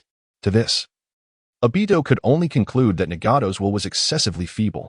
Unlike him, who had faced repeated defeats yet continued to rise again. From underground emerged the Black Zetsu, ominously stating, Obito, the IWA and Kumo alliance is about to engage Konoha in battle. The ninja world is on the brink of chaos. Do you understand what has transpired? The clan leaders of Sarutobi, Shimura, Mito, and Uchiha have perished in IWA. Uchiha Chiyu is determined to avenge the clan leaders. That old man Inoki has taken the initiative. allying with Kumo to instigate war. Obito's crimson eyes flickered uncertainly. Uchiha Chiba standing up for the clan leaders? This seemed implausible. There must be deeper reasons behind this war. However, that was of no concern to the Akatsuki. He would prefer even more chaos in the ninja world, ideally resulting in more deaths to hinder his Moon Eye plan. After a moment of silence, Obito inquired, "Do we have any news on Conan?" Black Zetsu shook his head, remaining silent. "I see. Come, let us meet with Nagato." The space warped, and Obito was engulfed by the vortex, quickly vanishing from sight. When the spatial vortex reappeared, Obito found himself in a stone chamber. In the center of the chamber, Nagato lay motionless on a large bed. One must admit, the physique of the Uzumaki clan is indeed extraordinary. Even with injuries that would be fatal for most, Nagato had managed to survive. However, though his life was spared, Nagato's limbs remained paralyzed, rendering him completely immobile. Sensing Obito's arrival, Nagato hastily asked, "Have you found Conan?" Obito remained silent for a moment before responding in a tone filled with sorrow, "Nagato, we have lost another comrade." Conan was treacherously killed by Shura, her remains obliterated. Upon hearing this, Nagato's chakra surged uncontrollably, causing the items in the stone chamber to shake violently. "You're lying, aren't you?" Nagato screamed. "Nagato, I am on your side. What benefit would I gain from deceiving you?" "On the same side?" Nagato let out a cold laugh. "If we truly were allies, why would you always wear a mask? You have never genuinely trusted me. Who are you? Masquerading as Uchiha Madara?" Since battling Chiyu, Nagato's lingering trust in Obito had evaporated. Both Chiyu and Obito claimed to be Uchiha Madara. Yet, in terms of power and character, Chiyu was far more aligned with that identity than Obito. Had it not been for Obito's consistent avoidance of actions detrimental to Nagato, their relationship would have long since soured. Obito sighed deeply, knowing he could no longer conceal the truth. "I am not Uchiha Madara. But that does not mean I am your enemy. Nagato, we share a common goal." Nagato remained silent, appearing somewhat lost. Yahiko was dead, Conan was dead, and now he had become a mere shell of his former self. As for his once noble aspirations, let it go. You should leave. It's all over. Obito gazed at the despondent Nagato, rendered speechless. He had hoped to use Conan's death to provoke Nagato into regaining his resolve. Who would have thought it would have the opposite effect? After a moment of reflection, Obito added, "Do you not desire revenge for Conan?" Nagato scoffed bitterly. "Even at my peak, I would not stand a chance against Uchiha Madara, let alone in my current state." Yet, Obito shook his head resolutely. "Nagato, I possess a method to fully restore your body and elevate your power to new heights." "Oh," a glimmer of surprise flickered in Nagato's eyes. "What method is this?" "The transplantation of Hashirama's cells." In the past, Obito had suffered injuries tenfold worse than Nagato's. However, after successfully transplanting Hashirama's cells, his wounds healed rapidly. The healing power of Hashirama's cells was secondary. The crucial factor was the power of yang release contained within them. Under the stimulation of yang release, Obito's Sharingan had undergone mutations, allowing him to use his ocular techniques without fear of blindness. If Nagato were to transplant Hashirama's cells, he might even further unlock the potential of the Rinnegan. For a long time, Obito had refrained from offering Nagato the transplantation of Hashirama's cells, fearing that, upon gaining yang release, Nagato would become overwhelmingly powerful and thus difficult to control. However, the situation had changed. The leader of the Shadow Organization, Shura, was exceedingly formidable. The Nagato, whom he had always regarded as invincible, had been bested by Shura. Only by transplanting Hashirama's cells and augmenting Nagato's strength could he gain the chance to contend with Shura. Hashirama's cells? The once dim light in Nagato's eyes gradually brightened.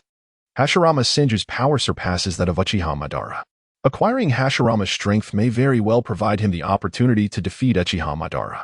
Chapter 153. The challenge. The third great ninja war has just drawn to a close, yet Lord Raikage has reignited the flames of conflict, plunging the world into suffering, a truly ill-advised decision. Given the current situation, it seems unlikely that Lord Raikage will easily withdraw his forces. I, Uchiha Chiba, challenge Lord Raikage and the two Jinchuriki from Kumogakure to a duel. Let the outcome of our individual contest replace the need for war. Should he stubbornly refuse to accept this challenge, 10,000 Cloud Shinobi shall undoubtedly find their graves in the Land of Fire. Within the Cloud Shinobi encampment, the fourth Raikage, Yayue AI, ponders over a letter of challenge. War inevitably results in casualties. If we could determine the victor through a duel, it would be a far more favorable outcome. However, In the transition from the era of samurai to that of shinobi, such a precedent has never been established amidst the warfare between nations. He is uncertain of Uchiha Chiyu's true intentions. As for Chiyu's ominous claim that 10,000 cloud shinobi would perish in the land of fire, Yuyue AI dismisses it as mere nonsense. Uchiha Chiyu, an intriguing young man. What do you think? Yuyue AI sets down the challenge letter and turns to his brother, Karabi. Fool. Idiot. Karabi exclaims in his peculiar tone, regardless of any schemes at play. We have no reason to retreat. This statement holds considerable weight. The two brothers have faced every challenge since their inception without faltering. The only instance that could be considered a failure was against the Golden Flash of Konoha. Alas, Minato Namikaze has long since passed. There is no one left in the ninja world who can thwart the combined might of the two brothers. To think that he would challenge three with a single force, this Uchiha Chiyu, is indeed audacious. Could this be a ruse to draw us away? A figure with chestnut hair and large, cold eyes taps on the table. Yuyue AI retrieves 2 dumbbells from an unknown source, lifting one in a display of strength. It should not be. Reports from spies within Konoha indicate that the entire army of 10,000 has retreated to Inoki's side. What we face is merely Uchiha Chiyu. Oh. And his little girlfriend, Uchiha Kage. What schemes could they concoct with just the two of them? The figure nods in agreement. Yuyue AI continues. Since Uchiha Chiyu has issued a challenge, let us decide the time and place for this duel. Should he dare to come, we shall ensure his return is impossible. If he chooses not to appear, we shall march straight to Konoha and smash the Hokage rock. As the 4th Raikage, he too must maintain his dignity. 3 shadow-level powers. Coupled with 1,000 elite Cloud Shinobi, if we cower before 2 pairs of Sharingan, we might as well erase the Cloud Shinobi from the ninja world. Will the 4th Raikage accept your challenge? Chiyu and Uchiha Kage sit atop a cliff. To the south, the encampments of the Cloud Shinobi stretch endlessly, while to the north lies a vast lake, its surface a mirror reflecting the stars, a breathtaking sight. Uchiha Kage, removing her wooden sandals, stretches her delicate foot and curiously inquires. If it were Inoki, he would surely deliberate extensively and then find a way to evade. But the 4th Raikage will undoubtedly accept the challenge. The raven-haired Uchiha youth reclines upon the water, his right leg resting upon his left, crimson eyes gazing at the stars above. Oh, and why is that? Uchiha Kage's feet ripple the water, a look of curiosity upon her face. Firstly, it's due to his character. Character? Uchiha Kage furrows her brows, shaking her head. The 4th Raikage may act recklessly, yet he is never foolish when it comes to significant matters. Previously, the Cloud Shinobi's envoy, under the pretense of forming an alliance, forced Hayashi Hyuga to his demise. Such a deed could not possibly be the work of an impulsive fool. What other reasons could there be? Since joining the Akatsuki, Uchiha Kage's perspective has gradually evolved. She is no longer the naive girl she once was. Chiyu rests his hands behind his head, softly stating, "You are correct. Though the 4th Raikage is reckless, it does not imply a lack of intelligence. Beyond character, the more significant reason is his arrogance. In the ninja world, only I and Nagato possess the capability to single-handedly defeat the AB combination along with the 3 shadow-level masters.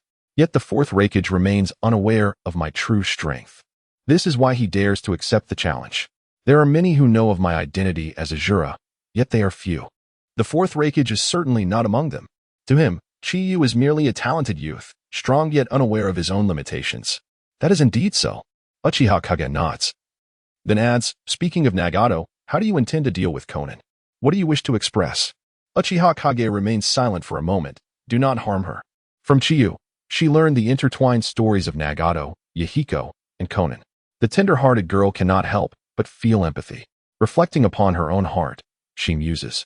Had she been in Conan's position, she would have walked the same path. If I truly intended to harm her, I would have acted long ago. To be honest, I too am uncertain how to handle this matter. Do you have any suggestions? Under Chiyu's verbal onslaught, Conan's personal animosity towards him has largely dissipated. However, Konan has also made it clear that she will continue to follow Nagato. This implies that both sides remain adversaries due to their differing stances. Uchiha Kage contemplates for a moment before softly suggesting, release her.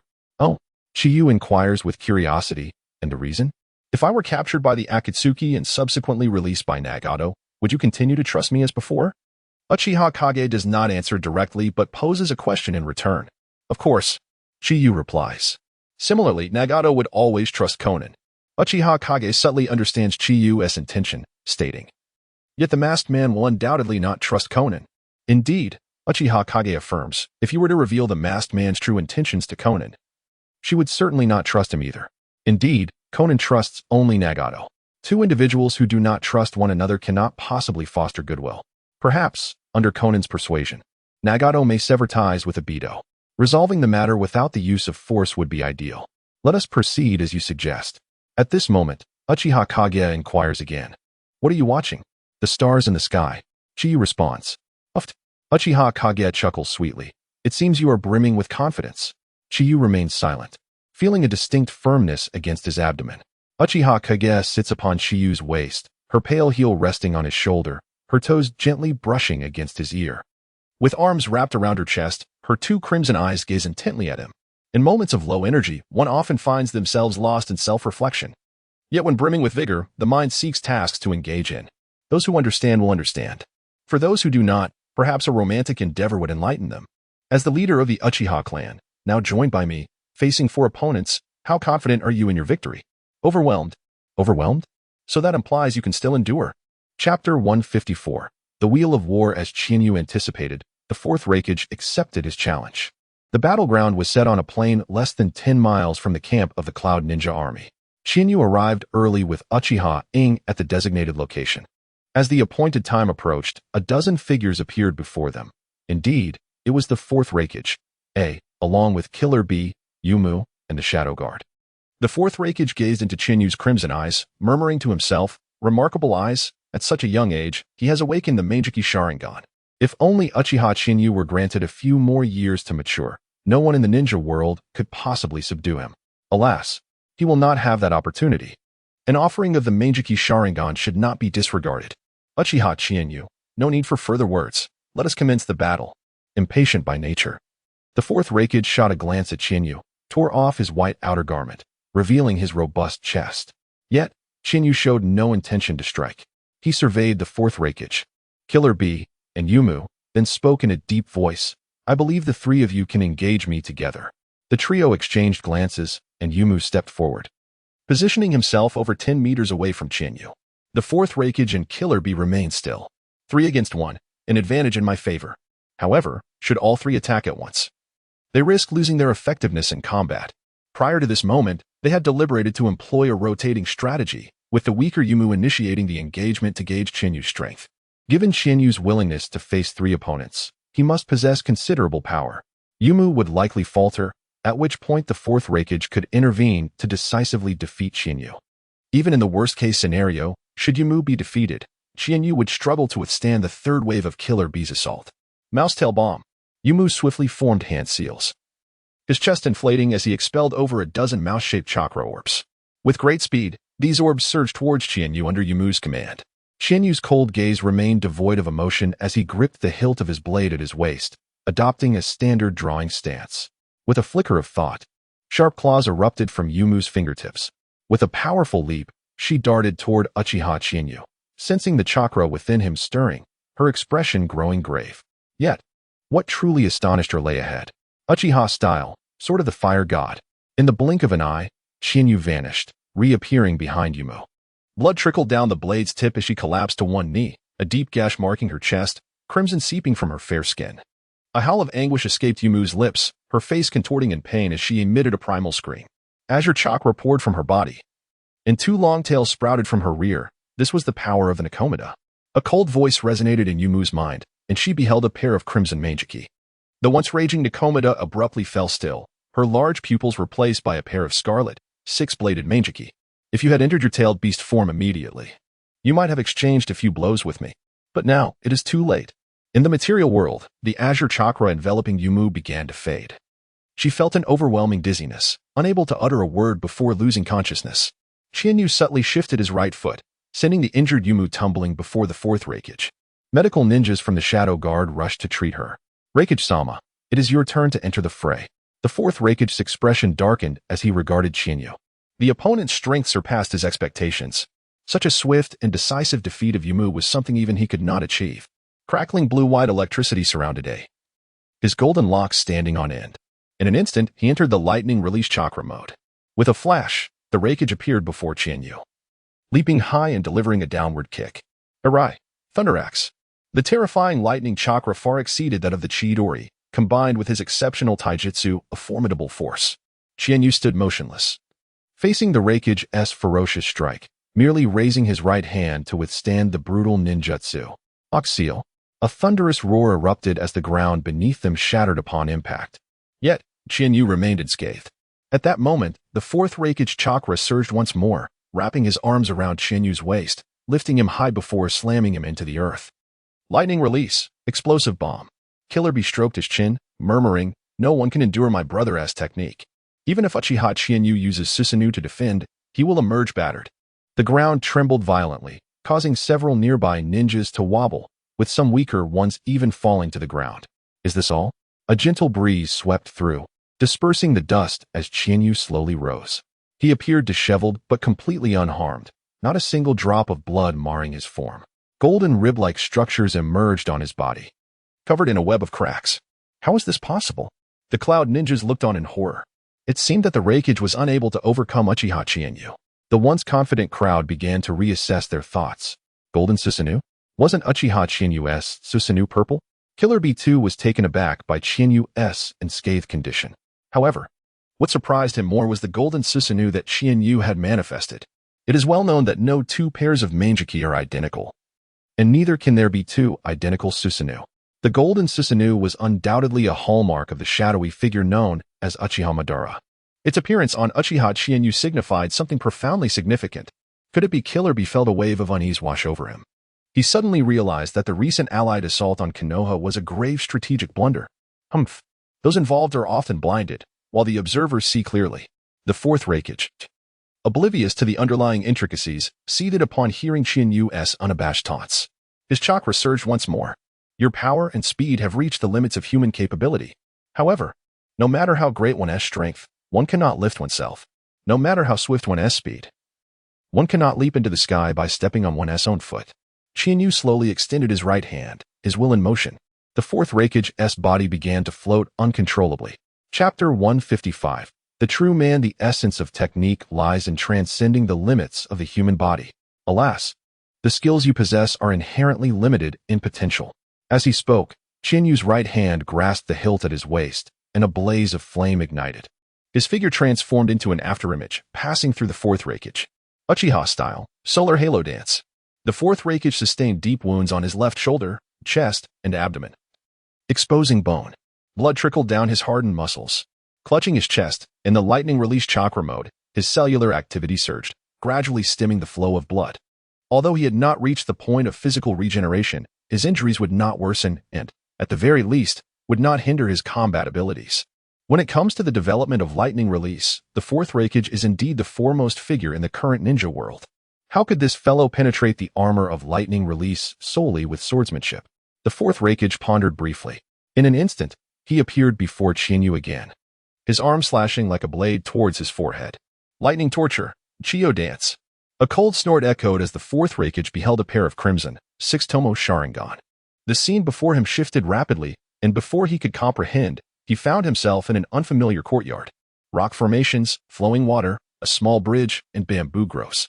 Most striking were two cherry blossom trees, one large and one small, at the center of the yard. The ocular technique of the Sharingan? The fourth Raikage felt a headache coming on. He was not particularly resistant to illusions. Just then, a massive rift appeared in the sky, causing the entire illusionary world to collapse in an instant. In the real world, a robust octopus tentacle ensnared the fourth Raikage, pushing him aside. Killer Bee swooped in from afar. 7 ninja swords soared high before landing on Killer Bee's body. One clenched in his mouth, 2 tucked under his arms. 2 nestled in the crooks of his elbows, 1 pressed against his thigh, and 1 tucked behind his knee. 8 sword style. Dance. Killer Bee rolled, the seemingly precarious 8 swords firmly secured to him. His offensive was relentless, akin to a torrential storm. Qianyu's pair of Sharingan spun rapidly, attempting to perceive Killer Bee's onslaught. So swift. Qianyu rolled backward. Killer Bee leaped, relentlessly pursuing. Clang, clang, clang. The two engaged in a flurry of exchanges in midair. Qianyu landed on the ground, just as 3 ninja swords plunged at his feet. Killer Bee descended from above, swiftly seizing the 3 swords to launch a new offensive. Qianyu's eyes widened, his ocular power reaching its zenith. The originally indistinct trajectories of the 8 swords became increasingly clear. Captured. A kunai appeared in Qianyu's left hand, enveloped in searing flames. His figure darted, the kunai meeting one of the ninja's swords. With a crack, the sword shattered. The kunai grazed Killer Bee's left arm, leaving a long, deep wound. This. Killer Bee glanced at his left arm, momentarily stunned. Seizing the opportunity, Qianyu delivered a kick to Killer Bee's chest. With a resounding boom, Killer Bee was sent flying, crashing heavily to the ground. Compared to you, none of you are his match. Throughout this skirmish, he has not even unleashed his full power. I faintly sense something else within him. That is a force not belonging to this world. The voice of the Eight Tails echoed in his mind, plunging Killer Bee into silence. Indeed, he is not so easily dealt with. Yet I still wish to try. Oh wait, lend me your strength. At this moment, Killer Bee was certain that Uchiha Chiba was the notorious leader of the Shadow Organization in the ninja world. However, he refused to give up. The Eight Tails sighed. Transferring chakra to Killer Bee. I knew you wouldn't listen. Red chakra spilled from Killer Bee's body, transforming into the tailed beast cloak, eight tails swaying in the air. With a thundering sound, the ground buckled as Killer Bee launched himself into the fray. Lightning plow hot blade. Is that the technique? A smile crept onto Qianyu's lips as he charged forward, delivering a heavy punch towards Killer Bee. A clash of titans. The two collided, shockwaves emanating outward. For a moment, they were locked in a stalemate, before Killer Bee was sent hurtling backward. Kisame, your pain pales in comparison to mine. Qianyu tore away his tattered robe, letting it billow in the fierce winds. His chest was a bloody mess, ribs visibly fractured. However, compared to the injuries inflicted by Kisame before, it was far less severe. Under the healing power of the talisman, his wounds visibly healed, restoring him in the blink of an eye. In the distance, a deep red-tailed beast ball rapidly coalesced in the mouth of the Eight Tails. With a thought, Qianyu enveloped himself in a fiery armor. He appeared in front of Killer Bee in an instant, golden lightning erupting from his eyes, exploding in the Eight Tails' mouth. Simultaneously, his fiery arm pierced through the Eight Tails' chest at an astonishing speed. The searing flames rampaged within the Eight Tails' body. Killer Bee hastily reverted from his tailed beast form, collapsing limply to the ground. Casting a glance at the incapacitated Killer Bee, Qianyu then slowly approached the fourth Raikage, who had just freed himself from the illusion. Shadows began to descend. Sensing the dire situation, the Shadow Guard immediately stood before Qianyu, drawing their swords in defiance. Their faces etched with a resolve to fight to the death. Despite the odds, they were prepared to sacrifice their lives for the fourth Raikage. Who sent you? I can still fight. The fourth Raikage bellowed, his temper flaring as he saw his comrades blocking his path. Big brother, stand down. He is a Shura. Killer Bee weakly lifted his head, uttering a single phrase before fainting. Stand down? How could I possibly stand down? Wait, what did you say? The fourth Raikage's fury surged, but upon grasping Killer Bee's words, he froze in place. Observant Cloud Ninja recognized the gravity of the situation and swiftly approached Qianyu, solemnly stating, Uchiha clan leader, this time we have lost.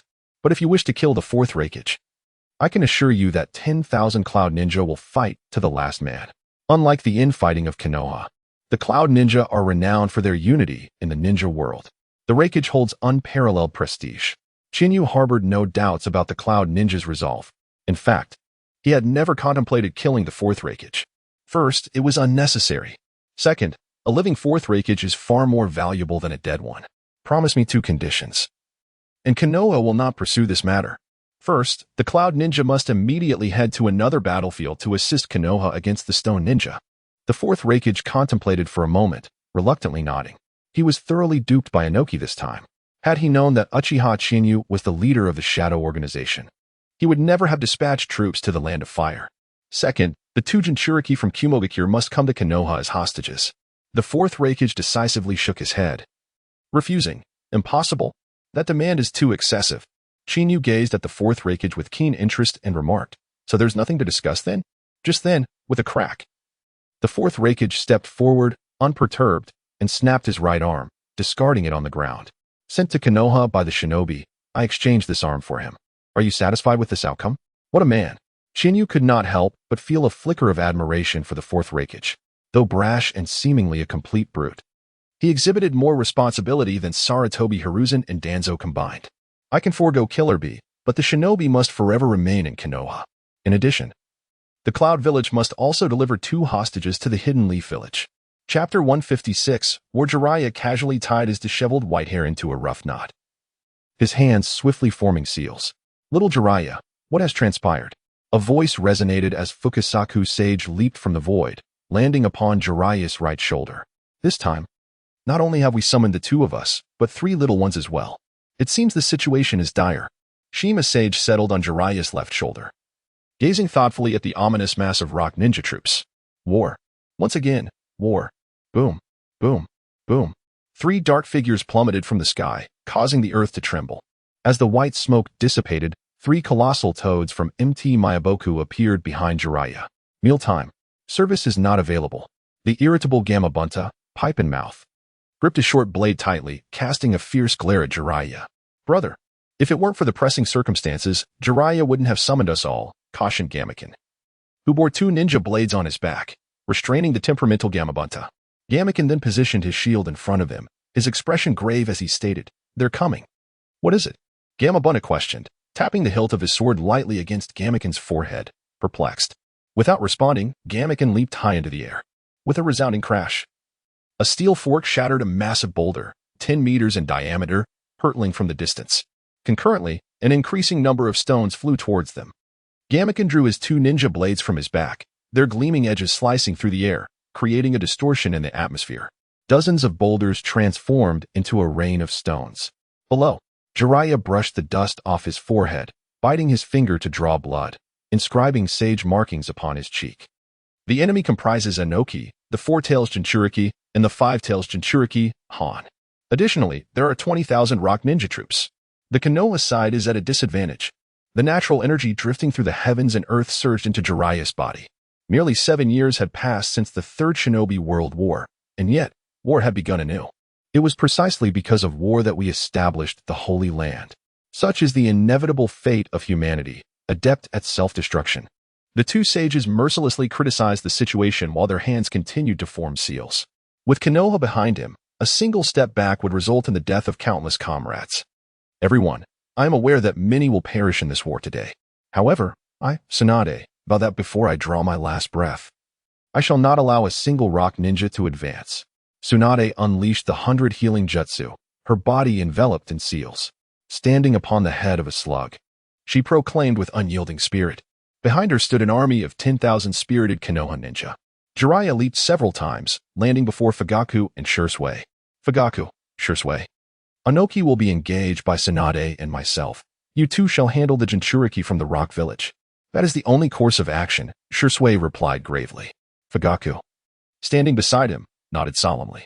Inoki wielded the unique Kekiai Tota of the shinobi world, Dust Release, with unparalleled offensive power. To describe it as death upon contact would be an understatement. While Susanoo was formidable, it was insufficient against Dust Release. An Uchiha with fragile defenses would suffer grievously if struck by Dust Release. The sage Jiraiya and the formidable Tsunade were the most suitable opponents for Inoki. Let us charge. Once the arrangements were set, Tsunade's roar echoed as she led the charge against the rock ninja army, 10,000 Konoha troops following closely behind. In the skies, Inoki's gaze swept over the dark mass of Konoha troops, revealing a hint of disdain in his eyes. His attention briefly lingered on the three rampaging toads, the slug, and the awakened Susanoo wielded by Fugaku and Shursui, furrowing his brow in confusion. Strange. I am not surprised to see Tsunade and Jiraiya here. Yet I am curious about the Uchiha. For pairs of Manjikyu Sharingan are revealed, yet only 2 pairs are present. Missing are Uchiha Chihaya and Uchiha Kage. With Konoha deploying nearly all their forces here, what do they possess to confront the Cloud Ninja? Just that pair of young lovers? Could there be an underlying scheme? Inoki pondered, yet finding no answers, he dismissed the thought. After a moment's reflection, he swiftly formed seals, his hands clasped together. With a tremor, the earth split open. For colossal rock giants, resembling mountains, emerged from the chasm, seemingly endowed with intelligence, charging towards the 3 toads and the slug. Sage Mode. One of the 2 powers that the god of shinobi, Hashirama Senju, wielded. Allow me to experience it firsthand. The Four-Tails Jinchuriki, adorned in purple robes and sporting a grand beard, advanced step by step toward Jiraiya. Since that's the case, I shall take on the descendant of Hashirama Senju, the Five-Tails Jinchuriki, clad in red armor and emanating steam. Approached Tsunade. Inoki then vanished, swiftly heading towards the 2 pairs of Manjikyu Sharingan. Not good. Jiraiya exclaimed, anxiety surging within him as he observed Inoki darting into the distance. The traits of Jinchuriki closely resembled that of Sage Mode, thick-skinned and resilient. Their battle would undoubtedly be endless, with no clear victor emerging in the short term. Onoki faced Fugaku and Shursui. The situation was grim. Jiraiya, this is war. Not everything will go as planned. We must have faith in the Uchiha. Tsunade shouted as she sent a rock ninja flying with a punch. At this moment, uncertainty loomed over whether that individual had dealt with the Cloud Ninja. With a thrust, the ninja blade pierced deep into a rock ninja's chest, hot blood spraying across the face. Itachi withdrew the blade and charged towards another foe. One after another, enemies fell before him. Itachi lost count of how many he had slain. He could only perceive a landscape of corpses and rivers of blood. Each ninja who perished at his hands bore a striking resemblance in their expressions, pain and fear. In this world, those who truly fear not death are exceedingly rare. 7 years had passed. The world remained unchanged. Itachi gazed into the hellish battlefield, suddenly recalling the words spoken by his father during his first experience on the battlefield. Itachi, open your eyes and behold everything before you. This is war. Soon, you too shall become a ninja. Ninjas exist to fight, even when war concludes. The mission of a ninja endures. As the son of Uchiha Fugaku, you were destined to tread this brutal world from the moment of your birth. This is your fate. Fugaku ruthlessly unveiled the bloodiest and most merciless facets of the ninja world. For a 4-year-old child, such a revelation was undeniably cruel. Yet, this cruelty could also be perceived as a different form of love. The might of the IWA shinobi was anticipated by Tsunade and her comrades. Konoha held a slight advantage in top-tier combatants. However, Onoki, an elder who had lived since the Warring States period, was exceedingly formidable. Single-handedly holding off 2 Mangekyo Sharingan users without yielding, even crippling Fugaku Uchiha. Were it not for Kiyomi Uchiha's timely intervention, Fugaku might have perished. Jiraiya and Tsunade clearly had the upper hand, but against the 2 IWA Jinchuriki, they lacked a decisive, fatal blow. Furthermore, the IWA army outnumbered Konoha's by a significant margin. A numerical advantage that was quite evident. Only by fighting to the death was Konoha able to barely maintain the front lines. It was at this juncture that Kiyomi arrived on the battlefield.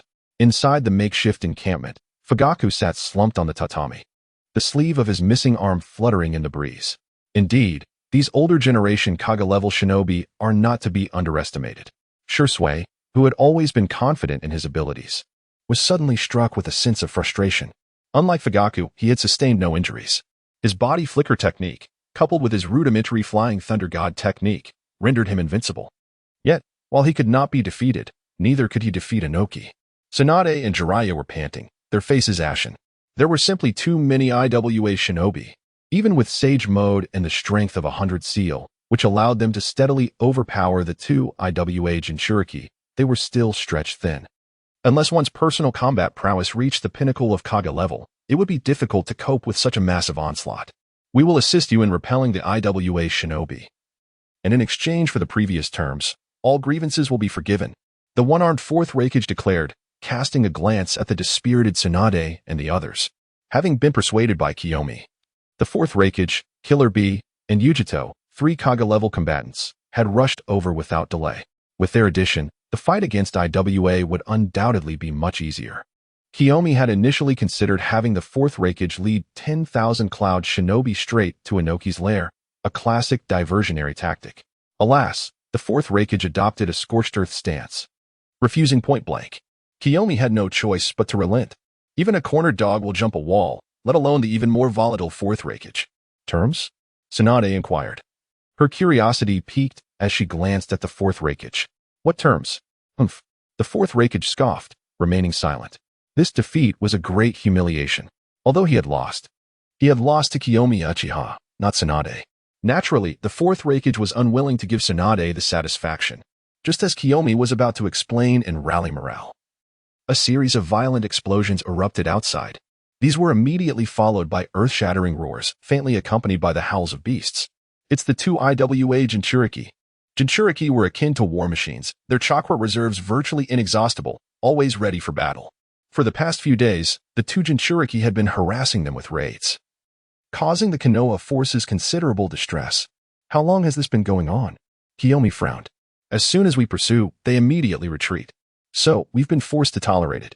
Fugaku said with a wry smile. The IWA shinobi held a numerical advantage. The battle lines were stretched too thin, and the Konoha army dared not act rashly. This is outrageous. Kiyomi stood up, preparing to teach the IWA shinobi a lesson. Tsunade stepped forward, inquiring politely, "It's the two Jinchuriki, do you require assistance?" She had great confidence in Kiyomi's abilities. As Hokage, she had to offer a symbolic gesture. "No need, I'll be back in a moment." Kiyomi shook his head, stroking Kagami Uchiha's cheek. "Kagami, remember to brew a cup of hot tea for my return." "So that's Kiyomi Uchiha? He's so young." Kuratsuchi, perched atop a clay bird summoned by Deidara, surveyed the black-haired youth emerging from the front lines. The war between IWA and Konoha had been raging for 3 days. The first day had been the most intense, with the remaining 2 days marked by a stalemate. Overall, IWA held a slight advantage. In the past 2 days, the IWA shinobi would occasionally sortie to provoke them, but Konoha played the role of a tortoise, refusing to engage. She had initially come out to watch the spectacle, but she had unexpectedly encountered Kiyomi Uchiha, the youngest clan head in Uchiha history. He looked unremarkable, nothing special. Kuratsuchi glanced at Kiyomi from afar before shifting her gaze to Deidara beside her. "He's handsome, but compared to you, Deidara, he's still lacking a bit." With this thought, Kuratsuchi placed her long legs, encased in fishnet stockings, on Deidara's lap. "Kiyomi Uchiha." Deidara ignored the beautiful legs in front of him. His gaze toward Kiyomi Uchiha growing increasingly cold. He vividly remembered the deaths of the Sarutobi clan heads. Without a doubt, Kiyomi Uchiha had tricked him. More than Shursui Uchiha, who had defeated him, Deidara hated this manipulative individual. But equally, he realized that Kiyomi Uchiha's strength was far above his own. He had fallen victim to the transfer sealing technique without realizing it, meaning Kiyomi Uchiha could easily kill him. Was there truly no weakness to the Uchiha clan's genjutsu? Deidara stroked his chin, lost in thought. "Deidara, they're fighting. Rashi and Han are attacking so violently, how many blows can Kiyomi Uchiha withstand?" Before she could finish, Kuratsuchi's eyes glazed over, and cold sweat poured down her forehead. After leaving the encampment, Kiyomi Uchiha wasted no time, drawing his sword at a speed that defied perception. As if a flash of lightning had struck, the IWA shinobi at the vanguard sustained a massive wound from his left shoulder to his abdomen, and blood gushed out. "He's so fast." Kuratsuchi gasped, her fingers covering her red lips. Below, Kiyomi had already plunged into the IWA ranks, initiating a one-sided massacre. In the span of a single breath, he had unleashed over 300 slashes, and all the IWA shinobi who had come to provoke them, save for the two Jinchuriki, lay fallen. A trace of apprehension flickered in Rashi's eyes, and he swiftly entered lava-release chakra mode. His entire body was enveloped in scorching lava, melting everything it touched while simultaneously enhancing his defenses. His offensive and defensive capabilities were impeccable. Lava release, scorching stream rock technique. Rashi's chest swelled, and he spat out several lava balls. Kiyomi extended his right hand, his fingers slightly curved. The lava balls flying toward him all froze in place, reversing their course with even greater velocity. Lava release chakra mode, not bad. As a reward, I'll only use one move. Kiyomi's voice echoed from behind Rashi, followed by a sharping sound. A blade of fire pierced through Rashi's chest, appearing in his line of sight. Chapter 158, The Astonishment of Noki Dai. Several dozen meters away, Han roared, swiftly entering the tailed beast mode. A dark red energy sphere coalesced in his mouth, the tailed beast ball creating a line of air as it soared, connecting with both Aji and Shihane for a devastating assault. Boom! A resounding explosion erupted, sending terrifying shockwaves radiating outward. Although Jinchuriki are not easily slain, attacking alongside one's comrades is undeniably cruel. As the dust began to settle, a cold voice echoed from a distance. How could it be? The body flicker technique cannot evade such a broad explosion. Han's heart tightened.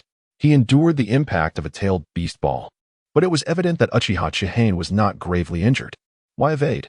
Couldn't you simply block it? In a flash of golden ethereality, Chihane retracted his Susanoo. His pair of crimson, six-pointed Sharingan pierced through the smoke, fixating on the five tails Jinchuriki. In an instant, his ocular power infiltrated the Jinchuriki's mind. With a thunderous crash, the hulking five tails collapsed to the ground, causing the earth to tremble as if an earthquake had struck. Chihane raised his gaze towards the white bird circling above and murmured, "Deidara, it seems we meet again." Opening his mouth, he unleashed a fireball approximately 3 meters in diameter, hurtling towards the white bird. "Run!" Deidara's face turned pale as he hastily directed the bird to flee into the distance. Regret washed over him for sneaking out to spectate.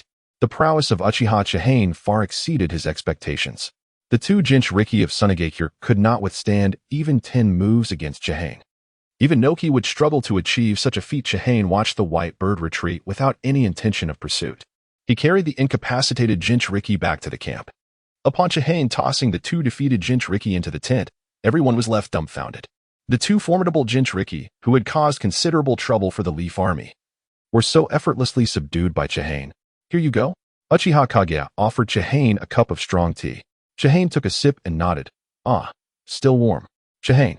About Noki, never mind. Tsunade had initially intended to inquire about Chihane's confidence in defeating Noki. However, witnessing the current situation, she felt that while it may not be a guaranteed victory, the odds were certainly favorable. Lord Hokage, let the army rest for a day. We shall commence the decisive battle the day after tomorrow. Finishing the fragrant tea in one gulp, Chihane simply stated this before pulling Uchiha Kage out of the tent.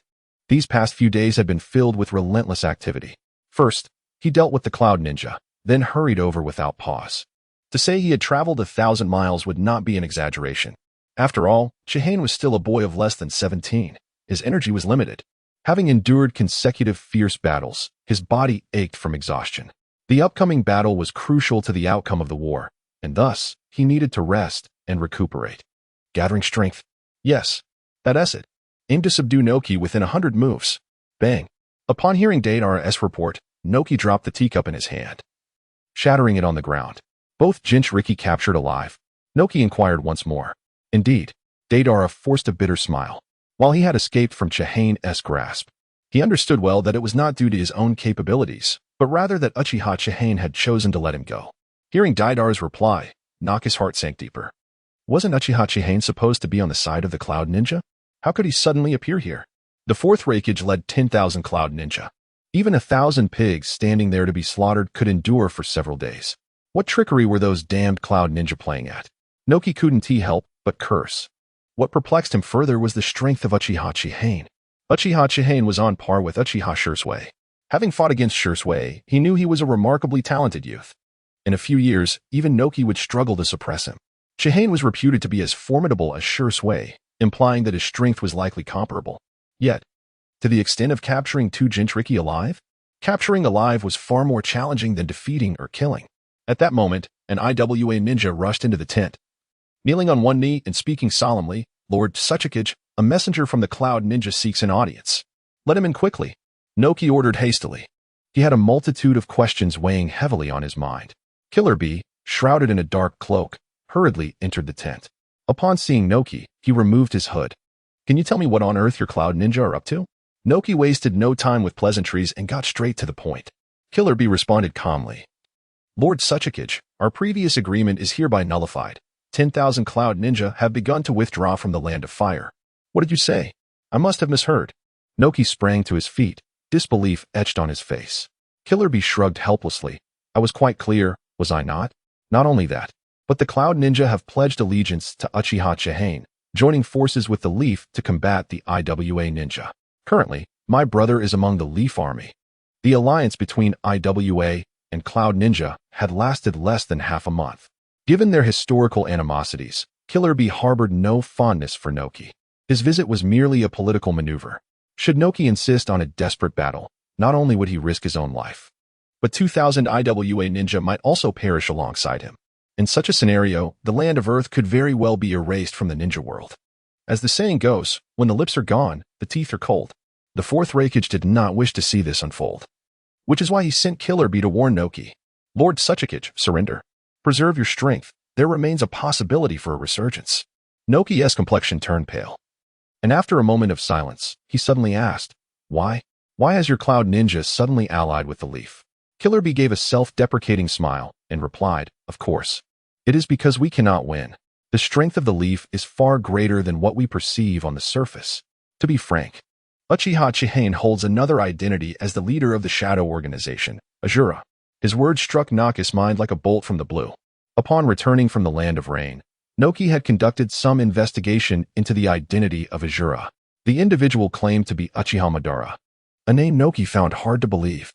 His inquiries yielded no results, and thus he paid little heed to it. After all, no matter how powerful an organization might be, unless it reached the level of Hashirama Senju or the true Uchiha Madara, it could hardly pose a threat to a great nation. He had assumed the Shadow Organization was similar to the Akatsuki, merely a powerful mercenary group with ambiguous motives within the ninja world. Little did he expect that the Shadow Organization was backed by the Leaf. Lord Tsuchikage. The day after tomorrow, the Leaf will launch a full-scale counterattack. My brother and I will both join in the fray. We will show no mercy on the battlefield. After finishing, Killer Bee turned and left. Deidara glanced at Noki and said solemnly, Old man, as long as there is still life, there is hope. Otherwise. Before he could finish, Noki waved his hand. Deidara, I hope you will grant me one request. Chapter 159, The Essence of Ninja Duel. Old man, this can't be happening. Deidara observed Noki, sensing something unsettling in the elder's demeanor, as if he were preparing to deliver a final message. Noki sighed. The situation has escalated, unless a few lives are lost. Konoha will not relent. The Cloud Shinobi had already surrendered. Uchiha Chiba found himself compelled to confront the Rock Shinobi. As the third Tsuchikage, Noki had a hand in instigating this war. How could he possibly remain unscathed? Deidara remained silent for a long while, unable to utter a word. In frustration, Noki lightly tapped his head. You little brat, can't you just pretend that I'm begging you? Deidara shrugged. Old man, I truly am not cut out for this. Noki merely wished for him to succeed the fourth Tsuchikage. In terms of talent and capability, Deidara was undoubtedly qualified.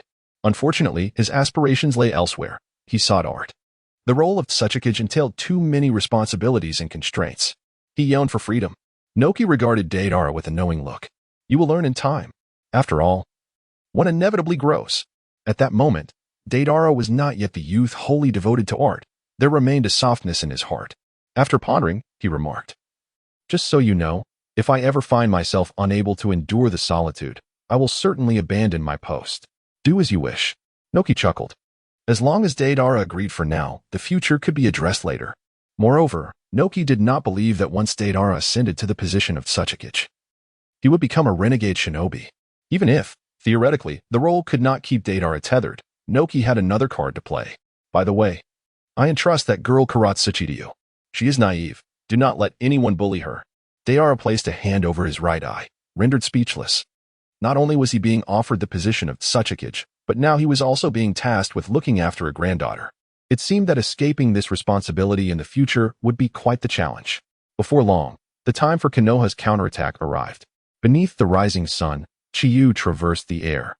Following closely were Tsunade, Jiraiya, Shisui, Fugaku, Reikage AI, Muki, Killer Bee, and a multitude of Konoha's forces, densely filling the battlefield.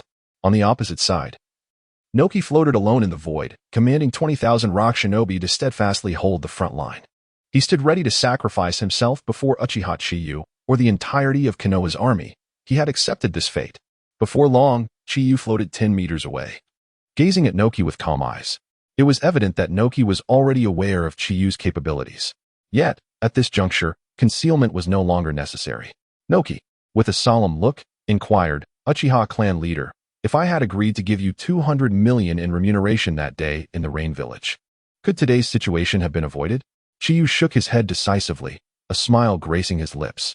It would not have made a difference. Naka's expression twitched. He had initially thought that Chiyu's defiance during the siege of the Akatsuki had led him to meticulously target the Rain Village. For this, Noki had long regretted. Little did he know that Chiyu was resolutely set on devouring the Rain Village. Why was that? The Rain Village had not provoked him. Noki, perplexed, questioned. Is it not clear that you do not harbor a strong desire for conquest? Chiyu replied, This is not about personal grievances. I merely aim to rectify the mistakes of my predecessor, Senju Hashirama. Noki frowned. What mistakes?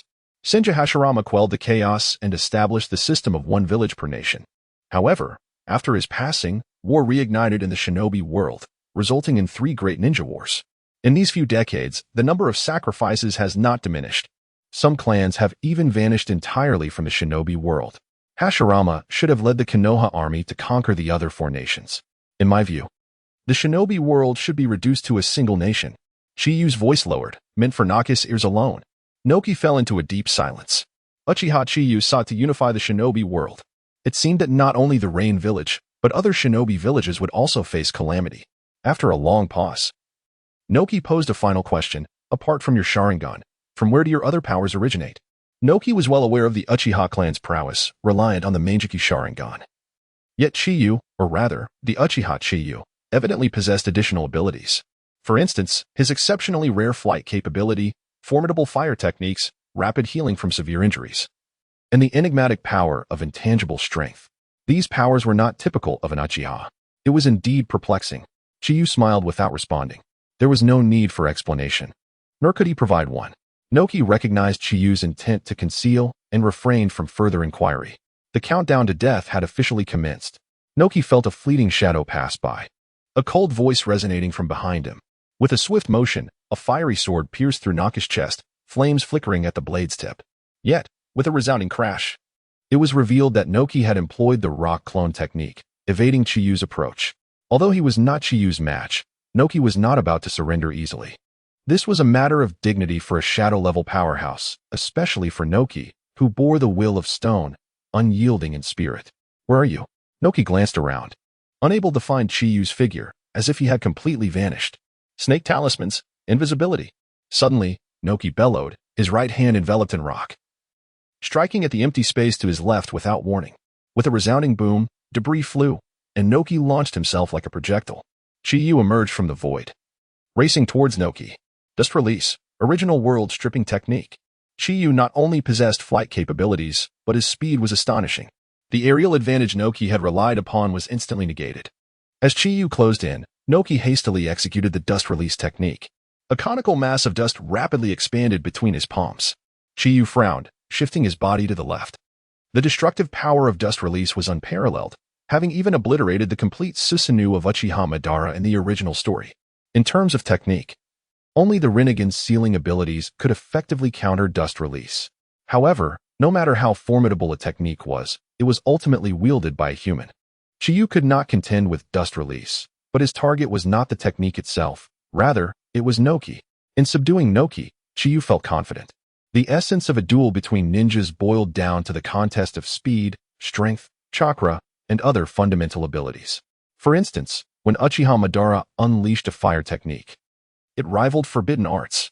While techniques were indeed significant, one must also not overlook the ninja themselves. Naka's weaknesses were not few. In terms of speed, he lagged behind Chiyu. In terms of strength, he was outmatched. In terms of defense, he was inferior.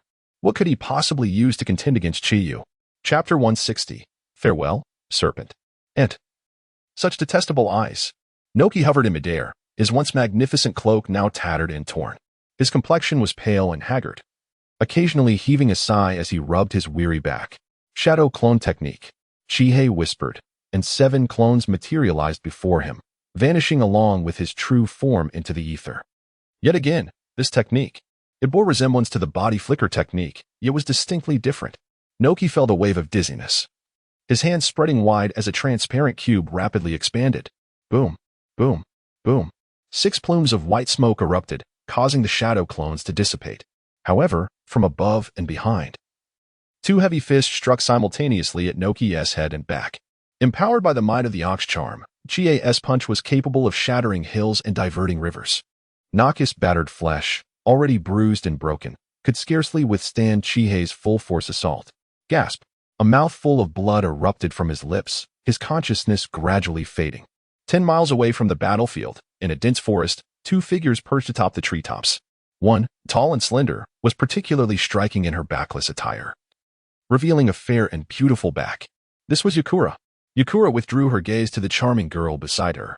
Had the other not confessed, she would never have believed that this girl was the infamous Orochimaru of the ninja world. The ninja world is filled with extraordinary individuals, but none quite like Orochimaru. Orochimaru, seemingly thrilled by a discovery, flicked her long tongue across her lips. A flicker of disdain crossed Yakura's eyes. She despised those with long tongues, even if they were women. Presently, Orochimaru could be considered a woman, perhaps. Aside from the kaleidoscope Sharingan, Uchiha Chihei seemed to possess other powers. Orochimaru glanced at Yakura and tentatively remarked, "I'm not entirely certain about that. You may inquire directly with him later." Yakura hurried toward the Sound Ninja Village, expending considerable effort to locate Orochimaru. She revealed her identity as Ashura and proposed a collaboration. To this, Orochimaru scoffed. Reluctantly, Yakura produced the white Zetsu fragment she had obtained from Chihei. The Senju and Uchiha, sage body and sage eyes. The combination yields the manifestation of all things. Orochimaru's interest was piqued. Naka's body plummeted from the sky, crashing heavily to the ground. He was utterly spent, unable to even levitate. Coughing, he expelled the blood lodged in his throat, squeezing the last vestiges of strength from his body. Uchiha Chiba, do not indiscriminately slay the innocent. Innocent? Chie shook his head, uttering not a word. In this chaotic ninja world, who among them can truly claim to be innocent? Noki fell silent for a moment, weakly asserting, "Indeed, as a defeated one, I am not in a position to set conditions. What I desire is the obedience of a Wagakure, as long as they comply. I shall not shed any more blood. Old man, rest easy." Upon these words, Chie pointed his finger, and a beam of flame erupted from his fingertip, piercing through Noki's chest. In an instant, Noki's corpse was engulfed in searing flames. It was not that Chie reveled in desecrating corpses. Rather, it was to prevent Noki from being resurrected through the impure world reincarnation technique. "Lord Hokage, I leave the rest to you." Chie approached Tsunade, offering a brief statement before soaring toward Yukura's location. Tsunade remained oblivious to Chie's intentions, yet she did not dwell on it. With a wave of her hand, she led the Konoha army into the IWA ninja encampment. Meanwhile, Chie flew through the air, swiftly arriving before Yukura. And who might this be? His gaze swept over Yukura, landing on the black-haired girl atop the treetops. He felt a sense of familiarity, yet could not recall where he had seen her before. Uchiha clan leader. The girl licked her lips and chuckled lightly. "I am Orochimaru." Chie was momentarily taken aback, then realization dawned upon him. No wonder she seemed familiar. The girl was indeed Orochimaru, having utilized the impure world reincarnation technique to swap bodies. In the original story, Orochimaru had faced the third Hokage during the Nin exams, employing a female corpse for the duel. The timeline matched perfectly. Chie couldn't help but feel a sense of sympathy. Orochimaru had indeed faced great challenges. In pursuit of immortality, she had sacrificed everything, even her gender. Truly, it moved me to tears. "Your true form?" Chie scrutinized Orochimaru, confirming that the entity before him was indeed her authentic self. Given Orochimaru's caution, her presence here suggested genuine intent to collaborate with Chie. "Of course. I come with utmost sincerity," Chie remarked. "There are many who wish to eliminate you in the ninja world." Orochimaru chuckled softly, "Yet none can truly bring about my demise." Chie nodded in agreement. While Orochimaru may not have been the pinnacle of strength, her survival instincts were unparalleled. Contemplating for a moment, Chie formed the summoning hand seal, releasing the white zetsu. He kicked it toward Orochimaru. "This fellow, I trust you are not unfamiliar with. To demonstrate my sincerity, I shall present it to you first." Regarding the purity of the wood release Kekkei Jinkai, the white zetsu was undeniably top tier. Within the Akatsuki, Orochimaru had long sought to capture the white zetsu, yet it had always eluded her grasp. Orochimaru greedily extended her tongue, swallowing the white zetsu whole. Since Chie had captured it, the entity had remained unconscious, making the process utterly unremarkable. Presenting such a generous gift without reciprocation would indeed seem rather petty. Orochimaru's serpent-like eyes swept over Chie, inquiring, "Uchiha clan leader, what do you desire?" As partners in this collaboration, it was only natural to discuss mutual benefits. Chie, undoubtedly, was the true leader of Konoha, and collaborating with him would save Orochimaru considerable trouble. The Eternal Kaleidoscope Sharingan and even the Rinnegan. You cannot produce those at this moment. Orochimaru's gaze burned with fervor, as if intent on consuming him. "My purpose in seeking your collaboration is to create the Eternal Eye, even the Rinnegan, to glimpse the supreme ocular techniques of the ninja world. And you, Uchiha clan leader, are essentially my test subject. Therefore, any request you make, I shall fulfill." Under Orochimaru's intense scrutiny, Chie felt a shiver run down his spine. After a moment's thought, he added, "I wish for you to impart the Heaven-S curse mark upon me." "The Heaven-S curse mark?" Orochimaru paused, surprised that Uchiha Chie would make such a request. The Heaven-S curse mark was a fusion of the sage arts of the Dragon Cave, the illusions of the Wind Demon clan, and the genetics of Jago. Those who bore the curse mark gained immense power, yet their bodies would gradually succumb to its corrupting influence, slowly bearing Orochimaru's seal. Frankly, the Heaven-S curse mark was developed by Orochimaru as a means for the impure world reincarnation technique. Chie's interest in the Heaven-S curse mark genuinely astonished Orochimaru. Chapter 161. The Dragon Transformation Technique. Uchiha clan leader. To be frank, the Heavenly Curse Seal was developed for the purpose of creating a vessel for the impure world reincarnation. If you are intrigued by the art of impure world reincarnation, I can impart it to you. Orochimaru has devoted over a decade to this forbidden technique, and he naturally wishes to see it flourish. Unfortunately, this technique contradicts the essence of humanity. The vast majority of ninjas disdain it. This is an unavoidable circumstance. After all, individuals who transcend the limitations of personal identity and gender are exceedingly rare. It would be splendid if Uchiha Chiba were willing to learn. Ahem. Chiba cleared his throat and shook his head, saying, Senior Orochimaru, please do not misunderstand. As you might have guessed, in addition to the Mangekyou Sharingan, I possess several other powers within me. I actually aim to use the Heavenly Curse Seal as a foundation to develop a new Curse Seal. With the aid of this seal, I intend to pass on my inner strength to others. The development of the 12 Zodiac Curse Seals will undoubtedly require Orochimaru's assistance. Therefore, Chiba had no intention of concealing his ambitions. A new Curse Seal? Orochimaru's eyes gleamed with excitement as he remarked, I can sense that the power within you is comparable to the Mangekyou Sharingan. Perhaps I can be involved in this endeavor. After a brief pause, Orochimaru continued, To be candid, the Heavenly Curse Seal has significant side effects. If your purpose is merely to pass on your abilities, there is a place that can assist you. Chiba, intrigued, inquired, Where?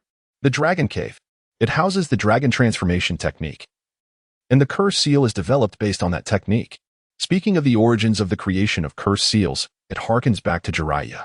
Once a perennial underachiever, Jiraiya astonishingly mastered the Senjutsu of Mount Maiboku, resulting in a meteoric rise in strength. Though Orochimaru made no verbal acknowledgement, he harbored deep envy within. In the ensuing time, he traversed the ninja world in search of the fabled Dragon Cave. It is said that snakes, through the passage of eons, continuously shed their skins until they ultimately transform into dragons. This pursuit bore a striking resemblance to Orochimaru's own aspirations. After enduring countless hardships, he finally discovered the Dragon Cave. However, to his astonishment, the White Snake Sage declared that his physique was unfit to inherit the sage arts from the Dragon Cave. Consumed by extreme discontent, Orochimaru devised the Curse Seal, intending to demonstrate to the White Snake Sage that even in the absence of sage arts, one could still undergo transformation and become dragon-like through the Curse Seal. In the following days, Orochimaru became engrossed in the art of impure world reincarnation, and the developmental trajectory of the Curse Seal gradually strayed from its original intent. Chiba expressed his astonishment. The Dragon Cave? Orochimaru nodded. Only by mastering the sage arts of the Dragon Cave can you develop a perfect Curse Seal that belongs solely to you. Given your talents, learning the sage arts should be a matter of ease. Chiba smiled noncommittally, perhaps, but success ultimately depends on one's innate qualities. Instead of waiting for an auspicious day, let us embark for the Dragon Cave today. Contemplating for a moment, Chiba added, Even if we are to go, I must inform others first. Jiraiya and Tsunade are here. Should we not have them meet? A trace of nostalgia flickered in Orochimaru's eyes. It had indeed been many years since the three had last convened. Very well. However, please do not disclose my true identity. Tsunade sipped her tea, her brow furrowed. Just moments ago, the group had deliberated for an extended period without arriving at a suitable method to properly address the nearly 20,000 surrendered rock ninjas. At that moment, Chiba and Orochimaru strode in. Given Yakumo's unique identity, it was inappropriate for her to appear, so Chiba had not brought her along. Ah, Uchiha clan leader. Your timing is impeccable, Tsunade exclaimed, her gaze scanning Chiba before settling on the long-haired beauty behind him. So that is why you rushed off earlier. The long-haired, round-faced beauty with large eyes was indeed quite striking, exuding an exceptionally unique aura. Tsunade felt a sense of déjà vu, though she could not quite place it. Regaining her focus, Tsunade continued, Uchiha clan leader, how do you propose we handle the rock ninjas? I have but one demand. The rock village must become a vassal of Konoha. That is certainly feasible. Tsunade mused for a moment before nodding. Jiraiya, I entrust this matter to you. With Noki deceased, can the rock ninjas possibly resist? Tsunade cast a glance at Jiraiya, her mouth twitching in irritation as she noticed his gaze fixated intently on the long-haired beauty, his eyes nearly bulging. Cough. Chiba cleared his throat and said, This is my friend. Her name is... He paused for a moment before softly asking, What is your name? Orochimaru pondered and replied with a smile, Odo. Chiba awkwardly chuckled. This ninja, named Odo, hails from the Sound Village. Their hushed conversation, though muted, could not escape the ears of those present. So, you only just met today. It seems there may be some indescribable connection. Jiraiya gazed at Chiba with envy. It must be said that Chiba had quite the way with women. Whispers of Uchiha Chiyu's romantic exploits had long circulated in Konoha.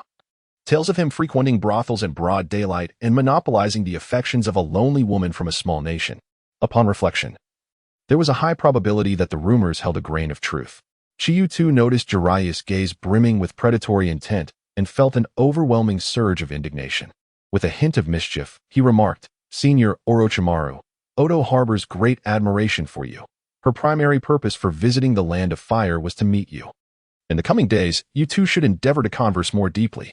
3 days later, the situation regarding the rock ninjas was effectively resolved, and the Konoha forces began returning to the village. That afternoon, Chiyu, Uchiha Itachi, and Orochimaru, utilizing reverse summoning techniques, entered the Dragon Cave.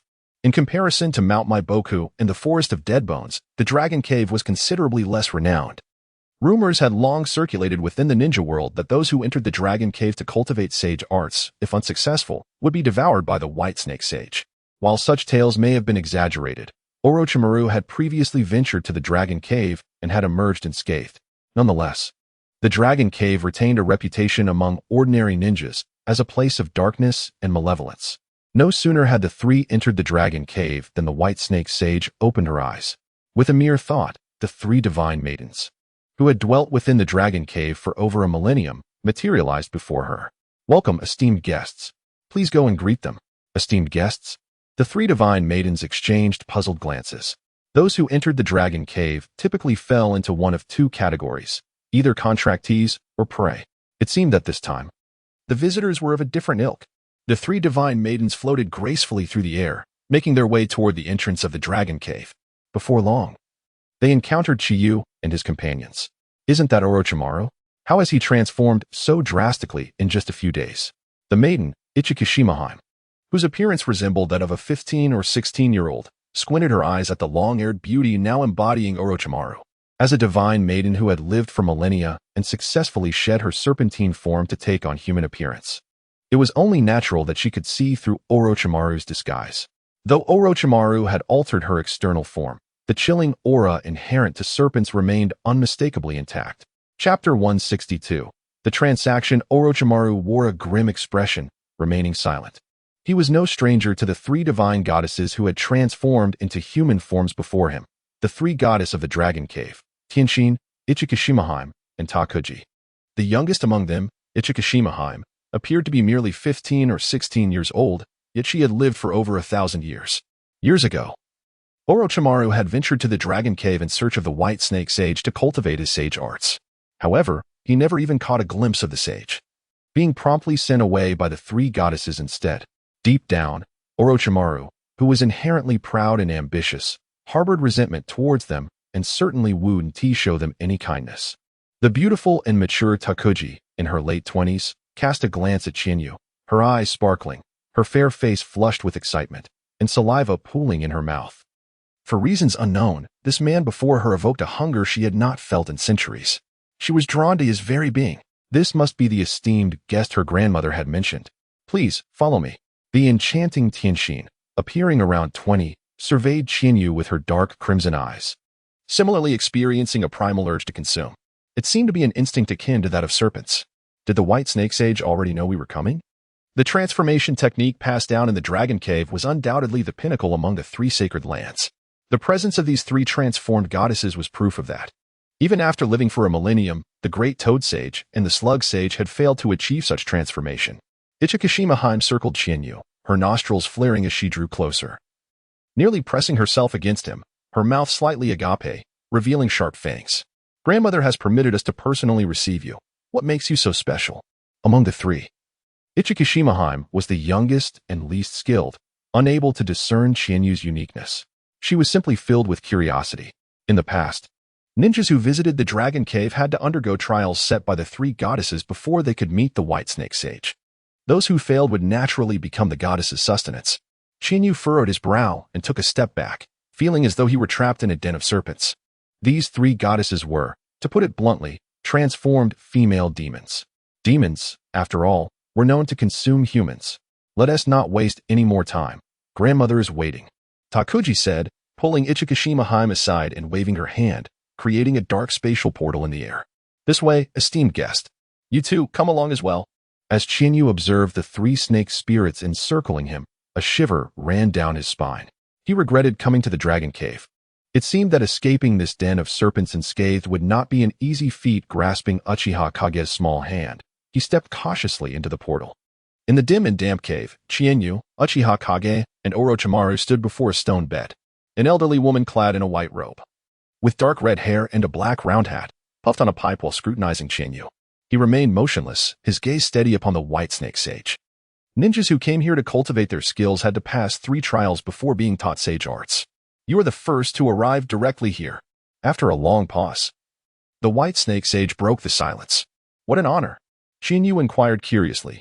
May I ask why? The white snake sage exhaled a puff of smoke, smiling mysteriously. Because I wish to make a transaction with you. A transaction? Qianyu was momentarily taken aback. Orochimaru, beside him, wore a similarly puzzled expression. The white snake sage hailed from the era of the Sage of Six Paths, and yet she sought to negotiate with Qianyu.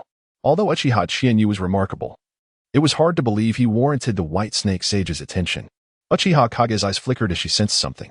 She had long perceived Qianyu's uniqueness. Among all in the ninja world, the one who understood Qianyu the best was undoubtedly Uchiha Kage. What do you seek? Qianyu asked. Your power. The white snake sage reclined on the stone bed, her voice low and deliberate. Suddenly, Qianyu grasped the implication and probed cautiously. Could it be that the white snake sage is also interested in the Sharingan? Haha. The white snake sage chuckled lightly. While the Sharingan is indeed remarkable, it does not captivate me. What I desire are the other powers residing within you. I can sense they do not belong to this world. Qianyu's expression shifted subtly. Indeed, the white snake sage had detected the power of the talismans. After all, being a creature of over 1,000 years, it was only reasonable for her to see through Qianyu's secrets. Upon hearing the white snake sage's words, the 3 goddesses exchanged glances. They had indeed sensed an unusual aura emanating from Qianyu. However, they never anticipated he would possess such a significant background. Who exactly was this dark-haired youth? Orochimaru's slit pupils glimmered as he looked at Qianyu, his gaze filled with unabashed desire. A power that did not belong to this world. One that even the white snake sage coveted. He must find a way to acquire it. You are correct. I wield several powers that transcend the ninja world. This power is known as talisman power. Qianyu decided to be forthright. Talisman power? The others mulled over the term, pondering for a long while, finding it profoundly intriguing. In truth, one of the purposes of my visit to the Dragon Cave for cultivation was to distribute the talisman power within me to others. The white snake sage tapped her pipe, a glimmer of surprise flashing in her eyes. Do elaborate. How do you intend to proceed? Qianyu glanced at Orochimaru, who immediately understood. Orochimaru stepped forward and detailed the curse marks he had developed. After listening, the white snake sage remarked appreciatively, an intriguing notion. As a reward, you may cultivate sage arts in the Dragon Cave from now on. Orochimaru paused, curious, but white snake sage. I recall you saying my physique is not suited for cultivating the transformation technique. Haha.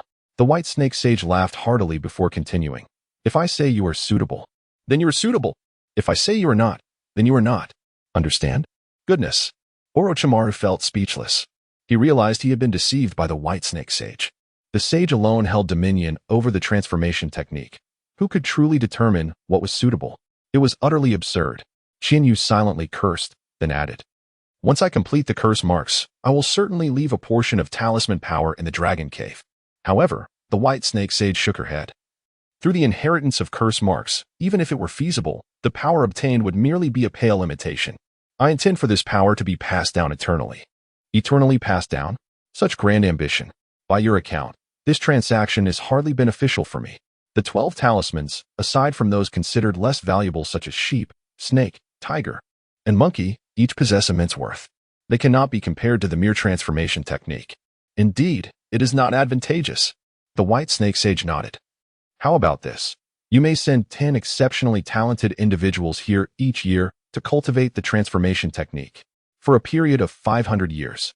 What do you think of this arrangement? Chapter 163. 2 methods of inheriting the power of talismans every year. 10 individuals for 500 years. That amounts to 5,000. This venture is undoubtedly worthwhile. Whether one can cultivate into an immortal depends entirely on personal aptitude. The Uchiha clan has a legacy spanning a millennium, yet for reasons unknown, none have succeeded in mastering the art of immortality. Clearly, this is not an issue of talent.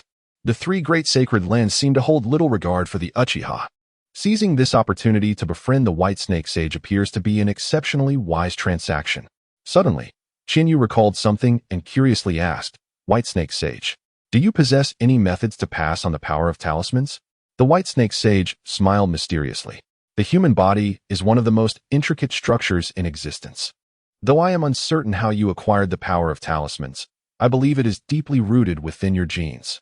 Therefore, I have conceived two methods to inherit this power. The first method, the White Snake Sage paused, then chuckled, is for me to consume you. Chinyu? Your physical body and chakra will be absorbed by me. Through this method, there is approximately a 30% chance of directly seizing the power of talismans. Thankfully, it is only 30%. Chinyu silently rejoiced. If the probability were any higher, the White Snake Sage might very well devour him outright. Truly a creature of mischief, a man-eating spirit. And the second method? The White Snake Sage regarded Chinyu with a profound gaze and replied, the three divine princesses are the most extraordinarily gifted serpent sages in the history of the Dragon Cave. As I mentioned earlier, the power of talismans is rooted within your genes. Thus, your bloodline must surely be capable of inheriting this power. Uchiha? Uchiha Chinyu? Chinyu's lips twitched. What kind of method is this? He attempted to exploit a flaw in the White Snake Sage's logic to dismiss the notion, White Snake Sage. How can you be certain that my bloodline with the three divine princesses will inherit the power of talismans? What if something goes awry? It would not bode well for either me or the three divine princesses. Before the White Snake Sage could respond, Orochimaru interjected earnestly, Uchiha clan leader. This method is indeed viable. For instance, the Sharingan of the Uchiha clan is passed down through generations. How did the first individual awaken the Sharingan? It was through bloodline inheritance, was it not? Chinyu tightened his grip on Uchiha Ying's hand, revealing his inner turmoil. After a moment's contemplation, Chinyu inquired, if I were to reject the second method, do you intend to consume me directly, White Snake Sage? The White Snake Sage shook her head. No. I would imprison you in the Dragon Cave until you produce offspring with the three divine princesses. Should your children fail to inherit the power of talismans, I would have no choice but to devour you. In the end, it still comes down to consuming humans. You vile creature. Chinyu cursed inwardly. The White Snake Sage's brow furrowed, seemingly aware of Chinyu's silent reproach, a flicker of anger crossing her face. Since I have chosen to be forthright with you, it signifies my genuine desire to collaborate. Should you refuse, she glanced at Uchiha and Orochimaru. Both of your companions will perish within the Dragon Cave. Subsequently, I shall personally descend upon the ninja world and eradicate the Uchiha clan. Uchiha clan leader, I trust you do not wish for such a fate to unfold? Chinyu smacked his forehead, feeling an overwhelming frustration. He truly should not have ventured into the Dragon Cave. While the Dragon Cave is linked to the ninja world, its actual location lies outside it. Outside, one could argue whether Chinyu could contend with the White Snake Sage, but he still held some assurance of survival. Although the White Snake Sage has lived for millennia, her combat prowess is not necessarily formidable. Yet within the Dragon Cave, not only the White Snake Sage, but even the three divine princesses would be beyond his capabilities. The entire Dragon Cave is, to put it succinctly, a den of serpents. There are at least 4 serpent spirits that have taken human form, not to mention other colossal serpents that have cultivated for centuries or even millennia. White Snake Sage. I believe this matter requires consultation with the three divine princesses. After all, it involves the act of procreation, which is no trivial matter. Before he could finish, Chinyu discerned a certain malevolence in the gazes of the three divine princesses. Each one seemed filled with predatory intent, as if they would gladly consume him alive. They were coveting the power within Chinyu.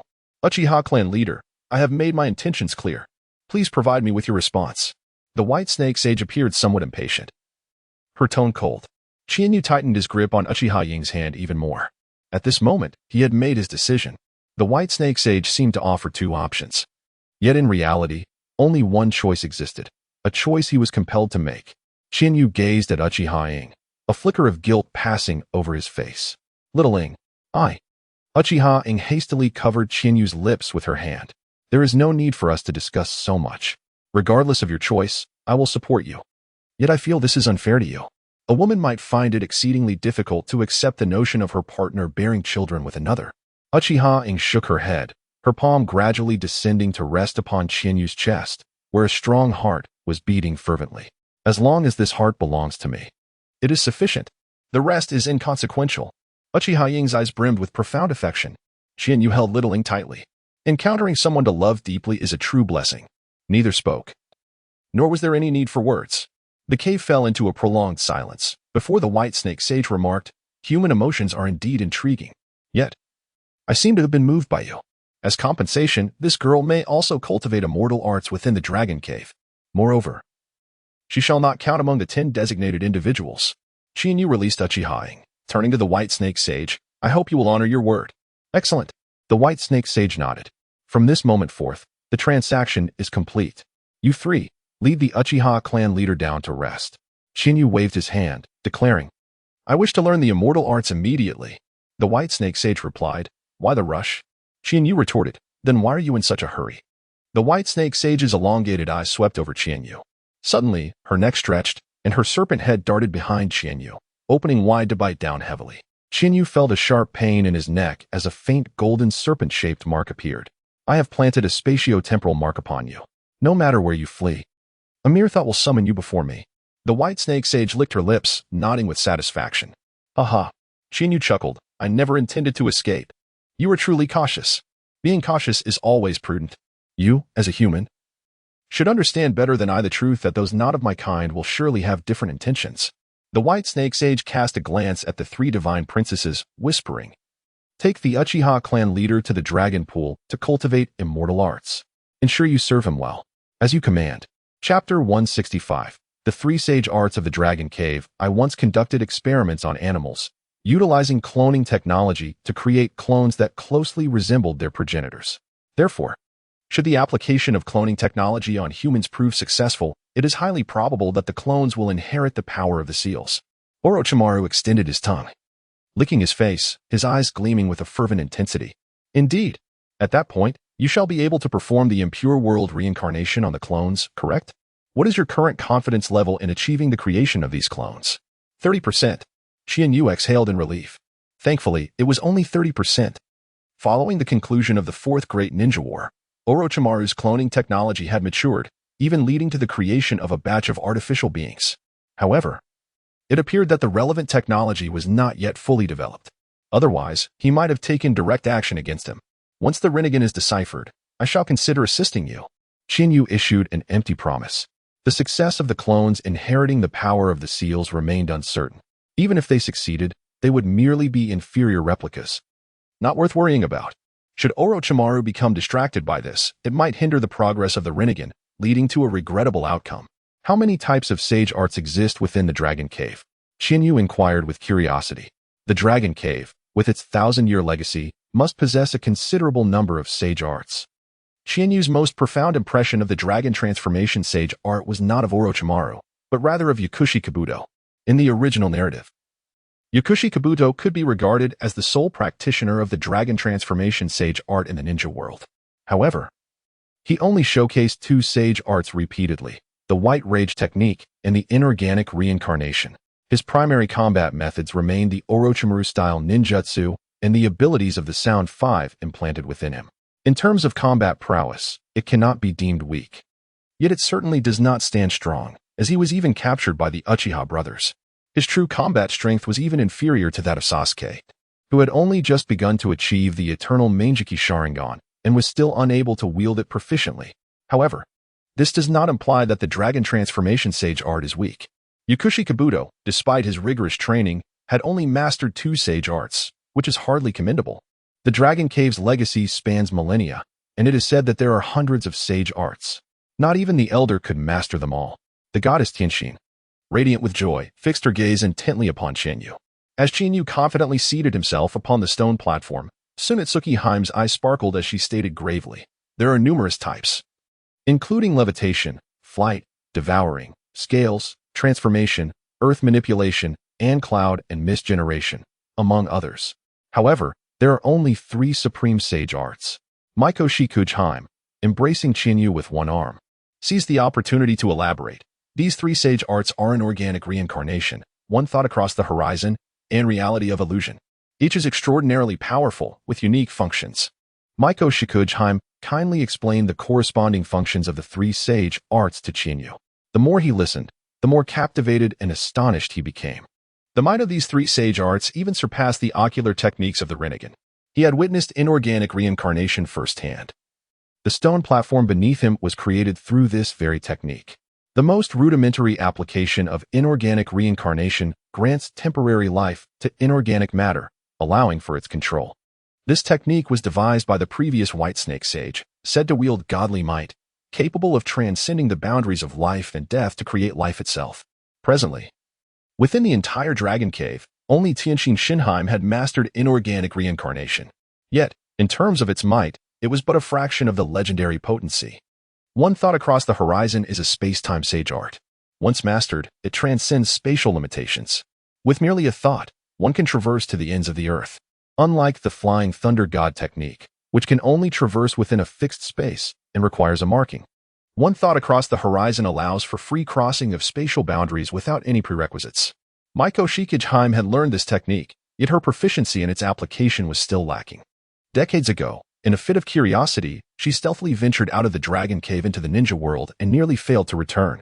The final sage art is the reality of illusion, the pinnacle of Jinjutsu. Jinjutsu is defined as the creation of illusions through the five senses. However, the reality of illusion can transform these illusions into reality. For instance, although I do not know the 8 gates within the realm of illusion, I can envision myself mastering them, and in the real world, I genuinely attain that skill. It is exceedingly terrifying. Regrettably, since the fall of the previous Whitesnake sage, no snake sage has successfully trained in this art. Among the 3 divine goddesses, even the most gifted in illusion, Tsunetsuki Heim, could not master this technique. She had only learned a diminished version of the reality of illusion, the transformation of objects. Although it is a lesser iteration, its power remains formidable. By employing object transformation, she can convert a stone into a tree. While it may appear ostentatious, its utility is substantial. These 3 divine sage arts can be said to surpass one another in sheer audacity. A gleam of fervor flashed in Qianyu's eyes. Indeed, coming to the Dragon Cave was a fortuitous decision. Although the sacrifices were considerable, they pale in comparison to the potential gains. I wish to learn sage arts now. Let us begin with something simple, starting with transformation. The 3 divine goddesses had no objections to this. For them, transformation was exceedingly simple. Upon taking human form, they instinctively grasped certain rudimentary sage arts, such as flight, levitation, earth manipulation, and devouring. Transformation is akin to the Akimichi clan's multiplication technique, enabling one to enlarge or shrink their body entirely or partially. Qianyu's intention in learning this sage art was straightforward. He merely wished to grow a bit taller. After all, what man does not desire to be taller? Those who understand. Understand. In a stone chamber, Uchiha Kage sat upon a stone chair, her gaze blankly fixed upon the wall. Ever since Qianyu began learning sage arts with the 3 divine goddesses, he had not sought her out. Though she was aware that Qianyu was entangled with the 3 serpentine spirits, she remained vexed, her heart weighed down with unease, hindering her ability to focus on her own sage training. Suddenly, 2 arms encircled her slender waist from behind. The familiar scent wafted into her nostrils, and Uchiha Kage's lips curled into a smile as she feigned anger. What brings you here? Aren't you busy with those 3 serpentine spirits? You have no idea what I've been through these past few days. Qianyu sighed deeply, slowly stepping in front of Uchiha Kage. Upon hearing his words, she momentarily froze, her expression shifting to one of astonishment that gradually transformed into concern. Qianyu's face, neck, arms, and exposed chest were covered in countless bite marks. Did they bite you? She exclaimed. Of course they did. After all, what else could they be called but serpentine spirits? In truth, with Qianyu's current physique, a mere thought could erase these bite marks entirely. Yet, he refrained from doing so. As the saying goes, a crying child receives milk. A man must let a woman know of his grievances. Displaying one's suffering is indeed of great importance. Chapter 166. Achieving the Eternal Kaleidoscope. What did you say? The Whitesnake sage, upon hearing the report from the 3 divine princesses, could scarcely believe her ears. Since the emergence of the dragon's den, no human had ever mastered the dragon transformation technique. Yet, Uchiha Chiyu astonishingly accomplished the sage mode in merely a week. This was truly astounding. Moreover, he learned the transformation technique after just a single viewing. Takisuki's eyes sparkled with admiration. She recalled her own arduous 6-month struggle to grasp the dragon transformation technique, which was already considered exceptional within the dragon's den. Could it be that he is the reincarnation of the Sage of 6 Paths? The white snake sage murmured to herself. She had made a deal with Uchiha Chiba out of covetousness for the power of the talismans within him. But she never expected this young prodigy to be of such extraordinary caliber. This left her with an inkling of doubt regarding Uchiha Chiba's true origins. For millennia, the two sons of the Sage of Six Paths had been continuously reincarnating. The notion that the Sage of Six Paths lacked the ability to reincarnate was utterly implausible to the White Snake Sage. With the calamity of a millennium approaching, it was possible that Uchiha Chiba was indeed a contingency left by the Sage of Six Paths. Thus, the White Snake Sage's gaze flickered, lost in thought. Mizuchuko shook the White Snake Sage's arm gently, inquiring softly, "Grandmother, what is the calamity of a millennium? Hasn't Kaguya Otsutsuki already been sealed away?" The White Snake Sage sighed, her expression laden with resignation. The Great Toad Sage once glimpsed the future. Soon, Kaguya Otsutsuki will break her seal and descend upon the shinobi world. He also foretold that the Child of Prophecy will defeat Kaguya Otsutsuki and save the shinobi world. Takisuki nodded. If the Great Toad Sage predicted that the Child of Prophecy would save the shinobi world, then what is there to fear? The situation is far more complex than you all perceive. Peering into the future is deemed taboo. Once you become aware of future events, the course of those events strays from its predetermined path. No one can guarantee that the foretold future will indeed manifest.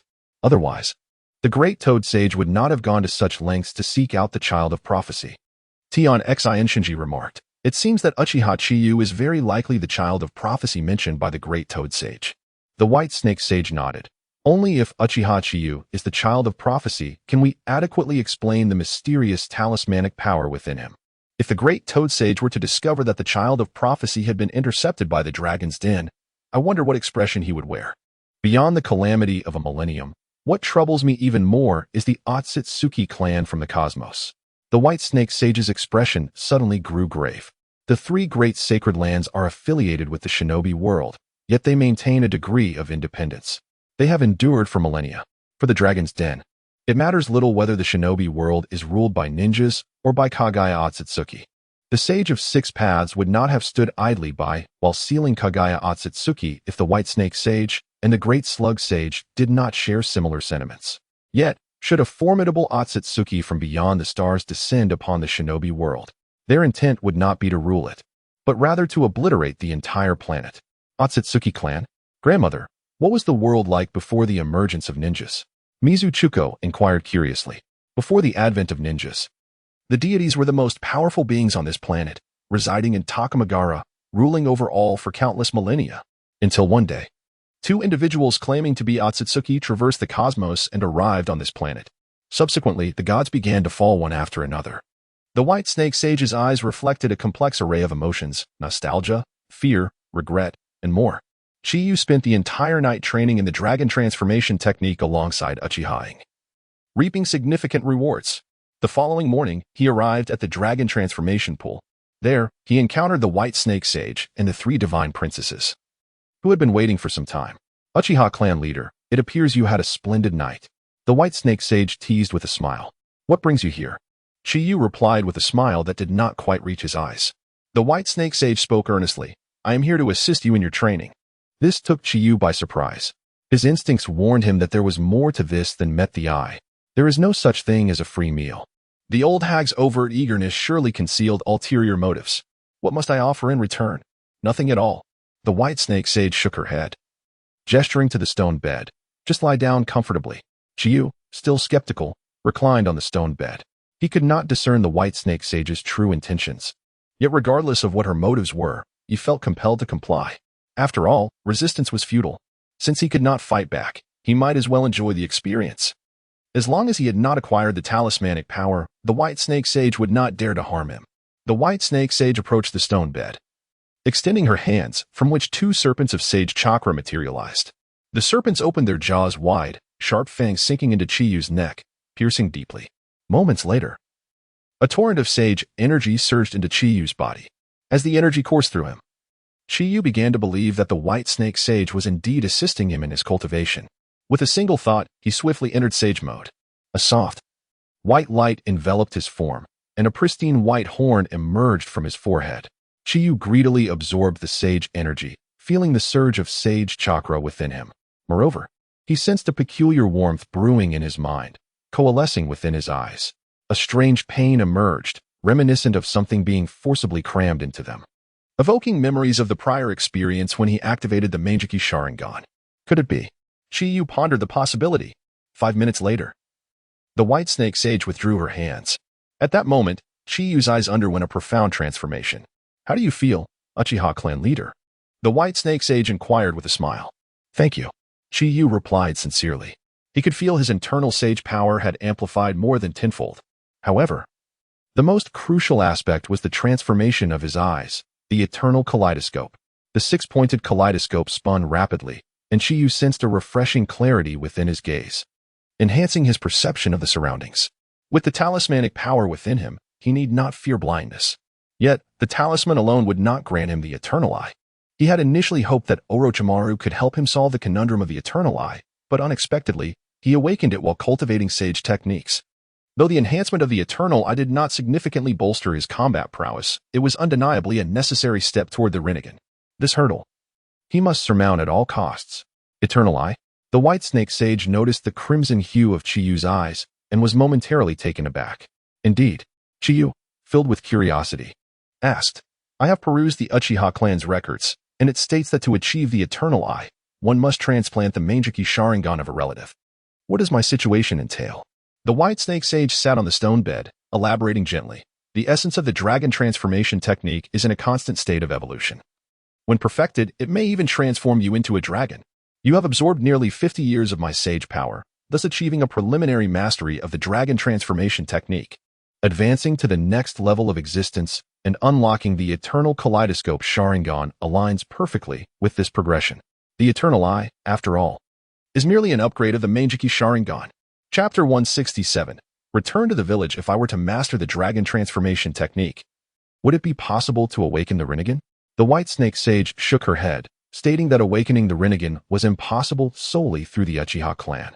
The intertwining powers of the Uchiha and Senju clans, the sage's eyes and body, must interact for there to be a chance of awakening the Rinnegan. Shinyu nodded thoughtfully. The bloodline of Otsutsuki Kagaya was divided, and even Indra had never awakened the Rinnegan, let alone someone like him, who was not the reincarnation of Indra. The Uchiha clan's lineage had been diluted over a millennium, with many clan members unable to awaken even the Sharingan. At that moment, Shinyu tentatively asked, Do you know the true origin of the Sharingan? He sought to glean information about the era before the ninja world from the White Snake Sage, who originally created the first sage techniques. What was the source of the Dragon Cave's millennia-long legacy? Why were the ocular techniques of the Manjiki Sharingan named after deities? Various signs indicated that before the arrival of the Otsutsuki clan, there seemed to be another ruler of this world. The White Snake Sage took a puff of smoke. Lost in distant memories. After a lengthy pause, she spoke. Are you aware of the Ten Tails? The Ten Tails? The 10th-tailed beast? I've never heard of it. Shinyu was momentarily taken aback, a look of confusion crossing his face. Very few had heard of the 10 Tails, for it had disappeared nearly 1,000 years ago. The Sharingan originates from the 10 Tails, the White Snake Sage revealed. And where did the 10 Tails come from? Shinyu inquired. That, I do not know, she replied. How can I trust you? Shinyu thought to himself, silently cursing her cunning nature. He then added, the ocular technique born from my Manjiki is called Susanoo. How is it related to the deity Susanoo recorded in the Kojiki? Susanoo? The White Snake Sage murmured, a hint of pain flashing across her face. Well, it is time to practice. She dismissed the conversation and quickly departed from the dragon transformation pool. From her expression, it was evident that she knew something. Yet she seemed disinclined to explain it to Chinyu. Time passed swiftly, and 3 months went by in the blink of an eye. After rigorous training, Chinyu had adeptly mastered the sage mode. One day, he approached the White Snake Sage, prepared to leave the dragon cave. The White Snake Sage scrutinized him and said solemnly, You have learned the dragon transformation technique, but I have not obtained what I desired. This is indeed unfair to you. I will often return to the dragon cave when I have the chance, Qianyu replied calmly, having resolved that once he left, he would never step foot in that place again. Very well, I shall send the 3 divine maidens to accompany you in the human world for a time. The White Snake Sage proposed. Orochimaru interjected, Sage, there are rules in the ninja world. Having the 3 maidens stay here may not be appropriate. Silence. The White Snake Sage retorted coldly. When did this become your concern? Orochimaru shrank back, taking a step away. Qianyu pondered for a moment before making a request. That is acceptable, but they must follow my arrangements. Having the three divine maidens accompany him was not an unacceptable idea. After their previous interactions, Qianyu was certain that the maidens possessed some knowledge of the world's secrets, and he intended to uncover them gradually. The White Snake Sage was tight-lipped, but perhaps he could pry the secrets from the maidens. That is naturally not an issue. As the Uchiha clan leader, they are dear to me, so do not mistreat them. The White Snake Sage warned with a smile. Senior, I am merely eager to complete the transaction. I harbor no ill intentions, Qianyu replied with a smile of his own. The past 3 months had been arduous for him, and once he was free, he would surely reclaim his dignity. All right, you may leave. The White Snake Sage gestured, and a dark portal appeared in the cave. Grandmother. The three divine maidens gazed longingly at the White Snake Sage. You have been in the Dragon Cave since birth and have never seen the outside world. This is indeed unfortunate. Remember the methods I taught you to deal with men. Whether you can handle this one depends on your skill. Outside Konohagakure, a dark portal opened, and Qianyu and his companions leaped through. Tanzuki-Heim observed her surroundings with curiosity. Is this the human world? Indeed, Michikuza-Heim exclaimed, clenching her fist in excitement. It looks just like the place I visited before. Tenshin-Heim gently touched her forehead. I wonder if they have my favorite frogs and mice here. If not, how shall I manage? Come, follow me. Qianyu commanded, casting a glance at the three divine maidens. What should have been a short 3-mile journey turned into an hour-long ordeal as the maidens' curiosity led to numerous distractions. Uchiha clan leader, you have returned. 2 guard ninjas at the entrance of Konohagakure greeted Qianyu with smiles. Is there anything of importance in the village? All is peaceful. Very well, that is good to hear. Just then, another guard ninja suddenly let out a scream. Qianyu swiftly turned to see Tenshin-Heim with her mouth agape, preparing to swallow the guard ninja whole. Damn it. Qianyu cursed under his breath, instantly appearing in front of Tenshin-Heim and grabbing the guard's leg, pulling him back with force. What are you doing? Qianyu glared at Tenshin-Heim, his voice stern. Food, she replied, licking her lips, her eyes filled with a voracious hunger. Qianyu was exasperated. She was, after all, a snake. Though frustrated, he knew he couldn't entirely blame Tenshin-Heim. It was instinct for serpents to eat. Fortunately, no lives were lost. With a thought, Qianyu activated Sage Mode, extending his hand to channel chakra into Tenshin-Heim. Sage Art, Sealing Technique, 4 Corners Barrier. The powerful sealing force restrained the chakra within her. In Sage Mode, the sealing techniques of the Priestess clan were on a whole new level. Even Tenshin-Heim would require at least 10 days to break free from the seal. Qianyu planned to reapply the sealing technique after 10 days.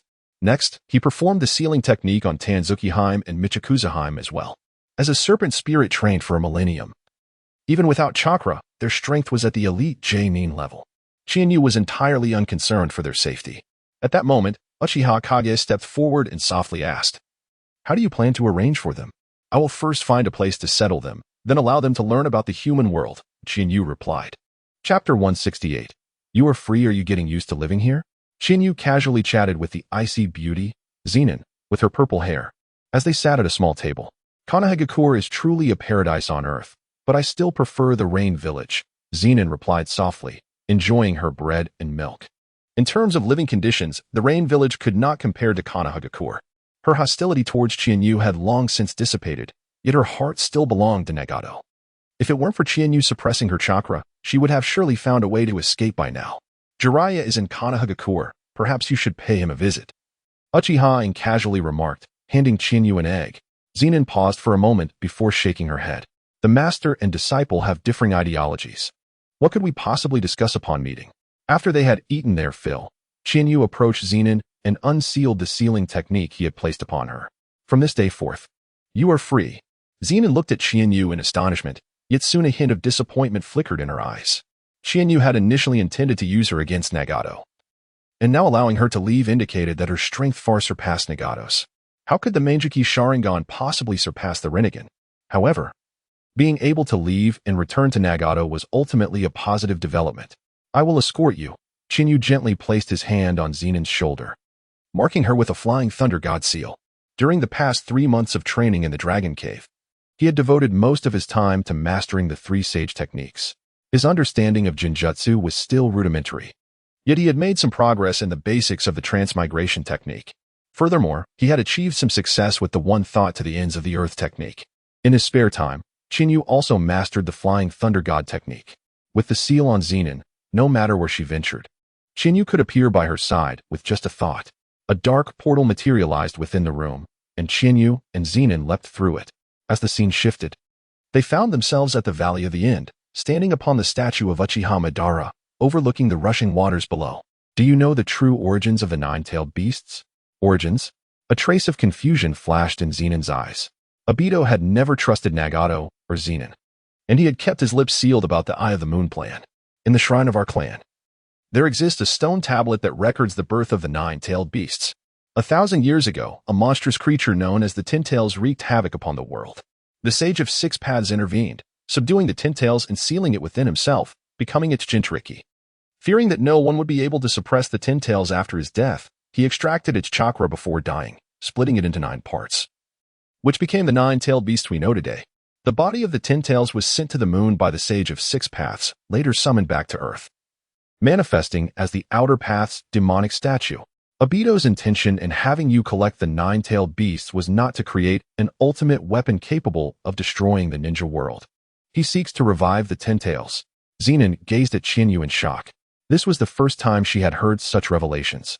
Yet she believed wholeheartedly in Chinyu's words. She knew he had no reason to lie about such matters. What is Obito's purpose in reviving the Ten-Tails? That is something you must seek the answer to yourself.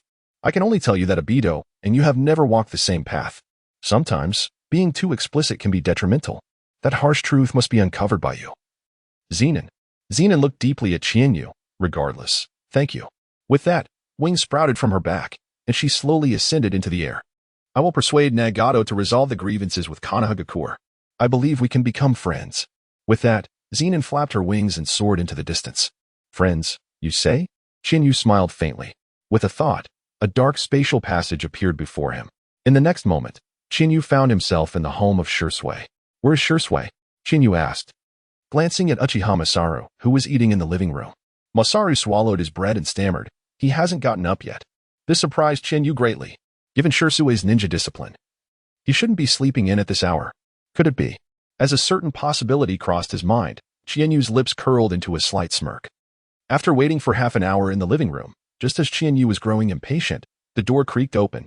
Disheveled and flushed, Shursui emerged along with Uchiha Chiba, looking as if they had just awoken from slumber. Chinyu. Shursui's face reddened at the sight of Chinyu's peculiar smile, and he stammered, unable to articulate a single word. On the other hand, Uchiha Chiba was unflustered, boldly glaring at Chinyu. Where have you been during this time? Shursui casually inquired as he took a seat at the dining table. In the Dragon Cave. Oh. Uchiha Chiba's eyes widened slightly. As one of the 3 renowned sacred lands of the ninja world, she was not unfamiliar with the Dragon Cave. However, she was curious about how Chinyu had become involved with it. With a loud bang, Chinyu summoned the contract scroll and presented it to Shursui. I made a deal with the White Snake Sage. I can select 10 ninjas to enter the Dragon Cave for training each year. These 10 ninjas will be for you to sift through. Transformation into a dragon technique? Shursui and Chiba exchanged glances, astonished by what they had just heard. The Dragon Cave was known for its exclusion of outsiders, and now it was being opened so generously. How had Chinyu managed this? What exactly did you do in those 3 months? Do you believe that the snake spirits in the Dragon Cave were after me? Shursui rolled his eyes in disbelief. Chinyu chuckled, summoning forth the demonic mask. There is no rush in mastering sage techniques, but there is something I need you to do. What is it? Shursui asked, taking the demonic mask and adopting a serious tone. Take a trip to Sunagakure and deliver the demonic mask to Raza. Inform him that Sunagakure must either become a vassal of Konohagakure or be trampled by the forces of Konohagakure. Shursui nodded in agreement, saying nothing further. Konohagakure aimed to subjugate the 4 great ninja villages, and now only Iwagakure remained. It would be a trivial matter for Konohagakure to handle a minor village like Sunagakure. Chinyu believed Raza would make a wise choice. After leaving Shursui's home, Chinyu strolled through the bustling streets of the village before arriving at a high-rise apartment in Konohagakure, where the 3 divine maidens awaited him, gazing at him with pitiful eyes. Since returning to Konohagakure, Chinyu had placed the 3 snake spirits in the apartment. He had set high-level sealing techniques around the room, ensuring that none of the snake spirits could escape. Chinyu opened the package and emptied its contents onto the table. There were 4 books in total: Encyclopedia of Life, Tales from the Warring States, Chronicles of the Ninja World, and Paradise of Intimacy. You must read these 4 books and learn how to live in the human world before you can leave, Chinyu declared with a stern expression. Chapter 169. The compromise of Rasha in the land of rain. Conan stood atop the tower, gazing sorrowfully at the ruins of the hidden rain village. The Akatsuki had been the guardian of the village, maintaining order within. Thus, after their departure, it was no surprise that the village fell into disarray. Now, it was overrun with rogues, wandering ninjas, and mercenary groups. Years of diligent effort had been destroyed in an instant. Nagato, where are you? Conan looked up at the sky. She had searched the village thoroughly but found no trace of Nagato. Could it be that he has not returned since that day? That shouldn't be the case. Suddenly, she recalled a statement made by Chihu earlier. The masked man, and they had never been on the same path. Could it be that Nagato fell victim to the masked man as treachery? Who are you really? After a moment of contemplation, Conan murmured to herself. With a rustle, her body transformed into countless pieces of paper. The papers spiraled in the air before ultimately merging into the tower. In an instant, Conan appeared at the base of the tower. There, stacked amidst a multitude of large boxes, lay an abundance of explosive tags. If you dare harm Nagato, I will make you regret ever coming into this world. A fierce glint flashed in Conan's eyes. Uchiha Chiba, the clan leader, pondered whether it was appropriate to leave now, amidst the voice of Takiheim. He regarded the three divine princesses, whose eyes were filled with predatory intent, contemplating whether to stay or depart. Ultimately, he resolved to expedite the transaction and send the three serpent spirits away. Indeed, I am here solely for the transaction. Human desire is akin to a boulder rolling down a mountain. Once it begins, it cannot be halted. From this day forth, when there are no outsiders, you need not address me so formally. A snake is merely a snake, devoid of romantic nuance. Even in the midst of business, it is always Uchiha clan leader. What should have been a rather pleasant affair consistently ends in disappointment. Do not move recklessly. Heed my commands. Chihu felt it was necessary to impart some skills to the three divine princesses. In the afternoon, the door swung open. The Uchiha Chiba, whose prowess in the ninja world was unparalleled, appeared somewhat haggard. With unsteady steps, he slowly approached the Hokage building. After a day of labor, he was expected to work again. This was an insurmountable challenge for a 17-year-old. Chihu held the positions of Minister of Education, Minister of Foreign Affairs, Minister of Finance, and the Uchiha clan leader. His workload far exceeded that of Tsunade. As a leader, he must set an example, serving as a role model for the villagers. Chihu's persona had always been that of a devoted ninja serving the village. No matter how arduous the task, his fade must not crumble. Clearly, it was time to seek out a few aides to share the burden. In hushed tones, Chihu soon entered the Hokage building. Uchiha, clan leader, you have finally arrived. His secretaries, Uchiha Shinkai and Uchiha Futaba, looked at Chihu with pitiful eyes. Chihu had been training in the Dragon Cave for some time, leaving a mountain of documents awaiting his review. Although the two secretaries were quite capable, they ultimately lacked decision-making authority. Bring me the urgent matters first. Chihu glanced at the stack of documents accumulated over 3 months, feeling a headache coming on. The two secretaries brought over the continuing documents and set them on Chihu's desk. He swiftly skimmed through them. The fifth Mizukage of the Hidden Mist Village requests a reduction of tribute tax to 30%. Good heavens. This Terumi Mei is becoming increasingly audacious. This is only the first year, and she dares to haggle. What will happen in the future? Chihu took up a red pen and marked a large cross on the document. Hyuga Hizashi suggests adding new courses to the Ninja Academy to cultivate talents in philosophy, administration, and military affairs for the village. An intriguing proposition. Approved. The ideological framework within the ninja world is quite shallow. This is closely related to the educational paths of the major ninja villages. The schools only teach the art of killing. As for the will of fire, only children believe in such nonsense. Once a ninja faces setbacks or blows, they are liable to take extreme paths. Uchiha Obito is a quintessential example. He lost a coveted girlfriend and sought to annihilate the world. What sense does that make? The two tails Jinchuriki, the two named Maki and Samui, will soon arrive in Konoha. Previously, the fourth Raikage had promised to deliver the two tails to Konoha. Furthermore, he will also hand over 2 hostages. Thus, it must be Maki and Samui. Speaking of which, these 3 characters were merely minor roles in the original narrative. Chihu had little recollection of them. The two tails Jinchuriki was slaughtered by the immortal duo. Maki met a tragic fate under the 10 tails tailed beast bomb, leaving no remains. Of the 3, Chihu had the most vivid impression of Samui, solely due to her figure that rivaled Tsunade's Shinkai. I've heard that the woman named Maki once served as the 4th Raikage secretary. Uchiha Shinkai quickly flipped through Maki's file, scanning the details. The record indicated she had assisted the fourth Raikage with administrative affairs for a year. Excellent. Inform Tsunade that I want this individual, and, by the way, bring Samui along as well. From henceforth, they shall be your companions. Uchiha Shinkai naturally had no objections. Having two individuals to alleviate the pressure was undoubtedly a welcome development. I have already deduced that Uchiha Chiba is the leader of the Shadow Organization. However, Tsunade and Konoha are allied. Why take such absolute measures?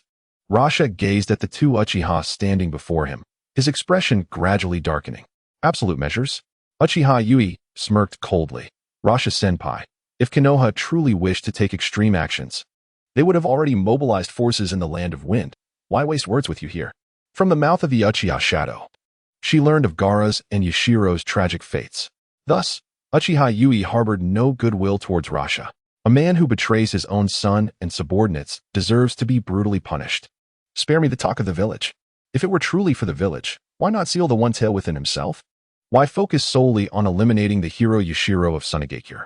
Politicians often enjoy packaging themselves, deceiving the unsuspecting populace. Sarutobi Hayashi is one such figure, and so too is Rasha. Rasha's gaze remained fixed on the two pairs of Sharingan. The atmosphere in the office grew increasingly tense. Ultimately, Rasha chose to compromise. Tsunade is willing to become a vassal of Konoha. Uchiha Yui shook her head in disappointment. To be honest, I truly hoped you would refuse, for that would have given me ample reason to eliminate you. Such words, to a shadow, were undoubtedly a raw and egregious insult. Rasha's forehead throbbed with veins, his chakra surging violently within. Yet, after a brief moment, his anger subsided. I have official duties to attend to, so I shall not entertain you any longer. Please, make your departure. Chapter 170, Gathering the 12 Talismans. Bang. A sudden noise echoed through the Windshadow Tower. Lord Windshadow. The guards of the Shadow Guard team rushed in upon hearing the commotion. They were met with the grim visage of Rasha, whose expression dripped with discontent. At his feet lay a beautifully crafted demon mask, shattered into pieces. Rasha waved his hand, signaling everyone to retreat. But just then, four orange-red fireballs descended from above. Before two ninjas could react, they were obliterated into countless fragments. The fierce flames spread in all directions. Rasha stood motionless, a statue amidst chaos. With a rustling sound, a torrent of sand surged from beneath him, forming a colossal shield that shielded him from harm. A figure cloaked in black, hooded, materialized within the room. 6 enormous orange-red fireballs hovered behind her, exuding an overwhelming heat. This was the art of scorch release. Could it be her? Impossible. Rasha could not discern the assailant's face, but the familiar power invoked thoughts of someone long presumed dead. Raising his right hand, countless grains of gold sand coalesced before him, transforming into 16 pale golden shurikens. With a swift motion, the 16 golden figures darted toward the attacker. Magnetic release, sand shurikens. Is that all? No. It's a fire clone. In contrast to water and earth clones, fire clones are exceedingly rare. The ferocity of fire makes them difficult to control. Only those with exceptional mastery over chakra could wield such a technique. There had once been a person like that in Tsunade. Yakura appeared in the chamber, lifting her hood to reveal a face brimming with hatred. It's truly you, Rasha exclaimed in disbelief. Only now do you remember? We were once the closest of comrades. Rasha, Yakura, and Kururo were once the most distinguished trio in Tsunade, bound by deep friendship. Rasha even wed Kururo. Yet, after Rasha ascended to the position of Wind Shadow, he seemed to have transformed entirely. The three could never return to the past. How are you still alive? Rasha cast aside his outer garment as more sand swirled upward, forming a giant hand that lunged toward Yakura. I live for revenge. Yakura's eyes widened as the 6 orange-red fireballs surged toward Rasha. A thunderous explosion ensued. The fireballs collided with the giant hand, and the entire Wind Shadow Tower erupted in chaos. Yakura soared backward, retreating several meters before regaining her footing. Yakura, if you choose to flee, you should not return. Now, let me personally end your life. With a crack, Rasha stood amidst the ruins, his hands clasped together, unleashing a secret technique of magnetic release. Magnetic release, sand tsunami. Waves of sand surged forward, one after another. Scorch release, overheating kill. Yakura shouted fiercely as the 6 fireballs spun before her, intertwining and merging into a towering 3-meter-high wall of flames. The firewall and the sand were locked in a stalemate. 1 minute later, both the firewall and the sand dissipated. With a thud, Yakura collapsed to the ground, panting, sweat trickling down her cheeks. In terms of technique and chakra, Yukura was clearly no match for Rasha. Step by step, Rasha approached Yukura with a determined gait. It is all over. The sand coalesced into a long sword, striking down toward Yukura. Swish. Just as the sword was about to pierce Yukura, a massive purple shield descended from above, blocking her. The sword collided with the shield, producing a deafening sound. By the time Rasha reacted, Yukura had vanished. Lord Wind Shadow, shall we pursue? Maki asked, soaring to Rasha's side. It is futile. That purple shield was the power of Susanoo. Yukura is backed by the Uchiha clan. Rasha sighed. The fact that Yukura lived remained a thorn in his heart. However, with the Uchiha supporting her, he could not act against Yukura lightly. In the Hokage Tower office, Jishuei was surprisingly swift. Qianyu sipped his tea. Subjugating the 4 great ninja villages was the final task assigned by the system. Just an hour ago, Rasha had capitulated. Qianyu unlocked the sheep, monkey, and tiger talismans. Thus, he had gathered all the talismans. Although he had unlocked 3 talismans consecutively, Qianyu's combat power did not see a significant enhancement. The sheep, monkey, and tiger talismans did not possess formidable offensive capabilities. The sheep talisman allowed for astral projection, but its utility was limited.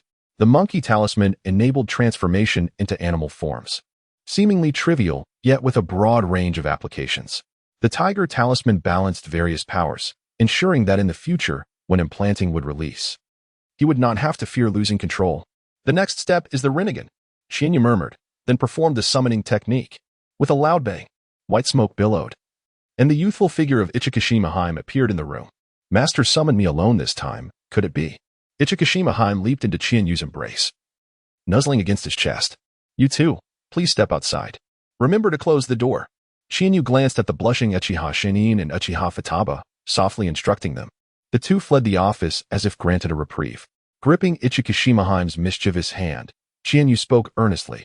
I have some inquiries, and I hope you can assist me. Among the 3 great goddesses, Ichikashima Haim was the youngest, but was Qianyu's favorite. My grandmother once said that the more a man desires something, the less he should allow it to come easily. However, regarding what my master wishes to know, I shall share all that I can. It's just... At this, Ichikashima Haim's cheeks flushed, her eyes filled with a mischievous glint. Just what? Qianyu feigned ignorance. Faced with Qianyu's inquiry, Ichikashima Haim hesitated, her gaze wavering. Master, today, could you be my father? Qianyu. I certainly did not teach her such things. She must have learned it from Loving Paradise. I must admit, Jiraiya is quite something. Qianyu shot a glare at Ichikashima Haim. First, tell me what you know. Ichikashima Haim replied with a grin. Well, I actually don't know much, but I can clarify some of your doubts. For instance, the origins of the 3 sacred lands. What truly transpired before the Sage of 6 Paths, and why the Manjiki Sharingan's techniques resemble the deities in Kojiki. Ichikashima Haim reached out, caressing Qianyu's chest. Hee. Once tonight passes, I will reveal everything. Daddy, that won't do. Speak first. Qianyu attempted to negotiate. Ichikashima Haim playfully puffed her modest chest. Laughing, let us make a deal. We can talk while we... No matter what we do, my mouth shall not cease. Qianyu remained silent for a while, ultimately choosing to concede. The truth was within reach. He could not abandon it. Chapter 172, Shonen vs. Obito Morning. As dawn approached, the village of Konoha lay enveloped in darkness. Qianyu suddenly opened his eyes.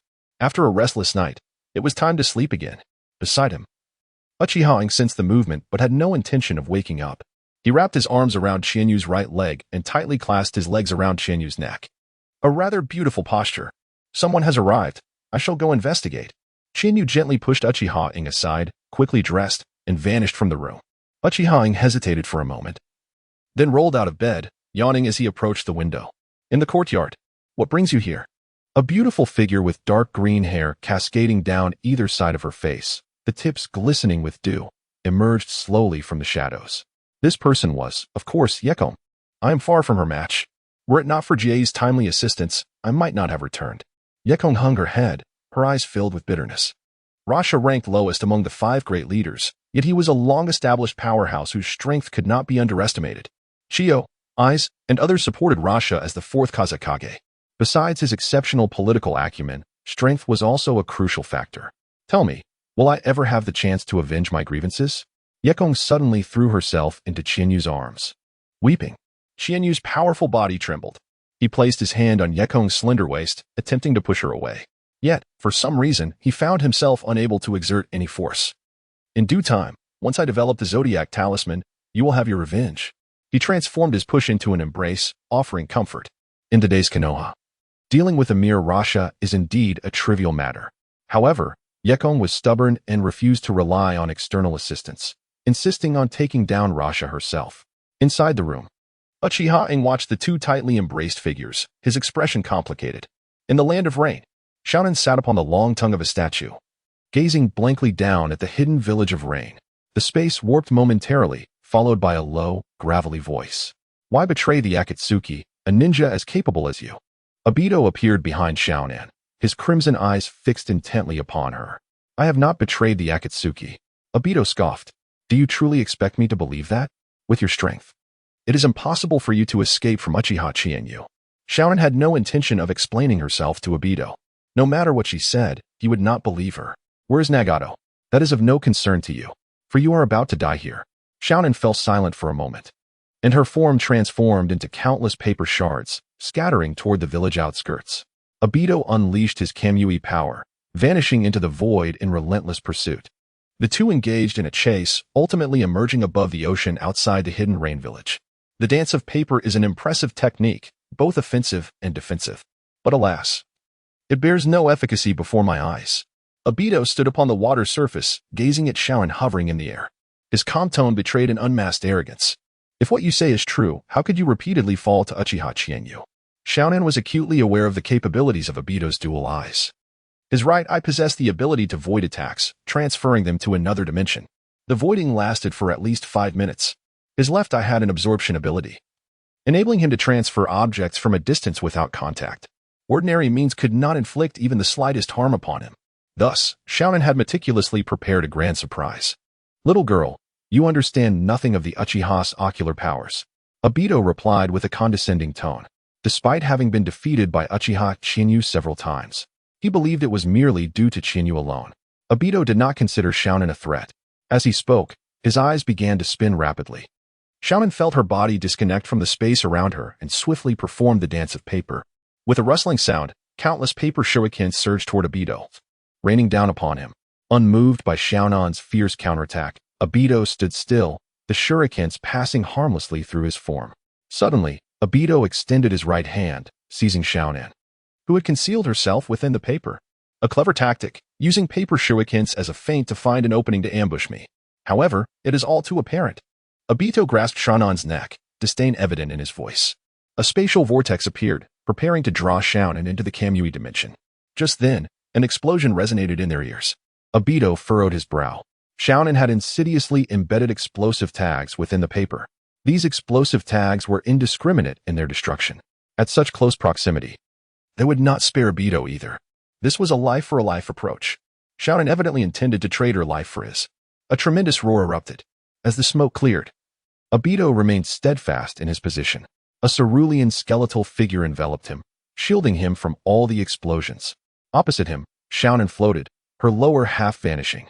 Susanoo, only achievable when both Manjiki Sharingan are gathered, boasted unparalleled defensive prowess. Such trivial fireworks cannot harm me in the slightest. This ends here, Shounen. The azure phantom dissipated, and Obito gradually approached Shounen. Secret technique, paper sea sealing. Shounen extended her right hand, shouting fiercely. The ocean roiled violently, and a massive rift split open beneath Obito's feet. Taken aback by Shounen's hidden maneuver, Obito's body plunged into the depths of the sea. Countless explosive tags fell from either side, swirling around him. Obito attempted to absorb himself into the Kamui dimension to evade the explosive tags, but was forced to void his body to avoid the impending explosions. Obito's crimson eyes scanned his surroundings, nearly overwhelmed by explosive tags. To eliminate you, I specifically prepared 6 trillion explosive tags, set to detonate in 10 minutes. A chilling voice echoed from above. The sheer number rendered Susanoo incapable of withstanding the onslaught. As for the voiding, even with both Manjiki Sharingan, the duration of the voiding remained under 10 minutes. Therefore, the voiding would not suffice to protect him. In the face of peril, Obito remained composed. The cerulean Susanoo materialized, wrapping around him tightly. Upon contact with the explosive tags, Susanoo erupted with a deafening explosion. Seizing the opportunity, Obito plunged his fingers into his left eye, extracting the Manjiki Sharingan. He then retrieved a 3-tomo Sharingan from his ninja tool pouch. After a brief rub of his eyelid, he placed the 3-tomo Sharingan into the vacant socket.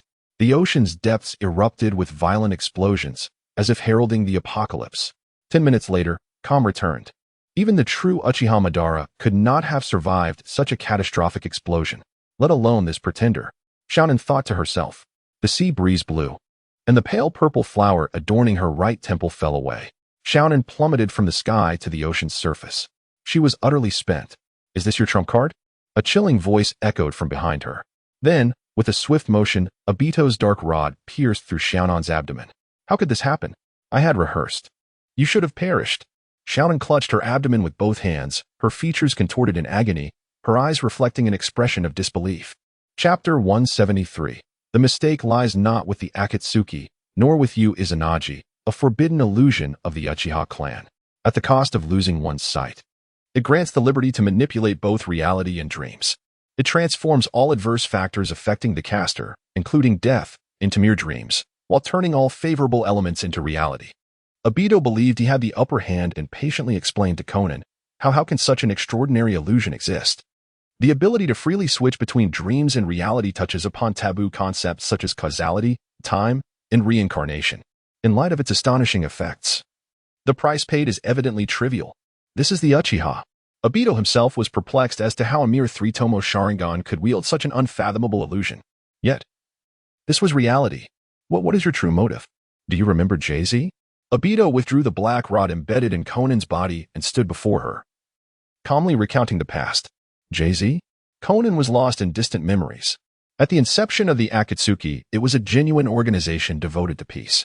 Besides Nagato, Yahiko, and Conan, there were over 10 like-minded companions. Jay-Z was one of them. Back then, the Akatsuki advocated for establishing bridges of peace through equal communication between people. But he died at the hands of Danzo and Hanzo, didn't he? Conan, clutching her bloodied abdomen, questioned in confusion. You are mistaken. I was the one who killed him. 8 years ago, before you negotiated with Hanzo, I preemptively divulged your whereabouts to him. Jay-Z discovered Hanzo and Danzo's secret plan to eliminate the Akatsuki and led over a dozen ninjas to aid you. Unfortunately, he was far too weak and met his end at my hands before he could reach you. You could say I share part of the blame for Yahiko's death. At this point, Obito's eyes turned crimson, his voice approaching madness. Why would you do such a thing? Tears streamed down Conan's face as she neared the brink of despair upon learning the concealed truth. For the Moon SI plan. It all dates back 1,000 years in Konoha, within a clandestine base beneath the Uchiha clan. A piercing wail echoed from the laboratory. Orochimaru had sealed the door tight while conducting his experiments, and the sound was simply horrific. Inside the laboratory, Orochimaru and Kabuto moved about restlessly, immersed in their tasks. Why does the Uchiha clan leader take an interest in this place? Orochimaru poured a vial of crimson liquid into an empty container. Have there been any advancements in the Rinnegan experiments? Not even close.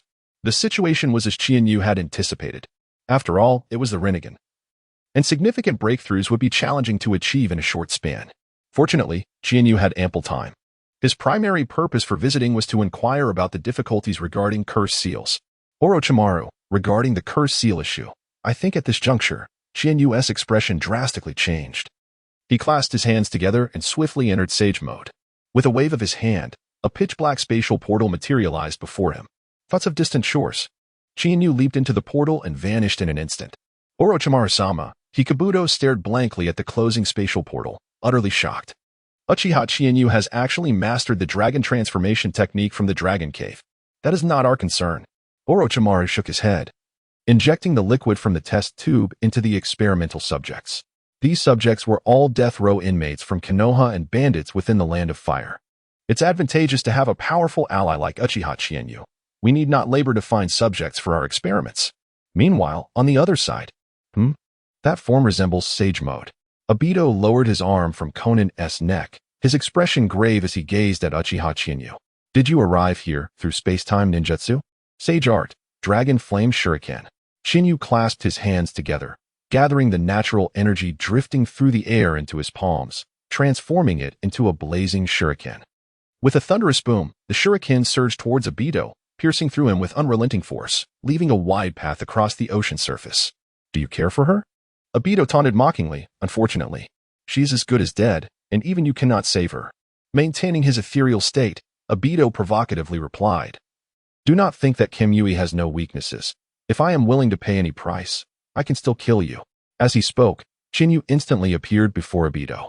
Golden lightning erupted from his eyes, piercing through Obito's body. Obito managed to retreat into the Kamui dimension just in time. However, at that moment, a dark spatial portal emerged beside Shinyu. Inside the Kamui dimension, Obito's expression gradually froze as a fiery fist rapidly enlarged in his vision. Boom! The Kamui dimension erupted. Cough! Cough! Amidst heart-wrenching screams, Obito's mask shattered into countless fragments. His features twisted in agony, blood continuously spilling from his mouth. 5 seconds later, covered in blood, with both arms severed, Uchiha Obito emerged from the Kamui dimension, darting past Konan as he fled into the distance. He dared not enter the Kamui dimension again, for Uchiha Chiba awaited him inside. Had he not sensed the peril and sacrificed his left arm to execute the divine tree's descent, blocking Chiba for 5 seconds, he would have surely perished within. 1 minute later, Chiba emerged from the Kamui dimension, his brow furrowed.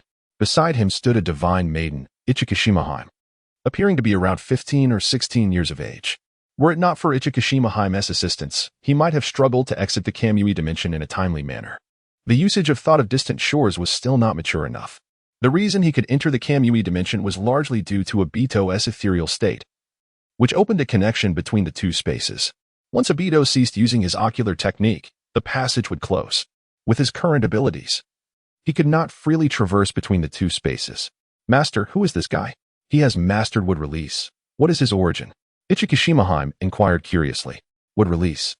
A bloodline limit even the white snake sage greatly fears. It's not something I can explain in a moment."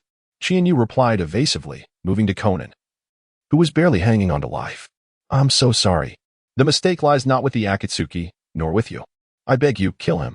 A deep-seated hatred shone in Konan's eyes. Obito's sins far surpassed those of Hanzo. Many wished for his death. He would undoubtedly meet his end. However, I believe that vengeance is best pursued by oneself. Shinyu placed his palm on Konan's bloodied abdomen. "But I am already," Konan smiled bitterly, shaking her head as she felt her life force waning. Before she could finish, a torrent of healing energy surged into her body, and the wound on her abdomen began to visibly heal at an astonishing rate. Chapter 174, The Death of Hinata Hisashi. Even if I survive, with my current strength, I fear I will never be able to eliminate him. 600 billion explosive tags failed to vanquish the masked man, and Konan could not fathom a way to kill him.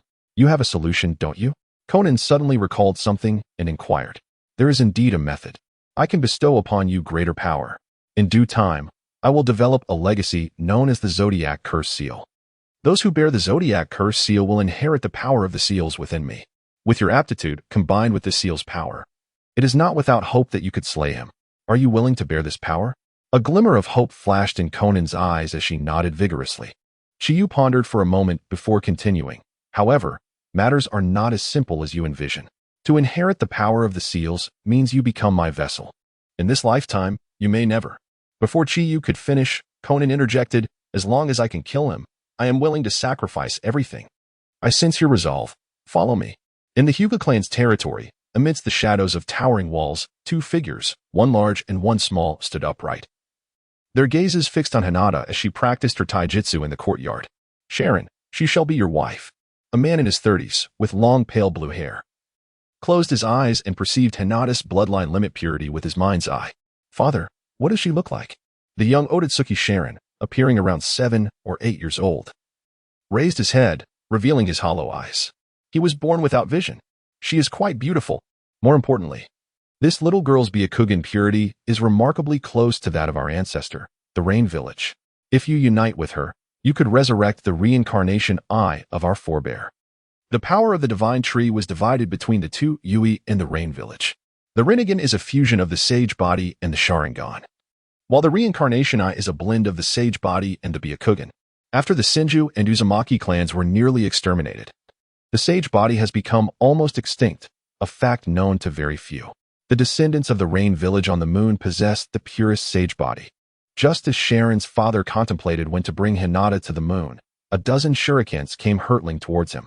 Sharon's father stood unmoving, chakra surging forth to form a protective barrier around him. Without the slightest sound, the shurikens seemed to be captured by an invisible hand, suspended in midair. With a wave of his hand, all the shurikens launched by Hinata Hisashi fell to the ground. Such a defensive technique. The Hyuga clan? Hisashi regarded Sharon's father with suspicion. This mysterious figure instilled in him a sense of uncanny familiarity. You are the current clan leader of the Hyuga clan? The young man, eyes tightly shut, held his son's hand and scrutinized Hisashi with his mind's eye. Though he lacked physical sight, it did not impede his ability to observe the world. In terms of perception, even the entire Hyuga clan combined could not match him. Truly weak. Sharon's father shook his head in disappointment. The strongest member of the Hyuga clan before him was shockingly feeble. Though a descendant of the Rain Village, the branch remaining on Earth had deteriorated to its lowest point. Indeed, the world created by the Sage of Six Paths is flawed. Sharon's father's resolve to annihilate the ninja world strengthened. I hail from the moon and share a common ancestor with the Hyuga clan, he calmly declared, yet a surge of murderous intent welled within him. Should the ninja world become corrupt and degenerate, as a scion of the Rain Village, he bore the obligation to purify it and reconstruct a new realm. This was the mission of the descendants of the Rain Village. Hisashi stared blankly at Sharon's father. As the clan leader, Hisashi was the sole individual permitted to peruse all the clan's historical texts. From centuries-old records, he uncovered the true origins of the Hyuga clan, the son of the progenitor of Chakra, the brother of the Sage of Six Paths, Otsutsuki Rain Village. Disagreements in ideology among the Rain Village descendants led to a schism. One branch remained on Earth, gradually evolving into the present-day Hyuga clan, while the other resided on the moon, silently observing the Earth for millennia. Though they shared a common lineage, their relations were far from amicable. In the past, the descendants of Yui on the moon expended every effort to fuse a reincarnation eye, slaughtering countless members of the clan. As time passed over a millennium, whether the grievances of Yer had been exhausted remained uncertain. What brings you here? Hisashi concentrated his chakra, prepared to unleash his most powerful strike. This individual before him exuded an aura of unfathomable depth, a sensation he had only felt in the Uchiha clan leader. Originally seeking the princess with the Byakugan, I have suddenly conceived a new notion. Sharon's father spoke with a stoic expression. At that moment, Hisashi launched a fierce attack. Sensing Sharon's father's murderous intent, he resolved to strike first. Should he allow the other to act, he had no chance of victory. 8 trigrams. Empty palm. A tempest of chakra surged towards Sharon's father. This technique was formidable. An ordinary ninja would find it difficult to withstand. Yet, he was not facing an ordinary opponent. Such an assault was truly inadequate. An invisible force erupted. The devastating chakra storm met an air barrier, making no progress. In just one strike, Hisashi recognized the vast disparity between them. His most powerful blow was effortlessly neutralized by the other. Their strengths were not on the same dimensional plane. Who is this? Protect the clan leader. In the distance, over a dozen Hyuga ninjas, alarmed by the commotion, rushed toward them in a state of panic. A bunch of insignificant pests. Sharon's father scoffed. No sooner had he spoken than the ground trembled violently, and 10 figures, wrapped in white bandages, emerged from the earth. Each possessed silver-blue eyes, exuding an overwhelming chakra aura, yet devoid of any signs of life. With a mere thought, Sharon's father directed the 10 puppets towards the ninjas attempting to aid Hisashi. Then he reached out, an invisible chakra piercing Hisashi's forehead. With a thud, Hisashi fell back, lifeless. Your sacrifice holds value. I shall rectify the Sage of Six Paths' errors and restore the ninja world to its rightful path. Calmly, Sharon's father extracted Hisashi's eyes, murmuring to himself. Having secured the Byakugan, Sharon's father turned to glance at the girl encircled by the 10 Hyuga ninjas. Tears streamed down her pure white eyes. Sharon's father slowly extended his right hand. An invisible force acted upon Hinata, drawing her towards him. Lady Hinata, the group of ninjas, entangled by the 10 puppets, could only watch helplessly as Hinata was taken away. Sharon's father summoned a splendid circular platform, cradling Hinata in one arm while holding Sharon's hand with the other, and leaped onto it. In a flash of light, the 3 vanished from the spot. Chapter 175. A visit to the Hyuga clan at the Hokage Tower. Upon returning from the Rain Village, Shihane disguised himself as an ordinary person using illusion techniques to assist Conan in obtaining a tourist visa, subsequently settling her into a Leaf Village apartment. Shortly thereafter, Tsunade approached him, revealing that Hyuga Hayashi had been murdered and that Hyuga Hinata had been abducted. The assailant claimed to rectify the mistakes of the Sage of Six Paths and then ascended to the moon. Chihane inquired skeptically. After receiving Tsunade's affirmative response, he could not help but furrow his brow. He had not anticipated that the descendants of the Rain Village would be stirred at this juncture. Considering the timeline, Otsutsuki SH-10 was not yet 10 years old. The likelihood of awakening the Rinnegan was exceedingly low. However, it was evident that there were more than just one Otsutsuki on the moon. There were certainly others qualified to awaken the Rinnegan. The individual who extracted Hayashi's Byakugan clearly possessed the capability to awaken the Rinnegan.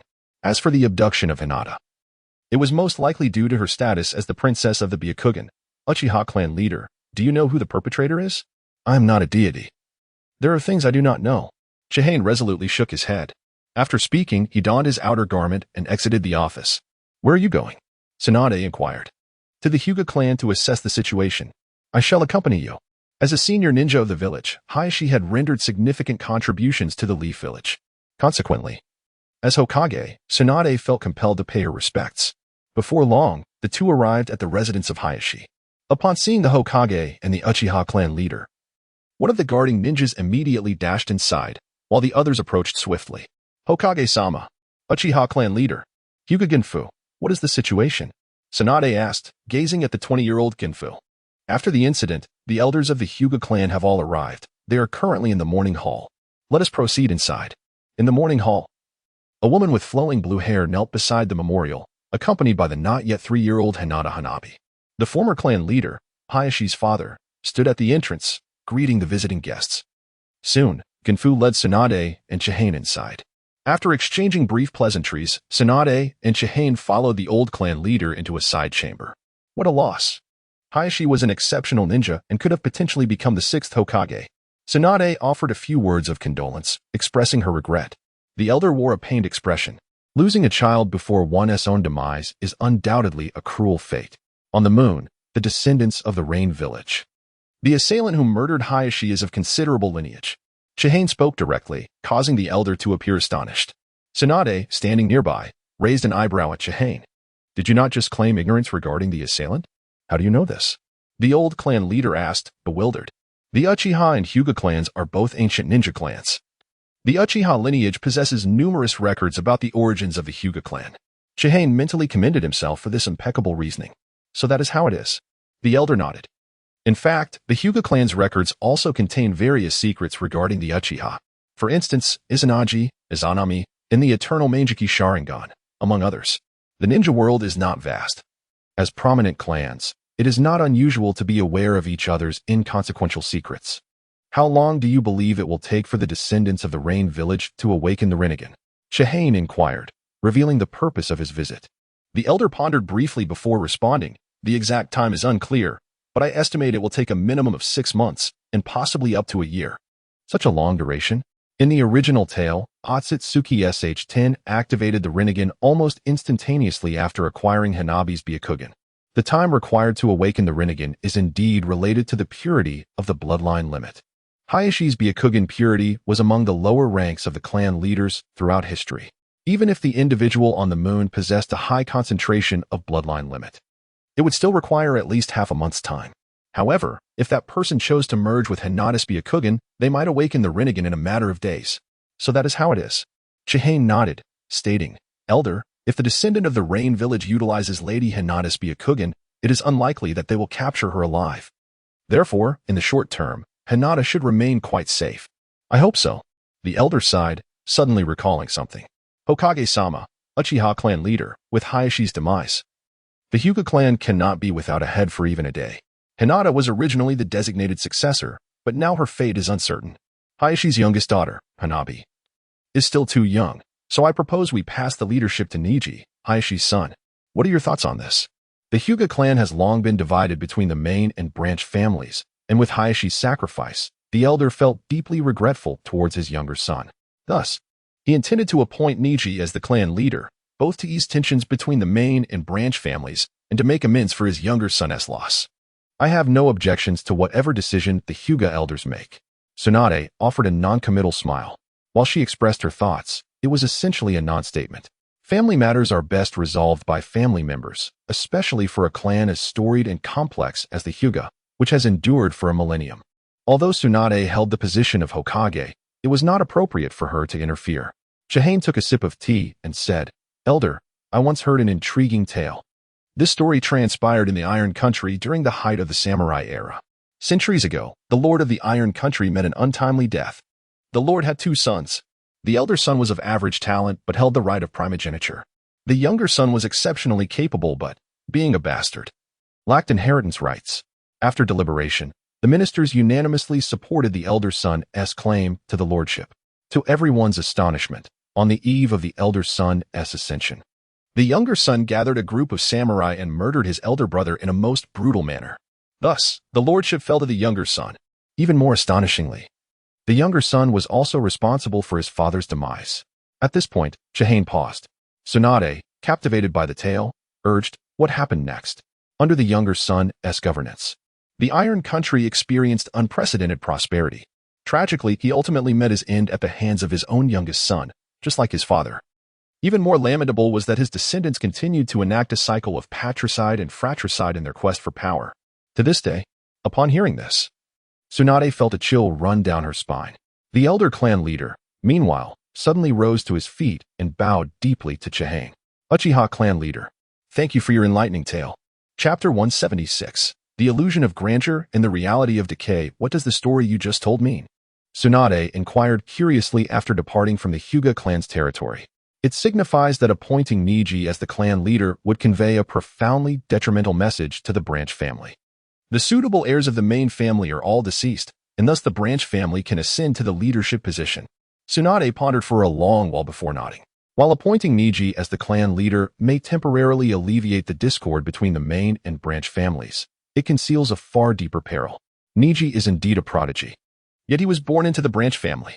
The members of the branch family are marked with the caged bird seal, ostensibly to prevent the Byakugan from falling into the hands of outsiders. In reality, it is evident to any discerning observer that the sole function of the caged bird seal is to suppress the branch family and uphold the authority of the main family. If the intention were truly to prevent the Byakugan from being disseminated, why not impose the caged bird seal on the members of the main family as well?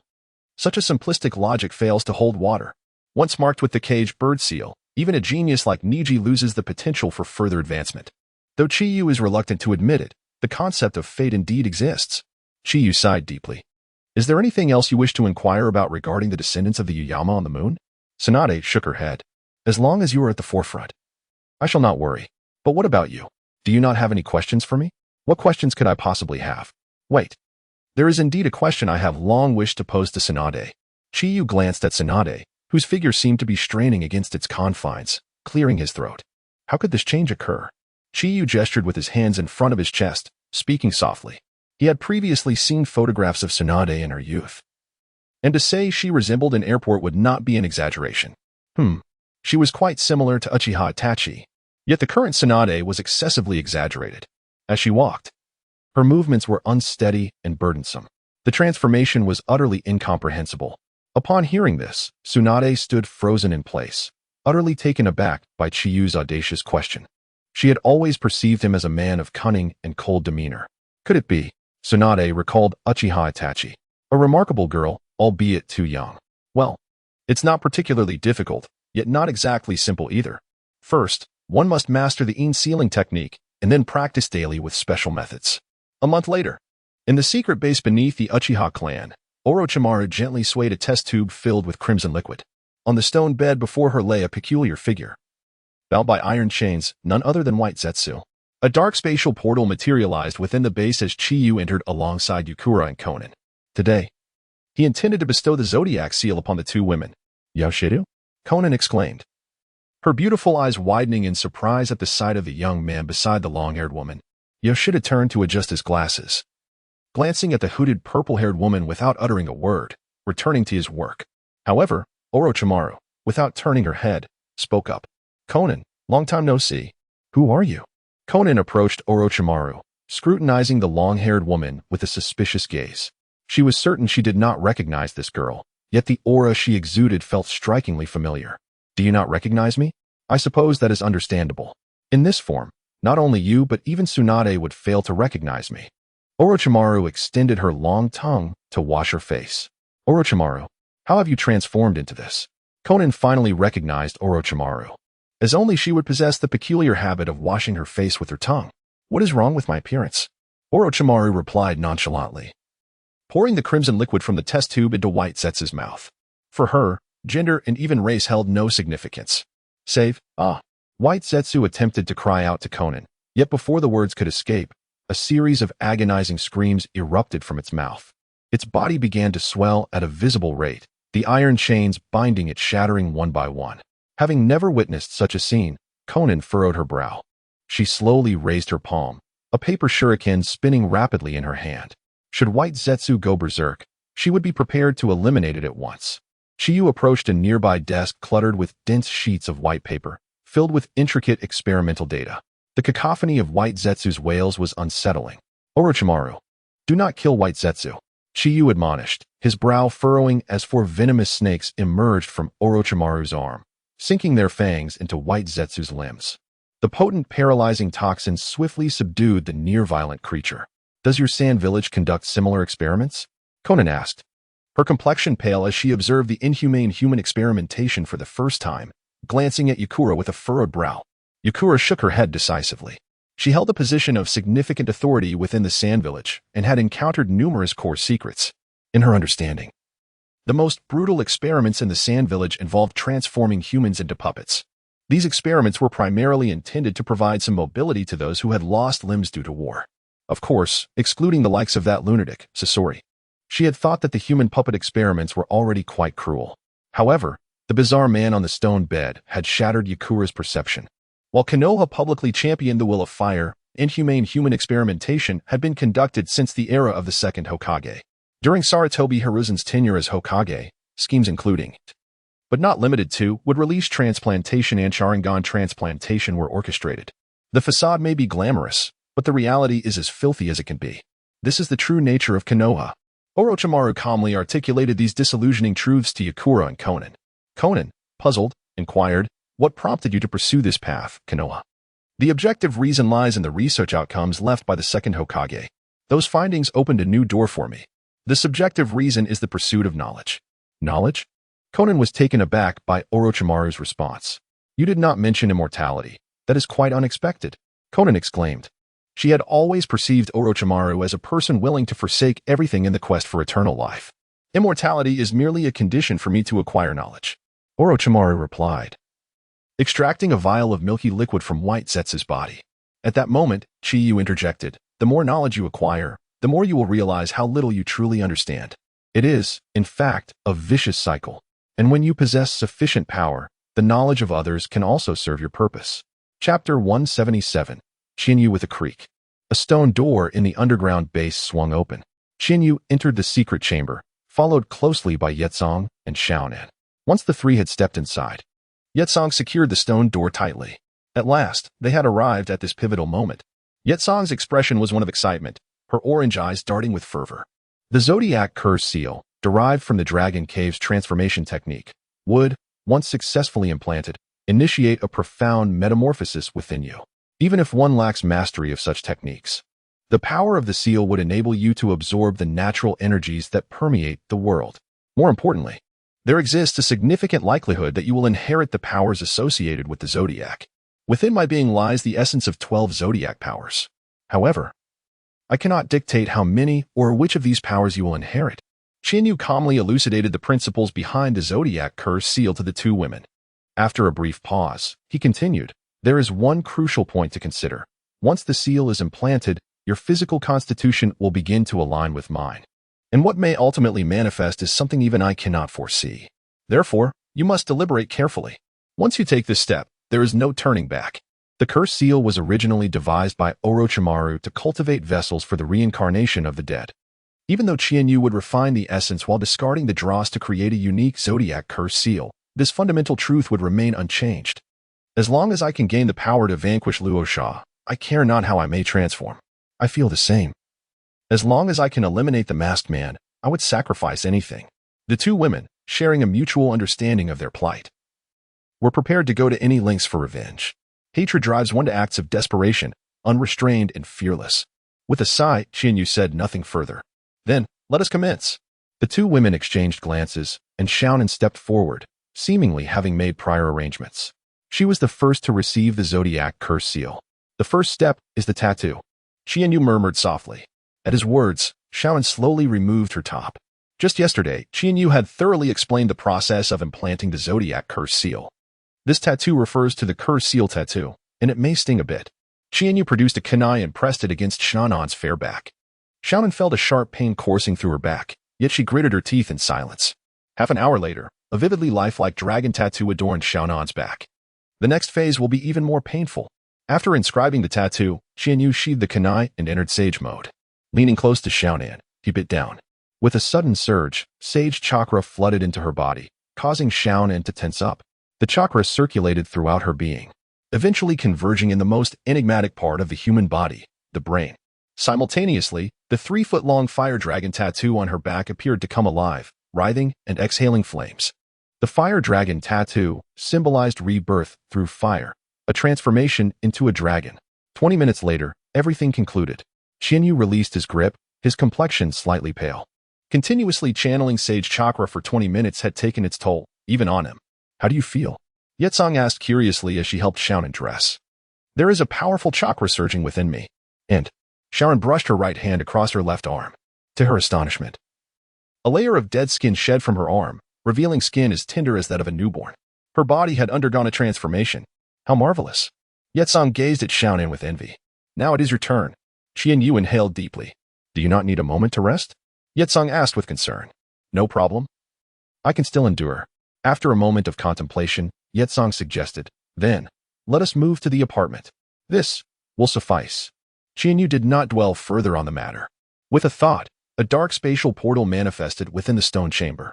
Xiaonan glanced at Yetsong, who signaled her with a look. Understanding immediately, Xiaonan smiled and said, I will not be joining. Do as you wish. Familiarize yourself with the powers of the Zodiac curse seal. And should you experience any adverse effects, contact me promptly. Qianyu instructed briefly before stepping through the spatial portal with Yetsong. On the other side of the portal lay Yetsong's apartment.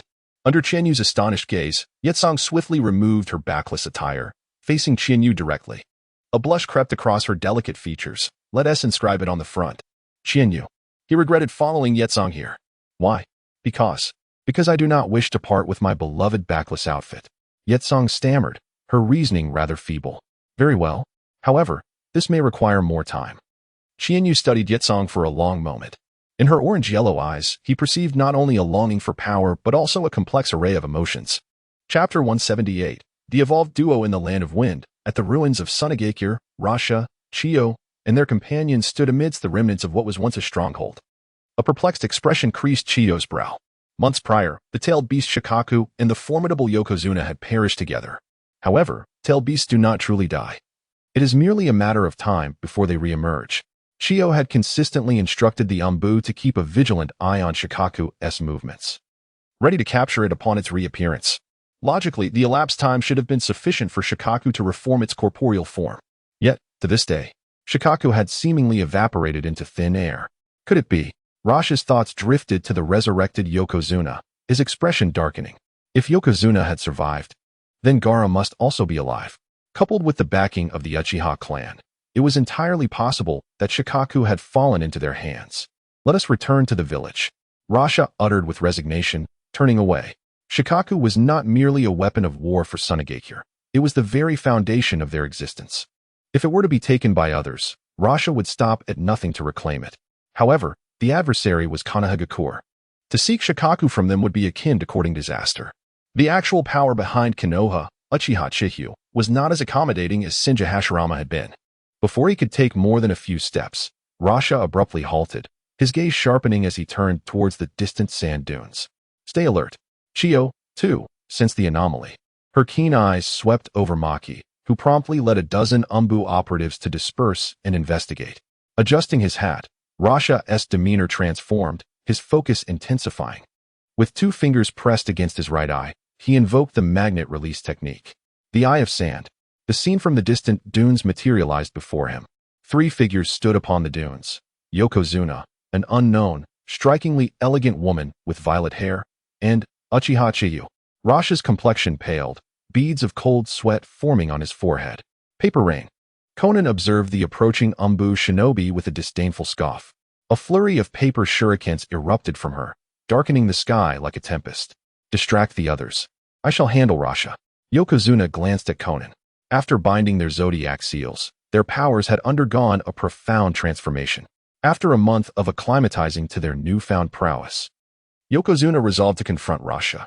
Upon learning of this intent, Chihi followed suit, curious to gauge Yokozuna's increased strength, yet also concerned for her safety.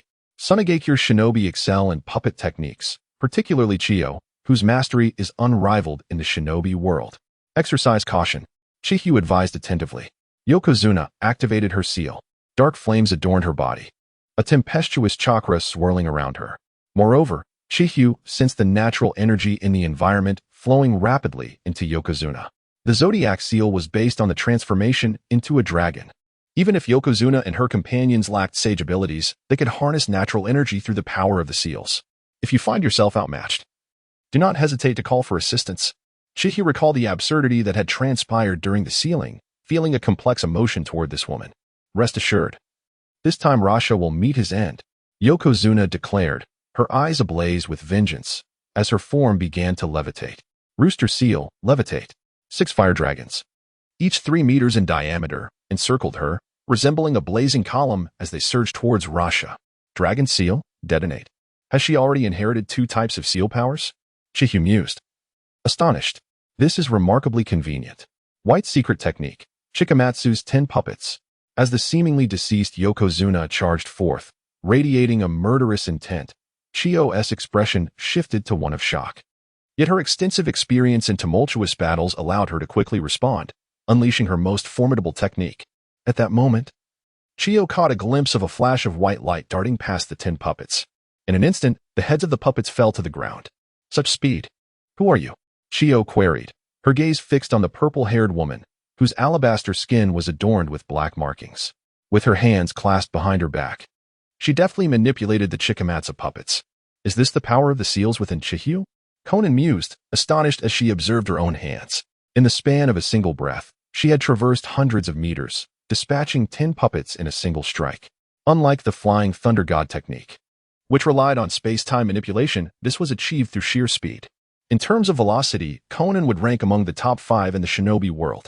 As Konan remained momentarily stunned, the fallen puppets surged forward, armed with various weapons, launching a relentless assault. Konan's fist crashed into one puppet, shattering it with overwhelming force. Embracing the power of the seals, her combat style was no longer the graceful approach of the past. Meanwhile, Yokozuna commanded the 6 fire dragons, flying towards Rasha. With a thrust of her hands, the dragons barreled forward with a ferocious roar. Rasha, summoned by instinct, channeled the energy of his magnet-release bloodline into the earth. A torrent of golden sand erupted from beneath his feet. In the blink of an eye, a towering golden sand wall, 20 meters long and 4 meters wide, materialized before him, absorbing the impact of the fire dragons. Boom. The ground beneath Rasha trembled as it was blasted into deep craters. Magnet release, sand iron wing. Confronting the airborne Yokozuna, Rasha executed his flight technique. Golden sand coalesced into a pair of majestic wings behind him, extending 3 meters in span. With a powerful leap, Rasha shot skyward, confronting Yokozuna. It appears you have acquired new strength. Rasha taunted, eyeing the fiery patterns gracing Yokozuna's form. Is this your justification for betraying Tsunegakure and aligning with Konoha? I have not betrayed Tsunegakure. I have betrayed you. As her words fell, Yokozuna's gaze flickered towards the colossal triangular prism forming before Rasha, her expression betraying a hint of surprise. The third Kazakage's secret technique? I did not anticipate that Rasha had mastered this. As Rasha pressed his palms together, the massive prism spun menacingly towards Yokozuna. Magnet release, sand iron triangular prism. From its name, it appeared to be an inconsequential technique. Yet, underestimating it would lead to dire consequences. Embedded with magnetic properties, the sand iron made evasion almost impossible, forcing the target to confront it head-on. Yokozuna gritted her teeth as orange flames erupted from her, coalescing into a 10-meter-long fire dragon that enveloped her. The fire dragon collided with the magnetic triangular prism, unleashing a cataclysmic explosion that rained down terrifying flames from the sky, creating numerous craters upon impact. Rasha was propelled backward, his body crashing into the ground with a thunderous roar. Moments later, he emerged, soaring into the air, distancing himself from Yokozuna. Had he not summoned the sand iron wings to shield himself and employed sand release techniques at a critical juncture, he would have likely sustained severe injury from Yokozuna's assault. Chapter 179, Zodiac Seal, State 2. Yi Tsang fell to the ground. The black patterns on her snow-white skin seemed to come alive, writhing with a sinister energy. Her slender fingers trembled rapidly, forming 17 hand seals in an instant. 6 ferocious fire dragons surged forth, crashing down towards the ground where Luo Sha stood. Boom, boom, boom. 6 thunderous explosions erupted, igniting the sandy terrain within 1,000 meters of Luo Sha. Magnetic escape, sand rain. Luo Sha, employing the shield of the guardian crane to deflect the oncoming 6 fire dragons, gritted his teeth against the searing heat. With fingers splayed, grains of sand, each the size of a bullet, shot skyward, hurtling towards Yi Tsang. With a resounding clap, Yi Tsang pressed her palms together, and orange-red flames gushed forth, coalescing into a massive fireball that enveloped her. Guardian Crane's Claw. Quicksand Cave. Seizing the moment while Yi Tsang countered the sand rain, Luo Sha hastily unleashed his magnetic escape secret technique. A colossal golden claw burst forth from the earth, tightly grasping Yi Tsang's right foot. Simultaneously, the ground beneath her began to sink, a terrifying suction dragging her down into the depths of the earth. Before long, Yi Tsang found herself buried 200 meters beneath the surface. This fellow, Qian Yu furrowed his brow, surprised by Luo Sha's tenacity. He wondered if Yi Tsang could withstand it. Destruction of the sand waterfall. In Luo Sha's perception, no one could escape from 200 meters beneath the earth. Yet, to eliminate any chance of Yi Tsang's survival, he employed another magnetic escape technique. Slamming his hands onto the sandy ground, a dreadful pressure radiated from his palms, penetrating down to the 200-meter mark. In the initial state of the seal, Yi Tsang was still no match for Luo Sha. Buried underground, Yi Tsang felt a trickle of blood escape the corner of her mouth. The natural energy from the earth surged uncontrollably into her body. The black patterns on her skin swiftly spread across her form. She gradually transitioned towards the second state of the seal. Her once smooth and delicate skin transformed into a translucent, jade-like sheen. Her hairpin snapped, and her long hair cascaded down to her waist, turning from dark green to pure white. A fissure opened on her forehead, from which 2 1-foot-long white horns emerged. Even more astonishing, 2 white wings sprouted from her back. Boom. The earth trembled. Luo Sha's expression changed drastically as he rapidly retreated. He beheld Yi Tsang, enveloped in flames and adorned with wings, soaring from the depths of the earth into the sky. Yi Tsang flapped her wings, hovering 5 meters above Luo Sha. Her formerly orange-red eyes now glimmered a golden hue, with flickers of flame dancing within them. With a thought, the natural energy in the surroundings surged violently into her body. She could distinctly sense that the second state of the seal was at least 10 times more powerful than the first. Luo Sha, without you, I doubt I would have completed this transformation so swiftly. As a reward, I shall leave you with a complete corpse. As she spoke, Yi Tsang extended her hands, resembling exquisite white jade, and the natural energy rapidly converged into her palms, forming a miniature fire dragon. Luo Sha was bewildered by the changes occurring within Yi Tsang. However, as a ninja who had emerged from the mountains of corpses and seas of blood, his resolve was unyielding. After a brief moment of shock, he quickly regained his composure. Magnetic escape, sand iron spear. He clasped his hands before his chest, countless grains of sand swiftly coalescing into a spear over 40 meters long and 2 meters thick. The convenience of magnetic escape techniques lay in their ability to effortlessly conjure various weapons.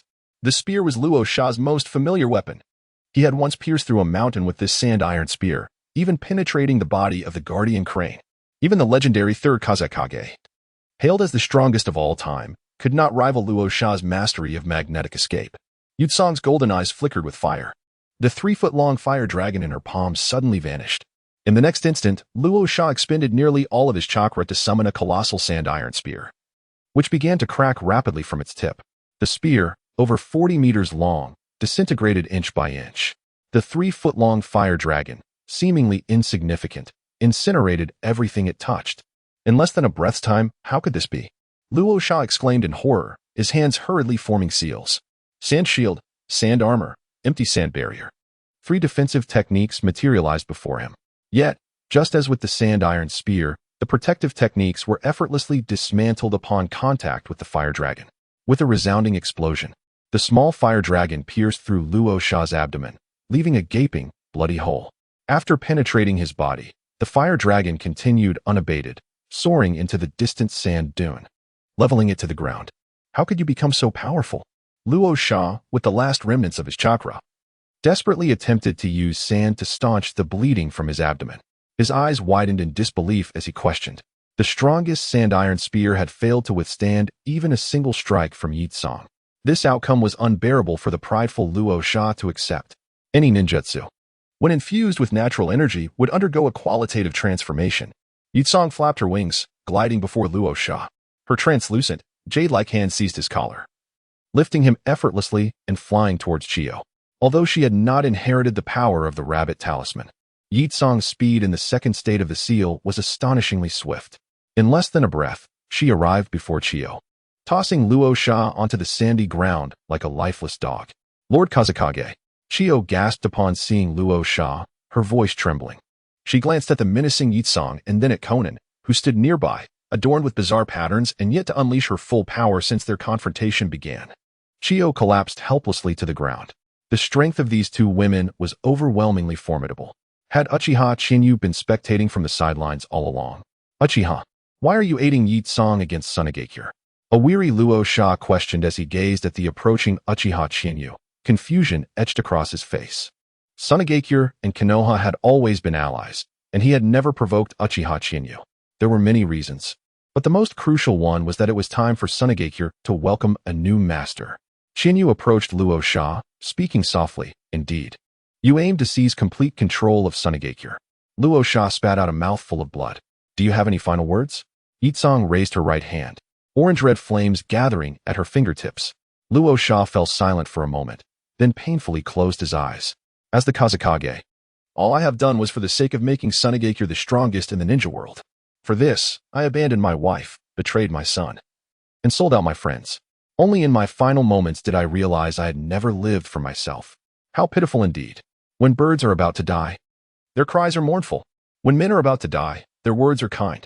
Luo Sha's dying words caused Yi Tsang, cloaked in an aura of wrath, to shift her expression.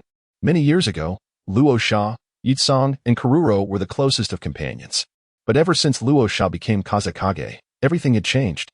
Chapter 180, The Fifth Generation Wind Shadow. Yi Tsang, alas, we cannot return. After a fleeting moment of confusion, Yi Tsang shook his head, and a flicker of flame ignited at his fingertips. At that moment, Qianyu extended his finger and gently pointed, a beam of fire piercing through Luo Sha's brow. Qianyu. Yi Tsang gazed at Qianyu, bewilderment etched across his face. Let me bear this darkness. Qianyu grasped Yi Tsang's wrist, his hand gliding upward to caress Yi Tsang's jade-like cheek. If Yi Tsang wishes to assume the mantle of the fifth generation Wind Shadow, he cannot personally slay Luo Sha. Regardless of Luo Sha's shortcomings, he remains a Wind Shadow.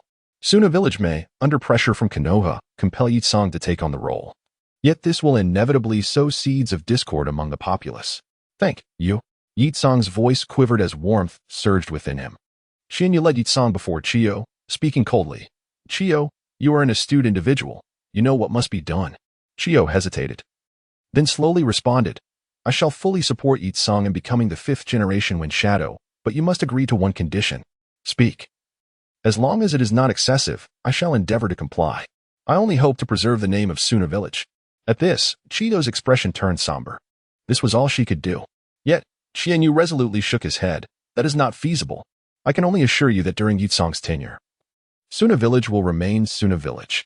However, it will not be long before not just Suna Village, but also Kirigakure, Iwagakure, Kimogakure, and even Konoha will cease to exist, replaced instead by the land of Shinobi. Upon her return to Suna Village, Chiyo sorrowfully announced a grim tidings. The fourth Wind Shadow, Luo Sha, had tragically encountered a member of the Akatsuki organization, Kakuzu. After a grueling battle lasting a day and a night, he succumbed and ultimately perished. Kakuzu, after all, was a formidable adversary who had faced the god of Shinobi. It was only natural that he would eliminate Luo Sha. Moreover, the news of Luo Sha's demise was disseminated by Chiyo. Although the populace found the event sudden, they did not dwell upon it. Such as the Shinobi world, a death is indeed a commonplace occurrence. The third Wind Shadow's demise was even more inexplicable than that of Luo Sha. In the wake of Luo Sha's death, rumors began to circulate in Suna Village regarding his various misdeeds. Firstly, he coveted the title of Wind Shadow and conspired with the rogue ninja, Sasori, to assassinate the third Wind Shadow. When the plot was exposed, he shifted the blame solely onto Sasori, subsequently allowing him to escape unscathed. Secondly, fearing that the hero Yitsong might jeopardize his authority, he repeatedly sought to eliminate him. Thankfully, with the assistance of Chiyo and others, Yitsong narrowly escaped death on several occasions, for without Yitsong, there would be no place for him in Suna village, forcing him to conceal his identity and flee to foreign lands. Lastly, he attempted to implant Shikaku into his biological son, Gaara, with the aim of completely dominating the beast. Upon discovering that Gaara could not control Shikaku, he resorted to violence against him multiple times. Under Chiyo's manipulation, Luo Sha's various atrocities were brought to light. The hero Yitsong, who had suffered under Luo Sha's tyranny, was able to return to Suna village and successfully ascend to the position of the fifth Wind Shadow. When the tree falls, the monkeys scatter. After Luo Sha's demise, his carefully groomed confidant swiftly defected to Yitsong. The elite ninja Maki from Suna village was a prime example.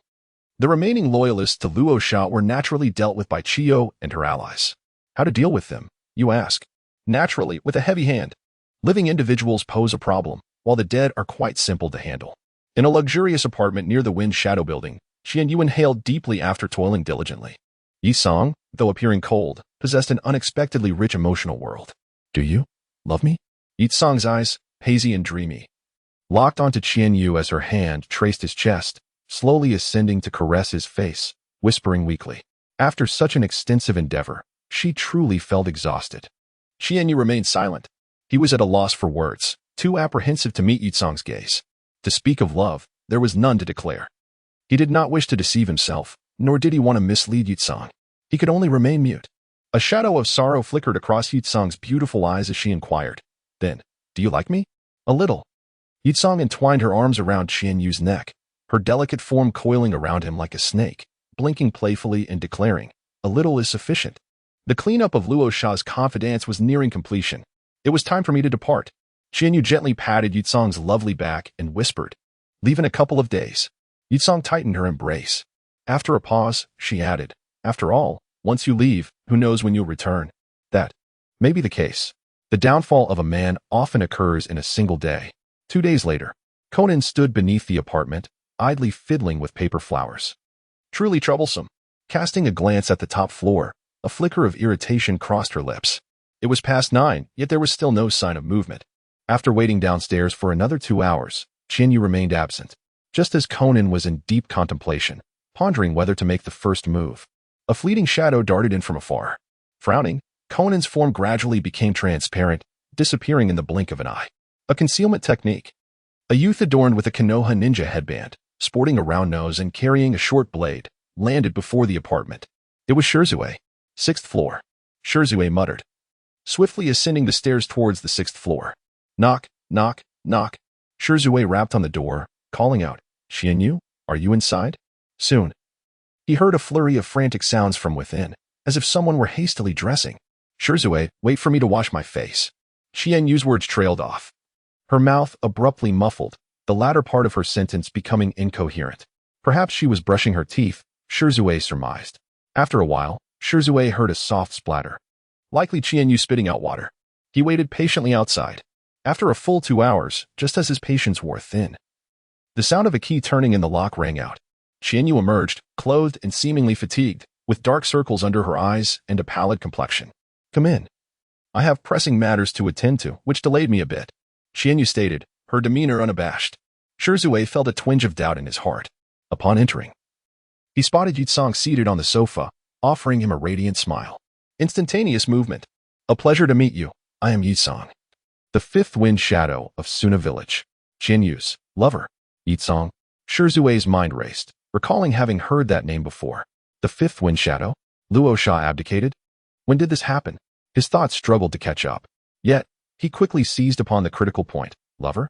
Casting a glance at Yitsong, he then shot a meaningful look at Xianyu. One radiated vitality and beauty, while the other appeared weary and pale. His lips twitched slightly. "Goodness, is this what you refer to as pressing matters?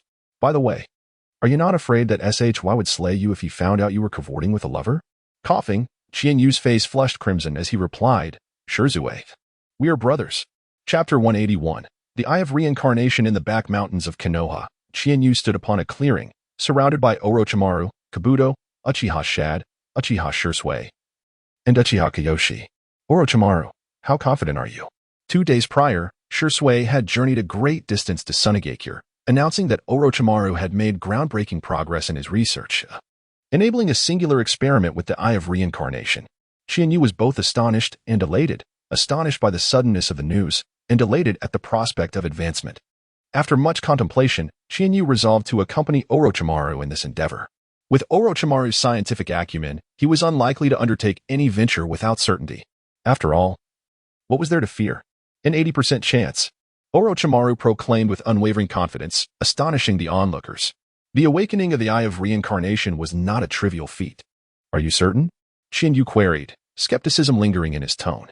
However, before he could ponder further, Kabuto stepped forward and began, to understand this, we must go back 2 years. At that time, Orochimaru-sama and I had just escaped from Konoha, wandering the shinobi world. During a mission, I inadvertently stumbled into a mysterious underground cavern where a desiccated corpse lay entombed. Driven by curiosity, I preserved the body. Little did I know. The owner of that corpse was Kabuto's voice trembled as he spoke. Qianyu furrowed his brow, a realization dawning upon him. Whose corpse? Shisui inquired, curiosity piqued. Suddenly, Orochimaru clasped his hands together and performed a summoning technique. A coffin emerged from the earth with a thud, its lid crashing to the ground, revealing a youth clad in crimson armor, long black hair cascading down, and a face marred by cracks. The impure world reincarnation. Uchiha Madara. Shisui gasped, while Uchiha Kiyoshi and Uchiha Shad stood in stunned silence. This was their ancestor. As Qianyu gazed at the resurrected figure of Uchiha Madara, confusion engulfed him. In the original tale, it was indeed Kabuto who had discovered Madara's corpse, summoning him through the impure world reincarnation. Yet, at this point in time, it shouldn't be possible. Where had they gone awry? Who had guided Kabuto to discover Madara's body prematurely? Was it Kagaya? Or perhaps the Sage of Six Paths, who had been observing the movements of the shinobi world? Qianyu could not fathom the answers, so he chose not to dwell on it further. Orochimaru, be cautious with the impure world reincarnation. If Uchiha Madara breaks free, it will spell disaster. Orochimaru opened his mouth wide, swallowing the coffin whole. Licking his lips, he remarked, I am fully aware of what I am doing. The Senju and Uchiha. The sage body and the sage eye, when combined, they wield the power of the universe. Uchiha Madara and Senju Hashirama are unparalleled geniuses, born once in a millennium. I will extract the life essence from Madara's corpse, and with the cells left behind by Hashirama, we shall surely bring forth the Eye of Reincarnation. With a clap of his hands, Orochimaru vowed earnestly. Qianyu nodded, his voice steady. Then let us commence. He was prepared to take the plunge. The powers of Indra and Ashura were already perilously close to those of the Sage of Six Paths. If this failed, it could only mean that apart from the reincarnation of Indra, no one else could awaken the Eye of Reincarnation. Orochimaru, brimming with excitement, retrieved 2 syringes and injected their contents into Qianyu's body sequentially. The 3 tomo in Qianyu's eyes spun rapidly, crystallizing into the eternal kaleidoscope pattern. Not only that, branches erupted from his skin, piercing through his arms. Would release? Qianyu gasped in surprise. Senju Hashirama had been deceased for decades, yet even in death, his cells retained remarkable vitality. It was unfathomable to consider just how powerful Hashirama had been in life. Equally unfathomable was the manner of his demise. Ah! Qianyu suddenly cried out, his eyes shutting in agony. The pain in his eyes was secondary.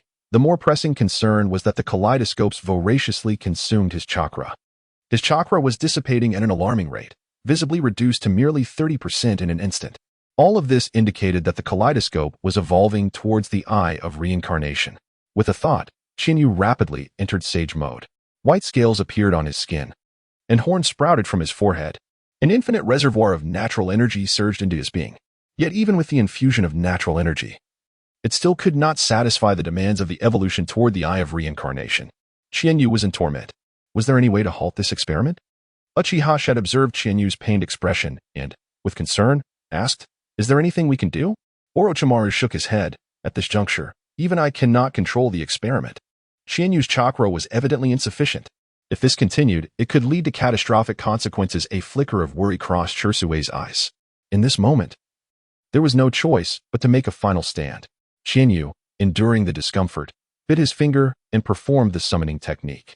With a series of explosive sounds, 3 divine maidens descended. Master? Uchiha Chiba's eyes widened in alarm upon seeing Qianyu's condition. There is no time for explanations. I need your strength, Qianyu commanded, waving his hand. 3 elongated sage serpents emerged from behind, swiftly biting the 3 divine maidens. A torrent of sage chakra flowed into Qianyu's body.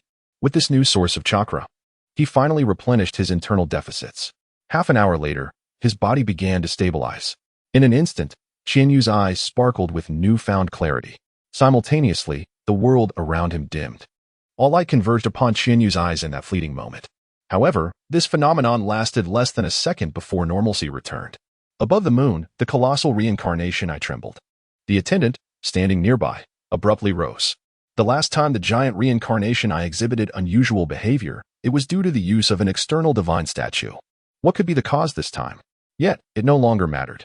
The attendant stroked his tightly shut eyelids. He had fused with Hinata Hayashi's Byakugan and would evolve into the reincarnation eye in 2 months. At that time, the dawn of a new world would arrive. On Earth. Qianyu gradually opened his eyes, 2 violet lights flashing momentarily. His eyes, now resembling rippling purple waves, bore less of the murderous intent than before, yet possessed a newfound depth. The eye of reincarnation had awakened. The 3 divine maidens collapsed to the ground, gasping for breath, drenched in sweat. The exhaustion they felt was tenfold.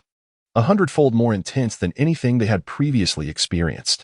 In awakening the eye of reincarnation, Qianyu had nearly drained the sage chakra from within them. Fortunately, the 3 divine maidens, having trained for millennia, possessed chakra comparable to tailed beasts, enabling them to assist.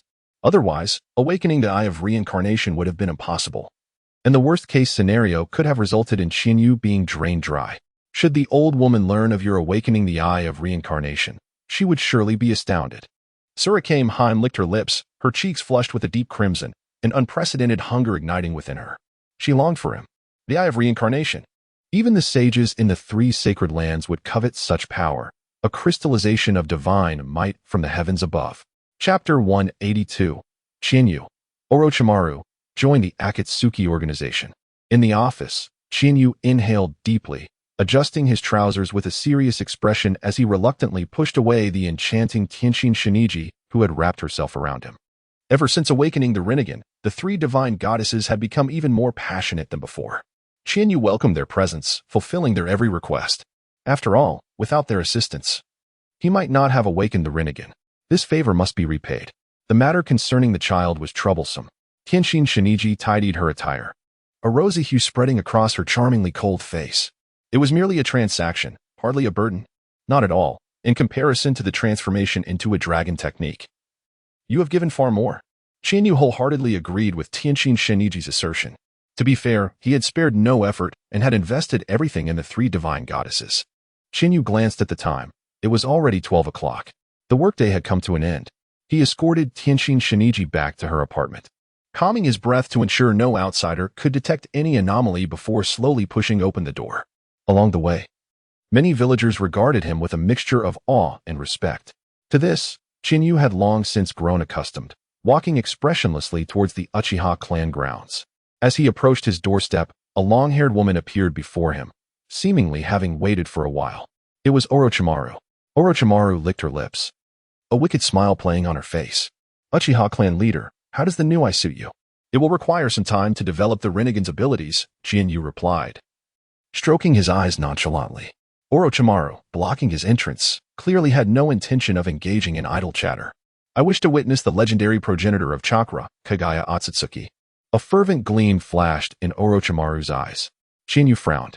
With his current strength, he still lacked the assurance of victory against Kagaya Otsutsuki. However, the Sage of 6 Paths had been closely observing the shinobi world. Once Kagaya Otsutsuki broke free, he would not remain idle. In truth, Kagaya was of secondary concern. What truly troubled Qianyu was the Otsutsuki clan beyond the stars. The Otsutsuki were adversaries of the entire world, merely to oppose their own clan. Of course, Qianyu could not fathom why Kagaya would be foolish enough to use the infinite Tsukuyami to create white Zetsu, relying on them to resist her clan. Perhaps, as a woman abandoned by her husband, she lacked trust in others. If Qianyu wished to ascend to greater heights and acquire the means to contend with the Otsutsuki clan, He could only set his sights on the chakra fruit. After a moment's contemplation, Qianyu smiled. Kagaya Otsutsuki is sealed on the moon. Even I cannot release her. How disappointing. Orochimaru shook her head, clearly unsatisfied. Upon unraveling the mysteries of the Rinnegan, the entire power structure of the shinobi world had essentially been laid bare to her. The only vague aspect was Kagaya Otsutsuki, the progenitor of chakra. Legends spoke of her origins from beyond the stars. This involved an entirely new world. Though I cannot release Kagaya Otsutsuki, there are those who can, Qianyu said meaningfully, glancing at Orochimaru. As excitement ignited in her eyes, he gradually articulated a plan. The more Orochimaru listened, the more astonished she became. Eventually, with a hint of skepticism, she inquired, "Will this truly work?" Qianyu proposed that she join the Akatsuki organization to assist Nagato in capturing the tailed beasts. It is also feasible for me to capture the tailed beasts myself. But such a detested act should not be carried out by a righteous figure, or even one who appears righteous. Thus, I must leverage this small organization. As their objective aligns with collecting the tailed beasts, Orochimaru pondered for a moment and then remarked, "This will put us at odds with the 5 great shinobi villages. Given the current strength of the Akatsuki, even with my addition, it would be impossible. Since the 3 Shadows ambush on the Rain Village, the Akatsuki had suffered significant losses. Even their leader, Nagato, was unaccounted for, and the once feared Akatsuki had become a mere shadow of its former self. They lacked the capacity to confront even the strongest, Konoha, let alone the other 4 nations." Qianyu chuckled coldly. "Since you can summon Uchiha Madara and others, it should not be a difficult task." Orochimaru's serpentine gaze sparkled. After defecting from Konoha, she had nearly excavated the graves of every powerful shinobi in the world. She possessed the life essence of every Kaga-level fighter. Summoning these individuals from the afterlife would undoubtedly yield a formidable force. After some contemplation, Orochimaru asked, "What role will the Uchiha clan leader play in this?" Once the Akatsuki took action to gather the tailed beasts, Uchiha Qianyu could not simply stand by, could he? If Uchiha Qianyu intervened, how would they proceed with their collection? At that point, she would have no opportunity to act. No opportunity to act? Qianyu's words surprised Orochimaru. "Tomorrow, you shall seek out the Akatsuki organization. Find that masked individual. He is the true master of the Akatsuki. When the shinobi world undergoes great change, immediately persuade the masked man to collect the tailed beasts." The significant change Qianyu referred to involved the descendants of Yuin village on the moon. Considering the timeline, it would not be long before the descendants awakened the rebirth eye. According to Qianyu's speculation, once the descendants awakened the rebirth eye, they would undoubtedly take action to destroy the shinobi world. At that juncture, with the moon's descent, Qianyu would ascend to the moon, addressing 2 matters, eliminating the descendants of Yuin village and creating an opportunity for the Akatsuki to collect the tailed beasts. Moreover, he could seize the moment to capture the Tintails, a masterstroke that accomplished 3 goals. In the Dragon Cave, White Snake Sage lay on a stone bed, her gaze unwaveringly fixed on the 3 divine goddesses. "What are your thoughts on Uchiha Qianyu?" The 3 divine goddesses recalled their time spent with Qianyu. Ichikishimaheim blushed as she spoke. "He is quite remarkable, as strong as an ox, full of variety, and tireless. Each encounter has seen me defeated. I even suspect he is a monster that has perfected his cultivation." Beside her, Tsunaheim covered her mouth with her delicate hand, laughing as she added, "He clearly desires it but always presents himself as a paragon of virtue, as though he is not in control of his own actions. That facade is both amusing and infuriating." White Snake Sage's lips twitched slightly, quickly silencing Tenshin Shiniji, who was about to speak. "That is not what I inquired about. What I meant to ask is whether he genuinely intends to complete the transaction with the Dragon Cave. Humanity is notoriously treacherous and untrustworthy. Now that Uchiha Qianyu has mastered the transformation into a dragon technique, should he turn his back on his word, it would pose a significant problem." Ichikishimaheim patted her chest confidently. "You need not worry about that, Elder. Uchiha Qianyu's character is absolutely trustworthy." "Absolutely trustworthy?" White Snake Sage shook her head doubtfully, clearly unconvinced by Ichikishimaheim's assertion. She even suspected that this foolish woman had been bedazzled by Uchiha Qianyu. Chapter 183. A notable increase in Nagato's power. "I can only hope he truly is as remarkable as you claim." The White Snake Sage, observing the 3 fallen divine maidens, sighed in resignation as he tapped his pipe. At that moment, the divine maiden Tianxin stepped forward with a smile. "He is exceptional, truly exceptional. By the way, Granny, he has awakened the Rinnegan."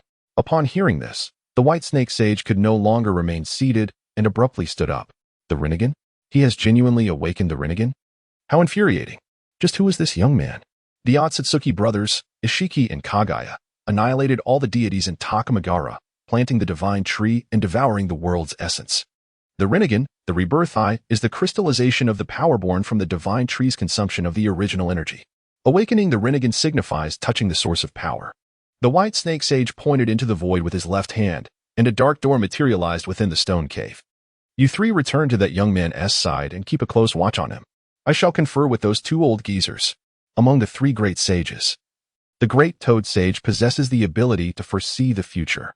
It once foretold that a child of destiny would arise in the ninja world, severing the divine tree and releasing the original energy it had consumed. The white snake sage had witnessed the terrifying spectacle of Ishiki and Kagaya slaying deities. It is essential to remember that these were merely two lesser figures of the Otsutsuki clan. Should a formidable member of the Otsutsuki descend upon the ninja world, the consequences would be dire. Now, with Uchiha Chiba awakening the Rinnegan, she perceives a glimmer of hope for the salvation of the ninja realm. Until now, the white snake sage had remained indifferent to the affairs of Kagaya and the Sage of Six Paths. Her concern had always been directed towards the Otsutsuki clan lurking in the depths of the cosmos. In her view, ninjas and Kagaya share a common enemy. Unity is the righteous path. In the land of birds, Orochimaru's form emerged from the ground, his eyes widening in terror at the colossal figure before him. Towering at 100 meters, with a fearsome visage and an abundance of eyes adorning its forehead, it was none other than the Outer Path Golem. How did it come to be here? Suddenly, as if struck by an invisible force, Orochimaru was sent flying. A young man with crimson hair and a stern countenance stepped out from behind the Outer Path Golem. Nagato, gazing at the woman who had been hurled by the Rinnegan clone, coldly inquired, "Who are you?" After merging with Hashirama's cells, Nagato swiftly recovered from his previous paralysis. Not only had his legs returned to their original state, but his mastery over the Rinnegan had also reached new heights, even unlocking the formidable ocular techniques inherent to the Rinnegan. Rinnegan, Boundary Realm, perhaps due to not being the Rinnegan's true master, Nagato could only produce one Rinnegan clone despite exerting his full power. Nevertheless, this was more than sufficient to satisfy him. The power of the Rinnegan is truly exquisite. Orochimaru crawled out from the mouth of a corpse, his dark golden pupils brimming with excitement at the thought that such a powerful Rinnegan had been conjured by his own hand. "You are Orochimaru?" Nagato was taken aback, casting a glance at the unscathed woman with flowing hair, suddenly recalling the traitor from the Akatsuki. The same repulsive ninjutsu. A pitch-black rod emerged from his palm, aimed at Orochimaru. Although it couldn't kill her, Nagato didn't mind letting her die a few more times. "Wait. I am here to seek cooperation with the Akatsuki," Orochimaru quickly interjected. She had prepared numerous contingencies and was not overly concerned for her life. However, she certainly did not wish to endure the pain of having her body crushed once more. "The Akatsuki does not need your kind." The dark rod shot forth rapidly. Just then, the void distorted, and the black rod was redirected into the Kamui space. Obito appeared between Nagato and Orochimaru. "What do you mean?" Nagato scoffed. After all that had transpired, he held no respect for Obito, the sneaky and ambiguous figure. Had it not been for their shared goal and common enemy, he would have long since severed ties. "Nagato, the Akatsuki is in dire need of new members, even if they were once traitors," Obito urged earnestly. He could distinctly sense the shift in Nagato's attitude. Though frustrated, he had little to say. Nagato was far stronger than before, and merely standing beside him exuded an overwhelming sense of pressure. He had anticipated this when implanting Hashirama's cells into Nagato. However, Obito had no other options. "Humph," Nagato snorted, walking away to the side of the Outer Path Golem, tacitly acknowledging Obito's intentions. Currently, the Akatsuki consisted of Nagato, Obito, Kaku, Kisame, and the half-hearted Kagaya. With such a meager force, collecting the nine-tailed beasts was akin to chasing a mirage. "Orochimaru, if you join the Akatsuki, behave yourself." "Wait." Obito continued his earnest persuasion. Before he could finish, Orochimaru waved her hand, interrupting him. "No, don't misunderstand. I am not joining the Akatsuki. I am here to collaborate with the Akatsuki." Orochimaru tossed her hair back, wrapping her arms around her not-so-perky bosom. "Collaboration?" Obito frowned. Nagato, on the other hand, couldn't help but chuckle as if he had heard a joke. Though Orochimaru possessed considerable skills, she did not truly have the qualifications to collaborate with the Akatsuki. "Orochimaru, collaboration requires capital." Obito's eyes darted quickly as he prepared to reprimand this oblivious snake. Summoning technique. Impure world reincarnation. At that moment, Orochimaru formed hand seals, swiftly pressing them into the ground. Coffins erupted from the earth, appearing within the shadowy cave. Clatter. Coffin lids fell one after another, revealing the corpses within. The second Hokage, Tobirama Senju. The third Hokage, Hiruzen Sarutobi. The second Tsuchikage, Inoki. The third Tsuchikage, Inoki. The third Raikage, the third Wind Kage, the fourth Wind Kage, the second Water Kage. And the fallen members of the Akatsuki. Over 20 corpses left Obito, who had weathered countless storms, gasping in shock. Even Nagato couldn't help but be moved. Both of them involuntarily recalled a saying, "Those who underestimate researchers are bound to suffer great losses." Stepping forward, Nagato spoke solemnly.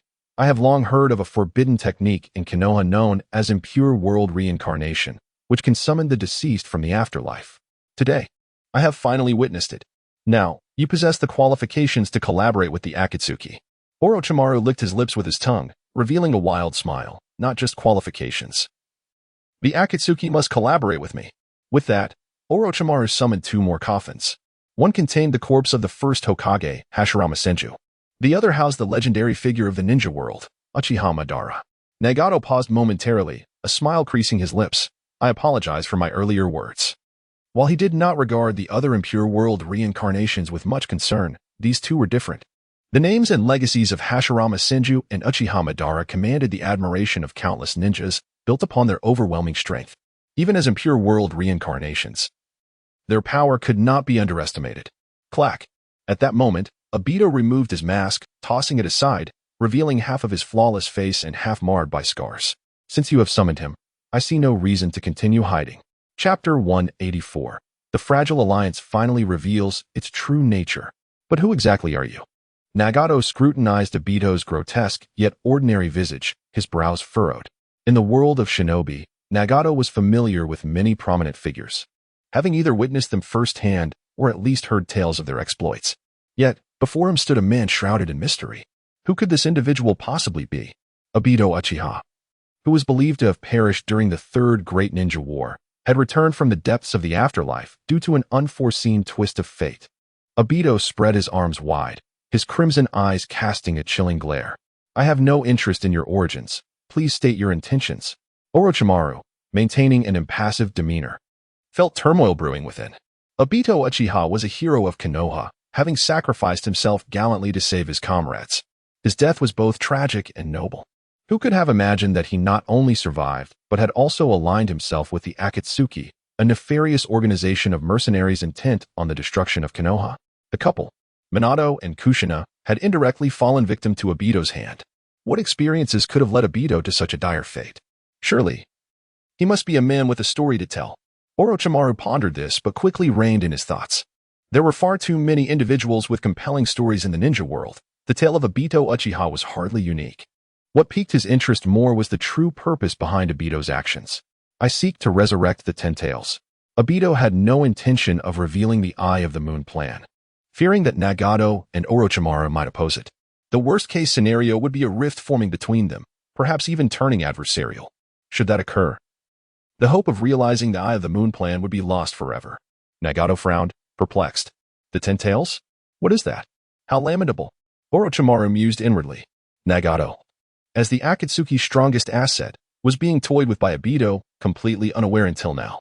Moreover, Orochimaru harbored suspicions that Obito had not disclosed the full truth, particularly regarding the divine tree and the actual intent of the Eye of the Moon plan. Chihyu had not revealed these critical aspects to Orochimaru, merely instructing him to collaborate with the Akatsuki to gather the tailed beasts, while leaving the rest to unfold naturally. Hence, Orochimaru remained oblivious to Obito's true intentions. The Ten Tails was a monstrous beast that wreaked havoc upon the world a millennium ago. It was eventually subdued by the Sage of Six Paths, who divided its chakra into 9 parts, forming the 9-tailed beasts known in the present ninja world. The husk of the Ten Tails is the Outer Path Golem. The golem consumes the 9-tailed beasts one by one, thus transforming into the Ten Tails, Orochimaru elucidated. He then added, as the leader of the Akatsuki, "You are unaware of this secret? It appears that Obito Uchiha has never truly trusted you." "Humph." Nagato scoffed, casting a malevolent glare at Obito. Obito defensively retorted, I withheld information about the Ten Tails because the time was not yet ripe. I had intended to reveal everything to you once the Akatsuki had collected the tailed beasts. I never anticipated so many unforeseen complications. The relationship between him and Nagato had plummeted to an icy low. Were it not for their common foe, they might have already turned against each other. I shall trust you once more. Nagato thought to himself, yet inwardly he mused, trust is a fragile construct. Difficult to build, yet effortlessly destroyed. Orochimaru, Obito seeks to resurrect the Ten Tails. What is your objective?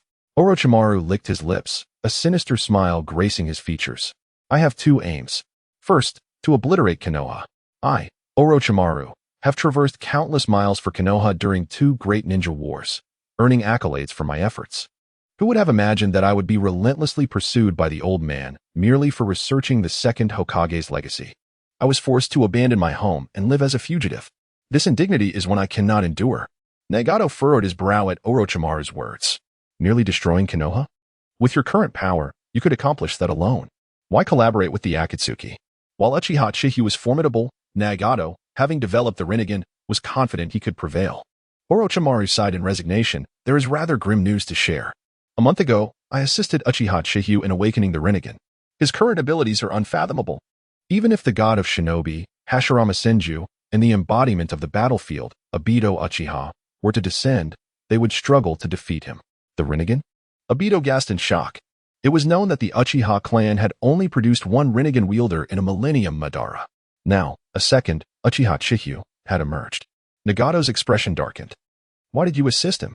After transplanting the wood release, Orochimaru had fully healed and significantly increased in power.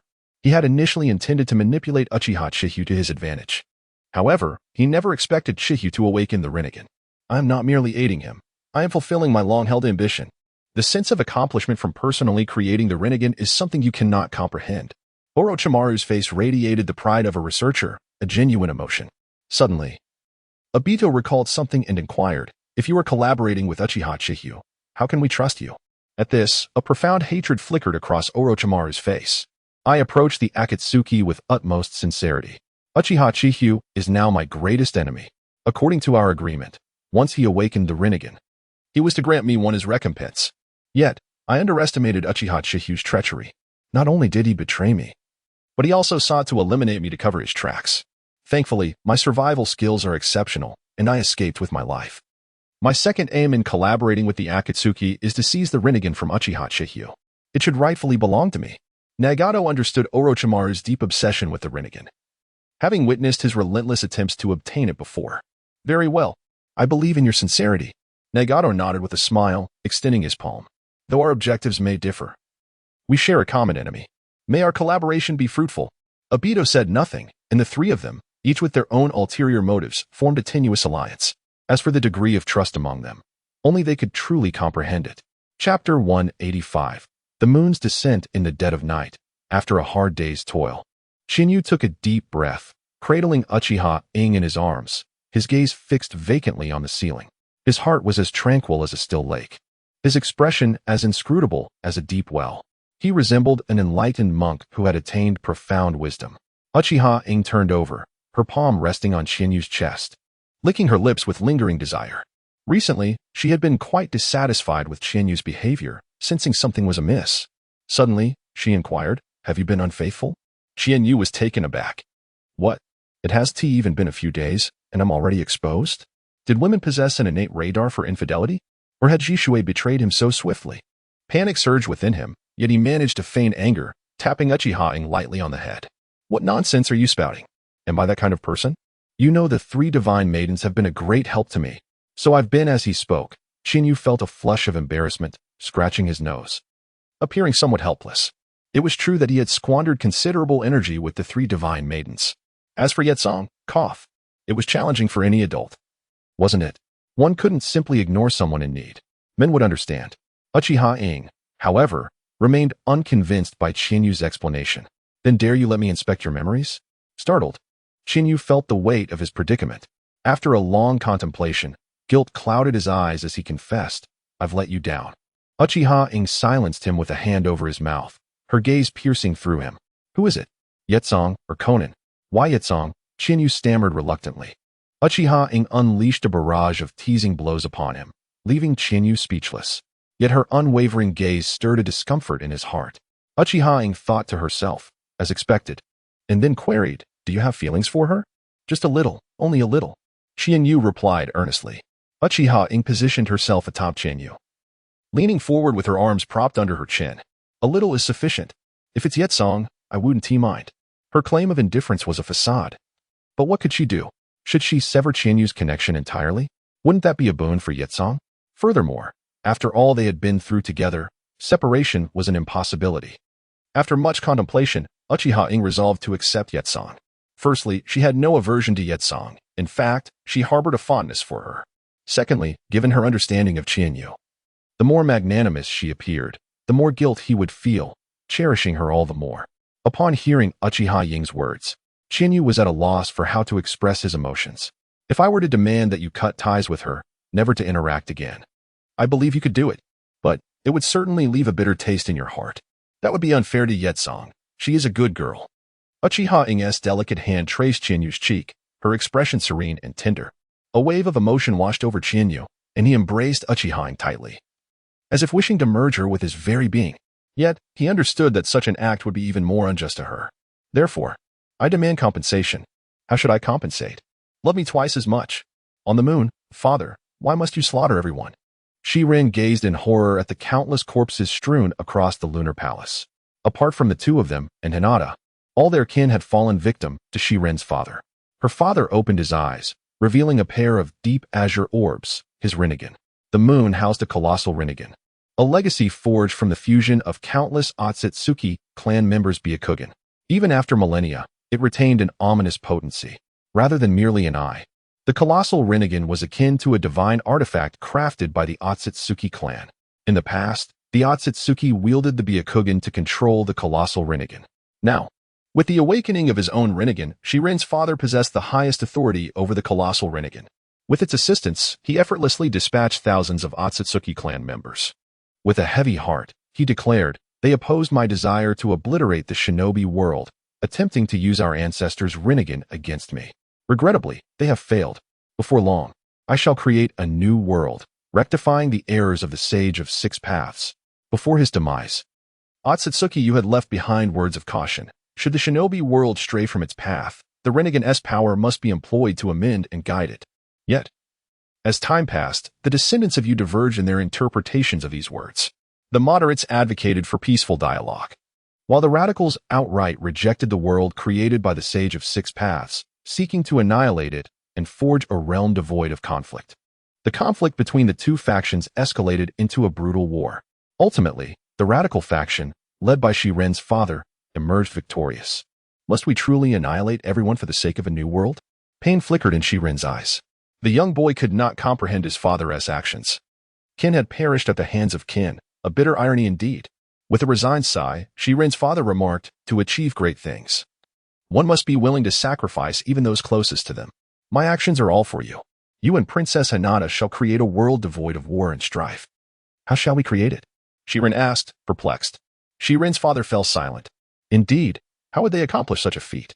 The words left by their ancestor offered no practical solutions. Had he misunderstood? No, that was impossible. The one at fault was the Sage of Six Paths. After a lengthy silence, Shiren's father added, "This is your mission alongside the princess. I shall merely clear the obstacles within the shinobi world for you." Upon concluding his words, he swiftly formed hand seals, enveloping himself in a verdant chakra, entering Rinnegan mode. He felt an intimate connection with the colossal Rinnegan. At that moment, he began the destruction of the shinobi world.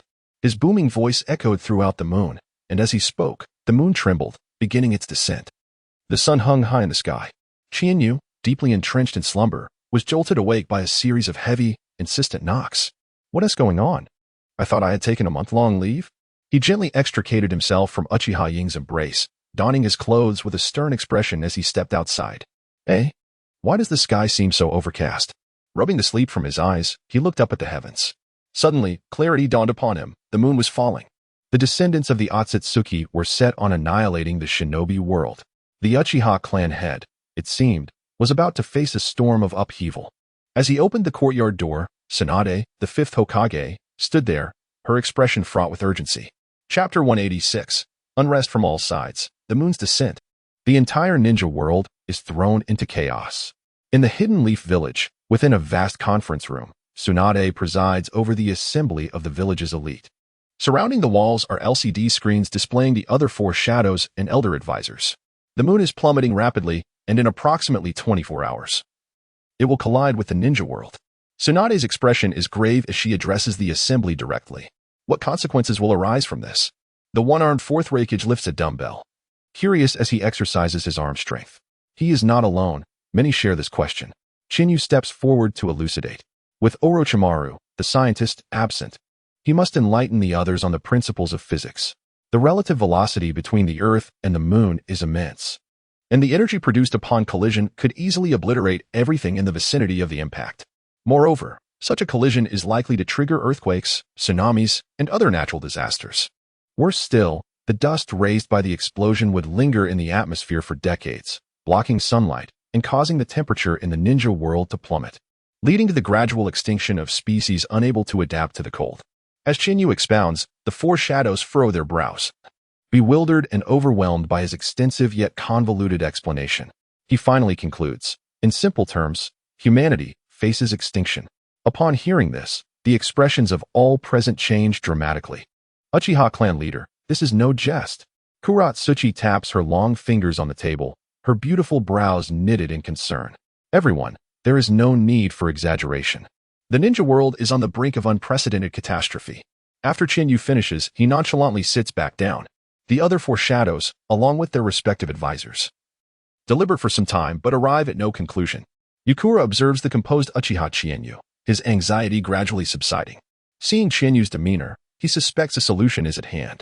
The fifth Hokage, or rather, the Uchiha clan leader must have devised a strategy to address the problem, right?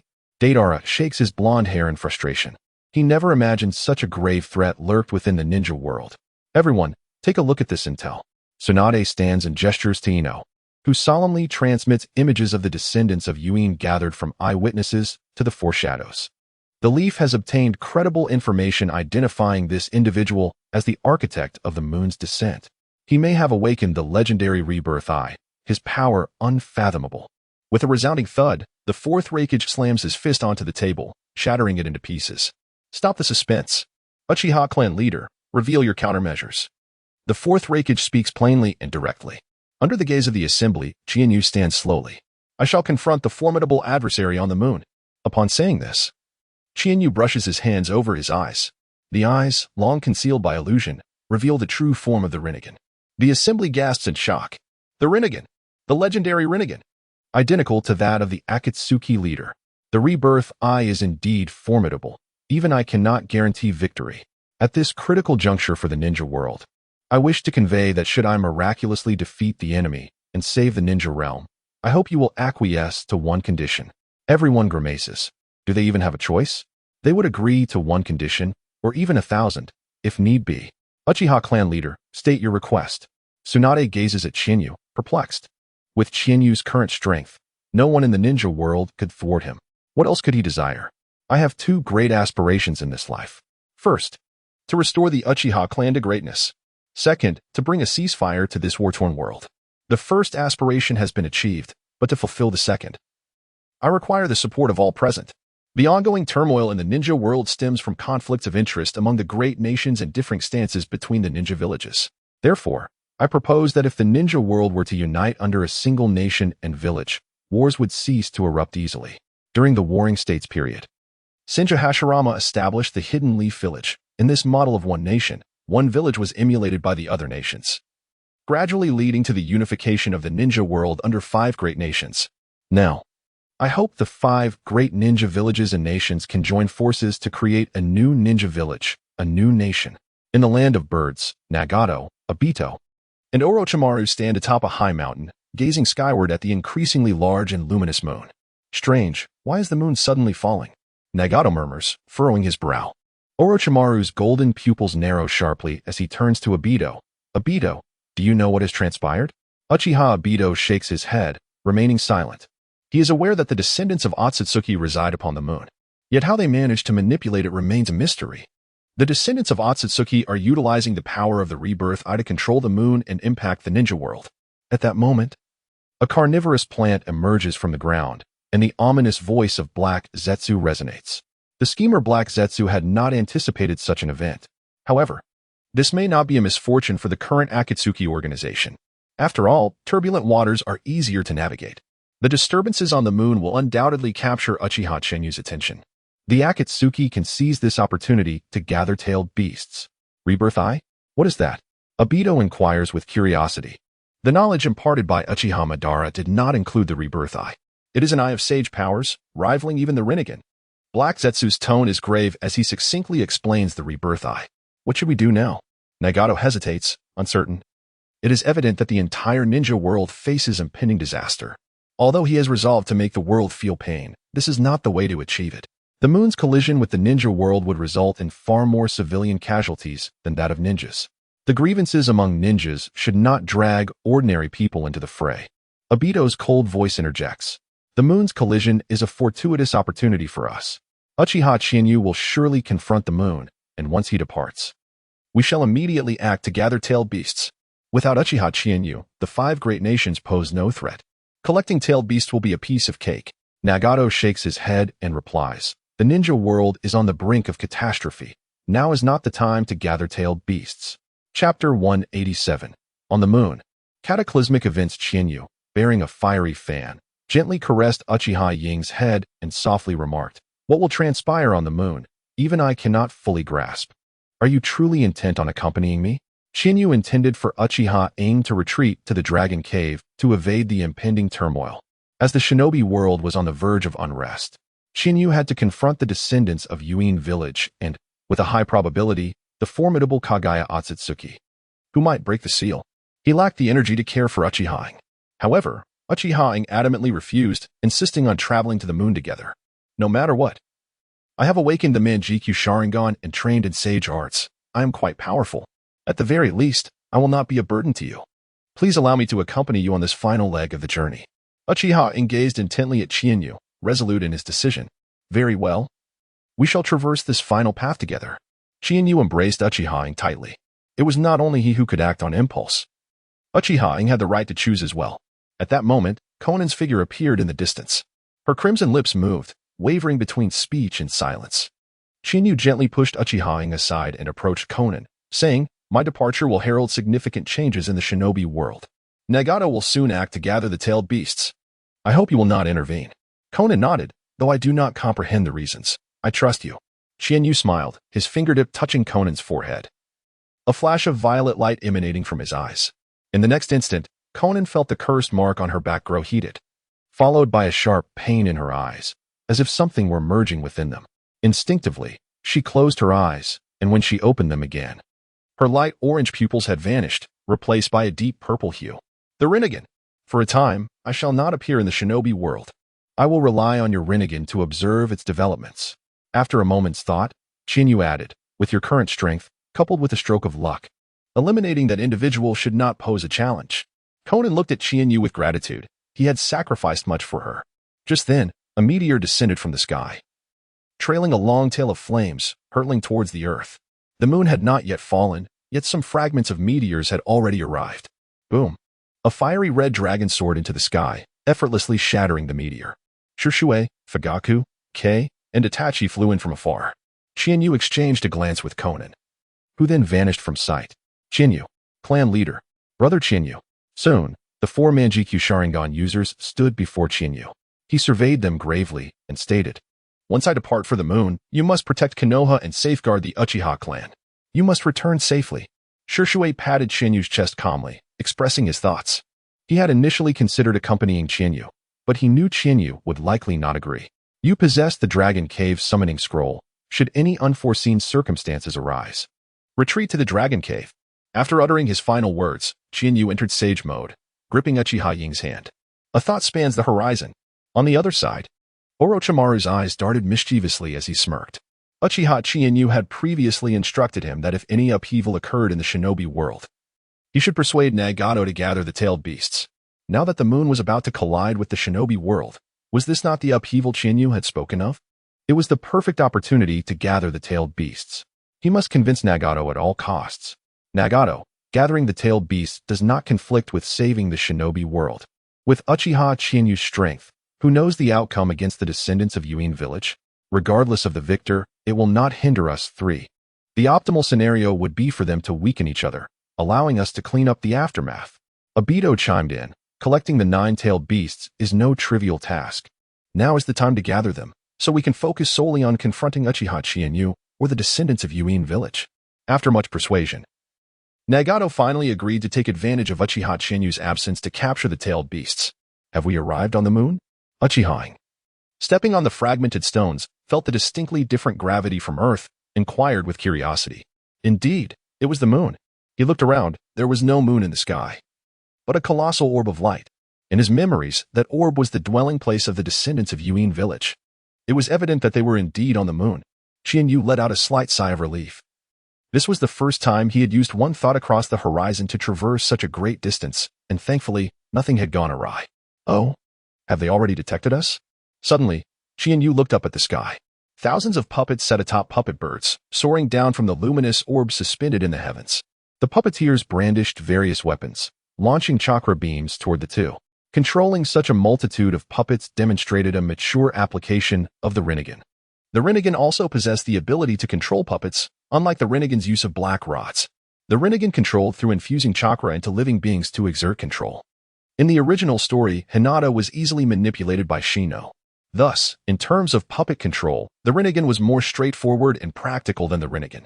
Chinyu embraced Uchiha Ying's waist, soaring high into the air. Soon, thousands of puppets encircled them. At that moment, the purple light of the Rinnegan flashed. Shinra Tensei. A powerful repulsive force emanated from his being. Shinra Tensei is the ultimate ocular technique for controlling repulsion, and its potency depends on the user's chakra. This was the first time Chinyu had utilized Shinra Tensei since awakening the Rinnegan. In his excitement, he summoned 30% of his chakra. Boom. Within a meter radius of Chinyu, everything remained undisturbed. However, beyond that meter, it transformed into an absolute vacuum. In Uchiha Ying's line of sight. The moment Chinyu raised his hand, countless puppets plummeted from the sky. Not only that, the terrifying repulsion swept outward, obliterating everything in its path.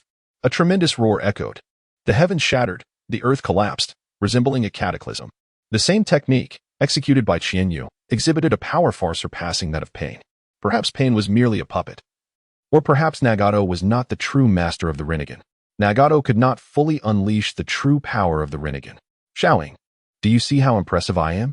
Chinyu rested his chin on Uchiha Ying's shoulder, rubbing his head against her delicate cheek, smiling as he asked. Incredible.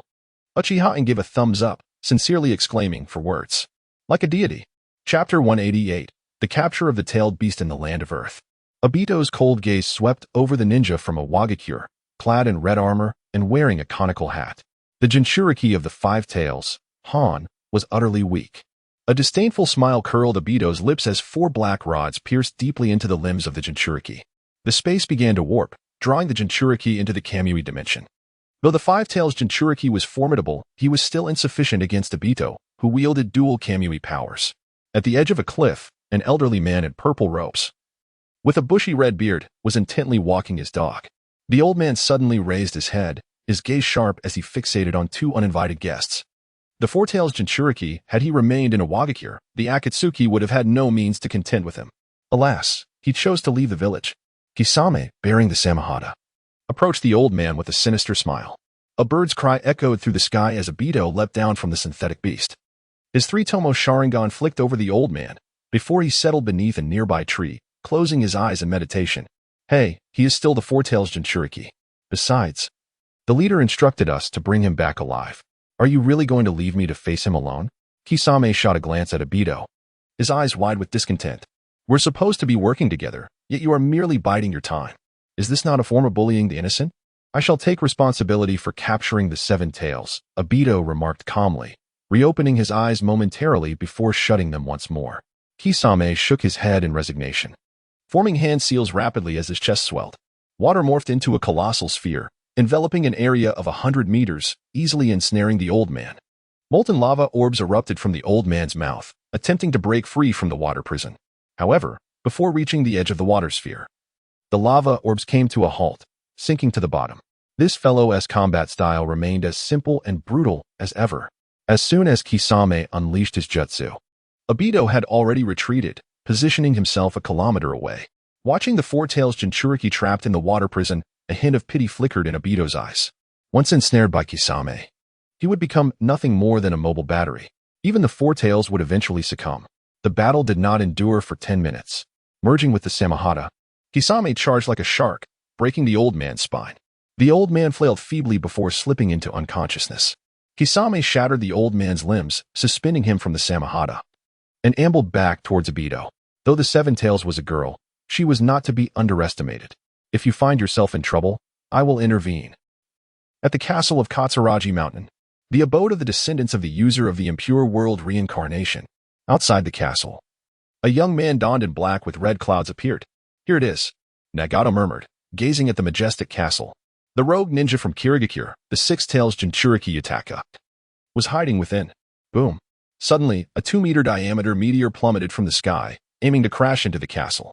Nagato frowned and slowly extended his right hand. Shinra Tensei. The meteor seemed to be grasped by an invisible hand, halting midair. With a downward motion of his hand, the meteor gently touched the ground. Thank you. A young man with brown bangs, his left eye concealed by hair and clad in a blue haori, soared out from the castle, quietly standing before Nagato. Nagato scrutinized the young man, his expression turning stern. Your gratitude may be premature. With that, 2 mechanical arms extended from his shoulders, and with a series of clicks, over 10 missiles shot forth. In Kumogakure, how is this possible? The fourth Reikage stared in disbelief at the imposing figure before him.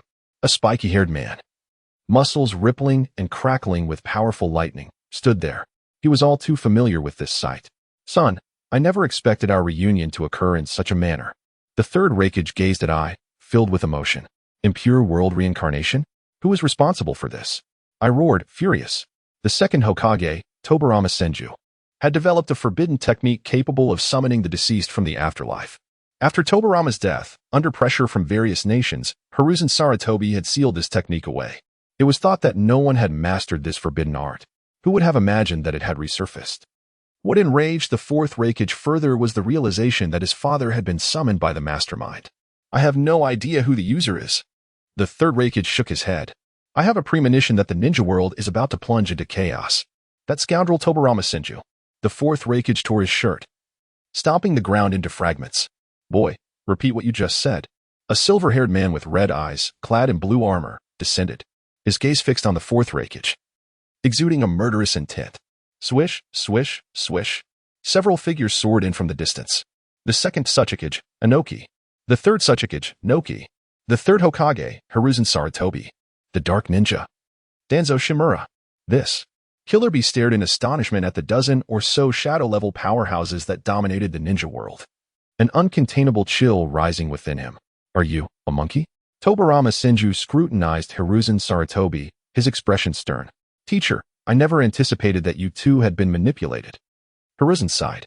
Hey, that guy from Konoha. This is your invention. Surely you have a way to undo it? A middle-aged man with a mustache and a thin goatee pointed accusingly at Tobirama. The second Mizukage, Meitorumi. If I could, I would have acted already. Tobirama replied, casting a bemused glance at Meitorumi. It was evident. The folks from Kirigakure, having spent too long in the water, were not the brightest. The user had infused the cells of Hashirama Senju into the bodies of those summoned through impure world reincarnation. Tobirama was at a loss. It remained uncertain whether the user had summoned both Hashirama and the nefarious Uchiha Madara. A man entangled in bandages soared into the air, observing the familiar faces before him, and proclaimed loudly, now that we have finally emerged, allow me to introduce the current state of the ninja world. Before he could finish, the second Tsuchikage trembled, becoming motionless in midair. Orochimaru had taken control of his body through the impure world reincarnation. The time for idle chatter had ended. A chilling voice emanated from the second Tsuchikage, instantly capturing everyone's attention.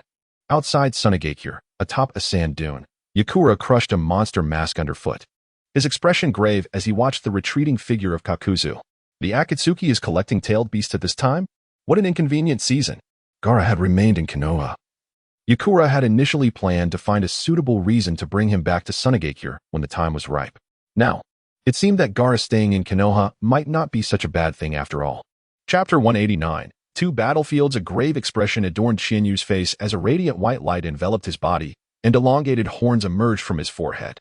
In an instant, he transitioned into a celestial mode. Xiaoying, the descendants of Yu village reside within the Moon Palace. I will confront the wielder of the Rebirth Eye. Your task is to locate Hinata. The two transformed into brilliant beams of light, akin to white lightning slicing through the sky, racing toward the Moon Palace. Within the palace, Shirin's father slowly opened his eyes. The light flickered, resembling countless stars. He gently stroked Shirin's head and solemnly declared, "Enemies approach, should I fall in battle. You must seek refuge with Princess Hinata in the Rebirth Realm." Upon finishing his words, Shirin's father clasped his hands together, invoking a forbidden ninjutsu. As Qianyu neared the Moon Palace, he felt an overwhelming chakra surge toward him. In the ninja world, all eyes instinctively turned upward as the moon's luminescence pierced their vision. Once the brilliance faded, a horrifying sight met their gaze. Countless meteor fragments, trailing fiery tails, plummeted toward the ninja realm. How many remain unrelocated to the shelters? Tsunade stood upon the back of a colossal slug, observing the retreating teams toward the internal shelters of Hokage Rock, shouting, "Without Qianyu, we must safeguard Konoha." Four pairs of kaleidoscopic Sharingan whirled rapidly. Various colored and shaped Susanoo rose from the ground, shattering dozens of meteors that rained down upon the fleeing teams. Throughout the entire ninja realm, meteors fell indiscriminately. The situation in Konoha remained relatively stable. However, the most dire plight befell those civilians lacking the protection of a ninja village. Under the relentless assault of meteors, many lives were tragically lost. In the Hidden Mist Village, a world like this does not warrant a future. Obito materialized from the void, standing atop a rooftop, gazing skyward with conviction in his choices. In the realm of infinite Tsukuyami, there exist no natural disasters, no war. The lotus staff pierced through Obito's body. The youthful fourth Mizukage, with a cherubic visage, had seemingly appeared behind him. Obito slowly turned, casting a disdainful glance at Kurigane Yuzuru.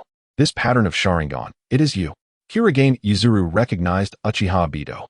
During the time Obito controlled him, Kurigane Yuzuru, though devoid of physical autonomy, remained acutely aware of external events. That accursed Uchiha had orchestrated bloody massacres through him, even compelling him to fight. The anguish of slaying one's kin is a burden too heavy to share. Have you recognized me? But what does it matter? You have experienced the might of the Uchiha's ocular power firsthand. Obito's eyes gleamed with contempt. Kurigane Yuzuru, hailed as the perfect Jinchuriki, could be effortlessly manipulated with a single Sharingan, not to mention the double Kamui. "I apologize, I cannot restrain myself." The words of Inoki were laden with false remorse. Yet his assault remained fiercely relentless.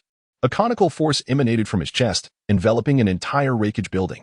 The imposing structure vanished into thin air in an instant. "Everyone disperse and break through. Escape as far as you can." Night Moon AI bellowed, enveloped in arcs of lightning, dashing toward the third raikage. A deep fissure marred the earth beneath. The ninja world has never lacked for naive fools. The second Tsuchikage regarded Night Moon AI, who charged forward, his voice cold and menacing. "Who are you truly?" Senju Tobarama fought while scrutinizing the second Tsuchikage. He unleashed a torrent of water, severing dozens of cloud ninjas in half. The shadowy figure behind the scenes was exceedingly cautious, controlling the second Tsuchikage to engage in dialogue. "Second Hokage, I am your admirer." The second Tsuchikage hovered before Senju Tobarama, speaking with a semblance of respect. "Humph." Senju Tobarama snorted dismissively, interpreting the words as mockery. However, Saratobi Hiruzen, standing nearby, suddenly had a revelation. "Orochimaru, you scoundrel. What are you truly plotting?" The second Tsuchikage cast a deep glance at Saratobi Hiruzen, shaking his head with a sigh. "Old man, after all these years, it seems you still know nothing of me." Boom. At that moment, a violet-black energy sphere descended from the heavens. Tailed Beast Bomb. Even an Edo Tensei body struck by a tailed beast bomb would be reduced to ashes, taking considerable time to regenerate. Senju Tobarama's form blurred, and the imposing tailed beast bomb abruptly vanished. Simultaneously, Karabi, fully transformed into his tailed beast form, was engulfed in darkness. A thunderous roar erupted as a colossal fire pillar ascended, dyeing the sky crimson. The once invincible Eight Tails wailed in agony, its charred form collapsing helplessly to the ground. The spectacle was awe-inspiring. Yet, it ended there. Mizukage Zuki-man Gitsa glanced at the incapacitated Eight Tails, shaking his head in dissatisfaction. Among the nine-tailed beasts, the Eight Tails is the most cunning, often substituting its true form with its tentacles. Raza raised his hands, golden claws emerging from the earth, reaching for the 8 tails. Qianyu and Uchiha Kage stood before the Moon Palace. Opposite them stood the descendant of Yu village, enveloped in green chakra. You have awakened the Rinnegan? Shiren's father gazed in astonishment at Qianyu's violet eyes. The essence of the ninja world had been devoured by the 10 tails. Since the Sage of 6 Paths, only the reincarnation of Indra held the potential to awaken the Rinnegan. This youth before him must be the reincarnation of Indra. Perfect. Before annihilating the world of the Sage of 6 Paths, I shall eliminate Indra first. Indra and Ashura have been entwined for millennia. He is this generation's Indra. Who is Ashura? Could it be the girl by Indra's side? Shiren's father focused his gaze on Uchiha Kage, then shook his head. Not her. The opponent has already awakened the Manjiki Sharingan. It cannot be the reincarnation of Ashura. I have always had a question. The Rinnegan and the Sharingan are equally renowned. Which of the two is truly superior? Shiren's father redirected his gaze to Qianyu, observing the depth of his violet eyes, and calmly remarked. Before Qianyu could respond, Shiren's father extended his left hand. The stone statue of Yu village within the Moon Palace trembled violently, as if coming to life. This is the power of Yin-Yang release. The Sage of 6 Paths had used Yin-Yang release to create the 9-tailed beasts. Though Shiren's father could not be compared to the Sage of 6 Paths, he could easily master the trick of briefly granting life to a statue through Yin-Yang release. A crimson glow flickered as the Rinnegan shifted to the Manjiki Sharingan. Ocular power infused, a golden phantom enveloped his form, feet grounded in the earth. Head held high toward the heavens. A golden Susanoo unfurled its wings, obscuring the sky. A colossal golden sword, stretching over 1,000 meters, was raised high. With a thunderous crash, the golden sword descended, leaving a lengthy crack from the shoulders to the waist of the Yu village statue. Chapter 190. The Golden Wheel Rebirth Explosion. What is the situation on your side, Kakuzu? In the midst of a distorted void, Obito and all members of the Akatsuki organization materialized atop a mountain peak. I nearly met my demise at the hands of the 5th Kazekage. Moreover, the one-tailed Jinchuriki is absent from Sunagakure. Kakuzu replied, his expression one of frustration. Despite his grievances, he was a formidable warrior who had once clashed with the first Hokage. Few could withstand 10 exchanges with a Leaf Village ninja. Had it not been for his formidable survival skills, he would have surely perished. I do happen to know the whereabouts of the one-tail, Orochimaru declared, his arms crossed over his chest, a sinister smile playing upon his lips. Before Orochimaru joined the Akatsuki, Chu had already divulged Gaara's location to him. With all eyes upon him, Orochimaru licked his lips, grinning as he said, he is hidden in Konoha by Uchiha Chu. It is worth noting that the rapid ascension of Yukura to the 5th Kazekage was not without the assistance of Uchiha Chu. Nagato stepped forward, his expression stoic and unyielding. Then it is settled. We shall make a trip to Konoha and seize both tailed beasts. Orochimaru shook his head. I will not participate in this endeavor. Why? Obito's brow furrowed. With Uchiha Chu absent, my involvement is unnecessary. With a mere utterance, Orochimaru melded into the rock beneath him, vanishing from sight. With the presence of Nagato, Obito, and the likes of Kisame, Kakuzu, and Haiden, Konoha would find itself in dire straits. If Orochimaru were to intervene, the game would change fundamentally. What is he up to? Nagato remarked coldly after Orochimaru's departure. No matter, I have never trusted him anyway. Nagato, only we can be relied upon. He waved his hand, silencing Obito. Let us allow Konoha to experience suffering. With that, he vanished in a flash, followed closely by Haiden and Kakuzu. The group quickly disappeared, leaving Kisame before Obito. Did you not inform him of the Eye of the Moon plan? The rift between Nagato and Obito grew increasingly tense. Were it not for their shared objective, they might have already turned against one another. Kisame was a staunch supporter of the Eye of the Moon plan. Should a rift form, he would undoubtedly side with Obito. They are not of our kin. Prepare for action. With those words, the space warped, and Obito entered the Kamui dimension. Chu furrowed his brow. Moments ago, he wielded the divine sword, severing the statue of Yuin village. However, under the control of Sharon's father, the statue continuously reformed. In a fleeting thought, the pattern of his Manjiki Sharingan dissipated, transforming into a purple Rinnegan adorned with 6 black rings. Will I need to employ the Rinnegan now? As Sharon's father murmured. He manipulated the Yuin statue to raise its hands and strike down upon Chu. Chu raised his right hand towards the heavens. A pitch-black sphere erupted from his palm. This was reminiscent of the time when the shadow of the Uchiha encountered this technique during the invasion of Yuin village, the Earth Explosion Star. The small black sphere ascended higher, ultimately resting atop the Yuin statue's head. Subsequently, the ground fissured, and countless boulders soared upwards, converging towards the small black sphere. Its gravitational pull intensified.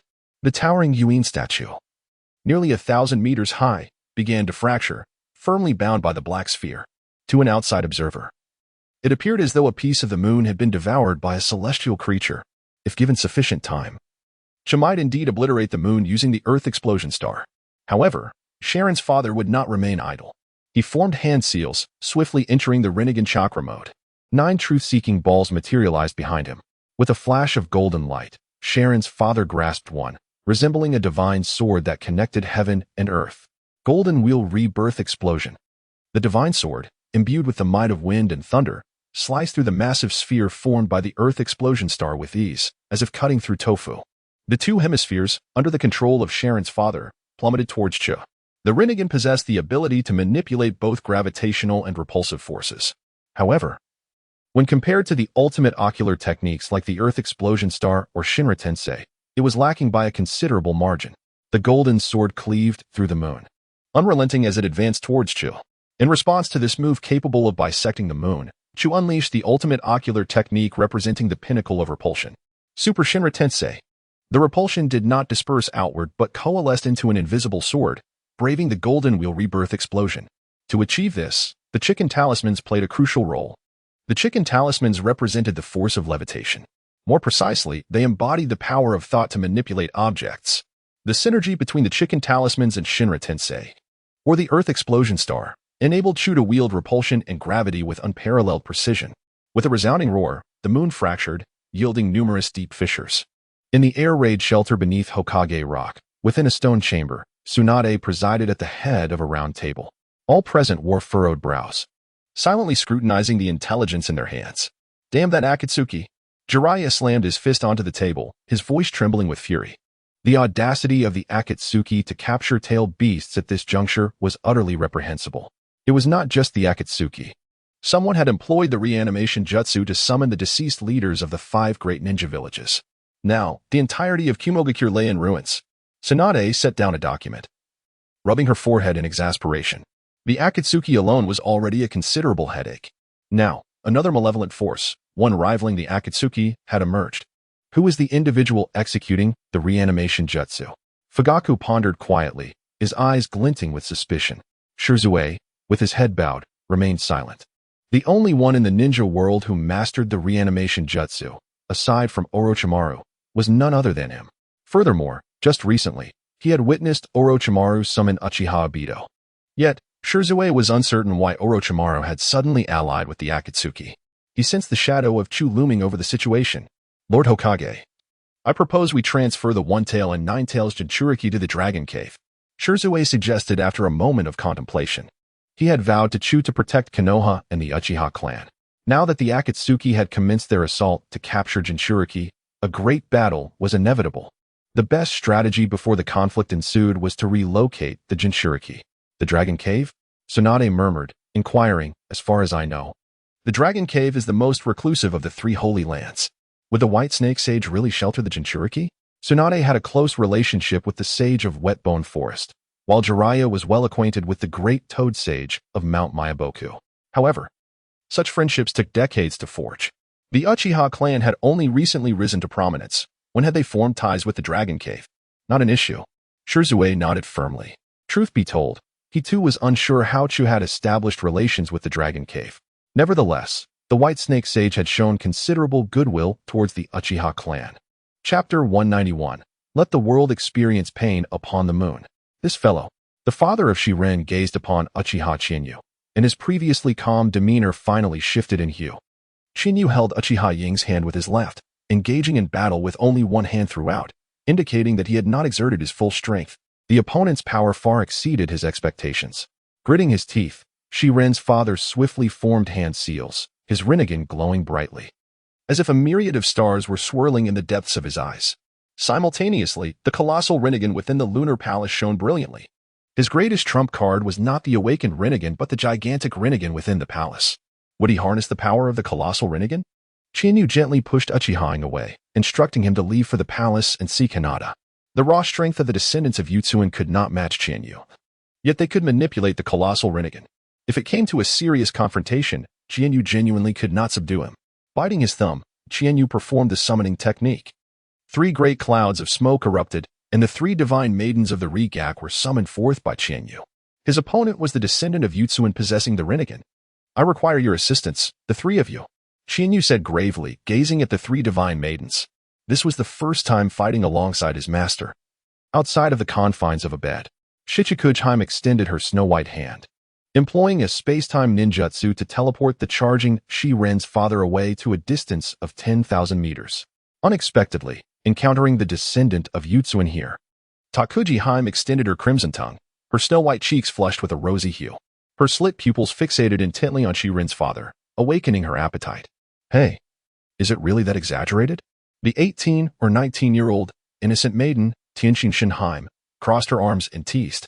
With our assistance, perhaps we can truly realize the legendary perfect sage mode of the Zodiac. With a melodic laugh, Shichikuge transformed into a silver dragon, diving into Qianyu's body. A flash of silver light appeared, enveloping Qianyu's legs in silver armor. The sound of clanking echoed as the armor extended upwards, encasing Qianyu's lower half tightly. You too. Join in as well. As he spoke, Qianyu grasped his collar and removed his upper garment, revealing his robust physique. His cold gaze turned toward the remaining 2 divine maidens. Got it. Takuji licked her lips, transforming into a streak of red light that entered Qianyu's abdomen. Soon after, a red armor enveloped his upper body. The dark silver glow flickered as Tianxin Shinheim morphed into a flowing cape, shielding Qianyu's head. In perfect harmony with the 3 divine maidens, Qianyu achieved the flawless sage mode. With the assistance of the 3 divine maidens in drawing natural energy, Qianyu could engage in battle without restraint. Furthermore, he could freely utilize any sage techniques known to the 3 divine maidens. In merely the perfect sage mode, his form amassed over a dozen sage techniques. Techniques such as devouring, transformation, absorption, and gigantification among others, coupled with powerful talismans of the rabbit, dragon, ox, and chicken. Even Qianyu was unaware of the extent of his own combat prowess. He merely felt that with a casual punch or palm strike, he could unleash an attack power rivaling that of Might Guy when opening the 7th gate. If he exerted his utmost, he might even contend with Night Guy. The most crucial element was that Qianyu bore no risk, only needing to revel in the battle. Prepared, I shall commence, Qianyu declared, his form abruptly vanishing from the spot. Sage technique, rabbit talismans, one thought to the horizon. Shi-Ren's father felt a flash before his eyes as the armored Qianyu vanished from sight. A piercing sound of an explosion erupted. Shi-Ren's father widened his eyes, quickly turning to his left, as a fist engulfed in flames gradually grew larger in his view. Boom. Surrounded by a green chakra, Shi-Ren's father plummeted to the lunar surface, raising a cloud of dust. After a moment's silence, a black sphere shot up from the crater. Within the questing pearl, Shi-Ren's father spat out a mouthful of blood. The opponent's speed was simply too rapid. Even the questing pearl could not completely withstand the attack. Fortunately, the injury was not severe. Shi-Ren's father raised both hands high, the questing pearl spinning rapidly around them. The originally black questing pearl began to emanate a green glow. Then, a silver tornado burst forth from the questing pearl, swirling countless boulders as if a great silver dragon was charging toward Qianyu. Silver Wheel Rinnegan Blast. Konoha. The ninja world faced imminent catastrophe, and unexpectedly, the Akatsuki organization chose this moment to seize the tailed beasts. Tsunade stood atop Hokage Rock, her beautiful eyes burning with fury as she glared at Nagato, the leader of the Akatsuki. Nagato remained silent, the pale purple Rinnegan devoid of emotion. Yahiko, Conan, keep a close watch. It is time for these lofty great nations to feel the pain we once endured. Konoha is the perfect stage to display the wrath of the divine. Nagato spread his arms wide, slowly ascending into the sky. What does he intend to do? Jiraiya summoned the 3 social toads of Maiboku, furrowing his brow as he watched Nagato rise into the atmosphere. Obito let out a cold laugh, employing Kamui to draw in Kakuzu and others into the Kamui dimension. Nagato's figure shrank, yet the light surrounding him grew ever brighter, compelling onlookers to instinctively close their eyes, unable to gaze directly at him. Nagato's form froze high in the sky, radiating blinding white light. Accompanied by the occasional meteor streaking across the sky, the scene was visually striking. From above, Nagato's indifferent voice resonated. Experience pain, endure pain, accept pain, comprehend pain. Super Shinra Tensei. Under the terrifying repulsive force, in less than a breath, Konoha transformed into a colossal pit with a diameter of over 1,000 meters. In the face of this ultimate technique representing repulsion, only the shadows, elite J9, and some capable Chunin managed to survive. Fortunately, tens of thousands of civilians had already been relocated to air raid shelters. Thus, the number of casualties under the Super Shinra Tensei was relatively low. As the blinding light faded, Tsunade and the others regained their senses, staring at the ruins of Konoha, their eyes filled with rage. Hokage Jiraiya and the others had yet to react when Tsunade, her body adorned with black stripes, charged towards the falling Nagato. A powerful punch struck Nagato fiercely. The pale purple Rinnegan flashed, and Tsunade was hit by a shadow clone, sent flying at an accelerated speed. Boom. The ground bore a deep drag mark. Nagato, do you understand what you have done? Jiraiya roared in fury while summoning the two great sages. I have long wished to do this. Nagato raised his hand, activating the gravitational pull of the universal pull. Jiraiya's body was uncontrollably drawn towards Nagato. A colossal green figure rose from the earth, its massive claws gripping Jiraiya's form, forcibly halting his movement. Chapter 192, The Eye of Rebirth Technique, The Heavenly Wheel of Oblivion, The Dragon's Cave. Both Naruto and Gaara fell into a deep slumber. A milky white chakra emerged from Naruto's body, gradually ascending and ultimately coalescing into a figure. Yui the feather? The white snake sage gazed in astonishment at the chakra apparition. Grandma, it's been over 1,000 years. Otsutsuki Yui smiled lightly at the white snake sage. Quite capable, aren't you? Suddenly, the space distorted. Members of the Akatsuki organization stepped forth from the void, landing on the desolate ground ravaged by Shinra Tensei. I will support Nagato. Obito scoffed, diving once more into the Kamui space. At that moment, several figures materialized beside Haiden, Kakuzu, and Kisame. Another enemy is headed towards the Hokage. Kakashi tightened his grip on his ninja blade, his expression grave. There are quite a few pests. Kisame grinned menacingly at Kakashi, Might Guy, and Yamato, baring his sharp teeth. His right hand clenched around the massive blade Samahata, slowly unraveling the bandages. Kakashi took a deep breath, purple lightning crackling around him. Leave Haiden to me, Guy. You handle Kisame, and Yamato, temporarily restrain Haiden. Just as he finished speaking, the sound of thunder erupted. Kakashi drew his ninja blade, which sliced through the air with the speed of lightning, appearing behind Haiden. The blade enveloped in electricity, effortlessly piercing Haiden's heart. Haiden collapsed with a thud, his back muscles bulging as two masked figures emerged from his body. 5 hearts. Leaf Village's Ino destroyed one, only to have Kakashi pierce another. This meant Haiden still had 3 lives left. Water style, great waterfall technique. Kisame formed hand seals, unleashing a gigantic water sphere that enveloped Guy and Yamato. I leave this to you. Haiden glanced at Kisame before charging towards Nagato. If Kisame caught him, even he would be defeated, let alone those two seemingly unremarkable jonin. Suddenly, a wooden pillar erupted from the ground, firmly grasping Haiden's ankle. Yamato appeared before him. Would release clone? One-on-one, you don't stand a chance. Kisame noticed that the giant water prison had transformed into a wooden sculpture and glanced at the watermelon-headed youth, Might Guy, a grin creeping across his face. Youth, it's time to reach your peak. Within the water prison, Might Guy's resolute face bore an unprecedented determination. After all, you are a descendant of Otsutsuki. Let me test the Eye of Rebirth's techniques. Chiyu's eyes sparkled as he gripped the flame fan, observing his father, who was enveloped by a green aura. The violet, ethereal light flickered. The chakra, painstakingly refined by the 3 goddess deities, was suddenly drained by Chiyu in an instant. Simultaneously, a green apparition emerged from Chiyu's body. The figure gradually solidified, ultimately transforming into a human form.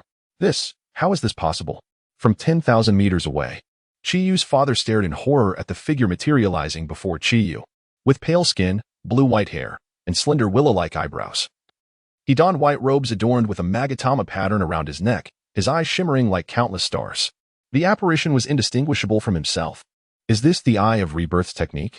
The Heavenly Wheel of Oblivion. The pinnacle of the Sharingan's copying ability.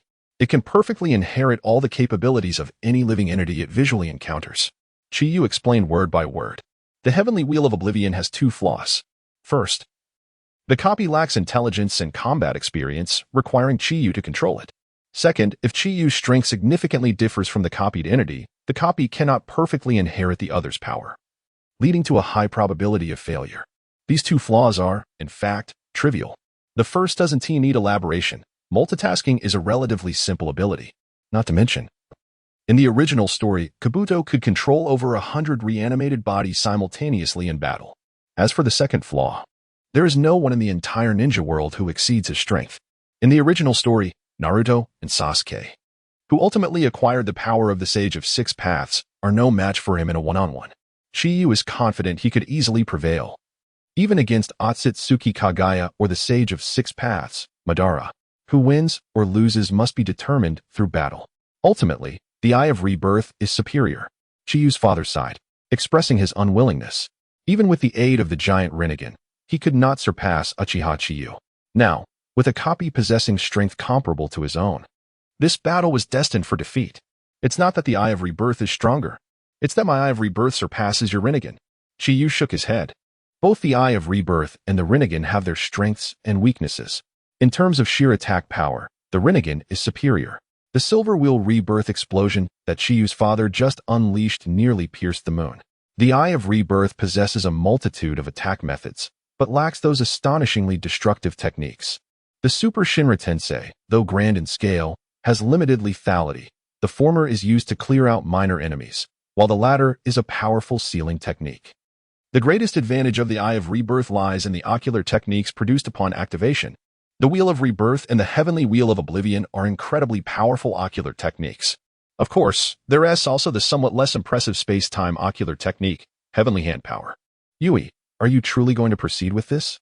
The White Snake Sage, clutching her pipe, gazed at the Sage of Six Paths hovering in the air. Radiating a soft luminescence, her expression one of confusion. The Dragon's Cave exists independently of the ninja world, accessible only to the contracted individuals. The White Snake Sage allowed the two Jinchuriki to take refuge in the Dragon's Cave out of respect for Chiyo, but she never anticipated the Sage of Six Paths, who had existed as chakra within the ninja world, would suddenly appear in the Dragon's Cave and request that she release them. The Nine-Tails Jinchuriki is the reincarnation of Ashura. Yet at this moment, he remains merely a naive child. With the world in chaos outside, can one expect an 8-year-old child to save it? Let them go. Everything is under my control. The Sage of Six Paths spoke nonchalantly, exuding an air of confidence. Very well, I shall not interfere in this matter. After a moment's contemplation, the White Snake Sage nodded. Grandma, I have one more thing I wish to ask of you. Oh. The White Snake Sage paused, inquiring. What is it? Another divine tree in the ancient kingdom of Lulan. The Sage of Six Paths recounted. After a long pause, the White Snake Sage replied. This task may be beyond my capabilities alone. Rest assured, I have already made arrangements with Mayaboka Mountain and the Wetbone Forest. Whether the millennia-old grievances can be resolved now depends on that young man. After speaking, the Sage of Six Paths transformed into a beam of white light and vanished from the Dragon's Cave. Chapter 193, Conan. Cease your actions, Nagato. Where's the Jinchuriki? With a swift thrust, Nagato plunged the black rod into Jiraiya's back. The fusion of would release allowed Nagato to develop the formidable technique, Rinnegan, Edge of the Abyss, rendering him extraordinarily powerful. Coupled with Tobi's assistance through his dual Kamui, the two easily overwhelmed Jiraiya, Tsunade, and the four Uchiha-wielding Meijiki Sharingan. Nagato, why are you doing this? Jiraiya gasped, blood spilling from his lips as he lifted his head to inquire. For the enduring peace of the shinobi world. I am sorry, Jiraiya-sensei. Nagato's gaze was icy, his tone devoid of warmth.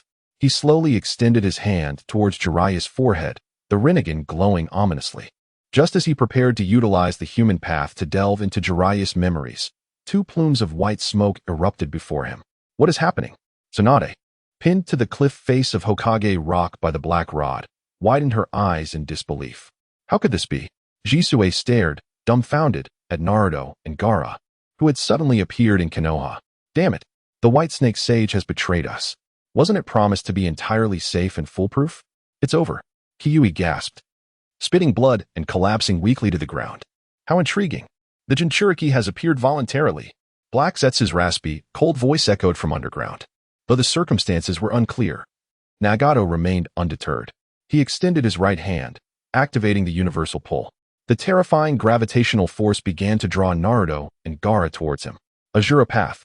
A series of mechanical clicks resonated as two robust mechanical arms emerged from his right arm, one grasping Naruto and the other seizing Gaara. The arms split at the wrists, transforming into cannons aimed directly at them. Simultaneously, a colossal statue of King Enma erupted from the ground, its Magape. Nagato, Stop. Just as Naruto and Gaara faced imminent death at Nagato's hands, a melodic female voice rang out. Nagato paused, momentarily taken aback. 8 gates, 7th gate, the gate of shock. Open. Confronting the formidable Kisame, now fused with the Samahata and transformed into a shark, Might Guy's eyes turned crimson as he unleashed a torrent of terrifying blue chakra. A vague tiger-shaped phantom flickered around him. The blue chakra even parted the waters. Such an exceptional ninja, capable of such physical prowess, was indeed a rarity, a true gem. Kisame's fierce visage momentarily betrayed a hint of apprehension. With both hands forming seals, he prepared to deliver his strongest blow, water release. Great shark bullet technique. Daytime tiger. The massive water prison expanded instantaneously. Kisame's confident expression froze. The great shark bullet technique was no ordinary ninjutsu. It could amplify its power by absorbing chakra, thriving on confrontation. The shark was evidently engulfing the chakra sphere unleashed by Guy, yet it did not increase in size. Could it be that it wasn't a chakra sphere? As shock registered on Kisame's face, the Samahata within him grew restless. A massive white tiger tore through the shark, barreling straight towards Kisame. The gigantic water prison shattered. Water cascading outward like a waterfall. What just transpired? Meanwhile, on the other side, Baryu, who had been engaging Yamato and gaining the upper hand, suddenly turned his head. In Baryu's eyes, the Akatsuki's most formidable member, Kisame, lay sprawled on the ground, forcibly separated from the Samahata. You Conan? Nagato's eyes widened in disbelief at the sudden appearance of the purple-haired woman. Tobi's expression darkened ominously. The two Mangeki Sharingan spun rapidly as he vanished into Kamui's space. Conan gazed at Nagato, tears glistening in her eyes. Had it not been for Chiharu's fervent admonition before his departure to not intervene with Nagato, she would have revealed herself much sooner. Conan, you're alive. What a relief. Everything is nearing conclusion. I shall soon realize our dream.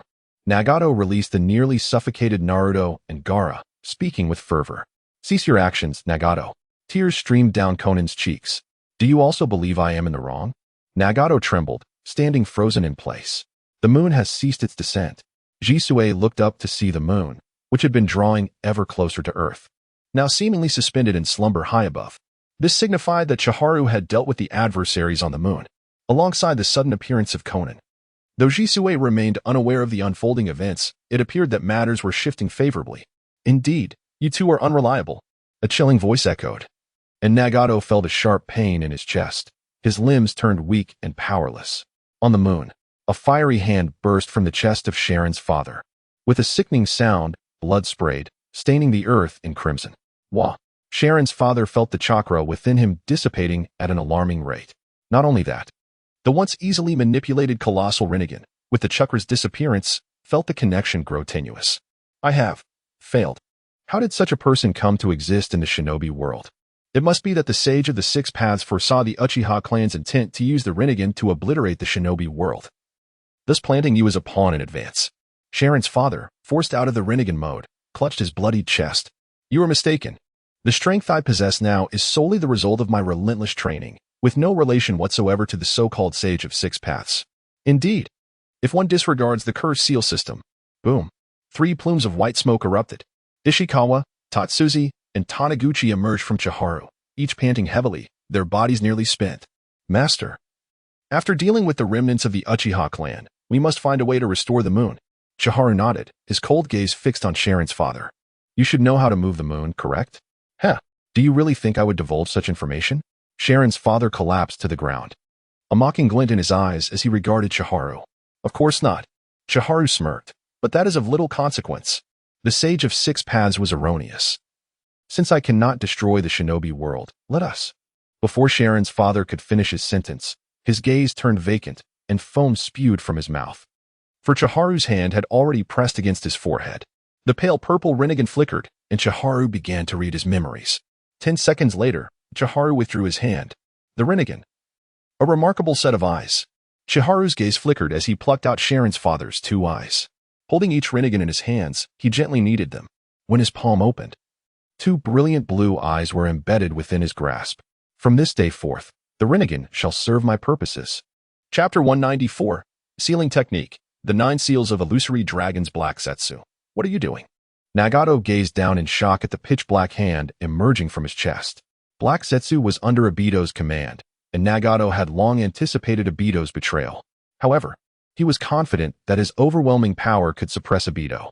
Yet, this scene shattered Nagato's understanding of the situation. The seemingly inconspicuous Black Zetsu had effortlessly breached his defenses. Not only that, his formidable chakra felt as though it had solidified, rendering it immobile. Even the Rinnegan's ocular techniques could not be activated. How had Black Zetsu accomplished this? Nagato! Konan exclaimed, her form flickering as she prepared to intervene and save him. But at that moment, Obito suddenly appeared, activating Kimui to transport both Black Zetsu and Nagato to a different dimension. Nagato, you are merely a pawn. Your life was predetermined the moment you were implanted with those Rinnegan eyes. In the Kamui dimension, Obito cast a pitying glance at Nagato. Despite possessing unparalleled strength in the ninja world, he had been nothing more than a puppet all along. How tragic. You. Nagato's lips trembled as he attempted to speak, but ultimately, no words escaped his mouth. He felt his vision blur, and his consciousness rapidly faded. With a thud, Nagato's lifeless body fell to the ground. The ease with which Black Zetsu dispatched Nagato was due to two factors: the element of surprise with a sudden attack from behind, and the premeditated sabotage. While implanting the wood release, Black Zetsu had tampered with Hashirama's cells. This finally eliminated the hidden threat. Obito stepped over Nagato's body, extracting the Rinnegan and embedding both eyes into the center of his palm like the legendary figure Senju Hashirama. This pain. A powerful surge of ocular energy radiated from his palm, flooding into Obito's mind. He staggered, his hands trembling violently, nearly collapsing to the ground. What is wrong with you? Black Zetsu looked at Obito with concern. The plan had been for Obito to inherit the Rinnegan after eliminating Nagato and summon the Ten Tails, a result of their joint strategy. However, Obito's current state suggested something was amiss. After a long pause, Obito finally spoke. No pain compares to the loss of Rin. He gritted his teeth, closing his eyes as the memories of that fateful night when Rin died flooded his mind. Rest assured, before creating a new world, I will not fall. When he reopened his eyes, the ferocity on Obito's face had vanished, replaced by clarity. On the moon, Chihei slowly extended his hands. The Rinnegan in his palm radiated brightly, resembling countless twinkling stars. Soon, a mysterious spiritual link formed between him and the colossal Rinnegan. Simultaneously, the moon, suspended in space, began to move back to its original position. After completing this, Chihei flickered and appeared within the lunar palace. Uchiha Shadow rushed forward, cradling Hinata. How is Hinata? Chihei inquired. She'll be fine, Uchiha Shadow replied. She's just temporarily unconscious. Chihei continued, by the way, have you seen a boy without eyes, around Hinata's age? Of course. Uchiha Shadow nodded. I retrieved Hinata from him, but he vanished at the last moment. That's not a problem. Chihei deduced from the memories of Sharon's father that Sharon had been transported to the Between Rebirth. This space was originally created by the Yuin clan as a refuge for their descendants during the impending calamity when the moon would collide with Earth, devastating the ninja world. Once someone entered the Between Rebirth, the space could only be accessed from within. Thus, Chihei was at a loss regarding Sharon. However, it mattered little. What could a mere child of 7 or 8 years cost? Chihei's gaze shifted to the massive Rinnegan, its brilliance radiating from his palm. Senjutsu Rinnegan, transformation of foreign objects. Under Chihei's control, the colossal Rinnegan shrank at a visible rate. Ultimately, it transformed into a glass bead the size of a coin, shimmering like a star. Chihei took a thread, strung the Rinnegan, and hung it around his neck. Thus, the events on the moon reached a temporary conclusion. Chihei pinched Hinata's delicate face and smiled. So adorable. After everything is over, we should have one too. At such a time, you're still thinking about that. Uchiha Shadow blushed, rolling her eyes at Chihei. We need to hurry back to the ninja world. Without you there, chaos will surely ensue. Chihei snatched Hinata from Uchiha Shadow's arms, saying, I intend to incite chaos in the ninja world. Only then. Before he could finish, Chihei's expression froze. The back of his neck suddenly felt intensely hot. Could it be? Chihei's hand brushed against the light, golden serpent-shaped mark on his neck.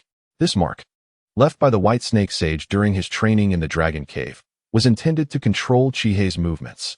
Now, its abnormal response suggested. The White Snake Sage was calling him? Let us return to the ninja world. After a moment of contemplation, Chihei grasped Uchiha Shadow's delicate hand. Uchiha Shadow's brow furrowed. What happened? Is there a change? I am uncertain. We shall soon find out. Chihei entered Sage mode and performed a space-time ninjutsu. The void twisted, Nagato's corpse was cast out by Obito from the Kamui space. The void twisted once more. The hosts of the tailed beasts Yagura, Tsunade, Gaara, Naruto, and others lay scattered on the ground, unconscious. All 9 hosts were present. Summoning technique. Obito clasped his hands together and shouted. The earth trembled as a towering outer path golem emerged from the ground. The Rinnegan in his palm emitted a faint purple glow, and 9 massive glass dragons erupted from the golem's mouth, piercing through the 9 hosts. Sealing technique. The 9 seals of illusory dragons. Just then, a whistling sound filled the air. Thousands of paper shurikens soared from the distance. Obito remained motionless, raising his palm to unleash a repulsive force. With a resounding crash, countless shurikens, along with the invisible Konan, were effortlessly deflected. The Rinnegan proved to be more effective than anticipated. Obito mused, glancing at his palm. Suddenly, figures darted towards the ground. Tsunade, Jiraiya, and the 4 Uchiha with Mangekyo Sharingan stood before Obito. Obito, reinforcements from the 4 great ninja villages will soon arrive at Konoha. You have no chance of victory, Shizen said, eyeing Obito's familiar yet foreign face with a complex expression. It is too early to say such things. A chilling voice echoed as Orochimaru slowly emerged from the ground. Chapter 195. The uncontrolled reincarnated body of impure world Luran ancient city. Is this the land of wind? Uchiha Katsu gazed at the swirling sands, his exquisite brows furrowed in contemplation. Uchiha clan leader, you have finally arrived. An aged voice resonated, as the white snake sage appeared beside them. Oh, have you mastered the power of the Rinnegan? The great toad sage leaped in front of Katsu, his gaze sweeping over Katsu's hands before settling on the Rinnegan pendant hanging around his neck. The essence of the divine tree is divided into 3, sage body, Rinnegan, and reincarnation eye. To think that Uchiha Katsu possesses 2 of them. It seems that the method spoken of by the sage of 6 paths may indeed be feasible. The slug sage crawled onto Katsu's shoulder, rubbing against his neck. 3 sages, what exactly do you seek from me? The trio babbled a plethora of information, leaving Katsu bewildered as he struggled to grasp their intentions. Uchiha clan leader, we wish to present you with a grand gift. The white snake sage took a puff from his pipe, a sly smile gracing his lips. A grand gift? At Katsu's level, the only thing that could possibly excite him would be the divine tree. From the perspective granted by Shannon's Rinnegan, Katsu was fully aware of the events transpiring in Konoha. If this grand gift is indeed the divine tree, shouldn't it be in Konoha? Could it be? A sudden realization struck Katsu as he recalled the numerous secrets he had extracted from the 3 divine maidens, including details about the origins of the divine tree from thousands of years ago. In fact, there were originally 2 divine trees in the shinobi world. One was consumed by Kagaya Otsutsuki, while the other fell into the hands of Ishiki Otsutsuki. However, even the white snake sage was unaware of the second divine tree's exact whereabouts. Could it be that the other divine tree resides here? You are indeed correct. The other divine tree is right here in the ancient kingdom of Lulan. The great toad sage closed his eyes, then reopened them, seemingly perceiving Katsu's thoughts. Katsu inhaled deeply, suppressing his excitement, and inquired, what do you require of me? He had orchestrated so much in pursuit of the divine tree, and now, the opportunity to obtain the other divine tree without effort was too tempting to decline. Defeat Kagaya Otsutsuki and save the shinobi world. The slug sage's voice, melodic and feminine, echoed from atop Katsu's head. In addition, we must also contend with the Otsutsuki clan, which may come from the stars. The white snake sage added. Very well, Katsu nodded. But I shall save the shinobi world in my own way. Yin? Jiraiya exclaimed, looking at the long-haired beauty before him. They had only met once, yet she left a profound impression on him. The female ninja from the village of Sound in the land of Rice had a deep bond with Uchiha Katsu. Tsunade gave Jiraiya a light slap on the forehead. You fool, this is clearly Orochimaru. Orochimaru? Jiraiya stood frozen, dumbfounded as he gazed at the long-haired female ninja. Orochimaru. The bond of his life had transformed into a woman. It was not that he could not accept it. Rather, it was an overwhelming shock without any psychological preparation. Jiraiya. You simpleton, still the same as ever. Never mind, it no longer matters. Orochimaru flashed a wicked smile, hands clasped together, summoning dozens of coffins. The lids of the coffins clattered to the ground, and one shadowy figure after another emerged. A chill swept through the hearts of all present. Even if all the ninjas of the 5 great villages fought together, they might not withstand this formidable assembly. If they were to take them down one by one, the odds would be greater. However, Orochimaru clearly had no intention of granting them that opportunity. Orochimaru turned to Obito, his voice low. How long will it take for the outer path golem to absorb the nine-tailed beasts? One day. Such a lengthy time? It seems we must call upon these two gentlemen. Orochimaru muttered softly, then summoned two more coffins. With a crash, one coffin was violently kicked open. A young man clad in dark red armor, with long black hair, stepped forth slowly. Has the plan succeeded? Obito seems quite capable. No, wait. This is the impure world reincarnation body. Uchiha Madara flexed his body, suddenly realizing something amiss as his crimson eyes rapidly spun. To have summoned Uchiha Madara, what of the other coffin? Tsunade swallowed hard, instantly feeling a sense of dread. The other Konoha shinobi fell silent, trembling in fear. The name of Uchiha Madara resonated ominously throughout the shinobi world. Known as a reaper of souls on the battlefield, unlike the gentle and peace-loving Hashirama Senju, Uchiha Madara's notorious temperament was infamous for its ferocity and defiance, rendering his reputation far more fearsome than that of Hashirama. As everyone stood in shock, Uchiha Madara vanished from sight, reappearing before Orochimaru. He crossed his arms defiantly, casting a sidelong glance at Orochimaru. Did you summon me? Has no one told you not to attempt to control those beyond your grasp? Orochimaru involuntarily swallowed. The situation was not as he had envisioned. He had implanted a significant amount of Hashirama cells into the body of Uchiha Madara, intending to enhance control over the impure world reincarnation. Yet this had resulted in a reincarnated body with overwhelming strength, nearly rivaling its original host.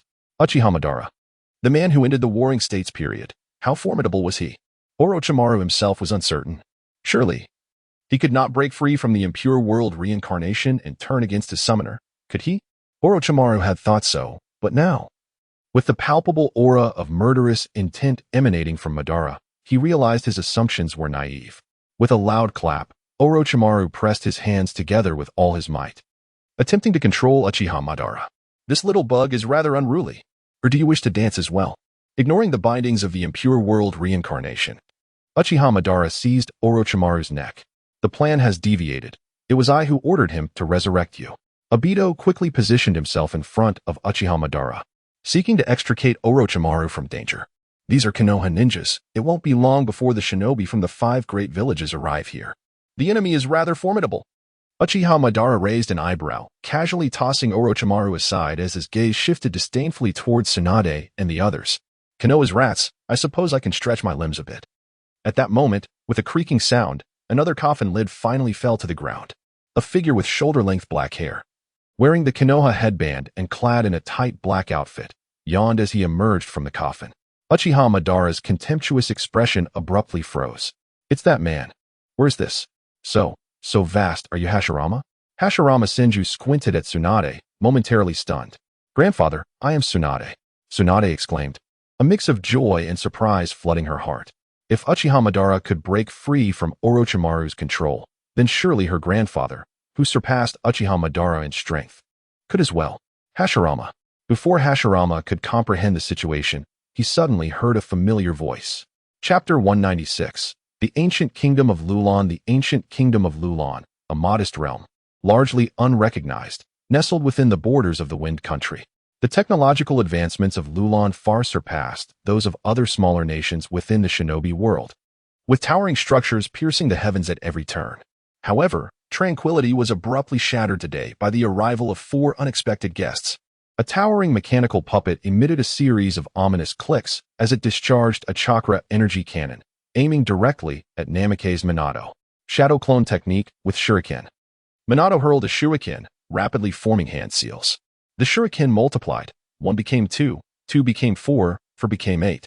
In an instant, an uncountable number of shuriken filled the vast plaza. The air was soon filled with a cacophony of explosions. Before long, all the mechanical puppets lay in ruins. The legend of Namake's Minato was drawing to a close.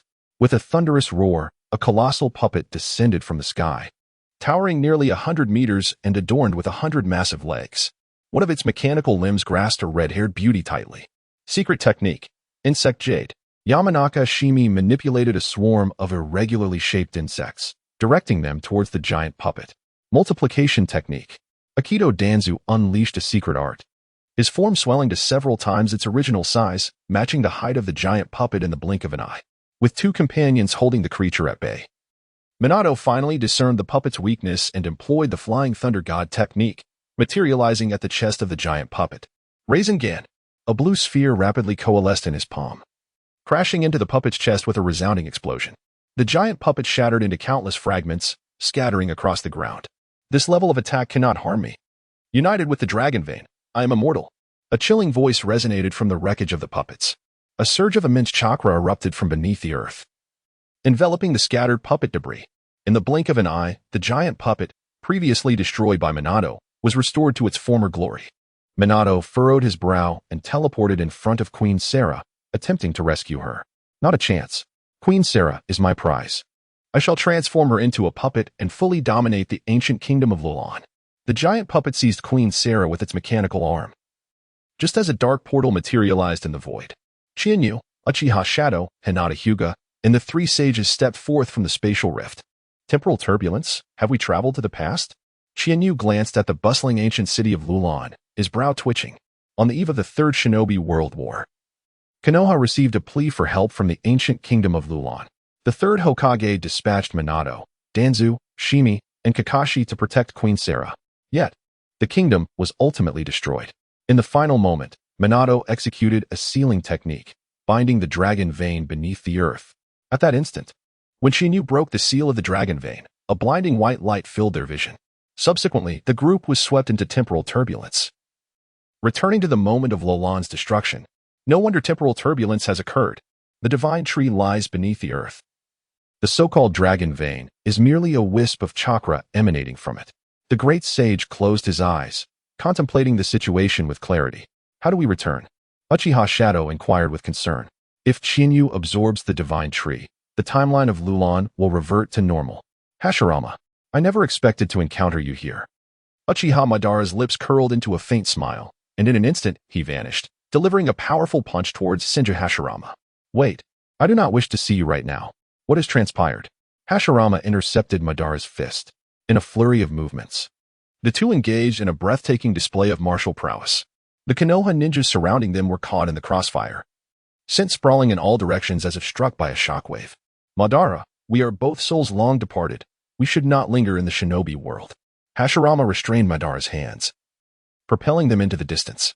As his words fell, Madara broke free from Hashirama's grasp, his body enveloped in a blue skeletal form as the towering Susanoo enveloped him entirely.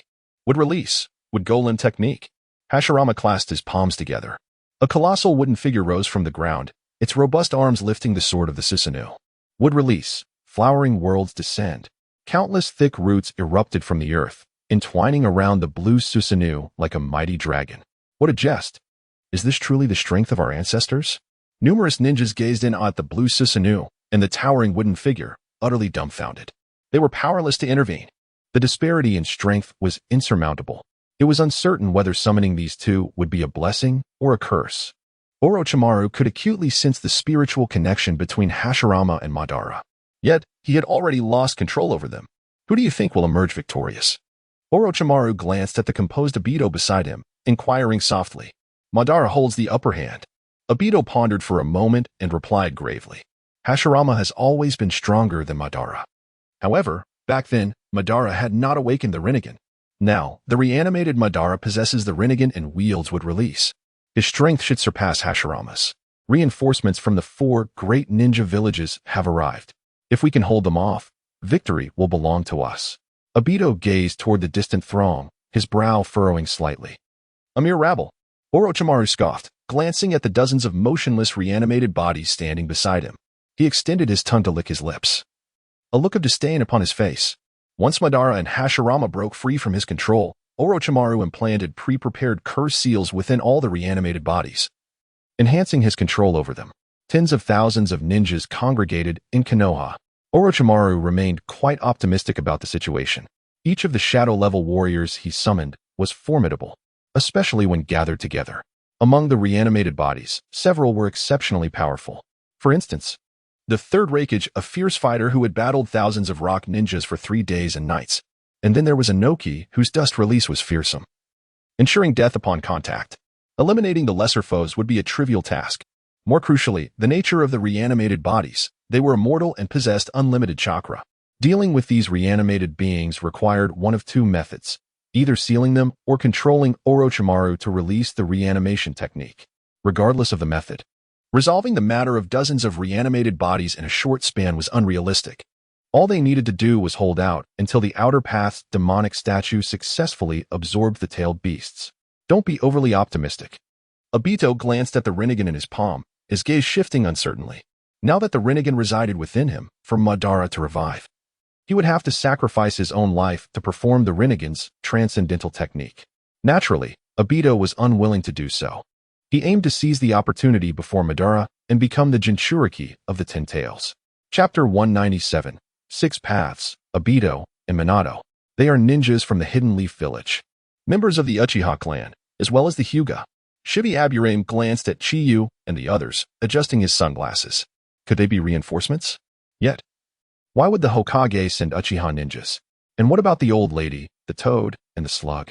Minato Namikaze displayed a peculiar expression. These individuals are not of ordinary origin. Suddenly, a giant puppet roared at Chiyu. He sensed something unusual from them. Chiyu cast a stoic gaze at the giant puppet. The giant puppet was originally a ninja named Baizu. Much like Scorpion, he transformed himself into a puppet. He infiltrated the ancient kingdom of Lulon, assassinated the former queen, and then disguised himself as the minister in Lushan, spending years siphoning the power of the dragon vein. Later, Minato successfully sealed the dragon vein. Golden light erupted from his right hand, and Chiyu wielded it like a divine sword, unhesitatingly slicing towards the giant puppet. In the astonished gazes of Minato and the others, the Golden Wheel Rebirth blast effortlessly split Baizu in two. A bottomless chasm appeared in the ground. Chiyu extended his left hand towards Sarah, and a terrifying force transformed into an invisible giant hand, pulling her towards him. This Uchiha is formidable. Why have I never seen him before? Akimichi Choza and Shibi Aburame exchanged a glance, a wave of suspicion washing over them. As a prominent member of the Uchiha clan in the Hidden Leaf, every Nin in the village should be familiar with him. Yet, there was no information on this Uchiha before them. Minato furrowed his brow, recognizing a resemblance to someone. A Uchiha genius renowned alongside Shursui, Uchiha Chiyu. However, at this point in time, was Chiyu still in school? Is everything all right? Uchiha Kage glanced at Queen Sarah and softly inquired, Who are you? We are ninjas from the Hidden Leaf, and we shall protect you. Suddenly, the giant puppet, cleaved in two by Chiyu, began to tremble. A massive amount of chakra surged from beneath the earth, rapidly restoring the giant puppet to its former state. Is this the power of another divine tree? How truly exhilarating. Chiyu's gaze ignited with fervor. Baizu could utilize the power of the dragon vein. Unless his connection to it was severed, he could not be killed. The entrance to the dragon vein is over there. I will take you. Queen Sarah spoke with a grave expression.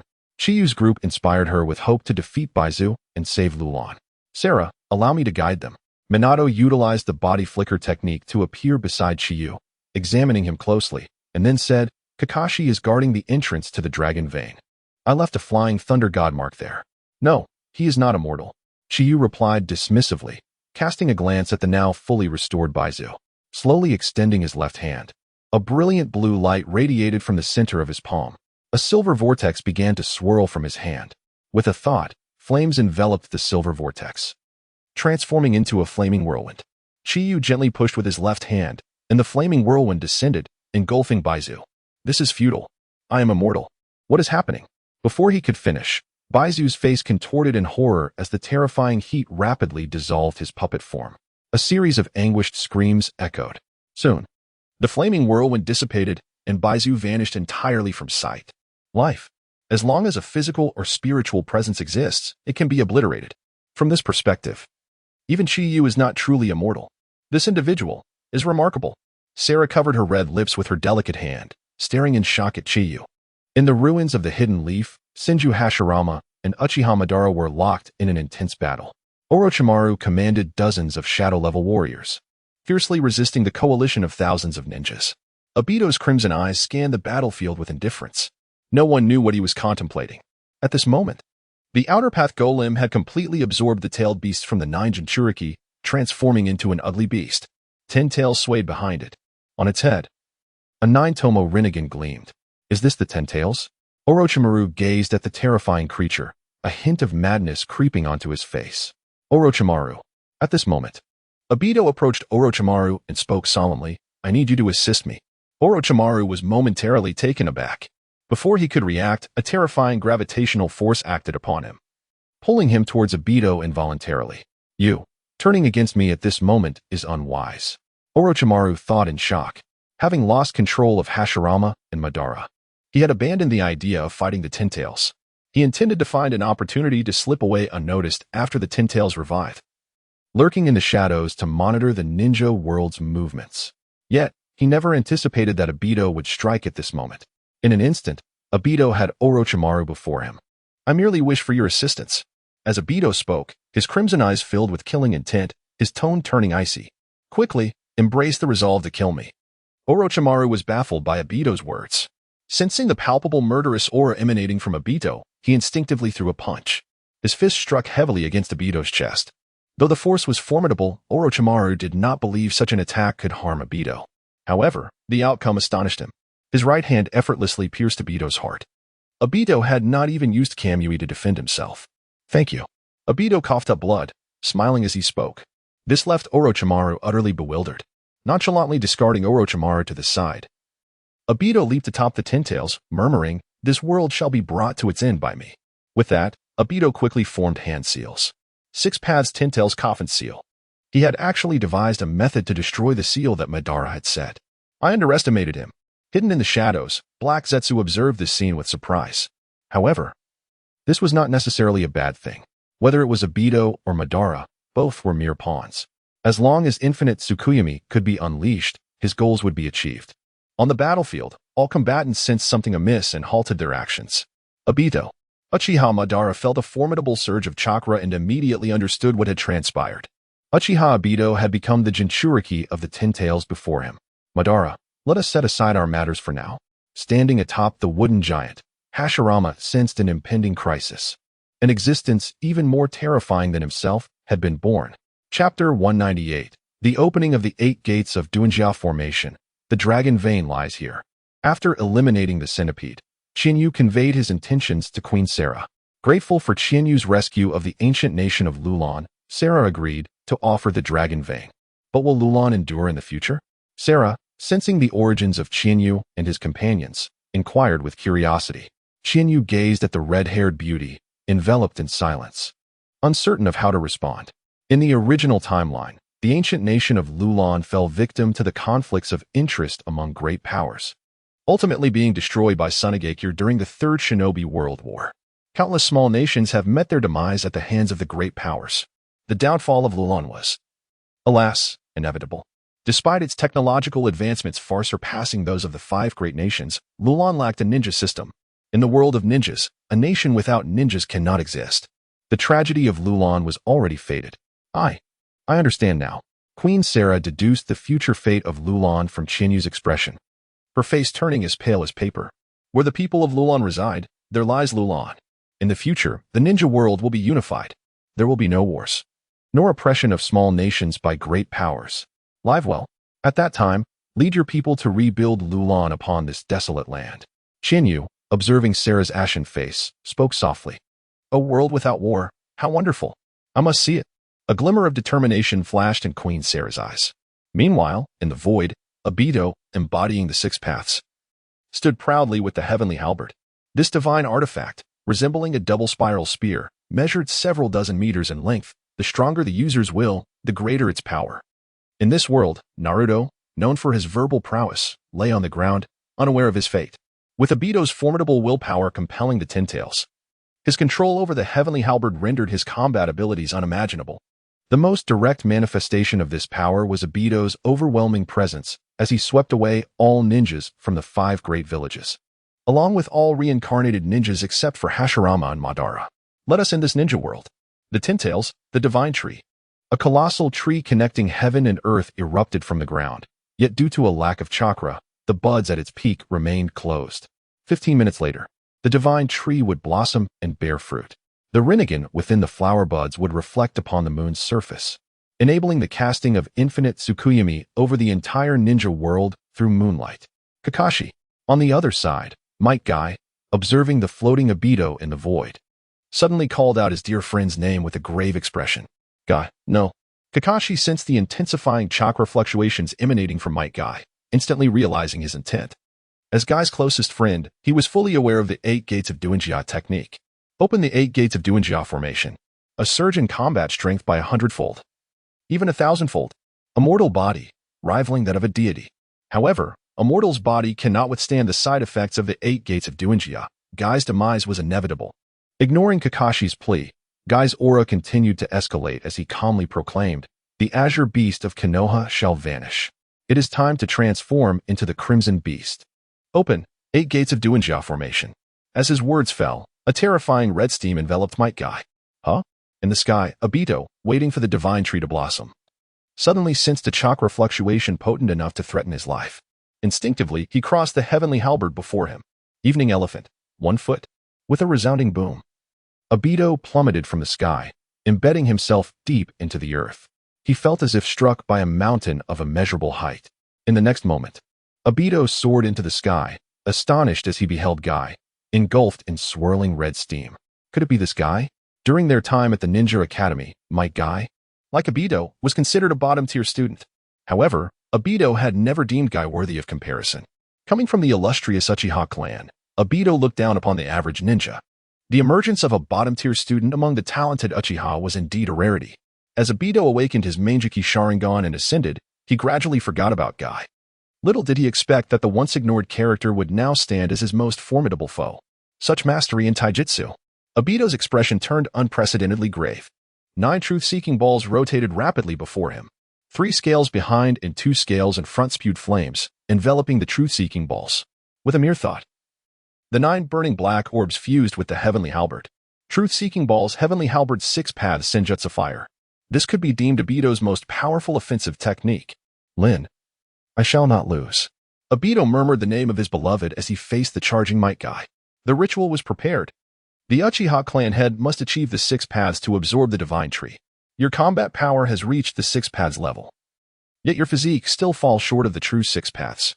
We 3 will lend you our strength. 3 beams of light ascended, transforming into the ethereal forms of a toad, a white serpent, and a slug.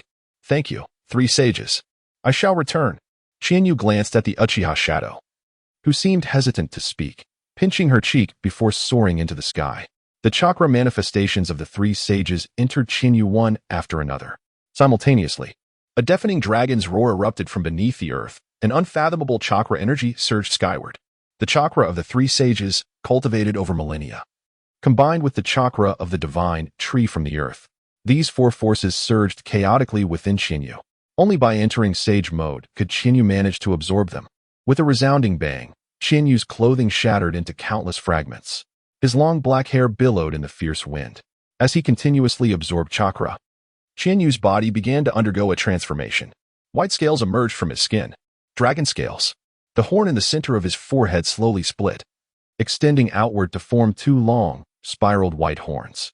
His single horn transformed into a dragon's horn. This was a sign of mastering the dragon transformation technique. At this moment, Qianyu adeptly refined the chakra within him. 1 minute later, beneath the earth, a transformation was reborn. The dragon's roar gradually faded, replaced by the growl of some monstrous beast. Following this, the divine tree emerged from its entrance, slowly merging into Qianyu's being. Another minute passed. The transformation was reborn once more. Qianyu's black hair rapidly turned white from the roots, ultimately becoming a flowing mane of white. A 3-inch fissure opened above his brow, revealing a blood-colored Rinnegan with 6 tomo. In his eyes, the Rinnegan that Qianyu evolved was suddenly transformed into a golden hue. Faint black stripes flickered, a manifestation of the Otsutsuki clan's sealing power. Chapter 199. The Forbidden Art of Rebirth. The colossal beast formed from crimson steam shattered the divine tree in half, its momentum unabated as it collided with the black orb on the tree's rear. The seeking Dao Jade enveloping Obito propelled him swiftly outward. With a gasp, Obito violently expelled a mouthful of blood, as the dark tomo surrounding him and the white scales gradually receded. Simultaneously, a brilliant beam of light surged skyward. 9 chakra apparitions leaped from Obito, transforming into the 9-tailed beasts devoured by the 10 tails. Might Guy's final strike not only vanquished Obito but also unleashed the 9 beasts trapped within him. Had he not been hidden behind the divine tree? Had the seeking Dao Jade not shielded him, and had he not possessed a vitality more formidable than that of Hashirama Senju, Obito would have been able to reunite with Rin. On another front, like a demon, Might Guy soared through the air and, after unleashing Night Guy, plummeted to the earth, carbonized and drained of life. Tsunade rushed to Guy's side, summoning a giant slug to swallow him whole.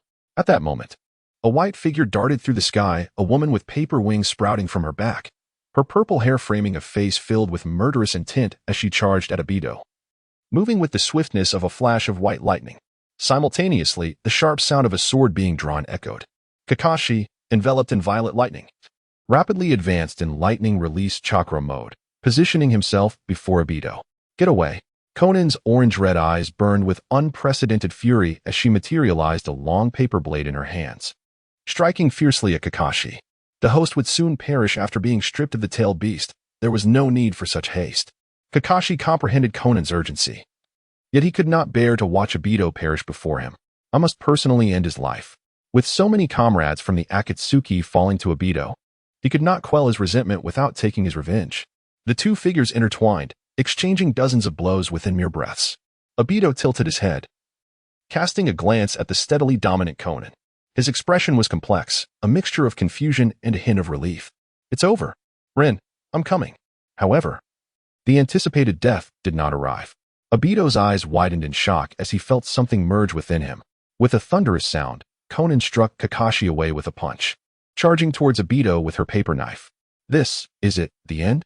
Conan stared at Obito, half of his body shrouded in darkness, her blade momentarily hesitating.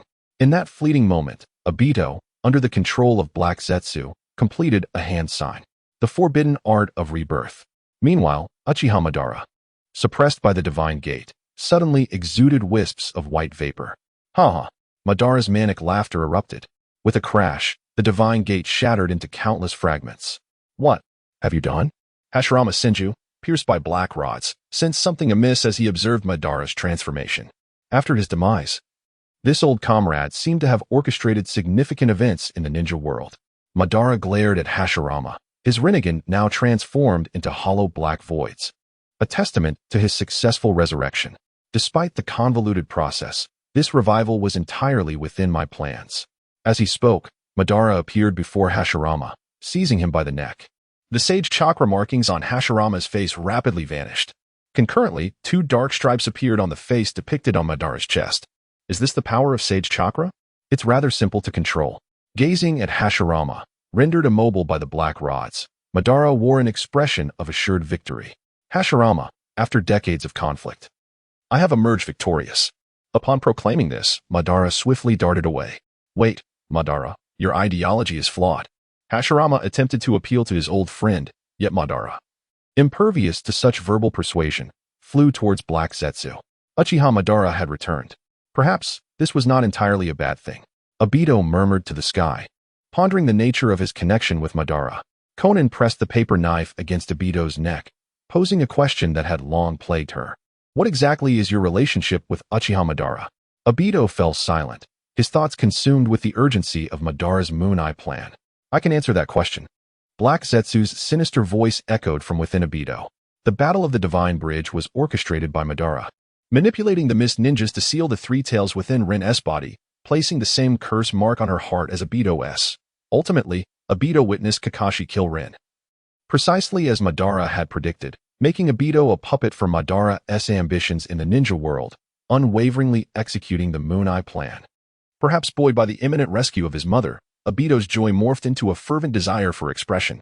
Madara, initially prepared to reunite with Rin within the infinite Tsukuyomi, Obito's face twisted in rage upon learning the truth of the past. Obito, do not harbor hatred for Madara. Reflect on how you treated Nagato, Conan, and Yahiko. You lack the right to despise Madara. Black Zetsu reveled internally. Both Madara and Obito proved to be exceptionally useful pawns. Had he encountered these two sooner, perhaps his mother would have been rescued long ago. Why? Why did you choose me? Tears of blood streamed from Obito's eyes as he despaired. Because you were kinder than the other Uchiha. Individuals like you, once corrupted, wield unimaginable power. Indeed. Madara's judgment was astute. Obito excelled in his role. Had it been any other Uchiha, the Moon Eye plan would not have progressed this far. The only surprise for Black Zetsu was Obito's betrayal of Madara at the last moment, attempting to execute the Moon Eye plan for himself. However, this was a trivial matter. Unbeknownst to them, all the true evils lay with Uchiha Madara. Conan, her expression conflicted, gazed at the ashen-faced Obito, her murderous intent waning. She had initially believed that slaying Obito would avenge Nagato and Yahiko, only to discover that the true culprit was Madara. In a sense, both were victims of circumstance. Obito, you truly are formidable. At that moment, Uchiha Madara soared toward them, appearing like a phantom before Obito. Konan swung her paper knife at Madara, but he effortlessly kicked her aside, demonstrating a vast disparity in power. Everyone, stop him! Someone shouted. The surviving ninjas surged toward Madara. A deep blue Susanoo erupted from the ground, enveloping Obito and Madara, effortlessly deflecting all their assaults. Ack! Obito groaned as Madara snapped both of his arms and extracted a pair of Rinnegan from his palms, implanting them into his own empty eye sockets. It is time for these eyes to return to their rightful owner. Chapter 200, The Conclusion of the Ancient Kingdom of Lulan. Qianyu opened his eyes. The 6-Tomo Rinnegan on his forehead had finally evolved into the 9-Tomo Rinnegan. Thus, the ritual was complete. However, there appeared to be some side effects. Dark streaks extended from the 2 golden Rinnegan, resembling the wedge seal of fire. This was a contingency left by Otsutsuki Ishiki. Thousands of years ago, Otsutsuki Ishiki and Otsutsuki Kagaya descended upon this planet, slaying countless deities of Takamagara and planting the sapling of the divine tree. Once the divine tree bore fruit, Otsutsuki Kagaya suddenly ambushed Otsutsuki Ishiki, inflicting severe injuries upon him. The Otsutsuki clan possessed an extraordinarily tenacious vitality. Even in death, they could be resurrected through the wedge. Qianyu was merely the reincarnation vessel of Otsutsuki Ishiki. Nevertheless, that was of little consequence now. There were more pressing matters to attend to. With a thunderous roar, a white figure descended from the heavens, crashing to the ground. No one could obstruct the resurrected Uchiha Madara. He had defeated the 9-tailed beasts, achieved the status of Sage of 6 Paths, absorbed the divine tree, and unleashed the infinite Tsukuyomi. The entire process unfolded with remarkable ease. The sky darkened. The earth became desolate, and the moon turned blood red. All living beings were drawn into the realm of the infinite Tsukuyomi. Hell transformed into paradise. And everything came to an end. Black Zetsu slowly approached Uchiha Madara from behind. Just as he was about to strike, he suddenly furrowed his brow. A blinding white light appeared out of nowhere, landing before Uchiha Madara. Who are you? As the light dissipated, Uchiha Madara glared at the 6 figures that had suddenly materialized before him, his brow furrowing in confusion. He had completed the infinite Tsukuyomi. Moonlight illuminated every corner of the shinobi world. Theoretically, no one could escape this illusion. Yet, these 6, from whence did this power evolve? Uchiha Madara's gaze fell upon Qianyu. Qianyu's appearance and the 9-Tomo Rinnegan at the center of his forehead caught his attention. There existed 2 divine trees in the shinobi world. One was absorbed by Otsutsuki Kagaya, while the other remained hidden in another realm. Qianyu briefly explained. And Uchiha Madara fell silent. 2 divine trees? That was something he was unaware of. The world of the infinite Tsukuyomi, no matter how beautiful, was ultimately an illusion. Why could you not comprehend this truth? Uchiha Madara was immune to verbal persuasion, yet Qianyu still clung to a sliver of hope to convince him. As expected, however, the outcome was predictable. There exists a thread of causality between us that must be severed. Uchiha Madara did not counter, but clenched the 6-path staff, pointing it at Qianyu. Then let us engage in battle. Qianyu sighed, his expression revealing that he had anticipated this outcome. Black Zetsu, possessing Obito's body, coldly retreated from the battlefield. He had initially intended to eliminate Uchiha Madara but sensed another terrifying presence, deciding instead to allow Uchiha Madara to serve his final purpose. He planned to intervene once Qianyu and Uchiha Madara had exhausted each other, then strike to release his mother. A quarter of an hour later, it was over. Qianyu wiped the blood from the corner of his mouth, the Tenjin spear, engulfed in dragon flames, pinning Uchiha Madara to the earth. In terms of raw strength, Qianyu far surpassed Uchiha Madara. Qianyu wielded the Rinnegan, the power of the divine tree, and 12 talismans. Even Otsutsuki Kagaya would not stand a chance against him. How could this be? I am the savior of the shinobi world, a god. Uchiha Madara grasped the Tenjin spear, attempting to extract the divine artifact. At that moment, a dark hand suddenly emerged from the ground beneath him. Madara, you are not the savior. Black Zetsu, what are you doing? Uchiha Madara could not fathom that his most trusted ally would choose this moment to ambush him. Madara, you have treated Obito as a pawn. But have you not also been a mere piece on the board? The absurdity lies in the fact that you remain oblivious to this truth. Black Zetsu's form transformed into a pool of ink, gradually enveloping Uchiha Madara. What are you saying? You are my creation, my will. No, I am not your creation. My mother is Kagaya. Hashirama, Where did I go wrong? Uchiha Madara felt his chakra rapidly depleting, his consciousness fading. Then, with a loud bang, he exploded. Countless strands of white hair shot forth as Otsutsuki Kagaya opened her eyes. Mother! Black Zetsu exclaimed in a panic, looking at Otsutsuki Kagaya. Otsutsuki Kagaya glanced at Black Zetsu before turning her gaze to Uchiha Chiba. What is your name? I sense my essence within you. Are you my descendant? Chiba met Otsutsuki Kagaya's gaze, contemplating for a moment before nodding. He was a descendant of Indra, possessing a fragment of the Sage of Six Paths bloodline. Both the Sage of Six Paths and Otsutsuki Kagaya were born of the same lineage. Thus, it was not incorrect to refer to Chinyu as Kagaya's descendant. Upon reflection, the entire Naruto saga could be viewed as an internal family feud stemming from the foolishness of Otsutsuki Kagaya. Indeed, in Chinyu's view, Otsutsuki Kagaya was not an evil being, but rather a dim-witted woman whose decisions were lacking in foresight. Transforming humanity into white Zetsu through the infinite Tsukuyomi to combat the Otsutsuki clan was a plan only a foolish woman would conceive. I am not your enemy. On the contrary, we are allies, united against a common foe. Chinyu activated his golden Rinnegan, revealing a series of black streaks. He held no interest in sealing Kagaya. The imminent arrival of the Otsutsuki clan from beyond the stars represented the true enemy. This is the wedge seal used for Ishiki's reincarnation. The familiar essence elicited a flicker of hatred in Otsutsuki Kagaya's eyes. The Otsutsuki clan traversed the universe, seeking suitable planets to cultivate the divine tree and plunder the source of power. According to clan custom, in a pair, the weaker member would be offered as a sacrifice to the divine tree. Otsutsuki Kagaya was meant to be consumed by the divine tree and subsequently reincarnate using her own wedge seal. However, at the moment the divine tree's fruit matured, Otsutsuki Kagaya ambushed Ishiki, wounding him severely and selfishly consuming the chakra fruit. Ishiki had fled, his whereabouts unknown. Little did she expect to encounter Ishiki's reincarnation vessel here. While I acknowledge your strength, why should I trust you? Kagaya replied coldly. Having been betrayed by her husband and son, this foolish woman trusted no one. I possess power that far exceeds yours. In the blink of an eye, Chinyu appeared before Otsutsuki Kagaya, his gaze fixed intently upon her. Oh, is that so? Then allow me to witness your strength. As she spoke, a terrifying power erupted from Kagaya, surpassing Uchiha Madara's by a factor of 10. A searing wave of energy surged toward them. Chinyu and Kagaya were transported to a realm of molten lava. This was the power of the deity of Chakra, the goddess of the moon. For years had passed since that apocalyptic battle. Under Chinyu's guidance, the shinobi world was unified, and the 5 great nations had become a relic of history. In the Uchiha clan's territory, Brother Chinyu, with the unification of the shinobi world, can true peace be achieved? Itachi inquired.